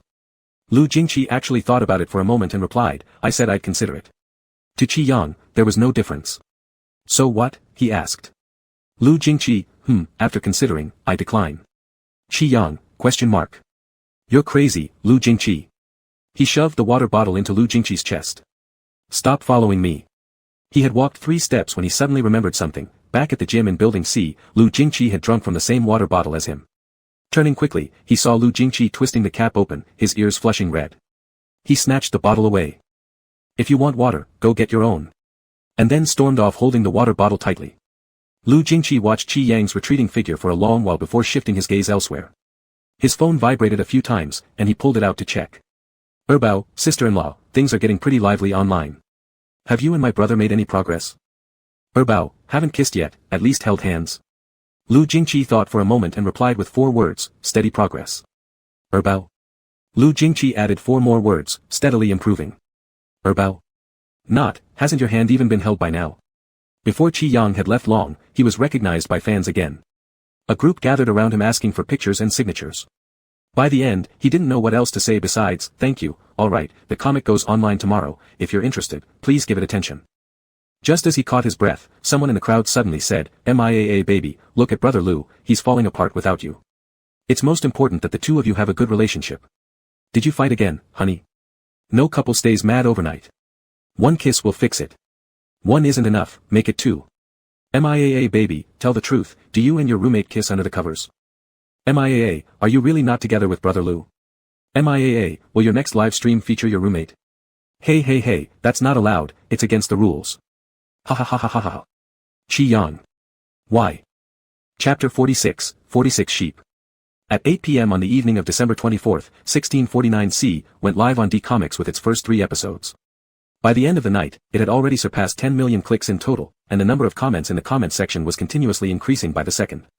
Very soon, 1649 C shot up to first place on the popularity chart of the D Comics homepage, far exceeding everyone's expectations during planning. Xia Anna told Lin Tianyi at least 3 times during a Pure Love editing department meeting that he'd struck gold.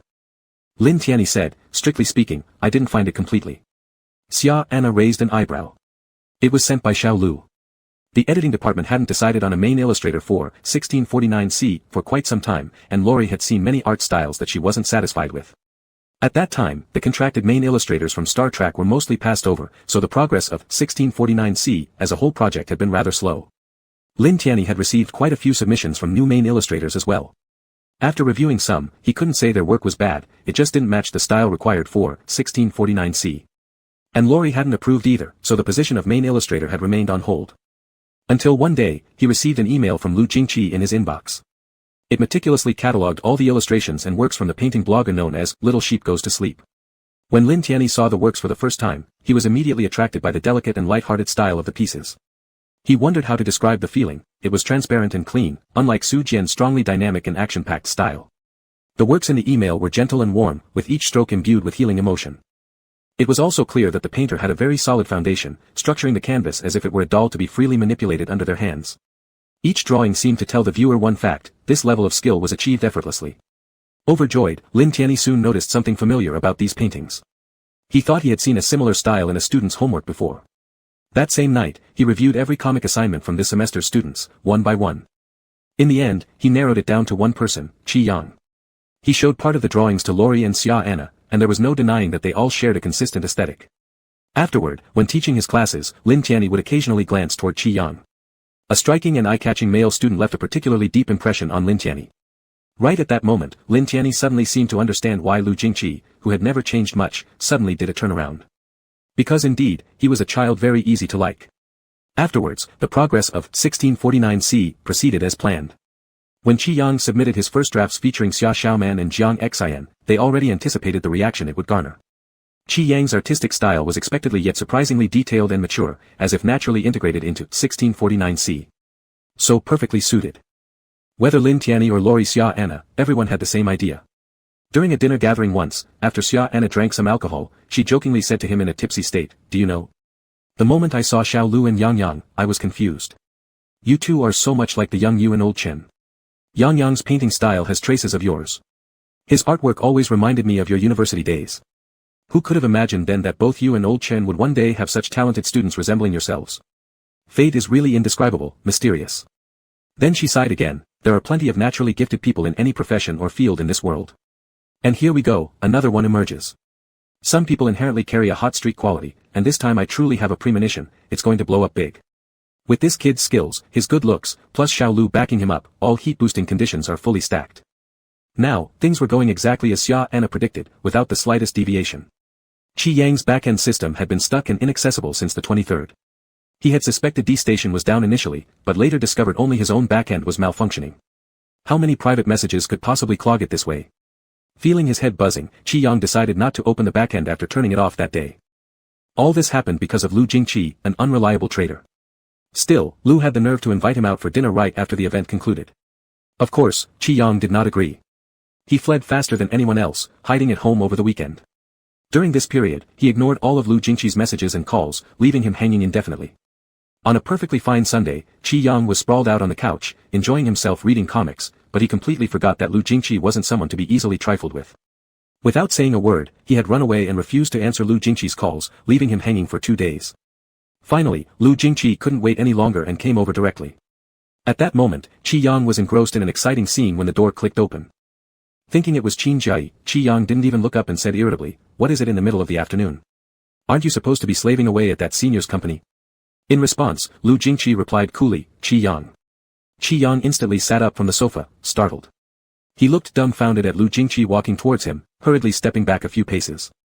"What do you want, Lu Jingqi? You showed up without warning and don't even knock.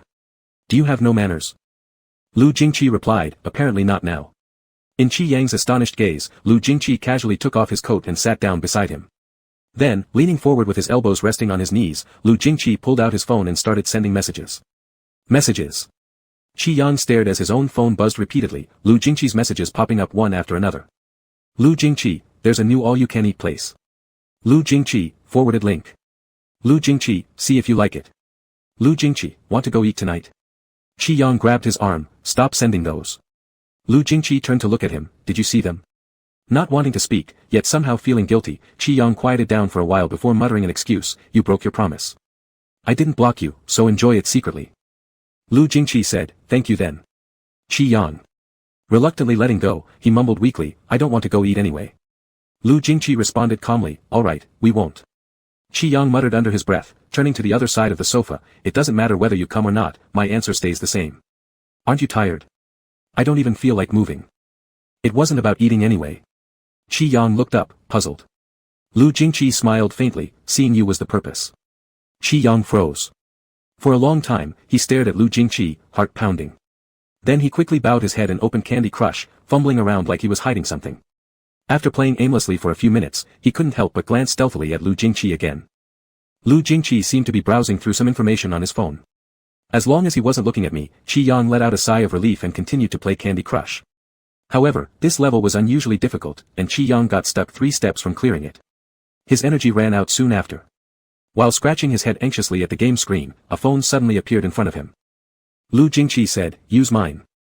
Qi Yang didn't know why, but after Lu Jingqi's earlier statement of seeing you was the purpose, he suddenly lost his temper.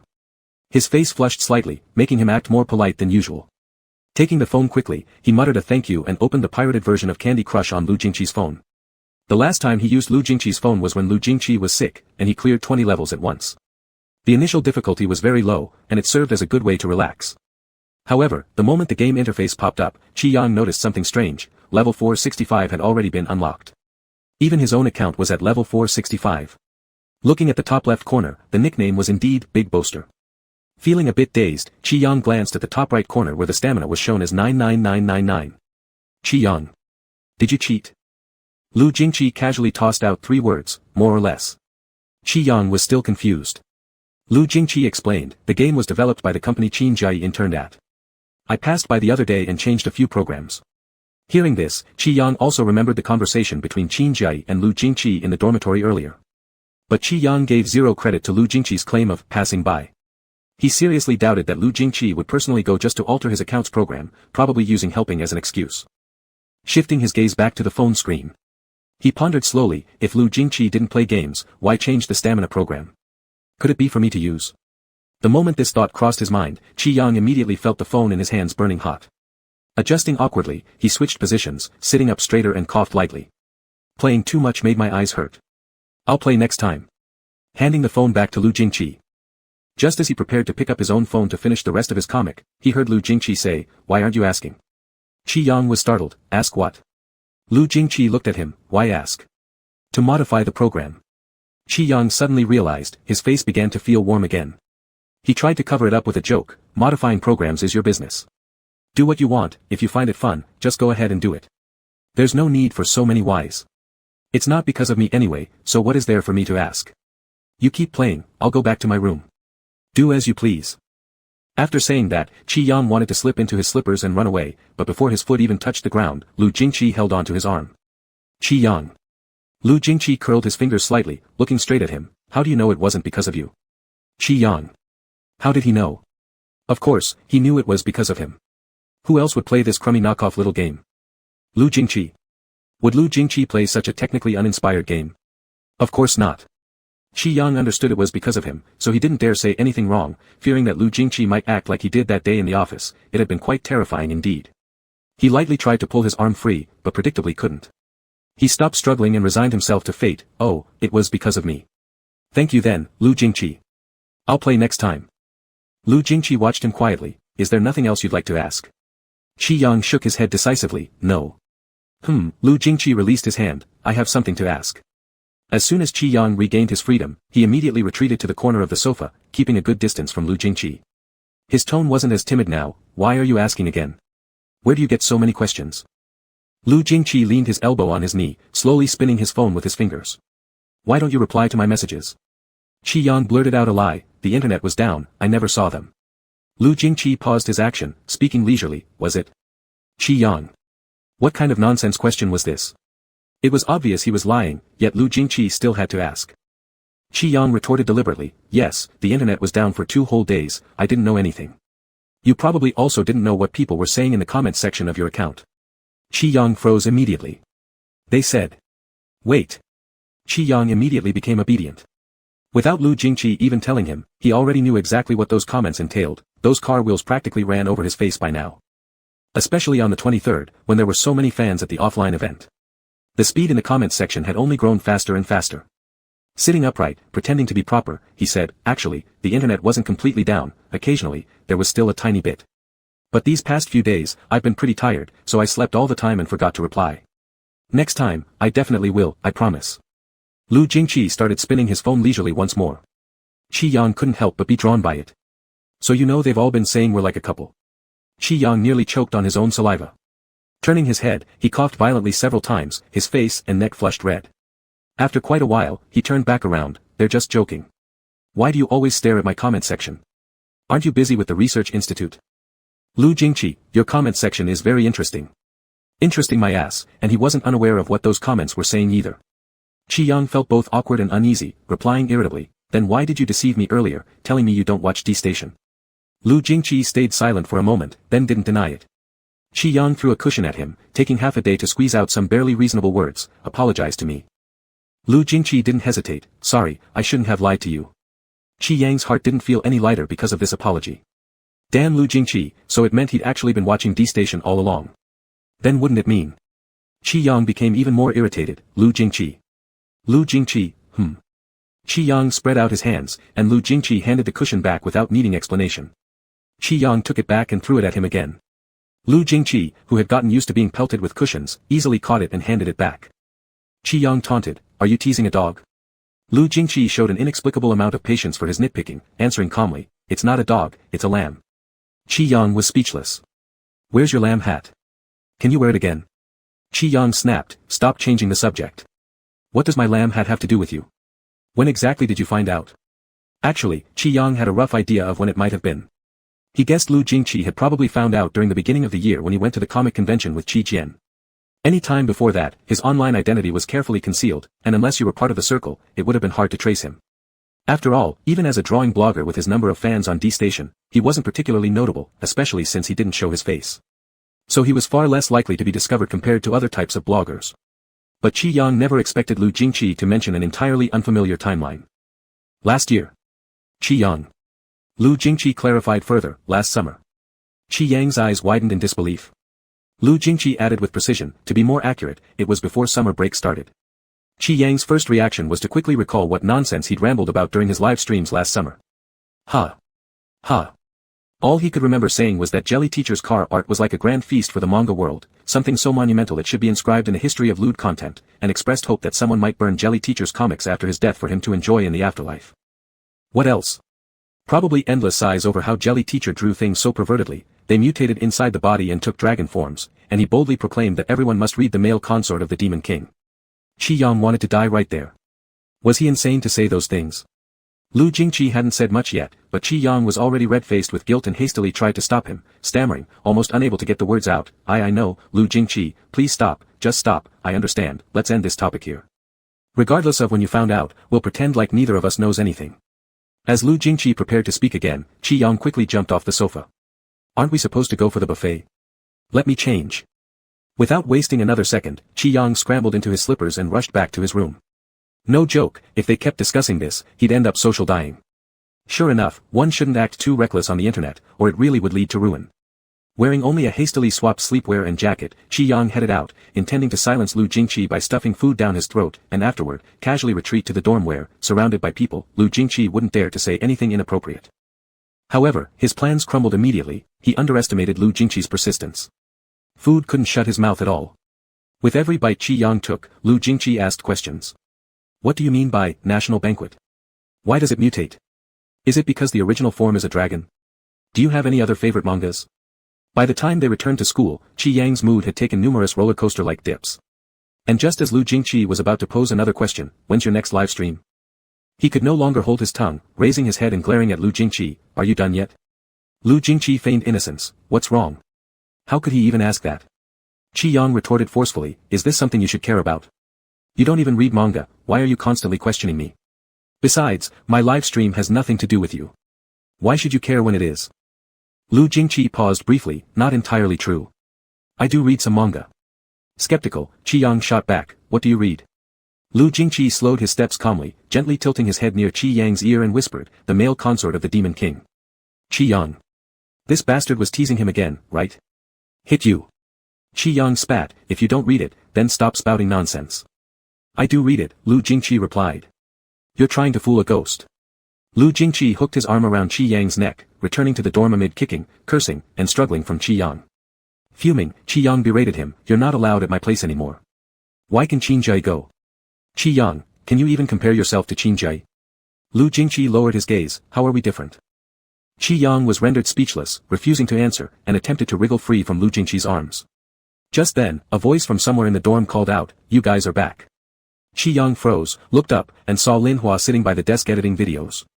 His gaze lingered on them, seemingly hesitating for a moment before finally speaking. Qi Yang didn't know why, but he felt a twinge of guilt as if someone had caught him doing something. He quickly nodded, "I just finished eating, have you?" Lin Hua, already ate. Qi Yang responded with that, then decisively shoved Lu Jingqi away, mouthing silently, "Don't talk to me." Lu Jingqi leaned casually against the desk next to him, eyeing him closely. "Does that mean I can't say anything at all?" "Qi Yang, what more do you have to say? Haven't you already said too much today?" Lu Jingqi, calmly, "Not bad." Feeling irritated by this response, Qi Yang grabbed a book from Lu Jingqi's table and thrust it at him. "Read then. I prefer when you're quiet. Or has Teacher Chen messaged you? You could go to the research institute instead. Don't bother me." Lu Jingqi took the book, flipping through a few pages before saying, "No messages." Then he closed it after finishing, "Already read this." Feeling unbothered by his words anymore, Qi Yang replied offhandedly, asking Lin Hua, "Where are the others?" Lin Hua looked up from his computer. "Ji Yun and Yi went to help a teacher. They probably won't be back tonight. Qin Jai, if I'm not mistaken, is still at the internship company. Haven't seen him all day." Qi Yang softly, "Oh, Ed, I'll check." He sat down on a chair and sent a message to Qin Jai, typing 2 characters but glancing at Lu Jingqi. Then he petulantly turned his phone around, cupping it in front of his face so as not to let Lu Jingqi see, clearly refusing to show. Lu Jingqi didn't seem bothered, walking to his own desk and putting the book back on the shelf. He randomly grabbed another one. On the other side, after sending the message to Qin Jai, Qi Yang waited for a while without any response. He leaned back on the chair, chewing on a lollipop, idly scrolling through his phone while waiting for replies. Buzz buzz. Qin Jai, won't be coming back, I'll head straight to the classroom tomorrow morning. Qin Jai, let me know what you want to eat, I'll get it from the cafeteria. Qi Yang was about to order online. Qin Jai, oh, never mind. I forgot, your breakfast is always bought by Brother Lu. Qi Yang stared at this message, stunned for 2 seconds. Qin Jai, why do you get such good treatment? I hate you. Qi Yang, dot. Qi Yang, roll. Qin Jai, I also want to eat the breakfast Brother Lu buys. Qin Jai, give me some too. Qi Yang directly told Lu Jingqi, Qin Jai says he wants to eat the breakfast you buy. Lu Jingqi slightly raised an eyebrow. After a brief moment, he asked, what does he want to eat? I'll grab it for him tomorrow. Let him send me the message himself. Qi Yang sent another message to Qin Jai. Qi Yang, Brother Lu asks you to send him a message telling him what you want. Qin Jai. Qi Yang, wasn't I being a good buddy? Qin Jai, shit. You're framing me. What kind of courage did he have to dare command his respected Brother Lu to buy him breakfast? Hastily, Qin Jai rushed to message Lu Jingqi. Qin Jai, Big Brother Lu, I'm sorry. Qin Jai, I will never do it again. Lu Jingqi looked at the phone message and slowly sent back a question mark. Qin Jai, I'll buy my own breakfast. Lu Jingqi, up to you. Qin Jai, Big Brother Lu, is there anything else you'd like me to do? Xiao Qin only follows your commands. Lu Jingqi thought for a while, send me a copy of your class schedule. Qin Jai, got it. Of course, Qi Yang had no idea Qin Jai had already caved in and groveled so fast. He held a towel, heading towards the bathroom to freshen up, but he hadn't finished sucking on his lollipop yet, the wrapper long thrown into the trash can. After hesitating for 2 seconds, Qi Yang decided to throw the candy away as well. However, as soon as he pulled it out of his mouth, Lu Jingqi pinched his wrist. Startled, Qi Yang froze for a second, then watched as Lu Jingqi gently bit into the lollipop. Instantly withdrawing his hand, he stared at Lu Jingqi in disbelief. Lu Jingqi remained composed, glancing at the bathroom. Go ahead. Qi Yang's eyes were fixed on the lollipop in Lu Jingqi's mouth. Recalling that he had also sucked on it moments earlier made him blush furiously. I've already eaten it. Why didn't you just say if you wanted it earlier? There's unopened ones in my drawer, and you've got milk candies in your pocket anyway. Lu Jingqi, Ed lightly, I don't like sugar. And those milk candies are meant for you. Qi Yang didn't expect him to blurt it out so directly. Not fast enough to cover his mouth, he hurriedly muttered, if they're for you, they're yours. Consider it authorization from me. Next time, don't ask me anymore. Saying that, he quickly entered the bathroom, shutting the door with a loud thud. The dorm fell silent once again. Lu Jingqi stared at the bathroom door for 2 seconds, then turned his gaze away. Just as he was about to pull out his chair and sit down, he suddenly noticed another pair of eyes watching him from the corner. He looked up. Lin Hua's gaze flickered briefly but did not look away entirely.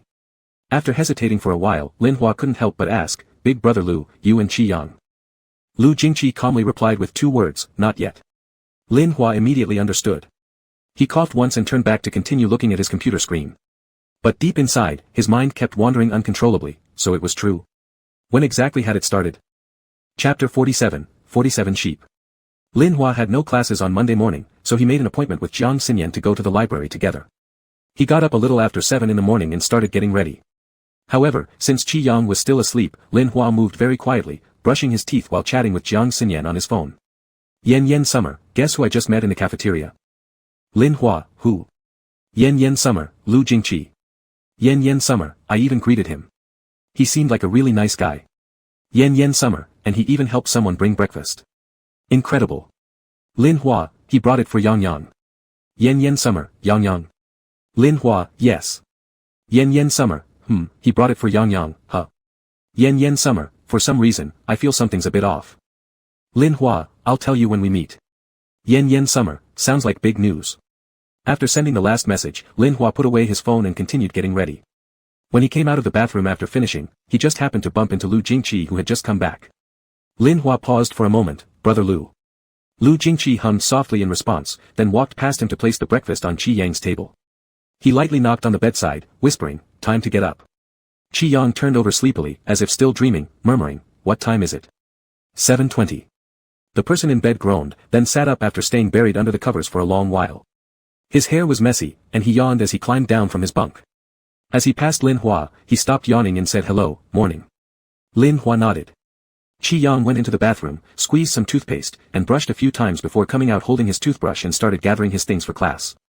He packed his laptop into his backpack, took out his textbook and Qin Jiai's textbook from the bookshelf, packed them carefully, zipped up the backpack, stood there for a while, brushing his teeth while spacing out drowsily. When Lin Hua left the dorm room, he couldn't help but look back one more time. Lu Jingqi had just finished replying to a message and put his phone away. He lifted his hand and gently combed through Qi Yang's disheveled hair, asking, can we have dinner together tonight? Lin Hua stiffened at hearing this, quickly shifting his gaze and leaving before he heard Qi Yang's reply. At the library in the morning, Jiang Xinyan asked about this matter. Lin Hua got up, looked around the periodical shelves for a while, and then returned with a newspaper about cutting-edge scientific research dynamics for her to read. Jiang Xinyan glanced at it, then whispered, isn't this, from the beginning of the year? Lin Hua nodded slightly. Jiang Xinyan examined the article further and eventually focused on a single sentence. GRB Sheep 21 was confirmed to be consistent with the main data and represents a bright long burst. She exchanged a glance with Lin Hua, blinking and sounding incredulous. It's not what I'm thinking, is it? Lin Hua, I asked. Jiang Xinyan's eyes widened in shock, you asked? Whom did you ask? How could you ask? What are you even asking? Lin Hua, I asked brother Lu. He said, not yet. Jiang Xinyan, like Lin Hua, almost immediately understood the hidden meaning behind those two words, not yet. She looked down at the newspaper again, looked up, looked down again, and finally let out the second sigh of the day, incredible. On the other side, at the Jiangcheng University Research Institute. The atmosphere in the office on Monday was somewhat oppressive. Xingye walked in carrying several cups of coffee, stifling several yawns. Meng Qiu looked up, why so sleepy? Did you stay up all weekend working? Xingye placed the coffee cups on everyone's desks, rotating her neck as she said, don't mention it. Old Chen conscripted me to review papers for 2 nights. Meng Qiu flinched at the hot coffee, sipping while asking, what's going on? What exactly did you do? Xingye hesitated for a moment. Actually, I was just gossiping with Lu Xixiang next door, and accidentally ran into Old Chen. Meng Qiu, and that's it? Lu Xixiang is now number 1 on Old Chen's list of wanted people. Secret communications with Lu Xixiang carry the same penalty as leaking secrets from the office. They'd exile his whole family. Xingye, isn't Old Chen teaching health education pretty happily? Meng Qiu, who told you that? Xingye, Lu Xixiang. Meng Qiu. Don't listen to whatever nonsense Lu Xixiang says. Xingye leaned against the table, swaying, not joking, sitting in the office has nearly broken me apart. I don't even dare to go to the hospital, none of my physical examination indicators are normal. Meng Qiu, so you don't dare to go to the hospital but dare to run to senior brother Lu. Xingye laughed, exactly, going to senior brother Lu for gossip now is my only form of exercise. It's not easy for me to move, and yet it's still considered a grave offense. I think some of our office rules and regulations are simply unreasonable and lack humanitarian care. At the very least, they should consider the sub-health issues of us young intellectuals. Meng Qiu finally cooled down her coffee and took a sip before saying, sub-health issues have been raised for years with increasing proportions of people affected. Do you expect our flawed office rules to solve them? You'd better ask Xiao Lu to be your coach for a couple of days, it would be more practical. At the mention of Lu Jingqi, Xingye couldn't help but turn her gaze towards the man doing calculations at the whiteboard. Lu Jingqi was extremely tall. Every time he used the office whiteboard, he had to pull it all the way to the top to avoid bending over. He stood there with his arms crossed, staring intently at the formulas on the board as if lost in deep thought for a long while. The marker pen in his hand was casually flipped back and forth between his fingers countless times without any clear count. He arrived at 8 in the morning and hadn't said a word since then. His calculations continued non-stop, and the whiteboard was filled with densely packed formulas that were dizzyingly complex. She chuckled dryly. Nope, Xiaolu is too disciplined, a discipline that my life can't bear. Forget fitness, I can't even get up at 5 in the morning. Holding her coffee, she sat down and was about to check her program when something suddenly came to her mind. She hastily put down her coffee, leaned back in her chair, and gossiped, Xiaolu, Xiaolu. Lu Jingqi paused his pen twirling and turned around. What's wrong? Xingye, what exactly did you talk about with Master during your business trip? After you returned, Master cursed at old Chen, cursing not only you but also giving old Chen a scolding. Lu Jingqi said indifferently, nothing special. Just as Xingye felt a bit disappointed, she heard Lu Jingqi continue, Master asked me to join his team and work on a project under him. I said North City was too far, and I wanted to stay at Jiangcheng University to date. Before Xingye could be shocked, Meng Qiu choked on her coffee and started coughing fiercely. Meng Qiu, you really said that to Master? Lu Jingqi, yep. Xingye pushed her chair towards the whiteboard, did you say anything else? Lu Jingqi, that's all. Xingye, then what did you do on the 23rd when you didn't accompany Master to the seminar? Lu Jingqi, there was an offline event with Teacher Lin. Xingye automatically decoded this, accompanying junior brother. Lu Jingqi nodded slightly. Xingye burst out laughing, no wonder Master broke down and got angry. And by the way, I was wondering why old Chen, after being scolded so badly, didn't come to bother you. That's because he said the same thing. Ha ha ha, you two really have guts. As she was laughing uncontrollably, the door to the office clicked open. Chen Beixing and Zhou Lang walked in, glancing at the three of them. Chen Beixing arched an eyebrow, what's so funny? Xingye's laughter stopped abruptly. She closed her mouth awkwardly, pushing her chair back to her seat. Chen Beixing gave Zhou Lang some instructions and then approached the whiteboard side, casually pulling out a chair and sitting down.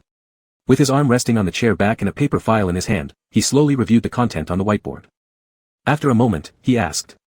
To deduce that the magnetic field in Zone 3 is parallel and its corresponding central engine is a magnetar, besides the gradual change in polarization position angle value, what other possibilities might exist? Upon finishing, Chen Beixing tapped Xingye with a rolled-up paper tube. Xingye startled, why are we starting questions now? There wasn't even a mention of a group meeting today. Chen Beixing, who says we can't ask questions without holding a group meeting? Xingye spent the whole day keeping quiet, eventually offering her untouched coffee with both hands timidly. Chen Beixing's tone remained unhurried, but his words lacked any courtesy. Didn't senior brother Lu only tell you the teacher's gossip without explaining the high-energy radiation mechanism in gamma-ray burst polarization? Xingye. Chen Beixing looked up at Lu Jingqi, what do you say? Lu Jingqi gently capped the marker pen in his hand. When the polarization position angle changes by 90 degrees suddenly, the corresponding polarization degree is non-zero. Chen Beixing, non-zero indicates a parallel field. What if, when the polarization position angle changes by 90 degrees suddenly, the corresponding polarization degree is zero? Xingye clutched her head, warily guarding against the next paper tube assault while her brain worked furiously to formulate a response. She stammered, when the polarization degree is zero. The magnetic field in Zone 3 might be a toroidal field, and the corresponding central engine is very likely to be a black hole. Chen Beixing finally put down the paper tube. I thought you'd already forgotten the documents I made you review just now. Xingye didn't dare to say a word. Chen Beixing continued reviewing the whiteboard, stood up, grabbed a marker, and wrote a long series of formulas after the ones on the board. The mentor's project isn't bad, if you're interested, you can give it a try. Lu Jingqi leaned against the nearby table, studied the equation for a moment, and then added a value below, though I've already declined. Chen Beixing, why? The equations were all over the board. Chen Beixing casually erased a portion with the duster to create some blank space. Someone else wouldn't be able to follow the line of thinking behind this calculation, but the two people before the whiteboard appeared completely unobstructed. As Lu Jingqi was writing, he said, I thought the mentor had told you. Chen Beixing raised an eyebrow slightly. Lu Jingqi smoothly linked his strokes with a pen flourish, because our group offers higher salaries. Chen Beixing paused for a moment, finally realizing what was meant, and snorted lightly, you refused, and even dragged me into this. Lu Jingqi quickly arrived at the final result. He paused his pen tip and stated, using R-band frequency instead of the actual observed waveband, the error in calculating polarization does not exceed 3%. He closed the cap on the marker and tossed it back into the basket, but it's not that I'm using you as a fallback, I really want to date. Chen Beixing. Fine. Before leaving the office, Chen Beixing added one more sentence, your mentor said if I couldn't get you a major project, you would go to him for your PhD in the second half of the year. Lu Jingqi looked up, so can you get it? Chen Beixing, of course. Lu Jingqi calmly replied, I think so too. He got up, slipped on his coat, and also left the office, walking side by side with Chen Beixing down the hallway, saying, my application materials are almost ready. Chen Beixing, your mentor has written your recommendation letter ages ago, worried you might run off to someone else. Lu Jingqi, looks like it shouldn't happen right now. Chen Beixing gradually got used to Lu Jingqi occasionally making an unfunny joke with a straight face, waving his hand dismissively, go busy yourself. Lu Jingqi, alright. Qi Yang spent the whole day in class on Monday. When class ended, he walked out with Qin Jiai, feeling like his soul was about to float away. Qin Jiai cheerfully patted his shoulder, let's eat the new barbecue place outside the west gate. The last time I went with the others, it wasn't bad. Qi Yang yawned, tired. Qin Jiai, come on, I'll treat you. Qi Yang lacked energy, but his words didn't let anyone off easily, sure, giving you a chance. Just as he was swaying and wanting to yawn again, his vision suddenly paused when he saw Lu Jingqi at the entrance of the department building. He swallowed his yawn halfway. Qin Jiai had already happily waved his hand, brother Lu. Over here. Qi Yang had just turned down Lu Jingqi's dinner invitation earlier in the morning and wanted to sneak away, but Qin Jiai spoke quickly and enthusiastically, me and Yang Yang are going to eat barbecue, brother Lu, are you free? Why don't you join us? Qi Yang pinched him from behind, causing Qin Jiai to bare his teeth in pain, why pinch me, am I your toy now? Lu Jingqi had already approached. Not busy. Qi Yang avoided his gaze and coughed slightly. Qin Jiai hadn't noticed anything wrong yet. He rolled up his sleeves looking at where Qi Yang had pinched him and complained to Lu Jingqi, brother Lu, you control him, he keeps pinching me, my arm is red. Lu Jingqi gave a faint then turned around and brought Qi Yang to his side, patting his shoulder and walking out. Why did you pinch him? Qi Yang. What nonsense. He dodged Lu Jingqi's arm, who asked you why I pinched him? Qin Jiai still hadn't realized he was being excluded, babbling beside them, it's all because I spoiled him, a friend like him is hard to come by these days, yet you don't treasure him. Qi Yang cursed, go away. Lu Jingqi lowered his gaze and looked at him, I meant, you can pinch me next time. Qi Yang didn't respond. As a result, Qin Jiai was deeply moved, brother Lu, you actually sacrificed yourself for me? Qi Yang really wanted to crack open Qin Jiai's head and see what brand of paste was inside. Not long after leaving the school gate, they soon arrived at the new barbecue place Qin Jiai mentioned. The West Gate snack street was consistently bustling, and the barbecue restaurant was doing roaring business. As April approached and the weather gradually warmed up, more students came out to eat grilled skewers. After finding a spot to sit, who would have guessed that before ordering just a couple of skewers they'd already run into someone familiar, Lin Hua and his girlfriend Jiang Xinyan.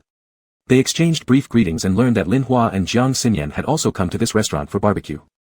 Although all the outside tables were already full, luckily Qi Yang and the others had found a spacious table, so Qin Jiai directly pulled over 2 chairs, inviting them to join and share their table. Lin Hua and Jiang Xinyan didn't hesitate and sat down beside Qin Jiai. It wasn't their first time gathering together, so there was no stiffness. Jiang Xinyan looked at Qi Yang and smiled, saying, Yang, I heard your major has Professor Chen's class this semester. What do you think? Qi Yang instinctively glanced at Lu Jingqi, then quickly looked away, not bad, it's just not easy to drift off. Qin Jiai jumped in again, seriously, Professor Chen's memory is frighteningly terrifying at a level we can't even comprehend. He remembers everyone attending his classes, including those from our department and other departments who come to listen just because of his fame. And there's brother Lu too, he's Professor Chen's teaching assistant, sitting next to Yang every class. I don't even dare to think about daydreaming now. Jiang Xinyan caught on to the key point and, exchanging glances with Lin Hua without showing anything, said, that's not bad, others want to meet Professor Chen but can't even get a chance to see him. Previously, a media company wanted to conduct an exclusive interview with Professor Chen, but they couldn't secure even a 10-minute talk. Moreover, at his level, consultations are charged per minute. Yet you guys have an entire class session lasting an hour and a half, making it worth the money, right? While ticking items off on the menu, Qin Jiai complained, making money off these classes is too agonizing. It's usually fine, but last lesson when Yang and brother Lu took sick leave together, I was left by myself. I sat in the front row for an hour and a half, not daring to look at my phone once. At this point, Qin Jiai seemed even more aggrieved, neither of them showed any sense of brotherhood, always sneaking out behind my back to play around, aren't we supposed to be good friends? Qi Yang kicked him, when did we sneak out without you? Qin Jiai retorted, too many times. Wasn't it last week when both of you called in sick just to go out for dinner and watch movies? And each time I went to your place, brother Lu was there, the two of you acting like you were practically sharing the same blanket. Qi Yang didn't know why she felt guilty, so she grabbed the peanuts the boss gave as complimentary snacks and shoved them straight into Qin Jiai's mouth, just eat more peanuts and stop talking nonsense. Peels. You haven't peeled them yet. Kicking him several times aside, Qin Jiai focused on peeling peanuts instead, finally quieting the table a little. Qi Yang took the menu from him and handed it over to Jiang Xinyan and the rest, adding a few more choices before handing it to the waiter. Since the restaurant was crowded, the barbecues were taking longer to come. So they decided to call some large mugs of draft beer first. Qin Jai, the type of person who could get cheeky after just a couple sips, insisted that Qi Yang should peel peanuts for him after seeing Lin Hua peeling peanuts for Jiang Xinyan. Qi Yang was impatient. Do you not have hands? Qin Jai put his hands behind his back. Nope. Qi Yang. Back in freshman year, the art school spread rumors about us having something going on. We're practically husband and wife. What's wrong with peeling a peanut for you? Qi Yang grabbed another handful of unpeeled peanuts to stuff into his mouth, and Qin Jai immediately grabbed her wrist. You can't do this. In the midst of their antics, suddenly another hand, slender and broad, reached in front of Qin Jai, gently taking the peanuts from Qi Yang's palm. Lu Jingqi, I'll peel. Qin Jai immediately released Qi Yang. How embarrassing, brother Lu, let me handle it. But Lu Jingqi had already started peeling, lifting his hand to pass them over. Qin Jai certainly wouldn't have the guts to let Lu Jingqi feed him peanuts, so he quickly waved them off. Qi Yang couldn't stand it anymore. If you're so desperate, go stand at the intersection and wear a sign around your neck that says, "One punch for $5. I guarantee your business will boom." Right after she said that, another hand appeared in front of her. Lu Jingqi handed her the peeled peanut. Would you like to eat it? Qi Yang looked at him. You first. Jiang Xinyan burst out laughing and quickly turned her face away in another direction. Qin Jai was still rambling on. Brother Lu. No, brother Lu, this type won't attract business. If you switch it to a kiss for $5, it wouldn't be too bad. Qi Yang. Truly impressive. After finishing a bundle of draft beer, the barbecues were almost ready, and Qin Jai started eating wildly without further complaints. In between bites, he even passed several skewers to Qi Yang. Qi Yang glanced at them. What's this thing? Qin Jai, kidneys. Qi Yang bit into a chicken claw and declined directly, not interested. Qin Jai, eat what supplements what? You should nourish yourself with these sheep kidneys. I'm really doing you a favor, buddy. Sure enough, he couldn't stay quiet for more than a few minutes. Qi Yang shot him an annoyed look and ignored him. Qin Jai brought up the roasted kidney closer to his face. Supplementing kidneys isn't just for straight men, gay dudes need it too. Qi Yang gritted her teeth and mumbled, go eat over there yourself. So Qin Jai went and ate somewhere else, but then came back again, whispering in her ear, speaking of which, I still don't know, do you like to top or bottom? Which roll is harder on the waist? Qi Yang gave him a fierce beating without another word. Go away. The opposite side, Lin Hua and Jiang Xinyan didn't hear Qin Jai's words, thinking they were just playing around, so Lin Hua said, Yang Yang and Jieqi have such a great relationship. In fact, Qin Jai had nearly been beaten till blood came out from his mouth, covering his arm while apologizing. I'm sorry, I'm sorry, I'm sorry. Yang, I'm wrong, I'll never say that again. Finally escaping Qi Yang's hand, Qin Jai became a little subdued. After the barbecue feast, it was about 9 o'clock, not too late, so there was no rush to go back to school. However, Jiang Xinyan had some matters to handle and politely declined further invitations to continue shopping. Lin Hua would send Jiang Xinyan home, so he wouldn't be going shopping either. Kicking quite a few beers already, slightly tipsy, Qin Jai hooked onto Qi Yang's shoulders and said, then if you two are not going, how about we three head out? I remember there's a new arcade opening. He didn't finish his sentence when Lin Hua suddenly cut in, Jai, I made a mini program and want you to check it for me today. Don't shop around anymore. Go back with me. Qin Jai looked puzzled. You work in journalism, why bother with making programs? Did you change your job? Lin Hua pulled him close. Changed. Come back with me and you'll see. Qin Jai scratched his head. For real? Alright then. He turned back to Qi Yang and Lu Jingqi and said, alright, brother Lu and Yang Yang, you two can go shopping. I'll go back to school with them. Qi Yang felt something seemed off but couldn't point it out clearly, finally nodding silently. Jiang Xinyan smiled as she waved goodbye. See you next time then. They parted ways at the bustling street corner. Qi Yang watched Qin Jai, Lin Hua, and Jiang Xinyan walking away, sharing the same question. What did Lin Hua change into? Lu Jingqi withdrew his gaze and walked shoulder by shoulder with Qi Yang, not sure. Qi Yang didn't ponder too long. At this moment, the West Gate was exceptionally lively, with many student-run stalls nearby, all doing good business. Precisely because of this, a couple of quieter ones stood out starkly. Her eyes locked onto the glowing advertisement sign, 8-character palm reading. Predict relationships and careers. 388 per session. Trustworthy transactions. No refunds. Just with those big characters, the cause of its poor business was very clear. Qi Yang wasn't the superstitious type, not particularly interested in these things, let alone throwing money on the roadside, so he decided to pass by directly without paying attention. Unexpectedly, before realizing it, Lu Jingqi had stopped. Seeing potential customers, the guy manning the stall eagerly asked, Hey, handsome boys, would you like your fortune on love or career read? My predictions are incredibly accurate. Why not give it a try? Qi Yang immediately grabbed Lu Jingqi's arm. You're studying the origin of the universe and gamma bursts, and you believe in these superstitions? Lu Jingqi, no belief. Qi Yang breathed a sigh of relief. The next second. Read about love. Qi. Chapter 48, 48 Sheep. Who cares about marriage destiny? This guy looks like he's about to scam someone and run away with the goods. What was Lu Jingqi thinking? And 388 for what? Qi held on to Lu Jingqi's arm, pulling him forward while turning back to give the stall owner a polite smile. He was just talking nonsense. Thank you, but we don't want to see our fortunes. When Qi turned around again, he noticed that Lu Jingqi was looking at him with a lowered gaze. Qi coughed, let go of his hand, and explained, they're all trained in rhetoric. Regardless of whether it costs 388 or if it were calculated for 3.8 cents, the result would be the same. Lu Jingqi asked, so what? Qi responded, this kind of stall, Qin Jia has probably sent money to countless times already, and they always say the exact same things. No matter what you ask, they'll tell you exactly what you want to hear. It's all about psychological manipulation, you understand? Like earlier when you bluntly went up to check on marriage destiny, anyone can tell that you've likely got someone you like recently, so of course they tell you your red star is stirring and there will be romance ahead. They might even try to sell you other stuff, which usually isn't cheap. As Qi continued speaking, he suddenly paused, realizing something. He turned his head awkwardly and scratched his ear, saying, well, that's basically what I meant, next time don't fall for their tricks.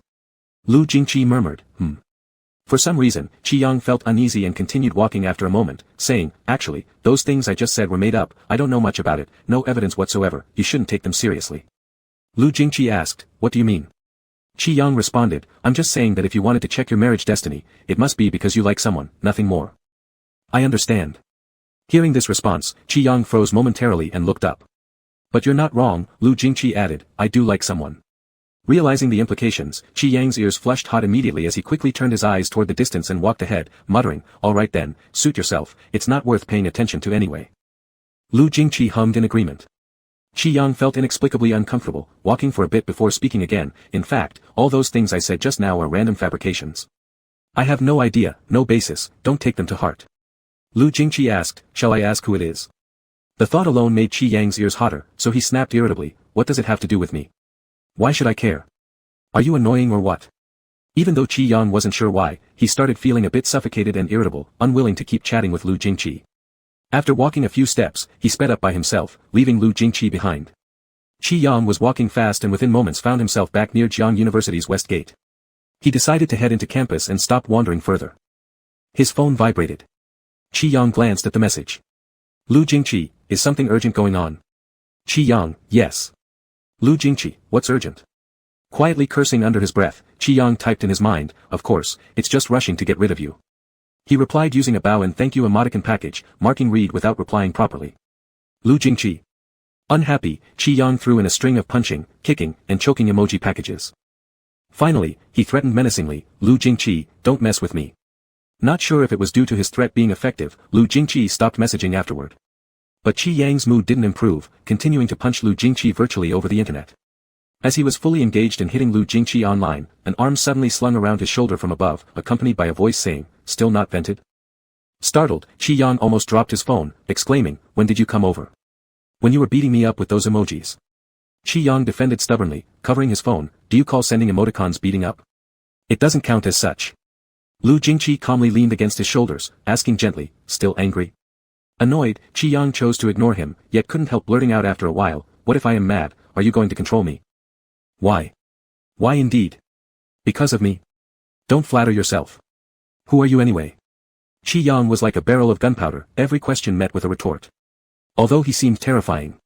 Lu Jingqi lightly brushed the tip of his finger across Qi's earlobe, whispering, why are you so warm? Qi stiffened, slapping his hand away, yelling, who told you to touch me? Lu Jingqi gazed down, noting, your ears are really red. Not your business. After this exchange, Lu Jingqi became silent. Qi also kept quiet, walking along with his head down. After a pause. Really has nothing to do with me.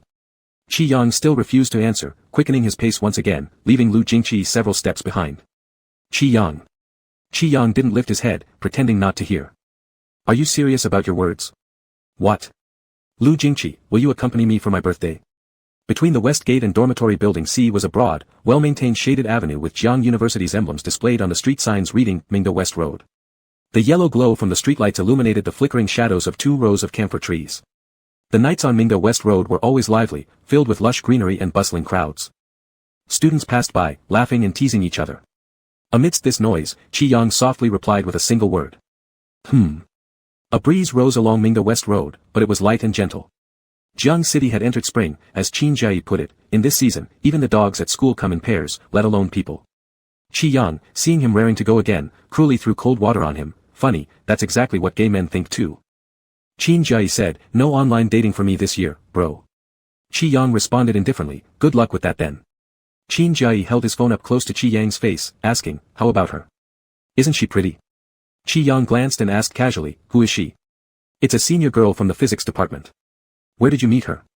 Qi Yang asked derisively. Do you really think with your level of intelligence you'd have anything in common to talk about with someone who's a senior? Why can't I find common topics just like how you and Brother Lu do? Qi Yang was speechless for a moment before replying harshly, get out of here. Qin Jiayi fell back into his own sweet dreams, holding the phone while fantasizing, this senior is super gentle and pretty. Qi Yang rolled his eyes helplessly. You weren't saying before that you liked girls with a spicy personality, someone who would beat you up 3 times a day. Now you've changed your preference. Qin Jiayi was too absorbed in typing messages on his phone to hear any of Qi Yang's words. Qi Yang sighed, dismissing it as though he had just farted. After finishing Chen Beixing's class on Friday afternoon, Qi Yang decided to head home for some rest. He packed up his drawing tablet, slung his bag over his shoulder, and left. Things went smoothly today since Lu Jingqi wasn't around, reportedly discussing some project with a doctoral team at another university. He wouldn't be back anytime soon, according to Zhou Lang. Back at home, Qi Yang took a shower and lay in bed watching anime for 2 hours before stretching lazily and sitting in front of the computer to start sketching manuscripts. Within its first week of release, 1649C quickly gained massive popularity, and every so often, Qi Yang couldn't help himself but to open the app and scroll through the comment sections. The most common comments were requests for updates, flowers, and discussions about the plot, alongside some urging Qi Yang to live stream, possibly because fans couldn't track him down on D Station, so they came here instead, creating numerous topic threads in the comment section. There were also various onlookers, too many to browse through completely. Having wrapped up the line work for the latest episode, Qi Yang sent it to the project team's email and then opened up D-manga. The story summary of 1649C was a pure love story. Xia Xiaoman was a child suffering from mild autism, who was placed under the care of a close friend of his parents following a family tragedy and spent 6 years living with them. Jiang Xian was the son of Xia Xiaoman's parents' best friend, 2 years older than Xia Xiaoman. Given Xia Xiaoman's unique needs, Jiang Xian had been exceptionally attentive towards him, taking care of his every need. From elementary school to high school, they ate and slept together, and Jiang Xian was the only person Xia Xiaoman trusted. Due to communication barriers, Xia Xiaoman rarely interacted with others except for Jiang Xian or when observing stars alone. Later on, Jiang Xian would accompany him while stargazing. Jiang Xian taught Xia Xiaoman many things step by step, and Xia Xiaoman relied heavily on Jiang Xian until his parents suddenly returned from abroad 6 years later to take Xia Xiaoman back. At this point, Xia Xiaoman was 16 years old. Their next meeting wouldn't occur until 5 years later, which marked the beginning of the first episode of 1649C. The prologue began amidst a vast universe filled with endless constellations. Xia Xiaoman turned into a lonely star falling through space. Curling in solitude within the sea of stars, against this background, the first question appeared, are stars destined to be alone? He kept falling and eventually plunged into a mass of scorching brightness where an unclear figure appeared, extending a large hand to cradle Xia Xiaoman into his arms. This scene served both as the introduction and the 21-year-old Xia Xiaoman's dream. Set in an entirely unfamiliar city, the 21-year-old Xia Xiaoman and the 23-year-old Jiang Xian unexpectedly reunited. At this stage, Xia Xiaoman had become capable of independent living and had formed friendships. From their unexpected reunion onwards, laughter and tears intertwined, crafting a touching and heartwarming story. As a result, the comments section of 1649C was full of this kind of vibe. Can't believe Teacher Yang reads such explicit comics but draws pure love stories. Too pure for my own good, I'm blushing. Hard to tell that May is an ardent fan of the male consort of the Devil King. While praising Jelly Teacher for drawing mutations and spicy content during live streams, you're drawing this ironclad pure love comic. Teacher, our little man wants to mutate and chase too. This laugh is killing me, ha ha ha. Qi Yang wanted to die. It was fine when he used to surf anonymously. But ever since that offline event, he had been on the internet under his real name, and every few steps led to some small or major social deaths. His name was everywhere. D Station was even livelier. A few days ago, Qi Yang sneaked a peek, and the back-end bug had already been fixed. As expected, his private messages were unbearable to look at. Qi Yang quickly glanced and hurriedly left. Now, calculating the time, it had been almost 2 months since he last streamed. He had dodged enough. After some thought, Qi Yang decided to stream once again, mainly because this timing suited him well. Lu Jingqi was at the normal university and definitely didn't have time to watch this unnutritious stuff. Before going live, Qi Yang sent out a testing message. Qi Yang, are you busy? Lu Jingqi didn't reply for a long time. Okay, he's busy. Qi Yang quietly logged into D Station and started the live stream. He wasn't planning to draw today. Instead, he opened a mini-program version of Candy Crush on his computer, intending to continue with the 465th level he hadn't passed before. But as soon as he opened it, he realized it was already at level 490. Chi-Yang kept refreshing the home page back and forth, but the live streaming room was already flooded with countless people. Finally remembered your account password. Nice work, young man. Spread the word, this rebel really dared not to stream for 2 months. May. Baby. How infuriating not to show your face during live streams. Where's your roommate? Where's your roommate? Going crazy. Baby, my good baby PR.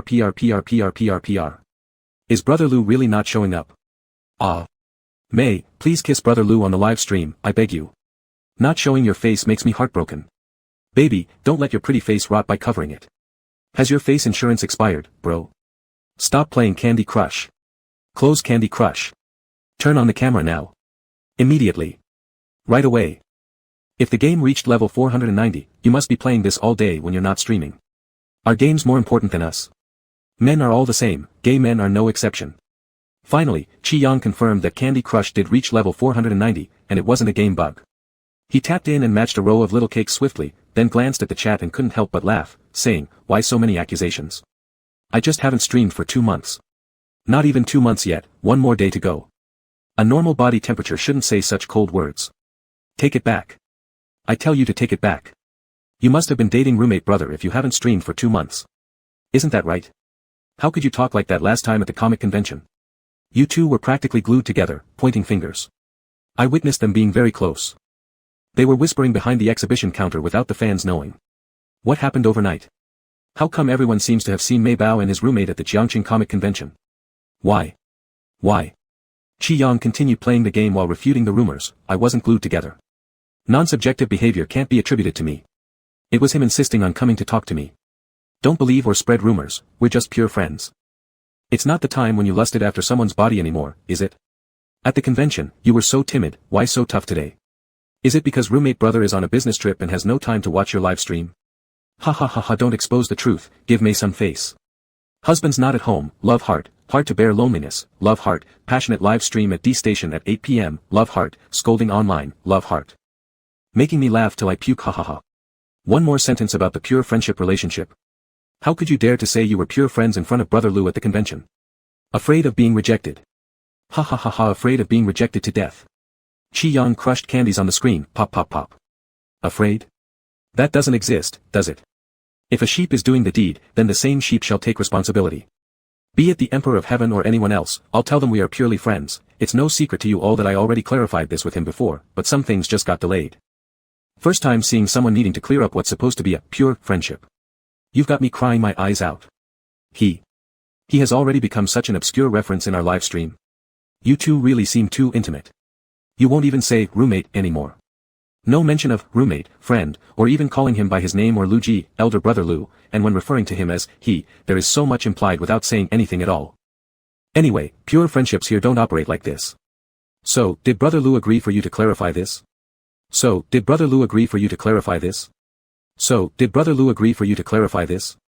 Chi-Yang. Haha, he would have agreed if I had to eat shit upside down. Another instance of you going ahead and deciding on your own, baby. I haven't saved the screen recording for nothing, I'll send it back to brother Lou later. Ha. Bah, already behaving myself, please let me off the hook. Not behaving, not letting you off. I'm actually about to faint from laughing here. Grass ha. Chi-Yang's live streams were always separate worlds from the chat messages, and he was used to it. After failing for the 6th time to pass level 491, Chi-Yang finally released the mouse. By now, the chat room topic had veered into who knows where long ago. It's just that brother Lou has such a stunning face that it's impossible for anyone else to replace him. No one can deliver the same visual impact. A regular handsome guy should work in the internet industry, someone more handsome could make it into entertainment, but one this handsome must belong to the country. This media outlet's cameras are famously ruthless. Not many people can withstand their reports except for brother Lou. Being handsome without tricks, right? No joke, absolutely natural handsomeness. At the comic convention when we took a group photo, I swear those two weren't even on the same picture plane as me. Ba and brother Lou both being in the internet industry, I don't feel envious at all. It would be a waste not to capitalize on such good looks, do you hear me? I sincerely hope brother roommate eats well because I cannot stand it anymore, why doesn't he start an account? What do you think? Me too. Is it possible that roommate doesn't even use a fake account to watch the live streams? This doesn't make sense. He definitely started one. 100% opened it. There's no way he hasn't opened it. If not, I'll eat shit upside down. The floor upstairs has already established countless eat shit upside down flags. Chi Yang finally chimed in, he's extremely busy today, there's absolutely no chance he has time to watch the live stream. All of you rest assured. I already confirmed this before starting the stream, it's only us insiders today. Teacher, are you implying our Lu Go is an outsider? We're going to start protesting. Smart move coming prepared like this, huh? Confirmed with whom? Unbelievable. Bah, how about we place a bet? If Brother Lu secretly joins the live stream under a hidden account today, you'll turn on the camera and stream your face live. My bet is on Brother Lu joining anonymously. My bet is on Brother Lu joining anonymously. My bet is on Brother Lu joining anonymously. Chi Yang didn't think much of it, leaning back comfortably in his chair, saying, betting on Brother Lu diving isn't helpful. He's not here. After all, he still hadn't received a reply to his message, there was probably a high chance he hadn't touched his phone yet. Chi Yang added, I'm betting he's occupied. If he really isn't here, I'll stop streaming for another 2 months, I always keep my word. Confident that Lu Jingqi was busy at Normal University and not watching, Chi Yang spoke confidently. However, shortly after finishing his sentence, a user with the nickname D-Station User, a string of random codes, sent 20 rockets in the live stream, instantly reaching number 1 on the donor chart. Chi Yang was stunned. Then, D-Station User, a string of random codes, initiated a connection request. Chat exploded in an instant. Not a new account, IP location, Jiangcheng. Grass ha ha ha ha ha ha ha, is this actually Brother Lu? 8 p.m. passionate live stream, bets made live, arrested in the moment, leaving pictures together ha ha ha ha ha ha ha ha ha ha ha ha. Ah. Is that really the roommate? Now, a young girl who's never been to an offline event cries her eyes out. Ah. You're all crying, and I'm standing here upright. Hurry up and accept the call, what are you waiting for? Brother roommate might be the most capable person I've ever met. Truly capable, brother. Hurry and accept it. I'm so anxious, I'm so anxious. Who can be as anxious as me? Swinging around like a monkey. Answer it, you disobedient child. Chi Yang didn't have time to react when the connection went through instantly, and Lu Jingqi's steady voice came through, I'm done. Meanwhile, their WeChat chat interface still lingered on Chi Yang's last question, are you busy? Chi Yang. Based on his 200% understanding of this bastard, it was undoubtedly intentional. He remained silent. Do you want to show your face? Ask my grandpa, why don't you? Chi Yang, it's none of your business whether I show my face or not. You're acting like a pervert. Can't stop laughing lol. 8 p.m. breaking defenses passionately, huh? Just came in without reading what happened before. Is this really the roommate? Laughing so hard that all dogs within 10 miles are startled. Brother, how many base bombs did you eat? Me, you talk like this with your roommate every day. Stop me from dying laughing. So me, will you honor the bet? The two of you are too ridiculous ha ha ha lol. Looks like baby can't find the camera button, send over the tutorial. Lu Jingqi's calm voice said slowly, isn't it about betting? Don't want to bet anymore. Quietly, Chi Yang pulled out his phone and started typing messages. Chi Yang, Lu Jingqi, are you free or what? Chi Yang, deliberately playing with me. After sending these, he also threw in 2 expression packs showing him choking someone. While he sent them aggressively, he never thought for a second that Lu Jingqi's phone wasn't on silent, buzzing audibly in the live stream with message notifications. Lu Jingqi, not deliberately messing with you, neither am I very free. Just came back from Normal University. LOL, baby is really broken now. You young couples better not hide things from us. Aren't we outsiders? What are you talking about? What cannot be heard by our VIP fans? Stop texting me, aren't you pressing keys till they smoke up? I swear Brother Lu just left Normal University not long ago. I saw him at the physics department. Nice, students at Normal University can come dine at the desk now. Holding his phone, Chi Yang stopped messaging altogether and after a while reluctantly muttered an, oh, when did you come in? Lu Jingqi, just now. Chi Yang, then it's not early anymore. Aren't you supposed to rest and sleep? There's nothing worth watching in my live stream anyway, just chatting idly with fans. I'd still suggest you go study something proper. Lu Jingqi, I will. So, are you gonna show your face? Chi Yang. Damn, this person is so annoying. The live stream audience had already been led off topic by their chat, but then one sentence from Lu Jingqi brought the topic back around. Baby, show your face. We've seen all there is to see during the comic exhibition, don't be shy, who are we to each other? Let me see the animated version of Baby May, PR. Our baby really is beautiful. No matter what else, Brother Lu, you are truly blessed. Where would you find such a pretty Baby May? Can't even find her with a lantern. Lu Jingqi's slow voice drifted out again, I agree. Qi Yang, searching for the camera button, suddenly stiffened hearing those words, irritably muttering, "You should stop talking, it has nothing to do with you. Brother Lu, you're secretly enjoying this inside. You better not say anything either." Baby scolded me. "Brother, you're taking the scolding without a word, ha ha ha ha ha. Brother, you better not be enjoying it secretly. Who wouldn't want to be scolded by such a pretty baby?" The two of you, sigh, holding forehead. As the live stream chat kept rushing through, the screen where a cartoon sheep image used to be suddenly paused, and the next second revealed a rather confused-looking face. Since his first live stream, Qi Yang hadn't paid attention to the position of the camera, barely managing to adjust it. He glanced once and said, "It should be good. There's really nothing worth seeing anyway. I'm a mess at home since I've just finished writing the manuscript. We can just chat casually." He sat back on his chair after saying that. Actually, Qi Yang's mess only meant that he hadn't combed his hair after drying it post-shower. Strands fell chaotically over his forehead, with some unruly locks sticking straight up. He was still wearing that avocado green pajama set he'd worn for years, his skin white and his face looking only as big as a palm under the original lens. "God damn, I'm dizzy," pinching bridge of nose. "Baby, you're an avocado cupcake. You look like this and you don't show your face. Damn it. My goodness, I've never seen such a camera-resistant face. Baby sheep, crazy, completely insane. When will the baby do it again? Is there any offline event? Not Jingqi brother, you're eating too well. Too beautiful. If he pouts once, he might cry for a long time. Grass ha ha ha ha ha ha ha ha ha ha ha." Qi Yang shifted his attention back to the game on the screen, thinking that after getting through level 491, he would end the live stream. Unexpectedly, when he refreshed the homepage, the number of levels had been updated. It was up to level 493. Some fans noticed it as well, saying the game had a bug. As Qi Yang was pondering over it, suddenly he realized something. "Lu Jingqi, are you playing my Candy Crush?" There was a moment of silence before a reply came, "No, mine. However, last time I modified the program, so our accounts have synchronized levels." Qi Yang, ? To make it convenient for you to continue playing with my phone. Am I serious? Are you two a bit too cozy? This is for real. Brother, are you saying our baby May uses your phone to play Candy Crush? You mean not only did you download the game on your phone for baby May, but you also modified the program for him, secretly helping him get through levels and willing to let him play this boring little game on your own phone anytime? Do you think the two of you haven't already crossed boundaries?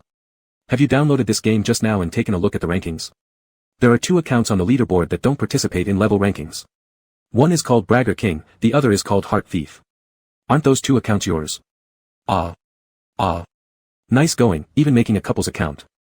Not debunking rumors. Then, baby May, continue debunking. Qi Yang quietly turned off the camera. Lu Jingqi, debunk what rumor? The chat instantly filled with a bunch of tattletales. I recorded it. Lu brother, go check the replay on my main page.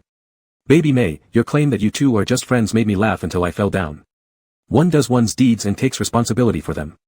Even if God comes, the relationship between you two is still just that of ordinary friends. He said that day at the comic exhibition, it was all you who insisted on sticking to him, has nothing to do with him. And that you were the one who kept looking for excuses to talk to him. Brother Lu, could you debunk the rumor too? Ha ha ha ha ha ha. Lu Jingqi stayed quiet for a while then responded, that's how it happened. I initiated it. I understand now.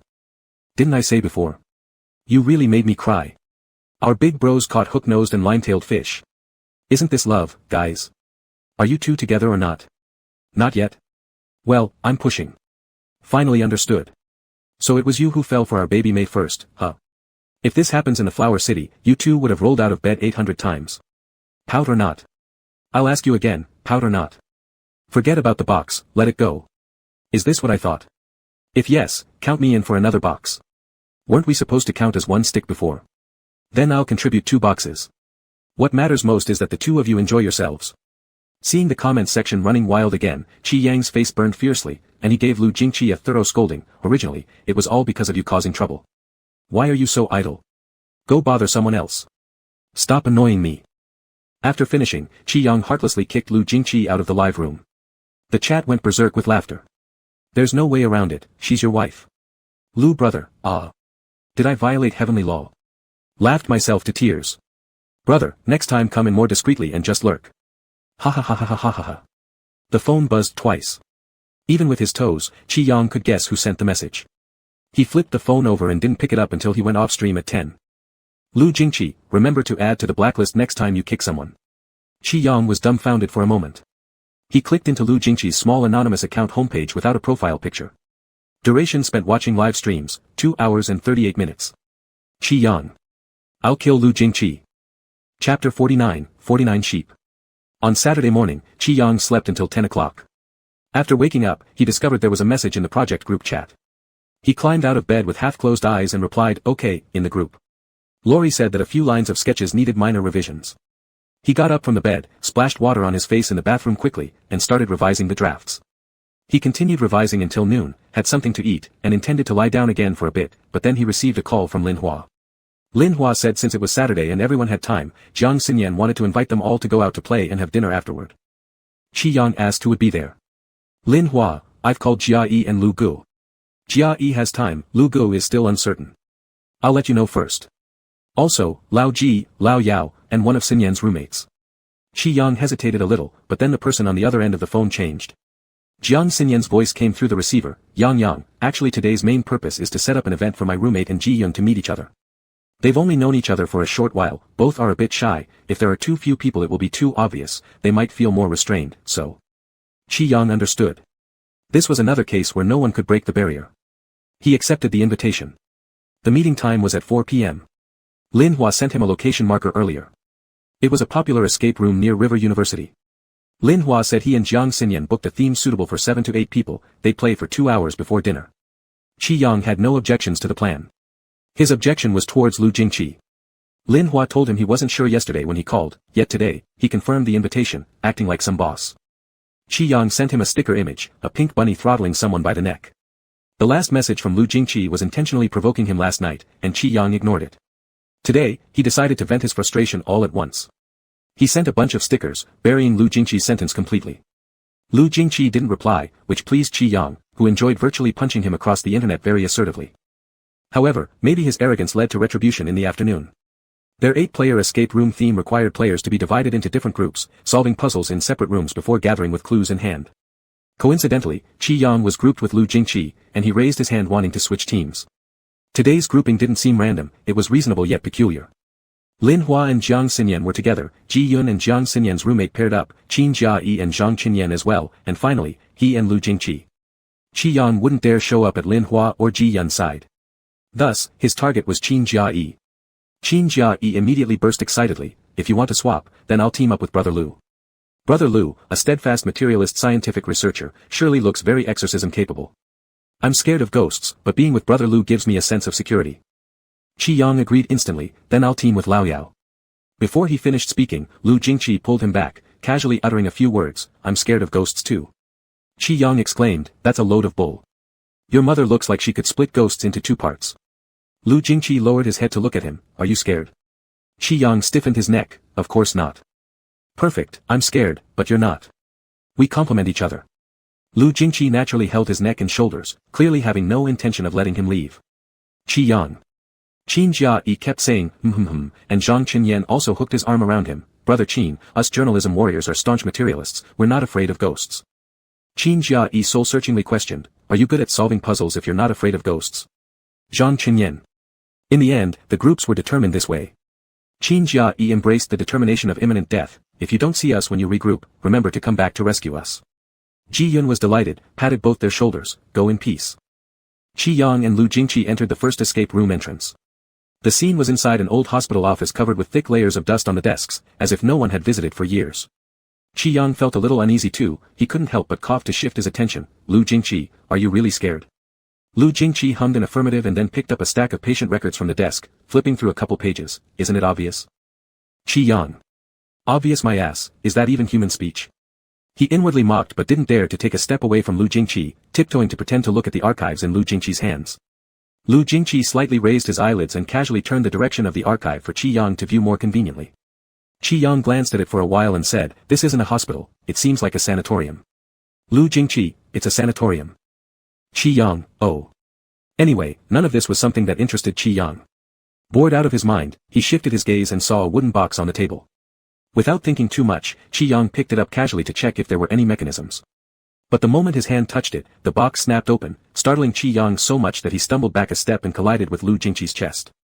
Fortunately, it was just a radio box, no grotesque limbs popped out. After the box opened, an unknown mechanism seemed to have been activated, emitting static audio frequency noise, crackling on and off. After about 5 or 6 seconds, a man's voice gradually became audible, as though telling a story. However, the noise drowned most of it out, leaving only scattered keywords here and there. How could Qi Yang focus on what the radio had said? He'd just collided with Lu Jingqi, and now, Lu Jingqi still had his arm around him.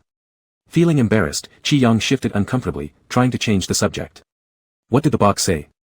Lu Jingqi glanced sideways at the person who was cautiously leaning away from him and replied, "It should be a code." Upon hearing this, Qi Yang muttered an "oh," before finally breaking free from Lu Jingqi's grip, sighing inwardly, was it really worth all this fuss over just a snapping wooden box? It wasn't that scary. Qi Yang had just decided to stay a bit further from Lu Jingqi when he turned around and got startled by a ghostly face reflected on the glass cabinet, instinctively leaping back into Lu Jingqi's arms. Clutching onto Lu Jingqi's arm tightly, he pointed at the cabinet stammering incoherently, "Th that." Lu Jingqi walked over calmly and inspected the white wall beside the cabinet after staring at it for a moment. A few moments later, he made a faint clicking sound, triggering a blood-red laser light behind them which illuminated directly onto the glass. It was a highly ingenious optical projection. In place of the ghost face, a string of numbers soon appeared. Following the numbers, Lu Jingqi unlocked the password lock on the cabinet and took out a yellow diary from inside. Throughout this whole process, Qi Yang stayed firmly hidden behind Lu Jingqi's arm, peeking out with one eye only after Lu Jingqi finished reading through the diary and began summarizing clues. Lu Jingqi looked straight at him. "Aren't you supposed to not be scared?" Annoyed, Qi Yang retorted, "Which eye are you using to see me being scared?" Lu Jingqi gave a soft snort with a hint of a smile, his earlobes turning red. Annoyed, Qi Yang kicked him, saying, "What are you laughing at? Didn't you say you were scared too?" "I am scared."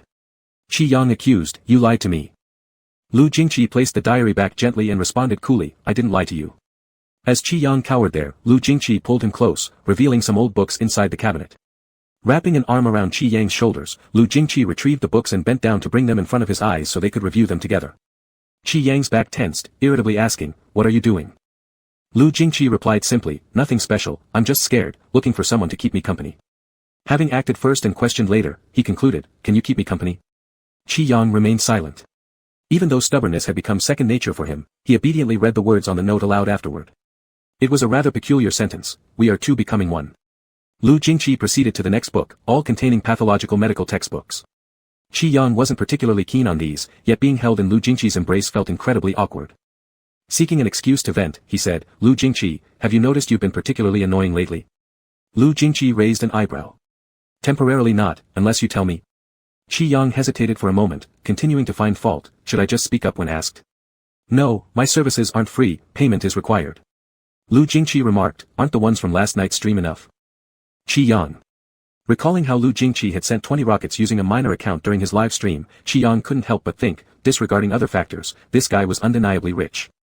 Even after following Latest for 3 years, he had only sent dozens of gifts, primarily because Latest was his main idol. Yet, Qi Yang stayed firm, "Nope, that was the fee for the voice chat." Lu Jingqi countered, "Then when will you stream again?" "You. Mind your own business, I've already blocked you." He then added, "In response to your kind reminder." He deliberately emphasized the words, kind, with heavy intonation. You're welcome," Lu Jingqi accepted graciously. He placed all the books he'd gone through back in their original positions. "Let's go, we'll check out other places." Qi Yang immediately became alert. With so many clues already and it hasn't been solved yet. Is Lu Jingqi even capable? Lu Jingqi looked down at him, his gaze calm for a moment. "Qi Yang, asking this way isn't wise." Qi Yang realized it too and instantly fell silent. He sullenly followed Lu Jingqi as they walked toward the only window in the office. Qi Yang was about to suggest caution when suddenly the window shattered with a bang. An NPC's icy hand touched Qi Yang's arm, making him panic-stricken and hide behind Lu Jingqi. What is that thing?" Lu Jingqi replied, "It's an NPC. Take a look." Qi Yang shook his head violently. Out the window was a sealed wall, with the NPC hanging motionless in front of it.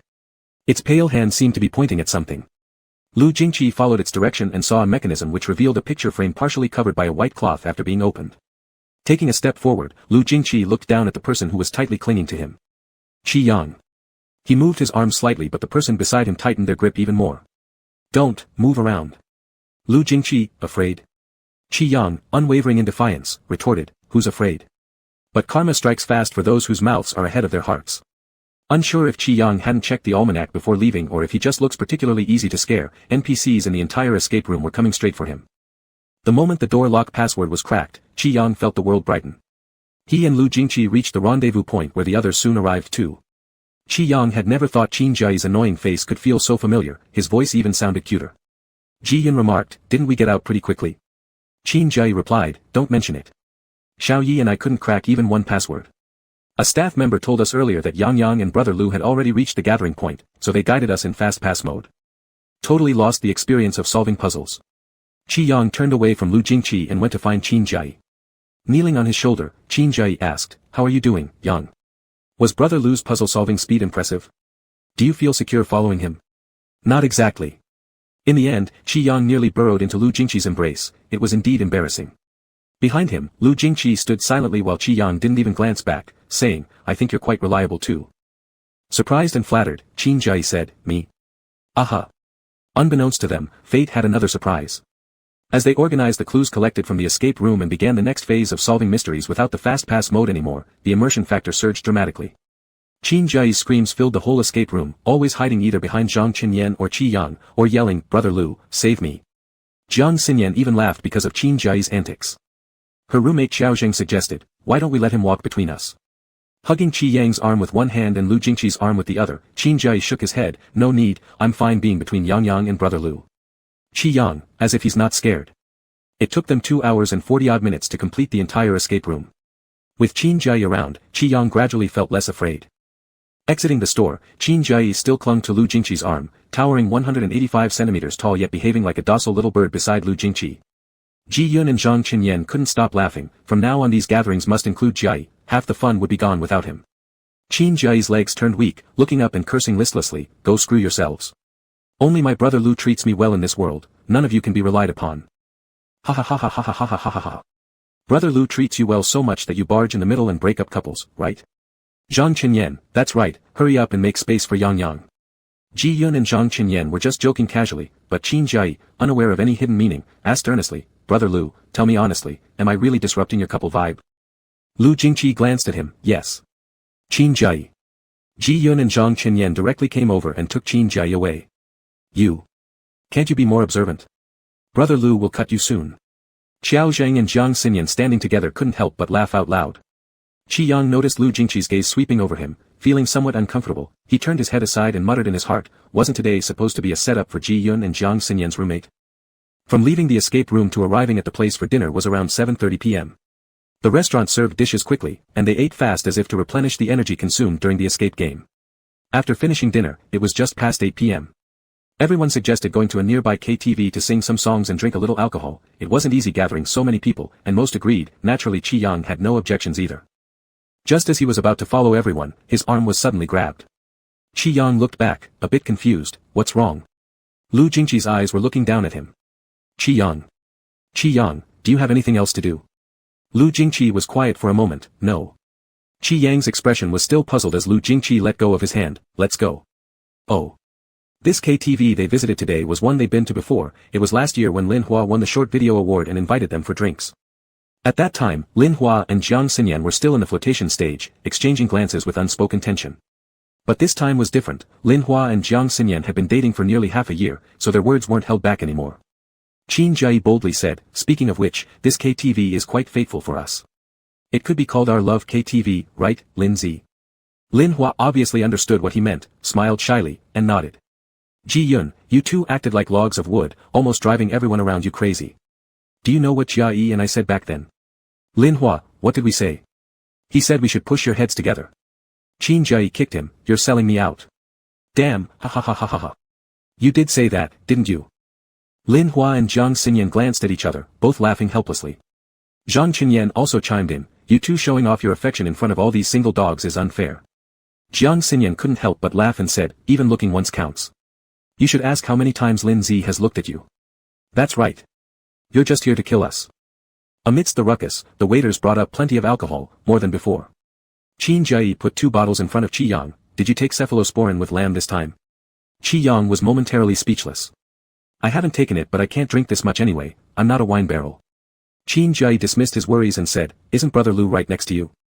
Qi Yang instinctively glanced left. Lu Jingqi was also just looking at him. Scared of getting drunk? Qi Yang, ah. Lu Jingqi paused for a while and then reached out to brush the strands of hair blocking his view.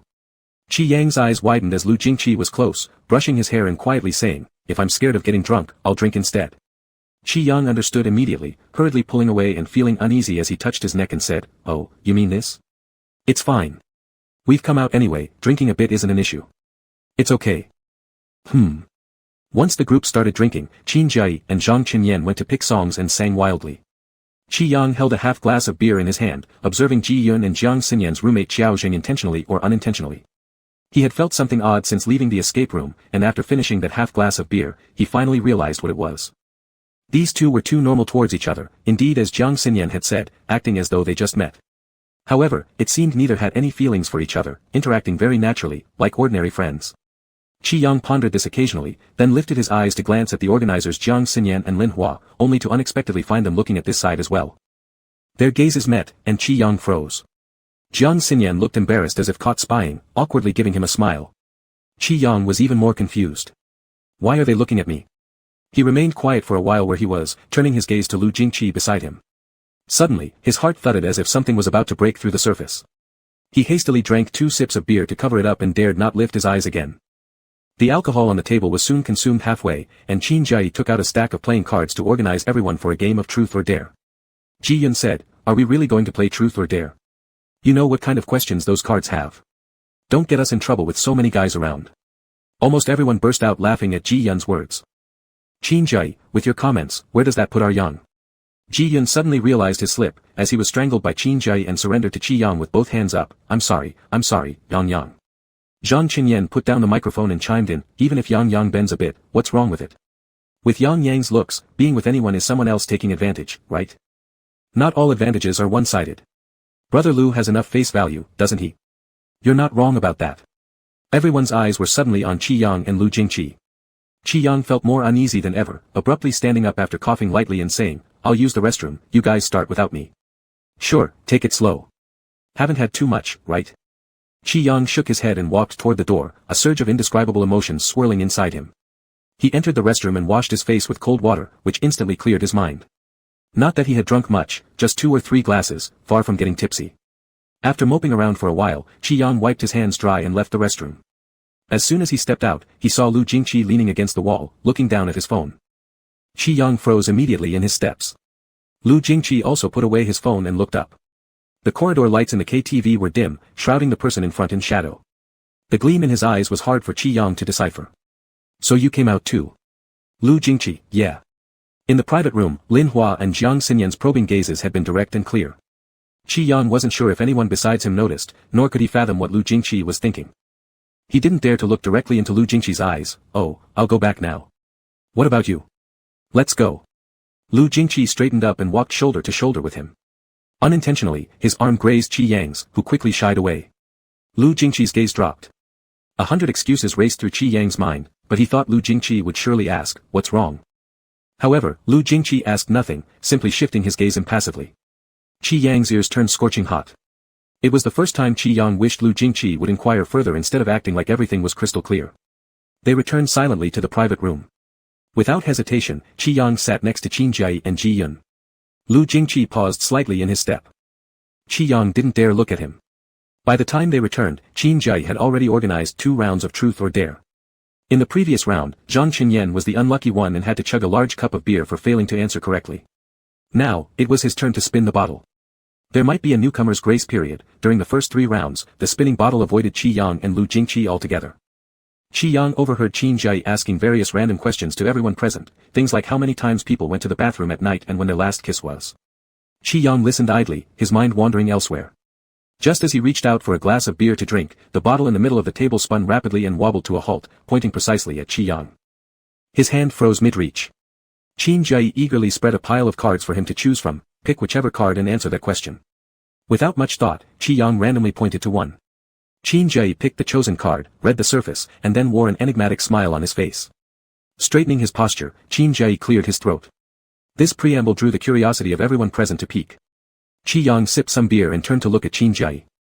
After clearing his throat, Qin Jiayi spoke clearly. "Who was the object of your most recent spring dream?" Chapter 50, 50 Sheep. Qi Yang nearly choked to death on the sip of liquor he had just taken. He turned away and started coughing violently, his face and neck turning bright red. The private room fell silent for a moment, but the next second erupted into chaos because of this question. Shit, shit, shit. Qin Jai, did you deliberately place this card in an obvious spot for Yang Yang to draw? Qin Jai, screw you, do I lack class that much? The person who made this set of cards is absolutely cruel, hahaha. Yang Yang, why are you reacting so intensely? Would it really be true? I'm not curious about anything else. I just want to know if it's a man or a woman. Is it a man, Yang?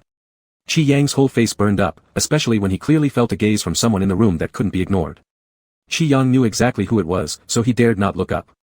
He quickly asked, how many cups do I have to drink if I don't answer? Qin Jai, 1 cup for each.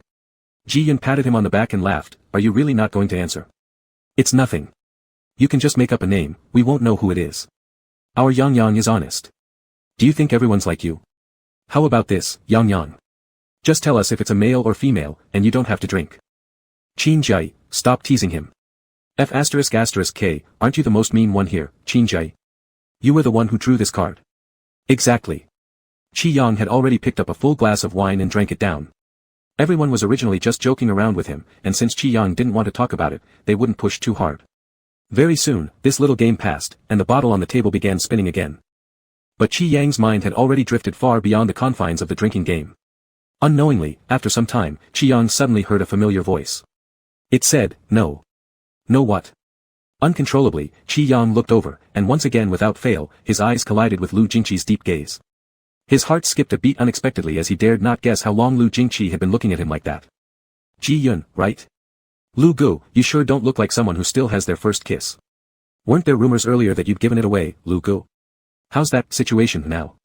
The first kiss isn't still untouched. That's so unscientific. Qin Jai, in my opinion, Lu Gu, your lips could be insured. They're too precious.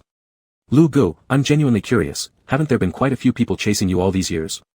Haven't you found anyone you've fallen for? Are you going to spend your life only with data?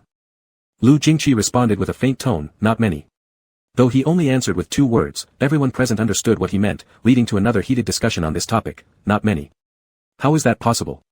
According to logic, shouldn't the number of people chasing after Lu Gu have already circled the earth 3 times?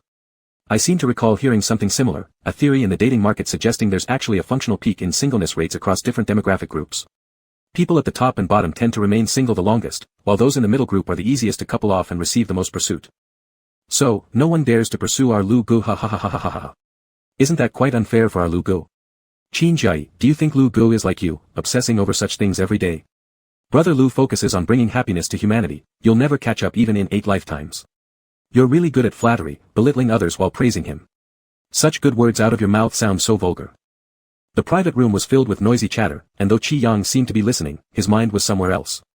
Waves of restless emotions kept washing over him, making him dizzy. By the time his thoughts cleared and everything returned to normal, they were already outside the karaoke bar. A gust of cool wind blew past them, dissipating the strange heat building in his body. Probably from drinking too much. Lin Hua and Jiang Xinyan were all sober, and they called a taxi to head back to school. Qin Jai, clinging to Qi Yang, mumbled, I don't want to go back. I want to go home with Yang Yang. Yang, let's sleep under the same quilt tonight. Qi Yang's steps were unsteady, almost losing balance as Qin Jai hugged him. He pushed at Qin Jai's head, don't lean on me, you reek of alcohol. Qin Jai blew air in his direction, do I? Qi Yang. Lin Hua and Jiang Xinyan exchanged meaningful glances and spoke up, Jai, they're all drunk, I can't escort everyone back alone, would you come with me? Qin Jai rolled his eyes and lifted his head, do I look sober to you? Lin Hua went over to pull him, yes, you do. You're totally sober. Come on, let's go. I feel more comfortable having you around. Qin Jai looked at Lin Hua suspiciously, pointing at him, you're not right. Lin Hua paused for a moment. Last time we went out for barbecue, you tricked me saying that you had some program running so I followed you back, only for it to turn out there was no such thing. Lin Hua was caught out and awkwardly scratched his nose. Qin Jai protested loudly, I want to go to Yang Yang's tonight. That's where I want to be. Before he finished speaking, an arm pulled him off Qi Yang. Sleep elsewhere. Lu Jingqi embraced the swaying Qi Yang into his arms, casting a glance at Qin Jai, the guest room is mine tonight. Still drunk, Qin Jai said in confusion, eh? Lin Hua and Jiang Xinyan quickly came forward to support Qin Jai, Lu Gu and Yang have other plans. You'll just have to come back with us to school tonight. You can visit another day. Qin Jai helplessly waved at Qi Yang, appearing like a child abandoned by their parents, Yang Yang, Lu Gu, see you. Qi Yang also waved. Go home. He wasn't sure why he said that, as if subconsciously agreeing that Lu Jingqi would return to his place tonight. When the street emptied out, Qi Yang finally spoke, Lu Jingqi. Lu Jingqi turned towards him. Qi Yang asked, where are you going? Home. Qi Yang impulsively blurted out something strange, who's home? Lu Jingqi hesitated. Qi Yang gazed at the brightly lit windows of the nearby building, then abruptly turned and walked away, stopping after a few steps, looking back and asking, you haven't decided yet? Lu Jingqi responded calmly, let me send you back. The sounds of night traffic surged like waves rising and falling. The brief cacophony of the street corner seemed illusory, and the odd flickers that passed felt unreal. They arrived home just before midnight. The elevator dinged when it reached his floor, and Qi Yang stepped out slowly inputting the door lock code. Click. The door opened. Qi Yang entered, bent down to change his shoes, then turned around. Lu Jingqi leaned against the doorframe, his gaze cast low. For nearly 10 seconds, neither of them spoke a word. Finally, Qi Yang couldn't bear it anymore and opened his mouth first. He said, well, good night. Today, Qi Yang hadn't drank too much and his mind was clear, but due to his poor tolerance for alcohol, his head got dizzy from the drink. Though seemingly conscious, he wasn't fully awake. A fire-like warmth seemed to build up in his chest. Without the cooling breeze from outside, he started feeling hot all over again. After waiting for quite some time without hearing any response from Lu Jingqi, Qi Yang began moving, aisle. However, just as he started speaking, his feet hadn't even moved when Lu Jingqi reached out to grab his arm, Qi Yang. Lu Jingqi's voice was deep, carrying the roughness left behind by alcohol. His emotions were unclear, leaving Qi Yang slightly confused. Something else? It's 12. Qi Yang blankly raised his eyes, taking a while to slowly reach into his pocket to get his phone. He glanced at it briefly. Midnight, exactly April 1st. At exactly 12 o'clock on April 1st.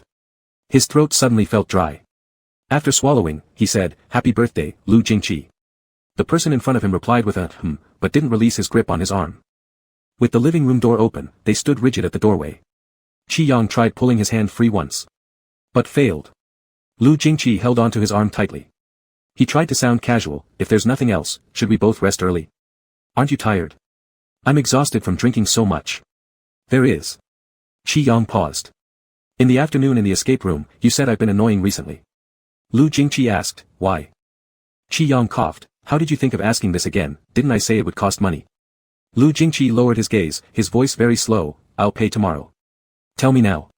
Qi Yang didn't expect Lu Jingqi to dwell on this matter. It's not, I just said it randomly, don't take it so seriously.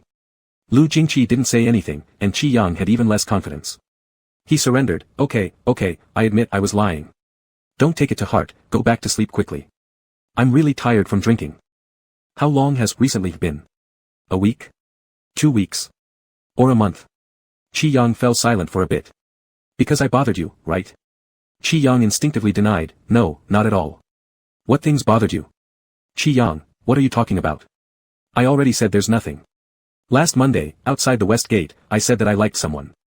Qi Yang's rebuttal came to an abrupt stop. The month before, in the office, I asked you. Qi Yang hastily spoke up, Lu Jingqi. Qi Yang's sudden shout made Lu Jingqi's speech suddenly pause as well, halting after the 3 words, I asked you. They both knew what the following words would be. The uncomfortable feeling of being exposed in a karaoke bar started to surface again. Qi Yang wanted to say something to get out of this unbearable state, but they didn't have any completely safe topic to discuss. He couldn't help but take a step back. This one step seemed to abruptly break a delicate balance. Lu Jingqi stepped inside, and the door clicked shut behind him. Qi Yang's heart trembled in sync. He suddenly felt a little at a loss, making an excuse, it's late, we can talk tomorrow. Tomorrow what? Caught off guard by the question, Qi Yang looked up and met Lu Jingqi's shadowy eyes, his mind going blank for a moment. Do you mean tomorrow we'll talk again, letting our emotions calm down first? Then you'll avoid me for a few more days and pretend like nothing happened again, just like that day in the office? Is that what you mean, Qi Yang? Qi Yang's eyelids twitched violently, and the second never came out. His fingertips were trembling neurotically, he didn't know why, but deep down, he seemed to have some inkling of what was about to happen. The atmosphere in the small entrance hall became as solid as glue, densely packed with indescribable feelings. There were too many, already overflowing to the point where they could no longer be covered up by a couple of ambiguous sentences. He was at a loss for words, wanting to hide, wanting to run. But Lu Jingqi wouldn't let him go, tightening the grip with every word. Qi Yang. Lu Jingqi asked, what are you thinking about now? Without saying anything, the fire in his chest burned hotter and hotter, scorching his thoughts into turmoil. About what? What is he thinking about? Uncontrollably, Qi Yang answered Lu Jingqi's question in his mind. He remembered that day in the office, the day that had been haunting him for quite some time. That day, Lu Jingqi asked him, "Can I get closer to you?" He thought about what Lu Jingqi meant by that question. He also thought about what Lu Jingqi was thinking when he asked that question. But what Qi Yang said was, "I'm not thinking about anything." There was no way to avoid the stare above him, and Qi Yang repeated again, "I'm not thinking about anything, I'm sleepy." That day in the office, I was fully awake. I didn't ask you that. Every word I said was sincere. It was as though he wouldn't stop until Qi Yang personally pulled off that cover. Qi Yang refused, "Because you're drunk." Lu Jingqi replied, "A little alcohol wouldn't do that much." Silence fell again in the entrance hall. It was like an inexplicable game of strategy between them. Before they even realized, they were already deeply involved in it, not knowing when it had started and not knowing when it would end. Qi Yang tried to pull back his arm and take a step backward. Lu Jingqi's hand moved, gripping around his wrist and slowly sliding down, spreading open his palm amidst Qi Yang's attempts to dodge, intertwining their fingers. Qi Yang's voice was laced with restrained panic. "What are you doing?" Lu Jingqi's voice was very low, "Guess." The unrelenting heat passed through their interlaced hands. In reality, did it even need any guessing? That day in the office, Lu Jingqi had practically laid everything on the table. Things had already been said so clearly, if Qi Yang didn't understand, he'd be a fool. He knew Lu Jingqi was testing him. That day, it was happening now too. Qi Yang's breaths were heavy, and even if I guess correctly, so what? You've really been annoying me. Not for a week, not 2 weeks, not a month, it's been constant. He spoke rapidly, spilling everything, maybe, perhaps, possibly due to the influence of alcohol. Qi Yang said, "Lu Jingqi, you are truly bothersome. Update the timeline again, I'm saying right now, if I said I'm sleepy and tired, why are you stopping me from going back to sleep?" He was deflecting the conversation and dragging it all over, but Lu Jingqi didn't take any bait, as if he could see through all of Qi Yang's lies. But despite seeing through it all, Lu Jingqi still asked, "Qi Yang, do you hate me?" Qi Yang's body tensed. After stubbornly holding on for a while, he finally mumbled irritably, deliberately asking something you know well. "Yes," Lu Jingqi slowly leaned closer, "I'm deliberately asking." Qi Yang forced himself to look at him without feeling guilty, only to realize how close they had gotten without him noticing. Lu Jingqi's gaze was fixed below his nose, his Adam's apple moving slowly yet controlled. Their breaths mingled together into a tangled mess. Qi Yang couldn't help but swallow unconsciously, as if infected by the same tension. Asking something one knows the answer to is feigning ignorance on purpose. Lu Jingqi knew that Qi Yang didn't hate him because he hadn't dodged. Their lips were almost touching now, only a fraction apart. Yet Qi Yang insisted stubbornly, "So what? Lu Jingqi, you've got your answer, what now? What are you going to do?" Lu Jingqi's breathing seemed heavier. Their noses touched. Qi Yang's voice was hoarse, "Kill me." For the last time, Lu Jingqi asked a restrained question. "Qi Yang, do you want to know my answer?" Qi Yang felt as though all his thoughts were jumbled up in his mind. His lips moved, but nothing came out. Lu Jingqi lowered his gaze, saying, "This is my answer." And then he pulled Qi Yang forward by the hand, pressing their lips together. The living room lights weren't on, making everything dim and hazy. They kissed in the entrance hall. Lu Jingqi's lips were slightly cool, brushing against him, exploring gently. Qi Yang didn't resist, perhaps because of the alcohol coursing through his veins, or perhaps not. The dark atmosphere broke down emotions into nameless bioelectrical signals, coursing through the touching lips and fingertips, and surging toward their hearts. Qi Yang felt as though his chest was about to explode. Unconsciously, his feet shifted. The person in front of him wrapped an arm around his waist, and dizzily, Qi Yang's back leaned against the cabinet in the entrance hall. His right hand was pinned behind him, his nostrils filled with the clean cold scent that was unique to Lu Jingqi. This kiss lasted so long that Qi Yang felt slightly suffocated. After an indeterminate amount of time, Lu Jingqi paused, murmuring against his lips, "Your heartbeat is fast." Qi Yang panted, "I can't control it. I mean mine." Qi Yang's eyelids trembled. Their unspoken conspiracy had been brewing for too long, and now with just a slight prod, their hearts began racing out of control. That night, Qi Yang's mind was clouded. All the scenes replaying in his thoughts were vivid yet surreal, to the point that at one moment he couldn't even distinguish between dreams and reality. The drinks at the K-bar hadn't really gotten him drunk, but standing there at the doorway, an odd rush of alcohol surged through his head. And then, he didn't push Lu Jingqi away. He actually didn't push him. Really, he did not. The next morning, Qi Yang woke up startled by the tardy rationality creeping back into his mind. The ceiling spun above him as Qi Yang abruptly sat upright in bed. He stared blankly, covering his mouth with both hands while lost in deep thought for a long time. Then. Damn. He'd kissed Lu Jingqi.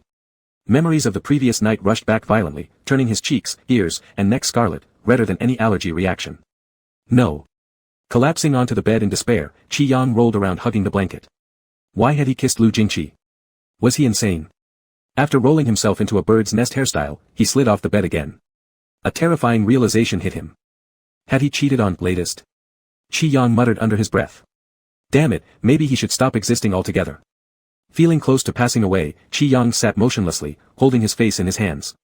Suddenly, his phone buzzed, startling him. Paranoia made everything seem ominous. He hesitated, glancing at the message. Lu Jingqi, are you awake? Lu Jingqi, breakfast is on the table. It wasn't like seeing a ghost, it was a ghost. Seeing those 3 words from Lu Jingqi sent his stress reflexes skyrocketing. He hurriedly swiped his fingers across the screen, quickly exiting WeChat to avoid the sight. It took some time before he calmed down slightly. Leaning against his hand, looking gloomy, Qi Yang contemplated simply blocking and deleting Lu Jingqi altogether. But deleting him wouldn't solve anything, they'd still see each other at school, in the dormitory where they frequently crossed paths. What would Lu Jingqi think if he asked what happened? Qi Yang's brain felt ready to explode. Sitting at the edge of the bed for another 2 minutes, he finally opened their chat window. Bitterly, he changed Lu Jingqi's nickname to something venomous, marrying fox spirit. Just to remind himself constantly to keep distance from Lu Jingqi. Son of a bitch, bastard. Qi Yang cursed him 100 times internally, and also changed his own profile picture to a toothy grin emoji that looked menacing, a yellow bean emoji that suggested someone not to be messed with. New username, Fa Hai, Buddhist monk who subdued demons. A perfectly sunny Sunday morning turned dark for Qi Yang. Though he tried drawing for a while, his pen moved lazily only twice the entire day. When he picked up his phone to play Candy Crush, he remembered that Lu Jingqi had tampered with the game program. His heart remained restless. Pacing aimlessly around the house, every step brought memories flooding back from last night. Reaching the entrance hall, panic shot through him as if needles pricked his feet, forcing him back into his room. Everything was terrible. This weekend was so completely disastrous. Even worse, he suddenly remembered today was April 1st, Lu Jingqi's birthday. If he recalled correctly, he'd even promised to celebrate with Lu Jingqi today. Qi Yang murmured. Celebrate? Celebrate nothing. Do whatever. With no enthusiasm, he carried his computer to the sofa to watch anime. Not long after, Qin Jai noticed his unusual behavior and messaged him with utmost concern. Qin Jai, did you lose your mind? What's with this ridiculous profile picture? Qi Yang, emotionless, get lost. Qin Jai, and what about this ridiculous new username? Qin Jai, something must have shaken you badly, huh, sheep? Though bothered, Qi Yang didn't bother replying, but Qin Jai kept sending messages relentlessly. Qin Jai, you've never changed your username since you registered. Why change it now? Qin Jai, and calling yourself Fa Hai. Why Fa Hai? Are you planning to exorcise demons? Qin Jai, who's the demon? Qi Yang, don't ask, get lost. Qin Jai, okay. After a while. Qin Jai, oh yeah, I heard from Lao Yio that today's Lu Ji's birthday. Did you know? Qi Yang. I don't know, and it's none of my business. Qin Jai, aren't you giving Lu Gu a gift? Qi Yang, huh. Qi Yang, no money. Qi Yang, leave me alone. Qin Jai. He and Qi Yang had known each other for so many years. He understood Qi Yang's temperament pretty well, while he might not know it perfectly, he was confident of at least 80% accuracy. Normally, there was no way Qi Yang would forget a friend's birthday, especially his Lu brothers. So Qin Jai concluded that the two of them must have definitely had an argument. But weren't they fine last night? They even teamed up to kick him back to school just hours ago. After mulling it over again and again, Qin Jai decided to play peacemaker between them. He prepared 2 gifts, one for each of them. That evening when Lu Jingqi returned to the dormitory, Qin Jai handed him one of the gifts in a ceremonious fashion, hugging a box. Lu Gu, this is the gift Yang Yang prepared for you. Lu Jingqi paused mid-motion while putting something away and glanced up. Qi Yang. Qin Jai nodded affirmatively.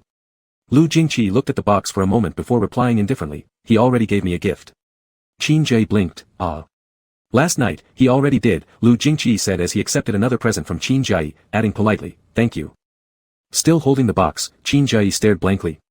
Heartbroken after trying too hard to mediate, Qin Jai climbed onto his bed and sent a message to Qi Yang. Qin Jai, Qi Yang. Traitor. Qi Yang, what's wrong with you sending messages at midnight like some mad dog? Qin Jai, you lied to me saying you didn't know Lu Ji's birthday, then secretly gave him a gift. Qin Jai, I knew your relationship had improved, but now you're conspiring behind my back. Qin Jai, you have no conscience. I hate you.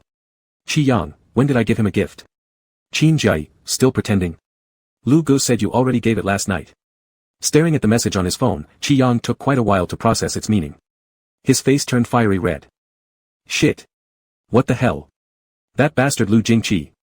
Chapter 51, 51 Sheep. Qi Yang didn't rush back to school until Monday morning, showing up with 2 huge dark circles under his eyes, looking like he hadn't slept for days. Qin Jia was amazed when he saw him. Did you secretly join some late-night religious sect without telling me, sheep? He now responded to Qin Jia's questions with just one word, get lost. Qin Jia was laughing so hard beside him that he pulled out his broken phone to take pictures of him. Qi Yang's face remained wooden. If you can survive, good for you, if not, die. Qin Jia laughed until his shoulders shook. I'll survive, I'll survive. Qi Yang had no interest in dealing with him and yawned while propping up his face. On Monday, Qi Yang's classes were fully packed, making the day pass as though he was sleepwalking. As soon as the bell rang, he grabbed his bag and left, while Qin Jia was still tidying up, yelling from behind, wait for me. Wait for me. Qi Yang waved his hand dismissively and started walking in the opposite direction of the after-class crowd, not even turning his head once. Qin Jia hugged his laptop, saying, excuse me, all the way until he finally caught up with Qi Yang. Where are you going? Not back to the dormitory. Home. Qin Jia, home. On a big Monday, why are you going home? Tomorrow is an early start again, it's far away from here. Wouldn't it be better if you stayed in the dormitory and got more sleep during the travel time? Qi Yang silently yawned again. Being tall, Qin Jia struggled to push through the crowd, repeatedly saying, sorry, while also asking, are you going to leave from the south gate of the department building? Isn't Lu Gu usually waiting for you at the east gate? Qi Yang thought to himself that it was unfortunate, but yes, he intended to avoid Lu Jingqi. Qin Jia, are you leaving without even saying hello? Qi Yang, say hello if you want.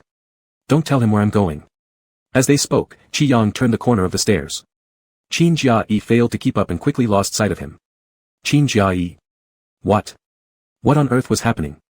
Qin Jia was truly confused about these two. If they had fought, the explanation from his brother Lu didn't seem right. If they hadn't fought, why was his friend dodging people like this?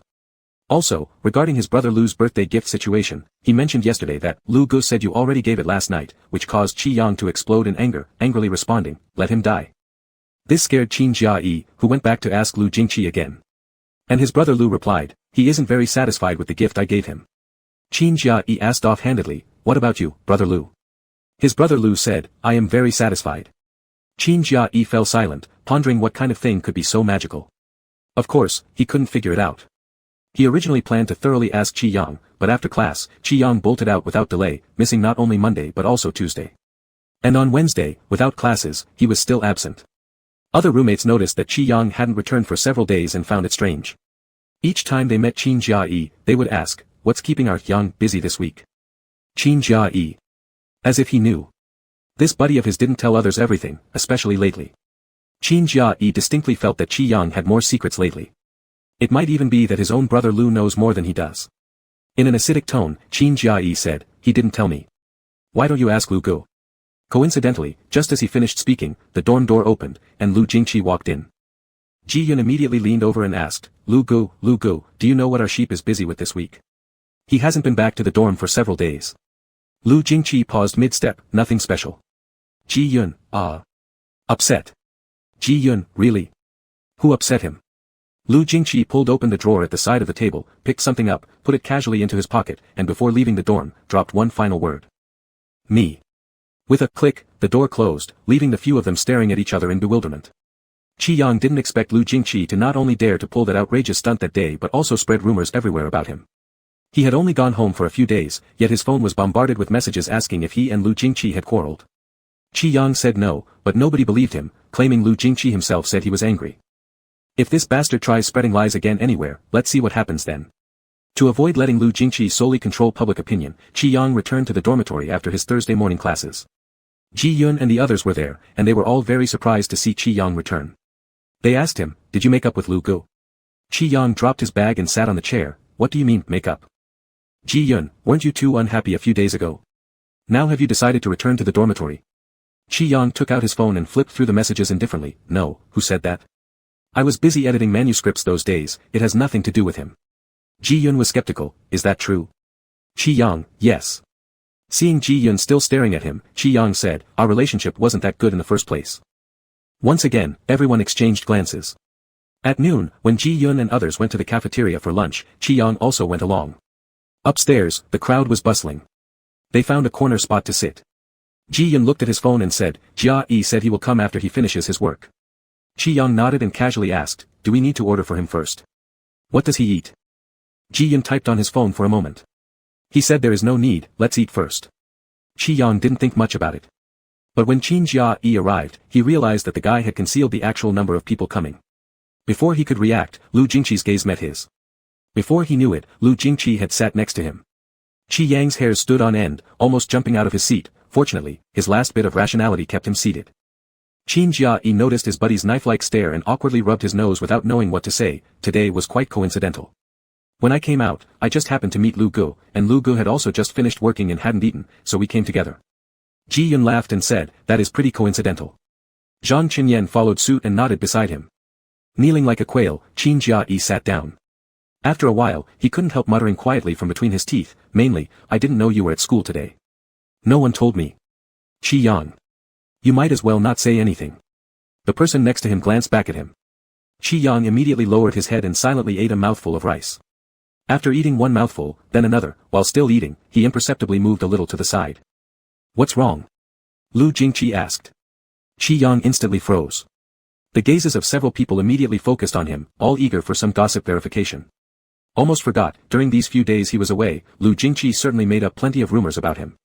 It's unclear how others in the dorm think now. And yet, he has the audacity to ask him, what's wrong? Is this pushing it too far? Qi Yang felt the anger build inside. He straightened up, looked back, and asked, nothing is wrong. What's wrong with you? It was as if he had written, I'm not nervous, all over his face. Lu Jingqi looked at him for a while but didn't say much more. Qi Yang continued to eat. After lunch, they returned. By April in Jiangcheng, summer had already begun, and the weather grew hotter each day. The air conditioning in the dorm was set very low. Qi Yang went into the bathroom and washed his face with cold water. He had just dried off when he turned around and discovered Lu Jingqi standing by the door looking at him. Qi Yang's body that had just turned back rotated again, and he silently opened the faucet to wash his hands. His fingertips were nearly rubbing raw when suddenly Carton Yu's voice came from outside, I'm going downstairs to buy some iced drinks, anyone need something? Qi Yang immediately turned off the faucet and shouted, wait for me, I'll go with you. Ji Yun peeked his head from the doorway, what would you like me to get for you? Qi Yang, it's too stuffy in the dorm, I'm going for a walk. He wiped his hands clean and quickly said without raising his eyes, excuse me, before slipping under Lu Jingqi's arm. Ji Yun was about to say something, but Qi Yang pulled him, let's go quickly. The iced drinks won't be cold anymore soon. Ji Yun. The dormitory door swished open and shut, and Lu Jingqi indifferently raised an eyebrow. Behind him, Qin Jia-yi coughed and suggested, that. Lu Gu, I have a program, can you give it a look? Lu Jingqi, When Qi Yang and Ji Yun returned with a bag full of iced drinks, Lu Jingqi was helping Qin Jia-yi improve his program. Qin Jia-yi was half leaning over the bed frame watching the screen. Zhang Qinyan, wow, did you guys empty the vending machine? Ji Yun, while distributing the drinks, said, just bought a few randomly. Paid by Yang. Lin Hua picked up the drink and looked up, thanks, Yang. Zhang Qinyan bowed his hands, Yang Ji's generosity. Qin Jia-yi reached into the bag, since Yang bought them, I'll take a few more bottles. Ji Yun smiled and cursed, go away, how can your face be like bark? You're the bark. Qin Jia-yi took 2 bottles and placed one on Lu Jingqi's desk before unscrewing the cap to drink a mouthful. He said exaggeratedly, Yang really bought some good drinks. Qi Yang. Psychopath. Qin Jia-yi went over to twist the cap for Lu Jingqi, brother Lu, don't keep revising, take a break and drink a bit. Yang bought it for you. Lu Jingqi glanced at the drink and then looked up at Qi Yang. Qi Yang paused his drink-sipping action, silently turned his back around. Thank you.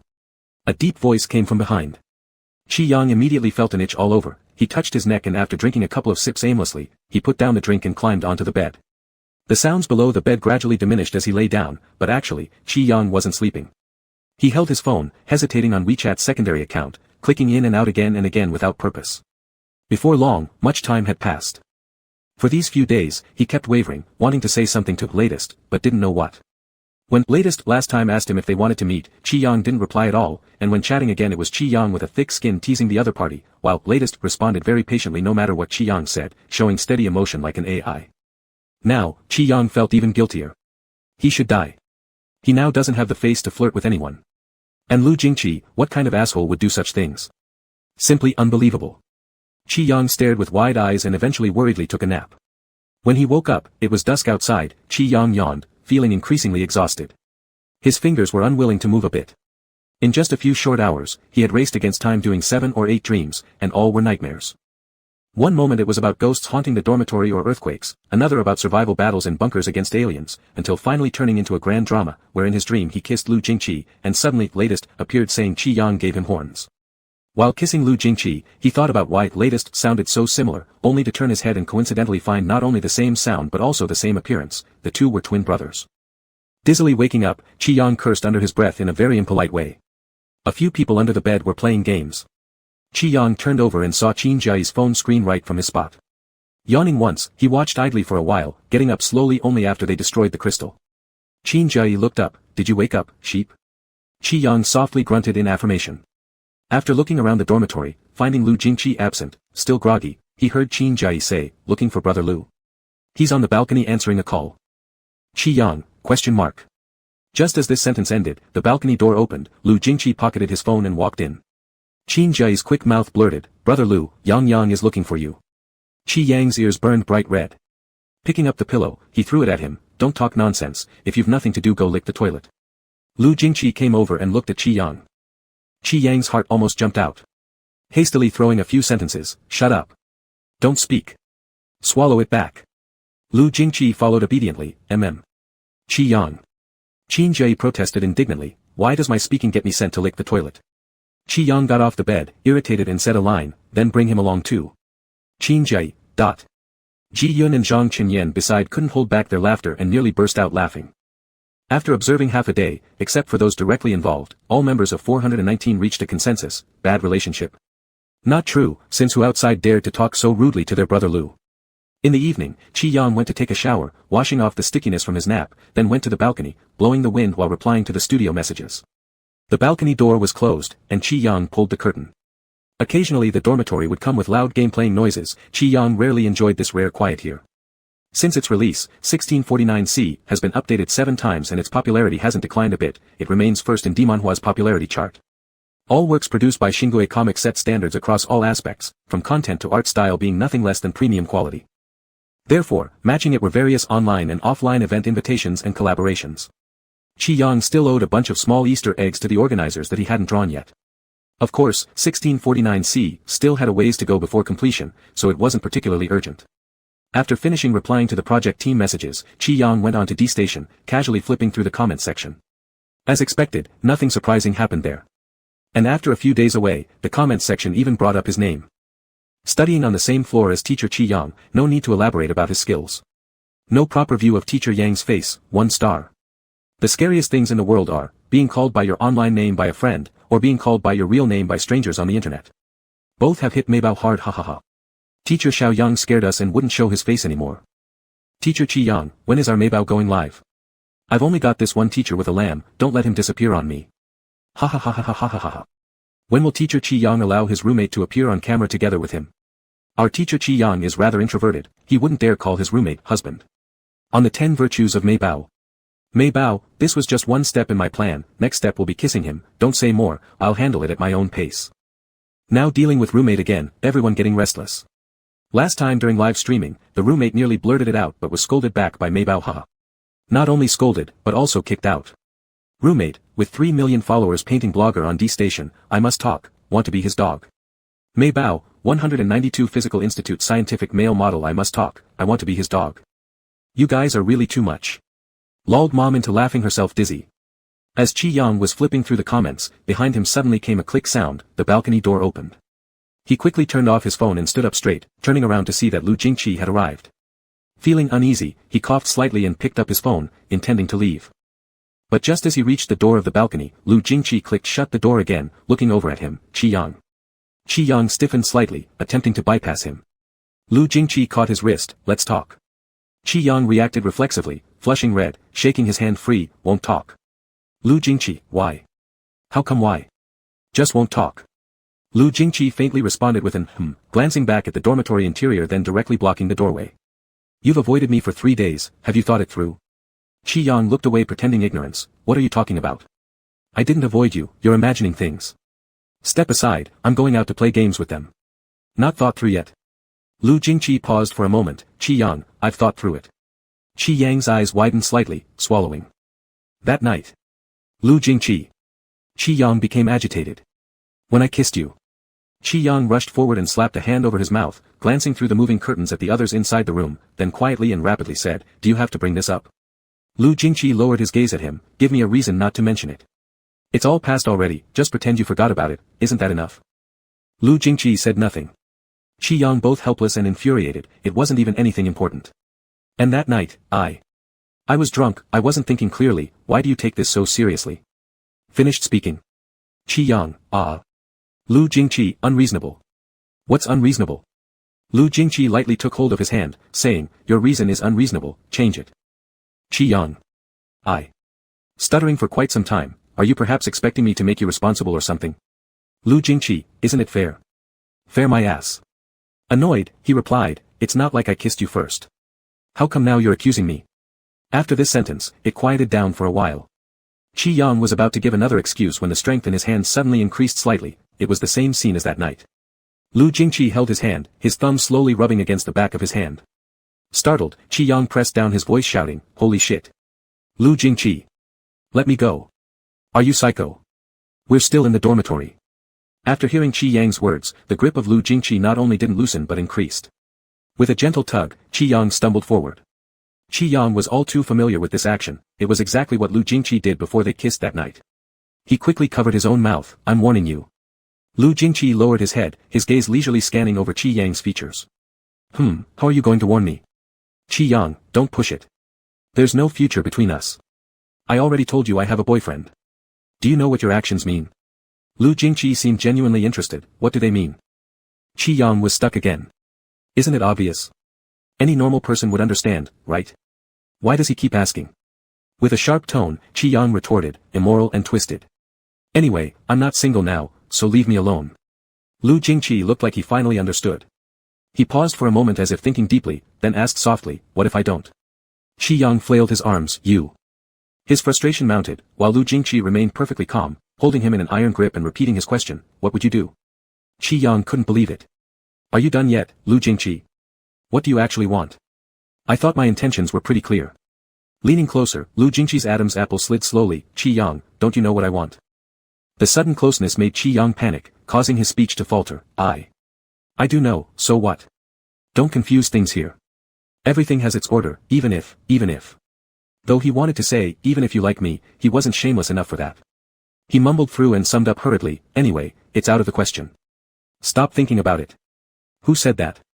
Qi Yang was startled by this unexpected question, what? Lu Jingqi, who says you can only have one? At first, Qi Yang was baffled by this bizarre statement until Lu Jingqi leaned closer to his ear, lowering his voice deliberately, saying clearly, Qi Yang, one online, one at school, nobody will ever find out. He widened his eyes in disbelief. Lu Jingqi continued provoking him. One keeps you company online, the other keeps you company at school. What do you think? Qi Yang. Wait. What? Are you barking, Lu Jingqi? He pushed hard and stepped back, trembling fingers pointing at Lu Jingqi, are you crazy, Lu Jingqi? Qi Yang, stay away from me. Lu Jingqi moved away from the doorway and walked toward him.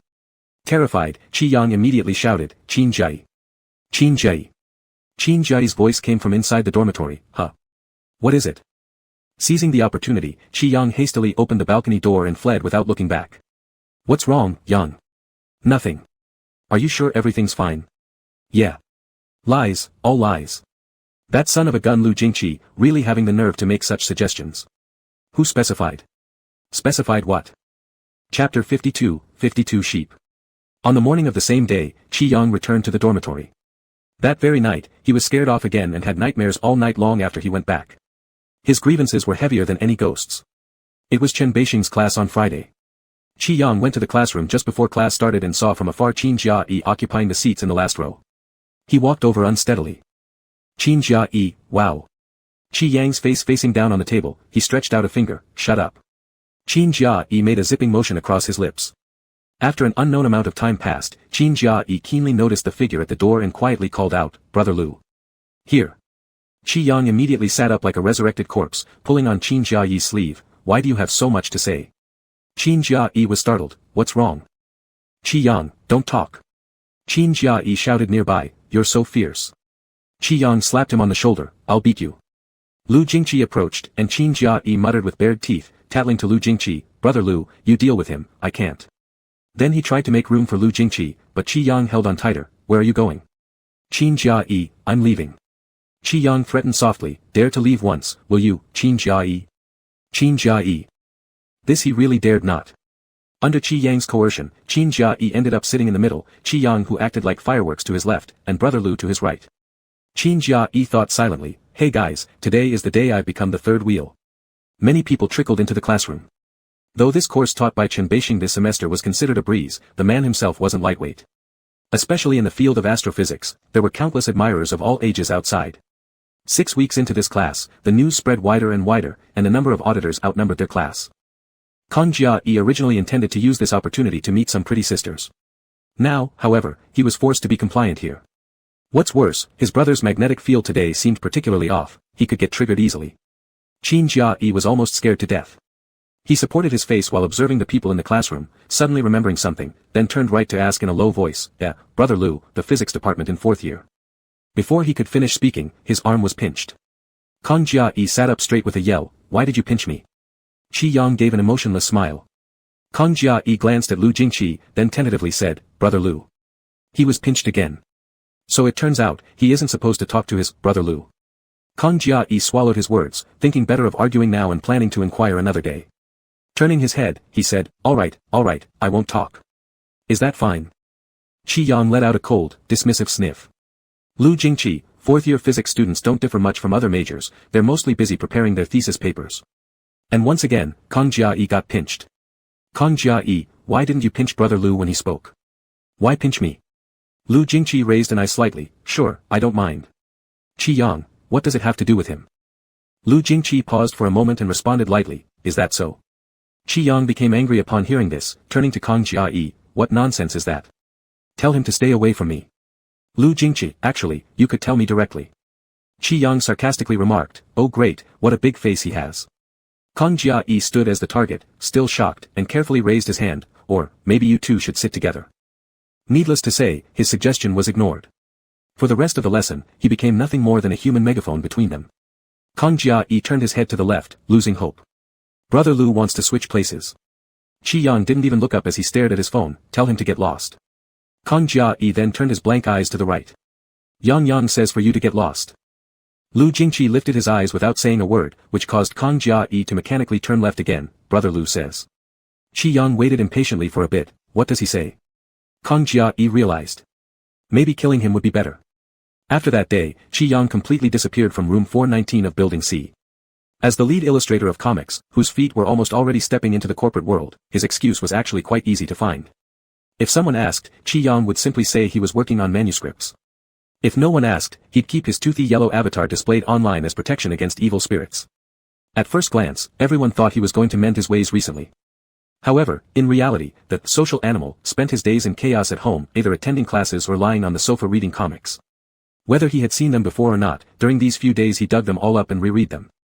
From this, Qi Yang's biggest epiphany was that such high-frequency all-nighters could easily lead to sudden death. Of course, it wasn't until a week later that he came to this rather painful realization. The social animal had already been feeling down due to unpleasant matters at school. Now, both his mood and health were in bad shape. Early one morning, Qi Yang clutched his stomach as he scrambled around the kitchen, rummaging through drawers looking for something to eat. But damn it! There wasn't even a single strand of hair left. The 2 packs of soda crackers and Sichuan peppercorn-flavored sausages that remained in Qi Yang's kitchen had expired 3 weeks ago. The only thing left to eat was that row of cassia seeds, wolfberry, chrysanthemum, and astragalus. Qi Yang vowed that if he ate them tonight, he'd explode with blood surging through his veins. He closed the cabinet door and leaned against the kitchen island for a while, his stomach pain growing worse. Takeouts are like ill-timed love, they taste good at first bite, but too much of them can be fatal. His stomach pain today was closely related to that cursed love. Since it was still important to preserve his life, Qi Yang dared not order takeout anymore. He drank 2 sips of water to suppress the spasms in his stomach and decided to cook something himself in the kitchen. Though he claimed to cook, Qi Yang's culinary skills didn't even match a 3-year-old's. He might not be considered lazy, but neither was he particularly diligent. Despite moving out for quite some time, he had cooked for himself very few times. Those few times he did, it was usually instant food from the supermarket, no healthier than takeout. Soon, Qi Yang realized his kitchen was in dire straits. After searching for a long time, he couldn't find even a single grain of rice. His half-paralyzed stomach ached so much he nearly collapsed on the spot. After regaining his strength, he placed an urgent delivery order for firewood, rice, oil, and salt from his phone. Qi Yang turned on the pot and followed the tutorial on his phone to simmer a pot of porridge. However, he added too much water, and the heating light wouldn't switch to warming mode. Later, it started bubbling over with congee. Underneath the pot was an induction cooker, and the boiling congee splattered loudly when it touched the scorching hot plate. Afraid the pot would explode, Chi-Yang quickly unplugged the power. Once the induction cooker settled down, the porridge inside had dried into a lump, and most of the broth had overflowed. Holding a spoon, Chi-Yang stood silently before the pot, thinking it looked awful, but he should still be able to eat it. With a hesitant attitude, Chi-Yang tried a bite. It was undercooked, almost cracking his teeth. Chi-Yang dropped the spoon and abandoned the attempt entirely. In this aspect, Chi-Yang hadn't inherited a bit of talent from Zhou Chuhui. His family member Zhou Chuhui was picky about food and once specifically hired a chef to teach him. Learning by analogy, Zhou Chuhui's cooking became perfect, mastering various cuisines. But Chi-Yang only learned to be picky, with shocking incompetence in culinary skills. Thinking about it made Chi-Yang's stomach ache even more. He originally wanted to ask Qin Jia-yi for help, but Qin Jia-yi, who got along famously with Lu Jingqi, often gossiped with him. Chi-Yang feared Qin Jia-yi would blab to Lu Jingqi, so he kept quiet and didn't tell Qin Jia-yi anything. He scrolled through WeChat for a while, considering everyone in his contact list. His finger hovered over Zhou Chuhui's account for a moment, hesitating. If his Zhou Chuhui knew he was lying in the kitchen with stomach pain and eating poorly, he would rush over from Zhou City within 2 hours. Thinking of this image sent shivers down Chi-Yang's spine, and he quickly swiped away the thought. Chi-Yang continued scrolling.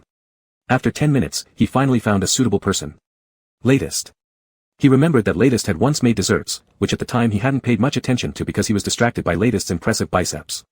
But now upon reflection, those desserts had actually looked pretty nice.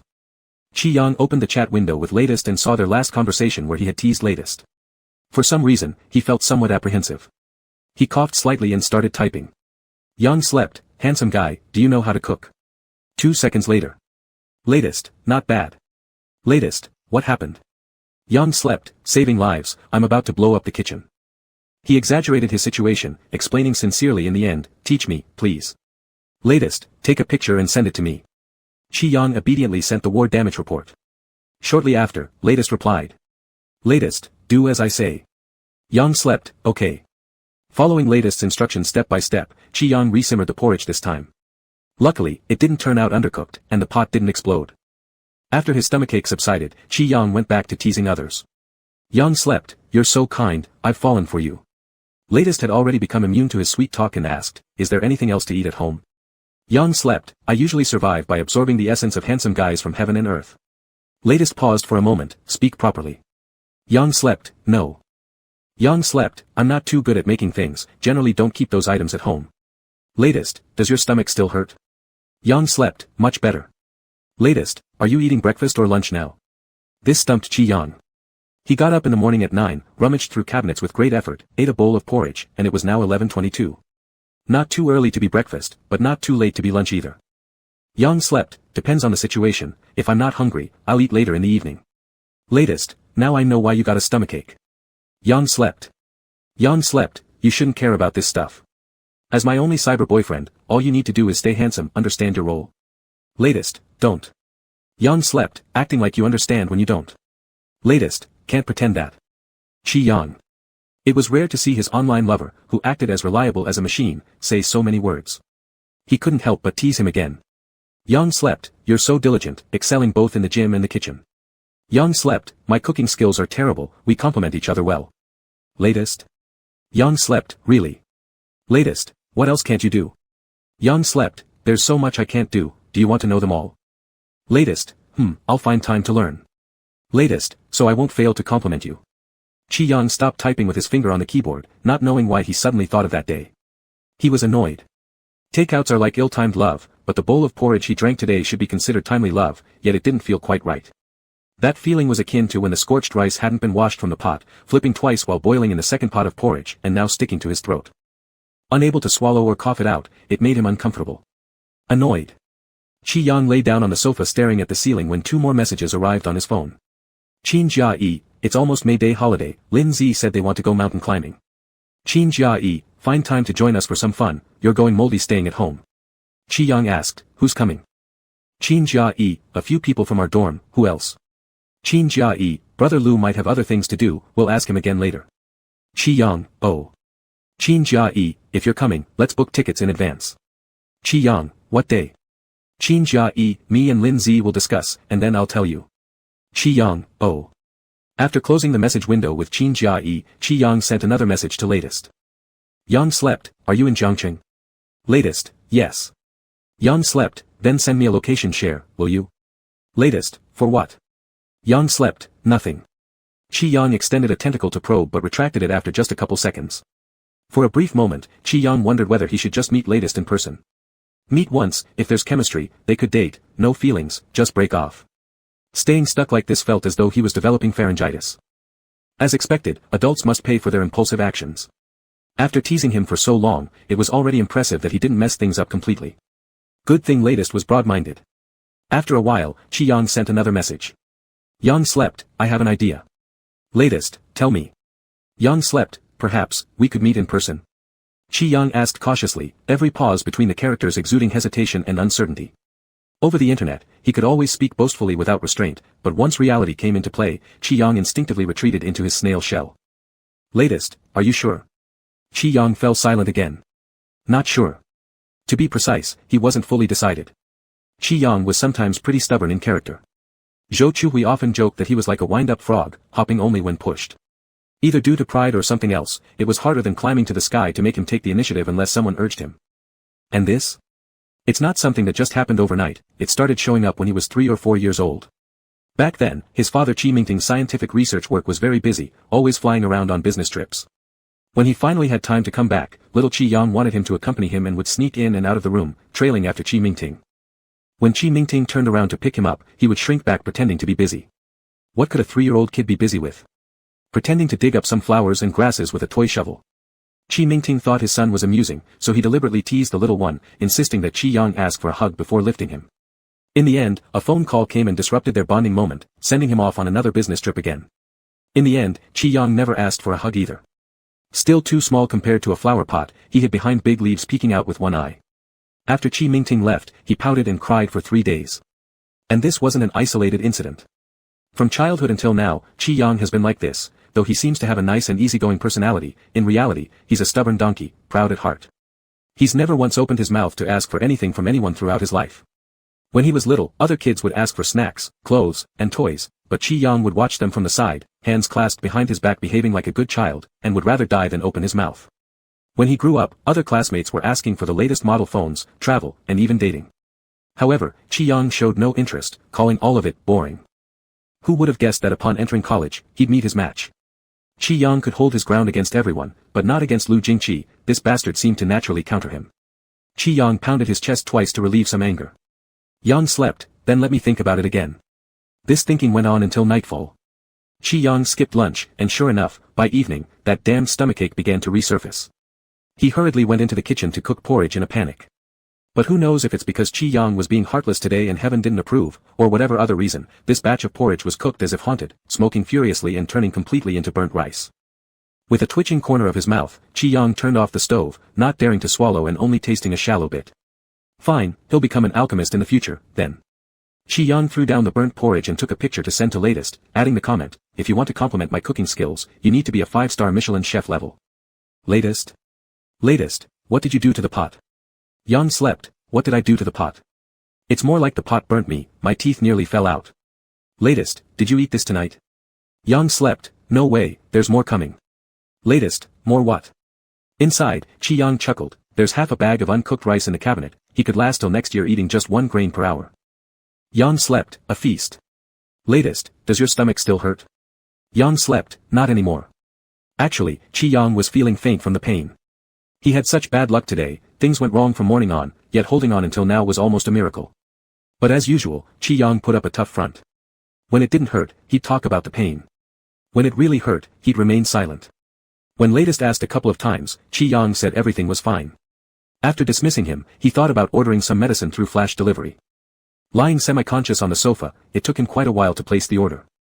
The app said it would take 10 minutes to arrive, and Qi Yang tossed the phone aside planning to doze off for a bit.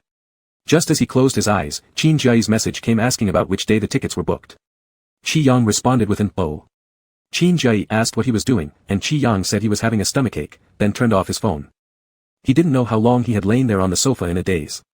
Just as he heard the doorbell ringing, Qi Yang mumbled to himself and forced himself to get up to answer the door. Click. Just give it to me, thank you. Supporting himself at the door, Qi Yang stretched out his hand, looked up. Change the password. Lu Jingqi pulled off a great disappearing and reappearing act right in front of him. Qi Yang, distracted by his stomach pain, momentarily forgot to feel it, and tried to close the door. But Lu Jingqi is tall, strong, and energetic, so Qi Yang couldn't manage to shut it. What are you here for? Qi Yang's lips were pale, he lacked energy, yet his temper flared. Lu Jingqi shook the medication in his hand. Qi Yang, did you change careers? Are you doing flash deliveries now? Just as these words escaped his lips, the real flash delivery man arrived, hesitating as he looked at the two standing at the door. Whose medicine is this? Qi Yang reached out to grab it, but Lu Jingqi snatched it away first. Give it to me. Qi Yang held out his palm. Lu Jingqi, I'll give it to you inside. Qi Yang stayed quiet, unwilling to let him in. How did you know I had a stomachache? Lu Jingqi, Qin Jiayi told me. Qi Yang. He should have sewn Qin Jiayi's mouth shut. After a moment of standoff at the doorway, Qi Yang's stomachache became unbearable. He let go and walked inside. Lu Jingqi was quick. By the time Qi Yang sat on the sofa, the medicine was already placed in front of him. What would you like to eat? Qi Yang quietly drank the medicine without acknowledging him. Even after he finished, Lu Jingqi continued staring at him. Qi Yang said, it's none of your business. Lu Jingqi stood up. Then I'll make something random. Qi Yang stayed silent. Lu Jingqi had claimed before that he didn't know how to cook, but clearly his skills far exceeded Qi Yang's. Holding his stomach, Qi Yang stared at the bowl of clear noodle soup in front of him and couldn't help but ask, didn't you say you can't cook? Lu Jingqi repeated the same line, I just learned.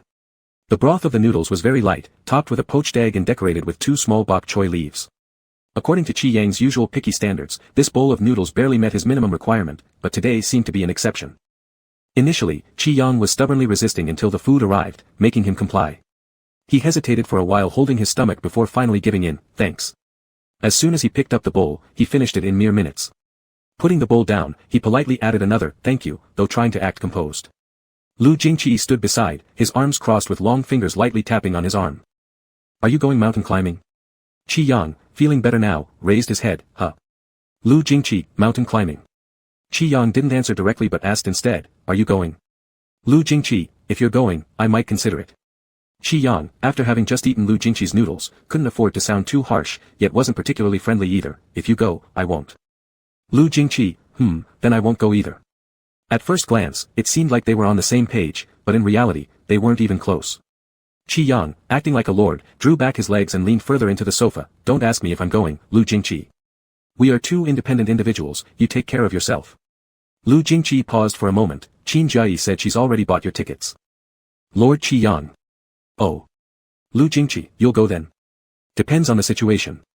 Qi Yang absent-mindedly touched his neck, scratching his hair after a while. Just as Qi Yang was squirming restlessly, the doorbell rang again. Lu Jingqi went to open it himself, returning with a bag of medicines in his hand. Qi Yang, did you order this? Lu Jingqi lowered his gaze at the medicine in his hands and didn't say anything. After a brief pause, he placed it on the table, only saying, for emergency use at home. Qi Yang responded again with an, oh. The house was so quiet that one could hear a pin drop. Qi Yang's gaze wandered around the room aimlessly, until unexpectedly, he locked eyes with Lu Jingqi. His nervous little action stopped abruptly. By some strange instinct, he suddenly felt thirsty, swallowed once but still remained parched and eventually licked his dry lips unconsciously. Before he could finish his word, Lu Jingqi interrupted, if you're hungry and don't know how to cook, why don't you just ask for help? Qi Yang blinked. Lu Jingqi clenched his fist slightly at his side, Qi Yang. How many times had this happened now? Since that day in the Research Institute office, they kept falling unknowingly into similar moments. Once or twice, Qi Yang managed to keep his cool.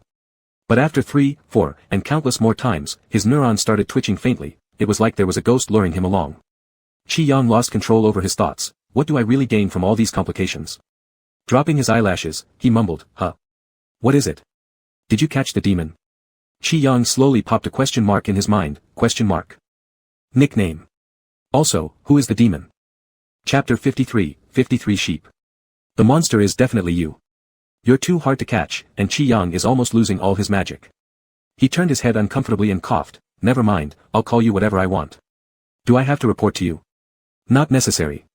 Lu Jingqi, I'm just curious if the monster refers to me. Qi Yang. Ha, humor. He threw a line, don't be curious, it's not related to you. Then he got up from the sofa, I'm going back to sleep. Remember to close my door when you leave, thank you, take your time, I won't see you out. Qi Yang left quickly and didn't hear what Lu Jingqi said next. After lying in bed and spacing out, the next morning, when he got up looking for food, he found that his kitchen was no longer starving. He looked at the snacks neatly arranged in each cabinet and paused for a moment, wondering if the government had distributed disaster relief food. When he opened the fridge, it was even fuller, with various brands and flavors of milk and bread placed inside. Qi Yang touched his earlobe and sent a message to the government. Qi Yang, too much, can't eat it all. The fox spirit tempting him, didn't ask you to finish it all in one day. Qi Yang. Qi Yang, still can't eat it all. The government ignored him. Qi Yang stared at the message box for a while with his cheek resting on his hand, suddenly feeling how awkward this note was. After pondering for a moment, he finally deleted those 7 words. Qi Yang wasn't someone who liked adding notes to others' names. Most people in his WeChat could only enjoy the highest treatment, which was their name plus birthday, or simply just their name if they were less important or familiar enough not to need labeling. So, amidst all the neatly aligned and clean names, this one long string of characters stuck out. Too special. He typed in the box after lowering his head, originally wanting to change the note back to the person's name, but as the 3 words, Lu Jingqi, landed under his fingertips, it felt scorching hot. He deleted and rewrote several times but couldn't find an appropriate replacement, so he finally stopped noting altogether, and Lu Jingqi became a cold and indifferent dash. Barely bearable, fitting quite well with Qi Yang's stereotypical impression of Lu Jingqi. He then switched to his own information interface, changing his nickname back to the one he'd used for many years, Good Sheep, and also reverted his avatar to a little mountain goat tilting its head with grass in its mouth. After a while, Dee asked him, want to go back to school for a meal? Qi Yang felt that his current image in Lu Jingqi's eyes was that of a useless loser who could starve himself to death at home. He took a piece of bread from the fridge, snapped a photo of it, and sent it along with the message, no thanks. Lu Jingqi didn't say anything, and Qi Yang roughly estimated the money he should send over, then closed the message box. He drew drafts for half the morning and only messaged latest after finishing. Sleepy sheep, I've been thinking about it all day. The other side seemed busy. After sending the message, it took a long time without any response. Qi Yang didn't know what he had figured out after thinking all day since latest remained silent, and he chose not to continue. As noon approached, the phone lit up again. Latest, what did you think about? Qi Yang lay back in his chair with his legs propped up.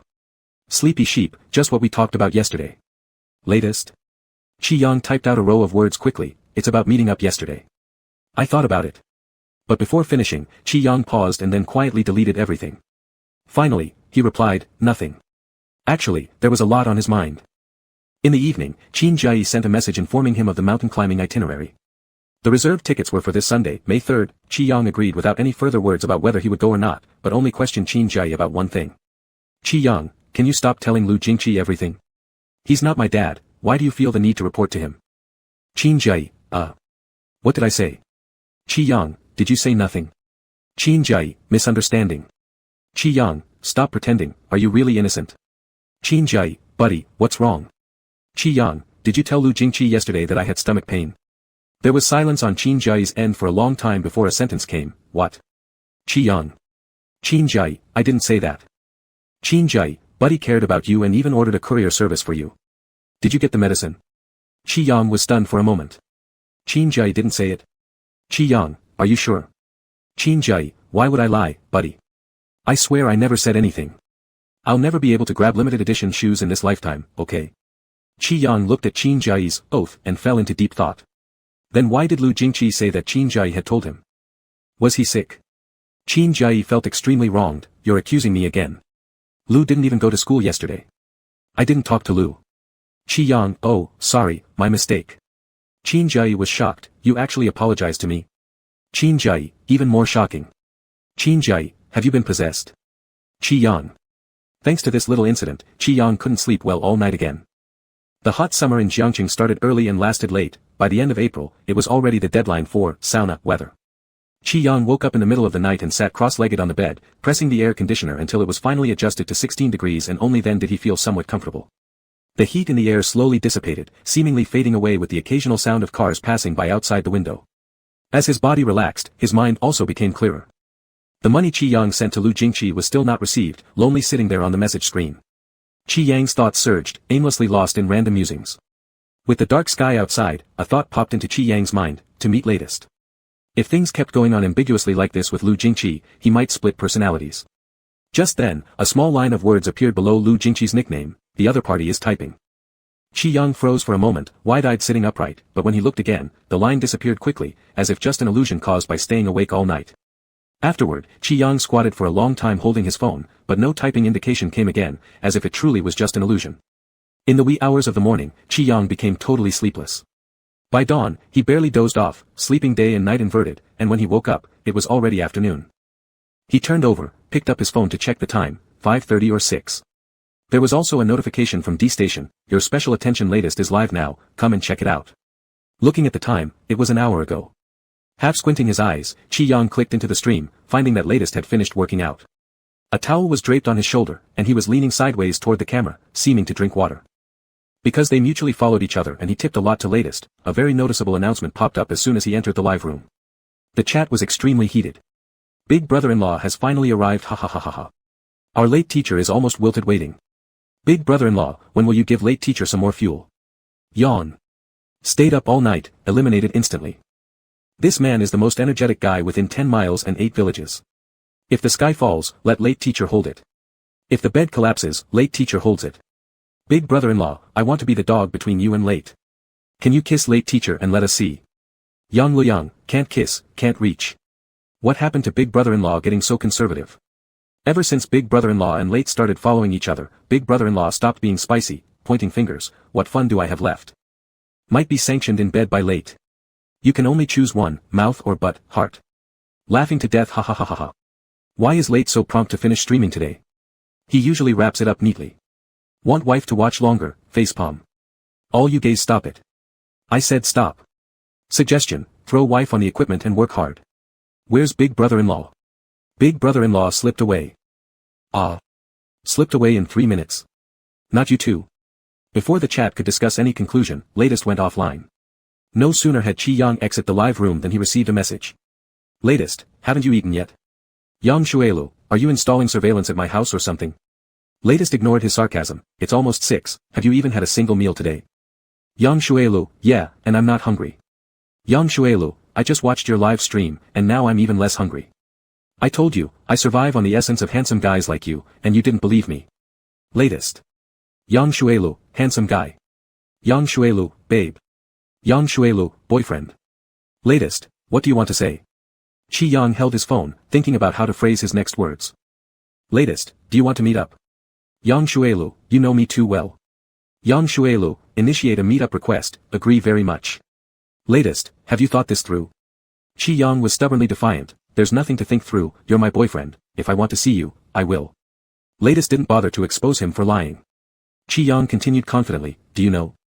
I'm in a hurry right now. Latest, in a hurry. Yang Shuelu, hurrying to see you, hurrying to hold your hand, hurrying to kiss you. Yang Shuelu, late teacher, among 1400 million people, I only approve of you. Latest didn't respond, and Chi-Yang bit his nail for 2 seconds while thinking. Yang Shuelu, are you a good person? Latest, what do you think? Yang Shuelu. Yang Shuelu, send a picture of your abs so I can check. Latest. Yang Shuelu, hurry up, after working out is when they look best. Latest, will sending a picture make me a good person? Yang Shuelu, if you send it only to me, then yes, you're a good person. But if you send it to others besides me, then no, you're not. Latest, let's wait till we meet before deciding that. Latest, and it'll be for your eyes only. Chi-Yang fell silent. Yang Shuelu, are you really a good person? Latest, what do you think? Chi-Yang, no, don't ask that. Latest, why not? Yang Shuelu, because seeing these 4 words triggers a reaction. Latest stayed quiet for fully 2 minutes, then changed his wording, do you think I'm a good person? Yang Shuelu, pretty good, I suppose. Yang Shuelu, but I still need to judge you based on other aspects after meeting you face to face, as one can know someone's face but not their heart. I've already been burned in this area, so you won't trick me. Latest, Yang Shuelu, do you have time recently? I'll treat you to dinner. Latest, tomorrow at noon. Yang Shuelu, tomorrow. Latest, aren't you wanting to see me? Yang Shuelu, yes, definitely. I want to see you. Yang Shuelu, you're my first boyfriend, and I'm already completely into you. Latest threw back 4 words, can't tell. Yang Shuelu, since we're going to meet soon, could you give me, your boyfriend, some basic trust? There was no response from the other end, and Chi-Yang didn't know what was prompting him, but he started teasing again without restraint. Yang Shuelu, I truly like you. Yang Shuelu, dude, I've liked you for nearly 3 years, heaven and earth can attest, nobody else stands a chance against you. Latest, who's this other person? Yang Shuelu, just a slip of the tongue, there's no one else. Yang Shuelu, could it be you're not confident about yourself? Latest, not bad. Yang Shuelu, it's not just not bad, it's top-notch, the best among men. Yang Shuelu, no one can match you. Afterward, Latest stopped replying, and Qi Yang didn't mind. That night, he booked a restaurant with good reviews and forwarded the link over. Yang Shuelu, since you're in Jiangcheng, you should know this restaurant, right? Latest, Latest, it's close to me. Yang Shuelu. This restaurant wasn't far from Qi Yang either. Judging by what Latest said, the two of them couldn't possibly be living far from each other. Qi Yang. Yang Shuelu, you're not joking with me, are you? Latest, do I look like someone who jokes around? No, he doesn't. Not at all. Although Qi Yang hadn't really spent much time with Latest, after half a year of observing, Qi Yang had figured out most of his personality. Even before knowing him personally, Qi Yang had followed him online for 2 whole years. This guy was way too disciplined, his actions were mechanical like an automaton. Joking around was a concept completely alien to him. Yang Shuelu, oh. Latest, what's wrong? Qi Yang remained silent. After a long pause, he finally typed out a dry sentence, you remind me of someone I know. Latest? Yang Shuelu, haha. Yang Shuelu, just kidding. Yang Shuelu, you're nothing like him, you're a good person. Latest, so he's a bad person. Yang Shuelu, terrible, I've already cut ties with him. Latest, then I'm honored. Yang Shuelu, smile. Latest, see you tomorrow. After closing the chat window with Latest, Qi Yang noticed a message from Qin Jai. He had no idea what madness drove him to ask again about his relationship with Lu Jingqi. Qi Yang simply replied, I'm in a relationship now, avoiding favoritism. At that moment, Qin Jai's mouth could have fit an egg. He suddenly sat up on his bed and shouted down at Lu Jingqi's back, Lu brother. Sheep is really in a relationship. He actually is. And he says it's to avoid favoritism with you. Lu Jingqi put away his phone and turned around in his chair. I know. Qin Jai raised his voice even higher, you knew. Realizing another matter, he asked, what kind of favoritism does sheep need to avoid with you? Qin Jai remembered how Qi Yang used to like this type of guy, his Lu brother, but later wasn't interested anymore, right? And their sexual orientations don't match up either. In Qi Yang's eyes, there should be no distinction between him and Lu Jingqi, they are just friends. Why would they need to avoid favoritism? Unless... Kai's brain nearly froze as he stared at Lu Jingqi's testosterone-packed figure and that god-tier handsome face, completely stunned. Not serious, Lu brother. Lu Jingqi calmly replied, what's not serious? Do you like guys? Lu Jingqi, when did I say I didn't like guys? Qin Jai. Lu Jingqi then looked at the message again and stood up, opening his wardrobe to change clothes. Qin Jai, are you leaving, Lu brother? Lu Jingqi, yeah, I'll date someone too. Kai was speechless. This seemed like the precursor to a major upheaval. After Lu Jingqi left Dorm C, he received a message from Zhou Lang saying he wanted him to check some calculations. He changed directions and headed to the research institute first. At 9 p.m., all the offices on the 3rd floor were still brightly lit.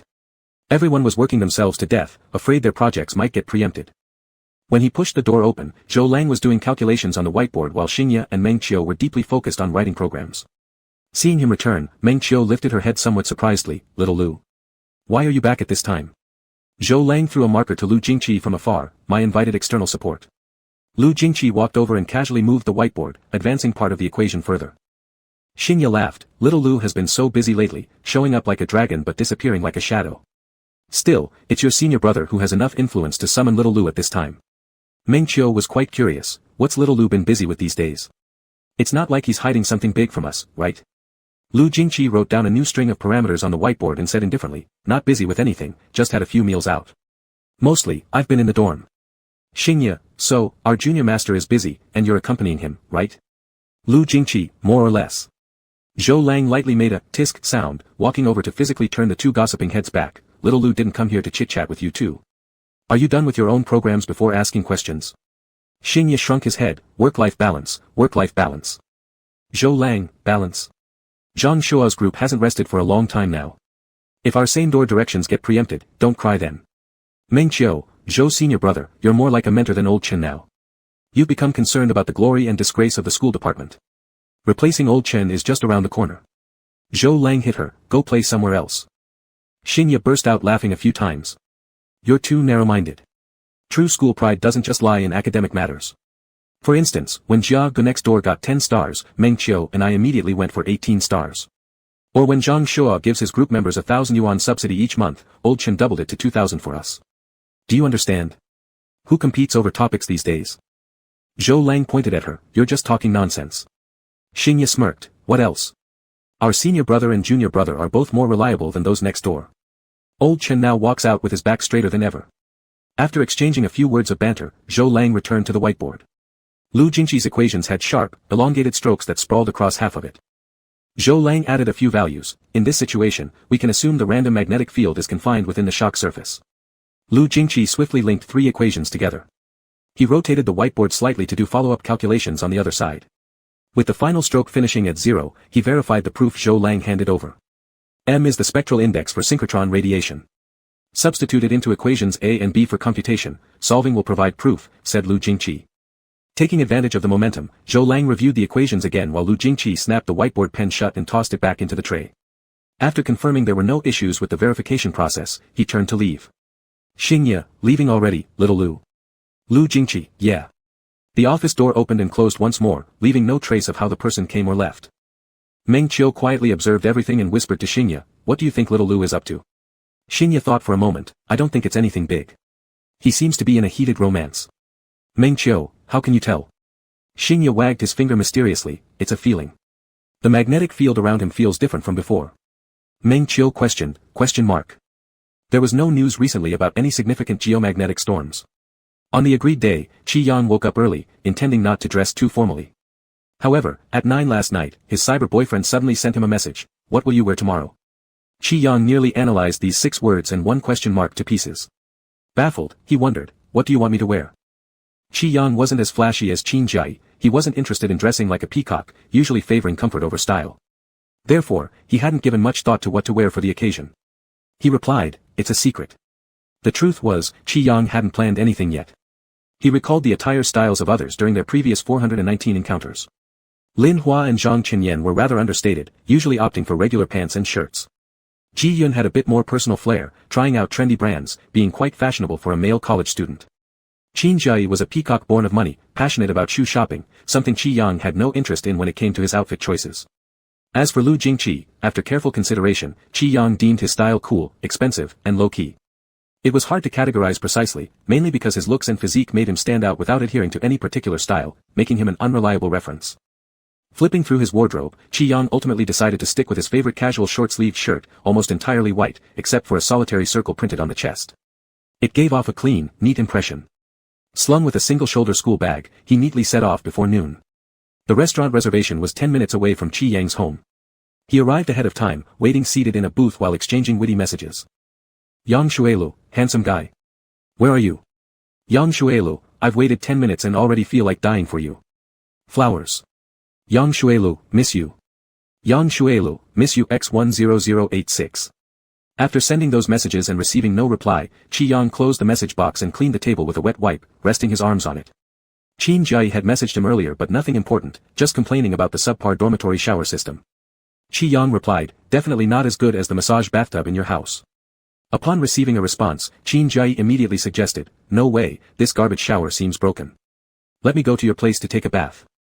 Qi Yang, take a bath in the middle of the day. Qin Jai, aren't you two allowed to have a romantic date while I can't spruce up and go out for a rendezvous?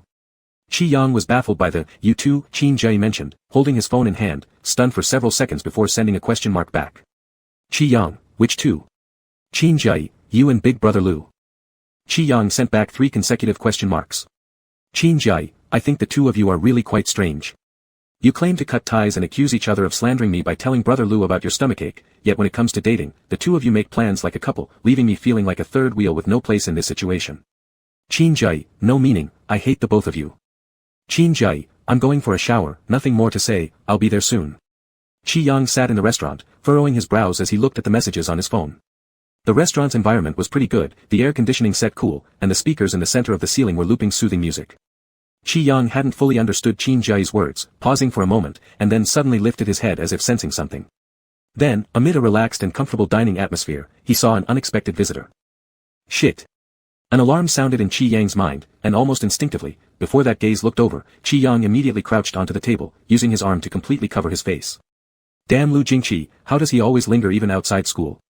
Just at this unfortunate time, the waiter approached, excuse me. Qi Yang made several shoo motions with his finger, I'm hiding from someone. Oh, okay. The waiter lowered their voice slightly, looking a bit embarrassed, alright, you hide first. After saying that, the waiter quickly left, probably wondering inside what was happening. Qi Yang stayed silent, crouching like a chicken, but then his phone suddenly buzzed. Having just sent away the waiter, now came a boyfriend. Latest, where are you? Qi Yang hastily turned off the sound, then frantically typed on the keyboard. Sheep slept, wait. Sheep slept, there's someone I know. Sheep slept, let me hide for a moment. Latest, acquaintance. Sheep slept, yes, the one I told you about. Not a good person. Once he leaves, I'll find you. Qi Yang sent multiple kneeling emotes, bowing respectfully. Just as there was no sign of him on the other end, Qi Yang started thinking hard about what else to say. Then, Latest suddenly said, I see you. Sheep slept, what? He was still confused when a voice came from above, Qi Yang. This voice would be recognizable even if turned to ash, and instantly, Qi Yang covered himself better, trying to pretend he wasn't there. Entirely tucked into the booth corner, he sent another message. Sheep slept, wait for a moment, don't come here. I'll look for you later. Too agitated to notice the flaw in Latest's statement, since they had never met, nor revealed their clothing details, he missed the hint that something was wrong when Latest said they had spotted him. Lu Jingqi sat across from him, while the certain Mr. Qi, acting like a head-shrinking turtle, remained hunched. Nearby, the waiter wanted to ask if something was wrong again, suspecting Qi Yang might have been forced into something. Don't plan to lift your head. Qi Yang. He thought silently, what am I lifting my head for when you've just sat down? Did I invite you? Still, he didn't say a word. After another while, Lu Jingqi didn't leave, and Qi Yang began to lose his patience. He moved slightly, forcing himself to endure for one more minute. Finally. Lu Jingqi, what do you want? Qi Yang could bear it no longer. Eating. Qi Yang, is this the only place in such a big restaurant where I can eat? Lu Jingqi slowly and deliberately flipped through the menu on the table, reading for a bit before lowering it to pick up his phone. Qi Yang felt so mad it hurt. The phone flashed again, and Qi Yang glanced at it. Latest, don't plan on eating anymore. Feeling desperate, Qi Yang blurted out, Lu Jingqi, I have a date today. Can you stop blocking me here? Lu Jingqi flicked his eyelids slightly. Who did you meet? Qi Yang spoke with emphasis, my boyfriend. Lu Jingqi, so where is he? Qi Yang couldn't help laughing. How can anyone talk so arrogantly, every day waking up ready to provoke, except for asking questions repeatedly without knowing any other sentence structure? He lowered his head and rapidly typed, are you there? Come quick. The person across from him seemed to have emitted a very light chuckle, the kind of laugh that usually Lu Jingqi gave off, something difficult to catch in most cases. But today, Qi Yang was sure he had heard Lu Jingqi laugh. And this bastard even dared to laugh. Why is he laughing like an idiot? It took a long while before a notification finally came on his phone. Latest, look up. Qi Yang looked up, only to find Lu Jingqi's expressionless face, and nothing around but empty seats. He even craned his neck to look around other areas. Qi Yang typed again, did you go to the wrong place? Sheep slept, I don't see you. Lu Jingqi slowly bent his fingers, absent-mindedly stroking a corner of the menu as if pondering over something. He called out, Qi Yang. Qi Yang, in a rush, said, don't talk. He asked again. Sheep slept. Sheep slept, where's the person? Sheep slept. Qi Yang had an unpleasant premonition building up inside, but he simply couldn't believe that something could be this coincidental. There's no way it could be this coincidental. He sent Latest a series of 10-some memes, but the other side went silent like disappearing, with absolutely no response. Still going to send more? Qi Yang, none of your business. Then Lu Jingqi slightly lowered his eyes and lightly tapped on his phone. Sheep slept, don't play tricks on me. A ding rang out from Lu Jingqi's phone. Qi Yang's heart also skipped a beat accordingly. He sent again. Another ding. Sheep slept. Another ding. Sheep slept, you mother of ******. Another ding. This time, Qi Yang finally looked up in the right direction. Staring at Lu Jingqi, his eyes were filled with shock. At an extremely inappropriate moment, a realization struck Qi Yang's mind, oh, Lu Jingqi just turned off the silent mode. Bang! Qi Yang retreated all the way back against the wall.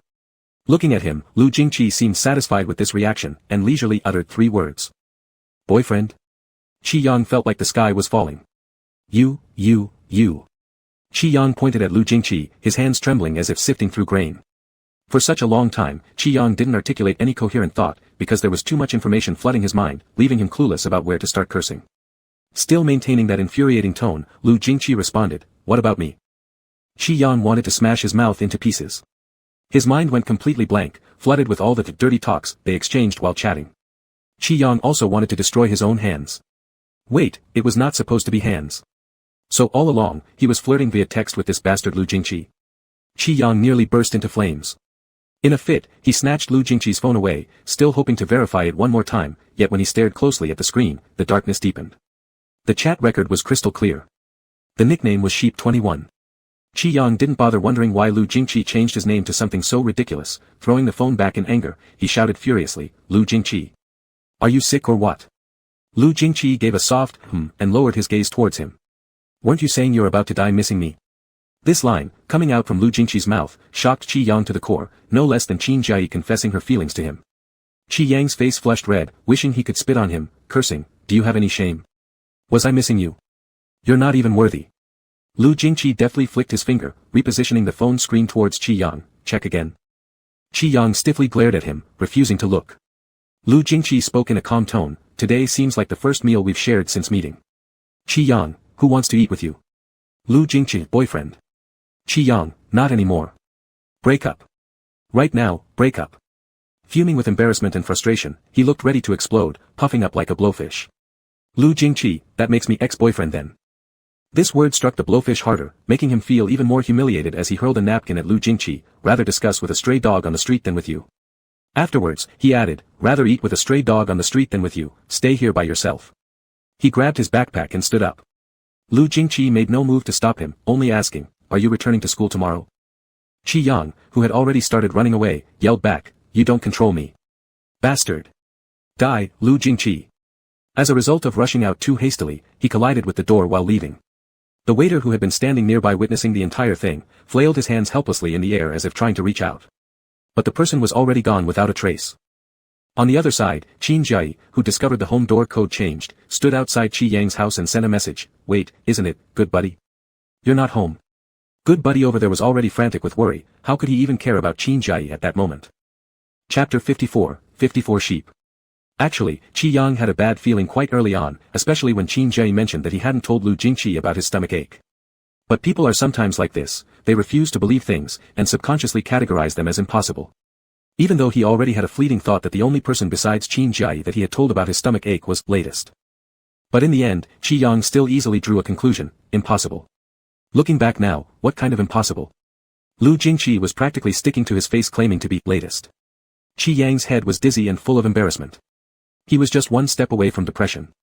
Who would have thought that the relationship between him and Lu Jingqi turned into something inexplicable without even talking? Thinking about this, amidst Qi Yang's embarrassment, there emerged a vague sense of frustration. That's right, becoming exes without ever having talked. Why? As he kept thinking, a little frustration turned into tenfold frustration, and when he realized it, he was shocked by what he was frustrated about. "Qi Yang, you're really crazy. Lu Jingqi being such a bastard means he knew all along." Knew all along. These 4 words Qi Yang didn't dare to ponder too much, because once he did, he felt like shedding a layer of skin. Nowadays, skin is more valuable than life, and Qi Yang cherished it very much. But cherishing his dignity is one thing. Lu Jingqi has iron-thick skin, and despite everything, he dared to send messages with the latest account. "Latest, are you home?" Previously allergic to seeing these 3 characters of Lu Jingqi, Qi Yang now also felt allergic to latest. "Sheep sleeps, scram." He also sent an emoticon of bowing hands, "Please scram JPG. Latest, haven't seen yet."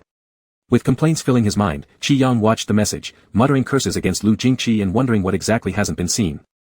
"Latest, abs. Latest, didn't I say we should see each other? Damn it, he shouldn't have said anything."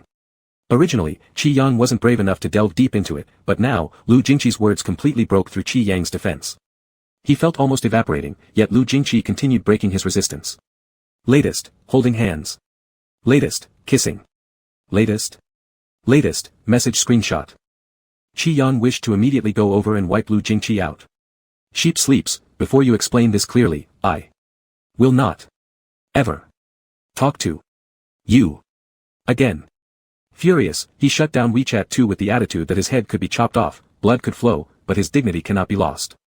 However, he forgot about the mountain climbing event, and the fact that his good buddy came to his house to take a shower, only to find the door lock password changed and couldn't get in. The day before the 3rd day, Linhua messaged him asking if he was going to return to school and leave together or start from home. Only after Qi Yang suddenly remembered this stunning news. Before he replied, Linhua added that if he didn't want to return to school, they would come pick him up in the morning. Qi Yang asked who was driving, and Linhua said Lu Jingqi. Without hesitation, Qi Yang gave up struggling and went home that afternoon. And so, Qi Yang, who previously claimed he'd rather lose his head and spill his blood but not lose his face, was publicly interrogated by Qin Jiayi in the dormitory. "You're heartless. So disheartening. Outrageous." Qi Yang sat constrained in his chair like a criminal under interrogation. "No, listen to me. Nope. Everything you say is excuses. You've hurt me deeply. Qi Yang. Those watching for amusement nearby, Ji Yun and others, were close to serving sunflower seeds and soda pop, while Qin Jiayi twisted her expression into one of sorrowful anguish. Qi Yang admitted defeat. I didn't change the password to keep secrets from you. Why would I keep secrets from you? Then who are you keeping secrets from? At this question, Qi Yang obviously felt another set of eyes fall on him. Just as he was about to make up some excuse, he heard the owner of those eyes casually open their mouth. Is it because of me? The spectator's eyes widened even further. Only Qi Yang wanted to die. Qin Jiayi chimed in on the side, exactly, because of me or my Lu brother. Qi Yang, irritated, said, get lost, aren't you annoying? So it is because of brother Lu, Qin Jiayi chimed in happily and turned back with a grin. Brother Lu, what kind of trouble did you get into this time? Qi Yang's gaze immediately darted over, meeting Lu Jingqi's eyes for 2 seconds. He had a premonition that Lu was about to say something shocking, so he quickly stood up from his chair. Because I'm going to cut ties with him. The sunflower seeds and soda pop audience, ? Lu Jingqi stared at him expressionlessly, while Qi Yang rushed over and grabbed his arm. Come out with me. Once again, under everyone's watchful eyes, Qi Yang pulled Lu Jingqi out of the dorm. Sunflower seeds, SSSH. Soda pop, that doesn't look like cutting ties. Qin Jiayi, flirting and bickering. Lin Hua, in the corner. After confirming their safety outside the dormitory, Qi Yang spoke through gritted teeth, Lu Jingqi, I warn you not to speak nonsense. Lu Jingqi casually owed and then asked, what did I say? Qi Yang glared seriously as if to say, do you really not know? Lu Jingqi paused, considering, then continued, is it about us being together or that kiss? This sentence almost scared Qi Yang to death. He tried to cover Lu Jingqi's mouth, but this time, Lu resisted and gently held on to Qi Yang's wrist instead. Qi Yang, I'm not making it up.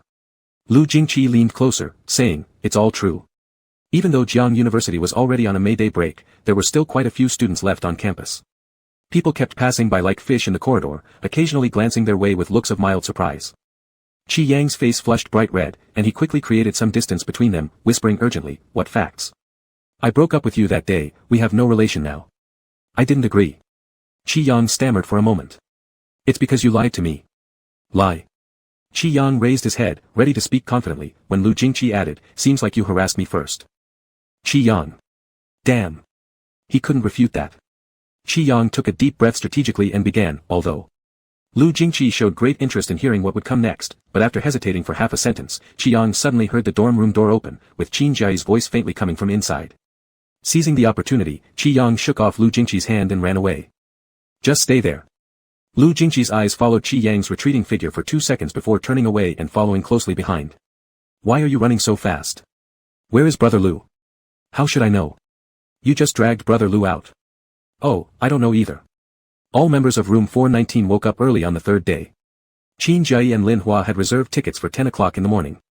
They set out from Jiangcheng University at 8 and entered Ning Mountain Scenic Area after checking their tickets. Climbing started at 10, with plans to reach the first rest area by noon where they could eat lunch and continue climbing afterward. If everything went well, they would arrive at the summit by around 6 or 7 o'clock in the evening. There were plenty of dining options, entertainment spots, and homestays on the mountain peak, even tent rentals available for tourists who planned to spend a few hours relaxing and preparing to watch the sunrise the next day. Setting off in the morning, the sky was clear and pleasant. Qi Yang wore a refreshing large t-shirt with a circle printed in the middle, packed some essentials, and upon arrival realized how strong the sun was at Ning Mountain. Before starting the climb, Qi Yang was already feeling deflated. Looking at the seemingly endless steps, he remained completely silent. Beside him, Qin Jiayi was full of energy, let's go, hurry up. The earlier we go up, the better chance we have to secure good seats for lunch. For a moment, Qi Yang wasn't sure whether Qin Jiayi was excited about climbing or having lunch. At 10 o'clock, they started climbing the mountain, taking breaks along the way. Qi Yang initially, out of pride, climbed slowly despite being tired, maintaining his image as a pure college guy, walking gracefully, and unlike Qin Jiayi and others, refrained from rolling up his sleeves.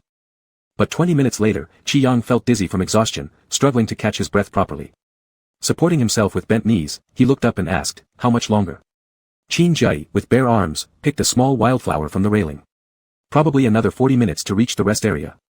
While speaking, Lu Jingqi inconspicuously walked over to Qi Yang who was still catching his breath. Suddenly, Qin Jiayi picked the small wildflower and placed it on Qi Yang's head, then quickly took a series of photos with her phone. Qi Yang looked up in confusion, what are you doing? Qin Jiayi was already laughing uncontrollably as Qi Yang felt perplexed. Suddenly, a hand from behind touched his head, plucked the flower, and showed it to him. Qi Yang, ? Lu Jingqi gave a glance at him, cute. Qi Yang, Qin Jiayi. Qin Jai had already dashed up the trail full of inexplicable energy. Qi Yang gritted his teeth and chased after her. Ji Yun and others were laughing hard. Make sure to rent a tent when you two get to the top. And Qin Jai really did turn back. Wait for us. In this short moment, Qi Yang caught up, which scared Qin Jai into running even faster, screaming wildly. Because of this little incident, Qi Yang and Qin Jai reached the rest area 10 minutes earlier than planned, but also faced their retribution. Qi Yang was exhausted and couldn't move another step, sitting sullenly on a stone bench. Qin Jai was also drenched in sweat, looking around. What should we eat? Qi Yang snapped irritably, an 80 yuan bowl of beef noodles. Qin Jai, like a foolish son of a landlord, didn't understand the subtleties and truly thought Qi Yang wanted beef noodles. He got up. I'll go queue up. Qi Yang pulled him back. Save your strength. Wait for them. Qin Jai argued, they might run out soon. Qi Yang fanned himself impatiently. Fine. Qin Jai sat beside Qi Yang and messaged in their dorm group. Handsome Qin Jai, where are you guys? Representative brother Ji Yun replied, coming soon. Sure enough, exactly, coming soon. Within a minute, the others arrived. All of them except Lu Jingqi collapsed around Qi Yang, panting heavily. Lu Jingqi, standing calmly against a pillar browsing his phone, remained composed except for a thin sheen of sweat at his temples. Qi Yang couldn't help but give him a couple more glances. To be honest, the image Qi Yang initially intended to maintain was precisely this kind, though the physical requirements were too high, not everyone could pull it off like that. Qi Yang glanced again. Being honest again, it really was quite pleasing to look at. At that time, Qi Yang had flirted with latest online while imagining how eye-catching someone with such an impressive physique would be if he were right before his eyes. Well, now those words had come true. Many gazes in the rest area were fixed on Lu Jingqi. Some people, who had already walked away, kept turning back. Qi Yang inwardly scared as he let his mind wander. Suddenly, Lu Jingqi raised his eyes, and their gazes collided unexpectedly. What are you looking at? Qi Yang didn't expect him to be so petty. He thought, why don't you ask when others look at you? He coughed and turned his head, not looking at anything. Who's staring? A tactless Qin Jai teased him. I saw it. Your eyeballs were about to stick to brother Lu. Qi Yang. He punched Qin Jai. Scram. Qin Jai jumped up. Fine, I'm outta here. Then he went to Lu Jingqi's side, admiring his muscles like a crazy fanboy and asked all sorts of random questions while ogling. Sometimes he'd ask how long Lu had been training and sometimes how many hours he trained daily. As if by asking these questions, the muscles would somehow become his own. Qi Yang still remembered last year when Qin Jai had been kidnapped to the gym by Lu Jingqi. Afterward, Qin had declared he'd never return. But look how much time has passed. Indeed, humans are unpredictable, different moods lead to different actions. However, Qi Yang swore this statement only referred to Qin Jai. Ji Yun, Zhang Chenyan, and others also became envious. After resting a bit, they joined Qin Jai surrounding Lu Jingqi. After studying human muscle structures for a while, they decided what to eat and then all entered a restaurant in a large group. After eating to their heart's content and resting for a while, they continued climbing the mountain. Of course, except for Qi Yang. Because Qi Yang hadn't rested enough and didn't want to walk. He leaned lazily on a shady bench and said, you guys go first. I'll catch up later. The effort chasing Qin Jai had drained him completely, and after lunch, the entire rest area was suffused with a drowsy summer lethargy. Qi Yang was genuinely tired and sleepy, both physically and mentally exhausted. Seeing that they weren't moving, Qi Yang looked up earnestly and said, I'm serious. I'll rest for half an hour more. You guys go on ahead without waiting for me. There's only one path, I won't get lost. It doesn't matter if I walk fast or slow. Ji Yun and the others saw that Qi Yang was determined, so they stopped insisting. Just send a message in the group chat if anything happens. Qi Yang nodded hastily. Thus, aside from Qi Yang who stayed behind to rest, the other 5 continued climbing the mountain. That's right, 5 people. Qi Yang glanced at Lu Jingqi's back, nonchalantly shifted his gaze, and leaned against the chair fanning himself. Ningxuan had quite a nice view. Last New Year's Day, Qi Yang had climbed to the top of the mountain with colleagues like Chen Beixing to celebrate the new year. However, at that time, they hadn't followed the tourist route but instead drove up the mountain through a winding road from the backside, reaching a different peak. Qi Yang supported his cheek, looking at the lush green mountainscape, mumbling to himself that summer had truly arrived. As soon as he sighed, the oppressive heat of Ningxuan made him feel lifeless. Climbing this trail would probably peel a layer of skin off. He aimlessly spun his phone, observing for a while, and inexplicably directed his eyes toward the steps leading upward. Perhaps not seeing what he wanted, he pouted slightly and retracted his gaze. Thinking it over, he concluded, no fun. Indeed, no fun. His words may have sounded grand earlier, but here they were, leaving him behind and climbing the mountain with others. They were nothing special. Feeling bored, Qi Yang threw his bag behind him and rested comfortably against the nearby pillar, covering his eyes with the back of his hand while idly swinging his long legs. He didn't know how much time had passed, his thoughts gradually drifting into nothingness, feeling just about ready to fall asleep. Sleeping here, planning to drop under the bench later. Qi Yang mumbled, thinking that Lu Jingqi's voice had even appeared in his dreams. He didn't move. Then, a hand ruffled his hair. Qi Yang reluctantly opened his eyes, realizing Lu Jingqi in person. The drowsiness vanished faster than Qin Jiayi's energy ever could. Qi Yang shrunk his feet and asked, "Why did you come down again?" Lu Jingqi placed a baseball cap on Qi Yang's head calmly, without any ripple in his tone, "Because I knew someone down there would be upset." Qi Yang. Pretending to be dumb, he responded, "Oh, who? Who's upset?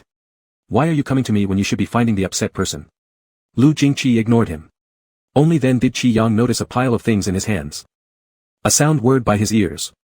Glancing up, he realized the baseball cap Lu Jingqi gave him had a solar-powered mini fan that was currently working hard. Lu Jingqi took out some cooling patches from the bag, tore them open, and stuck one on Qi Yang's arm. Qi Yang shivered from the cold sensation. "Did you go all the way back up just to buy these?" Lu Jingqi replied affirmatively. "When we ate, I looked around the rest area, but there wasn't anything, so I guess these items would be available further up." After all, in scenic spots, every step higher usually meant a steep price surge. Recalling his previous thoughts cursing at Lu Jingqi, Qi Yang felt somewhat guilty and touched his neck awkwardly, muttering, "Isn't running up and down tiring? Everyone else is climbing upwards while you're going down." Lu Jingqi added a few more cooling patches onto Qi Yang. "Tired?" Qi Yang raised his eyes. "So stop being mad. We'll go up together in a bit." Qi Yang now behaved like something docile, his earlobes turning red. He stepped down from the bench saying, "I'm not mad, don't slander me." Lu Jingqi hummed, filling Qi Yang's arms with cooling patches and handing him a handheld fan. "Do you want to rest some more?" Qi Yang, nope, let's go." After leaving the rest area and continuing the climb, the steps were surrounded by many towering trees with dense foliage, layer upon layer blocking out the sky and making it surprisingly less hot. Of course, it might also have been due to all the stuff Lu Jingqi had brought down. In the latter half of the climb, Qi Yang reined in his stubborn streak and quietly followed upward, occasionally answering Lu Jingqi's questions. "Thirsty?" Qi Yang nodded, sipping one or two mouthfuls of water handed to him by Lu Jingqi. At this point, Qi Yang still hadn't realized, following closely in Lu Jingqi's footsteps, he smiled after uttering a few words. It wasn't until the sun began to set that Qi Yang received a message on his phone announcing Qin Jiayi's group had reached the summit. They urged everyone to quickly find a place to rent tents, because it was crowded with couples up there and spaces were running out. The keyword, couples, immediately jogged Qi Yang's memory. It wasn't just about Lu Jingqi going up the mountain earlier, the matter of deceiving him hadn't passed yet, why shouldn't he be mad? Qi Yang glanced at Lu Jingqi, who turned around after sensing Qi Yang's gaze. "What's wrong? Tired?" With that innocent-looking handsome face, how dare he scheme against him? Qi Yang quickened his steps, leaving Lu Jingqi behind before looking back after a while and saying, "Lu Jingqi, when I said I'm not angry, I only referred to you leaving me today to climb the mountain. The thing where you tricked me hasn't ended yet, don't try to get away with it." Lu Jingqi stood below on the steps and looked at him. After a moment. "I remember what you said sounded more like not being mad than admitting anger, even accusing me of slandering you." Qi Yang was momentarily baffled.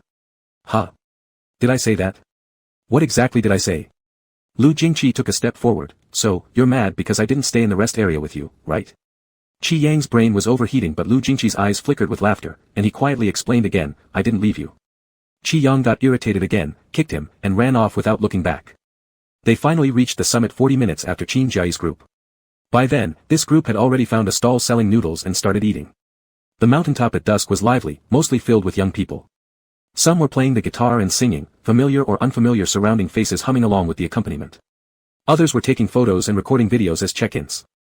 Qi Yang sat down and sipped some iced fruit juice, then heard Ji Yun mention, "I saw online that climbing mountains could fix broken relationships. Many couples either reconciled or even got married afterward." Qin Jiayi slurped his noodles. "Please. We're all guys here, no fixing is needed."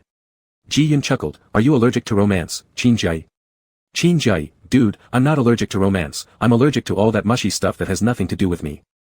Ji Yun laughed uncontrollably and patted Qin Jiayi's shoulder. "People are valuable because they know themselves well, my friend, you're too valuable for that." Zhang Qinyan consoled Qin Jiayi, "Don't worry, brother Qin. What if you unexpectedly meet your destined love on this mountain?"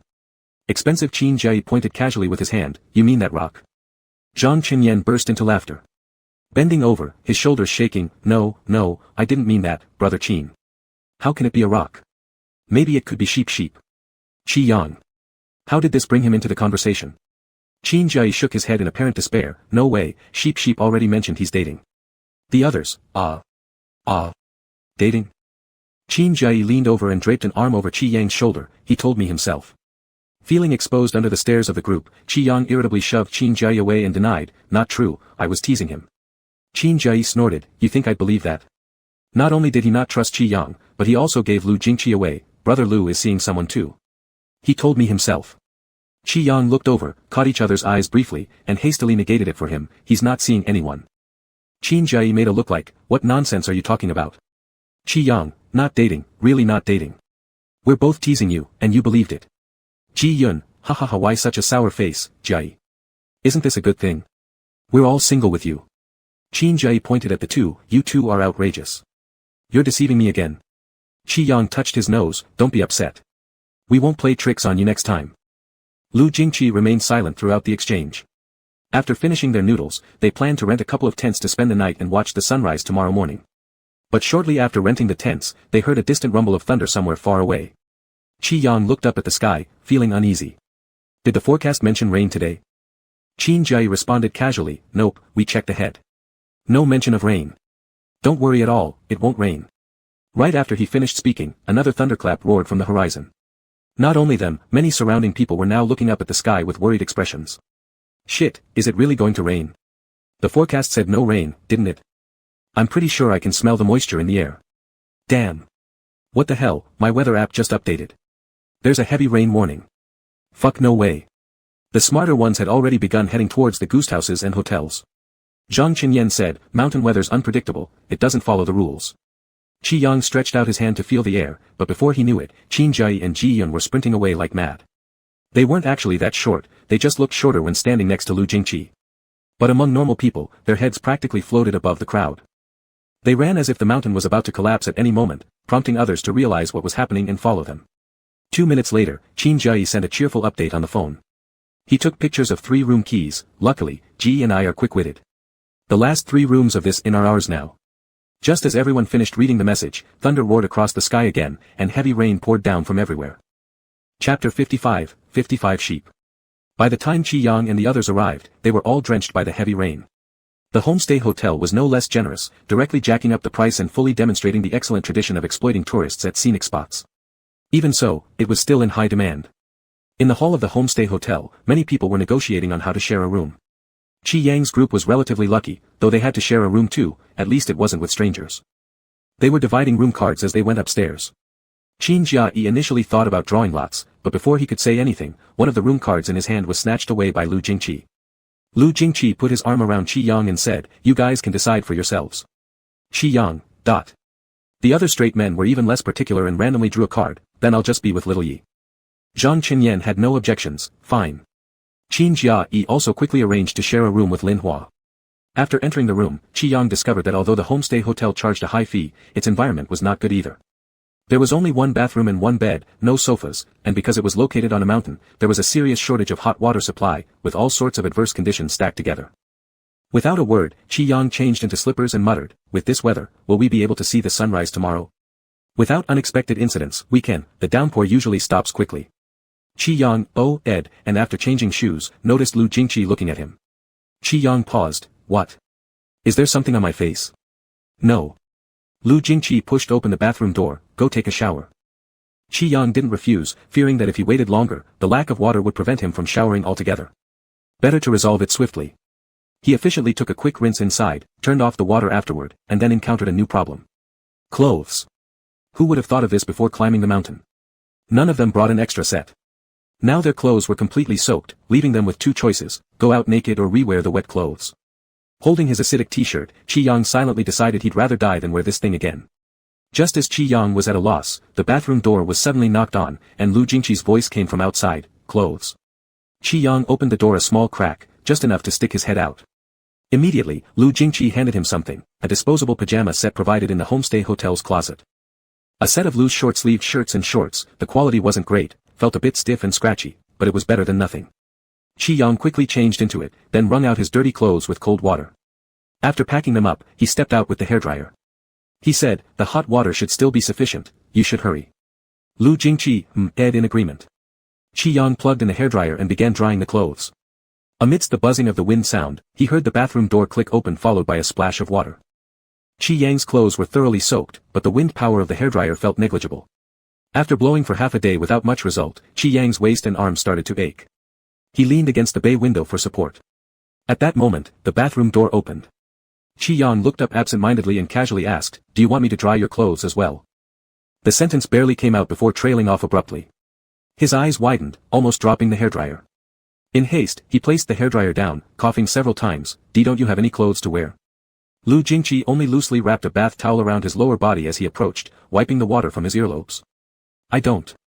Qi Yang instantly retreated several steps, looking toward the wardrobe. "There's a sleepwear. Doesn't the hotel provide sleepwear?" "Lu Jingqi, it's on you." Qi Yang incredulously said, "There's only one set." "Yeah." Unwilling to accept this, Qi Yang rushed to the bedside and grabbed the house phone to call the front desk. The reply was that due to today's special circumstances, the inventory of sleepwear at the homestay had been depleted. Earlier, many people had already called asking, and indeed, there were none left. They apologized deeply. Qi Yang acknowledged it and hung up after hearing the other side saying, "Wish you a pleasant life," still holding the phone in his hands. He really wanted to die right there. He stood rigidly, unwilling to turn around. "Or if you feel uncomfortable, you could take off the sleepwear and give it to me. I don't mind," Lu Jingqi said. Qi Yang. He put down the phone, hesitated, turned around, and cast his gaze downward while saying, "That's not what I meant." Lu Jingqi said nothing, and Qi Yang started blabbing, "I'm worried you might catch a cold." "Are you?" Qi Yang, "Of course." Lu Jingqi started walking towards him again. Suddenly realizing this, Qi Yang hurried to the bay window and stood against it like a pole. "Don't come closer. Just tell me if there's something you need." Lu Jingqi responded in a calm voice, "Nothing much." Hearing that, Qi Yang let out a sigh of relief, but the next second Lu Jingqi was already standing right before him. "I just want to say something." Terrified, Qi Yang plopped down onto the window ledge. His suspended heart finally gave up. As expectedly he walked into exactly what he had dreaded before entering. There was no escape now, but Qi Yang continued to back away carefully, eyeing every move Lu Jingqi made as though he was ready to kick him off at any moment. "Say whatever quickly, my clothes aren't dry yet." After his shower, Lu Jingqi's black hair was wet and glossy, but not soft. It had the texture that suggested it would feel rough if touched. His irises were dark, nearly the color of ink, contrasting with his pale skin tone, giving him an intense presence that was vividly striking. Being stared at like this, Qi Yang's voice became softer. "Lu Jingqi, still angry?" Qi Yang felt like he was trying to dig a pit for him again. He replied, "It depends on what thing you're referring to. If you mean what happened at the rest area earlier today, I'm not angry anymore." I refer to other things." "Qi Yang, what others?" "The things where you flirted with me." "Qi Yang. Is this human talk?" As soon as Qi Yang got flustered, he began spouting nonsense. "I didn't know it was you. Had it been someone else, I'd have done the same." After those words came out, the air went silent. Such absurdities carried hints of suicide attempt since, according to Lu Jingqi's implication, since he hadn't agreed to break up, their relationship was still unclear and undefined. If their relations were already unclear, saying such provocative statements was like rubbing a man's pride in the dirt. Fine, Qi Yang caved. He was afraid that if Lu Jingqi started anything, like kissing him the way he did the other day, he wouldn't be able to hold himself together. He quickly reframed his statement, "What I mean is. At that time, I didn't know latest referred to you, ignorance is bliss, you can't bother me about this." Leaning on the wall beside him, Lu Jingqi asked. "Did I say I came to cause you trouble? First wanting to marry me, then wanting to make our relationship public, I thought you had quite some guts." Qi Yang's face immediately soured. "All those were jokes. Nobody took them seriously like you. So you've also told similar things to other people." Qi Yang almost choked to death. "That's not what I meant. I only mentioned it in the comments section under latest." Lu Jingqi leaned closer, lowering his eyes to look at him. So I forgive you." Qi Yang. Right now, Qi Yang genuinely wanted to kick him. He reckoned there were two reasons why Lu Jingqi never got hit. 1, because he was handsome. 2, because nobody could beat him. Otherwise, how could anyone possibly tolerate such an insufferable person? Qi Yang's stubborn temper flared up again. "Your forgiveness? Do I even need your approval? You don't like me flirting with you, then why refuse to break up? After breaking up, we'll be clear. Not because I'm unhappy. Because I like you." Halfway through his tirade, Qi Yang suddenly stopped dead in his tracks. Like me flirting with you? More than that." Qi Yang, huh? Lu Jingqi, 3 more characters. "Not that I like you flirting with me. It's that I like you." Qi Yang was momentarily stunned, gazing at Lu Jingqi dumbfounded. This wasn't the first time someone confessed to him face to face. Since he was fair-skinned and good-looking from a young age, when he was little, Qi Jian liked sticking close to him most. Even as tiny as a sesame seed, he'd already embraced him and called him, "pretty brother." Human aesthetics differ significantly, but Qi Yang's type of beauty, which was flamboyantly noticeable, didn't require any specific aesthetic appreciation to achieve universal consensus that he looked great. Over the years, Qi Yang didn't know how many people had pursued him, through middle school, high school, training camp, and university. There were countless individuals who professed their affection for him, saying they liked him. So much so that those 3 words, "I like you," had become something Qi Yang was completely tired of hearing. But now, he realized it depended on the person delivering those words.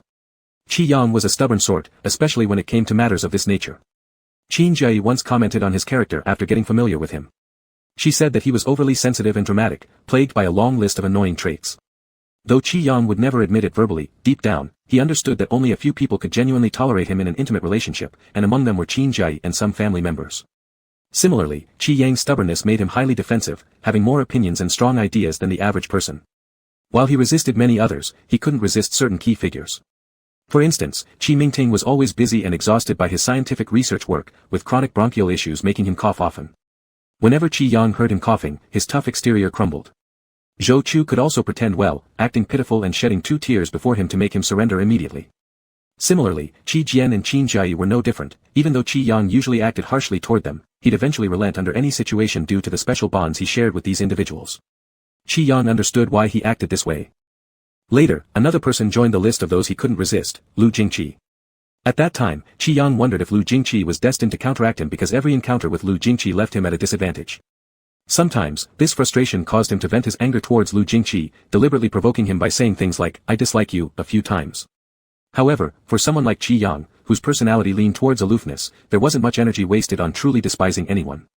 He was concerned about appearances and wouldn't entangle himself in prolonged disputes or confrontations with people he disliked, let alone invite such individuals into his home repeatedly. So even as he verbally expressed irritation, Lu Jingqi gradually became embedded in every detail of his life. Perhaps Qin Jie's words rang true. Because of his sensitivity, Qi Yang loved putting on airs and being overly picky in front of people he cared about, testing them over and over. A normal person might not stick around past 3 tests, but Lu Jingqi persisted despite the challenges. Qin Jie once mentioned that pursuing Qi Yang required skill, brute force wouldn't work.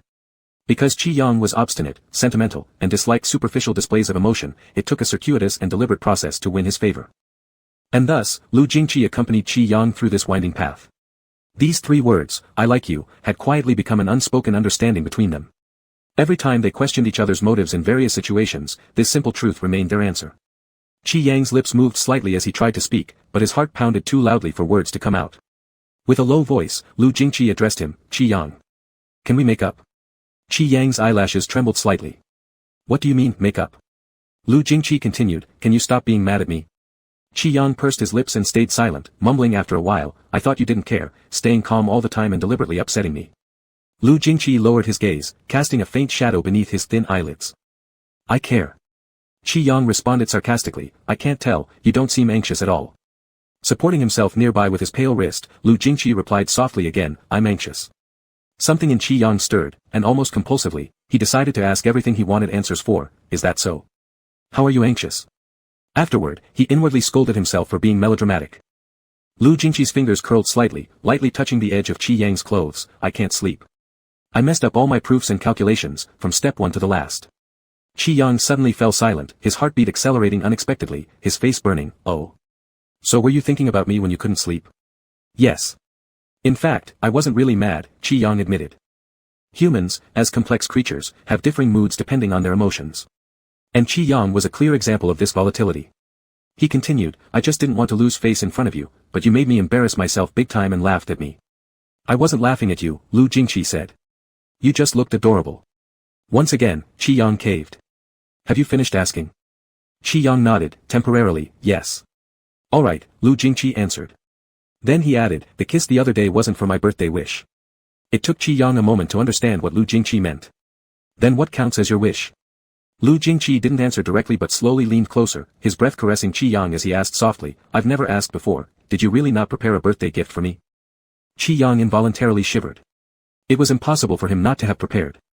That day was just too hectic, and he was so flustered that after putting it in the cabinet, he never took it out again. Of course, he had prepared, spending quite a long time on it. Lu Jingqi said, "I want to celebrate my birthday again." Qi Yang could feel the burning warmth and breath of the person in front of him. He softly said, "There's no one like you, being so casual about it. In fact, it makes no difference to me." Lu Jingqi cupped his neck with his palm, his gaze heavy without the reservation and restraint from last time, openly landing on his lips as he said, because you're the first person who's ever accompanied me for my birthday. So, any day can be my birthday as long as you're there. Qi Yang's breathing became increasingly erratic, his heartbeat suddenly speeding up, making his nose tip prickle with an unexpected pang of acidity. Unconsciously, he licked his lips and murmured, do you think today would work? Lu Jingqi's eyes met his. Qi Yang lifted his gaze, and the moment they locked eyes, their hearts felt as if they stopped for a beat. Even though they hadn't kissed yet, Qi Yang already felt weak all over, just like that day at the entranceway. His mind swirled with heat but then went blank in the next moment, leaving nothing but the person right before him. Lu Jingqi said, it's very suitable. Qi Yang leaned forward slightly, tilting his head up gently, and pressed his lips to Lu Jingqi's. The storm atop Ning Mountain raged fiercely, with thunder so loud it seemed to break through the night sky. Yet, inside the room separated by a wall, the atmosphere was sultry and full of unspoken emotions. They explored each other. Qi Yang felt dizzy, his waist weakening as if he were about to collapse. He raised his hand to hold onto Lu Jingqi's arm propped against the wall, only to be tightly pulled into his embrace the next second. He almost fully adhered to Lu Jingqi. Given the distances measured in light years, all they received was delayed information from the universe, light, sound, none of it came immediately. But at this moment, Qi Yang was certain that their hearts were beating in harmony. Qi Yang had no idea when he and Lu Jingqi had separated. By the time his brain began functioning normally again, all he could see was Lu Jingqi's face magnified several times. When they first kissed, Qi Yang didn't dare to open his eyes. Only after they finished did he open them, feeling even more ashamed, and turned his red face away lightly. Is there anything else you want to say? Lu Jingqi didn't speak but pecked his lips once more. Qi Yang. When you stayed up late that night without sleeping, what did you want to say? That night? Qi Yang, Sunday night last week, I transferred money to you, but you didn't accept it. That night, I woke up in the middle of the night because of the heat and, saw something. Saw what? Qi Yang wasn't very comfortable saying it. After all, if he hadn't accidentally entered Lu Jingqi's chat window in the dead of night, he wouldn't have seen that the other party is typing. If he admitted it, it would make him seem like some sort of infatuated stalker. After holding it in for a long time, he finally whispered, didn't you want to send me a message that night? I saw it. You can't deny it, right? After a brief moment of recollection, Lu Jingqi seemed to remember, yes, I did. Qi Yang looked at him, asking, what did you want to send? Candy Crush Saga achievements. Qi Yang. Took me to the 800th level. Qi Yang. You'd better not be fooling me. Lu Jingqi calmly leaned down and kissed him again, the phone's right here. Check any time. Qi Yang was seething with anger. He had been sleepless all night due to that typing. Notification, only to find out that Lu Jingqi merely wanted to share Candy Crush Saga scores. Enraged, Qi Yang pounded on him, are you insane, Lu Jingqi? Playing Candy Crush Saga in the middle of the night? Qi Yang demonstrated what it meant to lash out in embarrassment, while Lu Jingqi showed him what it meant to stay calm as a mountain. Qi Yang was fuming, yet Lu Jingqi continued to tease him mildly. The game isn't bad, the later levels are pretty interesting. Qi Yang kicked him, why don't you go be with your Candy Crush Saga then? As it turned out, Qi Yang struggled a bit too intensely and forgot that Lu Jingqi only had a towel wrapped around his lower half. As he kicked, he noticed something was off, it was the corner of the towel draped over his leg.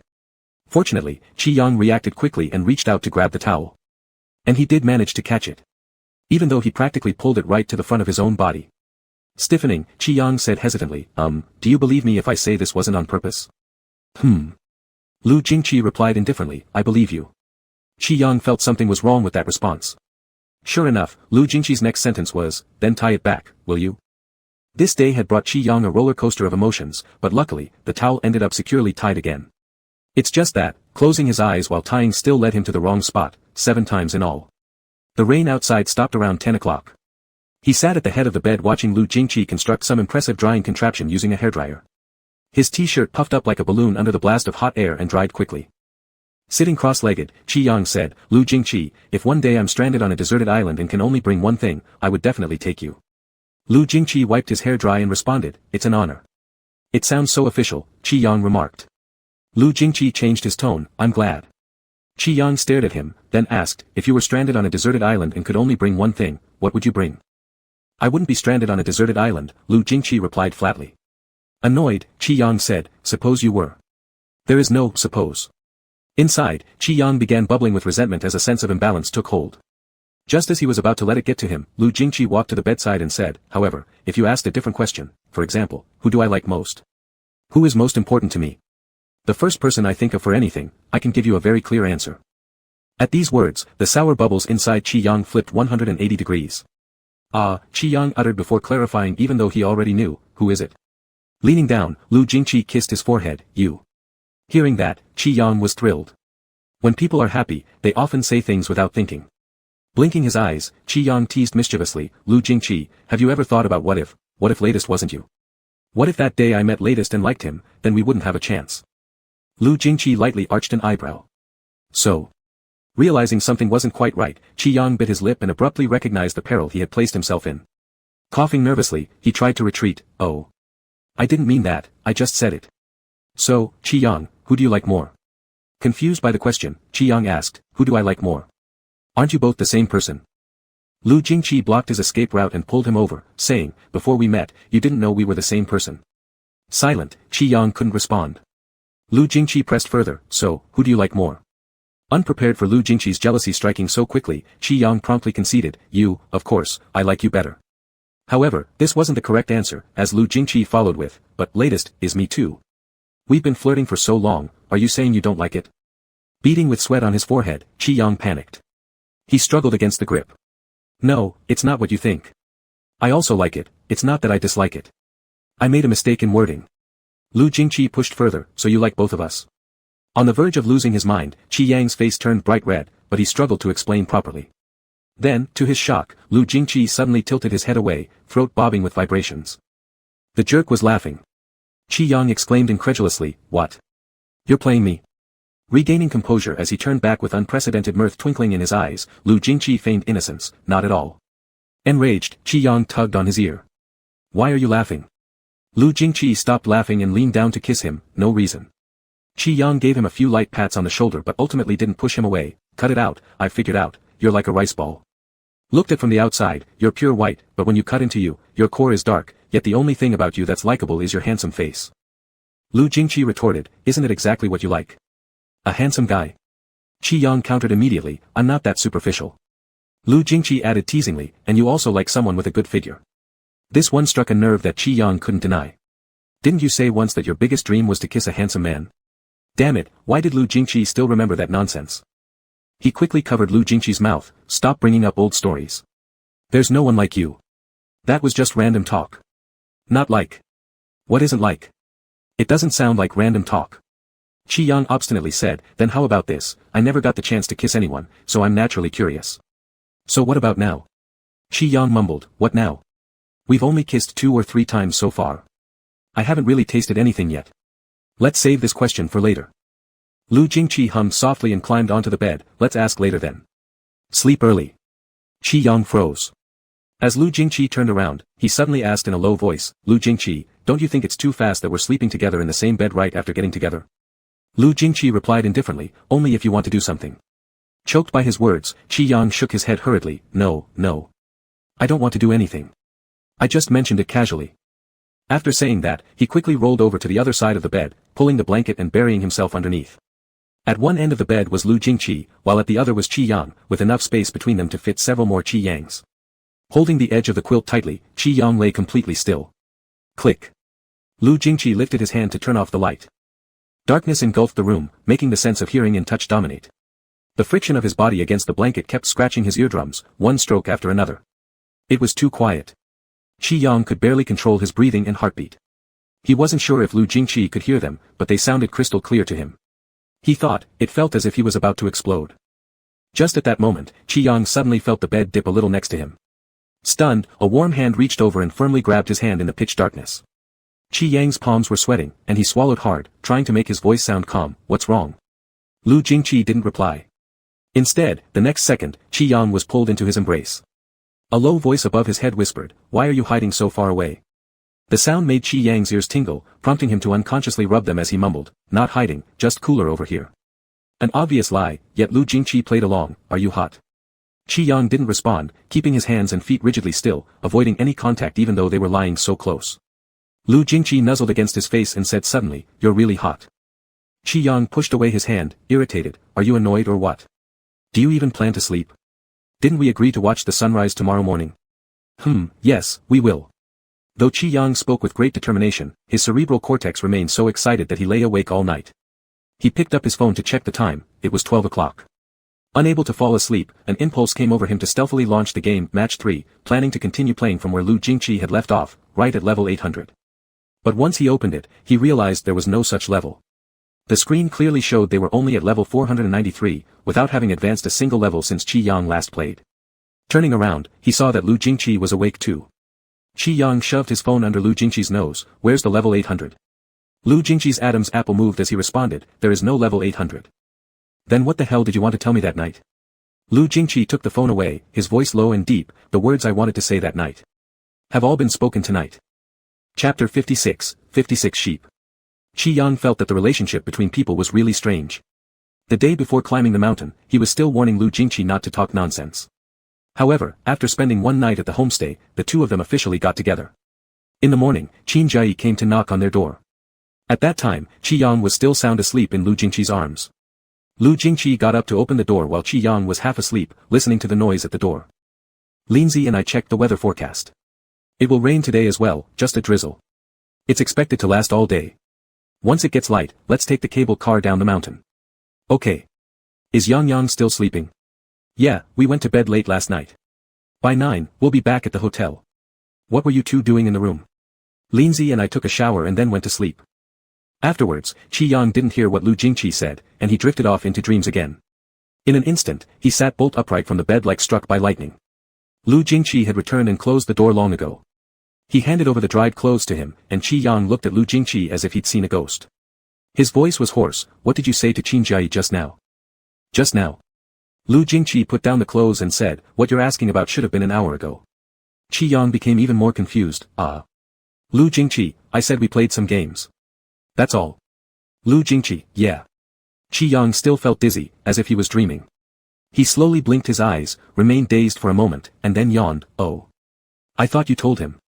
His voice was very low, almost like he was muttering to himself. Lu Jingqi didn't hear clearly and asked again, what? Qi Yang shook his head, nothing. He rubbed his face to wake himself up and asked, there's no sunrise, right? Lu Jingqi, no, there's a drizzle. Qi Yang propped his face in his hands, spacing out. Lu Jingqi gently patted his hair, not happy. Qi Yang, huh? No, I am. On the contrary, Qi Yang had an inexplicable sense of joy bubbling inside him, though he wasn't sure why, but it made him feel slightly exhilarated. He looked up, then, shall we go down when it's light? Lu Jingqi, around 8:30, good timing. Qi Yang glanced out of the window, misty and overcast due to the rain. Before booking the tickets, neither of them could have guessed that Mount Nang would be like this on the third and fourth days. Qi Yang retracted his gaze and suddenly asked, are you going to climb back into bed for another nap? Lu Jingqi paused for a moment. Qi Yang, isn't it hard for you to get used to napping in the morning? I heard from my senior that you get up at 5 every morning. If you're not used to it. It's fine. Qi Yang blinked at him, and Lu Jingqi lifted the covers and climbed back into bed. Qi Yang quickly shifted over to give him some space. Are you getting up? Qi Yang moved his hand behind his back. I don't have the habit of getting up early. The room suddenly fell silent. Although they said they were going to sleep a bit more, in fact, neither of them lay down again.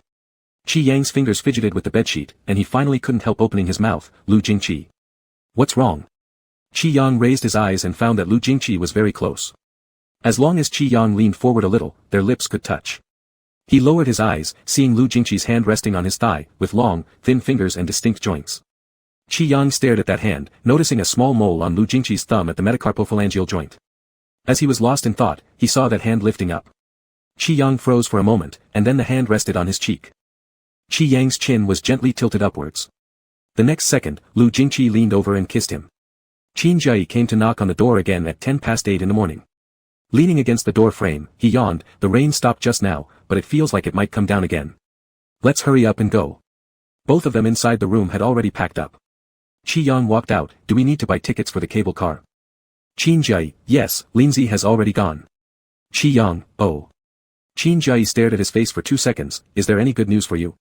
Why are you so happy? Qi Yang, what kind of good news could I possibly have? Does clearing 500 levels on Candy Crush count? Qin Jai. Does clearing a level deserve making you this happy? Haven't you ever played Candy Crush? Qi Yang looked back and said, no. Qin Jai also turned to look. Brother Lu, let's go. Lu Jingqi closed the door and followed. When they went down to the lobby, a wave of damp air from outside came rushing in. Qin Jai walked slowly with his hands folded behind his head and said, this mountain climbing was really boring. I thought we might be able to see a sunrise, but instead, there was nothing but rain. Qi Yang, oh, it was still okay, it's about the experience. Qin Jai turned his head to look at him. What's good about this experience? To get soaked by heavy rain like drowned chicks? Qi Yang, you wouldn't understand if I tell you. Qin Jai hooked an arm around his neck. Qi Yang, I found that your speech today is peculiar. Is it? Yes. Qin Jai turned to look at Lu Jingqi. Brother Lu, do you think it's true? Qi Yang felt somewhat guilty and didn't dare to look at Lu Jingqi. Lu Jingqi, yes. Qi Yang. The cable car down the mountain was quiet, and all they heard were complaints from Ji Yun about the weather of Ning Mountain. The topic kept circling around the misfortune of this climb, lamenting not seeing the sunrise as a big disappointment. Only Qi Yang had a very good mood. He gazed at the hazy mountain's cape, took out his phone, and in high spirits, snapped a photo. After finishing taking the picture, he edited it and sent it over to Lu Jingqi. Qi Yang, picture. Qi Yang, look here. Lu Jingqi lowered his eyes and noticed that a large area of forest on the picture had been circled by Qi Yang with a pink highlighter, perfectly forming a heart shape. Qi Yang, hardly giving it to you as a gift. Lu Jingqi, I like it. Qi Yang, what kind of programmed reply is that? Lu Jingqi. Qi Yang, you're replying with a question mark. Lu Jingqi, a question mark just expresses simple curiosity. Qi Yang, no way, recall. Lu Jingqi, recall a message. Qi Yang was obviously messing around nonsensically, but Lu Jingqi still patiently indulged him. Just as Qi Yang was secretly pleased, someone suddenly asked inside the cable car. Why is Yang so happy today? It was Zhang Qinyan who asked the question, and then several pairs of eyes focused on his face. Qin Jai was very excited. I told you. I said he would be happy today, I could see it as soon as he stepped out of the house. Qi Yang muttered something, didn't I already tell you that my Candy Crush has reached level 500? I'm glad and entitled to be. There were a few more jests in the cable car, and then it became quiet again as everyone felt tired and started looking at their phones. Qi Yang held his phone half hidden under his backpack, with two pale and delicate thumbs typing rapidly on the screen. Qi Yang, am I obvious? Lu Jingqi, what? Qi Yang, is it obvious that I'm happy? Lu Jingqi, are you happy? Qi Yang remained silent for a while, pretending unintentionally kicked Lu Jingqi once. Then sent 4 words, knowingly asking. Lu Jingqi said, quite obvious indeed. Qi Yang quickly pursed her lips and tried to form them into a straight line. Qi Yang, then I won't laugh. I'll try to restrain myself. Lu Jingqi, it's unnecessary. Qi Yang typed double standards with a question mark. Lu Jingqi, anyway, they will find out sooner or later. Qi Yang. Lu Jingqi, what's wrong? Qi Yang, nothing. After descending the mountain and returning to school, it was nearing noon. The top of the mountain was sprinkling with light rain, while below it was only cloudy. Exhausted from climbing, everyone went back to bed for a nap after changing into dry clothes.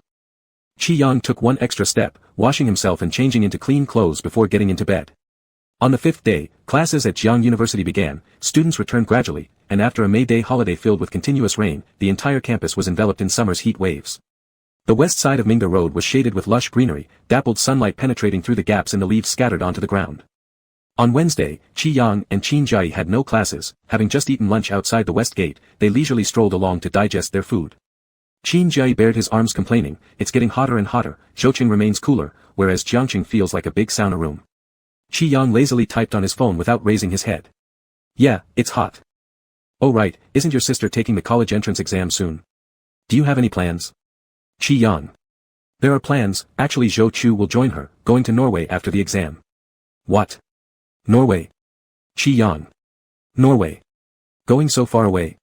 Just for escaping the heat. Qi Yang, Qin Jai fanned himself a couple more times. Let's go to Norway for the summer vacation too, it's fucking hot. Qi Yang was still typing on his phone and replied with another Qin Jai finally noticed something unusual about his good buddy. What the hell was he muttering about, clearly not feeling the heat at all. He looked so fresh in that big t-shirt, and there wasn't a bead of sweat on his face. He questioned sarcastically, who are you replying to so earnestly? Qi Yang, an upperclassman. Qin Jai didn't believe him and leaned over to take a peek. Qi Yang had anticipated this disbelief and preemptively held up his phone. The contact note said, Xingya upperclassman. It truly was an upperclassman. Qin Jai backed off awkwardly, but then stole another glance at Qi Yang, noticing the big 0 printed on his chest. He teased, are gay men really that open these days? Qi Yang raised his head, puzzled, huh? Qin Jai pointed out, if you're 0, why directly print it on your chest? Qi Yang kicked him instantly while smacking him.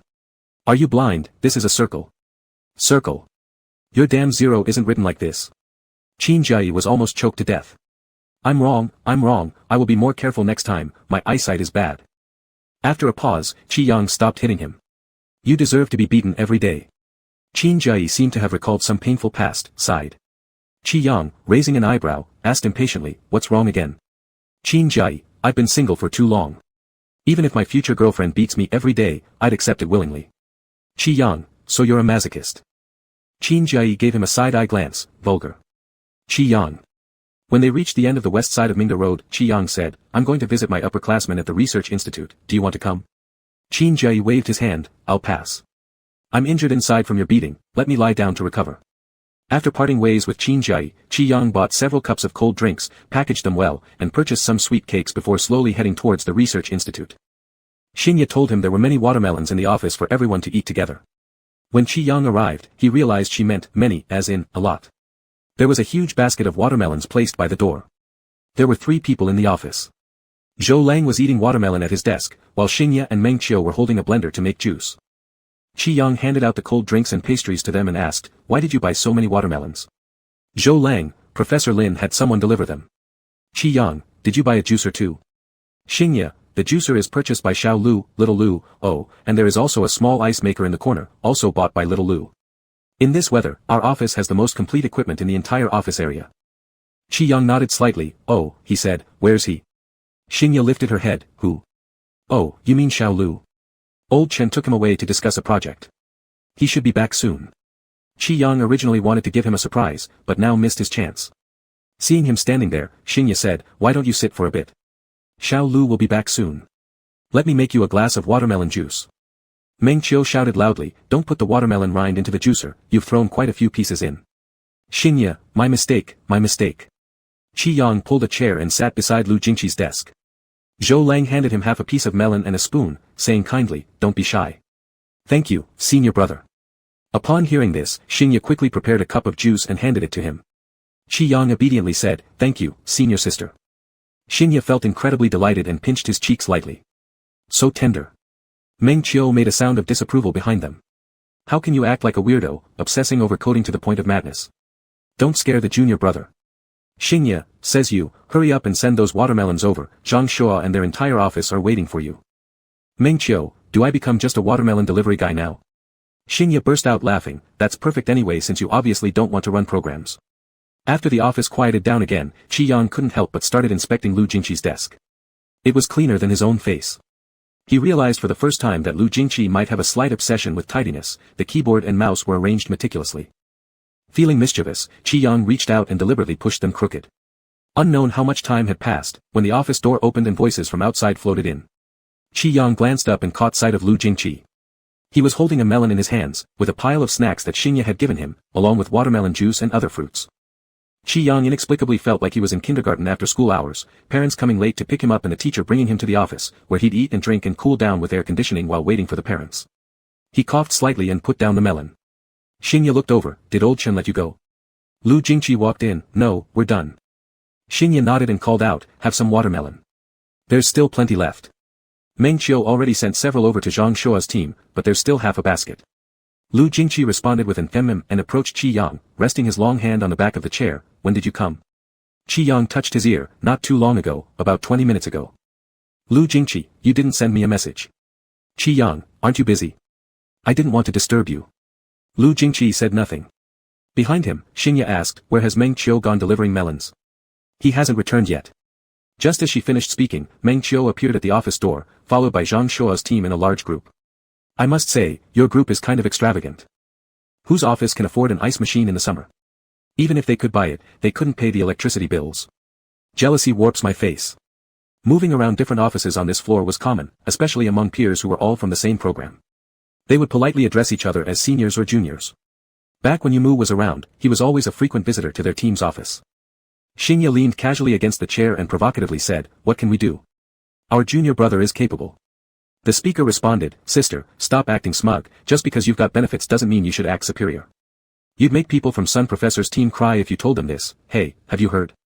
As usual, such comments were followed by gossip, and sure enough, the person started, in what era are we living?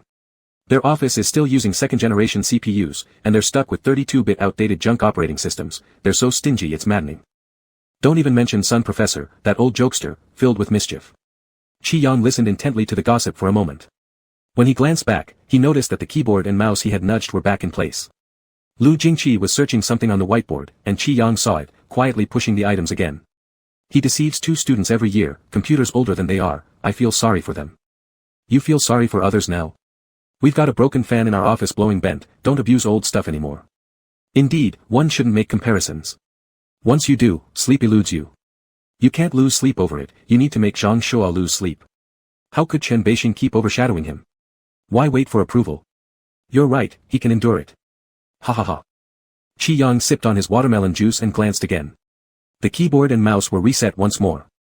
Lu Jingqi opened the drawer, took out a stack of documents, then turned around. As soon as Qi Yang went to push Lu Jingqi's keyboard and mouse, a large hand suddenly covered his before he could reach. Lu Jingqi continued flipping through the documents without raising his eyes, as though he had 800 eyes, and said calmly, "Is this fun?" Qi Yang's heart raced, trying frantically to withdraw his hand. But Lu Jingqi showed no intention of letting go, curling his slender fingers slightly and pinning it horizontally. The group behind them was still chatting idly, someone taking cups to scoop ice blocks from the ice maker. Qi Yang stole a glance and pulled Lu Jingqi's hand downward. All the way down to under the table. He whispered softly, "How sharp are your eyes?" Lu Jingqi flipped another page. Qi Yang raised his head and asked, "Would you notice if I only moved them a little bit?" "Not sure." Qi Yang, "Oh. Lu Jingqi, you can try." Qi Yang. It sounded less like encouragement and more like a threat. They stayed in the office until 2 o'clock when everyone dispersed. Unable to linger any longer, Qi Yang took the melon he'd eaten a few bites from, placed it in a bag, and left the office with Lu Jingqi. It was the hottest part of the day outside. On the way back, Qi Yang was sluggish. After returning to the dorm, he drank water non-stop. Ji Yun and the others had gone to class, leaving only Qin Jai snoring thunderously on the bed under the air conditioner. Qi Yang couldn't help but glance at him, thinking silently that he might not have actually beaten Qin Jai inside out. Just as Qi Yang was pondering, that half-watermelon appeared before him again, and Lu Jingqi placed it on the table beside him. Qi Yang asked softly, "Where's my spoon?" Lu Jingqi, underneath the watermelon. Qi Yang didn't want to touch it directly, so he glanced at Lu Jingqi. Understanding, Lu Jingqi grabbed the spoon, rinsed it a little, then handed it back. Qi Yang politely said, "Thanks." Lu Jingqi's gaze lingered on his face for a moment before retreating. He nodded briefly and walked away.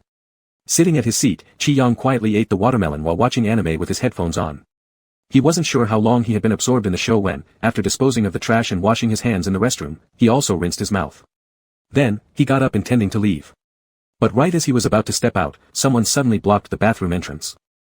Qi Yang almost bumped into him but stepped back quickly. "What are you doing, Lu Jingqi?" Lu Jingqi's eyes briefly swept over the area below Qi Yang's nose. Qi Yang suddenly went silent. Lu Jingqi leaned closer, startling Qi Yang, who hastily covered his mouth. "Their class is almost over." I know." "Knowing what?" Still holding on to his mouth, Qi Yang felt trapped as their struggle continued until Qin Jai, drowsy from sleep, flipped and mumbled, "Lu brother, what are you doing standing at the bathroom door?" Startled, Qi Yang tried pushing Lu Jingqi away but was instead pinned tightly by his waist. With a soft click, they were locked inside the shower room. "You." Lu Jingqi braced his hand against the edge of the sink behind Qi Yang and leaned down to kiss him, swallowing any words he might have said. Qi Yang's heart raced frantically, forgetting entirely how to adjust his breathing, leaving him panting within moments. There were footsteps outside the door. Qin Jai seemed to be approaching. Terrified, Qi Yang fiercely pushed against Lu Jingqi, pinching his waist several times. Instead of letting go, Lu Jingqi deepened the kiss. It wasn't until a knock sounded on the door. "Lu brother, are you in there? Are you almost done?" Only then did Qi Yang get released. A low voice echoed near his ear, "If you're afraid of people noticing, we can go home too." Qi Yang pounded on him several times, shouting, "Go away." Struggling out of Lu Jingqi's arms, he looked at his reflection in the mirror. He looked utterly undone, anything but normal. Hastily, he splashed some water on his face, unlocked the door, and opened it. Kang Jai was still half asleep, and seeing the two of them only confused him further. "Yang, you're here too? What are you two doing?" "Washing hands." Lu Jingqi said. "Washing face." Qi Yang said. Qin Jai mumbled another yawn. "Oh, are you done? Let me in quick." Qi Yang nodded quickly. "We're done, come in." With that, he pulled Lu Jingqi out of the bathroom. After the door clicked shut again, Qi Yang kicked Lu Jingqi once more. "Stay away from me."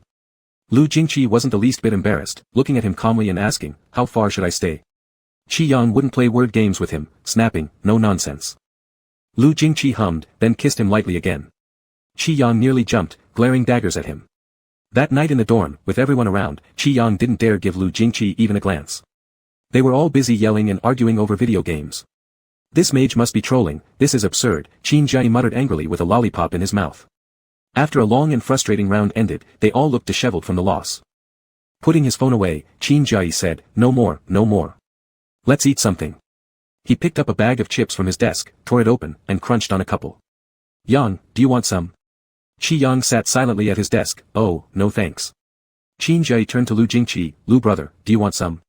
Lu Jingqi shook his head, no thanks. Then he put away his phone and stood up. Qin Jai, are you leaving, Lu brother? Lu Jingqi, yeah, going home. Upon hearing this, Qi Yang became restless again, coughing lightly and shifting positions. Qi Yang. A deep voice called from behind.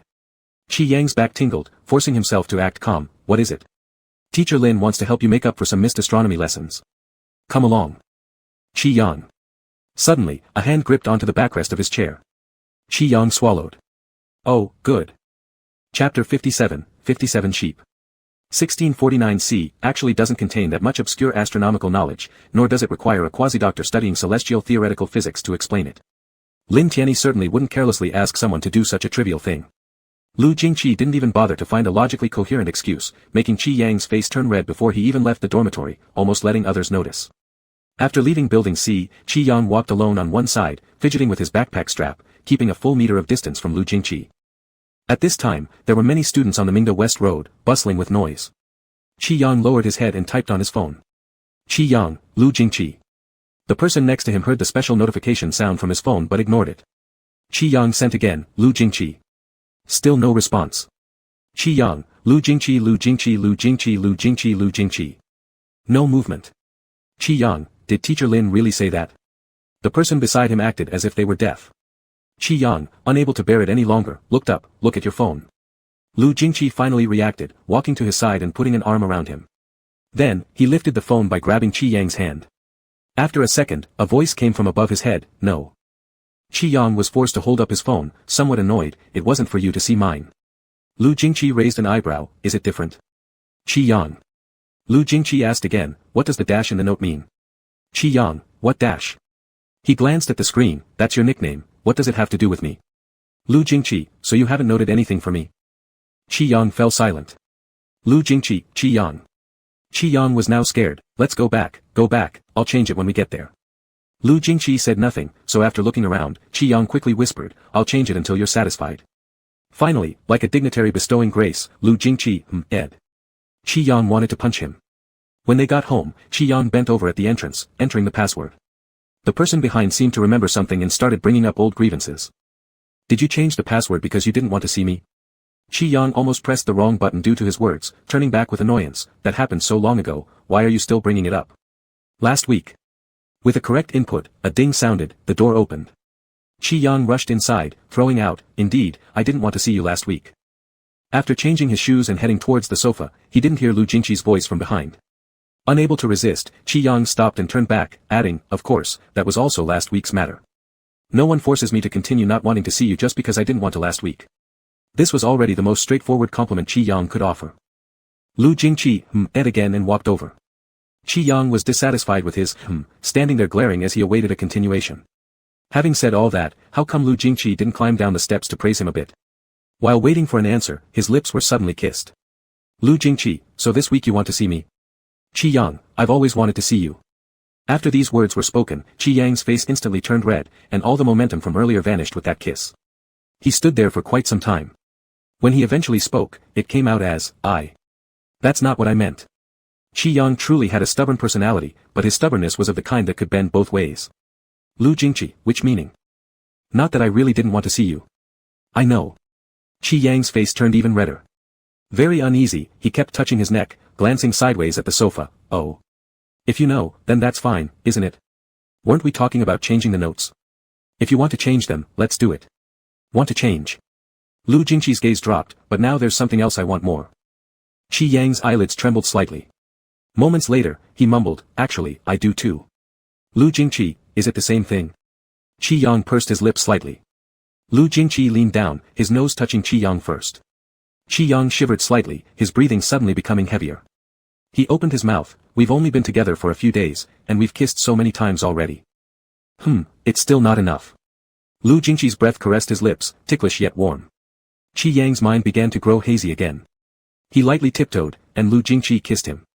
In fact, this scene had crossed Qi Yang's mind when Lu Jingqi made up some excuses with Lin Tianyi, and Qi Yang knew what Lu Jingqi intended to do. Because he was the same. A kiss lasted until 9 o'clock. From standing, they kissed all the way to the sofa. This time, Qi Yang really felt satisfied, and his gaze no longer unintentionally wandered to Lu Jingqi's lips. Very gentlemanly, he handed his phone over to Lu Jingqi. He said, "You make the changes. Change whatever you want." Lu Jingqi completely ignored his generosity, directly grabbed his wrist and pulled him over, asking, "What was the note you gave me before this?" This question left Qi Yang speechless. It was, just the name. He half-truthfully evaded, but then he forgot, Lu Jingqi was a logic monster who could uncover his little secrets from any trace and reveal the truth. Lu Jingqi first asked, "Then why did you delete the name?" Held in Lu Jingqi's embrace, Qi Yang shifted a bit nervously and said, "Because seeing your name annoyed me, so I deleted it." "When did you delete it?" Qi Yang, "Before. I don't quite remember." Lu Jingqi stared at him, slowly opening his mouth. "Was it when you changed my nickname?" Qi Yang. He didn't respond, attempting to pull his hand out of Lu Jingqi's grip. "I thought the note you gave me would at least be something related to demons." Qi Yang had lost 3 strikes, 3 losses. Not only did he fail to pull his hand out, but it was held even tighter by Lu Jingqi. He stopped struggling and looked straight at Lu Jingqi. "If you already know, why are you still asking?" "Just guessing." Leaning his elbow on the armrest of the sofa, Lu Jingqi seemed very relaxed, tapping his fingers absent-mindedly. "So, what was it?" "Qi Yang, why don't you guess again? Didn't you guess pretty well just now?" Lu Jingqi said, "I can't guess." "Then beg me, and I'll tell you." Begging you." Qi Yang didn't expect him to give in so easily, choking for a moment as he thought, but he still couldn't bring himself to say that note aloud, so he resisted with pretense. "Begging won't help." "Then what will help?" Qi Yang faked seriousness. "I need to think about it." Actually, he had no intention of telling. Lu Jingqi turned his wrist in a different direction, bracing it behind Qi Yang, instantly closing the distance between them. "Are you done thinking?" Looking at the face just inches away, Qi Yang's first reaction was, after kissing for such a long time, were they going to kiss again? He swallowed hard, feeling a bit dazed. "No." "Lu Jingqi, then shall I help you think?" Qi Yang curled his fingers. Slowly, Lu Jingqi came closer, and for some reason, Qi Yang reached out and propped Lu Jingqi's chin. "Haven't you had enough yet?" Lu Jingqi's eyes flickered. "Qi Yang, my point is, fine." That night, not only did Qi Yang forget about the notes, his lips were almost kissed raw, the corner of his lips were nearly torn. And worse, the next morning started early, at 8 a.m. Qi Yang sleepily got up, brushed his teeth, and as soon as he caught Lu Jingqi's gaze in the kitchen doorway, he was pinned again. Furious, Qi Yang exclaimed, "Have you never kissed anyone before, Lu Jingqi?" Lu Jingqi, "No." With his back against the fridge, Qi Yang endured another round of kisses. His mind was scattered, trying to calculate how many times he and Lu Jingqi had kissed since that night in the inn, but he simply couldn't keep track. Between their mouths lingered a fresh minty taste after brushing their teeth. To put it plainly, this kiss was incredibly invigorating. After the kiss, Qi Yang wasn't drowsy anymore. He stood 3 meters away from Lu Jingqi, wiping his mouth and grumpily asked, "Were you pretending all along before?" Lu Jingqi paused while warming the milk, raising his eyes. "What?" "Qi Yang, you used to act so proper, without ever looking sideways. Everyone thought you were someone cold and emotionless, but all of that was just an act, right?" Lu Jingqi seemed not fully able to understand his words, grabbing a glass from the shelf and picking a question to ask. "Who exactly is everyone?" "Qi Yang, what do you mean, everyone?" Lu Jingqi, "Who said I'm cold and emotionless?" Qi Yang. "You're good at finding the key points." He silently ridiculed, saying, "Many people. I don't believe there's nobody who said it to your face, and yet you're still pretending." Lu Jingqi, "Not pretending." Just as Qi Yang was about to argue more, Lu Jingqi said, "I've never concealed my desire to pursue you." The confined space of the kitchen suddenly fell silent. "Lu Jingqi, I want to kiss you too." Qi Yang stood quietly. "Do you think I treat you the same as others?" Qi Yang fiddled with the cling film on the fridge that hadn't been peeled off. "It seems, it's a bit different." A few moments after saying this, Qi Yang suddenly realized, "So you've thought about it for a while already. What do you think I want?" Qi Yang mumbled a few words. "To kiss me." Lu Jingqi neither confirmed nor denied it. When Qi Yang saw his expression, he couldn't help but raise his voice. "When?" "At the beginning." Qi Yang, question mark. "What do you mean at the beginning?" Lu Jingqi carried the warmed milk over and handed it to him. "The first time I saw you." Qi Yang was even more confused. "Wasn't our first meeting in the second semester of freshman year? You didn't even know my name." Lu Jingqi, "Did I say I didn't know your name?" Qi Yang was very surprised. "And?" Lu Jingqi lowered his head. Who said I had to know your name to want to kiss you? Qi Yang seemed a little dumbfounded, his brain stalled for a moment before realizing there was a faint trace of amusement in Lu Jingqi's eyes. He immediately reacted, are you messing with me? Lu Jingqi replied indifferently, am I? Qi Yang punched him, why are you so boring? As his face flushed red from anger, Lu Jingqi said something that quickly ended the argument. I remember when you were drunk, you also said you wanted to kiss me. Were we familiar at that time? Qi Yang froze on the spot. Fine. Fine. Then let's not kiss. Qi Yang's pride couldn't take it, so he stayed upset all day long, until the afternoon class on Friday. Qin Jia rarely saw these two come together, so he curiously asked, are you two fine now? Only remembering they were fine since the mountain climbing trip. But Qi Yang sat next to him and said, how can we be fine? Qin Jia, ? Qi Yang fell silent and leaned on the desk flipping through his book. Qin Jia turned again to look at the person on the right, ? Lu Jingqi, my fault. Qin Jia. He quieted down for a moment and keenly noticed a small patch of red marks on the back of Qi Yang's neck. He leaned closer, what happened to your neck? Qi Yang, what happened? The next second, he remembered what his neck had suffered last night, sitting straight up, coughing once and saying, mosquito bites, there are so many mosquitoes recently, I have a lot of mosquito bites. Qin Jia, what kind of mosquitoes are these? They bite you like this? Qi Yang held his head steady, blocking it out of sight, don't know, just Jiangcheng mosquitoes, how would I know the species? Qin Jia, too scary, I need to go home and prepare some mosquito repellents. Class soon started, Qin Jia had already forgotten about this, while Qi Yang beside him continuously sent dozens of pinched neck emoji on his phone, accusing the suspect mosquito. Qi Yang, one day I will expose your true identity. In the end, he sent a middle finger emoji. And Qi Yang finally knew what nickname to give Lu Jingqi. He quickly typed 5 characters into the notes box, suspect mosquito. He then changed his own nickname to moth repellent. Even his profile picture became a green bottle of 6 God liquid. Moth repellent indeed attracts mosquitoes a lot, especially when he was young. The main culprit was the courtyard of the ancestral home in Zhou City. His mother loved playing around with flowers and plants, inviting many professionals to repair them. The more repairs were done, the more excited they got, turning the family courtyard into a massive mosquito breeding base. Jiangcheng mosquitoes were not friendly, and neither were Zhou City mosquitoes. With Qi Yang's tender skin, every summer was a disaster, his legs, arms, and even his stomach were covered with bumps. His butt wasn't spared either, bitten to the point he dared not leave the house. Qi Yang strongly suspected his introverted personality formed precisely during that period. When he grew older, Qi Jian reached the age where she could run errands, but she was different from him. Qi Yang was the one who got bitten by mosquitoes frequently, while Qi Jian excelled at killing them. From a young age, she displayed an unparalleled sensitivity unmatched by her peers, accurately swatting mosquitoes one after another. Just standing still, Qi Yang would unknowingly allow her to land several good swats. Qi Yang wanted to cry, but Qi Jian would spread out her hands for him to see, her twin braids swaying crisply as she chirped, mosquitoes. Later, Qi Jian collected a large jar of mosquito carcasses as specimens, using transparent glass clamps to display them in the yard. Whenever Qi Yang got another bump, she'd point somewhere and say, this type of mosquito did it. She never failed to identify them accurately. Qi Yang's new profile picture and nickname were eye-catching, so it wasn't long before someone came to console him. Ms. Zhou, did the mosquitoes bite you again? Where did they bite you, let me see. Qi Yang, they're all gone now, why bother looking? Ms. Zhou, even if they're gone, I still want to see them. Qi Yang bluffed, on my legs, they've disappeared, you can't see them anymore. Zhou Chu Hui immediately sent a voice note. The bites are gone, don't scratch, did you hear me? Your skin will leave marks if scratched. I'll send you some medicine for mosquito bites later. Qi Yang pressed the voice message slowly, dragging his voice longer, oh, thank you Ms. Zhou, I will definitely use it properly. Zhou Chu Hui, when is the holiday? Qi Yang looked at his right-hand fingers, thought for a moment, at the end of June. Zhou Chu Hui, come back early, Jiangcheng is hot, don't stay there all the time, it's very uncomfortable. Oh, is little Lu busy? If he isn't busy, let him come back and play together, last winter vacation we didn't have time to visit. Qi Yang heard this and raised his eyes to glance at the kitchen, quietly lowering the volume of the voice message, saying, understood, if there's nothing else, I'll go back. I'll ask Lu Jingqi when I have time, but it's not confirmed yet. Besides, how did we not tour last year? Didn't you take us shopping and make him carry over 10 shopping bags? He still remembers that clearly.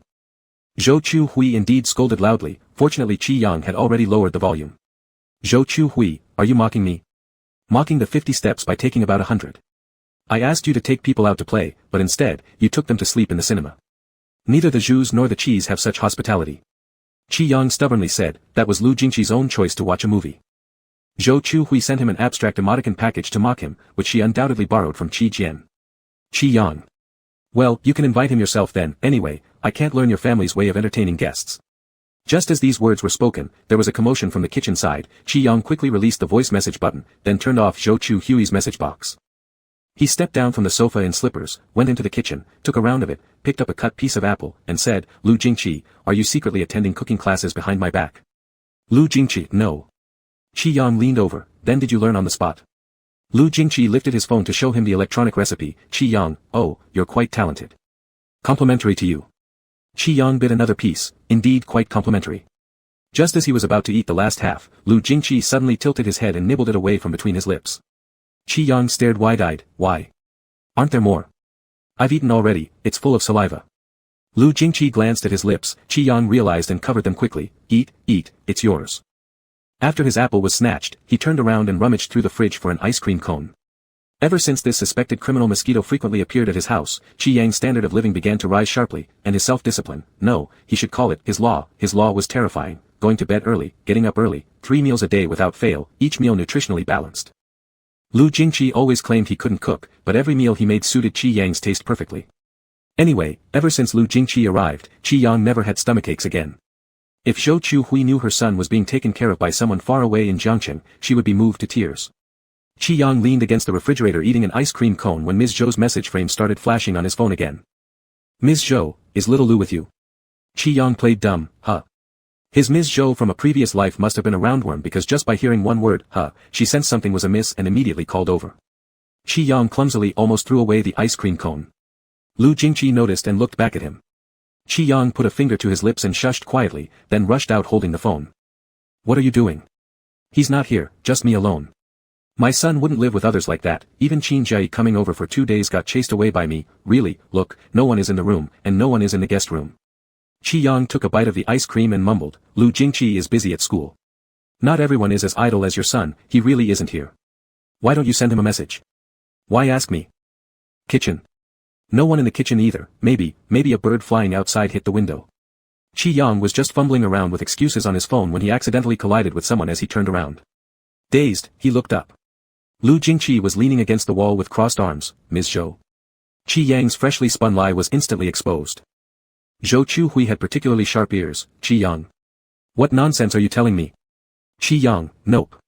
Before he could finish speaking, Lu Jingqi snatched his phone away. Chi Yang. Was it so easy for him? Feeling somewhat embarrassed, Chi Yang scratched at his fingers while listening to Zhou Chu Hui and Lu Jingqi chatting about trivial matters. Meanwhile, he stayed alert in case Lu Jingqi said something else.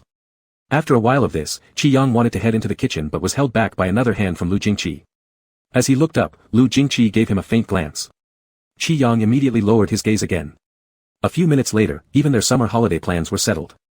Finally, after all that, Zhou Chu Hui reiterated her request for Lu Jingqi to keep an eye on Chi Yang. Chi Yang thought to himself, what kind of parent is Lu Jingqi anyway? And what does keeping an eye even mean? He keeps pinning me to the fridge like some hooligan. Soon after the call ended, Chi Yang tried to argue his case. But Lu Jingqi interrupted him. The bird crashed into the window. He was still looking down at Chi Yang's phone, his long thumb sliding across it lightly before continuing, the suspect mosquito. Chi Yang stood there with folded hands, looking like an elementary school student. Lu Jingqi switched off his phone and stared at him. Can birds cook salt pepper spare ribs? Sensing things were turning sour, Chi Yang tugged his hand free. Fine, it wouldn't move. Ashamed and subdued, he admitted, you don't understand Ms. Zhou's character. If she knew we're together, she'd probably fly over here to Jiangcheng, and she'd be asking every day. She'd dig out everything, right when we've only just started seeing each other. I want to stay with you longer without dealing with all the hassle. It's the same for Qin Jai and others. Lu Jingqi remained silent. Looking sideways through half-lowered lashes, Chi Yang asked, don't you believe me? Sure I do. Chi Yang tried to pull his hand again but still couldn't break free. He persisted, birds can't make salt pepper spare ribs, my boyfriend can. The suspect mosquito was a random name change. Why did you bite me that day? Finally, Lu Jingqi let go. Chi Yang, I. But then found himself pulled toward Lu Jingqi's body once more, half-cradled as Lu Jingqi kissed him. With a mouth still mumbling, ice cream cone. The ice cream cone was officially gone. 10 minutes later, Chi Yang panted and reluctantly turned his head, grumbling, so this is how Zhou Chu Hui wants you to educate me. Leaning forward again, Lu Jingqi softly kissed his corner of lips. This is just one method. Chi Yang twisted his face back and questioned, what other methods do you have? Lu Jingqi, wanna try them out? Chi Yang pushed his face away firmly, no. I don't want to. Only after receiving another peck was he finally released.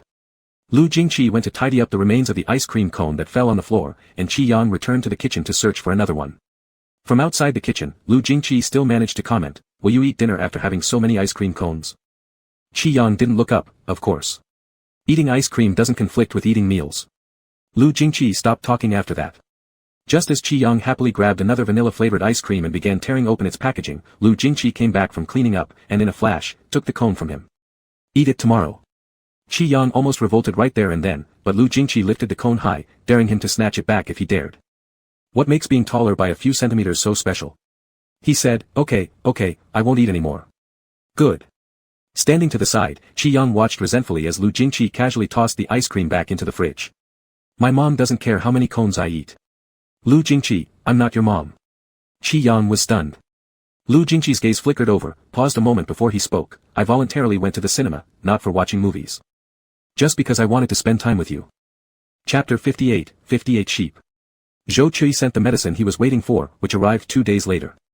However, by the time the medicine came, the prime suspect mosquito had disappeared. Chen Beixing went abroad to meet with a team for their new project, and all 4 people in Office A312 of the Research Institute were taken away. The business trip was expected to last at least half a month, instantly turning his relationship with Qi Yang into a long-distance one.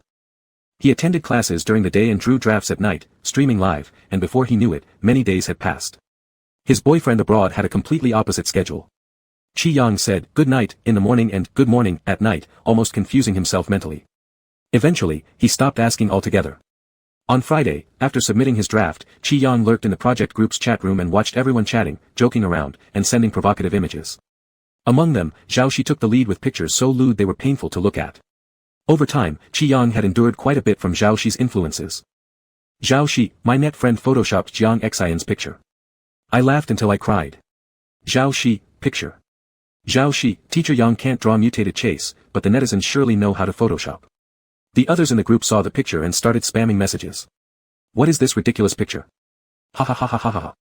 Teacher, our homeboy Jiang Xian isn't pure anymore." Jiang Xian says thank you, version with a 40-meter long sword coming over. "At sheep, is there still any reason in this world? Teacher Yang, please do something, ha ha ha ha ha ha ha. Sheep just submitted his draft and finds the sky collapsed. Has Jiang Xian shown this absurd picture to our little man?" Little man looked and ran away overnight carrying the train. Qi Yang glanced at the bizarre picture Zhao Shi posted.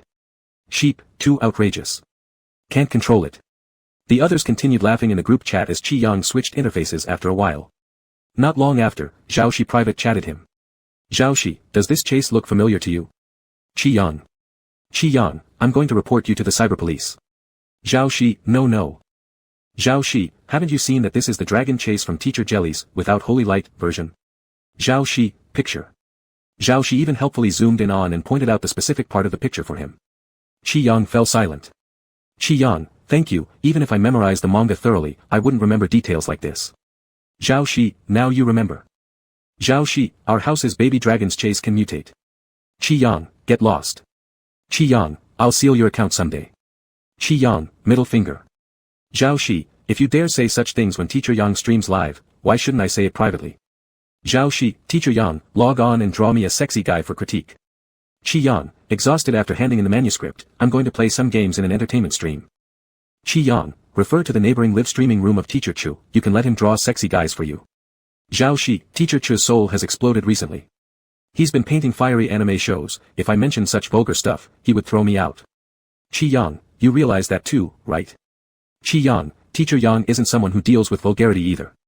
Don't talk about such things to Teacher Yang, because Teacher Yang has now turned good. Zhao Shi then gave him 3 strings of ha's. After closing the message box, Qi Yang began streaming. The game he was playing today was called Celestial 12. It wasn't long since he'd started playing it, and it was a strategic growth style game allowing male or female perspective options, aiming for players to become emperor. Of course, Qi Yang's goal wasn't to be emperor, he played because the art style was particularly impressive. All ministers in the game were not only handsome but also wearing skimpy clothes with various seductive postures, very suitable for studying human anatomy. Qi Yang began going through the plotline from the start with his live stream active. You are indeed well informed. How did you get to play this after just a few days? Where do you touch as you go through the story? The developers of this game truly understand the human body. I thought what on the screen was transparent saliva. Lu can't satisfy you, so you want to look at other men outside? Cause, oh asterisk. Asterisk gets beaten obediently. Asterisk what happened here, it's being censored. Ha ha ha ha ha. Laughter everywhere. As Qi Yang interacted passionately with the game NPC, he remarked, "Stop smearing me, alright? I'm studying, and this is a study broadcast. Those who aren't here to learn should leave." First laugh of the day goes to you, May. Study ha ha ha ha ha ha. Alright, we'll comply with you and call it learning, endearing tone. Screenshot and send it to Brother Lu later. Only when Brother Lu says you're studying, are you really studying. I see, Brother Lu is busy again and doesn't have time to watch your live stream, right? When the tiger is away, the little sheep will play king. Laugh me to death. Little Sheep King has been enjoying himself these past few days. Baby, you are the Little Sheep King. Your hand touched the NPC's chest model, and yet you say you're studying. Baby, Brother Lu just went overseas, he didn't die. The internet also reaches overseas. Qi Yang. His mouse cursor changed position. Oh, I know he hasn't disconnected from the net. I was just playing around. It seems like you think I'm very guilty or something. This game has a lot of players since it launched, okay? I'm just an insignificant one among them. Learning, I'm just fooling around. Akumi love. There's a bit of chameleon in you, Teacher Yang. Baby, you don't feel nervous, do you? You're just playing a game full of naked men and drooling at the screen for half an hour. It's alright, sending hearts. Don't fuel the fire anymore. Brother Lu is flying back tonight. Ha ha ha. But Mia didn't say anything about him today. So there is some connection with him, baby. Relax everyone, our Mia treasure always takes responsibility alone. Qi Yang went through 2 more plot points and finally put down the mouse. You won't even let me draw or play. I understand now. All of you are his spies. Of course not, baby. We love you the most. Moved, covering mouth. Brother Lu's spy army is quite large, ha ha ha. Loving you means letting you get fired. When will you officially announce your relationship? Ah. So it hasn't been announced yet. The public already thinks you're together. Ha ha ha ha ha ha ha ha. Netizens undercover at Jiangcheng University said before that these two were inseparable for a long time. Definitely secretly kissing behind closed doors. Baby, tell us, on what day will you live stream kissing Brother Lu? Kissing live stream isn't exciting. A cooking one would be more stimulating.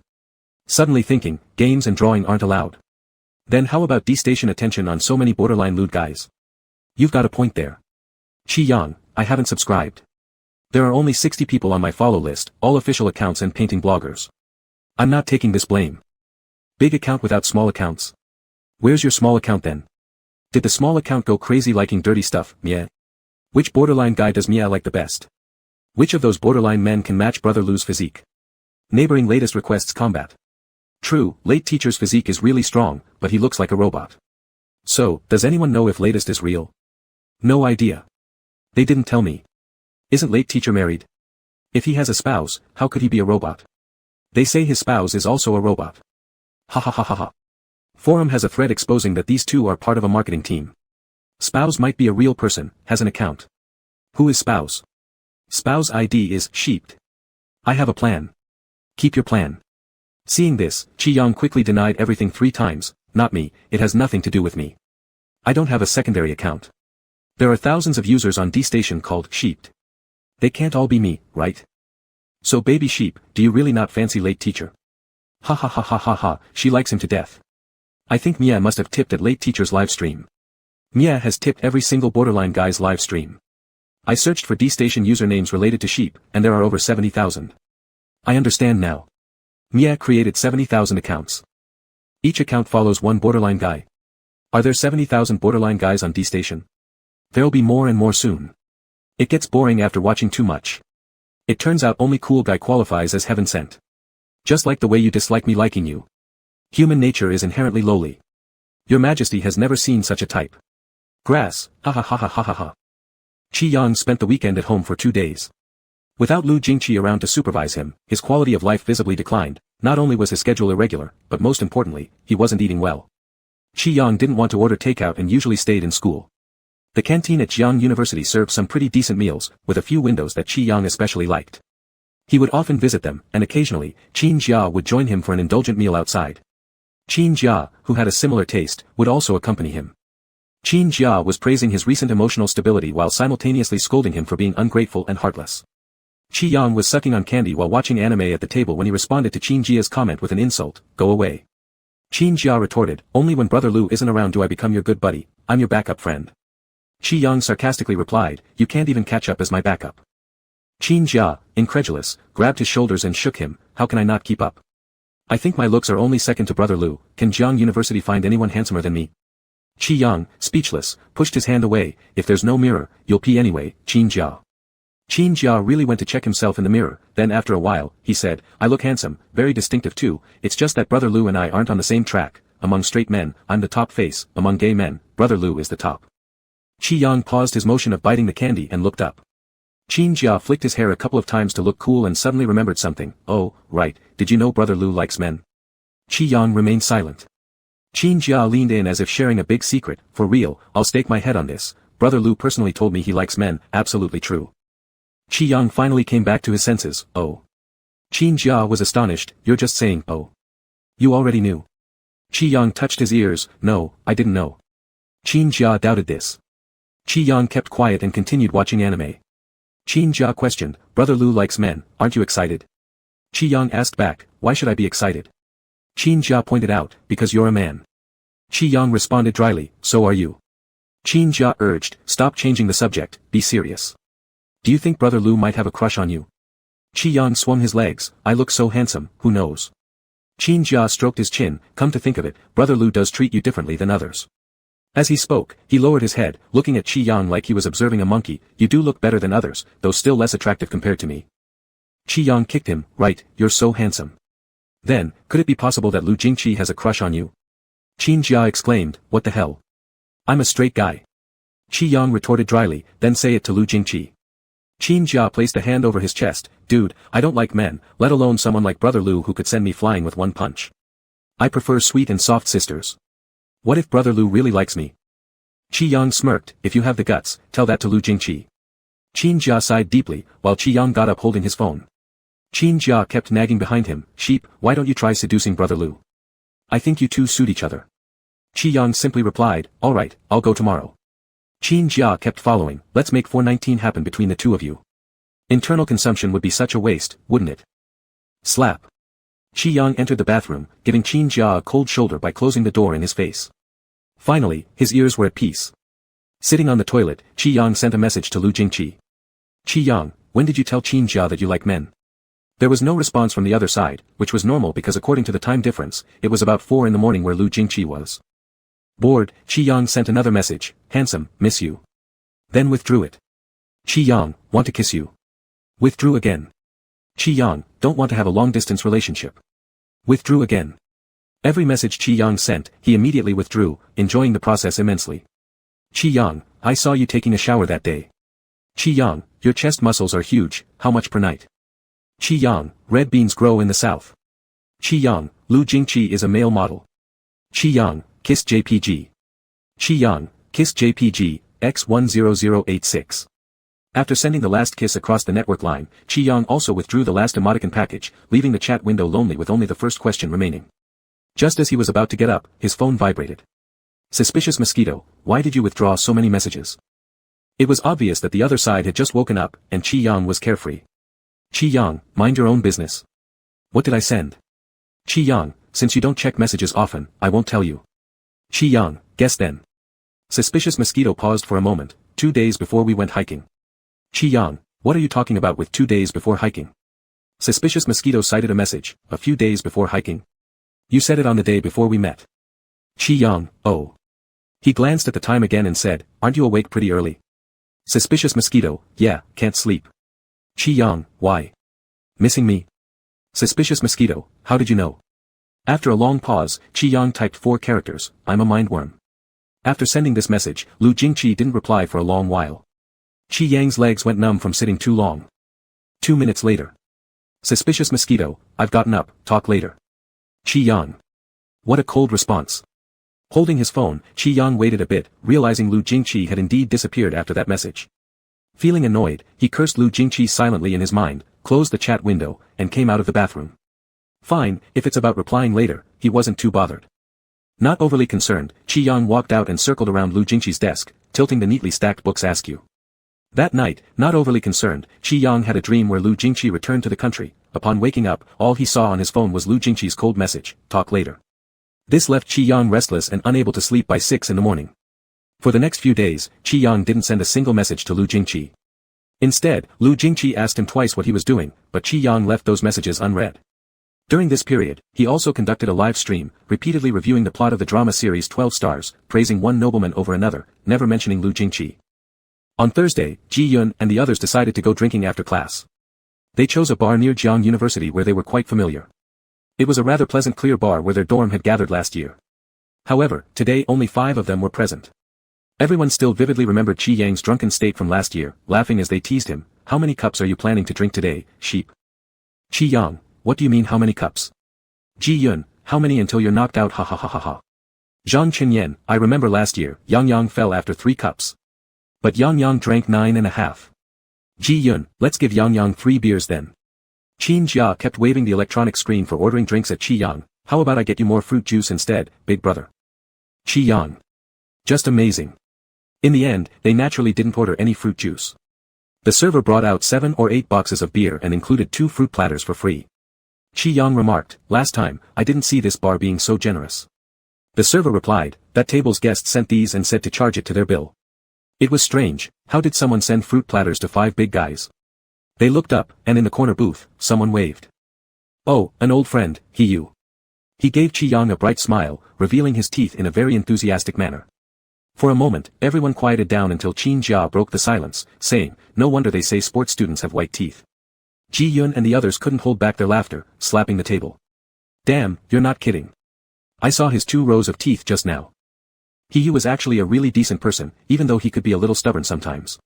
But who isn't a little stubborn these days?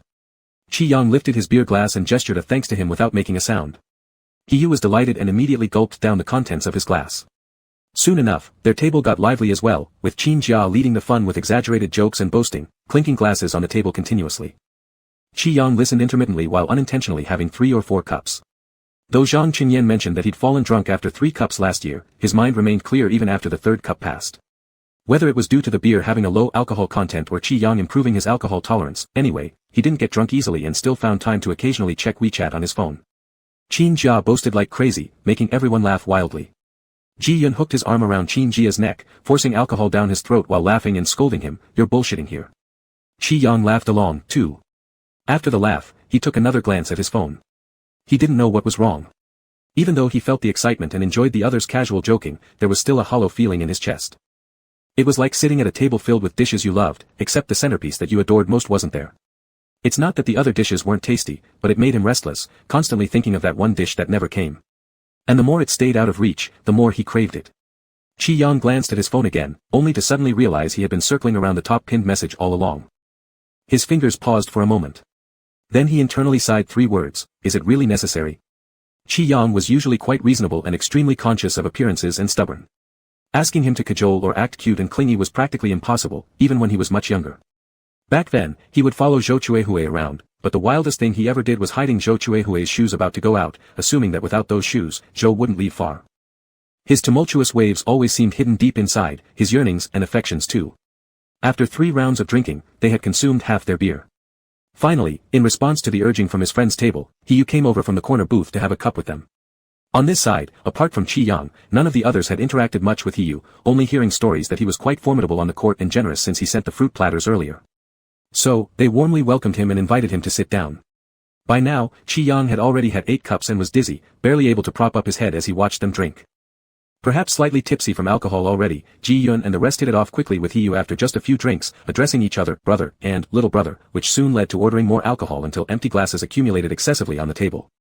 Qi Yang's stomach felt a little uncomfortable, so he moved back into the corner to regain some clarity. Yu looked at him, his drunken gaze heavy. "Qi Yang, do you want me to order you a glass of juice?" Qi Yang shook his head muttering, "No need." Others in the dorm knew that Yu had pursued Qi Yang before and asked around frequently about it, sometimes bringing the conversation right into the dorm, leaving everyone well aware why Yu came to drink tonight. But having lived together for so long, they all understood Qi Yang's personality, avoiding unnecessary hollering. Lin Hua said, "Let Yang Yang take a rest, we'll drink." And the topic shifted to something else entirely. Qi Yang got increasingly drunk, clear-headed moments making his mind more foggy. Midway through, Qin Jia turned around and asked if anyone wanted him taken home first. Qi Yang refused, not wanting to spoil the fun for others. He leaned down looking at his phone, checking the time. It was almost 10 p.m. He opened WeChat again, even suspecting his phone might have crashed, shaking it several times before squinting to look closer. The phone wasn't crashed, operating smoothly. It was just a boyfriend abroad who hadn't bothered to send a message. A wave of sourness rose in Qi Yang's heart as he sat silently for a while longer. Then, swaying unsteadily, he stood up and held on to the seat edge heading toward the exit. "Qin Jia, where are you going, lamb?" Qi Yang felt nauseous. He waved a hand signaling it was fine, only to stumble outside steps and collide directly into someone. Qi Yang immediately apologized, "Sorry." Before finishing his apology, he looked up, and froze. It wasn't just anyone. It was his carefree boyfriend currently supposed to be abroad. Qi Yang turned to leave but was grabbed by the wrist. "Are you drunk?" "Yes, indeed drunk." Drunk enough for his cheeks to flush, drunk enough to wobble, and drunk enough for tears to brim in his eyes, angry and frustrated. Why was he being so overly emotional? Qi Yang thought. It wasn't a big deal, Lu Jingqi merely went abroad for 2 weeks without much contact. Wasn't it? Moreover, Lu Jingqi was actually back earlier than originally planned, supposed to still be overseas. Yet, who could blame his stubbornness? Qi Yang refused to speak or answer, trying again to turn back to the booth, but dizziness caused his foot to trip harshly. In the next second, he was caught firmly by strong arms, hearing a faint sigh close to his ear. Still, no word. Qi Yang remained silent as well, the cool night breeze blowing in through the bar window making him feel worse. Alcohol surged in his head, his stomach burning like fire. Finally, the familiar voice above his head spoke softly, "Qi Yang." His eyelashes quivered, voice stuck in his throat. "You're back." Chapter 59, 59 Sheep. Qi Yang was so drunk, the others no longer felt the need to be polite or keep him around. They all got up and reminded Lu Jingqi and Qi Yang to be careful on their way home. "Qin Jia, brother Lu, how about I go with you?" Lin Hua hooked his arm, "You've had enough already, if you go back with brother Lu, he'll have to take care of one more person." Qin Jia was pressed down. Qi Yang's vision was blurred with stars, his mind rambled on about a bunch of things. When he came to his senses slightly, Lu Jingqi had already carried him out of the bar. The cool summer breeze hit him in the face, dispersing some of the emotions brought up by alcohol, leaving only the drunkenness behind. Qi Yang forgot why he had been so sentimental earlier, just feeling somewhat embarrassed. He leaned his head on Lu Jingqi's shoulder, eyes half closed looking at the overlapping shadows under the streetlights, then mumbled, "Lu Jingqi, you look like a big turtle." Lu Jingqi turned his face sideways, "What?" Qi Yang pushed his face back, too drunk to talk much, "The shadow." Lu Jingqi glanced down. It did look quite similar. Sparse cicada chirps could be heard from the roadside greenbelt. The breathing of the person on his back was very slow. Then suddenly, they slowly turned their head, leaning forward to kiss his cheek. Lu Jingqi stopped in his steps. The person on his back was already getting impatient, "Hurry up." After walking several steps, it seemed as if something occurred to him, and he looked up towards a certain direction, meeting Hiyu's gaze coming from the bar. Lu Jingqi withdrew his gaze, They took a taxi home. Before getting in the car, he was still carrying him. When they got home, the same action was repeated, the drunkard hanging on him like a sloth, not knowing how drunk they actually were, continuously being unreasonable. Lu Jingqi, despite being blocked from view, accurately entered the house password. The door opened, seeing that he hadn't succeeded in harassment, the drunkard reached to cover his eyes. In the next second, Lu Jingqi picked him up, causing the person to collapse onto Lu Jingqi's face to face. Lu Jingqi lowered his eyes, "Do you want to fall?" The drunkard didn't respond, biting his lips. A real bite. Like a little dog who had been teased into annoyance. Lu Jingqi let him do as he wished. After going inside, he closed the door, turned on the light, and changed his shoes. The person in his arms was very impatient, restless after a moment, irritably bit him a few more times, leaving marks all over Lu Jingqi's lips. Entering the living room, Lu Jingqi wanted to put him on the couch and make a cup of honey water, but the person in his arms held on tightly, humming and resisting. So Lu Jingqi picked him up again. Once picked up, the humming stopped. Lu Jingqi sent him back to the room, but refused to return there, refusing every place, just wanting to hang on. Not uncomfortable. Still no response, acting as if no one could make him speak. Lu Jingqi held him, leaning against the back of the sofa, adjusting him into a more comfortable position, then asked, "Is this okay?" Not knowing if it was okay or not, the person became obedient, but their mouth didn't. By the third bite, Lu Jingqi kissed him back, touching his nose. This time, the mouth also obeyed, directly sinking into pretending to be dead. "Our seniors will come back next week." The person in his arms moved slightly. "I want to finish my work earlier." The person in his arms moved again. "It's not that I'm ignoring you, it's that I want to see you earlier when I come back." "I didn't say," the drunkard was no longer drunk, muttering a few words softly. Lu Jingqi, "Didn't say what?" "Didn't say I was angry." Immediately after saying that, they were annoyed again and lunged to bite him. Lu Jingqi naturally clasped his waist and returned the kiss. Dizzily, neither knew how long it lasted until Qi Yang dodged and tilted his head away, "Smells like alcohol." Lu Jingqi's Adam's apple moved, his gaze lowered, approaching once more, but Chiang kept his hand firmly on his mouth, refusing to release. He wiggled his legs as an indication, go back. Back where? Back to bed. After speaking, he saw Lu Jingqi deepening his gaze, unmoving and reaching out to pull him, grumbling, let's go. Lu Jingqi stood up. Chiang used his boyfriend as transportation, his head tilting and collapsing onto his shoulders. Not until the bedside did he reluctantly move twice, commanding, put me down. Lu Jingqi's voice was very deep, Chiang. Don't call me. Chiang's emotions tonight were like a roller coaster. After struggling twice and escaping from Lu Jingqi's embrace, he collapsed onto the bed and pulled the blanket over him, curling up into a ball. He was angry again. Lu Jingqi reached out to touch his exposed ankle. The bundle kicked him, then quickly retracted back under the blanket. Lu Jingqi, are you sure you don't want to give me another chance to explain? Bundle. Can't I make it up to you? After a long pause, the bundle turned over, pulling down the blanket to reveal its eyes, silently looking at him. After some quiet moments, the bundle finally declared, why are you standing so tall? Lu Jingqi bent down closer. And in the next second, the person on the bed grabbed his collar and kissed him. Chiang wasn't fully sober, but he remembered what he had done. He pulled Lu Jingqi onto the bed, rolling around and giving kisses indiscriminately, and then, what happened after that? Chiang's memory blanked out after that. When he woke up drowsily and rolled over, he found the room empty except for a thin curtain by the window letting in a mild amount of sunlight to soften the morning glare. Chiang yawned, momentarily disoriented, until the door opened and Lu Jingqi walked in. Awake? Chiang lazily glanced at him, half-closed eyes. His casual clothes suggested no plan to go out, with no sign of dampness indicating he'd finished grooming quite some time ago. He mumbled, why did you get up so early? Lu Jingqi, should I go back to sleep then? Chiang paused briefly, recalling something, and irritably responded, you wish. Just stand there. Lu Jingqi complied, leaning against the wall without moving forward, but Chiang couldn't stay put himself. After a while, he sat up in bed, getting even more irritated, you're supposed to be standing. Lu Jingqi moved to the bedside just as Chiang wanted to pick a fight, but he was too slow. Lu Jingqi leaned down and gave him a kiss. Chiang. During those days abroad, I thought about you all the time. The stubborn one blushed. Lu Jingqi kissed him again, what else do you want to hear? Do you want me to tell you how I thought of you? Caught in his own game, Chiang tried to avoid the gaze, when did I ever say that I? Halfway through the sentence, he couldn't continue once his eyes met the ones in front of him. In the end, the stubborn one admitted boldly, isn't that natural? You've been gone for half a month and didn't even once say you missed me. Lu Jingqi lowered his head. The stubborn one kicked him, that's not fair at all. Lu Jingqi, so have you said you missed me? Chiang stopped kicking instantly.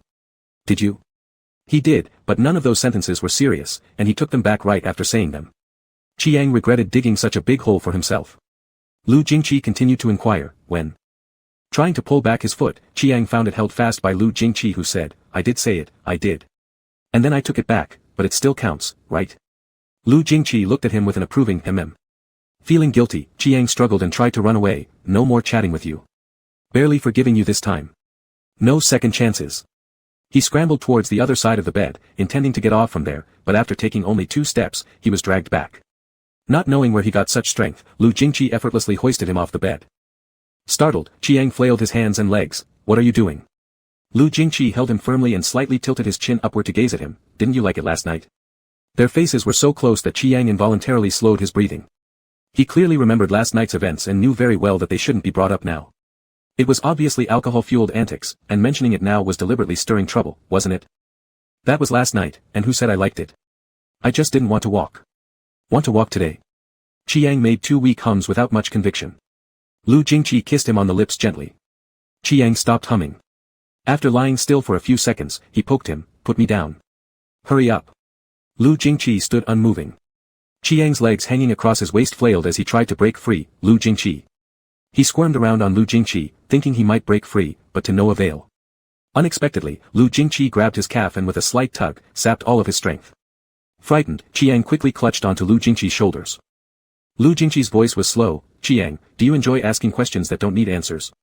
Chiang was bewildered, ah. Lu Jingqi slightly leaned down, as if preparing to put him down. Chiang became even more confused. He glanced at the bed then looked at Lu Jingqi again, wait a second. Didn't you want to know how much I earned last night?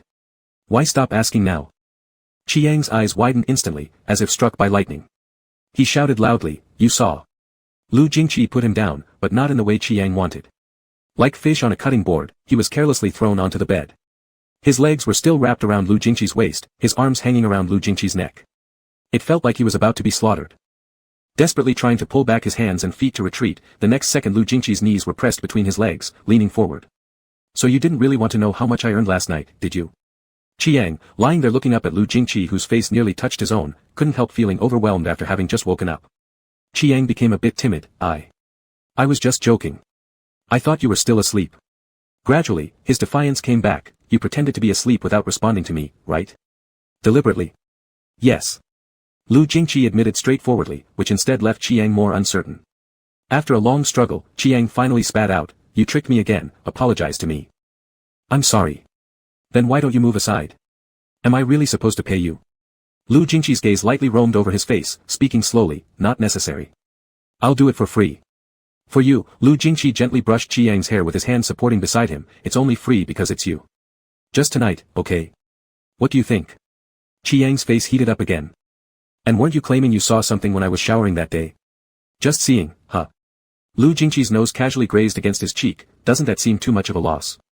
Chiang shivered violently. "I lied to you, you already had clothes on when I saw you. Then let me give you another chance." Chiang's face itched from being rubbed, his body electrified as if every strand of hair stood up. He remained silent. To tell the truth, had this been last night, Chiang would have definitely gone further.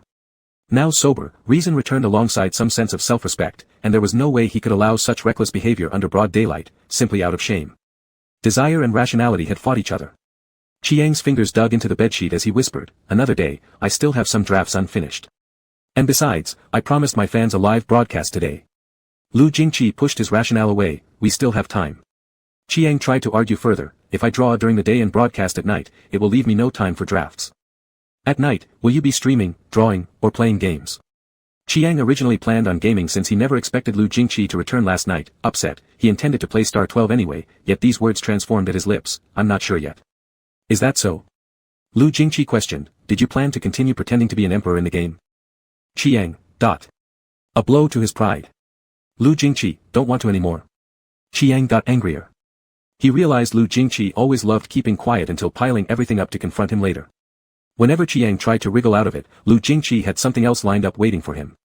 The worst part was that Chiang didn't know how many issues were waiting for him. He snapped, "Lu Jingqi." Chiang appeared ready to fight to the death, hugging him like an octopus while biting on his mouth several times. He then bit his neck and shoulders, leaving quite a number of marks. "You know all along and yet make fun of me. You clearly see the messages but pretend not to, having time to watch my broadcasts but none to respond to me, and told me we'd talk later."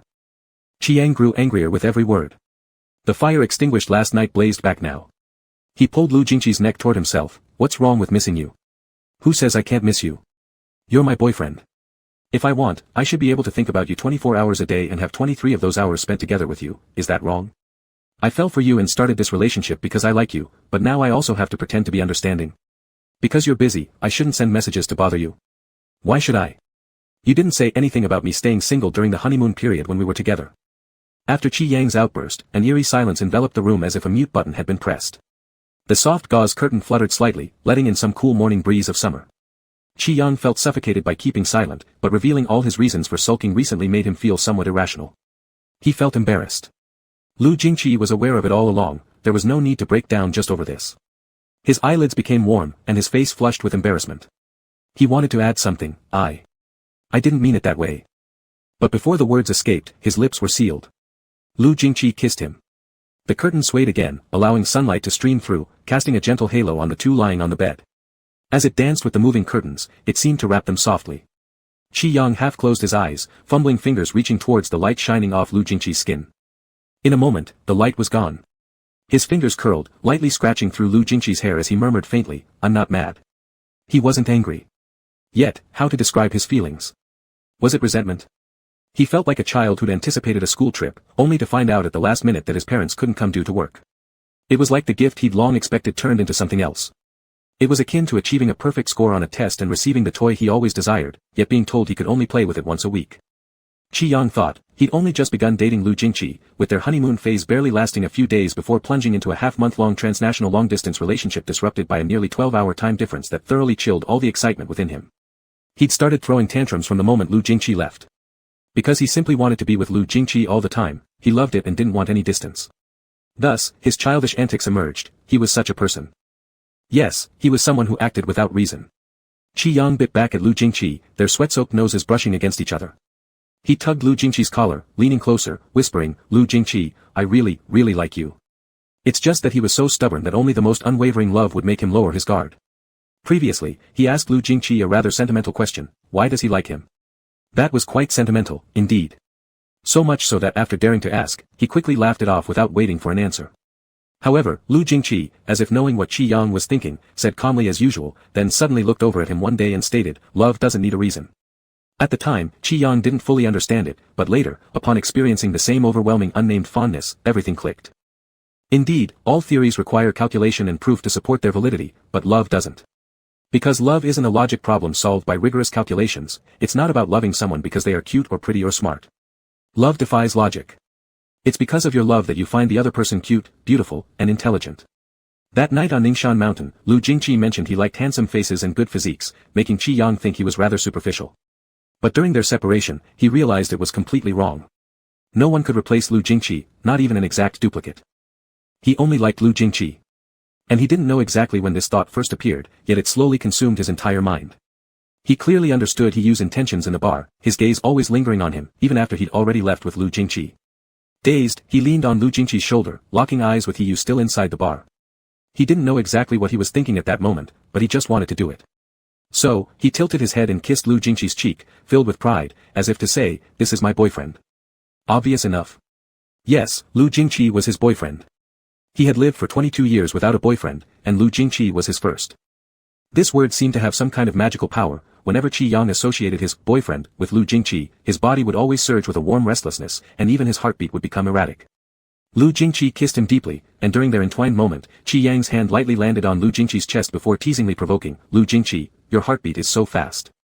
He was accustomed to seeing Lu Jingqi's indifferent appearance, as if nothing in this world could stir any ripples within the man, except for him. Lu Jingqi's heartbeat had long since lost its rhythm. From Qi Yang's tilted view, he could even catch a glimpse of his ears, tinged with a light flush, even his prominent Adam's apple seemed colored. Qi Yang felt somewhat unsatisfied, raising his hand to gently touch Lu Jingqi's earlobe while mumbling, why aren't you saying anything? Lu Jingqi's eyelids flickered, revealing a tumultuous swirl of emotion in his eyes. What do you want me to say? His voice was hoarse. Qi Yang's eyes half opened, his fingers moving slightly again, tickling his ear, say whatever. The next second, his hand was captured by Lu Jingqi. Don't move around. Qi Yang's breathing hadn't yet steadied, just this. Lu Jingqi's Adam's apple moved extremely slowly. With his hand still held, all Qi Yang could do was kick him with his feet, say more. Lu Jingqi didn't respond. Qi Yang enjoyed this feeling of being unreasonably fussy. No one could act unreasonable in front of Lu Jingqi, nor dare to do so. Whether Lu Jingqi was cold or gentle to others, Qi Yang didn't care now. The only thing he cared about was that Lu Jingqi's heart was beating so fast because of him. Pushing his luck further, he used his knee to press against Lu Jingqi and demanded, speak up, why only me? Once more, Lu Jingqi reached out and caught his knee. Qi Yang.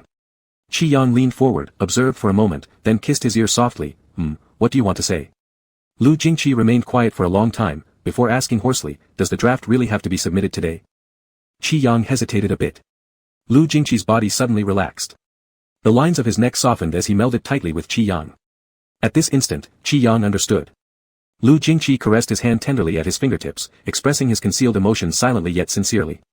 His throat was dry, and he couldn't help but swallow, it doesn't necessarily have to be today either. Lu Jingqi, Qi Yang curved his fingers, intertwining them with Lu Jingqi's. Blinking an eye, he said, we can draw tomorrow. Lu Jingqi replied, tomorrow, I'll stay with you. Qi Yang asked, for the entire day? As you wish. Qi Yang slowly rubbed his cheek with his other hand. After a long pause, he said, Lu Jingqi, I forgive you. Once again, Lu Jingqi initiated a kiss. When Qi Yang finally got up from bed, it was already noon. He shakily walked to the bathroom to take a shower, changed into clean clothes, and Lu Jingqi had already washed and hung out the dirty clothes and bed sheets.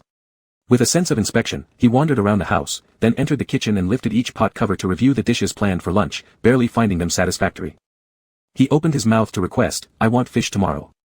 Lu Jingqi glanced at him briefly, aren't you the one who doesn't like seafood? Qi Yang, spicy ones are fine, but they shouldn't have any fishy smell. Lu Jingqi, Qi Yang, just Lu Jingqi wrapped an arm around his waist and pulled him close, planting a kiss on his lips, I'll listen to my boyfriend.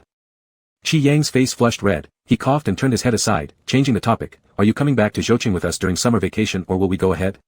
Lu Jingqi lowered his gaze, you too. Me and Qin Jia. We, me and you. Lu Jingqi said.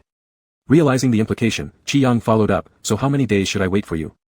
Lu Jingqi murmured, He paused, leaning down to place a kiss on Qi Yang. Adding, let Qin Jia go back first. Qi Yang exclaimed, alright, I'll tell him later. On the other side, Qin Jia sneezed hard. He rubbed his nose and looked at the air conditioner. Is the temperature too low? Chapter 60, 60 Sheep. In early June, Qi Yang's major had mostly finished its courses. He seized this opportunity to stay home and indulge with his boyfriend for several days. His boyfriend was also very reliable and didn't vanish due to being busy again. Instead, he stayed home accompanying Qi Yang as they drew for the final assignment. Qi Yang usually painted in a relaxed manner, seeking comfort in every way possible. With his boyfriend present, things got even more casual. Most of him sprawled across his boyfriend's lap, switching between resting his tablet on his own leg and his boyfriend's, constantly changing his position. Lu Jingqi wore a white Bluetooth earphone on his right ear, holding an iPad and flipping through papers, occasionally glancing down at the person nestled in his arms, adjusting his position to make it more comfortable. Qi Yang felt entitled to such care.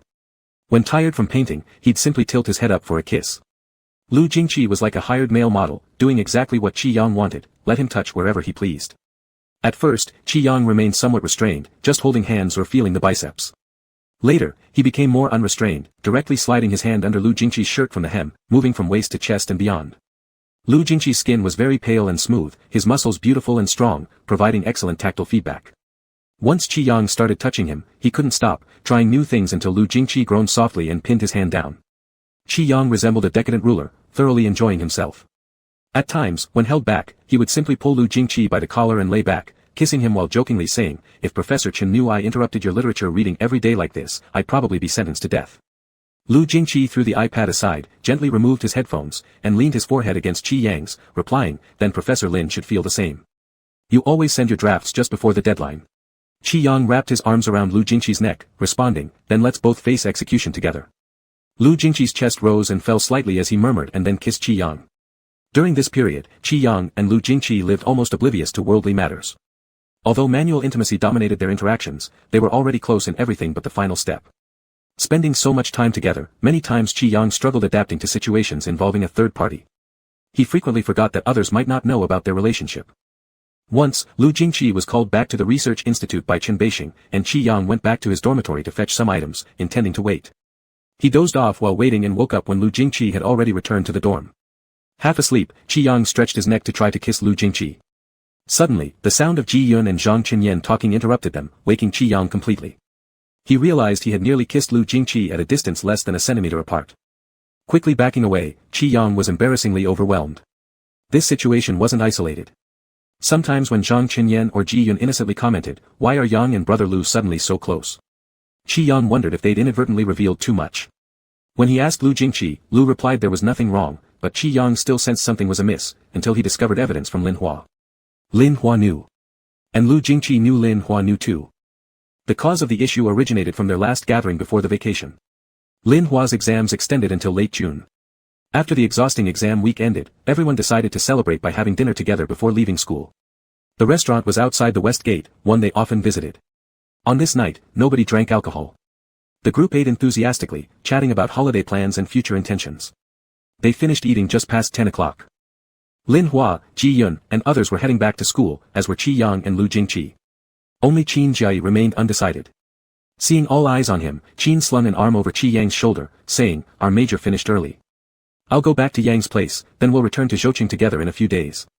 Only now did Qi Yang remember he hadn't reminded Qin to head back earlier. He paused, looked at Lu Jingqi, then at Qin Jia, finally meeting Lin Hua and Ji Yun's gaze. He really had no reason to decline since Qin Jia had been staying at his place with a suitcase full-time during past holidays. No one found anything strange about it. Qi Yang had no choice and intended to agree without objection, but before he could speak, Lin Hua unexpectedly stepped forward, addressing Qin Jia, I. He had only just started to say, I, when Qin Jia interrupted loudly, no. Lin Hua, what do you have against me going to sleep at Yang's place? Is this your what, third or fourth time complaining now? Every time I want to go to Yang's, you jump in with something, first claiming you need me to check a program, then saying everyone got drunk and needed help. What is it this time? Lin Hua was speechless for a moment. Qin Jia gestured as if threatening him, speak up. Lin Hua subconsciously touched his neck, feeling a bit awkward. He looked up at Lu Jingqi, who was following the exchange. Qi Yang followed his line of sight and froze for a second, meeting Lin Hua's eyes. Although he hadn't said a word, Qi Yang suddenly understood something from Lin Hua's uncomfortable expression. Shit, not really. Lin Hua pulled on Qin Jai, there's nothing major. It's just. I'll miss you since I plan to spend a few days with Xinyan in High City. After that we won't see each other for a while, so. Hearing this, Qin Jai quickly covered his chest with his arm. Dude, are you secretly into me or something? I'm straight. Lin Hua glanced at him again. Receiving the look, Qi Yang felt completely disoriented. So this was why Lin Hua always interfered whenever Qin Jai wanted to visit. Apparently, Lin Hua had known all along about Qi Yang spending nights together with Lu Jingqi. How was that any different from running around the streets naked? Unable to hold back, Qi Yang coughed lightly and said, if you're not leaving tomorrow, let Qin Jai stay tonight. Let's leave it at that. Lin Hua remained silent. Neither did Lu Jingqi respond. Qi Yang. Why did it feel like Lin Hua had dug a lot of holes for him? Kangaroo Happy draped his arm around him and said he would play games together with him later that evening. Qi Yang pushed his head away, it's past 10 already, go back and get some sleep. What game? A new one. Buddy, I'll carry you. We can double team with our couple accounts. Qi Yang fell even more silent. In fact, he didn't usually play many games. He only got into it after meeting Qin Jai. Although Qin Jai was rather rough around the edges in some ways, he was exceptionally good at various MOBA games, often ranked high on leaderboards. Playing with Qin Jai usually led to effortless victories, and occasionally they used their couple accounts to mess with others online. Sure enough, doing something nasty to others repeatedly invites retribution, karma came swift. Feeling uneasy, Qi Yang said, let's see. That account hasn't been used for ages anyway. Of course, this was said for the benefit of his vividly present boyfriend, but it seemed ineffective. His boyfriend just gave him a bland glance, checked his phone messages briefly, then pocketed his phone and simply said, let's go. The summer night felt unbearably cold despite the season. Qi Yang stayed unusually quiet throughout the journey home. Unfortunately, Qin Jai, clueless as ever, kept nudging closer, taking out his phone every time he saw a cat or dog on social media to show him, and once the car stopped, Qin Jai's frosty boyfriend immediately left first. Behind him, Qin Jai muttered quietly, Lu seems kind of down today. Maybe you should cheer him up. Even someone without much insight could tell Lu Jingqi's mood wasn't great. Qi Yang responded, I'll do that when I get home. Qin Jai slapped his shoulder encouragingly, I believe in you, buddy. Qi Yang truly had nothing left to say. Once home, during Qin Jai's trip to the bathroom, Qi Yang grabbed Lu Jingqi's arm and leaned over to kiss him. What's wrong? Are you upset? Lu Jingqi looked down at him calmly, do I look upset? Qi Yang mimicked his expression dramatically, this face looks frozen solid. Lu Jingqi, Qi Yang kissed him again, Qin Jai doesn't know about us yet, we'll tell him at the right time. Lu Jingqi still merely replied, Qi Yang held his hand, tiptoeing for another quick kiss when the bathroom door clicked open, and Qi Yang instantly released him, retreating a step or two to maintain distance. Qin Jai asked curiously, what are you two standing there for? Qi Yang feigned normalcy, we weren't doing anything. Qin Jai looked suspiciously between them, what secrets are you keeping from me? Qi Yang shook his head, nothing, don't think too much. Just go to sleep already. Saying that, Qi Yang walked over, intending to go wash his hands, but as soon as he turned on the tap, Qin Jai returned, covering his mouth mischievously asking, did you sneak off to comfort brother Lu? Qi Yang paused momentarily. Qin Jai continued eagerly, how did it go? Did you cheer him up? Of course not. Qi Yang shrugged dryly, maybe you should try. Qin Jai immediately stepped back and said, I don't dare to go. Brother Lu looks like he's ready to eat someone. Should I just serve myself up? Qi Yang splashed water at him, then you better scram. Qin Jai shivered and backed out, I'm leaving. After drying his hands, Qi Yang came out and found that Lu Jingqi was no longer in the living room. He craned his neck around for a look, quietly turned off the living room light, then tiptoed back to the bedroom. Pushing the door open, he saw Lu Jingqi leaning by the window talking on the phone. Let their team leader interface with me. What about the normal university side? Qi Yang clicked the lock on the door, Lu Jingqi slightly lifted an eyelid, then hummed, I see. Qi Yang strolled towards the window, pretending as if he had nothing on his mind and was just here for a stroll. After taking a few steps, while Lu Jingqi was speaking again, he moved behind him. Lu Jingqi glanced sideways with his peripheral vision, and next moment, he felt his hand being held. The person behind was tickling his palm. Send it to my email, that's all. He hung up, casually swiped his phone to close the screen, then put it back in his pocket. The person behind was still tickling him, Lu Jingqi turned his hand over, grabbed, pulled, and the person was suddenly right before him. What do you want to say? Qi Yang, I want to cheer you up. Lu Jingqi lowered his eyelashes, gathering a soft glow. Then go ahead and cheer me up. Qi Yang opened his eyes wide looking at him, are you really mad, Lu Jingqi? Are you sure? Lu Jingqi repeated the same sentence, do I look mad? Qi Yang nodded. Lu Jingqi stayed silent. Well, one sentence and it left Qi Yang speechless. He held his boyfriend's hand, leaned in seriously guessing, so you're not mad, are you jealous? Lu Jingqi's eyelids twitched. Qi Yang had now cultivated the divine skill of guessing answers from his boyfriend's micro-expressions, especially when dealing with someone like Lu Jingqi whose expressions were usually very lacking, even the slightest change was quite evident. He thought that based on his understanding of Lu Jingqi, he could write a book titled, Analysis of Lu Jingqi's Micro-Expressions, which would surely sell out. He asked again, are you jealous because Qin Jai slept at my place or because we used a couple account to play games? Lu Jingqi's lips tightened, the line at the corners of his mouth straightened. Qi Yang understood, oh. Is there anything else? Because on the taxi today, I sat in the back seat with Qin Jai, leaving you alone in the front passenger seat?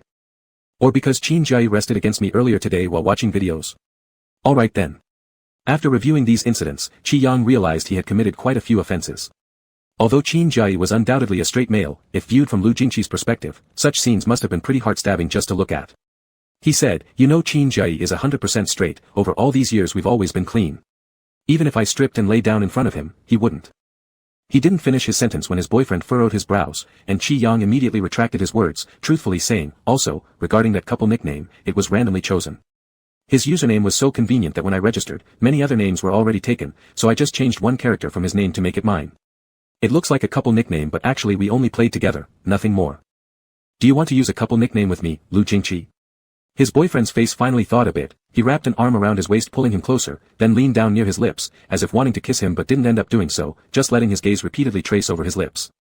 Qi Yang said, if you don't speak, I'll take that as your consent. Lu Jingqi's prominent Adam's apple moved, Qi Yang keenly spotted a tiny mole hidden just below it.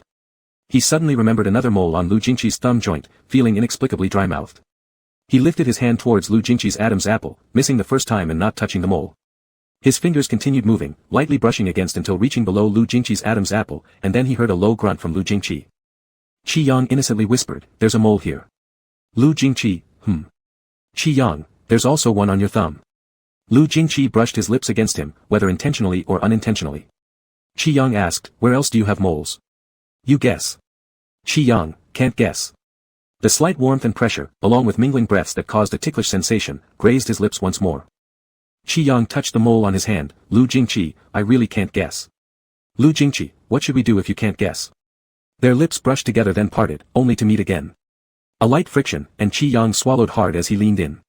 However, Lu Jingqi suddenly pulled back half an inch, causing Qi Yang's kiss to fall short. Not kissing him led Qi Yang to finally realize that Lu Jingqi was teasing him deliberately. That means you'll have to look to know, said Qi Yang. Lu Jingqi's tone was nonchalant, yes, you'll have to look to know.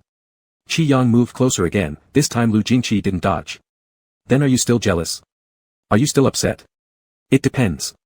Qi Yang's breathing trembled softly, on what conditions? Lu Jingqi didn't reply. Qi Yang became somewhat anxious, pressing urgently to kiss him repeatedly before managing to pry open his lips. Lu Jingqi's breathing turned heavy, and Qi Yang could clearly feel the rise and fall of his chest against him. Qi Yang's tongue slipped in, hooking his. He muttered indistinctly, can I see everywhere? The wet sensation of their tongues intertwining got to their heads. Finally breaking through Lu Jingqi's control, he bent down and gripped the back of Qi Yang's head. Upon sensing it, Qi Yang quickly withdrew by half an inch. His breath uneven, Qi Yang said, you haven't told me clearly. Lu Jingqi's eyes glimmered obscurely, and his grip tightened without any slack, where do you want to see? Qi Yang responded like a tongue twister, I want to see everywhere. Lu Jingqi wanted to kiss him. But Qi Yang mimicked his previous avoidance, only after I find the moles. Qi Yang knew Lu Jingqi had lost his composure, he could sense that the usually indifferent face now brimmed with intense emotion. From his heated gaze, Qi Yang read a sense of urgency. He realized Lu Jingqi was highly yearning to kiss him. Qi Yang lifted his hand and gently poked his Adam's apple at the mole, will you reward me if I find the mole? Reward? Qi Yang, What kind of reward do you want? Qi Yang looked deep into Lu Jingqi's pupils. They were dark black like ink, forming a whirlpool that mirrored only his own face, just his. He lightly nudged Lu Jingqi's chest, eliciting another muffled groan from him. Leaning closer, Qi Yang whispered into his lips, isn't the only reward I want just you? Who else do I like besides you? Even as Lu Jingqi replied with a simple sound, Qi Yang was truly impressed by his self-restraint. Indeed, Lu Jingqi was a man of great resolve. He finally murmured faintly, Lu Jingqi. You're pressing against me. Qi Yang indeed came tonight intending to comfort him but somehow ended up overdoing it, soothing him so much that even though he hadn't drunk alcohol, Lu Jingqi seemed drunk, almost collapsing onto the bed while holding onto him. He even ventured further, touching Lu Jingqi's chest and saying, "Actually, I also know there's a mole here on you." This drove Lu Jingqi a bit mad, shattering his usually composed image outside completely. Halfway through Qi Yang's t-shirt being pushed up and some teeth marks left on his body, just as he decided to reciprocate by pulling down Lu Jingqi's clothes, a sudden knock came on the door. It felt like a pause button had been pressed, and the atmosphere suddenly quieted down. Staring blankly for a moment, Qin Jiayi's voice echoed from outside the door. "Yang, Brother Lu, Uncle Ji can't find his phone. He tried calling using Brother Lin's phone several times but couldn't get through to either of yours. So he asked me to check. Are you both still awake?" Qi Yang cooled down a bit and exchanged glances with Lu Jingqi. "Perhaps we should." At the bottom of Lu Jingqi's eyes surged dark emotions. Qi Yang couldn't figure out what he was thinking, but noticed his ear root turning slightly red, which continued downwards towards the neck. Tense veins emerged between his smooth and beautiful muscle lines. Kang Jiayi knocked on the door again. "Brother Lu." "Yang." Lu Jingqi stood up and walked towards the door. Qi Yang rarely saw such obvious frustration in Lu Jingqi's silhouette. Well. Just when things went well, they were over again. When the door was knocked on for the third time, Lu Jingqi opened it. His arm leaned on the doorframe as he frowned and looked out. "What's wrong?" Qin Jiayi jumped, glanced anxiously inside, and thought, "What did my friend do that made Brother Lu like this?" Lu Jingqi rarely showed negative emotions in front of others, whether strangers or friends. He was always distant, cold, and polite. But today, something was off. Furrowing his brows impatiently, he asked again, "What is it?" Qin Jiayi realized, Oh, you two haven't heard yet? Let me explain again then. Uncle Ji lost his phone. After searching everywhere without finding it, he wanted to confirm if either of us had accidentally taken it along. He asked everyone, but he couldn't get through to your phones, so he sent me over. The heat in his body gradually subsided as though reason returned. Lu Jingqi's frown loosened slightly. "It's not here." "Not being here is fine, I'll let Uncle Ji know." Qin Jiayi finished speaking, but couldn't help asking further, Are you two already asleep? Otherwise, why did Big Brother Lu look like someone who could kill with just his morning temper?" Lu Jingqi, Then the door slammed shut. Outside the door, Qin Jiayi stood there in awkward silence. A strange feeling that he came at a really wrong time crept over him.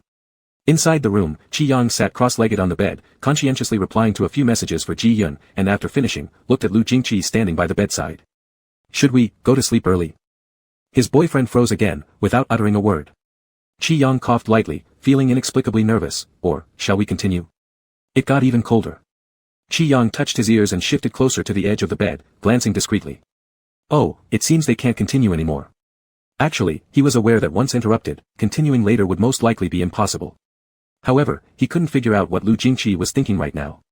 He wasn't sure whether his boyfriend, who acted so distant, wanted to kiss and cuddle with him, or rather preferred to murder Qin Jiayi. Qi Yang blinked his eyes and thought of another matter suddenly. He looked up. "When we parted after dinner tonight, Lin Hua, did he know about it beforehand?" Lu Jingqi, "Yes." Alright, clearly upset, even unwilling to tease him with a few words. Qi Yang, "Oh, so you knew it all along." Lu Jingqi, "I told him." Qi Yang. "Good job." Qi Yang gave him a thumbs up inside. Men who felt hurt were indeed masters. With great patience. "So when did you tell him?" "After we've been together." Lu Jingqi, "Much earlier." Qi Yang fell silent. Turned out, Lu Jingqi spread rumors alone. "You actually told Lin Hua that we're together before we officially became a couple." Lu Jingqi lowered his gaze. "Not true. I'm talking about before we were together." Qi Yang, Being together now or not yet being together, what's the difference? Damn. Truly profound is Chinese language culture. Regardless how one twists or turns their speech, it seems their relationship would never be considered clean and simple. Qi Yang stuttered for a brief moment, then looked up and pulled his collar down for a quick peck on his lips. "Alright, don't be angry anymore. You weren't this grumpy back then when we weren't together. Are you showing your true colors now? Or are you just acting spoiled?" Lu Jingqi didn't seem content with just one peck, leaning forward. "What do you think?" Qi Yang, "I think you're acting spoiled because I've been too good to you. It's made you feel superior." Lu Jingqi, exactly." Qi Yang, "I know you're in a bad mood today." Qi Yang, Lu Jingqi interrupted him. The unspoken part of Qi Yang's sentence, "I know you're upset today, but don't be," was forced back down his throat. Confused, he responded, I don't want to hear these." Qi Yang, "Then what do you want to hear?" "I don't want to listen." "Kiss me." Chapter 61 Sheep. In the end, Qi Yang managed to placate the person, but he left quite a shadow on Qin Jiayi. The next day, Qin Jiayi didn't dare to talk to Lu Jingqi when he got up, and secretly asked Qi Yang. He said, "What was up with Brother Lu yesterday? I was so scared that I didn't dare to close my eyes while sleeping." It felt like Brother Lu could come over at any time and kill me. Qi Yang thought in his heart that his feelings were not wrong, indeed he did want to cut you down. But he still bluffed, it's just that his research institute is too busy, with a pile of things to deal with. More tasks mean more irritation. We need to understand. Qin Jia patted his chest and sneakily peeked at the figure in the kitchen, it was too terrifying. So, did you two do well last night? Did you fight? Qi Yang, no, right? Seeing Qin Jia still staring at him, he added, we exchanged a few words, but it doesn't count as arguing. Still good. Qin Jia repeated, too terrifying. Qi Yang's gaze also followed towards Lu Jingqi's silhouette, recalling the previous night. He touched his nose tip. Just from a certain aspect, it was indeed pretty horrifying. Jiangcheng was right in the middle of summer, and Jiangcheng University had entered a 2-month-long vacation. Qi Yang took the opportunity to tell Qin Jia about going back to Zhou City first, though he didn't say it was to wait for Lu Jingqi. He just mentioned that his studio was busy. Qin Jia half believed and half doubted, asking him when Brother Lu would go to Zhou City. Qi Yang said he didn't know, telling Qin Jia to ask himself if he wanted. But Qin Jia chose not to inquire yet, remaining suspicious. As Qi Yang was being inspected from top to bottom by Qin Jia's penetrating gaze, he couldn't help but feel like he should just tell him already, but then was quickly restrained by reason. After all, everyone knew Qin Jia spread rumors like a big loudspeaker. If he were to say this today, tomorrow his entire family would know, even those in the dormitory. The grand scene Qi Yang dared not imagine, he'd be kidnapped and severely interrogated for 2 months, never having a peaceful summer holiday. Therefore, Qi Yang decided to wait until after the summer holidays before informing Qin Jia. Qi Yang thought rather simply, wanting to have a nice romantic relationship with Lu Jingqi now without excessive interruption or surprise from others. Qin Jia returned to Zhou City in early July. Although not very believing in Qi Yang's clumsy excuse, because there was a composed Brother Lu waiting at home, Qin Jia felt uneasy every day, always feeling like a sword was hanging above his head. He simply couldn't bear it. Before departure, he told Qi Yang that he always felt like he was the third wheel, which was strange. Qi Yang wasn't sure what to compliment him on. Telling him he was oblivious didn't fit, as he was aware enough to see himself as the third wheel. Complimenting him for being sharp, well, it seemed like he wasn't particularly perceptive either. He patted Qin Jia's shoulder, saying he was thinking too much, gave him a reassurance pill, and then packed him off. Qi Jian and Zhou Chu went to Norway in early June. They played for a week and then went to Finland. They haven't returned yet. Last time, during a phone call with Qi Yang, they mentioned Qi Jian's Gaokao score, a total of 698 points. Attending Jiangcheng University for astrophysics seemed to be a safe bet. They also said they'd return home around early July since Qi Jian was rushing back to attend a manga exhibition in Zhou City in July. By calculating the time, it seemed about right. Lu Jingqi would be busy until mid-July and would make a trip to the northern city on the 4th, Qi Yang heard him answer a call. It appeared there was something going on at Yumu's Research Institute, which Lu Jingqi agreed to. Afterward, he was away for 4 days. However, this time Lu Jingqi wasn't as busy abroad as last time. Qi Yang kept receiving updates about his travel itinerary occasionally, sometimes calling him but hearing Yumu talking beside him. He didn't dare to say anything too explicit, just asked a couple of questions before hanging up, then continued teasing him on the phone. To be honest, before dating, Qi Yang always thought electronic romance was okay, he could continue forever. But now, he only feels like scratching the surface. Both his main account and backup are together bombarding Lu Jingqi with messages throughout the day, saying, I miss you, yet still feeling it's not enough. It's as if someone on the other side of the phone has put a spell on him. Feeling unbalanced inside, Qi Yang began to flirt with Lu Jingqi effectively. Several times, he sensed something odd about Lu Jingqi over the phone. Late at night, while talking, Lu Jingqi suddenly disappeared for a bit. He asked what Lu Jingqi was doing, to which Lu Jingqi replied, guess. Qi Yang, I don't know, start a video call so I can take a look. Lu Jingqi turned on the camera 20 minutes later. Seeing his damp figure covered in water mist, Qi Yang understood everything clearly and felt mentally balanced again. It couldn't just be him who wanted all the time. Qi Yang found enjoyment and balance from this matter, teasing Lu Jingqi until he finished his busy schedule and came back to give Qi Yang a well-deserved punishment. It was the first time he realized how petty Lu Jingqi could be. Every trivial thing he said was remembered by Lu Jingqi, who had spent 4 days accumulating all of it and came back to settle accounts. Though Qi Yang did miss his boyfriend, this way of dealing with him made him rather scared. His lips were bitten slightly raw, so Qi Yang covered his mouth while holding onto his pants, trying to run away. But before he managed to move a few steps, he was pulled back again. He immediately started groveling, pressing against Lu Jingqi's shoulder while apologizing profusely, I'm sorry, I'm sorry, I'm sorry. I won't dare to do that again next time. Could you just kiss me twice today? You rushed home on an overnight flight, don't tire yourself out too much. Let's go to bed early. Lu Jingqi lowered his gaze, gently wiping his lips with his thumb, guess why I rushed back on an overnight flight? No need to guess. Don't even guess, it always led to trouble. Qi Yang, aren't you tired? I drew pictures all day today and I'm really exhausted. While drawing for a whole day, you still found time to send me so many messages. I draw fast, I type as I draw. Lu Jingqi, how fast exactly? Qi Yang. He felt Lu Jingqi might be aroused now, every word sounding like innuendo, though Qi Yang had no proof. It's not that fast, he admitted, becoming submissive. Leaning against his hand, Lu Jingqi slowly pried apart his fingers one by one, then held them for a long moment. Qi Yang, you're due for some discipline. Qi Yang remained silent, calm as a chicken. What kind of discipline was it, brother? When we talked that day, you said you didn't want me to look at you while eating, Lu Jingqi said. What did you mean by that? Qi Yang's face flushed bright red, coughing lightly. It means nothing, I just blurted it out. What is eating?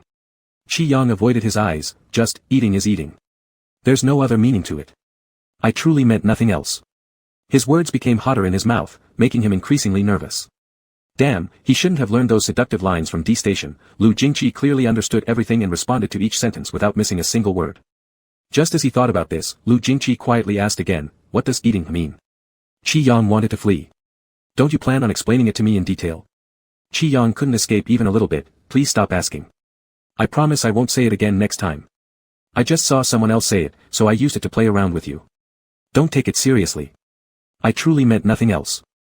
After all, he hadn't tasted that particular meal yet. Really? Lu Jingqi said. I don't think so. Qi Yang swallowed hard, his lips drying out, entirely because of how hard Lu Jingqi bit him earlier. What do you want to do? Lu Jingqi stared at his lips, rubbing them softly, not saying a single word. Qi Yang inexplicably felt a rather perverted premonition. Lu Jingqi's gaze felt as if it had substance, warming him inch by inch. Watching him methodically like this, it felt as if his lips were parted merely under his gaze. Qi Yang's heart began racing.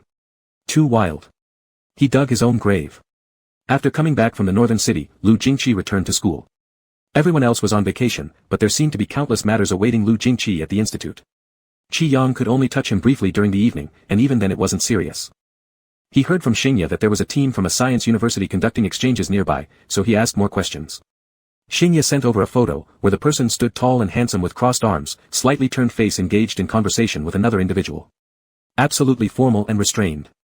He wore a cold expression, distant, as if no one could reach his level, looking like someone who had been single for 800 years, particularly like someone on the top peak of aloofness.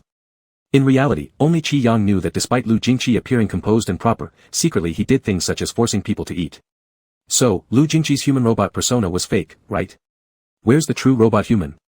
During the day, Qi Yang didn't pay attention to him, drawing drafts while streaming live. At around 9 o'clock in the evening when Lu Jingqi came home, leaning on the chair, he kissed him. Qi Yang didn't even put down his capacitive pen, muttering, wait a second, I just need to wrap up. There was no time to finish, as Lu Jingqi already cupped his face and opened his lips with his tongue. Surrounded by Lu Jingqi's fresh scent, Qi Yang silently complained in his heart, and after a long time, Lu Jingqi finally let go of him. Qi Yang whispered, you must have been pretending hard during the day, huh, Lu Jingqi? Talking about gamma-ray burst radiation spectra with others, what exactly were you thinking? Lu Jingqi's breath was hot as he lightly kissed Qi Yang on the lips again. Missed you.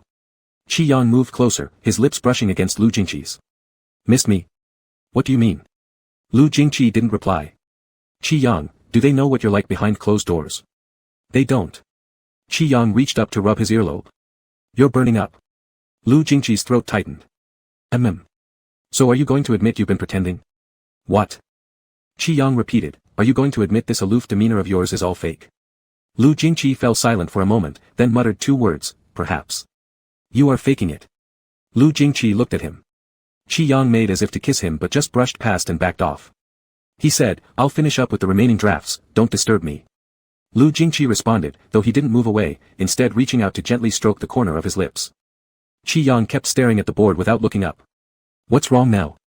Does it still hurt? Qi Yang. Lu Jingqi, you'd better have something important. After a few more days, things on the Jiangcheng University side were wrapped up. It was just after the 10th of the month, and originally, he could have gone home already. But when the time came, he felt a bit regretful.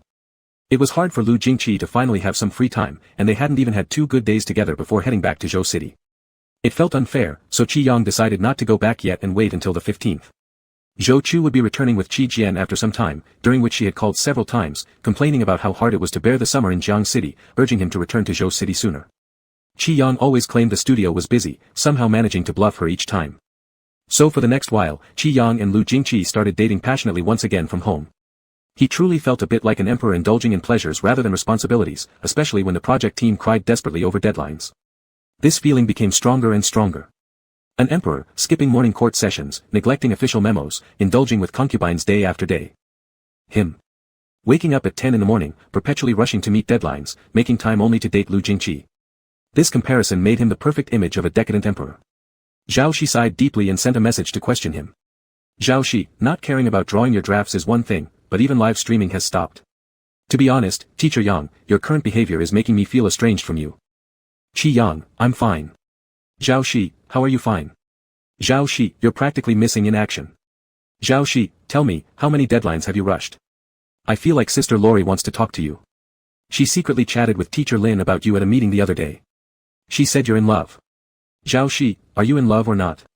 Qi Yang, just rushed 3 or 4 times. Qi Yang, I completed my work with quality and quantity, why does anyone need to talk to me? Zhao Shi, motherfucker staring.jpg. Qi Yang, recently busy. Zhao Shi, you've really changed. Zhao Shi, something's not right with you. Zhao Shi, I think you're definitely in love. Qi Yang felt somewhat uneasy and didn't dare to speak as Zhao Shi kept pressuring him. Zhao Shi, my sixth sense is spot on, I've never been wrong. You're 99% in love, and the last 1% is because I respect our great materialism.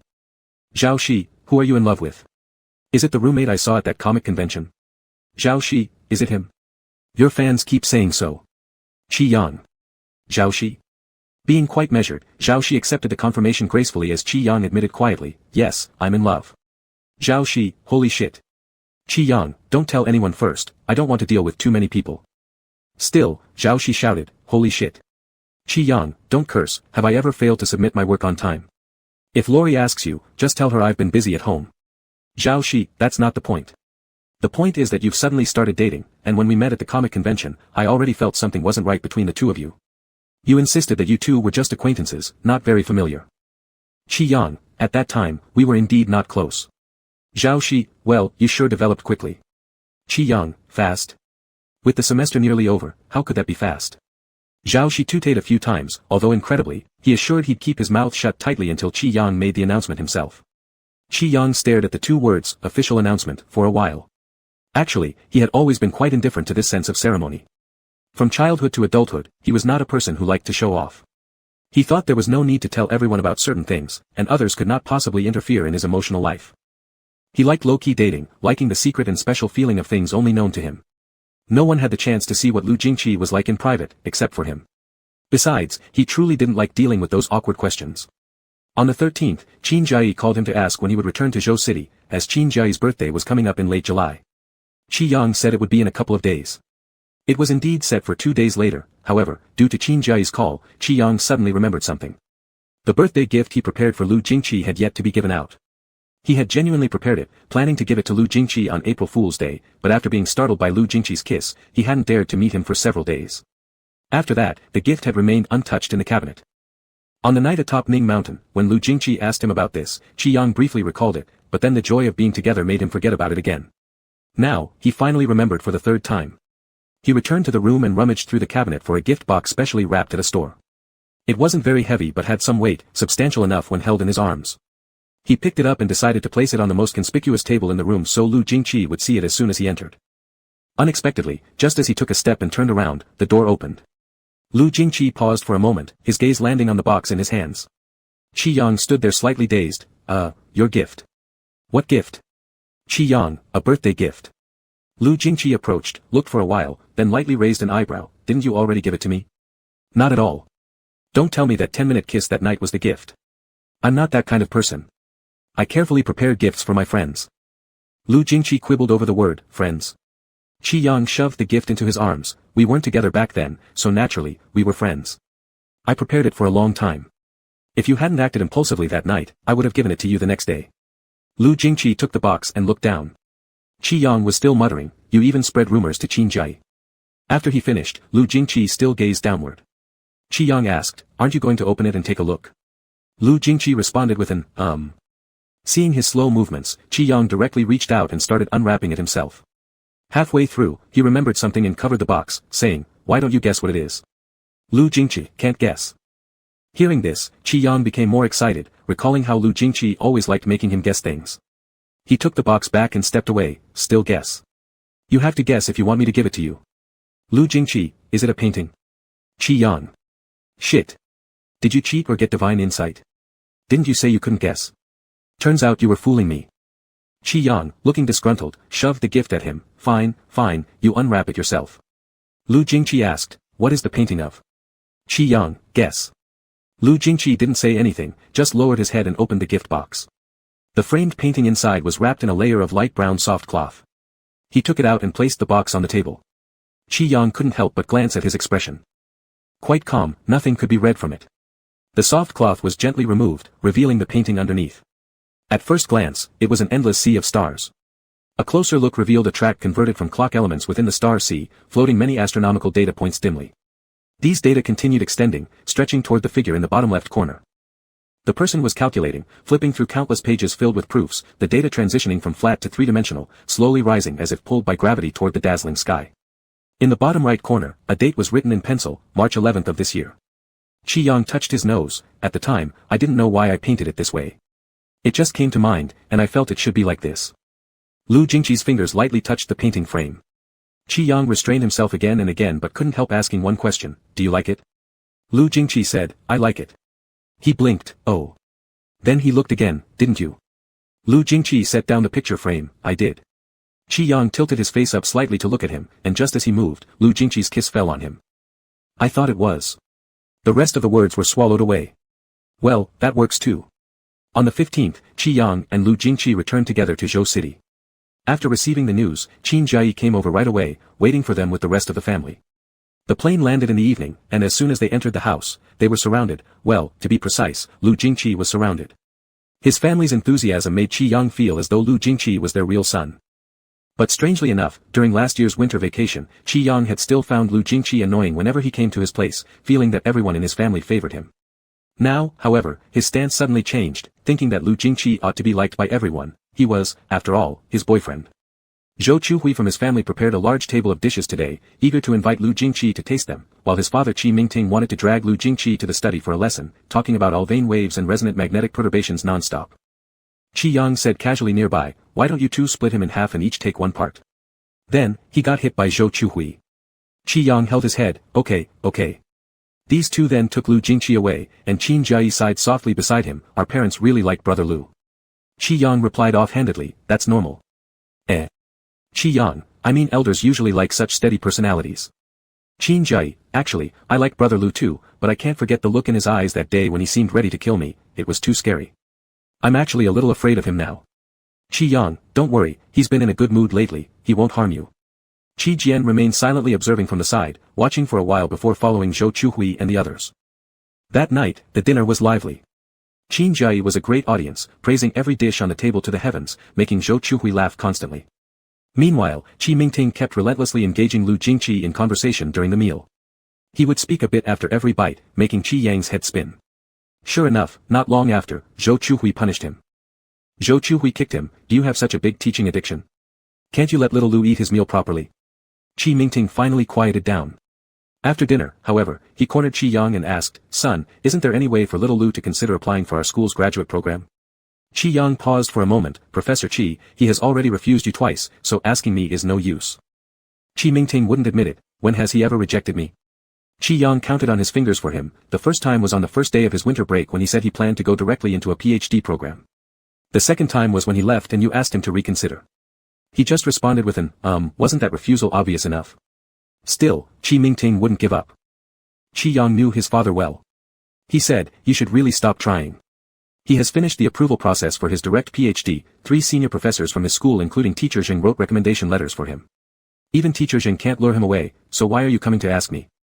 No matter how capable your son might be, I can't pull off this kind of backdoor favor for you. Qi Mingting. Yet, in the end, Qi Yang consoled him a little, even if he doesn't become your student or join your team, maybe there will be other possibilities, Professor Qi, don't lose hope.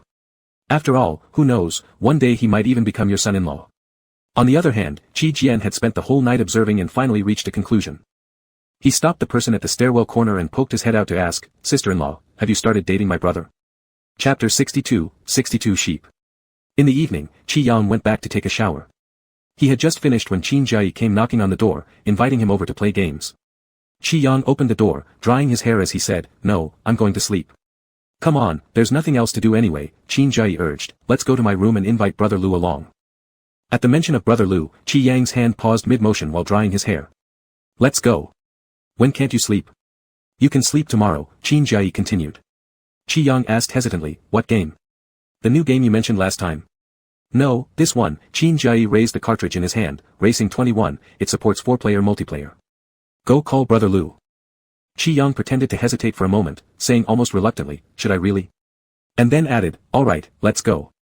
Under Qin Jai's eager gaze, Qi Yang arrived at Lu Jingqi's room and gently knocked on the door, which was promptly opened. Lu Jingqi looked at him and asked, "What is it?" With wide eyes, Qi Yang whispered softly, "Do you want to play games with Qin Jai?" He froze a bit after speaking, not understanding why he spoke so quietly, as if playing games was more akin to sneaking off for an affair rather than gaming. It made him feel somewhat guilty. Lu Jingqi cast a glance in Qin Jai's direction and silently deliberated before nodding, "Sure, let's go." Qi Yang touched his nose, keeping a respectful distance from Lu Jingqi as they walked. In the center of Qin Jai's room stood a large display screen. After inserting the cartridge, the game loaded its interface. The racing series had been around for quite some time. Qi Yang remembered hearing about it when he was very young. Now, it was already updated to version 21. He grabbed 2 controllers, passing one to Lu Jingqi before sitting on the carpet. He sat close to Lu Jingqi, with Qin Jai to his right and Qin Jai's right was Qi Jian. Though Qi Yang hadn't initially intended to sit so close, Qin Jai, who apparently assumed he wouldn't face punishment from Lu Jingqi no matter what, shoved him closer, and Qi Yang didn't object. Holding his controller, Qin Jai began pressing buttons, asking aloud, "Which map should we race on? Desert? Ocean Avenue? There's also Flame Mountain and the abandoned factory." Qi Yang's left ear accidentally brushed against Lu Jingqi's shirt collar, making him a little itchy. He replied absent-mindedly, "Whatever, you choose." Qin Jai turned around, coughing slightly, "How about you, Brother Lu?" Lu Jingqi answered indifferently, "Anything's fine." Turning to his right, Qin Jai addressed, "Second baby, how about you?" Qi Jian kicked him with his foot, "Why are you calling me second baby? Don't call me that." Qin Jai protested loudly, "They can all call me, why can't I?" Qi Jian countered firmly, "That doesn't mean you can. I'm racing on the abandoned factory map." As Qin Jai mumbled complaints, he quickly chose the map and moved on to selecting characters and cars. Qi Yang wasn't particularly focused on playing games and selected a character at random. Neither was Lu Jingqi overly concentrated, merely pressing confirm without much thought. However, Qin Jai was seriously picking his character, spending quite a bit of time and effort deciding between choices. After several cycles, he still couldn't decide, prompting Qi Jian to roll his eyes incredulously, "Can you hurry up? I need to pick a car." Qin Jai whined, "Let me try one more change, this guy looks handsome." Qi Jian mocked him knowingly, "You're going to end up choosing the first one again, aren't you?" Just as Qin Jai confidently denied this possibility, "How could that be?" He scrolled to the bottom and stared quietly at his controller for a couple seconds. Predictably, Qi Jian called out preemptively, "Shut up, don't say anything." And quickly pressed confirm, settling on the last character. Qin Jai exclaimed in despair, "Oh come on. I didn't want to pick this." Without giving him a chance, Qi Jian rapidly pressed confirm multiple times, even picking a car for him, a modified Ford Mustang GT with distinct muscle car features. Still upset, Qin Jai demanded, "I want McLaren." Qi Jian shielded himself with his arm, rushing to select another car for himself. "You're delaying things on purpose. I'm picking Koenigsegg, and there's no way I'll trade controllers with you." Qin Jai then glanced pleadingly at Qi Yang, but he was preoccupied sneaking a secret handshake with his boyfriend behind his back. Startled by Qin Jai's sudden shout, he responded, Qin Jai tried hinting at swapping controllers by waving his own suggestively. Confused, Qi Yang interpreted it as urging him to hurry and pick the Ferrari F40 quickly, responding, "Oh, alright, let's go." Seeing this, Qin Jai fell silent. Unhelpfully, Qi Jian commented sarcastically, "Sitting nearby wasting time, you selected the wrong car and now want to swap controllers." Annoyed, Qin Jai defended, "It's because you confirmed it for me." Qi Yang didn't care much and said to Qin Jai, "Why don't you swap with Lu Jingqi? He hasn't chosen yet." Qin Jai, who had been making a fuss earlier, suddenly quieted down when she heard Lu Jingqi's name. Qi Yang glanced at Lu Jingqi, whose expression was indifferent as he handed over the game controller. Qin Jai. Seeing her not moving, Qi Yang grabbed her controller and gave Lu Jingqi's one to her, "You choose." Qin Jai clutched the controller and said gratefully, "Brother Lu, I'll never call you scary again." Lu Jingqi slightly raised his eyebrows, seemingly unsure of what she meant by that. Qi Jian kicked her, "Stop talking and hurry up." Qin Jai went back to looking for her McLaren. Once everything was set, the game finally began. The countdown numbers on the screen gradually disappeared, and the game view split into 4 perspectives and windows. Qin Jia raced ahead furiously with her controller, immediately shooting up to first place. A male voice in the background narrated the simple race status and rankings in English. Qin Jia was in first, Qi Jian in second, Lu Jingqi third, and Qi Yang last. Qi Jian briefly checked the rankings page, then executed a drift to overtake Qin Jia. Qin Jia tried to block her car but failed, and the two were fiercely competing, paying no attention to how close Qi Yang's car was to crashing and that Lu Jingqi's car hadn't moved much at all. After a while, Qi Yang's screen started flashing red warnings. With a bang, his car completely crashed, displaying the words, "Game over," on the screen. Qin Jia was engrossed in the race and only half listened. "Damn, you."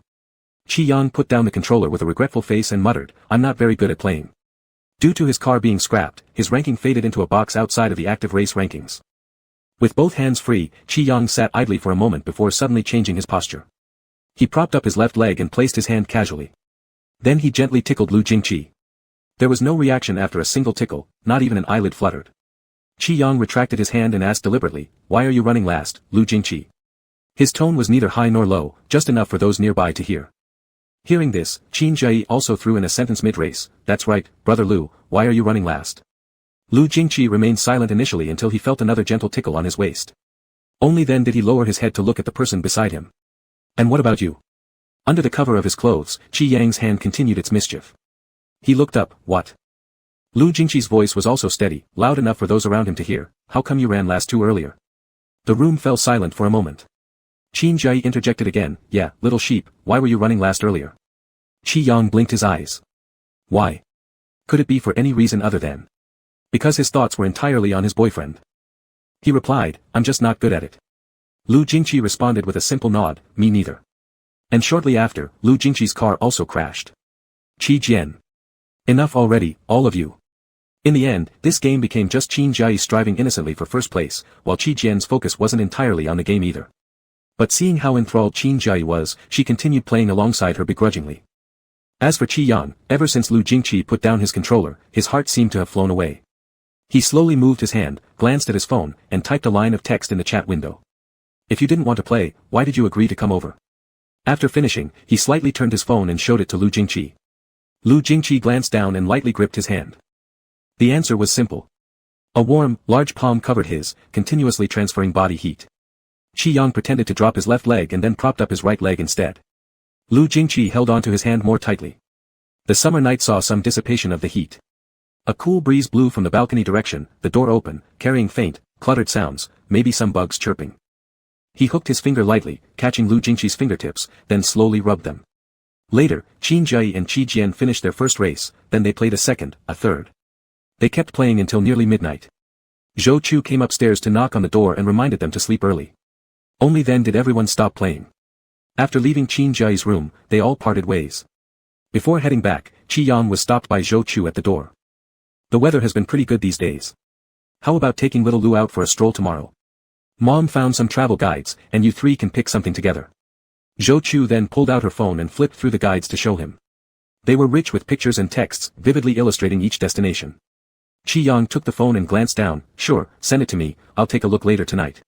But I don't guarantee that the three of you will reach an agreement." "Zhou Chu, why do you need to agree on anything? Just see where little Lu wants to go, without bothering with them." Qi Yang, "Oh." "Zhou Chu, what do you mean by oh?" Qi Yang, "Nothing. My point is we'll just follow his choice." Zhou Chu gave him more miscellaneous instructions, mainly telling him not to fall asleep in the cinema and such unpolite things. Qi Yang nodded continuously while saying, Back in the room, Qi Yang sent a message to Lu Jingqi, "My mom said." Lu Jingqi might have been waiting with his phone in hand because as soon as Qi Yang sent the message, his phone buzzed. "Suspect mosquito, what?" "Qi Yang, Mom said I should take you out to visit the city tomorrow." "Qi Yang, she found quite a lot of tourist guides." "Qi Yang, where would you like to go?" 2 seconds later, 3 words came from the other side, "I'll follow your lead." Despite all of Zhou Chu's careful planning, she had no idea that Qi Yang took everyone to the amusement park instead. Yes, the amusement park. In the center of Zhou City was a rather large amusement park. Qi Yang and Qin Jia visited it once during high school, and after several renovations, it now looked very different with a massive influx of visitors. Qin Jia held the ticket in his hand, examining it carefully as he walked. "We're going back to basics, boys. The last time I came here was in the 3rd year of high school, and I even got kicked by one of those photo-taking camels." He turned to Qi Yang again. "Bro, are you sure our mom really wanted us to bring brother Lu to an amusement park? This feels as sketchy as last year's street walking." Are we going to get hunted down by mom when we get home today? Qi Yang and Lu Jingqi walked behind, their secretly holding hands immediately breaking apart. He raised his head and replied, that's what she said, how is this not reliable? In his mind, Zhou Chu said to listen to Lu Jingqi, but Lu Jingqi said to listen to him. So, wasn't the meaning to follow him? As long as he was happy, his boyfriend would be happy. The equation made perfect sense. Qin Jai, okay, if you think it's reliable, then it is. Qi Yang, roll, I'm always reliable. Qin Jai lowered his head and started studying the route map of the amusement park as he walked along. Qi Jian, our first stop is the haunted house, it's at the next fork, let's go. Upon hearing, haunted house, Qin Jai suddenly stopped. Is the haunted house the same thing as a ghost house? Qi Jian, probably, yeah. Qin Jai's face seemed to be at a loss for words. Qi Jian, you scared or something, Qin Jai? Who says I'm scared? Qin Jai exclaimed, getting defensive instantly, I just asked, it didn't mean anything. Qi Jian, oh, I was just thinking, if you're scared, we could go to the next attraction first and let my brother and brother Lu go inside. If you're not scared, then let's go in together. Qin Jai wanted to say something, but Qi Jian had already started leading the way toward the haunted house. He swallowed his words and followed closely behind, looking back every 3 steps, wait for me. Qi Yang and Lu Jingqi slowly trailed behind, and once both had entered, Qi Yang finally said, let's go. Lu Jingqi's gaze returned from ahead. Aren't you scared? Qi Yang, huh? Lu Jingqi, it's pitch black inside. Qi Yang's footsteps paused almost imperceptibly. His hands were behind his back, and he was casually glancing down at his toes, oh, I know that. He then knowingly asked again, are you scared? Lu Jingqi, yeah, a bit. Qi Yang, alright then. Huh? Qi Yang stretched out his hand and grabbed Lu Jingqi's hand, since you're so scared, I'll reluctantly sacrifice myself to accompany you. The haunted house was called a haunted house, but it was similar to the horror-themed escape rooms they've played before, just not as intricately designed and required no complex puzzle solving. Qin Jai was hunching over, nearly hiding behind Qi Jian as if ready to dodge at any moment.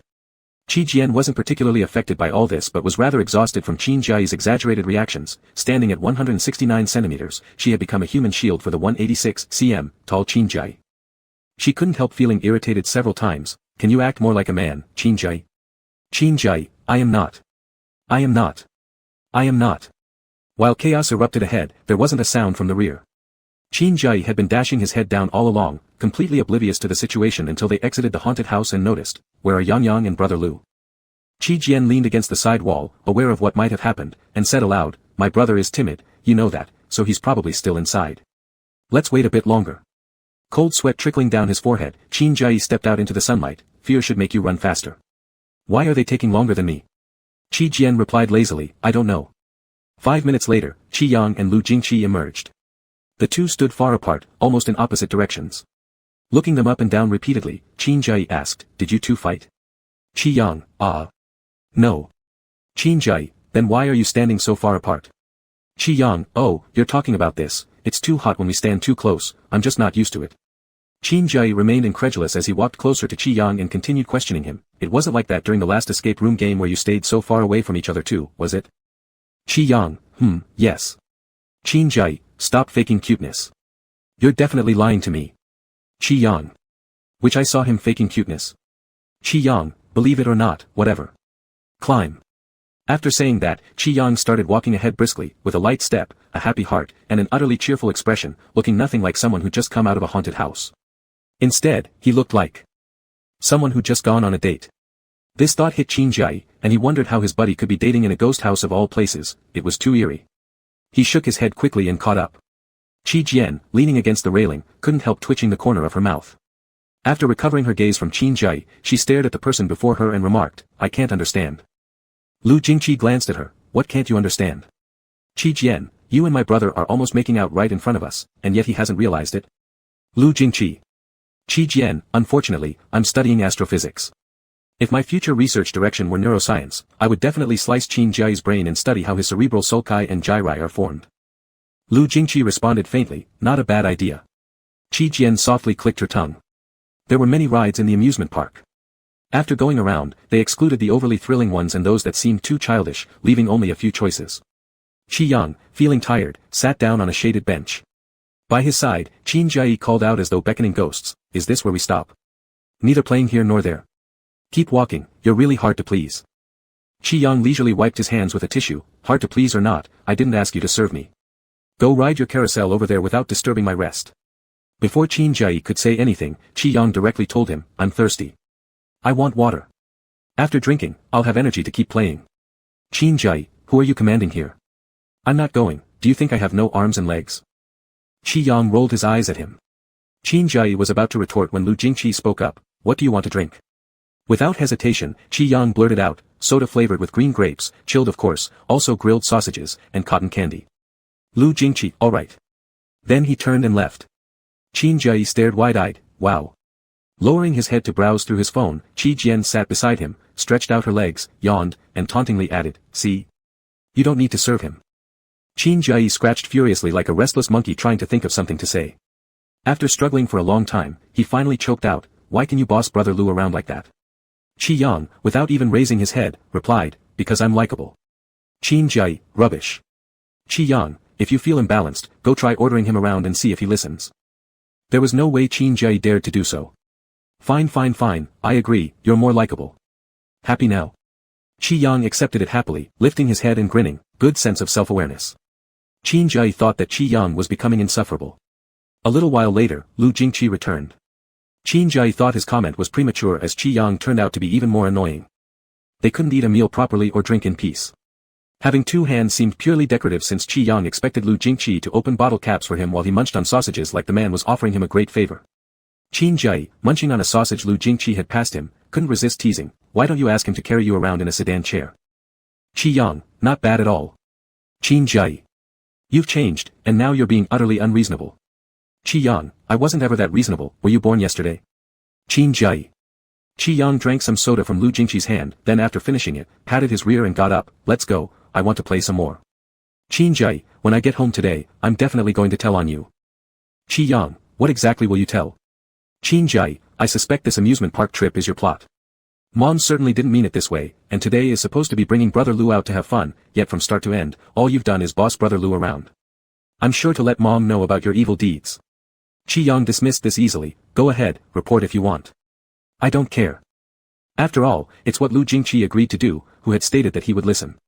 Behind them, Qin Jai grumbled non-stop criticizing Qi Yang, but Qi Yang wouldn't tolerate it and retorted every sentence back at him, keeping them bickering along the way. Truthfully, Qin Jai used to insult others quite freely, yet many times Qi Yang ignored him or cut straight to the heart with one word. But for some reason today, Qi Yang enjoyed arguing nonsense and idle chit-chat with Qin Jai, appearing in high spirits the whole time. After walking a bit, they arrived at an area filled with slides designated for children. Qin Jai was about to say something when suddenly, a voice called out ahead, Qi Yang. The voice was familiar. Qi Yang turned around, and Qin Jai instinctively whispered loudly, isn't that him? That him? The boy who chased after Qi Yang during his senior year of art training, Qin Jai often referred to him as someone who almost went to the same university as Qi Yang but missed by chance, the one who ate a bite of Qi Yang's ice cream without asking. Qi Yang hadn't expected to run into him here. Instinctively, he first glanced at Lu Jingqi, who was looking at him. After a moment's hesitation, Qi Yang explained, a classmate from high school. Following this, Qin Jai added, Su Wei, who was infatuated with Yang Yang back in senior year. Qi Yang fell unusually silent. Su Wei approached them, and as he looked at Qi Yang, unrestrained joy surfaced in his eyes, long time no see, Qi Yang. Qi Yang responded woodenly, long time no see. Su Wei turned briefly towards the children's area before turning back again, today I brought my nephew out to play.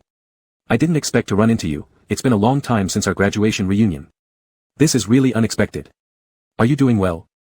With Su Wei completely disregarding those around him and filling the air with his words, Qi Yang quickly answered, I came out to play with friends, I'm fine, everything's good. It was only then that Su Wei noticed the people beside Qi Yang, and his gaze subtly lingered on Lu Jingqi for a fraction longer than necessary before smiling and asking, are these all your friends? Kicking off rudely after being overlooked, Qin Jai replied sharply, back in high school, I shared a studio with Yang Yang. Remember how you asked me to pass an apology letter for Yang Yang when you two broke up? Have you forgotten so quickly?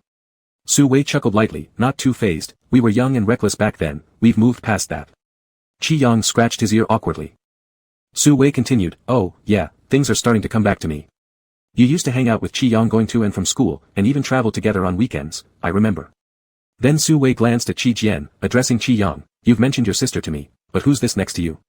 Someone unfamiliar to me, is he also a friend of yours? At this very moment, Qi Yang clearly felt Lu Jingqi's gaze resting on the side of his face. Damn. He genuinely felt like he'd dug himself a tremendous hole. Chapter 63, 63 Sheep. Evening, inside a fast food restaurant in the amusement park. The atmosphere at the table was somewhat tense. Qin Jai, like he was facing an enemy, ate his fries and couldn't help whispering to Qi Jian, "Don't you think there's something off about your brother and brother Lu?" "Qi Jian." She said coldly, "No." Qin Jai gave her a look, "How could you not notice something this obvious?" Qi Jian refused his gaze and turned away, thinking it was bizarre for someone only now to pick up on the tension. Qin Jai kept eating while stealing glances around him. Something wasn't right. Something was way off. Brother Lu's expression was even more terrifying than that night, ever since they walked into the store. Ordering food, getting meals, sitting down, looking at his phone, his eyelids hadn't even lifted once. Moreover, everything they ate was paid for by Brother Lu, yet Brother Lu didn't touch a bite himself. Looking over at his good buddy, after eating for a bit, he had lowered his head and begun arranging unopened ketchup packets as if setting up battle formations. From entering until now, he had spoken no more than 2 sentences. "Anything is fine, I don't care. Thank you." At some point, he also seemed to have sent a message to someone, looking downward. Qin Jai carefully recalled, trying to remember exactly when things started going wrong. It wasn't from when they entered the store, but perhaps it started this afternoon when they ran into Su Wei. He chewed thoughtfully on his straw. Meanwhile, Qi Yang felt utterly perplexed. How could he know that talking with Su Wei would bring back past connections? What kind of past connection was that, anyway? Were they even that close? What made matters worse were the questions Su Wei asked, each one cutting straight to the heart. Su Wei asked, "Is the person next to you a friend?" Su Wei then asked, "Are you single right now?" And another question came, "Do you have someone you like?" Su Wei went on to recount memories of their past that Qi Yang didn't expect, sharing things Lu Jingqi might not know. He mentioned, "I remember when you were late for morning classes and were standing punishment outside the door. The whole corridor was empty except for you. Later, I also left the classroom and told you it was because I was late too, but that wasn't true. I never got the chance to tell you, but I voluntarily asked the teacher to let me out." Qi Yang sweat-drenched wondered, "Damn, so you're quite romantic." Afterwards, Su Wei described his own romantic situation, basically saying he'd never been in a relationship, had always liked Qi Yang, and wanted to add him on WeChat, inviting him out for a date. Qi Yang, of course, refused everything Su Wei suggested, though it was certainly a scary encounter. If Lu Jingqi would get jealous of someone as straightforward as Qin Jai, what chance did Su Wei stand? There was undoubtedly a 99% probability things would go south. Sure enough, his boyfriend barely uttered 3 words that afternoon. 3 indifferent MMS. Qi Yang knew he messed up on handling this. He originally planned to make everything public after summer break, but unexpectedly bumped into Su Wei out and about. Qin Jai often talked about Su Wei's past actions in front of Lu Jingqi. Although Qi Yang didn't particularly favor Su Wei, back in the day, Su Wei had indeed pursued him persistently, making their classmates aware. It only settled down after Qi Yang decided on a unilateral estrangement. Lu Jingqi was fully aware of all this. Haha. Maybe someone should just kill him now. In the afternoon, Qi Yang secretly tugged on Lu Jingqi's sleeve multiple times. Though Lu Jingqi let himself be pulled along, sometimes even interlocking hands, he never spoke a word. When leaving the fast food store, Lu Jingqi muttered again, only this time uttering 2 words, "Let's go." Then came endless silence. Worried that his boyfriend would freeze emotionally, after not spending much time browsing, Qi Yang spotted the massive Ferris wheel in the center of the amusement park. As twilight set in, the light strips of the Ferris wheel lit up and continued rotating without pause against the indigo blue sky. Limited to 4 people per cabin, separate tickets were required for riding the Ferris wheel. Qi Yang stopped in his tracks and pointed toward it, "I want to ride this." Qin Jai responded, "There are so many people here, and they're mostly couples." Already Lu Jingqi headed towards the ticket counter. Qin Jai zipped his lips shut mentally. He really shouldn't have opened his mouth. At the ticket counter, the staff member asked, "Excuse me, may I inquire how many tickets do you need?" Lu Jingqi, 2, please. As soon as the words left his mouth, his phone vibrated. Sheep 21, Lu Jingqi, Lu Jingqi, Lu Jingqi, Lu Jingqi, Lu Jingqi. Sheep 21, 2 tickets, 2 tickets, 2 tickets, 2 tickets, 2 tickets. Sheep 21, heart. On the way back, Lu Jingqi handed over the ticket in his hand to Qin Jai. The person beside him stared wide-eyed and asked in a lowered voice, "You only bought 1 ticket?" Lu Jingqi raised his eyes slightly. "Qi Yang, me. Didn't you see my message?" Lu Jingqi, "I saw it." "Qi Yang, then why?" Qin Jai had already gone through the ticket check and entered. Qi Yang turned around wanting to buy another ticket, but just as he took a step forward, he was stopped by being grabbed around the waist. Lu Jingqi pulled out another ticket from his pocket. "I had already bought it before you sent the message." Qi Yang blinked. On the other side, Qi Jian entered the cabin and sat down, then told the staff, "No one else, thanks." The staff was about to close the door when Qin Jai reached out with a protest, "My brother and Lu haven't come up yet." "Qi Jian, they're going to take another one, don't worry." She yanked Qin Jai back inside forcefully and nodded at the staff. Clang. The cabin door was securely closed. It wasn't until several cabins later that Qi Yang and Lu Jingqi went through the check-in point. As soon as the door was locked, they began to ascend slowly, and Qi Yang finally relaxed. He leaned closer, staring intently at Lu Jingqi. Lu Jingqi remained calm, glancing down to meet his gaze. After looking for a while, Qi Yang suddenly tilted up and gave him a quick peck on the lips, murmuring, "Lu Jingqi, quite the temper." Lu Jingqi didn't say anything. "Qi Yang, why didn't you talk this afternoon?" The person before him still didn't open his mouth. So Qi Yang repeated, "Why didn't you speak this afternoon?" Because everything that could be said in front of others had already been said. Qi Yang froze for a moment. After a brief silence. "What is it that couldn't be said in front of others?" Lu Jingqi slightly lowered his head, brushing against his lips. "Guess."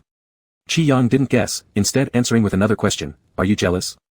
Qi Yang just looked at him. "Lu Jingqi, aren't you going to spoil me today?" "Qi Yang, isn't this spoiling you right now?" Lu Jingqi kissed him once more, "Seems like it's not enough yet." "Qi Yang, are you jealous because of that high school classmate I haven't seen in years?" "I thought it was pretty obvious." Qi Yang, Lu Jingqi, do you have any other questions?" Qi Yang, "Indeed I do." He said, "I remember you didn't care about these things before, you don't seem like someone who gets jealous. In your mind, what kind of person should I be?"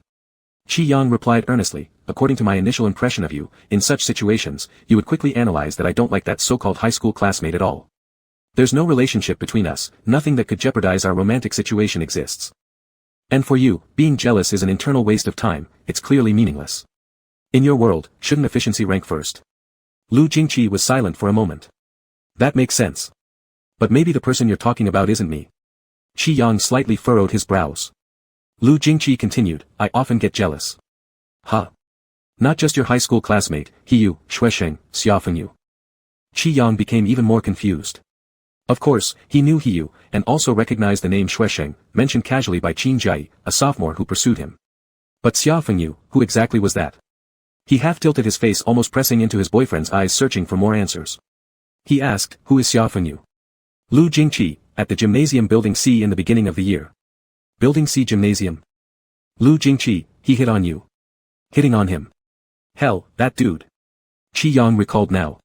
It was at the start of the semester at Jiangcheng University when he got dragged along to exercise due to Qin Jiai's constant chatter. He was leisurely walking on the treadmill when this guy came up and started talking to him, saying that he knew Qin Jiai. Lu Jingqi returned after buying water and rescued him from the awkward situation by making some excuse about liking him and wanting to pursue him, managing to make the guy leave who apparently knew Qin Jiai. "No. Qi Yang, I don't even know this person, what do you have to be jealous of?" Lu Jingqi wore an expression implying, "So what?" Qi Yang probed him with his eyes, "You." All of a sudden, I remembered. "You told Xiaofengyu that you were going to pursue me, saying it was to help me out. Something like, pretending to be couples for mutual rescue between roommates is perfectly normal." He was very determined. "Are you fooling me? Did you deliberately say that?" "Lu Jingqi, it's been half a year, and you just figured it out now." Qi Yang. "Damn. Was last year also intentional on your part?" Lu Jingqi, "Last year?" Qi Yang couldn't help but sit up straight, counting on his fingers, many times, like when we went to the physical education college and the finance college for the basketball game. "You stopped me outside the stadium, and you said I don't like men. Then later when we went out to eat by the West Gate, you deliberately said you liked my type, making you mistakenly think we were together at the time. And there's more." Before he could finish counting, Lu Jingqi reached out and pulled him closer again, gently pinching his cheeks. "There were many instances, no need to count. Were you always doing this deliberately?" Lu Jingqi tacitly agreed. Qi Yang was still somewhat angry. "I really underestimated you. You actually get jealous over people like Hiyu and Xia classmate Shui classmate, even though we weren't even together back then." Lu Jingqi gave him a quick kiss on the lips. Qi Yang continued, "When will you stop being jealous of Su Wei?" Lu Jingqi, "Depending on my mood." Qi Yang, "Depending on your mood? What kind of mood? Aren't you happy now?" Lu Jingqi, "Not yet to the point where I'm happy." Which meant there was still some missing. "What is missing?" Qi Yang looked at the sky outside the cabin door. It had completely turned dark. The amusement park's lights in various colors shone in neat rows, mixing cold and warm hues. Occasionally, beams of light would shine through the glass of the cabin door, flowing gracefully from his brow ridge to the corners of his lips, then down to his jawline, slowly sliding over. Qi Yang couldn't help but follow the trajectory of the light with his gaze. He asked, "Lu Jingqi, have you ever heard an old and cliched saying?" Lu Jingqi, "What saying?" "One I read in a book as a child. They said that when lovers kiss at the highest point of the Ferris wheel, they can be together forever. Isn't it quite a cliché?" "Yes." "Qi Yang, do you believe it?" Lu Jingqi moved his eyelids slightly, his gaze lightly falling on his lips. I do. Qi Yang leaned over, whispering, I didn't used to believe it, but now I suddenly feel, it might not hurt to believe it a little bit. The Ferris wheel kept rotating non-stop. Qi Yang kissed him with slightly parted lips. The Ferris wheel in the central area of Zhou City was quite large, with over 40 cabins. It took almost 20 minutes for one full rotation. By the time they got off, Qi Yang felt a slight sting in his mouth. As he was secretly covering his lips and rubbing his lip corners, he bumped into Qin Jiai, who had come down earlier and was currently vomiting uncontrollably beside the trash bin. Qi Yang, what happened to him? Qin Jian, he seems a bit dizzy, because of the Ferris wheel. Qi Yang. Never heard of such a thing before. He walked over, are you alright, Qin Jiai? Qin Jiai, ugh. Rarely did Qi Yang feel a bit embarrassed, patting his good friend's back, let me buy you a bottle of water. Qin Jiai, ugh ugh ugh. Qi Yang and Lu Jingqi went to the nearest place to buy him water and tissues. When they came back, he was sitting on the bench bending forward, looking pale. He handed over the water, Qin Jiai shook his hand. Same for the tissues. Qin Jian stood beside them with folded arms, he just washed his face in the restroom. Qi Yang, oh. Qin Jiai buried his head, taking a long while to recover. He extended his middle finger, this amusement park is out to get me. The other three. Whether or not it was out to get him was another matter, but Qin Jiai really had bad luck today. This made Qi Yang unable to tease him all the way home, maintaining a pleasant demeanor instead. Until they arrived home. That scoundrel Qin Jiai tattled as soon as they entered, listing a whole host of grievances against him to Zhou Chuhui, stopping Qi Yang right at the door. Zhou Chuhui wanted to settle accounts with him, so Qi Yang immediately hid behind Lu Jingqi and used the excuse he prepared early on, ask Lu Jingqi. Lu Jingqi said to listen to me. It has nothing to do with me. Lu Jingqi cooperated well, it was what I said. Qin Jiai acted like a major villain, trying his best to sow discord around the Empress Dowager, yet today you still made Brother Lu buy you water and roasted sausage. You even had Brother Lu serve you water. Qi Yang, he was willing to. Ask him yourself. Lu Jingqi, yes, I was willing. Qin Jiai. For a moment, Zhou Chuhui was speechless. After some thought, she finally locked her gaze on Lu Jingqi, how was your outing today? Were you happy? Lu Jingqi nodded, and Qi Yang was pardoned. Now it was Qin Jian's turn to feel dissatisfied. He said beside them, Mom told us to listen to Brother Lu, who in turn listens to you. So in the end, isn't it still about listening to you? The truth of Qin Jian had been revealed. Qi Yang looked up, what's wrong with that? Can you make Lu Jingqi listen to you? If not, keep it to yourself. Qin Jian just couldn't understand why Qi Yang had been so audacious recently, especially when Brother Lu indulged him. Something wasn't right. Something was definitely off. These two were definitely up to something. Meanwhile, Qi Yang had already patted his bottom and sneaked upstairs, putting on a fake tone, so tired. So sleepy. Time to go to bed. Pang. The door closed. Qin Jian. In the room, Qi Yang immediately sprawled out on the bed. After lying there for a while and rolling over a few times, he estimated that they must have gone back, then picked up his phone and started to disturb his boyfriend. Qi Yang, staring. Qi Yang, staring. Qi Yang, staring. Qi Yang, Lu Jingqi Lu Jingqi Lu Jingqi Lu Jingqi Lu Jingqi Lu Jingqi Lu Jingqi. Qi Yang, Lu. Qi Yang, Jing. Qi Yang, Qi. Qi Yang, have you returned to your room yet? Qi Yang, what are you doing? After a long time, his phone buzzed. Suspect mosquito, in the study. Qi Yang, the study. Qi Yang, did my dad call you again? Suspect mosquito, yeah, I happened to meet him on the way upstairs. Qi Yang. His father, Qi Mingting, really had an admirable quality of persistence. Qi Yang, what did he say to you tonight? Did he want you to join his research team again? Suspect mosquito, no, we chatted idly. When Qi Yang sent another message, his boyfriend didn't respond. Maybe he had been pulled by his father Qi Mingting to chat idly again. Qi Yang couldn't sit still after a while, and tiptoed to outside the study. Separated by a door, the voices inside the study were very faint, almost inaudible. Qi Yang took a few steps closer, just planning to lean over to listen when the door opened with a click. Qi Yang was startled and quickly retreated, looking up. It was Lu Jingqi. He lowered his voice, are you done talking? Lu Jingqi walked out and closed the door, yeah. What did my dad talk to you about? Nothing much. Qi Yang half believed it, glancing at the study door, really? Lu Jingqi was silent for a moment, then suddenly leaned down and stared at him deeply, saying, Uncle Qi asked me if I am single now. Qi Yang. Why did my dad ask that? But Lu Jingqi didn't answer anymore, walking towards the direction of the bedroom.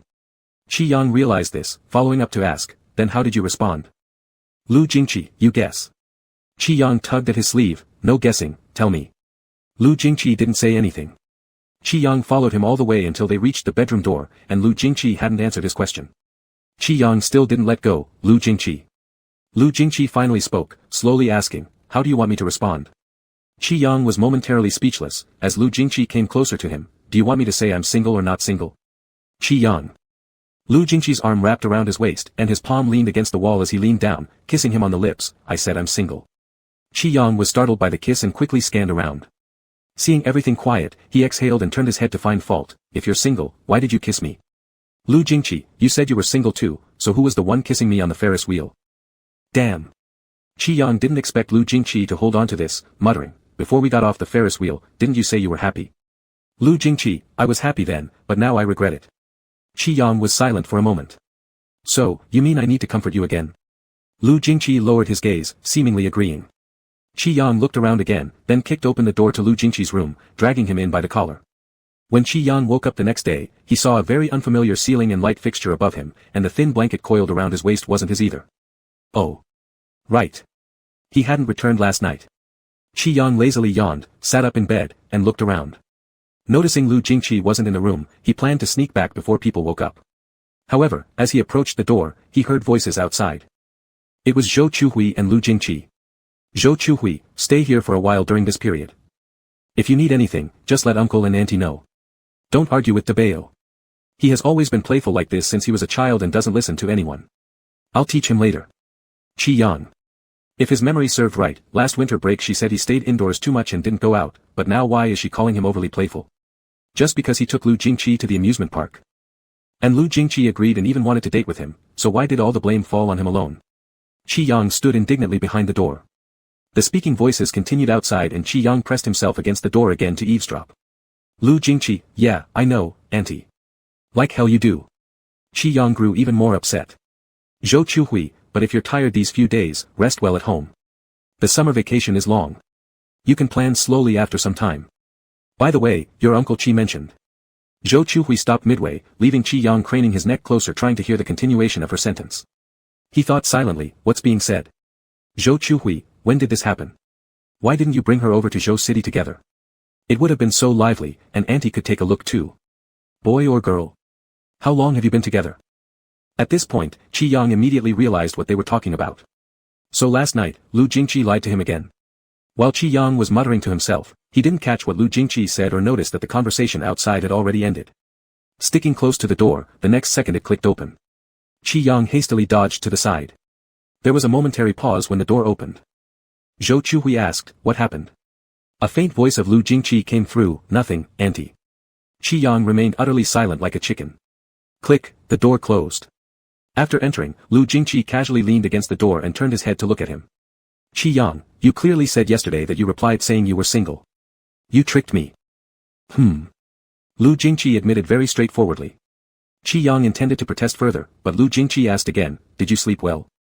Qi Yang froze momentarily from the question, feeling his cheeks turning red.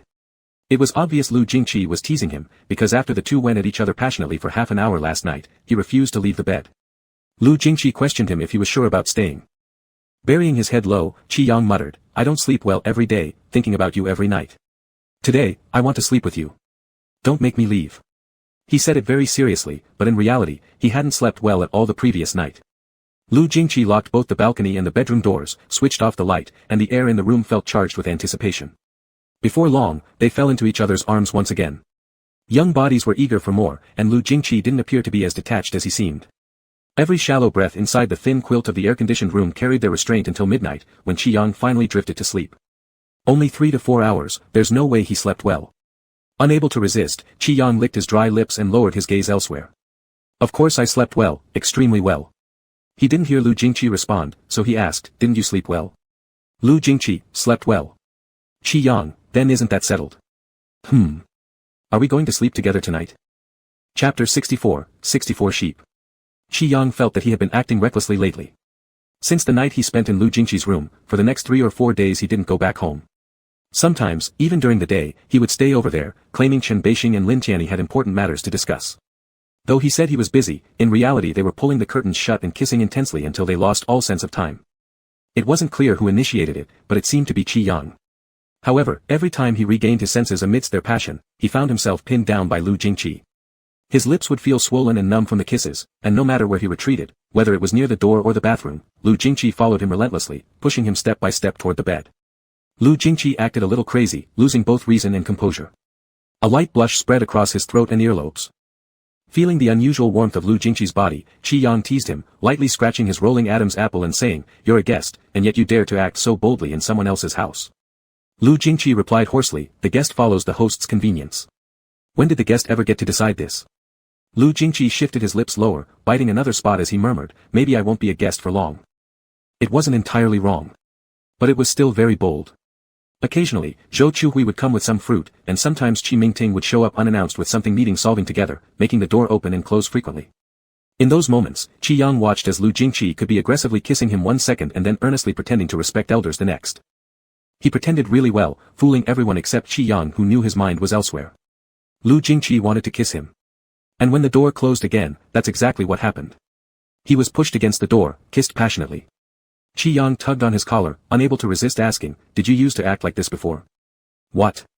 Their noses grazed each other, their breaths intertwined. "Qi Yang, before. When we were freshmen, sophomores, juniors, before I met you, high school, even earlier. Do you also put on a respectful face in front of teachers and elders but are different in private?" Lu Jingqi's chest rose and fell slightly, his voice low. "Why ask that?" "I'm just curious." Qi Yang rested his hand on the side of Lu Jingqi's face. "I'm simply curious about what you used to be like. Curious if you were always such a model student in front of your teachers. Curious if you ever rebelled." "Lu Jingqi, didn't you rebel during your teenage years?" Lu Jingqi's gaze lowered, "Perhaps." Qi Yang pressed, "What I mean is, was there a period when you especially didn't want to listen? Didn't want to follow anyone's orders?" Qi Yang, when? "Many times." Lu Jingqi slowly caressed his lips and after a moment, "Qi Yang, do you think I'm obedient? Why does it seem that way to you?" Qi Yang blinked. "Lu Jingqi, I never listened to anyone. I've always done what I wanted." Qi Yang suddenly got heated up, "Then how about me? Will you obey my words?" Lu Jingqi's gaze became heavy, fixing on him, "Hard to say. Want to try?" Qi Yang swallowed, "How can we try?" Lu Jingqi's breathing seemed to pause for an instant, then when he spoke again, his voice sounded hoarser, "How do you want to try?" Qi Yang's heartbeat quickened as if something they both understood deeply was building inside them. Using his index finger, Qi Yang gently hooked Lu Jingqi, their temperatures touching, fingers entwining. He scratched lightly at Lu Jingqi's palm. "We'll know once we try." Qi Yang only went downstairs at dinner time. Today, Zhou Chuhui learned how to make lemon cold drinks from an aunt at home. She made it with the green lemons freshly picked from the lemon tree in the yard. It was so sour it nearly made one's teeth fall out. After taking a sip, Qi Yang entered the kitchen to find some honey to add in. After finishing that, he turned around and noticed Lu Jingqi had also walked in. Instinctively, Qi Yang first looked behind Lu Jingqi, seeing no one else. He gestured, "Do you want some?" Lu Jingqi hummed an affirmative. Qi Yang took out the honey and scooped 2 spoonfuls. Then, with one hand covering the hand holding Lu Jingqi's glass and with the other using the spoon to stir, everything seemed intimate and effortless. He tasted it and decided it was already quite sweet. Lu Jingqi looked at him, "How is it?" Qi Yang paused for a moment, blinking, and glanced outside. No one was paying attention to this side. On a whim, he said, "I'm not too sure about your taste." He held up the spoon, "Why don't you try? Is it sweet enough?" The spoon soaked in lemon drink was close to his lips. Lu Jingqi leaned down and lightly sipped from it. "It's not very sweet." Qi Yang gave a soft, "Oh," and asked, "Should I add more?" Lu Jingqi hummed in agreement. As they talked, neither of them moved after that. Qi Yang's gaze seemed locked on Lu Jingqi, unable to tear away. He said, "Do you think adding 2 more spoonfuls would be enough?" Lu Jingqi didn't reply. Qi Yang's heart was thumping. He glanced outside again, it was his 3rd glance already. Lu Jingqi said, "It might still not be enough." Just as Qi Yang reached for the honey jar again, halfway through, Lu Jingqi kissed him deeply. It wasn't just a brief peck, Lu Jingqi used his tongue to pry open his lips, kissing intensely. At that moment, Qin Jiayi's voice came from outside the kitchen, "Yang, where's the honey? Add some for me." Qi Yang felt his heart jump into his throat. The footsteps were getting closer, and at the last second, Lu Jingqi let go, rising naturally and smoothly picking up the honey jar right before Qin Jiayi entered. Qin Jiayi held his cup and leaned over, "Scoop me 2 spoons, it's too sour. This stuff nearly made me mutant. Has our mom lost her sense of taste? How can she drink something so sour and think it's sweet?" Qi Yang replied, "You'll have to ask her." Qin Jiayi clinked the spoon around a few times, took a sip, and his expression remained indescribably complicated as he reached out again, saying, "One more spoon." Lu Jingqi directly handed the honey jar over. Qin Jie asked, "Hey, you guys aren't adding any?" Lu Jingqi said, "We've already added." Qi Yang also said, "So did I." Qin Jie said, "Oh," and clinked the spoon a few more times. Afterward, Lu Jingqi left the kitchen, and Qi Yang followed suit. As they stepped out, Qi Yang quietly asked, "Aren't you adding any more? You just said it wasn't enough." Lu Jingqi's gaze lowered and paused on his lips. "It's enough now." Even though the honey was sufficient, it somehow didn't feel like enough. What Qi Yang meant referred to other things.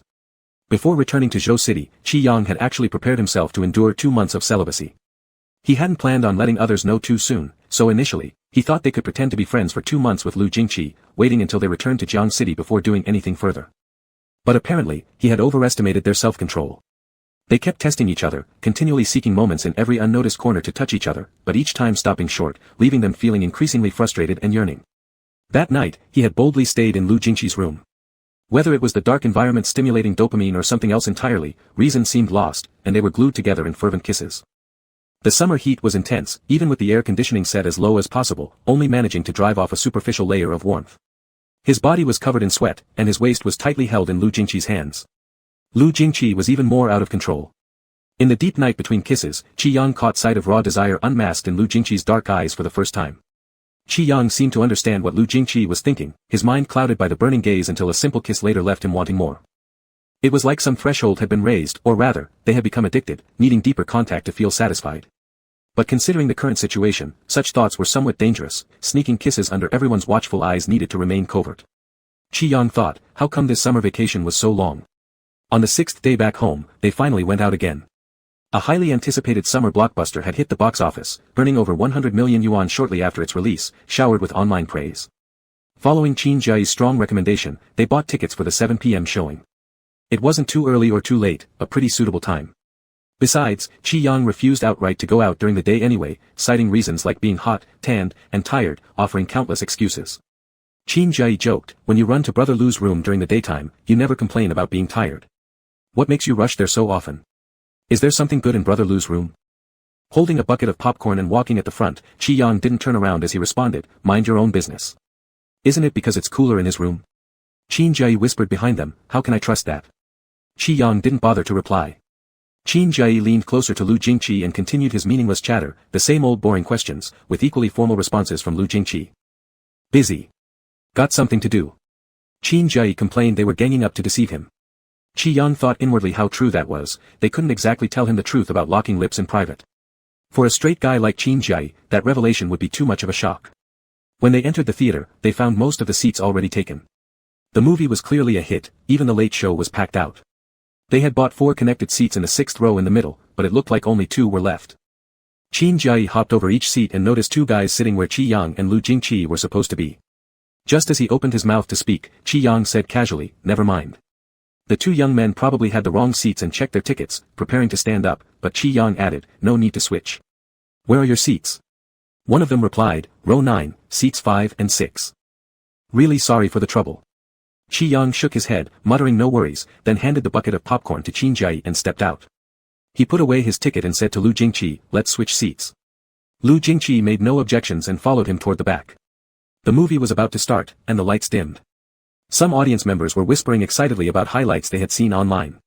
As Qi Yang ascended the steps, a large hand grabbed his.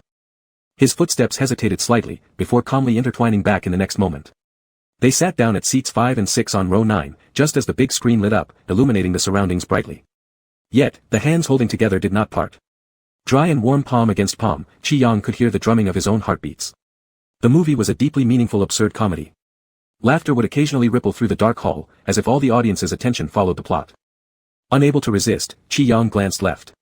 The person beside him instantly sensed the movement and turned to look back. After a brief moment of eye contact, Qi Yang shifted his gaze, acting very proper. Lu Jingqi also retracted his focus. This fleeting anomaly seemed like ripples on a lake's surface, disappearing in an instant. As the film transitioned into night scenes, the screen darkened. Qi Yang, for some inexplicable reason, lightly moved his hand, briefly disengaging from Lu Jingqi. Lu Jingqi paused. "What's wrong?" Qi Yang blinked. "Nothing." Lu Jingqi stared intently at him. "Is that so?"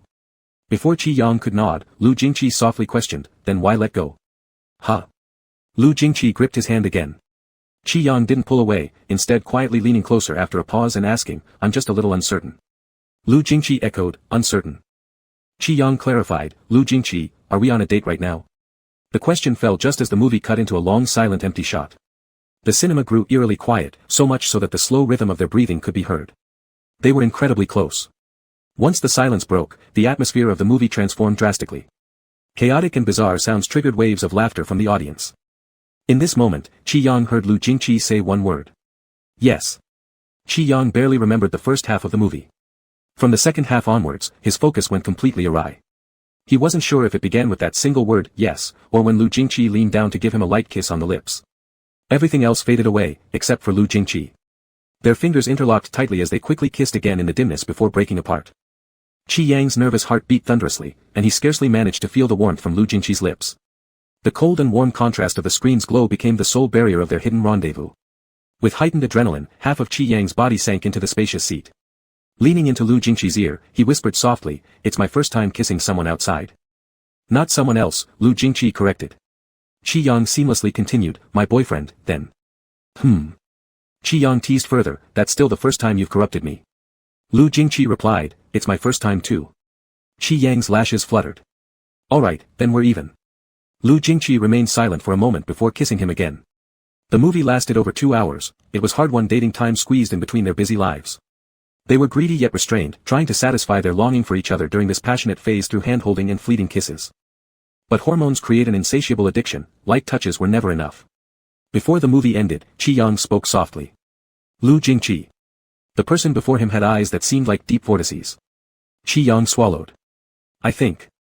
His final sentence was cut off as the theater lights suddenly brightened, and audience members started to stretch, packing up their belongings and standing one by one.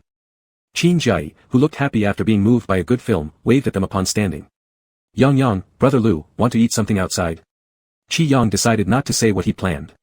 Exiting the cinema at 9-something, Qin Jai excitedly chatted about the movie's plot, while Qi Yang couldn't make sense of what his friend said at all, almost giving himself away in front of his good brother. At a critical moment, Qin Jai pointed across the road to a small food stall. "I want to eat grilled sausages. Who's going with me?" Qin Jai quickly raised his hand. Me. Qi Yang originally wanted to follow along, but was held back by Lu Jingqi grabbing his wrist. "Thirsty. Let's buy a bottle of water." Without any suspicion, Qin Jai immediately called out. "Just pick me up a random bottle of cold water." Lu Jingqi responded with a low, while Qin Jia shook his head saying he didn't need anything, and then Qi Yang was pulled into a nearby convenience store open 24 hours a day. There weren't many people at this hour in the convenience store, soft music played inside, and the cashier was scanning goods and processing payments at the counter. Qi Yang and Lu Jingqi walked to the fridge to get water. There were 7 or 8 rows of various types of drinks above and below, and Qi Yang felt dazzled and picked 2 bottles randomly. Done. He chose quickly, but contrary to his usual behavior, Lu Jingqi looked at other shelves after picking the water. Qi Yang asked, "Do you want to buy anything else?" Lu Jingqi replied, Qi Yang kept quiet, waiting beside him. "What did you want to say before we came out?" Qi Yang was momentarily caught off guard. "Huh? Oh." Lu Jingqi turned his head slightly, looking down at him. "Before the movie ended, you said you thought. What do you think?" Qi Yang blinked a few times, covering up his thoughts with a fake cough. "Nothing, I've forgotten what I wanted to say." Of course, that was nonsense. How could he have forgotten? However, Qi Yang didn't believe it was appropriate to say those words now, especially when other customers occasionally passed by or fetched items from adjacent shelves. There's no way Qi Yang could have worked up the courage to actually speak out those words. Lu Jingqi kept his gaze on him. Qi Yang reiterated, "Really, there's nothing." Lu Jingqi seemed to believe him, grabbed a box of mint candies. "Let's go." Qi Yang nodded, following Lu Jingqi to queue at the checkout. There was only one person in front of them checking out, though this person had quite a bit of merchandise, which took the cash register quite a long time to beep repeatedly, filling up 2 large bags. Qi Yang wasn't impatient, he idly stared at his toes for a while. "Hold on." The person paying paused before adding more small boxes onto the counter. "And these?" Qi Yang froze at the sight. After the cashier scanned all the small boxes, he politely asked once more. "Is there anything else you need?" This individual contemplated the variety of boxes arranged neatly on the cabinet, considering for a moment. "I'll take some more. I haven't tried the flavors I've never seen." Then several more boxes were selected. Standing behind this person, Qi Yang could clearly see each flavor. His earlobes flushed, fingers hanging by his side curling slightly. He lowered his head pretending he wasn't paying attention. Finally, the person in front finished paying and turned toward the door, carrying both large bags in their hands. Due to too many things, the small boxes perched precariously on top of the bags tumbled to the ground during the walk. He glanced down, holding the large bags awkwardly. Objectively speaking, helping others is a beautiful virtue. But Qi Yang sincerely didn't feel like picking up that particular strawberry-flavored, bumpy-style box. In the span of just a few seconds, Qi Yang's thoughts churned and hesitated several times. Finally overcoming his embarrassment, he was about to reach out, only to realize Lu Jingqi had already bent down first. He casually stuffed the box into the crevice of the shopping bag and said indifferently, "Grab another bag." The person replied, "Thanks, bro. No need for an extra bag, my place is nearby, I'm heading back right away." He lifted his bags a little higher before leaving, but not before saying once more, "Thanks." The convenience store returned to its calmness again as Qi Yang and Lu Jingqi exchanged glances. Qi Yang. Hurriedly, he placed the drinks on the checkout counter. "Check out." The scanning instrument began beeping again. Lu Jingqi stood in front of the cabinet and handed over the mint candies while pulling up his payment code on his phone, casually asking, "Need anything else?" Qi Yang quickly shook his head. "No." Those boxes with various designs were facing them, and Qi Yang's eyes darted across them quickly, then turned conspicuously towards another direction. He reassured himself mentally, it was all normal. It would have been quite normal if Qi Yang didn't retreat shyly into his room after going home that evening. Qi Yang couldn't quite grasp what he was thinking, his mind chaotic and tangled, so after going home, he slumped into a chair in front of his desk and stayed there for an hour. He scrolled aimlessly through apps on his phone, from top to bottom and left to right in full patrol, yet nothing came of this routine sweep except for an emptier heart. Leaning his face on his hand, with his legs propped on the table, he zoned out when suddenly, his phone buzzed. "Suspect Mosquito, are you asleep?" Qi Yang stared at these three characters for a while. Qi Yang, as if. Suspect Mosquito. Qi Yang, joke. Qi Yang, what's up? You coming over? Qi Yang, Qin Jiayi's still awake. It's not safe walking from your room to mine. What if he comes looking for me later? Suspect Mosquito, Qi Yang, Qi Yang, what do you mean by Suspect Mosquito, I get it. And then there was no further reply. Qi Yang. Just like that. Just one sentence and that's it. Qi Yang straightened up from his seat, scrolling anxiously through the messages on his phone, inexplicably feeling jealous. So, he can go to Lu Jingqi every night, but Lu Jingqi can't come find him just once. That good-for-nothing Lu Jingqi. Qi Yang hadn't finished muttering insults when a knock sounded on the door. Phone. Suspect Mosquito, open the door. Huh. In a rush, he ran to open the door where Lu Jingqi stood, steamy post-wash hair water mist rushing to meet him. A pale gray towel hung loosely around his neck, clearly fresh out of the shower. How did you? Lu Jingqi spoke softly, I missed you. Immediately, Qi Yang shut up, dragging him inside the room, and slammed the door shut with a loud bang. You just came like this. Qi Yang wanted to say something more. Qi Yang, Lu Jingqi called his name. Interrupted, Qi Yang looked up and asked, what is it? Lu Jingqi didn't say a word, instead lifting his chin and kissing him. Qi Yang had actually wanted to say much more, but it seemed Lu Jingqi was completely different from him. Not wanting to say any words, he just wanted to kiss. Fine. Whatever. He tiptoed lightly to return the kiss, his nose filled with the clean, crisp scent of Lu Jingqi's shower gel. He murmured, same smell as mine. Lu Jingqi's Adam's apple slid, producing a mixed murmur as some form of acknowledgement. Once again, Qi Yang found himself pinned against the door, dazedly whispering, actually, I did want to say something earlier today. Lu Jingqi momentarily parted from his lips. I was going to say. I think, it's not enough. What's not enough? Qi Yang's fingers lightly grasped the collar of his shirt. Just holding hands and kissing, it's not enough. Lu Jingqi's eyelids flickered slightly. Qi Yang asked again, what do you think, Lu Jingqi? I agree, it's not enough. Chapter 65, 65 Sheep. On the question of whether it was enough, Qi Yang and Lu Jingqi unsurprisingly reached an agreement. It wasn't enough. But no one had ever actively spoken about just how far they would go. It was an ambiguous secret that both of them understood without words. Qi Yang thought rationally, it definitely wasn't now. Summer vacation was so long, there was still plenty of time. Their holiday life was peaceful and waveless. They were as cautious and low-key as possible in their relationship. Those kisses, caresses, and intimate sweet nothings were all confined within the dim room behind a closed door, with no one ever discovering any clues. Until this night, when the ancestral home experienced a power outage. At that time, Qi Yang was half asleep on the living room sofa. Originally, he was watching the nightly episode of a melodramatic rich family drama with Zhou Chuhui. Zhou Chuhui had complained that since the start of the vacation, the group had been cooped up in the rooms, never leaving, so she ordered that each day they must participate in at least 2 hours of group activities. This so-called group activity involved accompanying her while she binged on dramas. There were people sprawled haphazardly on the sofas in the living room. Qin Jie on the adjacent sofa was sound asleep, snoring deeply. Qi Jian occasionally glanced at the TV then checked his phone. Qi Yang was forcibly seated beside Zhou Chuhui, his head drooping lower and lower, but only Lu Jingqi remained immovable like a mountain, casually responding to Zhou Chuhui whenever she talked. Now, with the electricity cut off, the living room was pitch black, and Qi Yang slowly woke up. He blinked, yawned, and heard Zhou Chuhui talking softly with Qi Mingting from somewhere nearby. He mumbled groggily, "Power outage." As he spoke, he started to get up, but in the darkness, a warm large hand reached out and held onto him. Qi Yang froze. "Lu Jingqi, yeah, the power's out. Are you well rested?"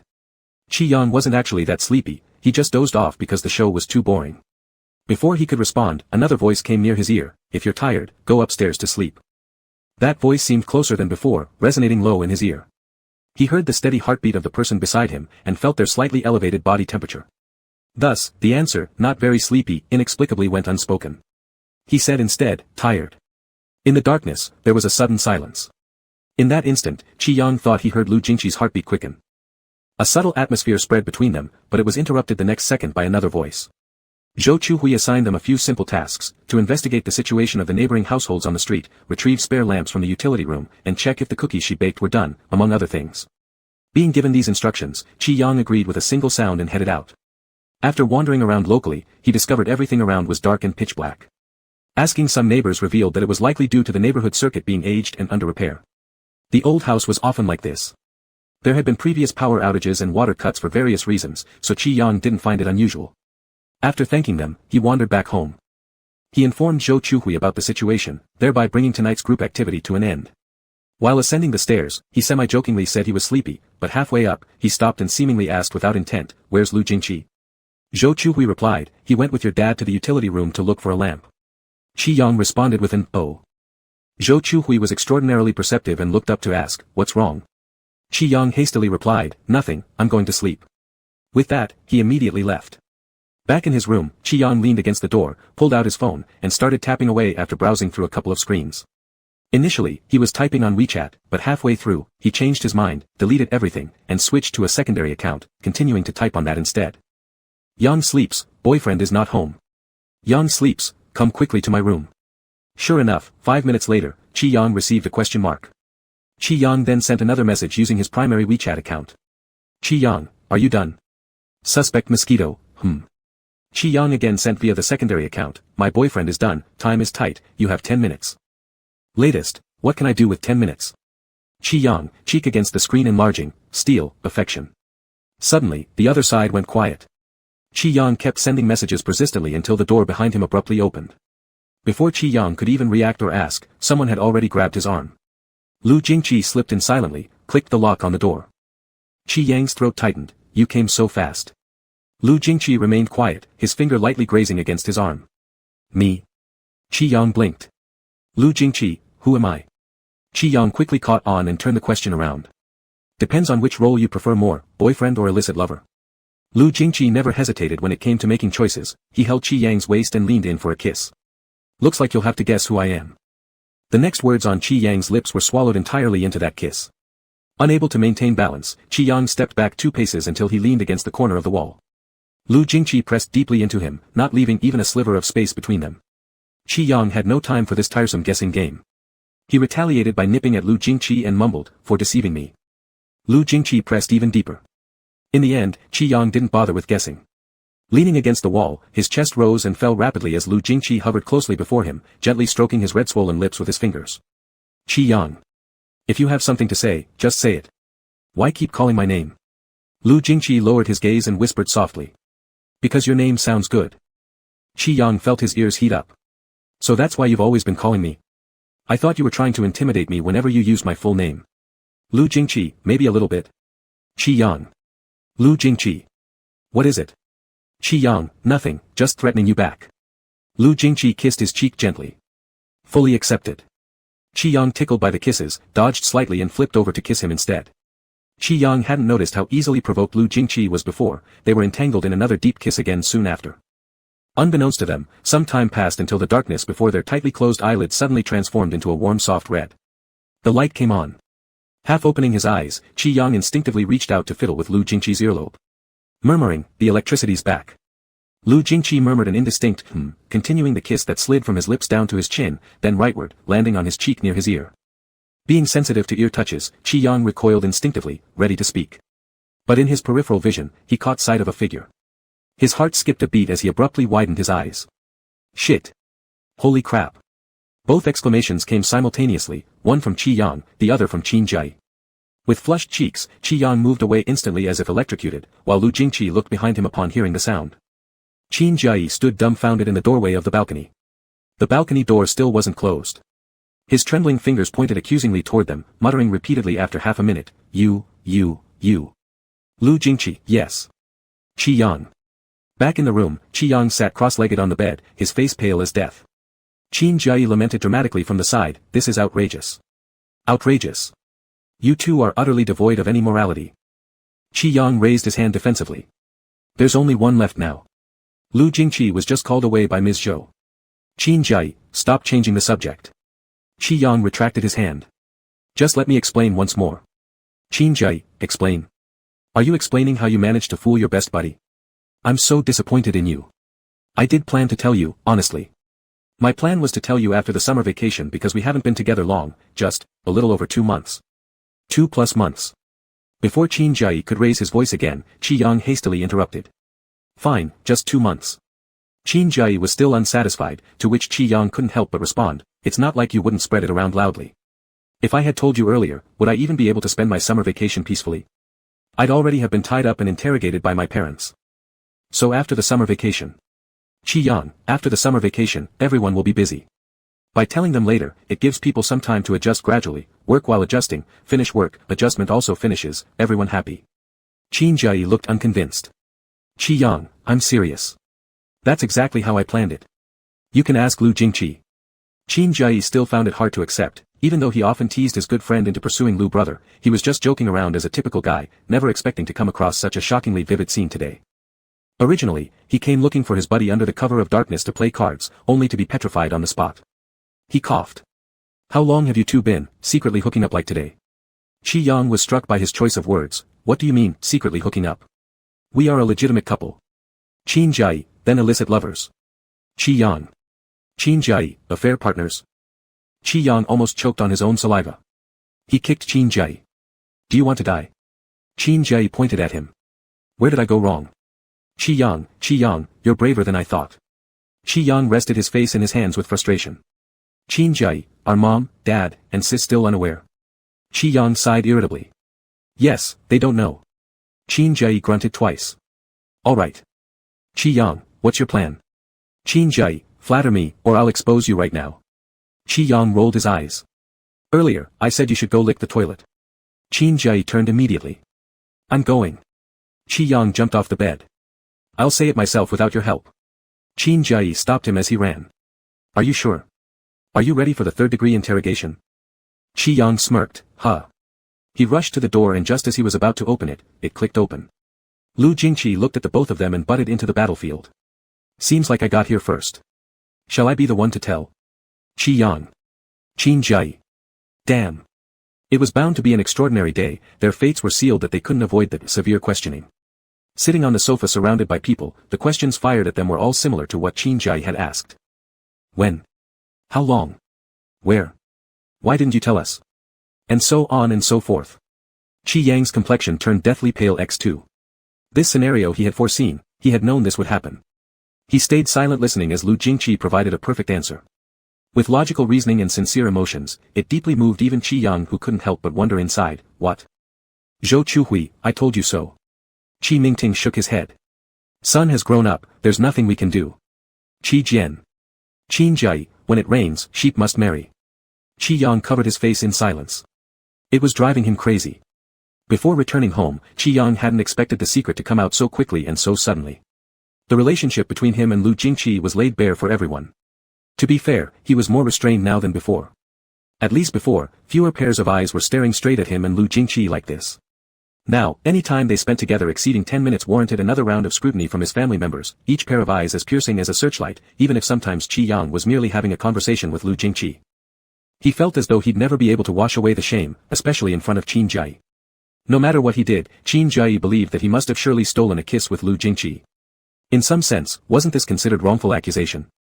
And his whole family shared a beautiful quality that resembled protesting too much. After performing the scrutinizing eye rounds, they promptly disperse, claiming they were leaving space for the dating couple. No, relationships need an atmosphere too. Under such an atmosphere, all Qi Yang could think of was repeating the words prosperity, democracy, civilization, harmony. Didn't he say it before? He had warned himself. He had predicted this. After being under surveillance for several days, Qi Yang and Lu Jingqi had completely become platonic friends with no intimate thoughts whatsoever. Sometimes Zhou Chuhui would be puzzled. Why are you two so polite to each other? Qi Yang smiled. We've always been this polite. Zhou Chuhui. Qi Yang internally sighed, certainly couldn't make out in front of the entire family, that'd be terrifying. Fortunately, this situation only lasted until the end of July when Qin Jiayi's birthday arrived.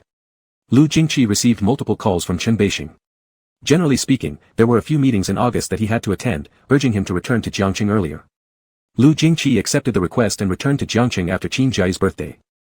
Qi Jian received the admission notice from Jiangcheng University's astrophysics program. He placed it on the bookshelf after opening it and went to Haicheng for a comic convention. Qin Jiayi, post-birthday, was penalized by his father and had no choice but to continue interning. Soon enough, Qi Yang turned into a lonely figure, live-streaming drawing at home. Occasionally, he was summoned by Zhou Chuhui for questioning, finding moments in between to tease his boyfriend. A week or so passed. To describe him with 4 words, one could say, extremely bored. It was as if he were going through some sort of withdrawal. He asked Lu Jingqi what he was up to, and Lu Jingqi sent him a photo saying that he was attending an academic conference. This kind of chat would repeat after a while. After asking too many times, Qi Yang even started to feel disoriented. In the end, there was really nothing left to ask, but turning off his phone made him feel like there was still something unsaid, an itchy feeling in his heart. Until Lu Jingqi replied with that single sentence, I miss you. Qi Yang finally understood what the unfinished conversation had been about. He replied, me too. Alright, it was the withdrawal of being in love. Lu Jingqi said he still had to work for another week. Qi Yang knew this was already the earliest time Lu Jingqi could give. After handing in another script, the studio also began to move. Last month, many publishers had been bidding for the physical copyright of 1649C, finalizing the contract last month, with the first volume already in print in August. To coordinate with the copyright holders' offline and online activities, Qi Yang needed to return to the studio to attend a few meetings with the copyright holders' responsible personnel to discuss matters in advance. Not long after, Qi Yang secretly returned to Jiangcheng. He came back hastily, so no one except those at the studio knew yet. On the road, Zhao Shi kept sending him messages, saying that being busy during this time was normal. It was summer vacation, so there were more offline events, commenting on how as a student, he might not be able to adapt to such a rhythm. Qi Yang, perfectly understandable. Qi Yang, I even asked Lori why there weren't any events before. Zhao Shi, now the events are here, are you satisfied? Zhao Shi, after the first volume comes out, you may have quite a few signing sessions later in the year. Qi Yang, clasping fists JPG. Zhao Shi, no other requests, just send me a few kisses. Qi Yang, that's extra cost. Zhao Shi, the face of capital. Qi Yang, blow kiss. On the day Qi Yang returned to Jiangcheng, he went directly to the studio. At the time, it was the afternoon, and the second-floor editorial department was holding a meeting with the copyright holder. Qi Yang sent a message to Lori, who then suddenly appeared from behind, hooking her arm around his neck. The head of the copyright holder has just arrived, no need for backdoor deals, walk in straightforwardly. Qi Yang, then I'll do that. I thought I was late. Lori stared at him, did you rush back from Zhou City? Qi Yang nodded, just got off the plane. Lori laughed, good job, very diligent. We'll add 2 drumsticks to teacher Yang's meal allowance. Qi Yang chuckled and then thought of Zhao Shi, muttering, give Zhao Shi 2 more kisses. The head of the copyright holder was a very easygoing man, showing them several contracts and proposals, expressing high market expectations for 1649C, between words. Qi Yang flipped through them. Indeed, there were a lot of offline activities these next 2 months, with the bottom section detailing his signing event plan. In addition to that, the head suggested that the studio should cooperate with them for a few live streams. Qi Yang naturally had no objections. This conversation went very smoothly, both sides having great attitudes, quickly settling part of the activity plans. The remaining work was handed over to the Pure Love department of the publishing house and other staff members of the Star Trek Pure Love department to continue the coordination. As Qi Yang came down from the second-floor editorial department, he met Lin Tianyi. The latter had just returned to the studio and looked very surprised upon seeing him. When did teacher Yang come back to Jiangcheng? Qi Yang, just came back today. Lin Tianyi nodded and took a step back after initially leaving. By the way, since you're also back in Jiangcheng, everyone's free now. In a few days, when we all have time, I'll treat you all to dinner. Qi Yang was momentarily confused, isn't teacher Chen still busy? Lin Tianyi, they finished their work 3 days ago. Didn't Xiao Lu tell you? Qi Yang. He hadn't indeed. He mumbled a few sentences. Oh, yes, he told me. I forgot. See you, Teacher Lin. Although Lin Tianyi felt a bit strange, he didn't say anything, waving at him before going upstairs. After leaving the studio, Qi Yang aggressively sent a message to Lu Jingqi. Qi Yang, where are you? Quick reply from the other side, in a meeting. Qi Yang, oh, in a meeting. How dare he not tell the truth? After questioning, he turned around and sent a message to Xingye. Sister, didn't you guys finish working a few days ago? Sister Xingye, yes, we did. Qi Yang, is Lu Jingqi done with work? Sister Xingye, I think so. We finished together. Sister Xingye, oh, that's right. Little Lu got injured a bit. While moving things at the meeting site, he accidentally scratched his arm, but it was quickly bandaged. It wasn't serious. Sister Xingye, is there something wrong? Qi Yang paused as he held his phone, frowning. Lu Jingqi got injured. He sent a quick reply to Sister Xingye, nothing, just asking casually. Then he called Lu Jingqi. After several seconds of ringing, the call was picked up, as if after some brief contemplation. Hello. Hearing Lu Jingqi's low voice, Qi Yang inexplicably became angrier and stayed silent. Qi Yang, what's wrong? It was Lu Jingqi who spoke first, but Qi Yang still suppressed his anger and asked, where exactly are you? How could someone as smart as Lu Jingqi fail to hear the abnormal tone in his voice? The call stalled for several seconds.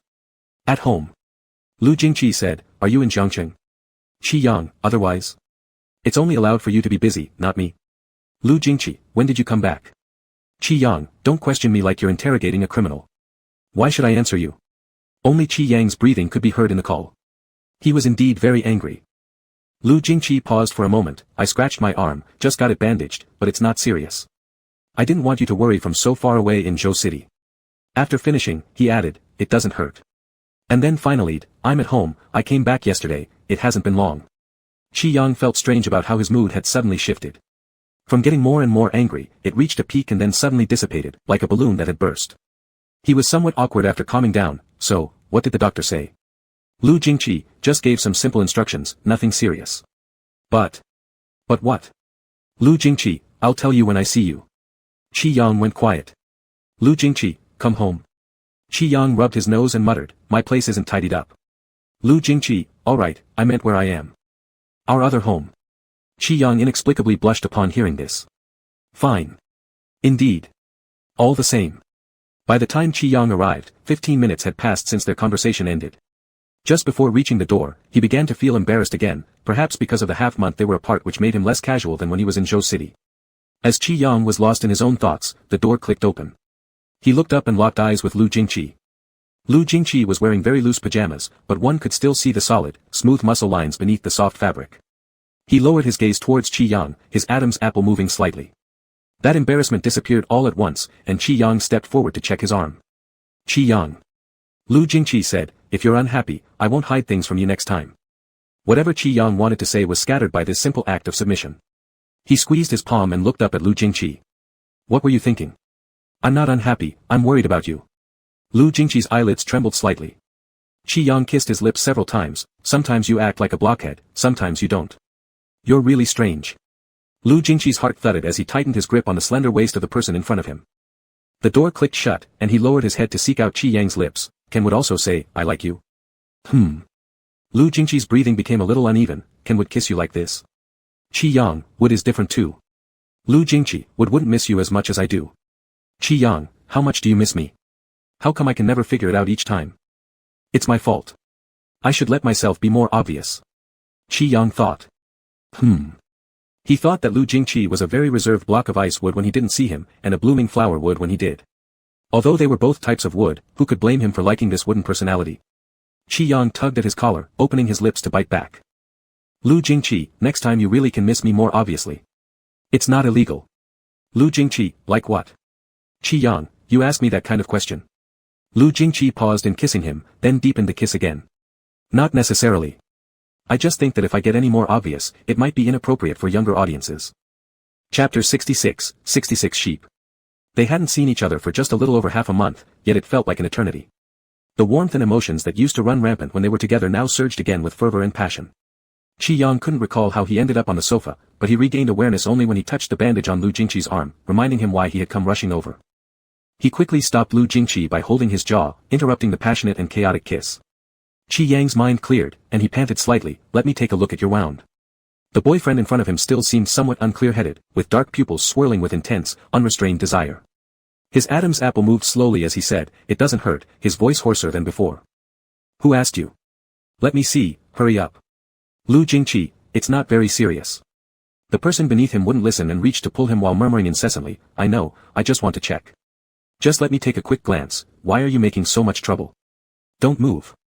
Lu Jingqi allowed him to hold his wrist and rolled up his sleeve. The flush on the face of the person under him hadn't faded yet, his eyes brimming with physiological tears, which instantly adhered to his long, curled lashes. He looked utterly pitiful, but now scowled harshly as if ready to scold someone. "Do you call this not very serious? What kind of doctor would wrap such minor wounds like this?" Apparently, the intention was to scold. Lu Jingqi lowered his gaze, "It's just heavily wrapped. It's a minor injury on the skin." Qi Yang wanted to kick him with his foot, but he was completely pressed down, so he could only thrash around, saying, "Are you trying to fool ghosts? Why do you always lie?" "Lu Jingqi, I'm not lying." Qi Yang wouldn't believe it, reaching to hold his chin, "Look at me." Lu Jingqi, having his head tilted downward, faced Qi Yang, their noses almost touching. "Qi Yang, when I entered the door, didn't you say you wouldn't hide anything from me if I wasn't happy? And right now, I'm really unhappy." Lu Jingqi couldn't help but reach out and touch the corner of his eye, wiping away a tear that flowed down. "I haven't hidden anything from you. For me, if it doesn't hurt, it isn't serious. And it truly is a minor skin injury. You can help me apply the medicine tonight and personally inspect it." Qi Yang didn't respond. "Don't you want to?" Lu Jingqi bent down to kiss his lips gently, "Boyfriend." The warmth that was about to dissipate from Qi Yang rose abruptly again. Irritably, he said, "Who said I'd stay here tonight?" Lu Jingqi didn't answer. After sulking alone for a moment, Qi Yang turned back, all right. I got it. When the time comes, make sure you let me inspect it. If I say it's not serious, then it's not serious." Lu Jingqi hummed affirmatively. Only then did Qi Yang release his grip. That night, after checking Lu Jingqi's wound while applying medicine, it indeed wasn't as severe as he imagined. As Lu Jingqi put the medical box away, Qi Yang leaned against the bed thinking. Just before Lu Jingqi left, he suddenly hooked his leg with his foot, "Wait." Lu Jingqi paused, his gaze briefly staying on his feet, raising an eyebrow slightly. "What is it?" Qi Yang blurted out, "I think your wound is pretty serious." Lu Jingqi looked at him. Qi Yang continued, "So I've decided not to go home these few days. I'll stay here and take care of you." Written as taking care, read as an excuse. Lu Jingqi didn't look like someone who needed looking after at all. "Fine," Lu Jingqi agreed. Qi Yang looked up, just as Lu Jingqi put the medicine box down and leaned closer, whispering softly, "Perfect. I missed you too." Having his excuse exposed came as no surprise. Qi Yang stopped pretending and leaned in to kiss him. Lu Jingqi naturally embraced him, and with a thud, they collapsed onto the bed once more. Jiangcheng University reopened in mid-September, but for Qi Yang, whether it was early or late didn't matter much. Their major only had one class during the whole fourth year. Few students returned to campus, and most were already doing internships outside. Qi Yang was already halfway out of the university door, his job keeping him far busier than his studies. Besides, he had the excuse of taking care of someone, so staying at his boyfriend's place felt entirely justified. During this period, Zhou Chu called once. Qi Yang was surprisingly honest this time, without fabricating any lies, though he skipped over many details about kissing and intimacy. He exaggerated his trivial acts of taking care immensely, putting Zhou at ease. In early September, Zhou Chu came for another conversation. Qi Yang stayed equally honest, refraining from telling any fibs, though he skipped over plenty of the intimate moments between kisses. He expanded on his insignificant, caretaking action significantly, which comforted Mrs. Zhou considerably. Qi Yang, for the first time in a while, was once again completely immersed in bliss. Back in Zhou City, even holding Lu Jingqi's hand made them both nervous and anxious. It seemed like this was a reaction to the past hardships they endured. After coming back to Jiangcheng City, their behavior surpassed even the early days of their relationship. Almost every night, they stayed up until the early hours of dawn. The most extreme case happened 2 nights ago when they pulled an all-nighter. Qi Yang never imagined that there would come a day when he'd stay awake all night not just for meeting deadlines but because of this kind of thing. As the sky began to lighten at dawn, Qi Yang felt slightly dazed. He rolled around in the warmth of the quilt but couldn't escape from Lu Jingqi's firm embrace around his arms and chest. Gently dodging a lingering kiss, he croaked hoarsely, "It's morning already." Lu Jingqi's Adam's apple moved slightly, as if he acknowledged the statement. The next second, however, he leaned forward to capture Qi Yang's lips again. Qi Yang's sleepwear was now disheveled, his eyes heavy with sleep and longing. "I have some things these few days." Finally, Lu Jingqi spoke up, "What is it?" "Qi Yang, copyright activities. But the exact time hasn't been confirmed yet." His voice carried a nasal tone, soft and intimate.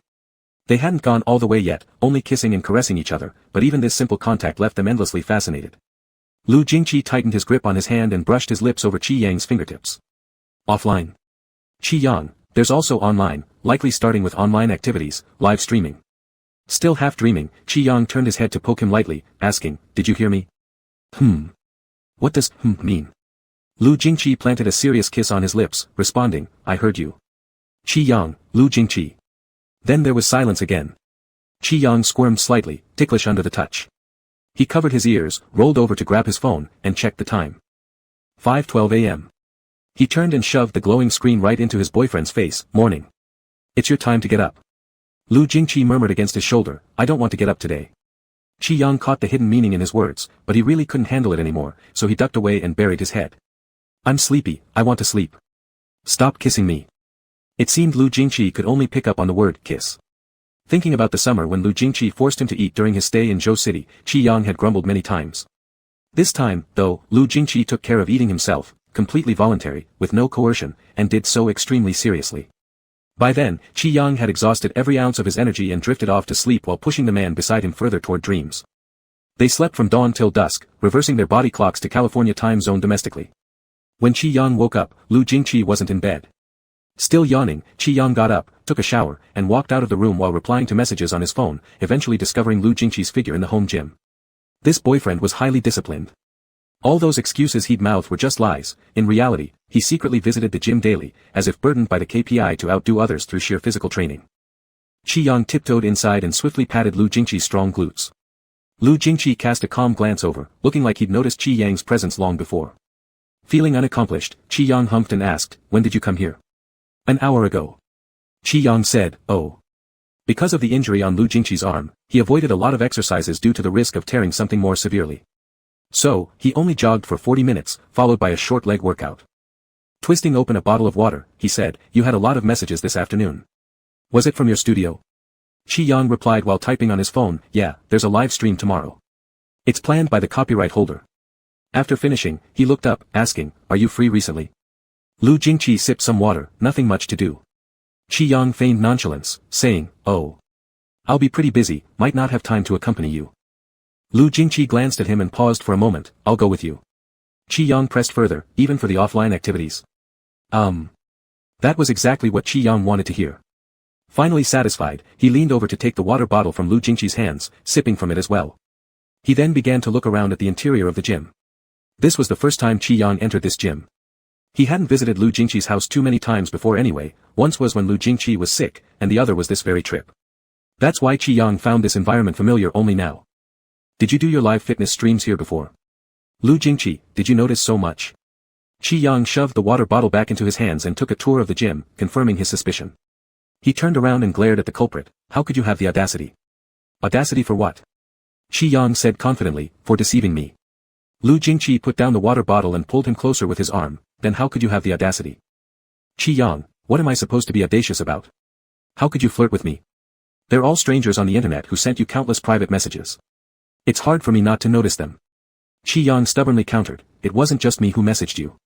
Lu Jingqi, true, but among those strangers, you're the only one so close to me in reality.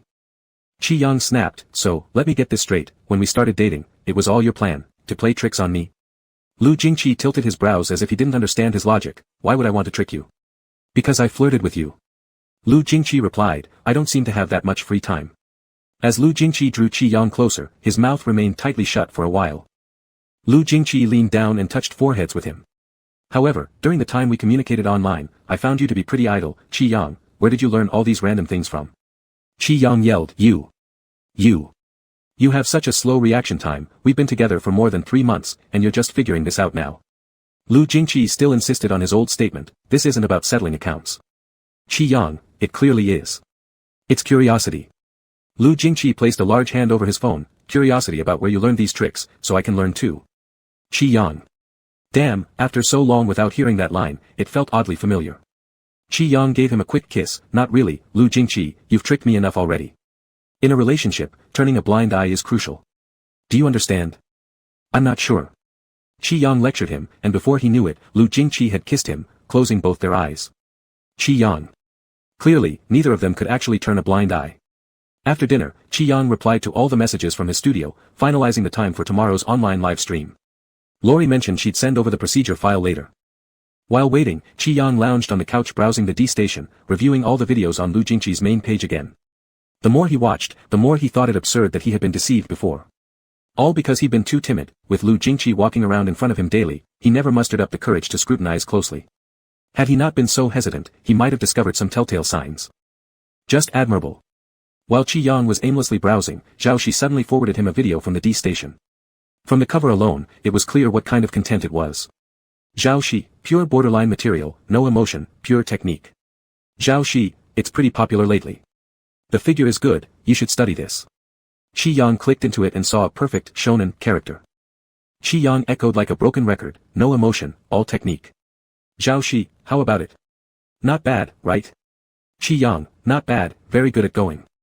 Immediately after sending this message, Qi Yang began typing furiously again. Just as he typed 2 words, but. The moment softened beneath him unexpectedly. A shadow fell over his face, and in the next second, his phone vanished into thin air. The BGM from the earlier video started playing again.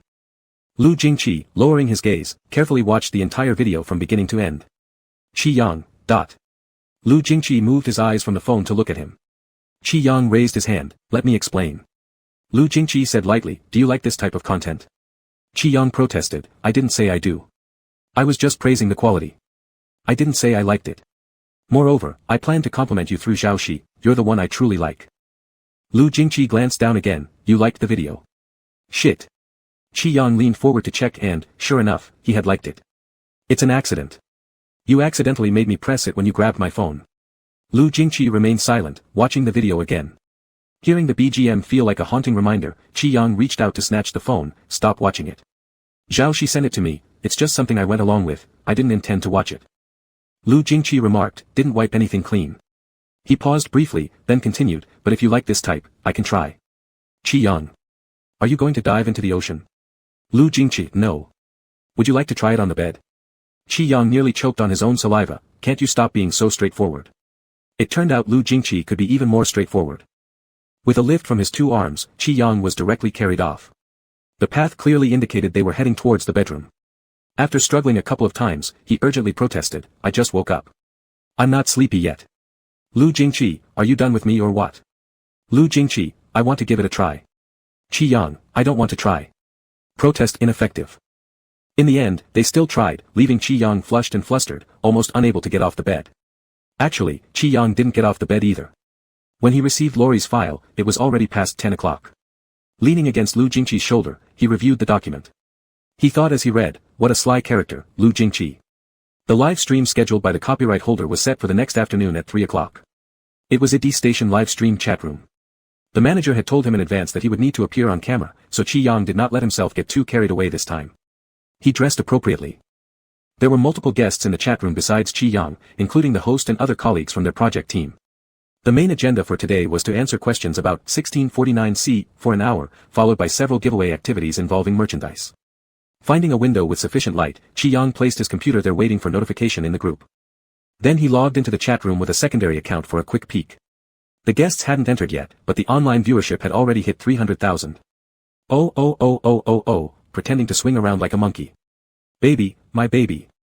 Teacher Yang, when will there be a signing event? When will 1649C hold an offline event, Aya? Let our little star go to the comic fair for a bite. Teacher, the flowers Xiaoman and Jiangcheng waited for have withered. Teacher Yang, where's the variant chase of Jiangcheng? Teacher Yang talks nonsense about the war god. If we talk nonsense again without keeping promises, drag us out and spank us. I want the physical copy of 1649C, aha, when will it be available? Where's my meeb, why hasn't it come yet? Already 5 million people. Start already. I saw the huge poster of Xiaoman and Jiangcheng in the general trade store the other day. I saw it too, with Teacher Yang's signature on it. Baby's drawing skills are getting better. Where's the host? Hurry up. The live stream began promptly at 3. The host was an employee from the Pure Love department of the publishing house. They started with 2 rounds of giveaways, warming up the atmosphere in the chat room considerably. Lin Tianyi, the lead planner for 1649C, gave a brief introduction before excusing himself due to a tight schedule. Then came Lori, the comic editor, and some other colleagues. The host purposefully kept Qi Yang as the grand finale, so it was only after 20 minutes of anticipation that Qi Yang's camera finally turned on. The host greeted him and asked a few questions about the initial creation process of 1649C, as well as the background and specific plot details of the comic. All these questions were covered in the document sent by Lori, and Qi Yang had prepared ahead of time, so the conversation went relatively smoothly and pleasurably. After the one-on-one interview, there was a free topic discussion section. The host was very good at creating an engaging environment, especially since Zhao Shi was among the guests, laughing frequently and bringing laughter into the live stream. Qi Yang occasionally glanced at the barrage comments. Everything seemed normal until near the end when he leaned over to turn off the camera and suddenly noticed a comment. "Whoa, didn't I see wrong? Why does teacher may have a hickey on his collarbone?"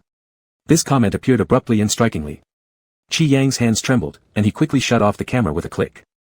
Then he looked down at the position of his neckline and remained silent. Damn Lu Jingqi, why must you bite such a conspicuous place? The barrage comments had completely gone off tangent. Dang dang dang dang dang dang. Didn't hallucinate, I've taken a screenshot. Ah. What an unlucky guy has such a beautiful wife. Fuck me, this isn't real, it can't possibly be a roommate bite, right? Could it be CP goals are coming true? Maybe it's possible, mosquitoes. Can mosquitoes really bite like that? Just now when the video was turned on, the building behind looked very high. What kind of mosquitoes are this powerful? Oh no, my baby, you actually kissed a man. You've already kissed and you didn't make an official announcement. I hate it. I hate it. Now let's call Teacher May's partner, Sister May, haha. So is he your roommate? If he's not your roommate, how did he eat so well there? Fortunately, the live stream was almost over, and the chat room quickly closed. Qi Yang hadn't even had time to see the fans' bombardment when his WeChat flooded with messages from colleagues. Lori, what big moves have you been making quietly? Are you really seeing someone? Lori, when? Zhao Shi, wow, this sister is fierce. She bit you like that? Zhao Shi, not to mention, you're truly blessed. Editor Bamboo, Yang, are you really in love? Kai, scriptwriter, what's going on with Teacher Yang? How could you keep something this huge from us? Qi Yang. His innocence easily crumbles. Qi Yang could only reply one by one, we're together, but we mainly want to keep it low-key. But at this point, things were hardly low-key. It was all Lu Jingqi's fault. As Qi Yang replied, a voice call popped up. It was Lori. Qi Yang hesitantly picked it up, and Lori's voice came from the other end. Yang, you're dating. Who is it? When will you introduce them to us? Qi Yang, yes, it started, about 2 or 3 months ago. He was still hesitating whether to say Lu Jingqi's name when Lu Jingqi suddenly appeared from behind, asking in a low voice, is it over? The next moment, shrieks arose in succession from Lori's end of the call. According to Qi Yang's quick estimate, Zhao Shi, Kai, Editor Bamboo, and basically the 7 or 8 people who were present during the live stream earlier were all gathered around. Qi Yang fell silent. Is that Yang's boyfriend's voice? Yes. When will Yang bring her boyfriend to our studio for us to see? I feel like Yang's boyfriend's voice sounds familiar. I agree. It can't be her roommate, can it? Which roommate? Our boss's student, Teacher Chen's student. On their side, they had already unraveled most of the code. Qi Yang coughed, and he didn't deny, if there's a chance, I'll definitely come.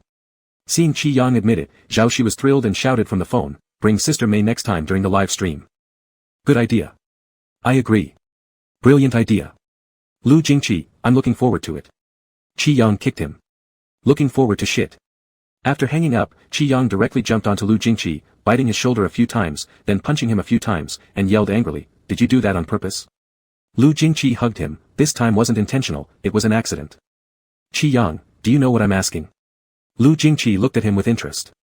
Qi Yang tugged at his ear, are you being lib, rattly, careless, or not? You're talking about that? Lu Jingqi said calmly, kind of. Are you a dog marking your territory on me? Lu Jingqi, I thought you noticed. Qi Yang, with so many bites, how could I possibly notice each one? Now the whole studio knows, and the fans know too. Are you unhappy about it? Qi Yang felt confused, are you happy about it? Lu Jingqi, That term, Sister May, I actually like it quite a bit. Qi Yang. First time seeing yourself sculpting yourself into clay. Chapter 67, 67 Sheep. The kiss mark on Qi Yang's collarbone was like a bomb, splashing vividly online.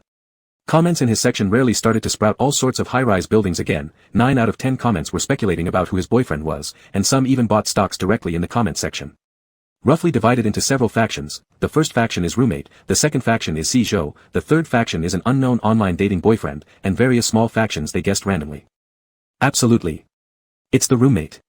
Those who oppose should be forked out. Vote for my brother Lu. Our school is orthodox, stroking beard, we must stand up straight, drinking tea. In my many years of experience with cyber couples, the most obvious one is often not. The upstairs also makes sense, I'll vote 1.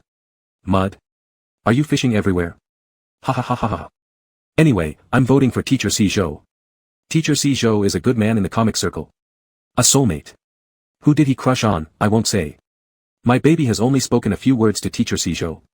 Clicked, and moreover, Teacher Si Zhou probably doesn't have such vigor, those marks on the collarbone look like from the roommate biting him. What kind of type does Teacher Si Zhou attract? Why isn't it exciting enough? I think neither, our rebellious child is so stubborn, it must be someone none of you can think of. Speaking of which, our rebel once liked a video by Snake Teacher. Could it be Snake Teacher? Throw away the small group stock that just appeared. Quick. Throw it out. Oh. Checked, nice figure, vote 1. Throw out those who are fishing everywhere too. Snake Teacher calms down, ha ha ha. Snake Teacher made me laugh. Meh, didn't he also draw something about an online boyfriend before? I suspect it's a real-life cyber love. Safer than Snake Teacher's group, right? No one notices. When Meh chats in the room, the background isn't at home. Is he at some random guy's house? Annoying. Too little information to see clearly. It seems clear though that Sister Meh comes from a good family, okay, this point passed. Mysterious Sister Meh being sautéed online. He bit so hard, yet jealousy is strong. Baby won't officially announce it, baby gets stir-fried. Everyone wake up, the kisses on baby are from me. Upstairs gives urine. Stop arguing all, I am the emperor and I say it's the roommate. I'm also the emperor, I say it's Si Zhou. Then I am as well, I say it's an online boyfriend. Throw you all out, I said it's me. The comment section heated up, more and more stocks emerged. Qi Yang wanted to say something but his phone was taken away by his boyfriend. He huddled like a quail on the side, watching Lu Jingqi calmly flipping through the comments without knowing the trend now. That. Qi Yang tried to reach out to grab the phone, I don't think there's anything worth looking at. His hand was caught as soon as it went over. Lu Jingqi tightly gripped him, flipping each comment while lightly pinching his fingers, ominous like a death notice. Qi Yang indeed felt somewhat inadequate, leaning his head over. Lu Jingqi, you're not jealous because of the comments, right? Lu Jingqi turned his head, to be honest, a little. Qi Yang. However, more people voted for me. Lu Jingqi kissed his lips gently, seems like my efforts are very effective. Qi Yang. When do you plan to announce me officially? Qi Yang. Take advantage of the heat, today. Qi Yang finally uttered a sound, I need to plan a little more, the copyright holder has activities these days, what if I suddenly announce and steal their thunder? Lu Jingqi was still pinching his fingers, carefully going through each one, from the first finger to the last, then gently sliding towards his palm. Lu Jingqi said. Qi Yang blinked. Lu Jingqi flipped his phone over and said again, okay. Saying it was fine, but Qi Yang's hand was held tighter. That uncompromising strength pulled once, and Qi Yang fell into his arms. Lu Jingqi naturally wrapped his arms around Qi Yang's waist and sat him on his lap. Qi Yang was dazed for a long time before realizing how embarrassing this position was, so he shifted slightly by leaning against the back of the sofa. I am serious, Lu Jingqi. I'm not fooling you. I know. Lu Jingqi's gaze locked onto his face as if he was measuring Qi Yang, examining him inch by inch from top to bottom. Qi Yang felt like his entire back had gone numb, missing several heartbeats in succession. What is it? Lu Jingqi, I want to kiss you. Qi Yang was momentarily stunned by his straightforward words. Lu Jingqi leaned closer, pressing his lips slowly but firmly, of course, not just kissing. Qi Yang's back tingled even more, as if jolts of electricity were running through him. He whispered softly, you did more than just kissing me the other day too. Lu Jingqi's eyes dimmed slightly, his Adam's apple moved as he said, yes, and I want to do even more outrageous things.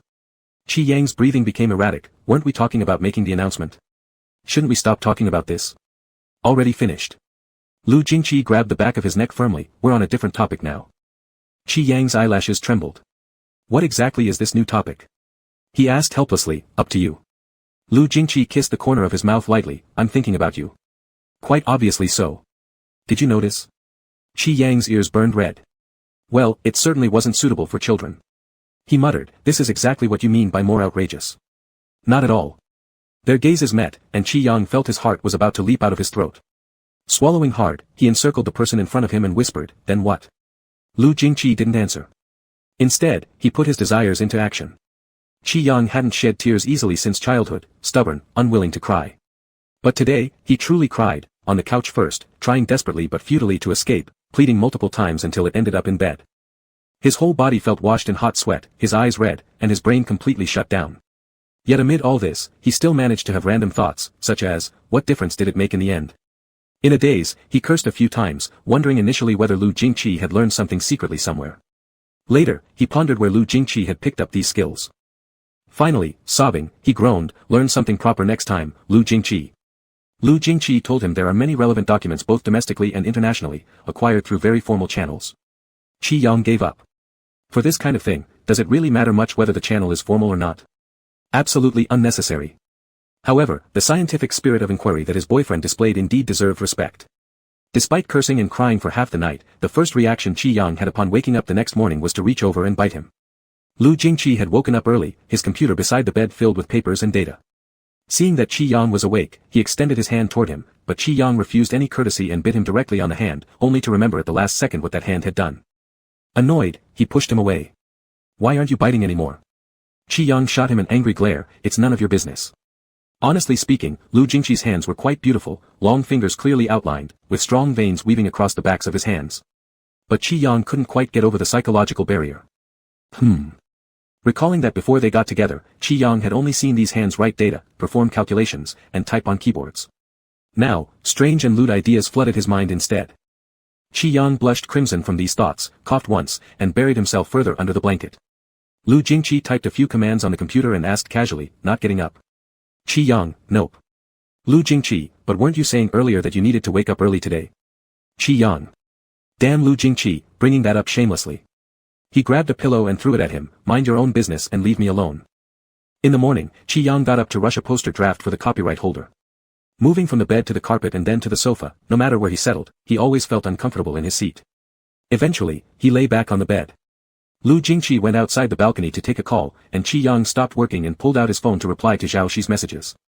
Zhao Shi, your fans are freaking out. When will M's sister get to eat at the table? Qi Yang, I planned to do it these couple days, but now I regret it. Qi Yang, let him wait. Zhao Shi, why?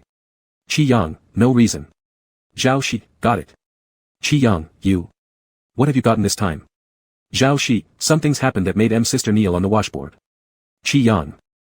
Zhao Shi, based on my years of experience in reading and watching, Professor Yang's backside probably isn't feeling too good right now. Qi Yang, you're overthinking it. It was indeed uncomfortable, but not exactly in the way Zhao Shi had thought. After all, the tools for the crime were different. After exchanging a few words with Zhao Shi, he sent him a link. Qi Yang hesitated at first to click it, worried it might be something inappropriate that would get him into trouble if Lu Jingqi saw it. However, upon further inspection, it turned out to be a live streaming event with 4 contracted authors from Star Trek signing in for an entertainment broadcast. They were chatting casually and taking turns drawing pictures, not entirely decent ones, and their conversation was also far from proper. The chat room was filled with innuendos. Qi Yang lurked in the chat room for a while and heard someone mention latest. There were many online fans, and the topic quickly shifted to latest, with some even sharing fan-made videos. Qi Yang clicked into one and found the fan creation to be very advanced, each frame seemed like a visual feast. True to his internet ethics, after watching, Qi Yang gave it a like. He even tipped the fan who created the video a bunch of flowers and watched it twice more before happily leaving. Zhao Shi was probably still in the live stream, so Qi Yang didn't chat with him further and instead picked up a capacitive pen to continue working on the poster draft. After some unknown amount of time, his phone suddenly buzzed 5 or 6 times in quick succession. Not a bit hurried, Qi Yang planned to finish the last stroke of his drawing before setting down the pen. But the phone kept buzzing incessantly, even louder than before. Qi Yang assumed it was Zhao Shi again and grabbed the phone to respond. However, when he opened it, his face was bombarded with D-Site message notifications. In just a moment, hundreds of little red dots had appeared on D-Site. Qi Yang felt confused about why his secondary account suddenly received so many messages. He hadn't posted anything on his secondary account since being with Lu Jingqi, nor had Lu Jingqi ever used the latest account to like any posts. So what was going on? Qi Yang had a bad feeling and rushed to check the back end, only to discover there wasn't any secondary account. Holy crap. It was the main account. Qi Yang jumped up abruptly in bed from this realization, but due to his sudden movement, his sore backside hurt once again, causing him to wince as he stared at the comments in the back end. It was like doomsday, something not even Yuwa could repair. He'd mistakenly liked a fan-created work with his main account and even tipped a ton of flowers. Shit, no wonder there were so many flowers during the tip, it was all because it came from his main account. And unfortunately, the fan who created the video was also one of his own fans, reacting as though they'd uncovered a shocking scandal, directly sending screenshots over here. This left Qi Yang astonished as he realized that the comments section had already exploded once but was now set off again. Shock. Is Bao Bao quietly making the announcement? WTF WTF WTF. Ah wait, hold on, why is Bao Bao liking a fan creation of late teacher? Holy crap. He likes the fan creations of late teacher. No way, the stocks I bought are all in the red. All stocks have plummeted. What about our dorm mates? Our teacher C's stock has crashed too, wailing. I don't understand. Isn't late teacher's CP with brother Go supposed to be intact? Have they broken up? Impossible, I can't believe it. My couples are collapsing twice in a day. Didn't late teacher and brother Go already meet offline? So does that make this a ménage à trois? Impossible, impossible, absolutely not. Baby, please say something. TT, who exactly is your husband? If worst comes to worst, let him sister explain it. Ha ha ha, I'm losing my mind. Isn't there a possibility that Professor Sheep's secondary account might actually be real? Another one losing it. Didn't he deny this during the previous live stream? Hasn't this guy told a single truth ever? What? Shut up, I'm thinking. Shut up, I'm studying for the Gaokao. Don't say it, don't even dare. Stop guessing, someone next door has decoded it. Decoded what? So fast. Decoded the IP. Sister-in-law. Brother IP is also in Jiangcheng. Isn't everything decodable? How do you decode it? Raise hand weakly, sister-in-law. Bro, I think I saw a stray kitten similar to the one on your homepage near Jiangcheng University, its skull pattern is pretty distinctive. +1. Nice, the kitten code has been cracked too. Hasn't anyone noticed how similar the hands of sis-in-law and brother are to ours, Professor Sheep's hands? Now that you mention it, they really do resemble each other's.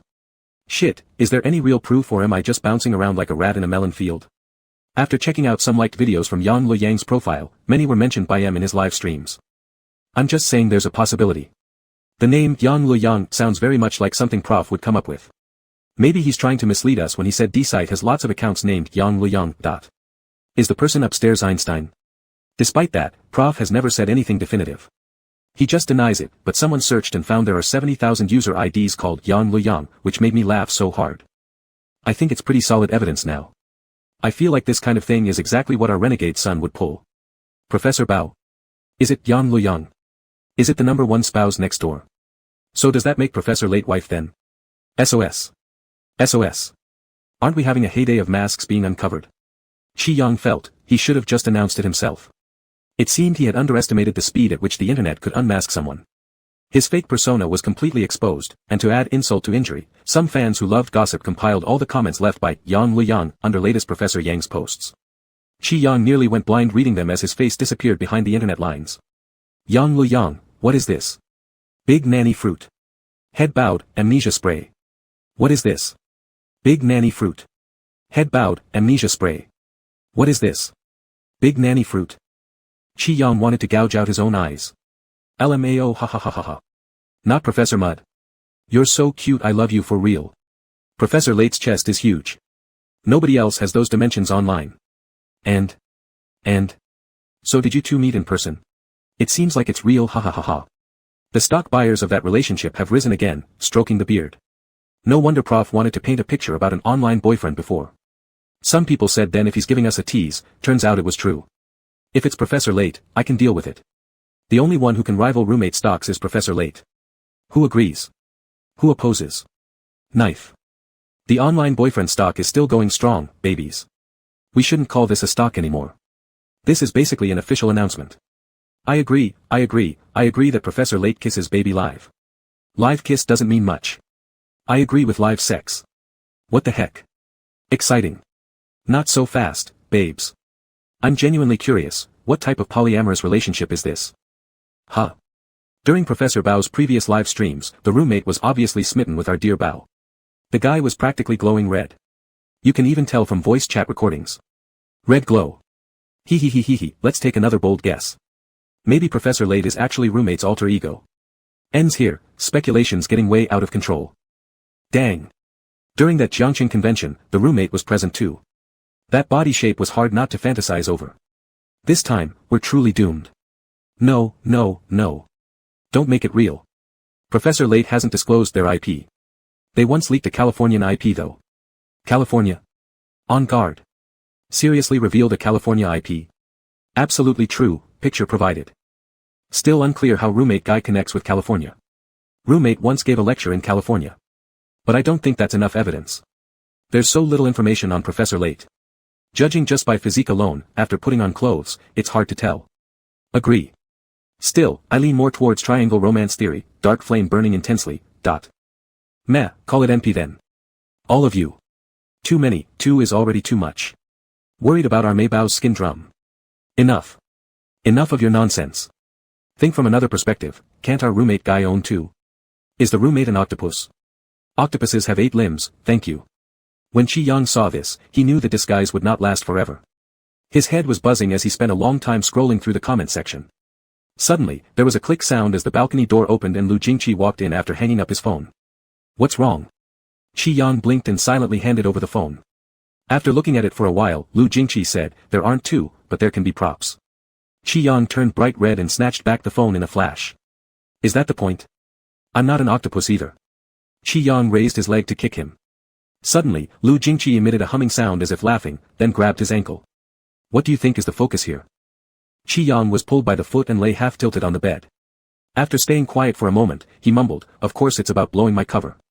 Everyone knows now, and yours is about to come off too. Lu Jingqi replied, this doesn't seem like such a big deal. Qi Yang looked at him with a pained expression. Let's make an official announcement. Qi Yang. Lu Jingqi, on a live stream. Qi Yang fell silent. His toes curled slightly as he tried to sit up but found his position uncomfortable and his bottom sore. He struggled silently for a bit, then finally turned over, unable to contain himself. You're doing the live stream. Are you going to say it? How are you going to say it? Lu Jingqi bent down and lifted him from the bed. It's not as complicated as you're making it out to be. I just feel. Lu Jingqi gave him a light kiss. Still uncomfortable. The topic had shifted so suddenly that Qi Yang nearly lost his balance. A hand landed on his butt, making all the hair on his body stand on end. He quickly covered it with his hand. Don't touch me with your hands. Lu Jingqi raised an eyebrow. Don't what? The bastard was asking deliberately. Qi Yang held onto his butt tightly. Don't let your hands touch me. Oh, Lu Jingqi murmured softly. I was just trying to examine you. Examine. Examine. Like hell. Qi Yang was practically steaming. Lu Jingqi, do you think you can do whatever you want because I'm on your territory right now? You don't even pretend anymore. That wasn't how it was when I was at my place. The low voice beside his ear sounded indifferent. You're quite smart. Geez, was that supposed to be a compliment? In the end, Qi Yang bit Lu Jingqi hard. Of course, he ended up getting bitten back and pinned down on the bed. Thankfully, his butt remained relatively safe in the end. For the official announcement matter, Qi Yang very carefully picked a date. It was just a few days before his offline signing event. Not for any other reason, he didn't want to announce it on the same day as the event. Stealing the thunder from the publisher's activity wouldn't be good, after all. Promoting the comic was the main goal. Qi Yang nailed down a time for Lu Jingqi, who calmly agreed. So calm that he almost wanted to punch someone. While messing around with his phone nearby, Qi Yang couldn't help asking, Lu Jingqi, isn't revealing your face too sudden? Lu Jingqi was still typing some data into the computer. It's fine. Fine. What does that mean by, it's fine?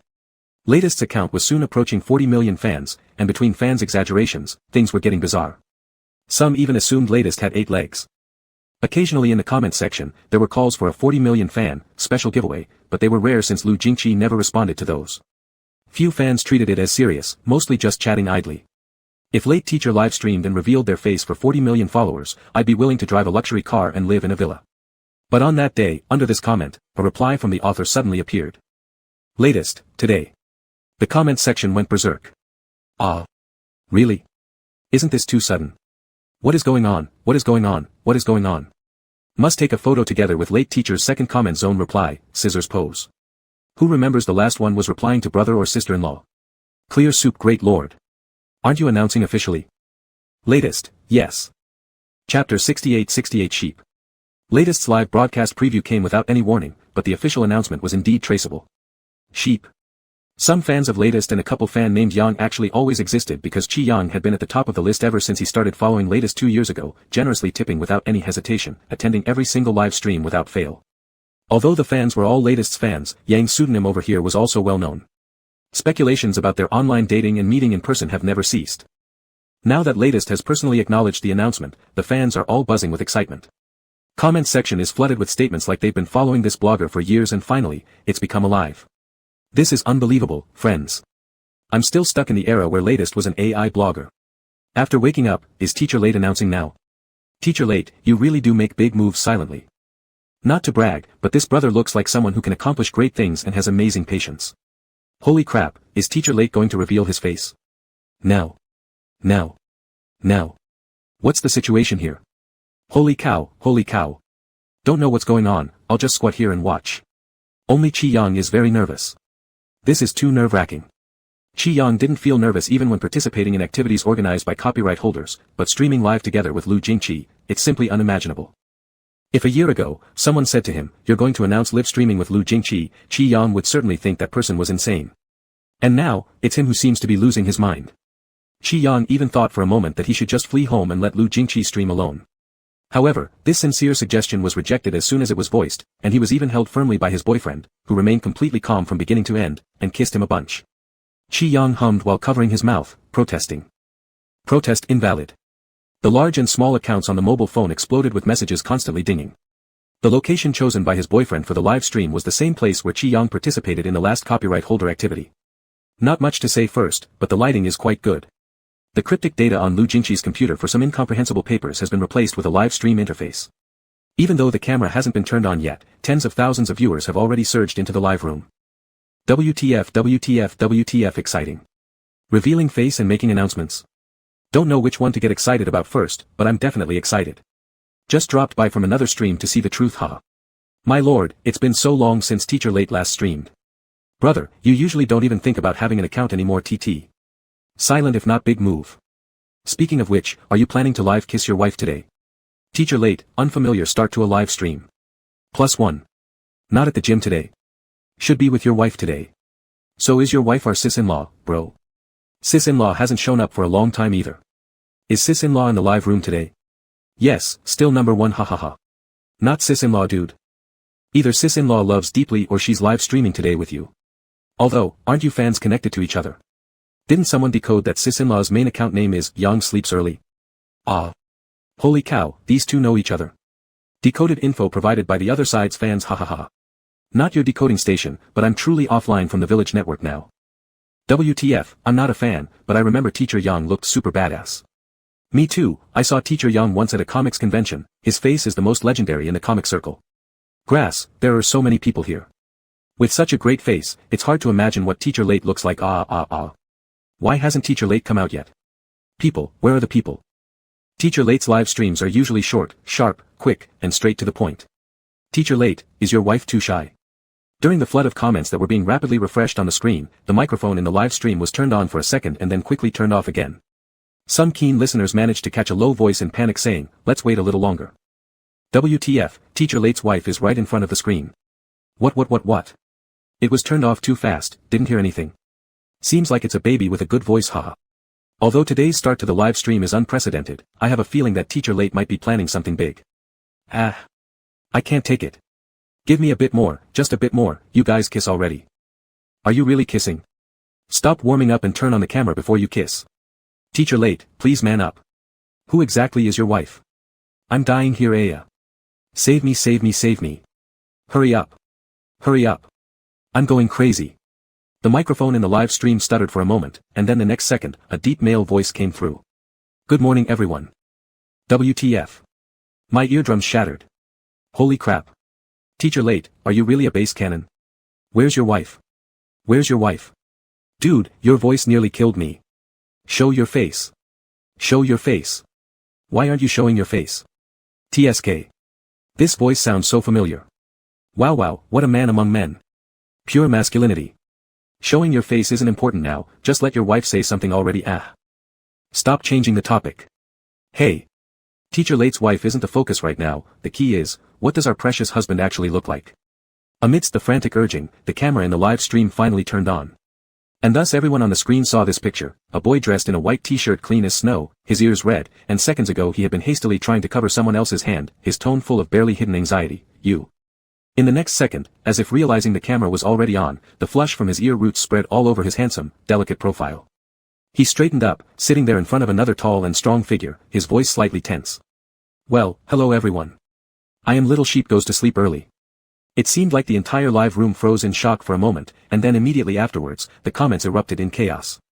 Ayayawayawa. Not even when they decoded could I believe it. It really is you, baby. My Bobby Aya. How dare you fall in love without telling us? WTH WTH WTH. Who understands my feelings right now? Help me. Aha. My fragile and beautiful sunny boy. Who gets it? My Bobby has shown up in Teacher Late's live room looking as fresh as ever. Sigh, drooling, nothing else matters now, Teacher Late, my beloved daughter-in-law is mine. Not, is showing up in the live room the point? Is the point not that our baby is currently at Teacher Late's house? Is Teacher Late's house the point? Isn't the real point that our baby streamed from the same background during the Copyright Party's live event 2 days ago? You two are living together.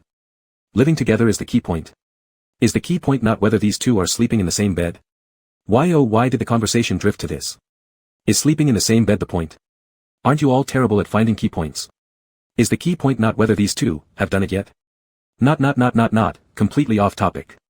The real point is hasn't Teacher Late still not shown his face yet? Laughing so hard at this group of perverts. Teacher Late, hurry up quick. As the online audience was still arguing about what the main point was, all of a sudden the tall figure behind the boy bent down. His arm embraced the person in front of him, and his face suddenly came into the view of everyone watching the live stream. Hello everyone, I am Latest.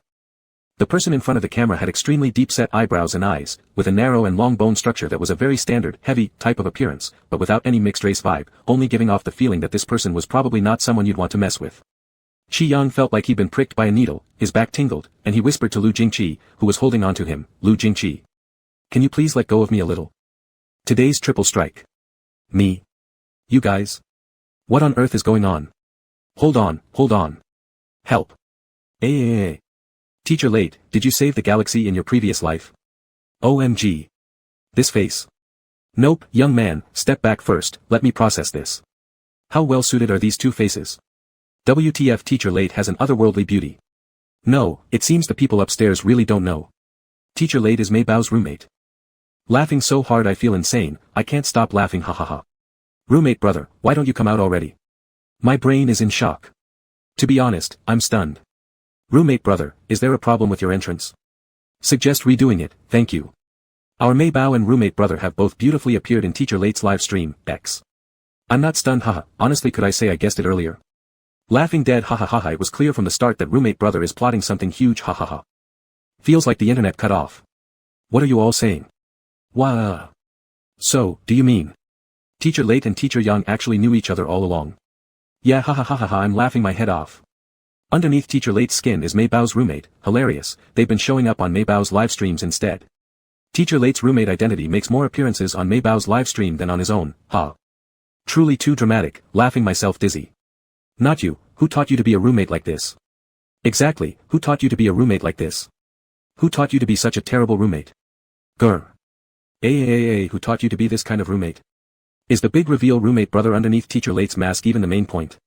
Shouldn't the focus be that our rebellious son has already hooked up with his roommate? Starting the main point search again. If we're going by that, should the main point not be our baby playing under a fake account to flirt with Teacher Late for so long? Or is the main point that this rebel went behind our backs and became someone else's top supporter? Becoming a top supporter isn't the big deal, they already met up with their idol, right? Wait. Isn't the main point that our Mei Bao and roommate brother have been cohabiting and sharing a bed? Are they done yet? That makes sense. Totally reasonable. Are you two done? Are you two done already? The bed's already broken, why ask such meaningless questions haha. Can you show again how you bit that hickey on Mei Bao's collarbone, roommate brother? Suddenly realized another stock has risen.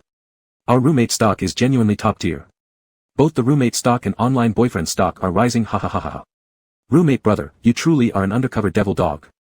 Our brother Lu, what's wrong with chasing his wife? Since committing such a grave sin, then punish you by making you cook for your wife 100 times. Brother roommate, please fry baby Mei till he's crispy. Brother Lu, don't let baby Mei escape. Laugh die you're all really fans of baby Mei. At this point, Qi Yang was truly restless.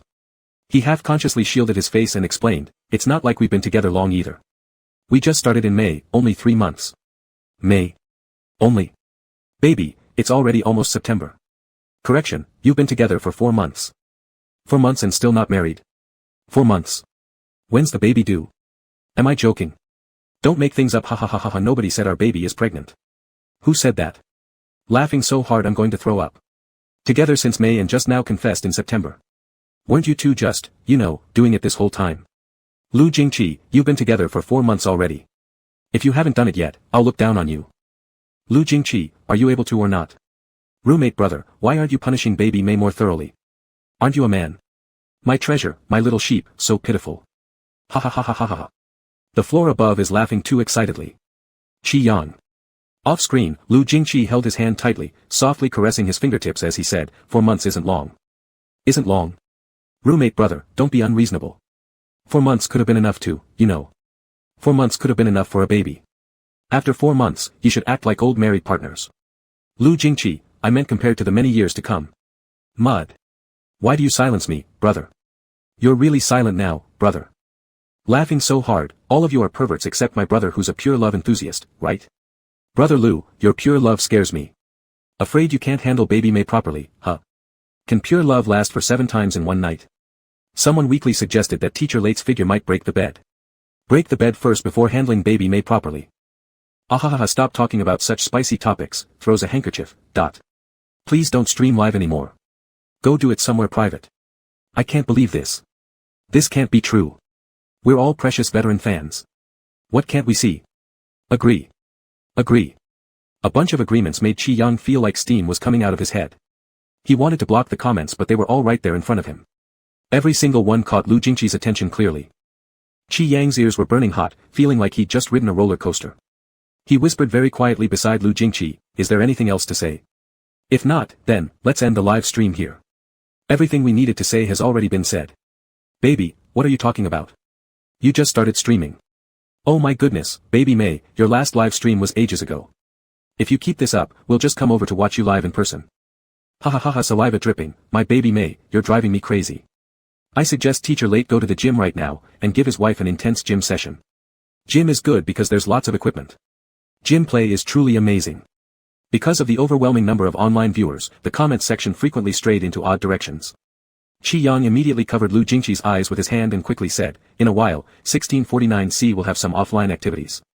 The first physical comic of Xiaoman and Jiangcheng will also soon be released. Everyone can check out the official announcements. In September, I also have a few book signing events, so please come if you'd like. What? Book signing events? Our baby May's book signing event Wow, finally our Xiaoman and Jiangcheng can meet their fans at events. Will teacher Late attend the signing event, dear? No way, teacher Late is actually sister sheep. No, teacher Late is actually roommate brother. No, teacher Late is actually brother Lu. WTF guys, can we settle on a name once and for all? Laughing so hard huh? If we can't agree, brother Lu, just pick something yourself for people to call you. Qi Yang glanced at the barrage for a moment, then suddenly added softly, he personally said he quite likes the term sister sheep. He wasn't sure whether covering Lu Jingqi's eyes had worked properly, but after saying this, he found himself caught. Lu Jingqi kissed his hand gently. Qi Yang startled slightly, hurriedly adding, see everyone during the offline activities, if I have time, I'll stream again next time. Bye-bye. With these words, he wanted to quickly turn off the live stream. But Lu Jingqi stopped him with a large hand, murmuring faintly into his ear, I really do like that nickname. Anything related to you, I like. Qi Yang, Lu Jingqi, please don't say inappropriate things in front of everyone. Can you? Or can you not? Not very well. The barrage had already gone wild with laughter. Every word is a response, every sentence uncommitted. Ha ha ha ha ha ha, it's not Sister May. Late teacher, my suggestion is to take this precious spirit to the bed. Baby, stop moving around on your husband's lap, you'll break him. Ah, laughing so hard I'm dying. Baby is sweet baby, husband is in husband. No content allowed in the live stream. Please stop teaching Sister May how to kill us, okay? Wah, you reminded me just in time. Nobody actually said anything about playing in the live stream. Or role-playing stuff like that. We really didn't say anything about spanking baby May. And no one sent private tutorials to Late teacher either. Bah, spare me. Ha ha ha ha ha ha. Lu Jingqi withdrew his gaze from the comments and said, welcome to come play at our upcoming offline event later. That's all for today's live stream. What? Teacher Late, what are you rushing off to do? Mei Mei's panicked eyes ha ha ha ha ha. Not you, big brother. Forever being stabbed by fans, baby May. Go ahead, we love you. Late teacher upgraded to the new, sister-in-law brother. You two go ahead and fool around upstairs like siblings. Teacher Late, if you're a man, don't let our Mei Mei slip away. I agree. Late teacher, remember to visit Mei Mei's signing event. Do we have to stir up so much scandal at the signing events? Shocked. Grass ha ha ha ha ha ha, too crazy you people. The live stream was shut down. Qi Yang turned and covered his boyfriend's mouth, don't say anything, be quiet. Lu Jingqi raised an eyebrow. Qi Yang coughed lightly. My point is, it's over here. You can stop talking nonsense. Qi Yang loosened his grip. Lu Jingqi, however, I did find it rather enlightening. Enlighten my ass. Qi Yang slapped his hand again, covering his mouth. Your mouth isn't just for talking. Qi Yang's actual meaning was that besides talking, he could also eat something since lunch hadn't been eaten yet. But as soon as he spoke, he realized how big the misunderstanding was. Lu Jingqi's gaze suddenly deepened. Before Qi Yang could process, Lu Jingqi kissed him. Through his hand. Lu Jingqi was kissing him through the hand. Qi Yang's hand felt like it caught fire or electricity, but when he tried to pull it away, it wouldn't budge. He trembled under the kiss. Lu Jingqi, I'm not covering anymore. Useless. Bright sunshine streamed onto the table outside the window as Qi Yang sat there, muttering his last words. Teacher Lin said he'd treat us to dinner. Coincidentally, Lin Tianyi chose a time right between Qi Yang's official announcement and the offline signing session. That evening, the kitchen on the first floor of Xingue began to waft warm steam again. Xingye stood between Meng Qiu and Zhou Lang, unable to resist whispering, too intense. Meng Qiu, intense about what? Xingye, D-site had several trending topics the other day. Haven't you two been surfing online? Zhou Lang, different fields have barriers. My data wasn't recommended, but Xiao Lu and Yang Yang personally told me. Xingye shook her head, too intense. Never thought, never expected. Meng Qiu, I didn't expect they only got together in May, our judgment was off by a whole Pacific Ocean. Xingye, what do you know, escaping and chasing needs time, doesn't it? Zhou Lang, stop chirping. Xiao Lu is no longer your junior, he's my peer now. Xingye. Meng Qiu laughed. Xingye, it's true to say that. Zhou Lang, it is what it is. Xingye, alright, am I a junior sister now? Meng Qiu, you. It's you. Don't drag me into this, I'm still the senior brother. Xiao Lu just called me senior brother too. Xingye punched him, get out of here, when will you really be senior in the academic field? Stop using age as an excuse. There was noisy chatter on one side, and more on the other. Qi Yang arranged the fruits that his seniors had washed, placing them in dishes while muttering under his breath, Lu Jingqi, would you please stay away from me? I'm helping you. Qi Yang, I don't need your help. Just stop touching me unnecessarily. Lu Jingqi looked at his pale face. If I remember correctly, you said we were a legal couple. Qi Yang, yes, I did say that. So what? No, wait, I said that to Qin Jai. How do you know? Lu Jingqi, he told me. Qi Yang. How much blabbering is he capable of? I thought he'd been affected by a setback, disappearing for so long. Turns out, he's been secretly fraternizing with you all along. Lu Jingqi, secretly fraternizing. Qi Yang. What a terrible word, Qin Jai has rubbed off on me. Qi Yang, if you're in contact with him privately so often, tell him something for me. Be a good workhorse at his internship company, mind his own business, or one day if his father kicks him out, I won't take him in. Lu Jingqi picked up the plate, okay, no need to take him in, just take me. Qi Yang, no, neither will you, go home. My family temple is too small to house your great Buddha self. Lu Jingqi, didn't you just say that's our home? Qi Yang, consider that gas. Can't do it, beyond my ability. Qi Yang, that's not my concern. Anyways, it's my house. You can do whatever in your place, but you better not even think about doing it in mine. At most, I'll kindly let you have the guest room. Lu Jingqi, fine. I'll wait for you there. And then he added, free. Qi Yang. You must be dreaming. After saying this, Qi Yang slipped out of the kitchen, joining Xingye and others who were playing games on the couch. Xingye hooked her arm around his shoulder, sister will definitely lead you to godhood today. Qi Yang, with sister around, I feel safe. Then he leaned closer, just don't involve Lu Jingqi. The moment these words came out of his mouth, Lu Jingqi embraced him from behind. Qi Yang got a shock. Xingye immediately disengaged herself. Meng Qiu laughed himself silly. Lu Jingqi lightly kissed Qi Yang's cheek, I can play with you. Qi Yang, no. Lu Jingqi tried to kiss again, Qi Yang held his chin, you. Don't act in front of everyone. Xingye propped her head up laughing until her stomach hurt, who knew little Lu was quite clingy. Ah, people in love. Isn't that right? In the corner, Chen Beixing and Lin Tianyi stood together, watching the boisterous students and shook their heads. Tisk. Lin Tianyi turned his head, TSK what, they're still our students. Chen Beixing managed a smile despite trying to keep a straight face. Our problematic students. Chapter 69, 69 Sheep. Since the official announcement, Qi Yang has occasionally received a few congratulatory messages, some from his studio colleagues and others from classmates at school. Among them were the only two roommates who didn't know anything, Ji Yun and Zhang Qinyan. These two first expressed their shock to everyone except the involved parties. Qin Jia and Lin Hua both acted unfazed, leaving Ji Yun and Zhang Qinyan even more shocked. Shit, it turned out only they didn't know all day long. Ji Yun, that's unbelievable, sheep. Ji Yun, never would have guessed. Ji Yun, no way I could have thought of this.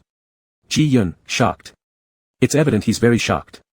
Qi Yang, not just you, if I go back in time and tell myself from last year, I'd also be shocked. Ji Yun, no, mainly because I really couldn't tell Brother Lu likes men, this is more shocking than finding out that Jia Yi is gay. Qi Yang. Qi Yang, does Qin Jia Yi know about your level of shock? Ji Yun, this isn't important, what's important is that Brother Lu doesn't act like a qualified gay man at all. Qi Yang couldn't help but ask, what does a qualified gay man look like? Ji Yun, like you. Qi Yang. Ji Yun, from the inside out, from top to bottom, all saying, you like men. Qi Yang, thank you so much. Ji Yun, no need for that, just give my regards to Brother Lu. Qi Yang. After Ji Yun came Zhang Qinyan, using an almost identical method of expressing shock, casually belittling Qin Jia Yi before finally getting to the main point. Zhang Qinyan, sheep, when the two of you get married, there will be one less person giving red envelopes, which means you'll lose out. Qi Yang, huh? Zhang Qinyan, look, we four should have joined together with Brother Lu. Zhang Qinyan, now it's become the four of us having to join for you and Brother Lu. Zhang Qinyan, isn't that less? Qi Yang was left speechless by this logic and after a while replied, Lu Jingqi said he can also cover for me again. Zhang Qinyan. Zhang Qinyan, then give my regards to Brother Lu. Who knows if Lu Jingqi will eat people, why does everyone let him greet others? After dealing with the astonished roommates, there was still one person left, and that was Su Jian. He met Su Jian in the studio before a signing event. At the time, he had just come out of the meeting room after discussing the details of the signing event with the copyright party. Su Jian was sitting in the rest area on the first floor, with his backpack beside him, chatting with an editor. This editor was named Haitu and was Su Jian's previous editor in charge for pure love novels. Later, Su Jian started drawing passionate young adult comics, so their collaborations weren't as frequent, but their relationship remained good. Haitu saw him from afar, waved at him, and Su Jian turned around when he noticed. Haitu smiled and said, isn't it little sheep? Qi Yang also greeted the two, Teacher Haitu, Teacher Su. Haitu smilingly said, why didn't you bring your boyfriend over to play with us? Lori told us you once promised us. Qi Yang, he has matters at school today, at Teacher Chen's place. Haitu, well, you're pulling Teacher Chen into things again. After making a joke, he stood up and patted Qi Yang's shoulder, sit down and chat with Su Jian. I've got some business, your editor has begun calling people again. Qi Yang nodded, and after Haitu turned and left, he also sat down. Upstairs, Bamboo roared, with all this work to do, why are you going downstairs? Seriously thinking the editorial department is a place to lounge?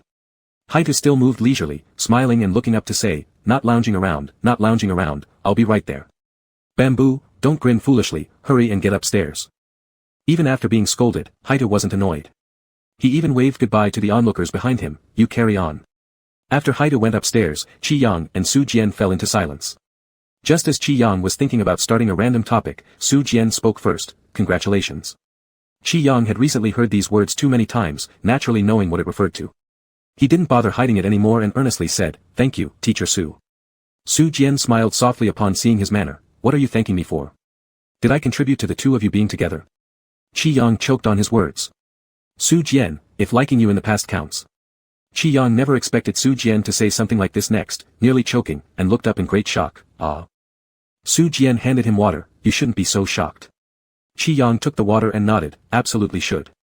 Su Jian, having a good feeling towards you should be a very normal thing, I thought you were used to it. Qi Yang, really not at all. Su Jian seemed to recall something, his smile widened, don't worry, I'm very laissez-faire about these things. During that dinner gathering, when I saw your boyfriend seeing you home, I figured it out. Appreciation of such feelings can easily turn into another kind of liking, but it can also go back again. Qi Yang couldn't think too much, is that what you think? Su Jian, or what? Qi Yang shook his head quickly. Su Jian, then I'll wish you good luck with your signing event. Qi Yang, thank you. Su Jian couldn't help but chuckle a few times, no need to keep thanking me. If you could sign a few more twos for me later, it'd be completely enough. Oh, by the way, I want 2 more smooches, is that not an extra charge, right? Qi Yang remained silent. What a damn Zhao Shi, making random comments everywhere. Of course, there should be no additional charge. After idly chatting with Su Jian, Qi Yang parted ways. The word like that came out of Su Jian's mouth lightly drifted away with the wind. Su Jian didn't care, and neither did Qi Yang place any importance on it. To Qi Yang, Su Jian wasn't a friend but a respected and worthy to learn from teacher. In a sense, Su Jian was no different from Lin Tianyi and Chen Beixing, so Qi Yang wouldn't possibly have developed any strange thoughts. For Su Jian, he might have been just an appreciable rookie at the beginning, young, ultimately not from the same world as Su Jian, and both of them knew this well. But what Qi Yang couldn't figure out was, if Su Jian had liked him and he hadn't noticed, how did Lu Jingqi see through it? It all started when Qi Yang casually told his boyfriend about this that night and received the reply, "I know." Qi Yang was lying on the couch looking at his phone, but upon hearing this sentence, he immediately sat up. "You know? How do you know? How do you know everything?" Qi Yang's shock was impeccable, full of emotions layer by layer, like expanding sentences. Lu Jingqi was cooking soup in the kitchen and said, "By observing." A string of question marks popped up on Qi Yang's forehead. "From my recollection, you two haven't met many times, once or twice. And you managed to see through it?" Intuition. Qi Yang's expression became even more confused, slipping on slippers and walking into the kitchen, tilting his head to observe his boyfriend seriously cooking soup from the side. "Lu Jingqi, you're supposed to be a scientist, the astrophysics cuz of our country is counting on you to shine, yet here you are spouting abstract non-natural metaphysical nonsense." Lu Jingqi gently stirred with a ladle and then covered it, turning around. "What I meant is the sixth sense of a rival in love." Qi Yang. "Even more abstract, isn't it? Teacher Su is which rival in love? Moreover, back then, not only was Teacher Su not familiar with me, I barely knew you." Lu Jingqi looked at him, Qi Yang extended a finger, emphasizing, "Yours would at most be called male competition." "Lu Jingqi, don't be overly competitive. It makes sense now that you mention it." Qi Yang, right? Lu Jingqi, right. "Anyway, my relationship with Teacher Su is actually not as good as you think, we." Qi Yang didn't even finish this sentence when he was lifted up, "Shit. What the hell?" Lu Jingqi carried him horizontally and walked towards the bedroom, asking along the way, "Which room? You previously said only the guest room would be mine, is that certain?" Qi Yang held on tightly, "Why are you going back to the room now? The soup's still on. The soup will take 40 more minutes." Qi Yang's face turned bright red. "After 40 minutes, the soup will stick to the bottom of the pot. It's set with a timer, it will shut off automatically after 40 minutes, so an hour works too." Qi Yang, "Just for a moment." "What do you mean, just for a moment? You let me go. I haven't finished talking yet." Lu Jingqi actually stopped, "Go on." Qi Yang, "Huh? Tell me what's going on between the two of you." It took Qi Yang some time to react. "The two of us, we're just that he's my senior, and I respect him. I liked his style of drawing before, it's as simple as that." Lu Jingqi kicked the guest room door open, "We'll do it in the guest room." Qi Yang, "What's wrong with you? Are you seriously jealous about this too?"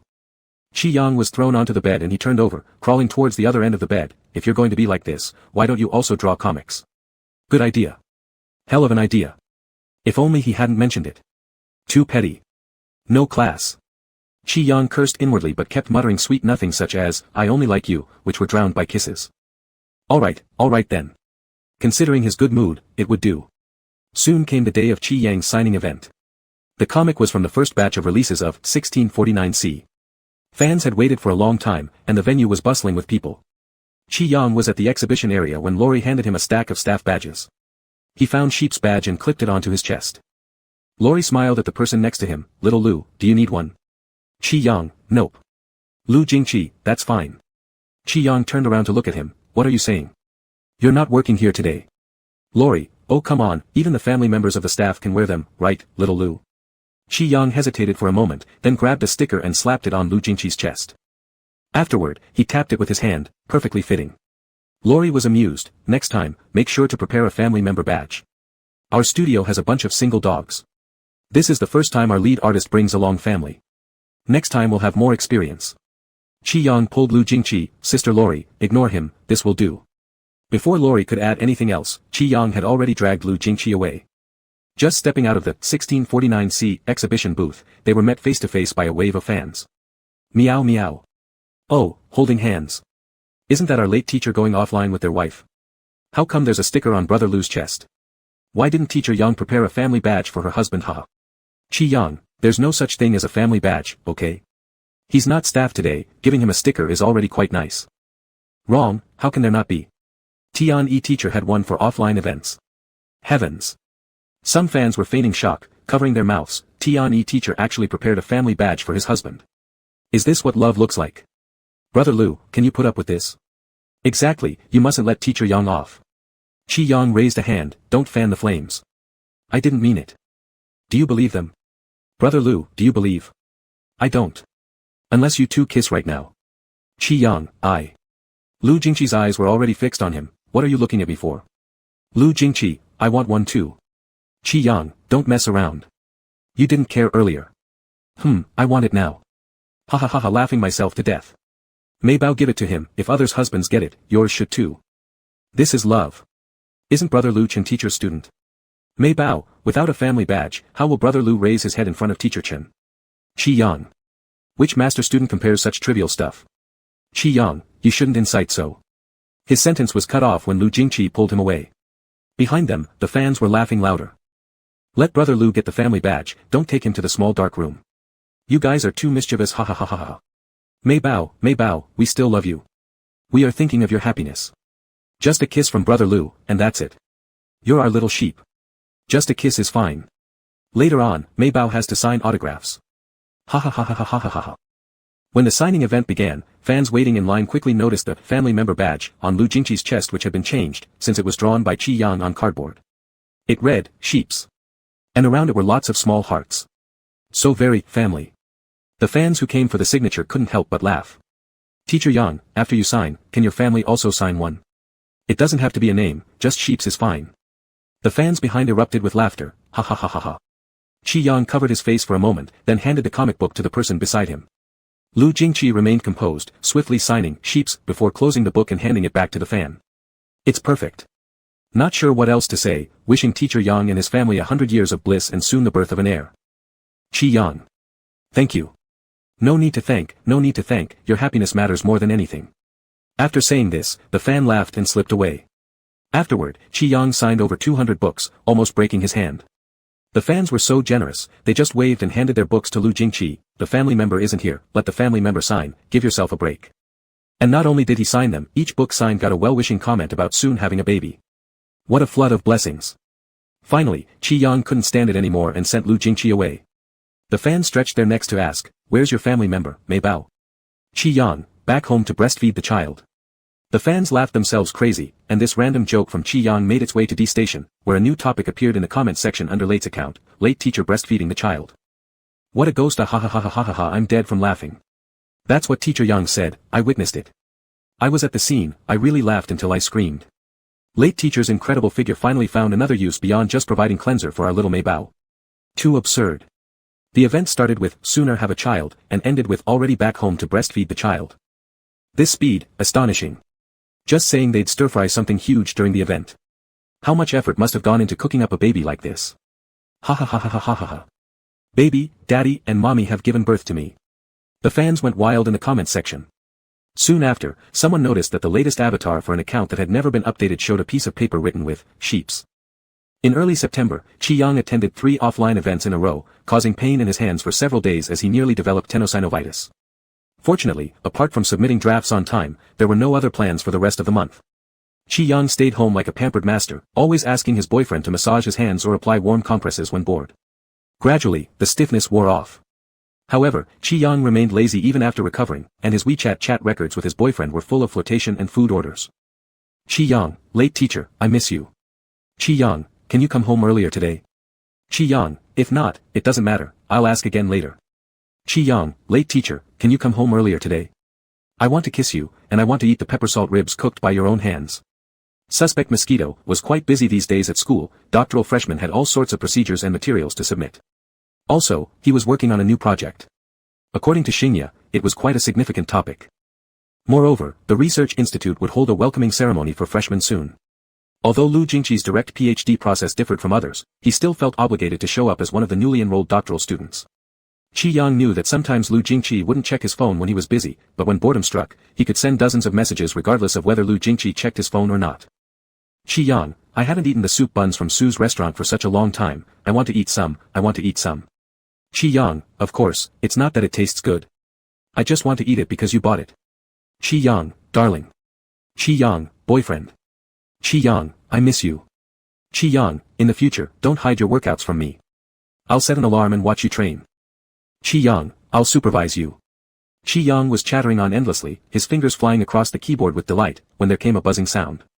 Suspect Mosquito, I'm done for the day, coming home at 7. So Qi Yang hastily deleted the earlier sentence he had been about to send, if you're not back by 7, you'll be kneeling on the washboard. Qi Yang, alright then. Qi Yang, waiting for you. Qi Yang, kiss JPG.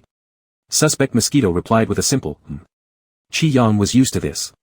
On WeChat, Lu Jingqi rarely wasted words with him, being highly efficient, primarily to save time so he could come back and deal with him in person. Qi Yang knew Lu Jingqi very well, and sure enough, the moment Lu Jingqi walked through the door at 7, he caught him. Qi Yang tried reaching behind Lu Jingqi for the soup buns, but Lu Jingqi had already hidden them aside. Want to eat? Qi Yang blinked innocently and earnestly, they'll get cold and won't taste as good later. Lu Jingqi, so we need to act fast. Qi Yang tried to delay, wait. Let me go first, we have things to discuss. No discussion allowed. It was clear that Lu Jingqi had thought along the way how exactly he would handle Qi Yang. Lu Jingqi, forget it. For the sake of the pepper salt ribs and soup buns. Qi Yang willingly let himself be pushed onto the sofa for a kiss, initially shouting that he wanted to eat, but eventually forgetting all about the soup buns as he took control and grabbed Lu Jingqi's collar, nipping at him.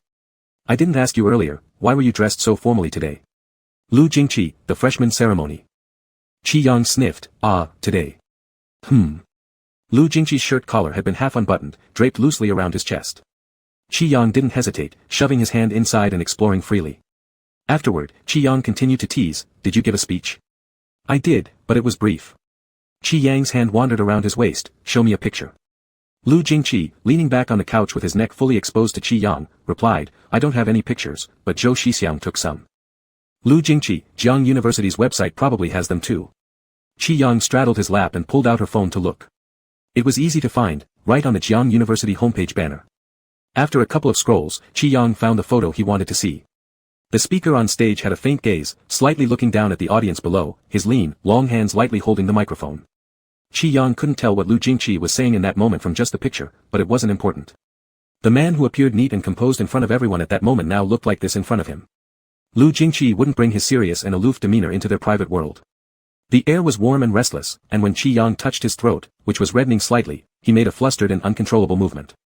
Do you feel like having some pepper salt ribs? Or perhaps we can research a new cuisine sometime. Qi Yang called softly, Dr. Lu. A bead of sweat rolled down Lu Jingqi's temple, his jaw tightly clenched. He muttered hoarsely, whenever you want. Qi Yang wanted to say more, but those words dissolved into the warmth of their heavy breaths, becoming indistinct. But he clearly heard Lu Jingqi's final whisper in his ear, my great comic artist. Later, Qi Yang realized he actually wasn't so interested in eating pepper salt ribs or soup buns. He just loved talking to Lu Jingqi about the trivialities of daily life, enjoying seeing Lu Jingqi transform into someone entirely different before him compared to the outside world.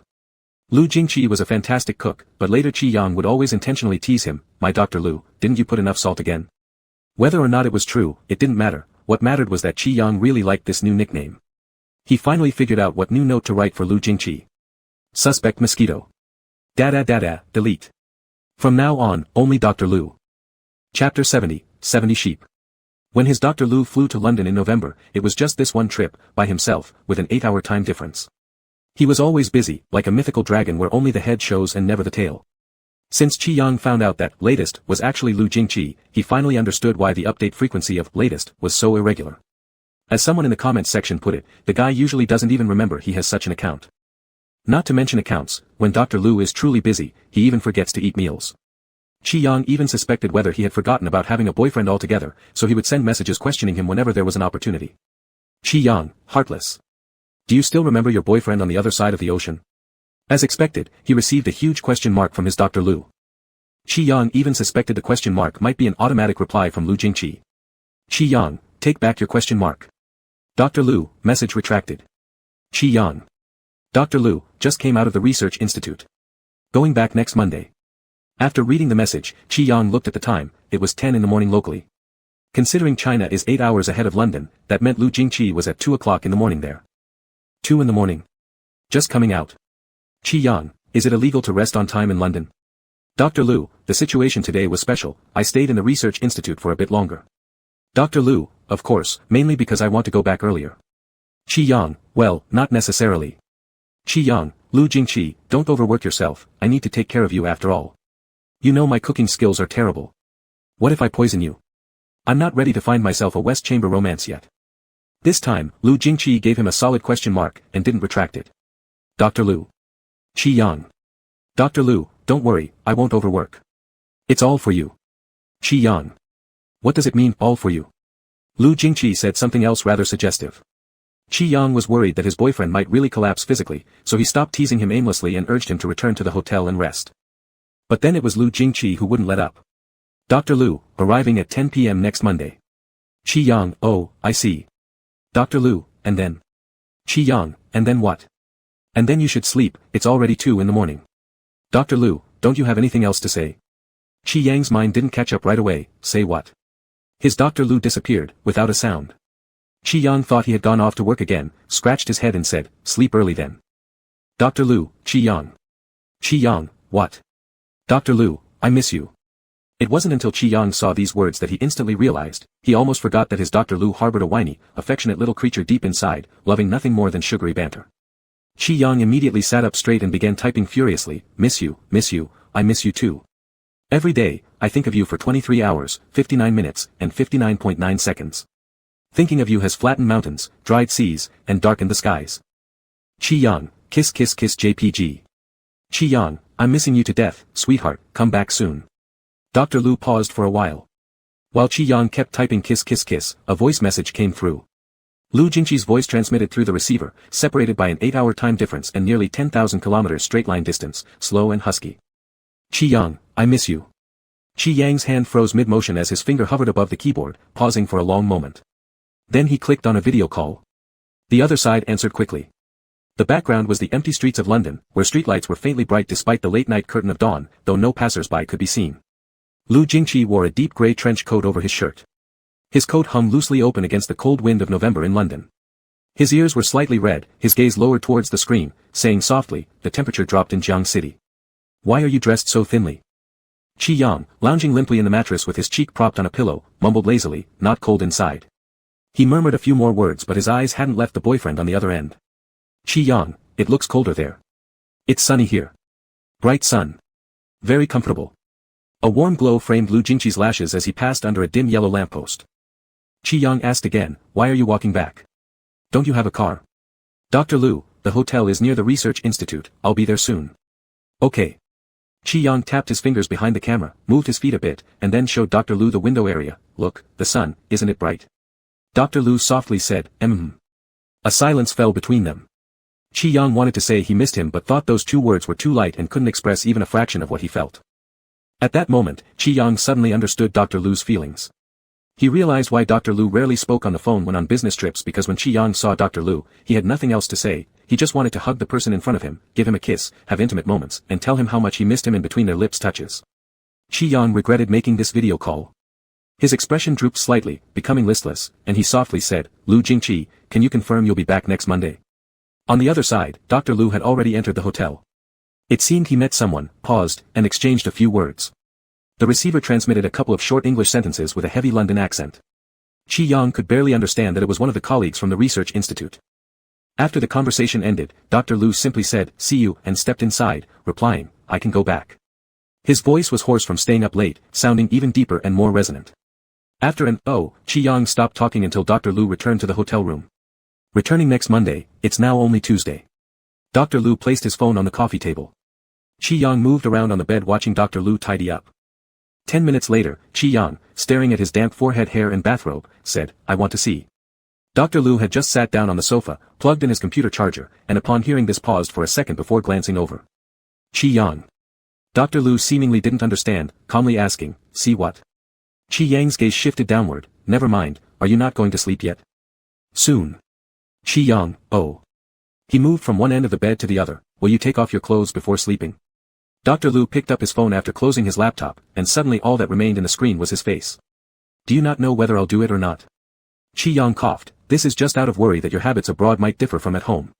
Besides, I'm just asking. Dr. Lu's gaze paused, looking at the handsome features bathed in sunlight, soft and pretty. The person was muttering away, eyelashes fluttering along with the whispers. You'll see when I get back. Dr. Lu took one last look before forcing himself to look away, see you next Monday. In the end, the call disconnected, leaving Qi Yang feeling hollow. What he didn't know was that Lu Jingqi, 5 days into his stay in London, experienced insomnia for the first time till dawn. The next morning at the institute, the person he'd met the night before at the hotel let out several wow sounds in surprise beside him, finally commenting, Lu, you're really going all out. Back home in China, Qi Yang was also restless for a while, though it was daytime here, and he still had to focus on his work. It was hard enough finishing the drawings, and then he started browsing D-Station with his phone, thinking that he mustn't call Lu Jingqi again during this time. As a way to distract himself, he chose live streaming. His D-Station followers numbered over 5 million now, and he still owed several 100,000 people who had broken through the milestone some rewards without knowing how to fulfill them. Now he planned to draw a few free reward pictures for the fans. He started streaming while chatting. I've got some free time these days. The studio has handed in the draft, so I'm drawing a few pictures for everyone. I'll post them on my homepage later for anyone to download. How come you're so idle? Where's your husband? I thought you weren't streaming because late teacher kept you occupied in bed, turns out you're just bored. Can't believe you're letting your wife stay idle. No one cares about the welfare images, ha ha ha ha ha. Miba, your pictures are good, but your antics are better. Chi Yang replied while drawing, my boyfriend is on a business trip overseas, we don't meet or touch each other, and there's nothing I can do about it. I don't want to be so idle either. Wow. Is late teacher breastfeeding at home? If your husband is on a business trip, who is taking care of the child? There's no point discussing, let's just have another child. Child? Ah. Is there really a child? Or is it abstract art? Yes, Miba brought the baby to the signing event in October. We saw the baby too. The eyes look like late teacher's while the nose looks like Miba's. We even took some group photos. Really? Yes, yes. No point discussing this, let's just have another child. Child. The comments on the screen had strayed off into the realm of fanfiction. Some were recommending works while others were reaching out for them, all contributing to an atmosphere full of joy and laughter. She was also laughing herself silly while watching the live stream. She sent a few messages on her phone. Honestly, I'm kinda shipping you two now. Young teacher, don't you think about giving us some more content? I want to see it. I've read your fanfics on the forum, now I'd love to see some fan art. Chi Yang, have you finished proofreading the script? Definitely. Chi Yang, proofread it again. If we make any mistakes, Lori and Bamboo will kill us. Don't mess with me here. Draw something for me, I want to see, freebie. Chi Yang, get lost smoothly. Ha ha ha ha ha. In the end, Shi didn't leave smoothly. Instead, Chi Yang smoothly returned to the studio where he was called upon, forced, by his colleagues to reconnect, open meeting. The project team gathered to discuss the plot and planning for the second season of 1649C. Heads were scratched in the meeting room, and they emerged only when the sky had darkened. Chi Yang stretched his arms wide and yawned as Zhao Shi folded his arms and walked down the stairs with him. How many days has your boyfriend been on a business trip, and he still hasn't come back? Chi Yang, today makes it 8 days. Zhao Shi, you're long-distance lovers again, huh? Chi Yang snorted and laughed proudly. Of course, there's no helping it, my Dr. Lu is too successful. After exchanging a few remarks with Zhao Shi, Chi Yang packed up his things and left. On his way home, he first roamed around nearby and bought dinner. To be honest, he was in a state where if he himself ate well, the whole family would not go hungry. Every time Lu Jingqi wasn't at home, it was always like this. He could get by however he wanted. He was lazy before but became even lazier after being with Lu Jingqi, unable to remember when he last entered the kitchen. Chi Yang bought a pile of unhealthy dinners that Lu Jingqi would disapprove of, and slowly strolled home with the bags, mentally reviewing today's meeting contents when he suddenly heard some faint noises coming from the bushes in the neighborhood. He paused for a moment, glancing sideways. The sound disappeared again. Chi Yang thought he might have misheard. Just as he was about to continue walking, another rustling noise came. Chi Yang stopped once more, but the sound vanished again, as if it were observing him, moving when he moved, still when he stood still. Rather cautious. Chi Yang pretended to walk away, and sure enough, a sound followed from behind. This time Chi Yang saw clearly. A cat. More precisely, a very small, thin kitten, barely larger than Chi Yang's palm, crouched among the shrubs, its eyes watchfully guarded in Chi Yang's direction. Chi Yang tilted his head and softly called out. Cat. Chi Yang, meow. The cat remained silent. Chi Yang swung the bag, are you hungry? Finally breaking its aloofness, the cat meowed loudly, meow. It looked starved, hungrily eyeing the dinner in his hands, hesitating to come closer but too afraid to step out. Feeling sorry, Chi Yang opened the bag to check if there was anything suitable for the cat. After checking all 4 bags, he found nothing edible for a cat, just highly unhealthy snacks. Even I would feel uneasy after eating this, Chi Yang thought. No wonder this little one is starving. Reluctant to leave it alone, Chi Yang suggested, why don't you wait here? I'll go get you a sausage. Would you like one? The kind made from starch, long and savory, I think it smells great. The cat stayed quiet. Chi Yang gave an okay gesture and turned to leave.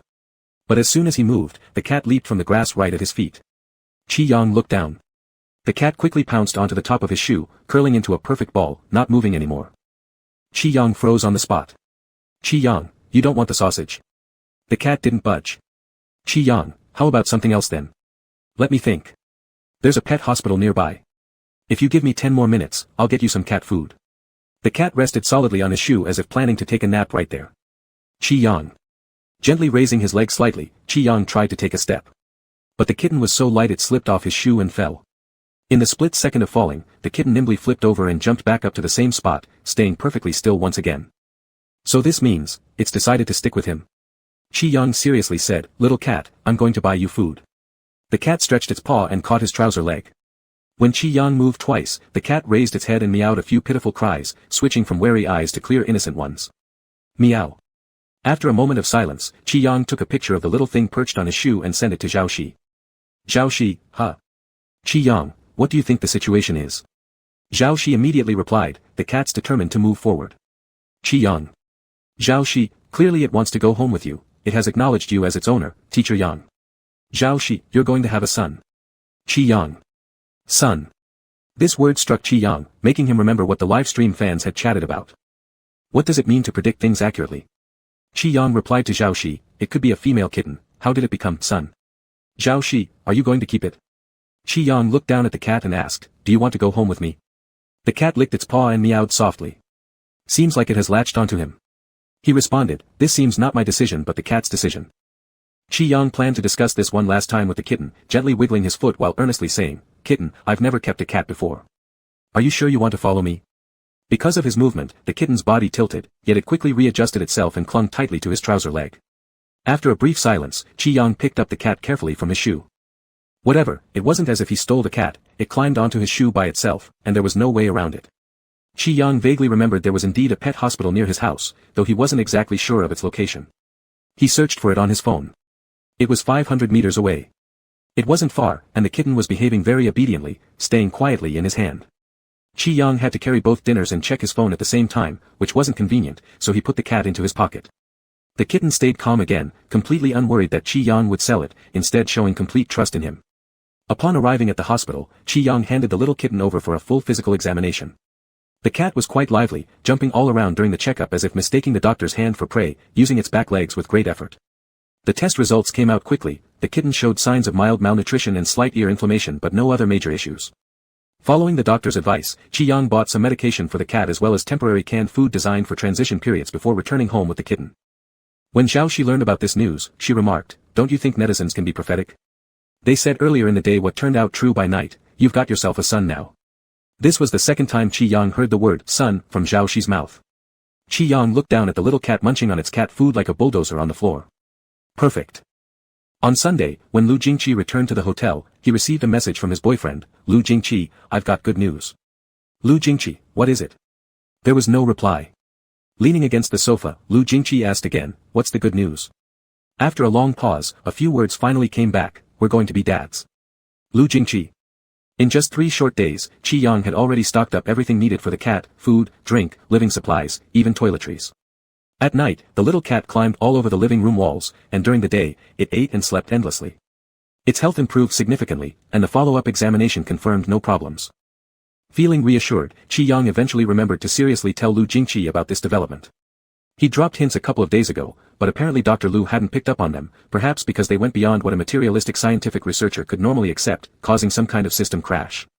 Qi Yang, we have a son. Qi Yang, ours. Dr. Lu asked, did you give birth to it? Qi Yang thought for a moment, yes. After a long silence. Dr. Lu, the animal with the shortest gestation period in the world is the Virginia opossum, but even that takes 12 days. I've been gone less than 10. Qi Yang, oh, it's from last time. Don't disbelieve me. Dr. Lu, I believe you. A moment later. Dr. Lu, are we keeping a pet? Qi Yang. If you really believe that, then you're truly blind. Can't you guess? Dr. Lu, can I see a picture of our son? Qi Yang, you'll see when you come back. Why rush? Qi Yang was teasing him, but then Dr. Lu sent a message, does our son look like you? Qi Yang. He couldn't argue with that. Lu Jingqi's plane landed at Jiangcheng at 10 p.m. on Monday. Qi Yang gave advance instructions to his month-old feline son, your other dad will be home soon. When I say 1 2 3, jump out to welcome him, alright? The feline son replied, meow meow. Lu Jingqi arrived home at 10:20 p.m., but at 10:19 p.m., the little cat wandered off somewhere to play. Qi Yang searched the house thoroughly but couldn't find it. Lying down and calling out in the sofa cracks, the door clicked open. Qi Yang quickly turned around, but his hands lost their balance, nearly tumbling to the ground, only to be caught at the last moment by Lu Jingqi, who pulled him smoothly into an embrace. Qi Yang straddled his weary boyfriend, staring wide-eyed into his face. "You're back." Qi Yang reached up to dust off his windbreaker, blinked, and coughed. The son went off to play somewhere. Lu Jingqi, let him play for now. At this point, Qi Yang remained quiet, not spouting any nonsense, though it seemed Lu Jingqi didn't intend to let him off easy. He gently set him down, placing him on the back of the sofa, leaning in close to nuzzle his lips. How did I miss that last time? The autumn chill greeted them indoors as Qi Yang felt the tingling sensation in his lips. He retaliated by pinching him. "You just came home and haven't even put down your things yet, but you're acting like a hooligan already?" Lu Jingqi kissed his corner of his mouth. "Who started it first?" Qi Yang tried to argue. "Lu Jingqi, what do you want to see?" Qi Yang blushed. "Lu Jingqi, isn't there anything you've seen already that you'd like to take another look at?" Qi Yang became speechless as redness spread to his ears. He quickly pecked Lu Jingqi on the lips and whispered, "But I haven't ever seen it live during our calls." Lu Jingqi's breathing grew heavier. Qi Yang nudged him and suddenly said, "Lu Jingqi, do you remember why you never called me when you were on a business trip that one time?" Lu Jingqi's Adam's apple moved. "Why?" "Qi Yang, because you missed me. Because whenever you saw me, you couldn't sleep, right?" Lu Jingqi, "How did you know?" Qi Yang, "Because I also couldn't sleep. I missed you, my head was filled with thoughts of you." Lu Jingqi's hand rested at the small of his back for a long while before answering with a faint Qi Yang wanted to keep talking, but Lu Jingqi had already covered his mouth, pinning him in this precarious spot where he almost fell backward, forcing him to cling tightly around Lu Jingqi's neck. Lu Jingqi's breath was warm yet mixed with some chilly air, creating a disarray of sensations on his lips.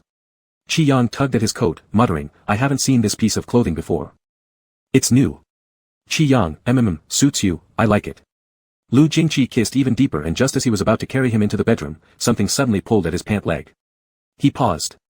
It pulled again. Then came a meow. Qi Yang jumped, "Your son." Lu Jingqi looked down to see a blue and white kitten hanging onto his calf, peering curiously at the two of them. "Kitten, meow." Lu Jingqi stared at the kitten. The kitten stared back at Lu Jingqi. Qi Yang cleared his throat, "Yes, that's correct, this is my baby."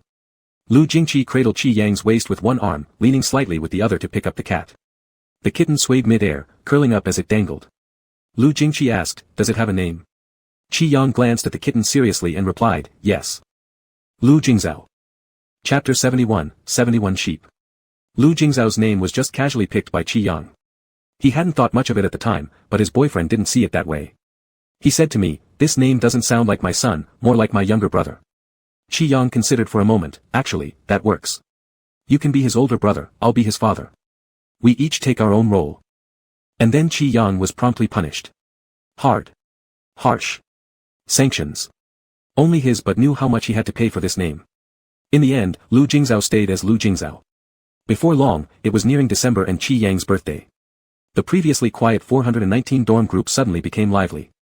From their chat records, Qi Yang learned that Lin Hua's postgraduate admission notice came down in September. It was Qinghai University's journalism department.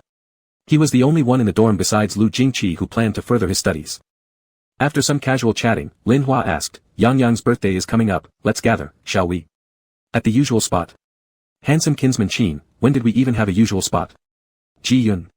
"Zhang Chenyan, this makes us look like we have a bad relationship." Sheep woke up. "Does Lu Jingqi mean the bar near Jiangcheng University?"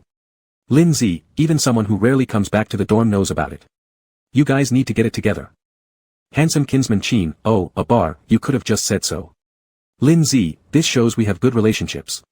Zhang Chenyan, "Ever since brother Qin asked, it made us look bad." Ji Yun, "Ha ha ha ha ha ha. Sheep woke up. Banish kinsman Qin from the group and we'll be harmonious." Handsome kinsman Qin. Handsome kinsman Qin, where did this ruthlessness come from all of a sudden? Handsome kinsman Qin, "I've been keeping secrets for you, and all you do is kiss Lu Jingqi behind our backs." Lu, "Your blessings are received." Handsome kinsman Qin. Zhang Chenyan, died laughing, "Ha ha ha ha ha ha." The group was still idly chatting when Qi Yang had already put down his phone and turned to bite his boyfriend's lips. Lu Jingqi shut off the iPad and reached out to catch him, lowering his head to meet Qi Yang with a very brief kiss. After a kiss, Qi Yang continued biting him. "Why don't you ask why I'm biting you?" Lu Jingqi, "Is there a reason?" Qi Yang jumped on top and bit again. Lu Jingqi let him bite. Qi Yang wasn't shy either, gnawing around on his boyfriend's lips until he stopped after a long time, contentedly saying, "No reason. I just wanted to. You look handsome." Lu Jingqi didn't speak, and Qi Yang domineeringly retorted, "What? Can't I?" It's fine, Lu Jingqi kissed him once. Qi Yang, that's more like it. Are you going to keep biting? Qi Yang, Lu Jingqi raised his gaze to glance at the kitten sleeping soundly curled up on the carpet. Then, grabbing hold of Qi Yang, if you stop biting, it's my turn. Qi Yang hummed and was immediately pressed into the couch. Lu Jingqi bit harder than him and didn't spare Qi Yang while devouring kisses. In the end, Qi Yang's clothes were dirty, half reclined on the edge of the sofa. The phone buzzed continuously, and he lazily reached for it, kicking Lu Jingqi with his foot. You've had enough. He glanced at the phone. Qin Jiayi said they aren't going to the bar anymore. They've booked a private dining room instead. Many people have work tomorrow, they can't drink too much. At 7 p.m. Qin Jiayi also said they want to see Lu Jingzhao, bringing it a gift. Did you hear that? Qi Yang tilted his head to look over. Lu Jingqi, He heard it, but ignored it. Qi Yang's legs were still draped over Lu Jingqi's shoulders, and his socks had been removed. Now they rested by his cheek. Qi Yang couldn't resist curling his toes and squirmed twice. Stop kissing me, Lu Jingqi. Before the sentence was finished, a kiss landed on his foot. The electric sensation surged up to the top of his head. Feeling somewhat ashamed, Qi Yang reacted slightly. His face flushed red, and he clutched tightly at his pants, muttering, how can you still not stop? It's 7 o'clock tonight, there won't be much time to get ready. Throughout, Lu Jingqi kept silent, only nodding with an and he carried on without a word.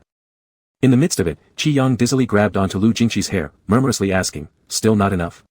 A voice whispered in his ear, not enough. After their antics, it was already evening. They hurriedly took a shower before heading precisely to the reserved spot. Good thing it was winter. Qi Yang was dressed warmly and his collar could cover up any marks. Otherwise, with the way Lu Jingqi had been teasing him earlier, Qi Yang would have been stared at like a monkey for 2 whole hours. Qin Jiayi arrived a little earlier and was brewing tea in the private dining room. They were sipping it while chatting when they noticed the two arrive and smiled warmly. Ji Yun said, why are you two so hard to invite? Took you long enough to get here. Lin Hua stood up to pull out a chair. The school should be quite busy with final exams.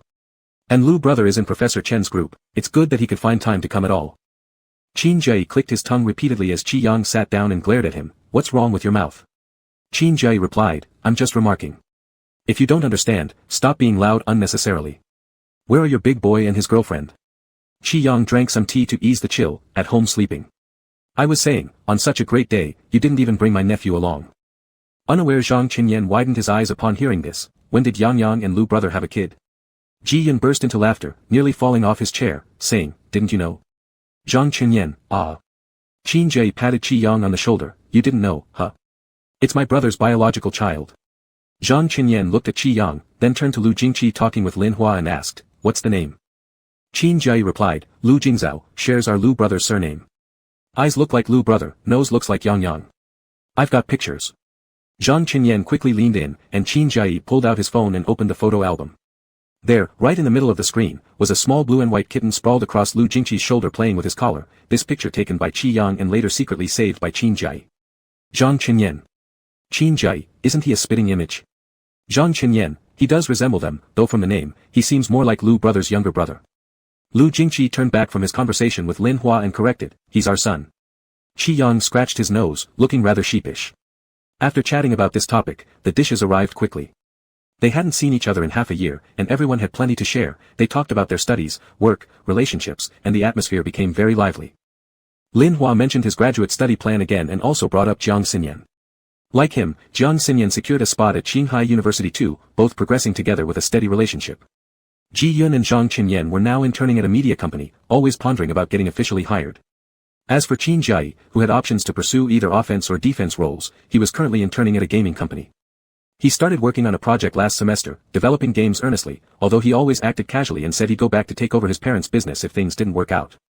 Ji Yun slapped him on the shoulder jokingly, our master Qin has become self-reliant now, with all those resources at home but still not inheriting them, I admire you. Qin Jiayi, stuff it. As the conversation went on, everyone became increasingly engrossed, and eventually, they still ended up drinking a few small cups of alcohol. Occasionally, Lin Hua and Lu Jingqi exchanged whispers in a corner. Lin Hua asked, now that you've set foot on this path, how many years until graduation? Has Professor Chen given you any hints? Lu Jingqi calmly responded, it's not entirely clear yet, let's see the progress of the research topic, probably 4 or 5 years. Lin Hua nodded, direct PhD in 4 to 5 years is quite decent. Do you plan to stay at the university after graduation? From what I can see, they have high expectations for you there. Lu Jingqi replied, I haven't decided yet, we'll see if Qi Yang plans to stay in Jiang City later. Lin Hua seemed surprised at this response from Lu Jingqi. He blinked and couldn't help but glance at Qi Yang. In their 4th year, everyone appeared to no longer have the looks of teenagers. Wearing a cream-colored sweater, Qi Yang was quietly fiddling with the tea leaves in the cup, occasionally exchanging a few sarcastic words with Qin Jiayi beside him. Perhaps because it was too warm inside the private room, he rolled up his sleeves past his elbows, revealing thin yet bony forearms. He took a sip of tea, unsure of something Qin Jiayi had said, and quietly laughed, his eyes curving happily. Actually, Lin Hua had continuously followed Qi Yang's updates online throughout these 6 months. Young and famous, with a large fan base, his works consistently held high popularity. His excellence didn't need detailed descriptions, as it was countless and remarkable. But Lin Hua was astonished that Lu Jingqi had placed his future choices on someone else. This astonishment stemmed from his understanding of Lu Jingqi himself and the contradiction between that understanding and this sentence. Lin Hua contemplated deeply, only regaining some clarity after stepping out of the private dining room and feeling the cold wind blow after the meal. While others were still talking, repeating things that had been discussed countless times before, as if they couldn't get enough of it, he occasionally looked up and noticed 2 people in the corner. Qi Yang had drunk alcohol but wasn't drunk, his face was just a little warm with intoxication lightly floating on his cheeks near his ears. Lu Jingqi opened his arms and hugged him close, leaning down to lightly kiss his forehead. Qi Yang said, "I'm not drunk. Have I become more tolerant to alcohol?" Lu Jingqi rubbed his face against Qi Yang's. "The alcohol content isn't high." "Is that so? All right then." Qi Yang wrinkled his nose when being rubbed, dodging a bit. "You smell more of alcohol than me. Haven't you drunk too much?" "No." "Qi Yang, really?" Really?" Qi Yang's eyes lit up. "I don't believe you. What is this number?" Lu Jingqi covered the 2 fingers he extended and placed them by his warm lips. "I know how to count." Qi Yang laughed. Got it. "Then what day is it today?" "December 23rd. How well do you remember?" "After midnight, it'll be your birthday." Lin Hua turned away his sight, and it seemed like small snowflakes began to drift in the sky, fluffy, and he chuckled lowly. Time flew by so fast. They parted ways at a certain crossroad. Qi Yang and Lu Jingqi held hands and walked slowly on the street. It indeed started to snow at night, though not heavily. The place they ate wasn't far from their home, so they planned to walk back. Qi Yang was very focused on kicking pebbles underfoot and said, "I saw you and Lin Hua talk for a long time today." "What did you say?" "Lu Jingqi, we talked about school." "Oh." Qi Yang kicked the stone far away, "But I think." Lu Jingqi turned his head. "Think what?" "You must have mentioned me because I noticed Lin Hua looking at me." Lu Jingqi thought about the situation at the time and truthfully said, "Lin Hua asked me whether I would stay at the university after getting my PhD." "What did you say?" Qi Yang raised his head to look at him. "I said I'm not sure yet, see if you plan to stay in Jiangcheng City." Qi Yang froze. "Me? Qi Yang stopped walking. "Do you mean that if I don't plan to stay in Jiangcheng City, you won't stay at Jiangcheng University either?" Lu Jingqi's warm big hand held his. "Yes, I am more attached to home." Qi Yang couldn't help hitting him. What an absurd answer. "Then let me revise it." Lu Jingqi leaned down to kiss him. "I am more attached to you." Qi Yang made no sense of this and bit him back. "I haven't decided where I want to live in the future yet, but you're thinking too far ahead." After saying this, he went forward by himself, but after taking a few steps, he returned to Lu Jingqi and tiptoed to hug his face for a heavy kiss. "However, I'm the same as you, more attached to home, and also to you." The snowflakes in the night air seemed to fall more densely. Some fell between their lips, melting into water from their warmth, slightly cold. Qi Yang pulled Lu Jingqi's hand. "Let's go." It only took 10 minutes to get home, but Qi Yang's footsteps stopped again near a convenience store nearby. He held Lu Jingqi's hand, gazing at the brightly lit shop inside and called out, "Lu Jingqi." Lu Jingqi looked down, and Qi Yang stared into his eyes. "I need to buy something. Are you coming?" Lu Jingqi's hand paused almost imperceptibly. Qi Yang's eyelashes trembled, with a few white snowflakes falling on them. His breath fogged the air in front of his lips. "Will you pick together?" Qi Yang forgot how they walked back the remaining distance. His memory was jumbled and fragmented. From entering the convenience store to choose styles, paying at the counter, entering the elevator, finishing typing the password to return home, these images seemed mixed together by a kaleidoscope, confusing and dizzying. When he came to, they were already entangled at the entrance hall. Qi Yang's back rested against the cabinet at the entrance, and he reached to hold Lu Jingqi's hand. A couple of sounds escaped his throat. "Lu Jingqi." Lu Jingqi's breath nearly scorched him, hugging each other tightly, making the sound of rustling convenience store packaging bags. And then there was, plop, it fell at their feet, and no one cared. Lost in the haze of the moment, Qi Yang vaguely heard the crinkling sound of the packaging bag grow louder. During a brief pause, he glanced over and found Lu Jingqi's son, Lu Jingzhao, who had crept up sometime unnoticed, poking curiously at a small box that had fallen out from the bag. Startled, Qi Yang reached out to stop the boy. "He's your son," Qi Yang gestured with an awkward smile. Lu Jingqi's chest heaved as he took a deep breath to compose himself before turning on the living room light. Lu Jingzhao meowed innocently twice, but it was Qi Yang who grew embarrassed after spotting the small box lying on the floor, coughing awkwardly as the earlier heat in the air seemed to have dissipated. Fortunately, Lu Jingqi was considerate. He bent down to pick up the cat and neatly tidied away the packaging bag. Then, "I'm going to take a shower," Qi Yang mumbled. He'd forgotten that he'd already showered just before they left in the afternoon. Qi Yang's heart was racing with a mixture of guilt and tension. As he stepped out of the bathroom, he noticed that Lu Jingzhao had been settled by Lu Jingqi into a cozy corner, fed, watered, and put to sleep. Quietly tiptoeing into the bedroom, Qi Yang found Lu Jingqi seated at the desk, his fingers dancing over the keyboard as he reviewed some academic papers. At a loss for words, Qi Yang scratched his head anxiously for a couple of rounds before slipping under the covers. 2 minutes passed. When will you be done, Lu Jingqi? He thought the hint was clear enough, yet all he got in response was, 2 more minutes. Oh really? 2 more minutes. Flowers would wilt waiting. Grumbling irritably, Qi Yang pulled the blanket over his head, feigning anger but actually counting silently in his mind, planning to find fault once time was up. But before he could count to 100, someone picked him up like a chicken wrap, leaving Qi Yang bewildered as their eyes met. "I'm done," Lu Jingqi said simply. What was so fascinating? Qi Yang couldn't help asking. Science popularization. A question mark formed in Qi Yang's mind. Just learning something. Studying right before the big event. Not. Wait. Wide-eyed, Qi Yang stammered, "You. What exactly did you look at?" Without further ado, Lu Jingqi leaned down and kissed him. 10 minutes later, Qi Yang felt himself melting into a puddle like jelly on the bed. With a soft moan, he pushed gently against Lu Jingqi. "Where is it?" Holding him close, Lu Jingqi whispered huskily, "Right here." Qi Yang responded with a nasal hum. After a while, dazed, Qi Yang felt his hand being raised by Lu Jingqi. Opening his eyes halfway to meet the tender gaze, he murmured groggily, "What are you doing?" Lu Jingqi remained silent for a moment. Then, Qi Yang realized his ring finger had been encircled by something cold. His body shivered awake instantly. Lifting his hand, sure enough, there was a ring. Face flushed and dripping with beads of sweat, Qi Yang caught his breath, staring at the ring on his finger. Is that sapphire embedded on it? Benitoite, Lu Jingqi interlaced their fingers, pressing a kiss on Qi Yang's hand. Unfamiliar, Qi Yang asked hesitantly, "What? Benitoite?" Lu Jingqi's gaze grew serious. "We got it with old Chen in California, San Benito County. Later when we returned home, I contacted someone to customize it. Fortunately, it was completed before the 24th. Dumbfounded, Qi Yang stared at the ring. "Happy birthday," Lu Jingqi said softly.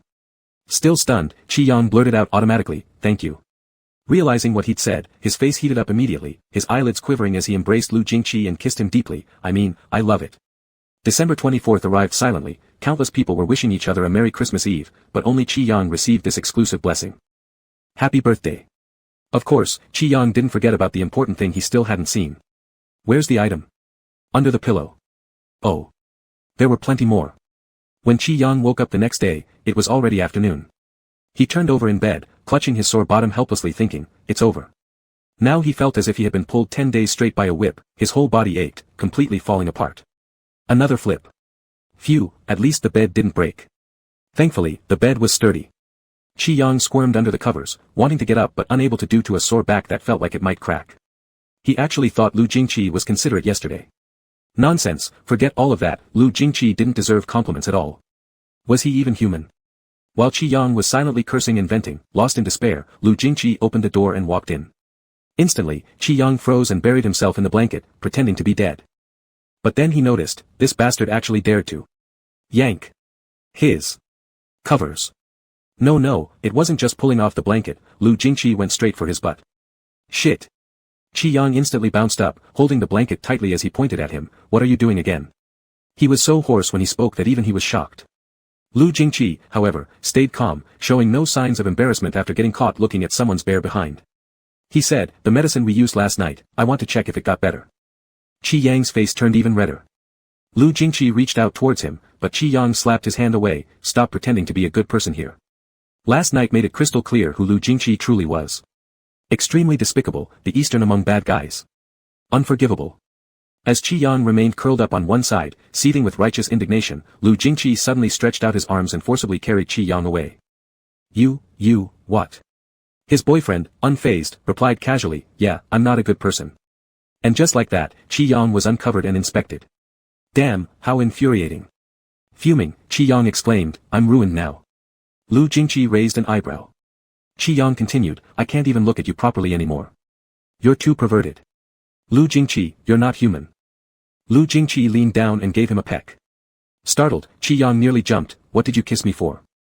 Lu Jingqi tucked him back under the blanket and said, lie down if you still feel uncomfortable. The soup will be ready soon. Qi Yang stared blankly. Oh my god. What kind of person had he gotten involved with? Quickly retreating, Qi Yang felt another wave of pain from his bottom, something difficult to imagine unless experienced personally. If his buttocks were a ball of dough, they'd probably be reduced to gluten by now. For the next few days, Qi Yang remained half paralyzed. Thankfully, his boyfriend seemed to have discovered some moral conscience and refrained from further physical contact.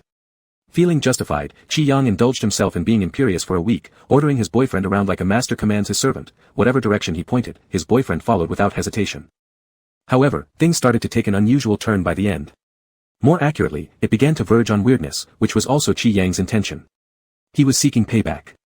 Qi Yang had always known Lu Jingqi wasn't as indifferent or sexually cold as he appeared to be, so he often knew exactly how to tease him at the right moments. It was the final group meeting of their department, not extremely important, but certainly non-skippable. Plus, Lu Jingqi, currently a PhD student, had different responsibilities compared to his undergraduate days. Professor Chen Beixing had very high expectations of him. It was scorching inside the house, and Qi Yang dressed lightly in short sleeves and shorts. Lying carelessly on the sofa with his legs crossed, every slight movement caused the hem of his pants to slide up to his thigh roots. Snap. A photo taken and sent to Lu Jingqi. Message, it's really hot at home. No reply. Qi Yang, honey, I miss you. Qi Yang, that day, you were amazing. Still no reply. Qi Yang, waiting for you on the bed tonight. After quite a while. Dr. Lu, Qi Yang. Even over the network, Qi Yang could hear the clenched teeth behind those two words. With a joyful shout of, husband, Qi Yang switched off his phone and returned to the guest room, locking the door behind him. That evening, Lu Jingqi waited patiently outside the door for an hour after coming home. No matter what, Qi Yang refused to open the door, taunting through the barrier, what? I'm being deliberate about it. Go sleep by yourself then. Though he gloated inwardly, Qi Yang hadn't expected such patience from this hunter awaiting his prey. In the middle of the night, while sneaking out to the bathroom, he was caught red-handed in the dark. Scared out of his wits, Qi Yang immediately ran back inside. However, Lu Jingqi picked him up with ease. A dangerous voice sounded in his ear, Qi Yang. Didn't you say you'd wait for me on the bed?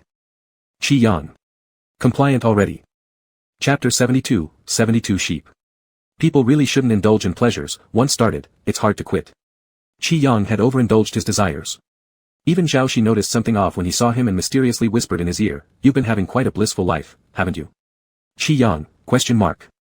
Zhao Shi pinched his cheeks, you're looking more beautiful, your skin is also smoother. Haven't you noticed? Your husband is truly taking good care of you. This answer was far from what Qi Yang expected.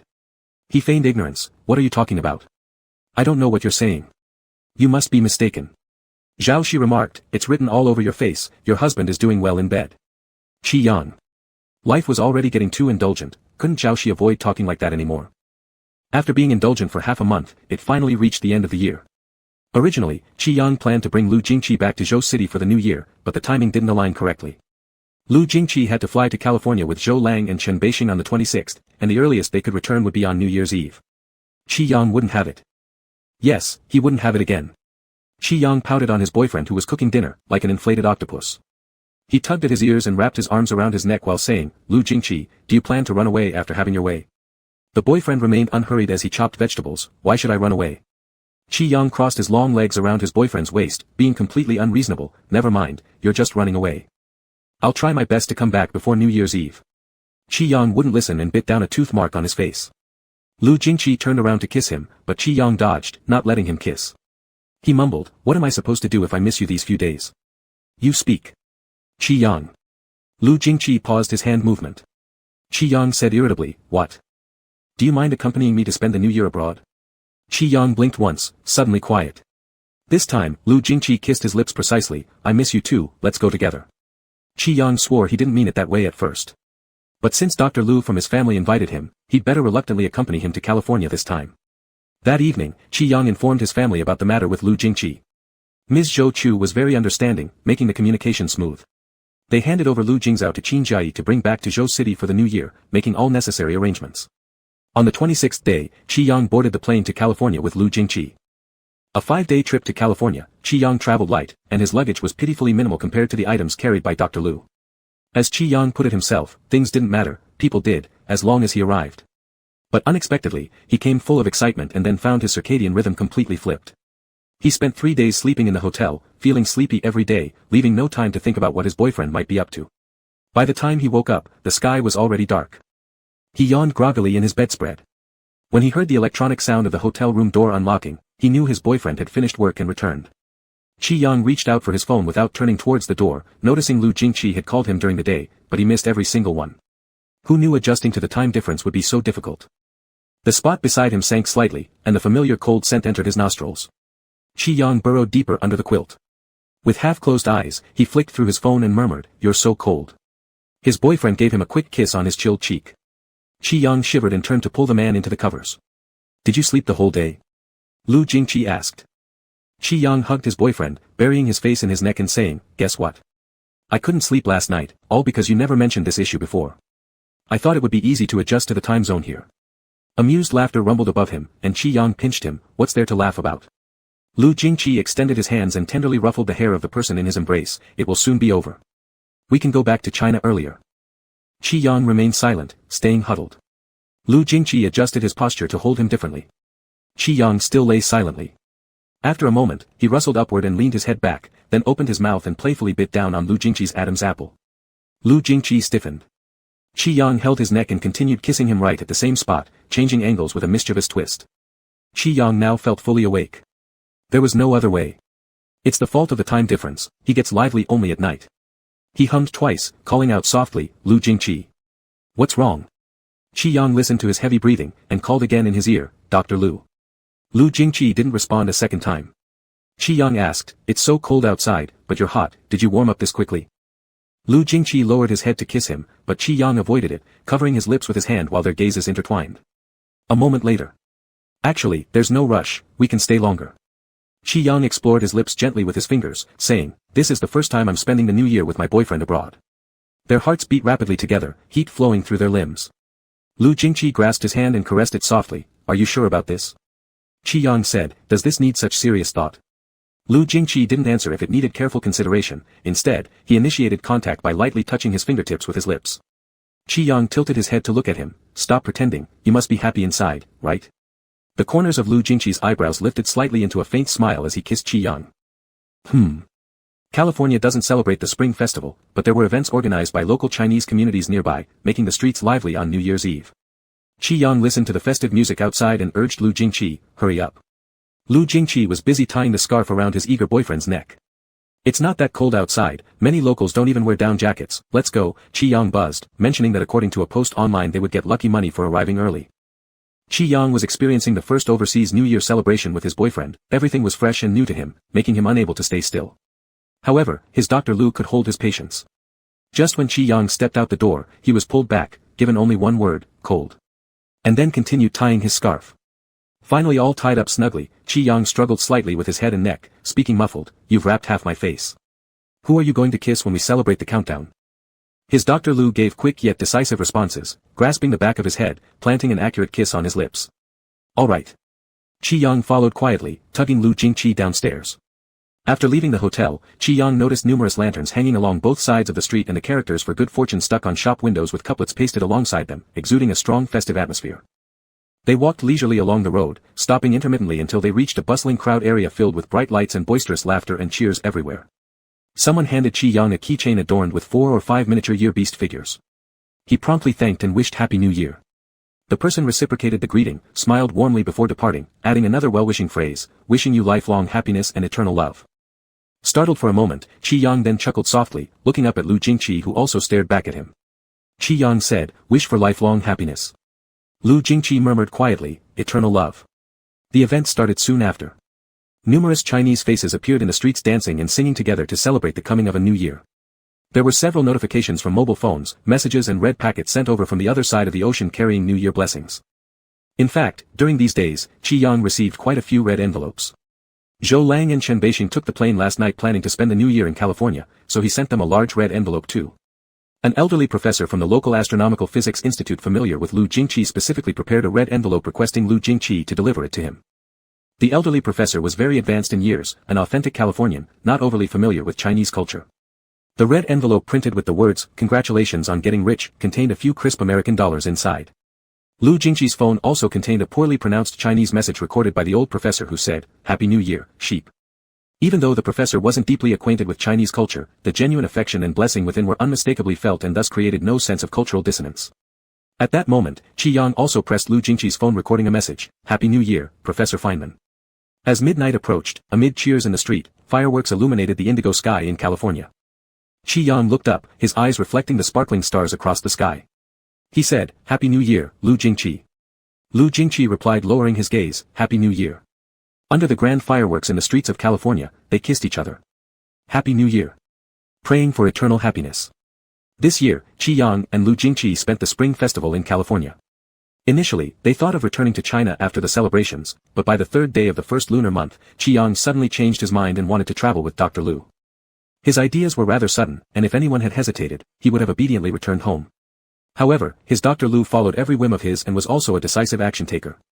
Soon after Qi Yang's suggestion, Dr. Lu had already made all the plans, and thus, for the next over a month, they traveled around different countries.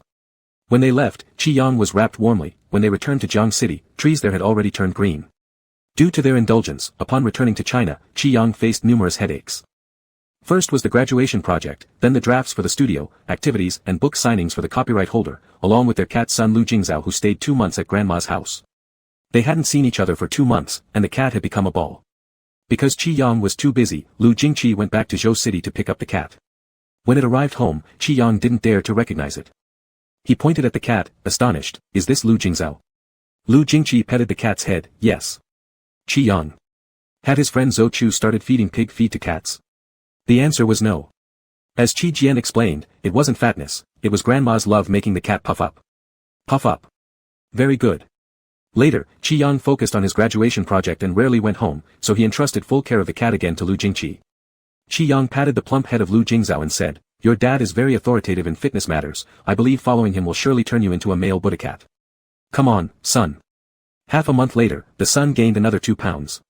By late March, Qi Yang's graduation design finally took shape. After leaving school, he immediately rushed to an autograph session. After the event, as Qi Yang walked towards the exit surrounded by a crowd of fans, someone said, "Teacher Yang, are you not attending the dinner party for Star Treks at night? There will be a live broadcast. Stay and play with us together." "Yes, Bao Mei, we want to play with you more." Qi Yang replied while walking with his bag on his right shoulder, "Not today, there's a special situation, I must go home tonight." A fan, looking mischievous, asked, "Yo-Yo, why are you rushing home? Is teacher late waiting for you at home?" "Qi Yang, he is at the research institute today, no one is home. I'm going to give him a surprise. Tomorrow is his birthday, and I haven't seen my big boy for quite some time, I need to check if he has gained weight." "Oh. Holy shit. Where did you get such a big boy from in just 2 months?" "Ha ha ha ha ha, Bao Mei once mentioned on live stream that she picked up a cat son." "What do you mean by picked?" "Be more precise, that cat was birthed by Bao Mei herself." "Everyone, be precise. Bao Mei could only birth little sheep, not kittens." "Ha ha ha, you've really killed me." Before getting into the car, Qi Yang waved goodbye to the fans and reminded them to pay attention to safety. The fans couldn't help but laugh and responded, "Bao Mei, I'm a bit older than you. Don't talk like an old man, ha ha ha. And Bao Mei, protecting your butt is more important now. Remember to let teacher late stream more often." "That's right. More joint live streams from both of you. Next time during the stream, don't forget to kiss. This is our final reminder to you." Ha ha ha ha ha ha. Qi Yang. Which family's fans are unacceptable? Of course, he still responded in the end, "Sure, next time definitely." He got home just past 6 o'clock at night. In the bathroom sink, Qi Yang found his cat son, curled up sleeping in a sprawling manner. Qi Yang stared in amazement and picked up the cat, holding it high to look at its face closely. "Does the sink provide better sleep than the cat bed I bought for you?" Lu Jingzhao, meow. Qi Yang rubbed his head and carried him toward the kitchen. "Are you heavier or lighter, Lu Jingzhao? What does your dad feed you every day?" Lu Jingzhao mewed several times in succession. Qi Yang didn't understand a single word but still seriously replied, "Oh, 8 cans of food and cat food, huh? Very good, can do, no wonder I feel you've become heavier. So, didn't your dad take you to the gym for a workout?" Lu Jingzhao, meow meow. Qi Yang, "No, why wouldn't I bring you to the gym? They don't allow cats inside. I've never heard of such a rule. It's fine, I'll take you to another place later. We have our private gym at home." Lu Jingzhao yawned after hearing his chatter and jumped off him, starting to paw things in the bag. Qi Yang returned today with lots of groceries from the supermarket, planning to show off his cooking skills for Dr. Lu. Even though his culinary art was shockingly terrible, over this long time Dr. Lu prepared special meals for him daily, and Qi Yang had managed to learn enough to handle basic tasks, ensuring he wouldn't poison anyone. Anyway, how good it tasted wasn't the main point, what mattered was the sentiment. This would be their first birthday together since they've been dating, so Qi Yang was determined to cook. He carefully washed all the ingredients from the bag and placed them aside for use. Then he took out his phone to study the recipes. He'd been checking these recipes online for some time now, but theory and practice still had a gap. As expected, when Qi Yang started cooking, the dish turned out burnt. He frantically turned off the fire and searched on his phone. Some said it was due to high oil temperature, others suggested the soy sauce caused the burnt bottom, while a few blamed the vegetables themselves. Qi Yang used the spatula to check the blackened food, then discarded it and started again. Let's face it, everyone has their own strengths. 2 hours of busy work in the kitchen earned Qi Yang 3 completely burnt dishes and a strangely colored braised fish. The kitchen was smoky. Lu Jingzhao stood by the door watching him with her puffed cheeks, clearly wondering, what are you doing? Undeterred, Qi Yang continued making soup, flipping through the recipe while leaning on the counter, not noticing that Lu Jingqi had come back home. Just as he was deeply engrossed in research, a soft laugh came from above. Qi Yang. He looked up and felt a large hand gently wiping his face. Lu Jingqi, why does your face have seasonings too? Qi Yang quickly straightened up and wiped himself, asking, how did you come back so early? Didn't you say you'd finish around 10 o'clock tonight? Old Chen gave me a birthday leave, so it ended earlier. Qi Yang blinked.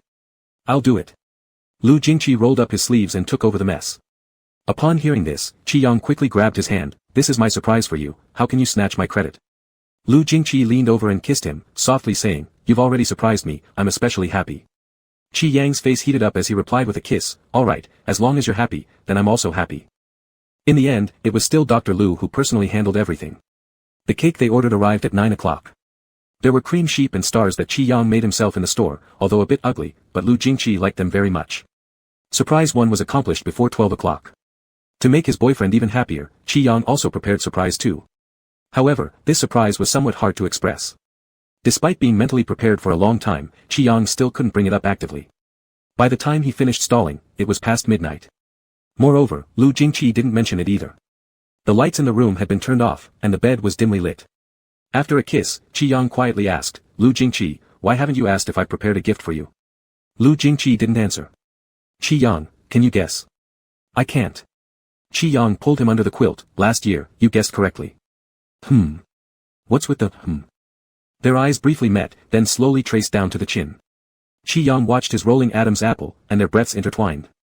Lu Jingqi, Qi Yang touched his neck, did you actually guess? Lu Jingqi's breathing instantly became heavier. Qi Yang wrapped his legs around him, you've already guessed. It wasn't a guess, Lu Jingqi hovered his lips, whispering, I saw. Qi Yang was stunned for a moment, then hurriedly reached under the pillow. However, before he could touch it, a big hand pressed it against his cheek. It's here. Qi Yang touched something by Lu Jingqi's right side, when did you? When we shared our first kiss. Lu Jingqi gently kissed his lower lip, I like it. Qi Yang took a deep breath, his eyelashes quivering with embarrassment. Lu Jingqi lightly played with the bells on the set of clothes, and in the dimness, their crisp tinkling sound was heard. In the warm and intimate atmosphere of their breathing, Lu Jingqi repeated softly, I especially like it. On April 1st, both Qi Yang's and Lu Jingqi's phones were turned off. In June, Jiangcheng City buzzed with cicada sounds that screamed against the stifling summer heat, marking the annual graduation season. The Jiangcheng University graduation ceremony was scheduled for the morning of June 14th at the North Auditorium. The venue inside and out was crowded with not just students but also family and friends. It was extremely crowded, hot and stuffy, so much that Qi Yang didn't even last till the tassel-moving ceremony before slipping away since there were family and friends waiting for him outside the auditorium. His Dr. Lu had specially come from Zhou City, Zhou Chu and Qi Mingting who met up despite skipping class, Qin Jiayi who had already left the auditorium earlier, Xingye and Meng Qiu who were supposed to graduate this year but unfortunately had delayed, as well as Zhou Lang who has been delaying graduation for 3 years now. Jia Shi originally intended to join the festivities too, but yesterday he was dragged by Lori to an event and hadn't returned yet to High City. On WeChat, Jia Shi said he'd order flowers for him, scaring Qi Yang who quickly declined saying today there would be enough flowers to open a store, no need for more. Though Jia Shi tried hard, Qi Yang directly invited him to dinner later instead, finally convincing him to rest. Qi Yang came out and looked around, where are Teacher Chen and Teacher Lin? Xingye pointed to the auditorium, they're both inside, this year it's old Chen's turn to move the graduates' tassels. The dean pleaded 2 weeks ago, there's no escape. Zhou Lang added, recently, there was a poll at the institute, and he ranked first without competition, it's all thanks to the physics department students' votes, reflecting public will. Lu Jingqi added, but this year Zhang Shua will also be moving tassels, they can have company together. Xingye replied, it's already good that they don't start fighting. Qi Yang couldn't help but laugh. After some idle chatter, Xingye mentioned, isn't there a screening of your animation graduation projects at the playground? The relatives probably haven't seen it yet, let's go take a look. Qin Jie muttered, I've almost thrown up watching my and Yang Yang's project. Qi Jian grabbed him, only you have watched, right? Our parents and seniors haven't. We lack an announcer, so you'll do, let's go. Qin Jie complained, alright, don't pinch me. Why are you like your brother? These two kept bickering while others followed along laughing, slowly stepping out of the North Auditorium building. Qi Yang and Lu Jingqi walked quietly hand in hand at the back of the group. The playground was far from the North Auditorium, everyone moved slowly through the campus. Xingye and Meng Qiu were introducing Jiangcheng University to Zhou Chu and Qi Mingting. Meanwhile, Qi Jian and Qin Jie were still bickering, voices fading further. Walking a little more distance, Qi Yang and Lu Jingqi separated from the group. Not far away was the Mingda West Road, once again flourishing with lush camphor trees in this season. Qi Yang and Lu Jingqi held hands, strolling unhurriedly, commenting, the weather is really nice today. Indeed, it was a fine bright sunny day. Mingda West Road was covered with dense green shade, full of graduating students taking photos. All around were joyous shouts of 3-2-1 and graduation happiness. Lu Jingqi asked, do you want to take photos? Qi Yang tilted his head, we've taken the graduation photo. Realizing something after a second, you mean you want to take pictures for me? Lu Jingqi pulled out his phone. Qi Yang quickly snatched the phone, since you want to take so badly, we'll take a selfie then. Come to think about it, they never actually took a selfie before, all because Lu Jingqi was too clingy, completely neglecting such matters. Qi Yang seriously lifted his arm, Lu Jingqi, smile please. Is that smiling? Yes. Stop joking, smile faster. Smiled. Qi Yang, I meant a big laugh, understand? Are you seriously face-paralyzed, boyfriend? Lu Jingqi had already pressed the shutter button. You wait. You didn't smile yet. Her boyfriend wanted to check the photo, but Qi Yang skillfully hid the phone, chasing over, quickly, smile first then I'll give you the phone. Lu Jingqi. Lu Jingqi, Lu Jingqi, Lu Jingqi, Lu Jingqi, Lu Jingqi. Smile a little, smile a little, smile a little. Smile, smile, smile, come on, smile. Boyfriend wants to see it, satisfy him quickly. This is how you smile, isn't it, Dr. Lu, now smile again. Why was Dr. Lu so stingy when his smiles were so beautiful? Qi Yang mumbled and jumped onto his back, hooking her arms around his neck while pinching his face. Come on, smile one more time, Lu Jingqi. Smile once tonight and I'll do what you say. Really?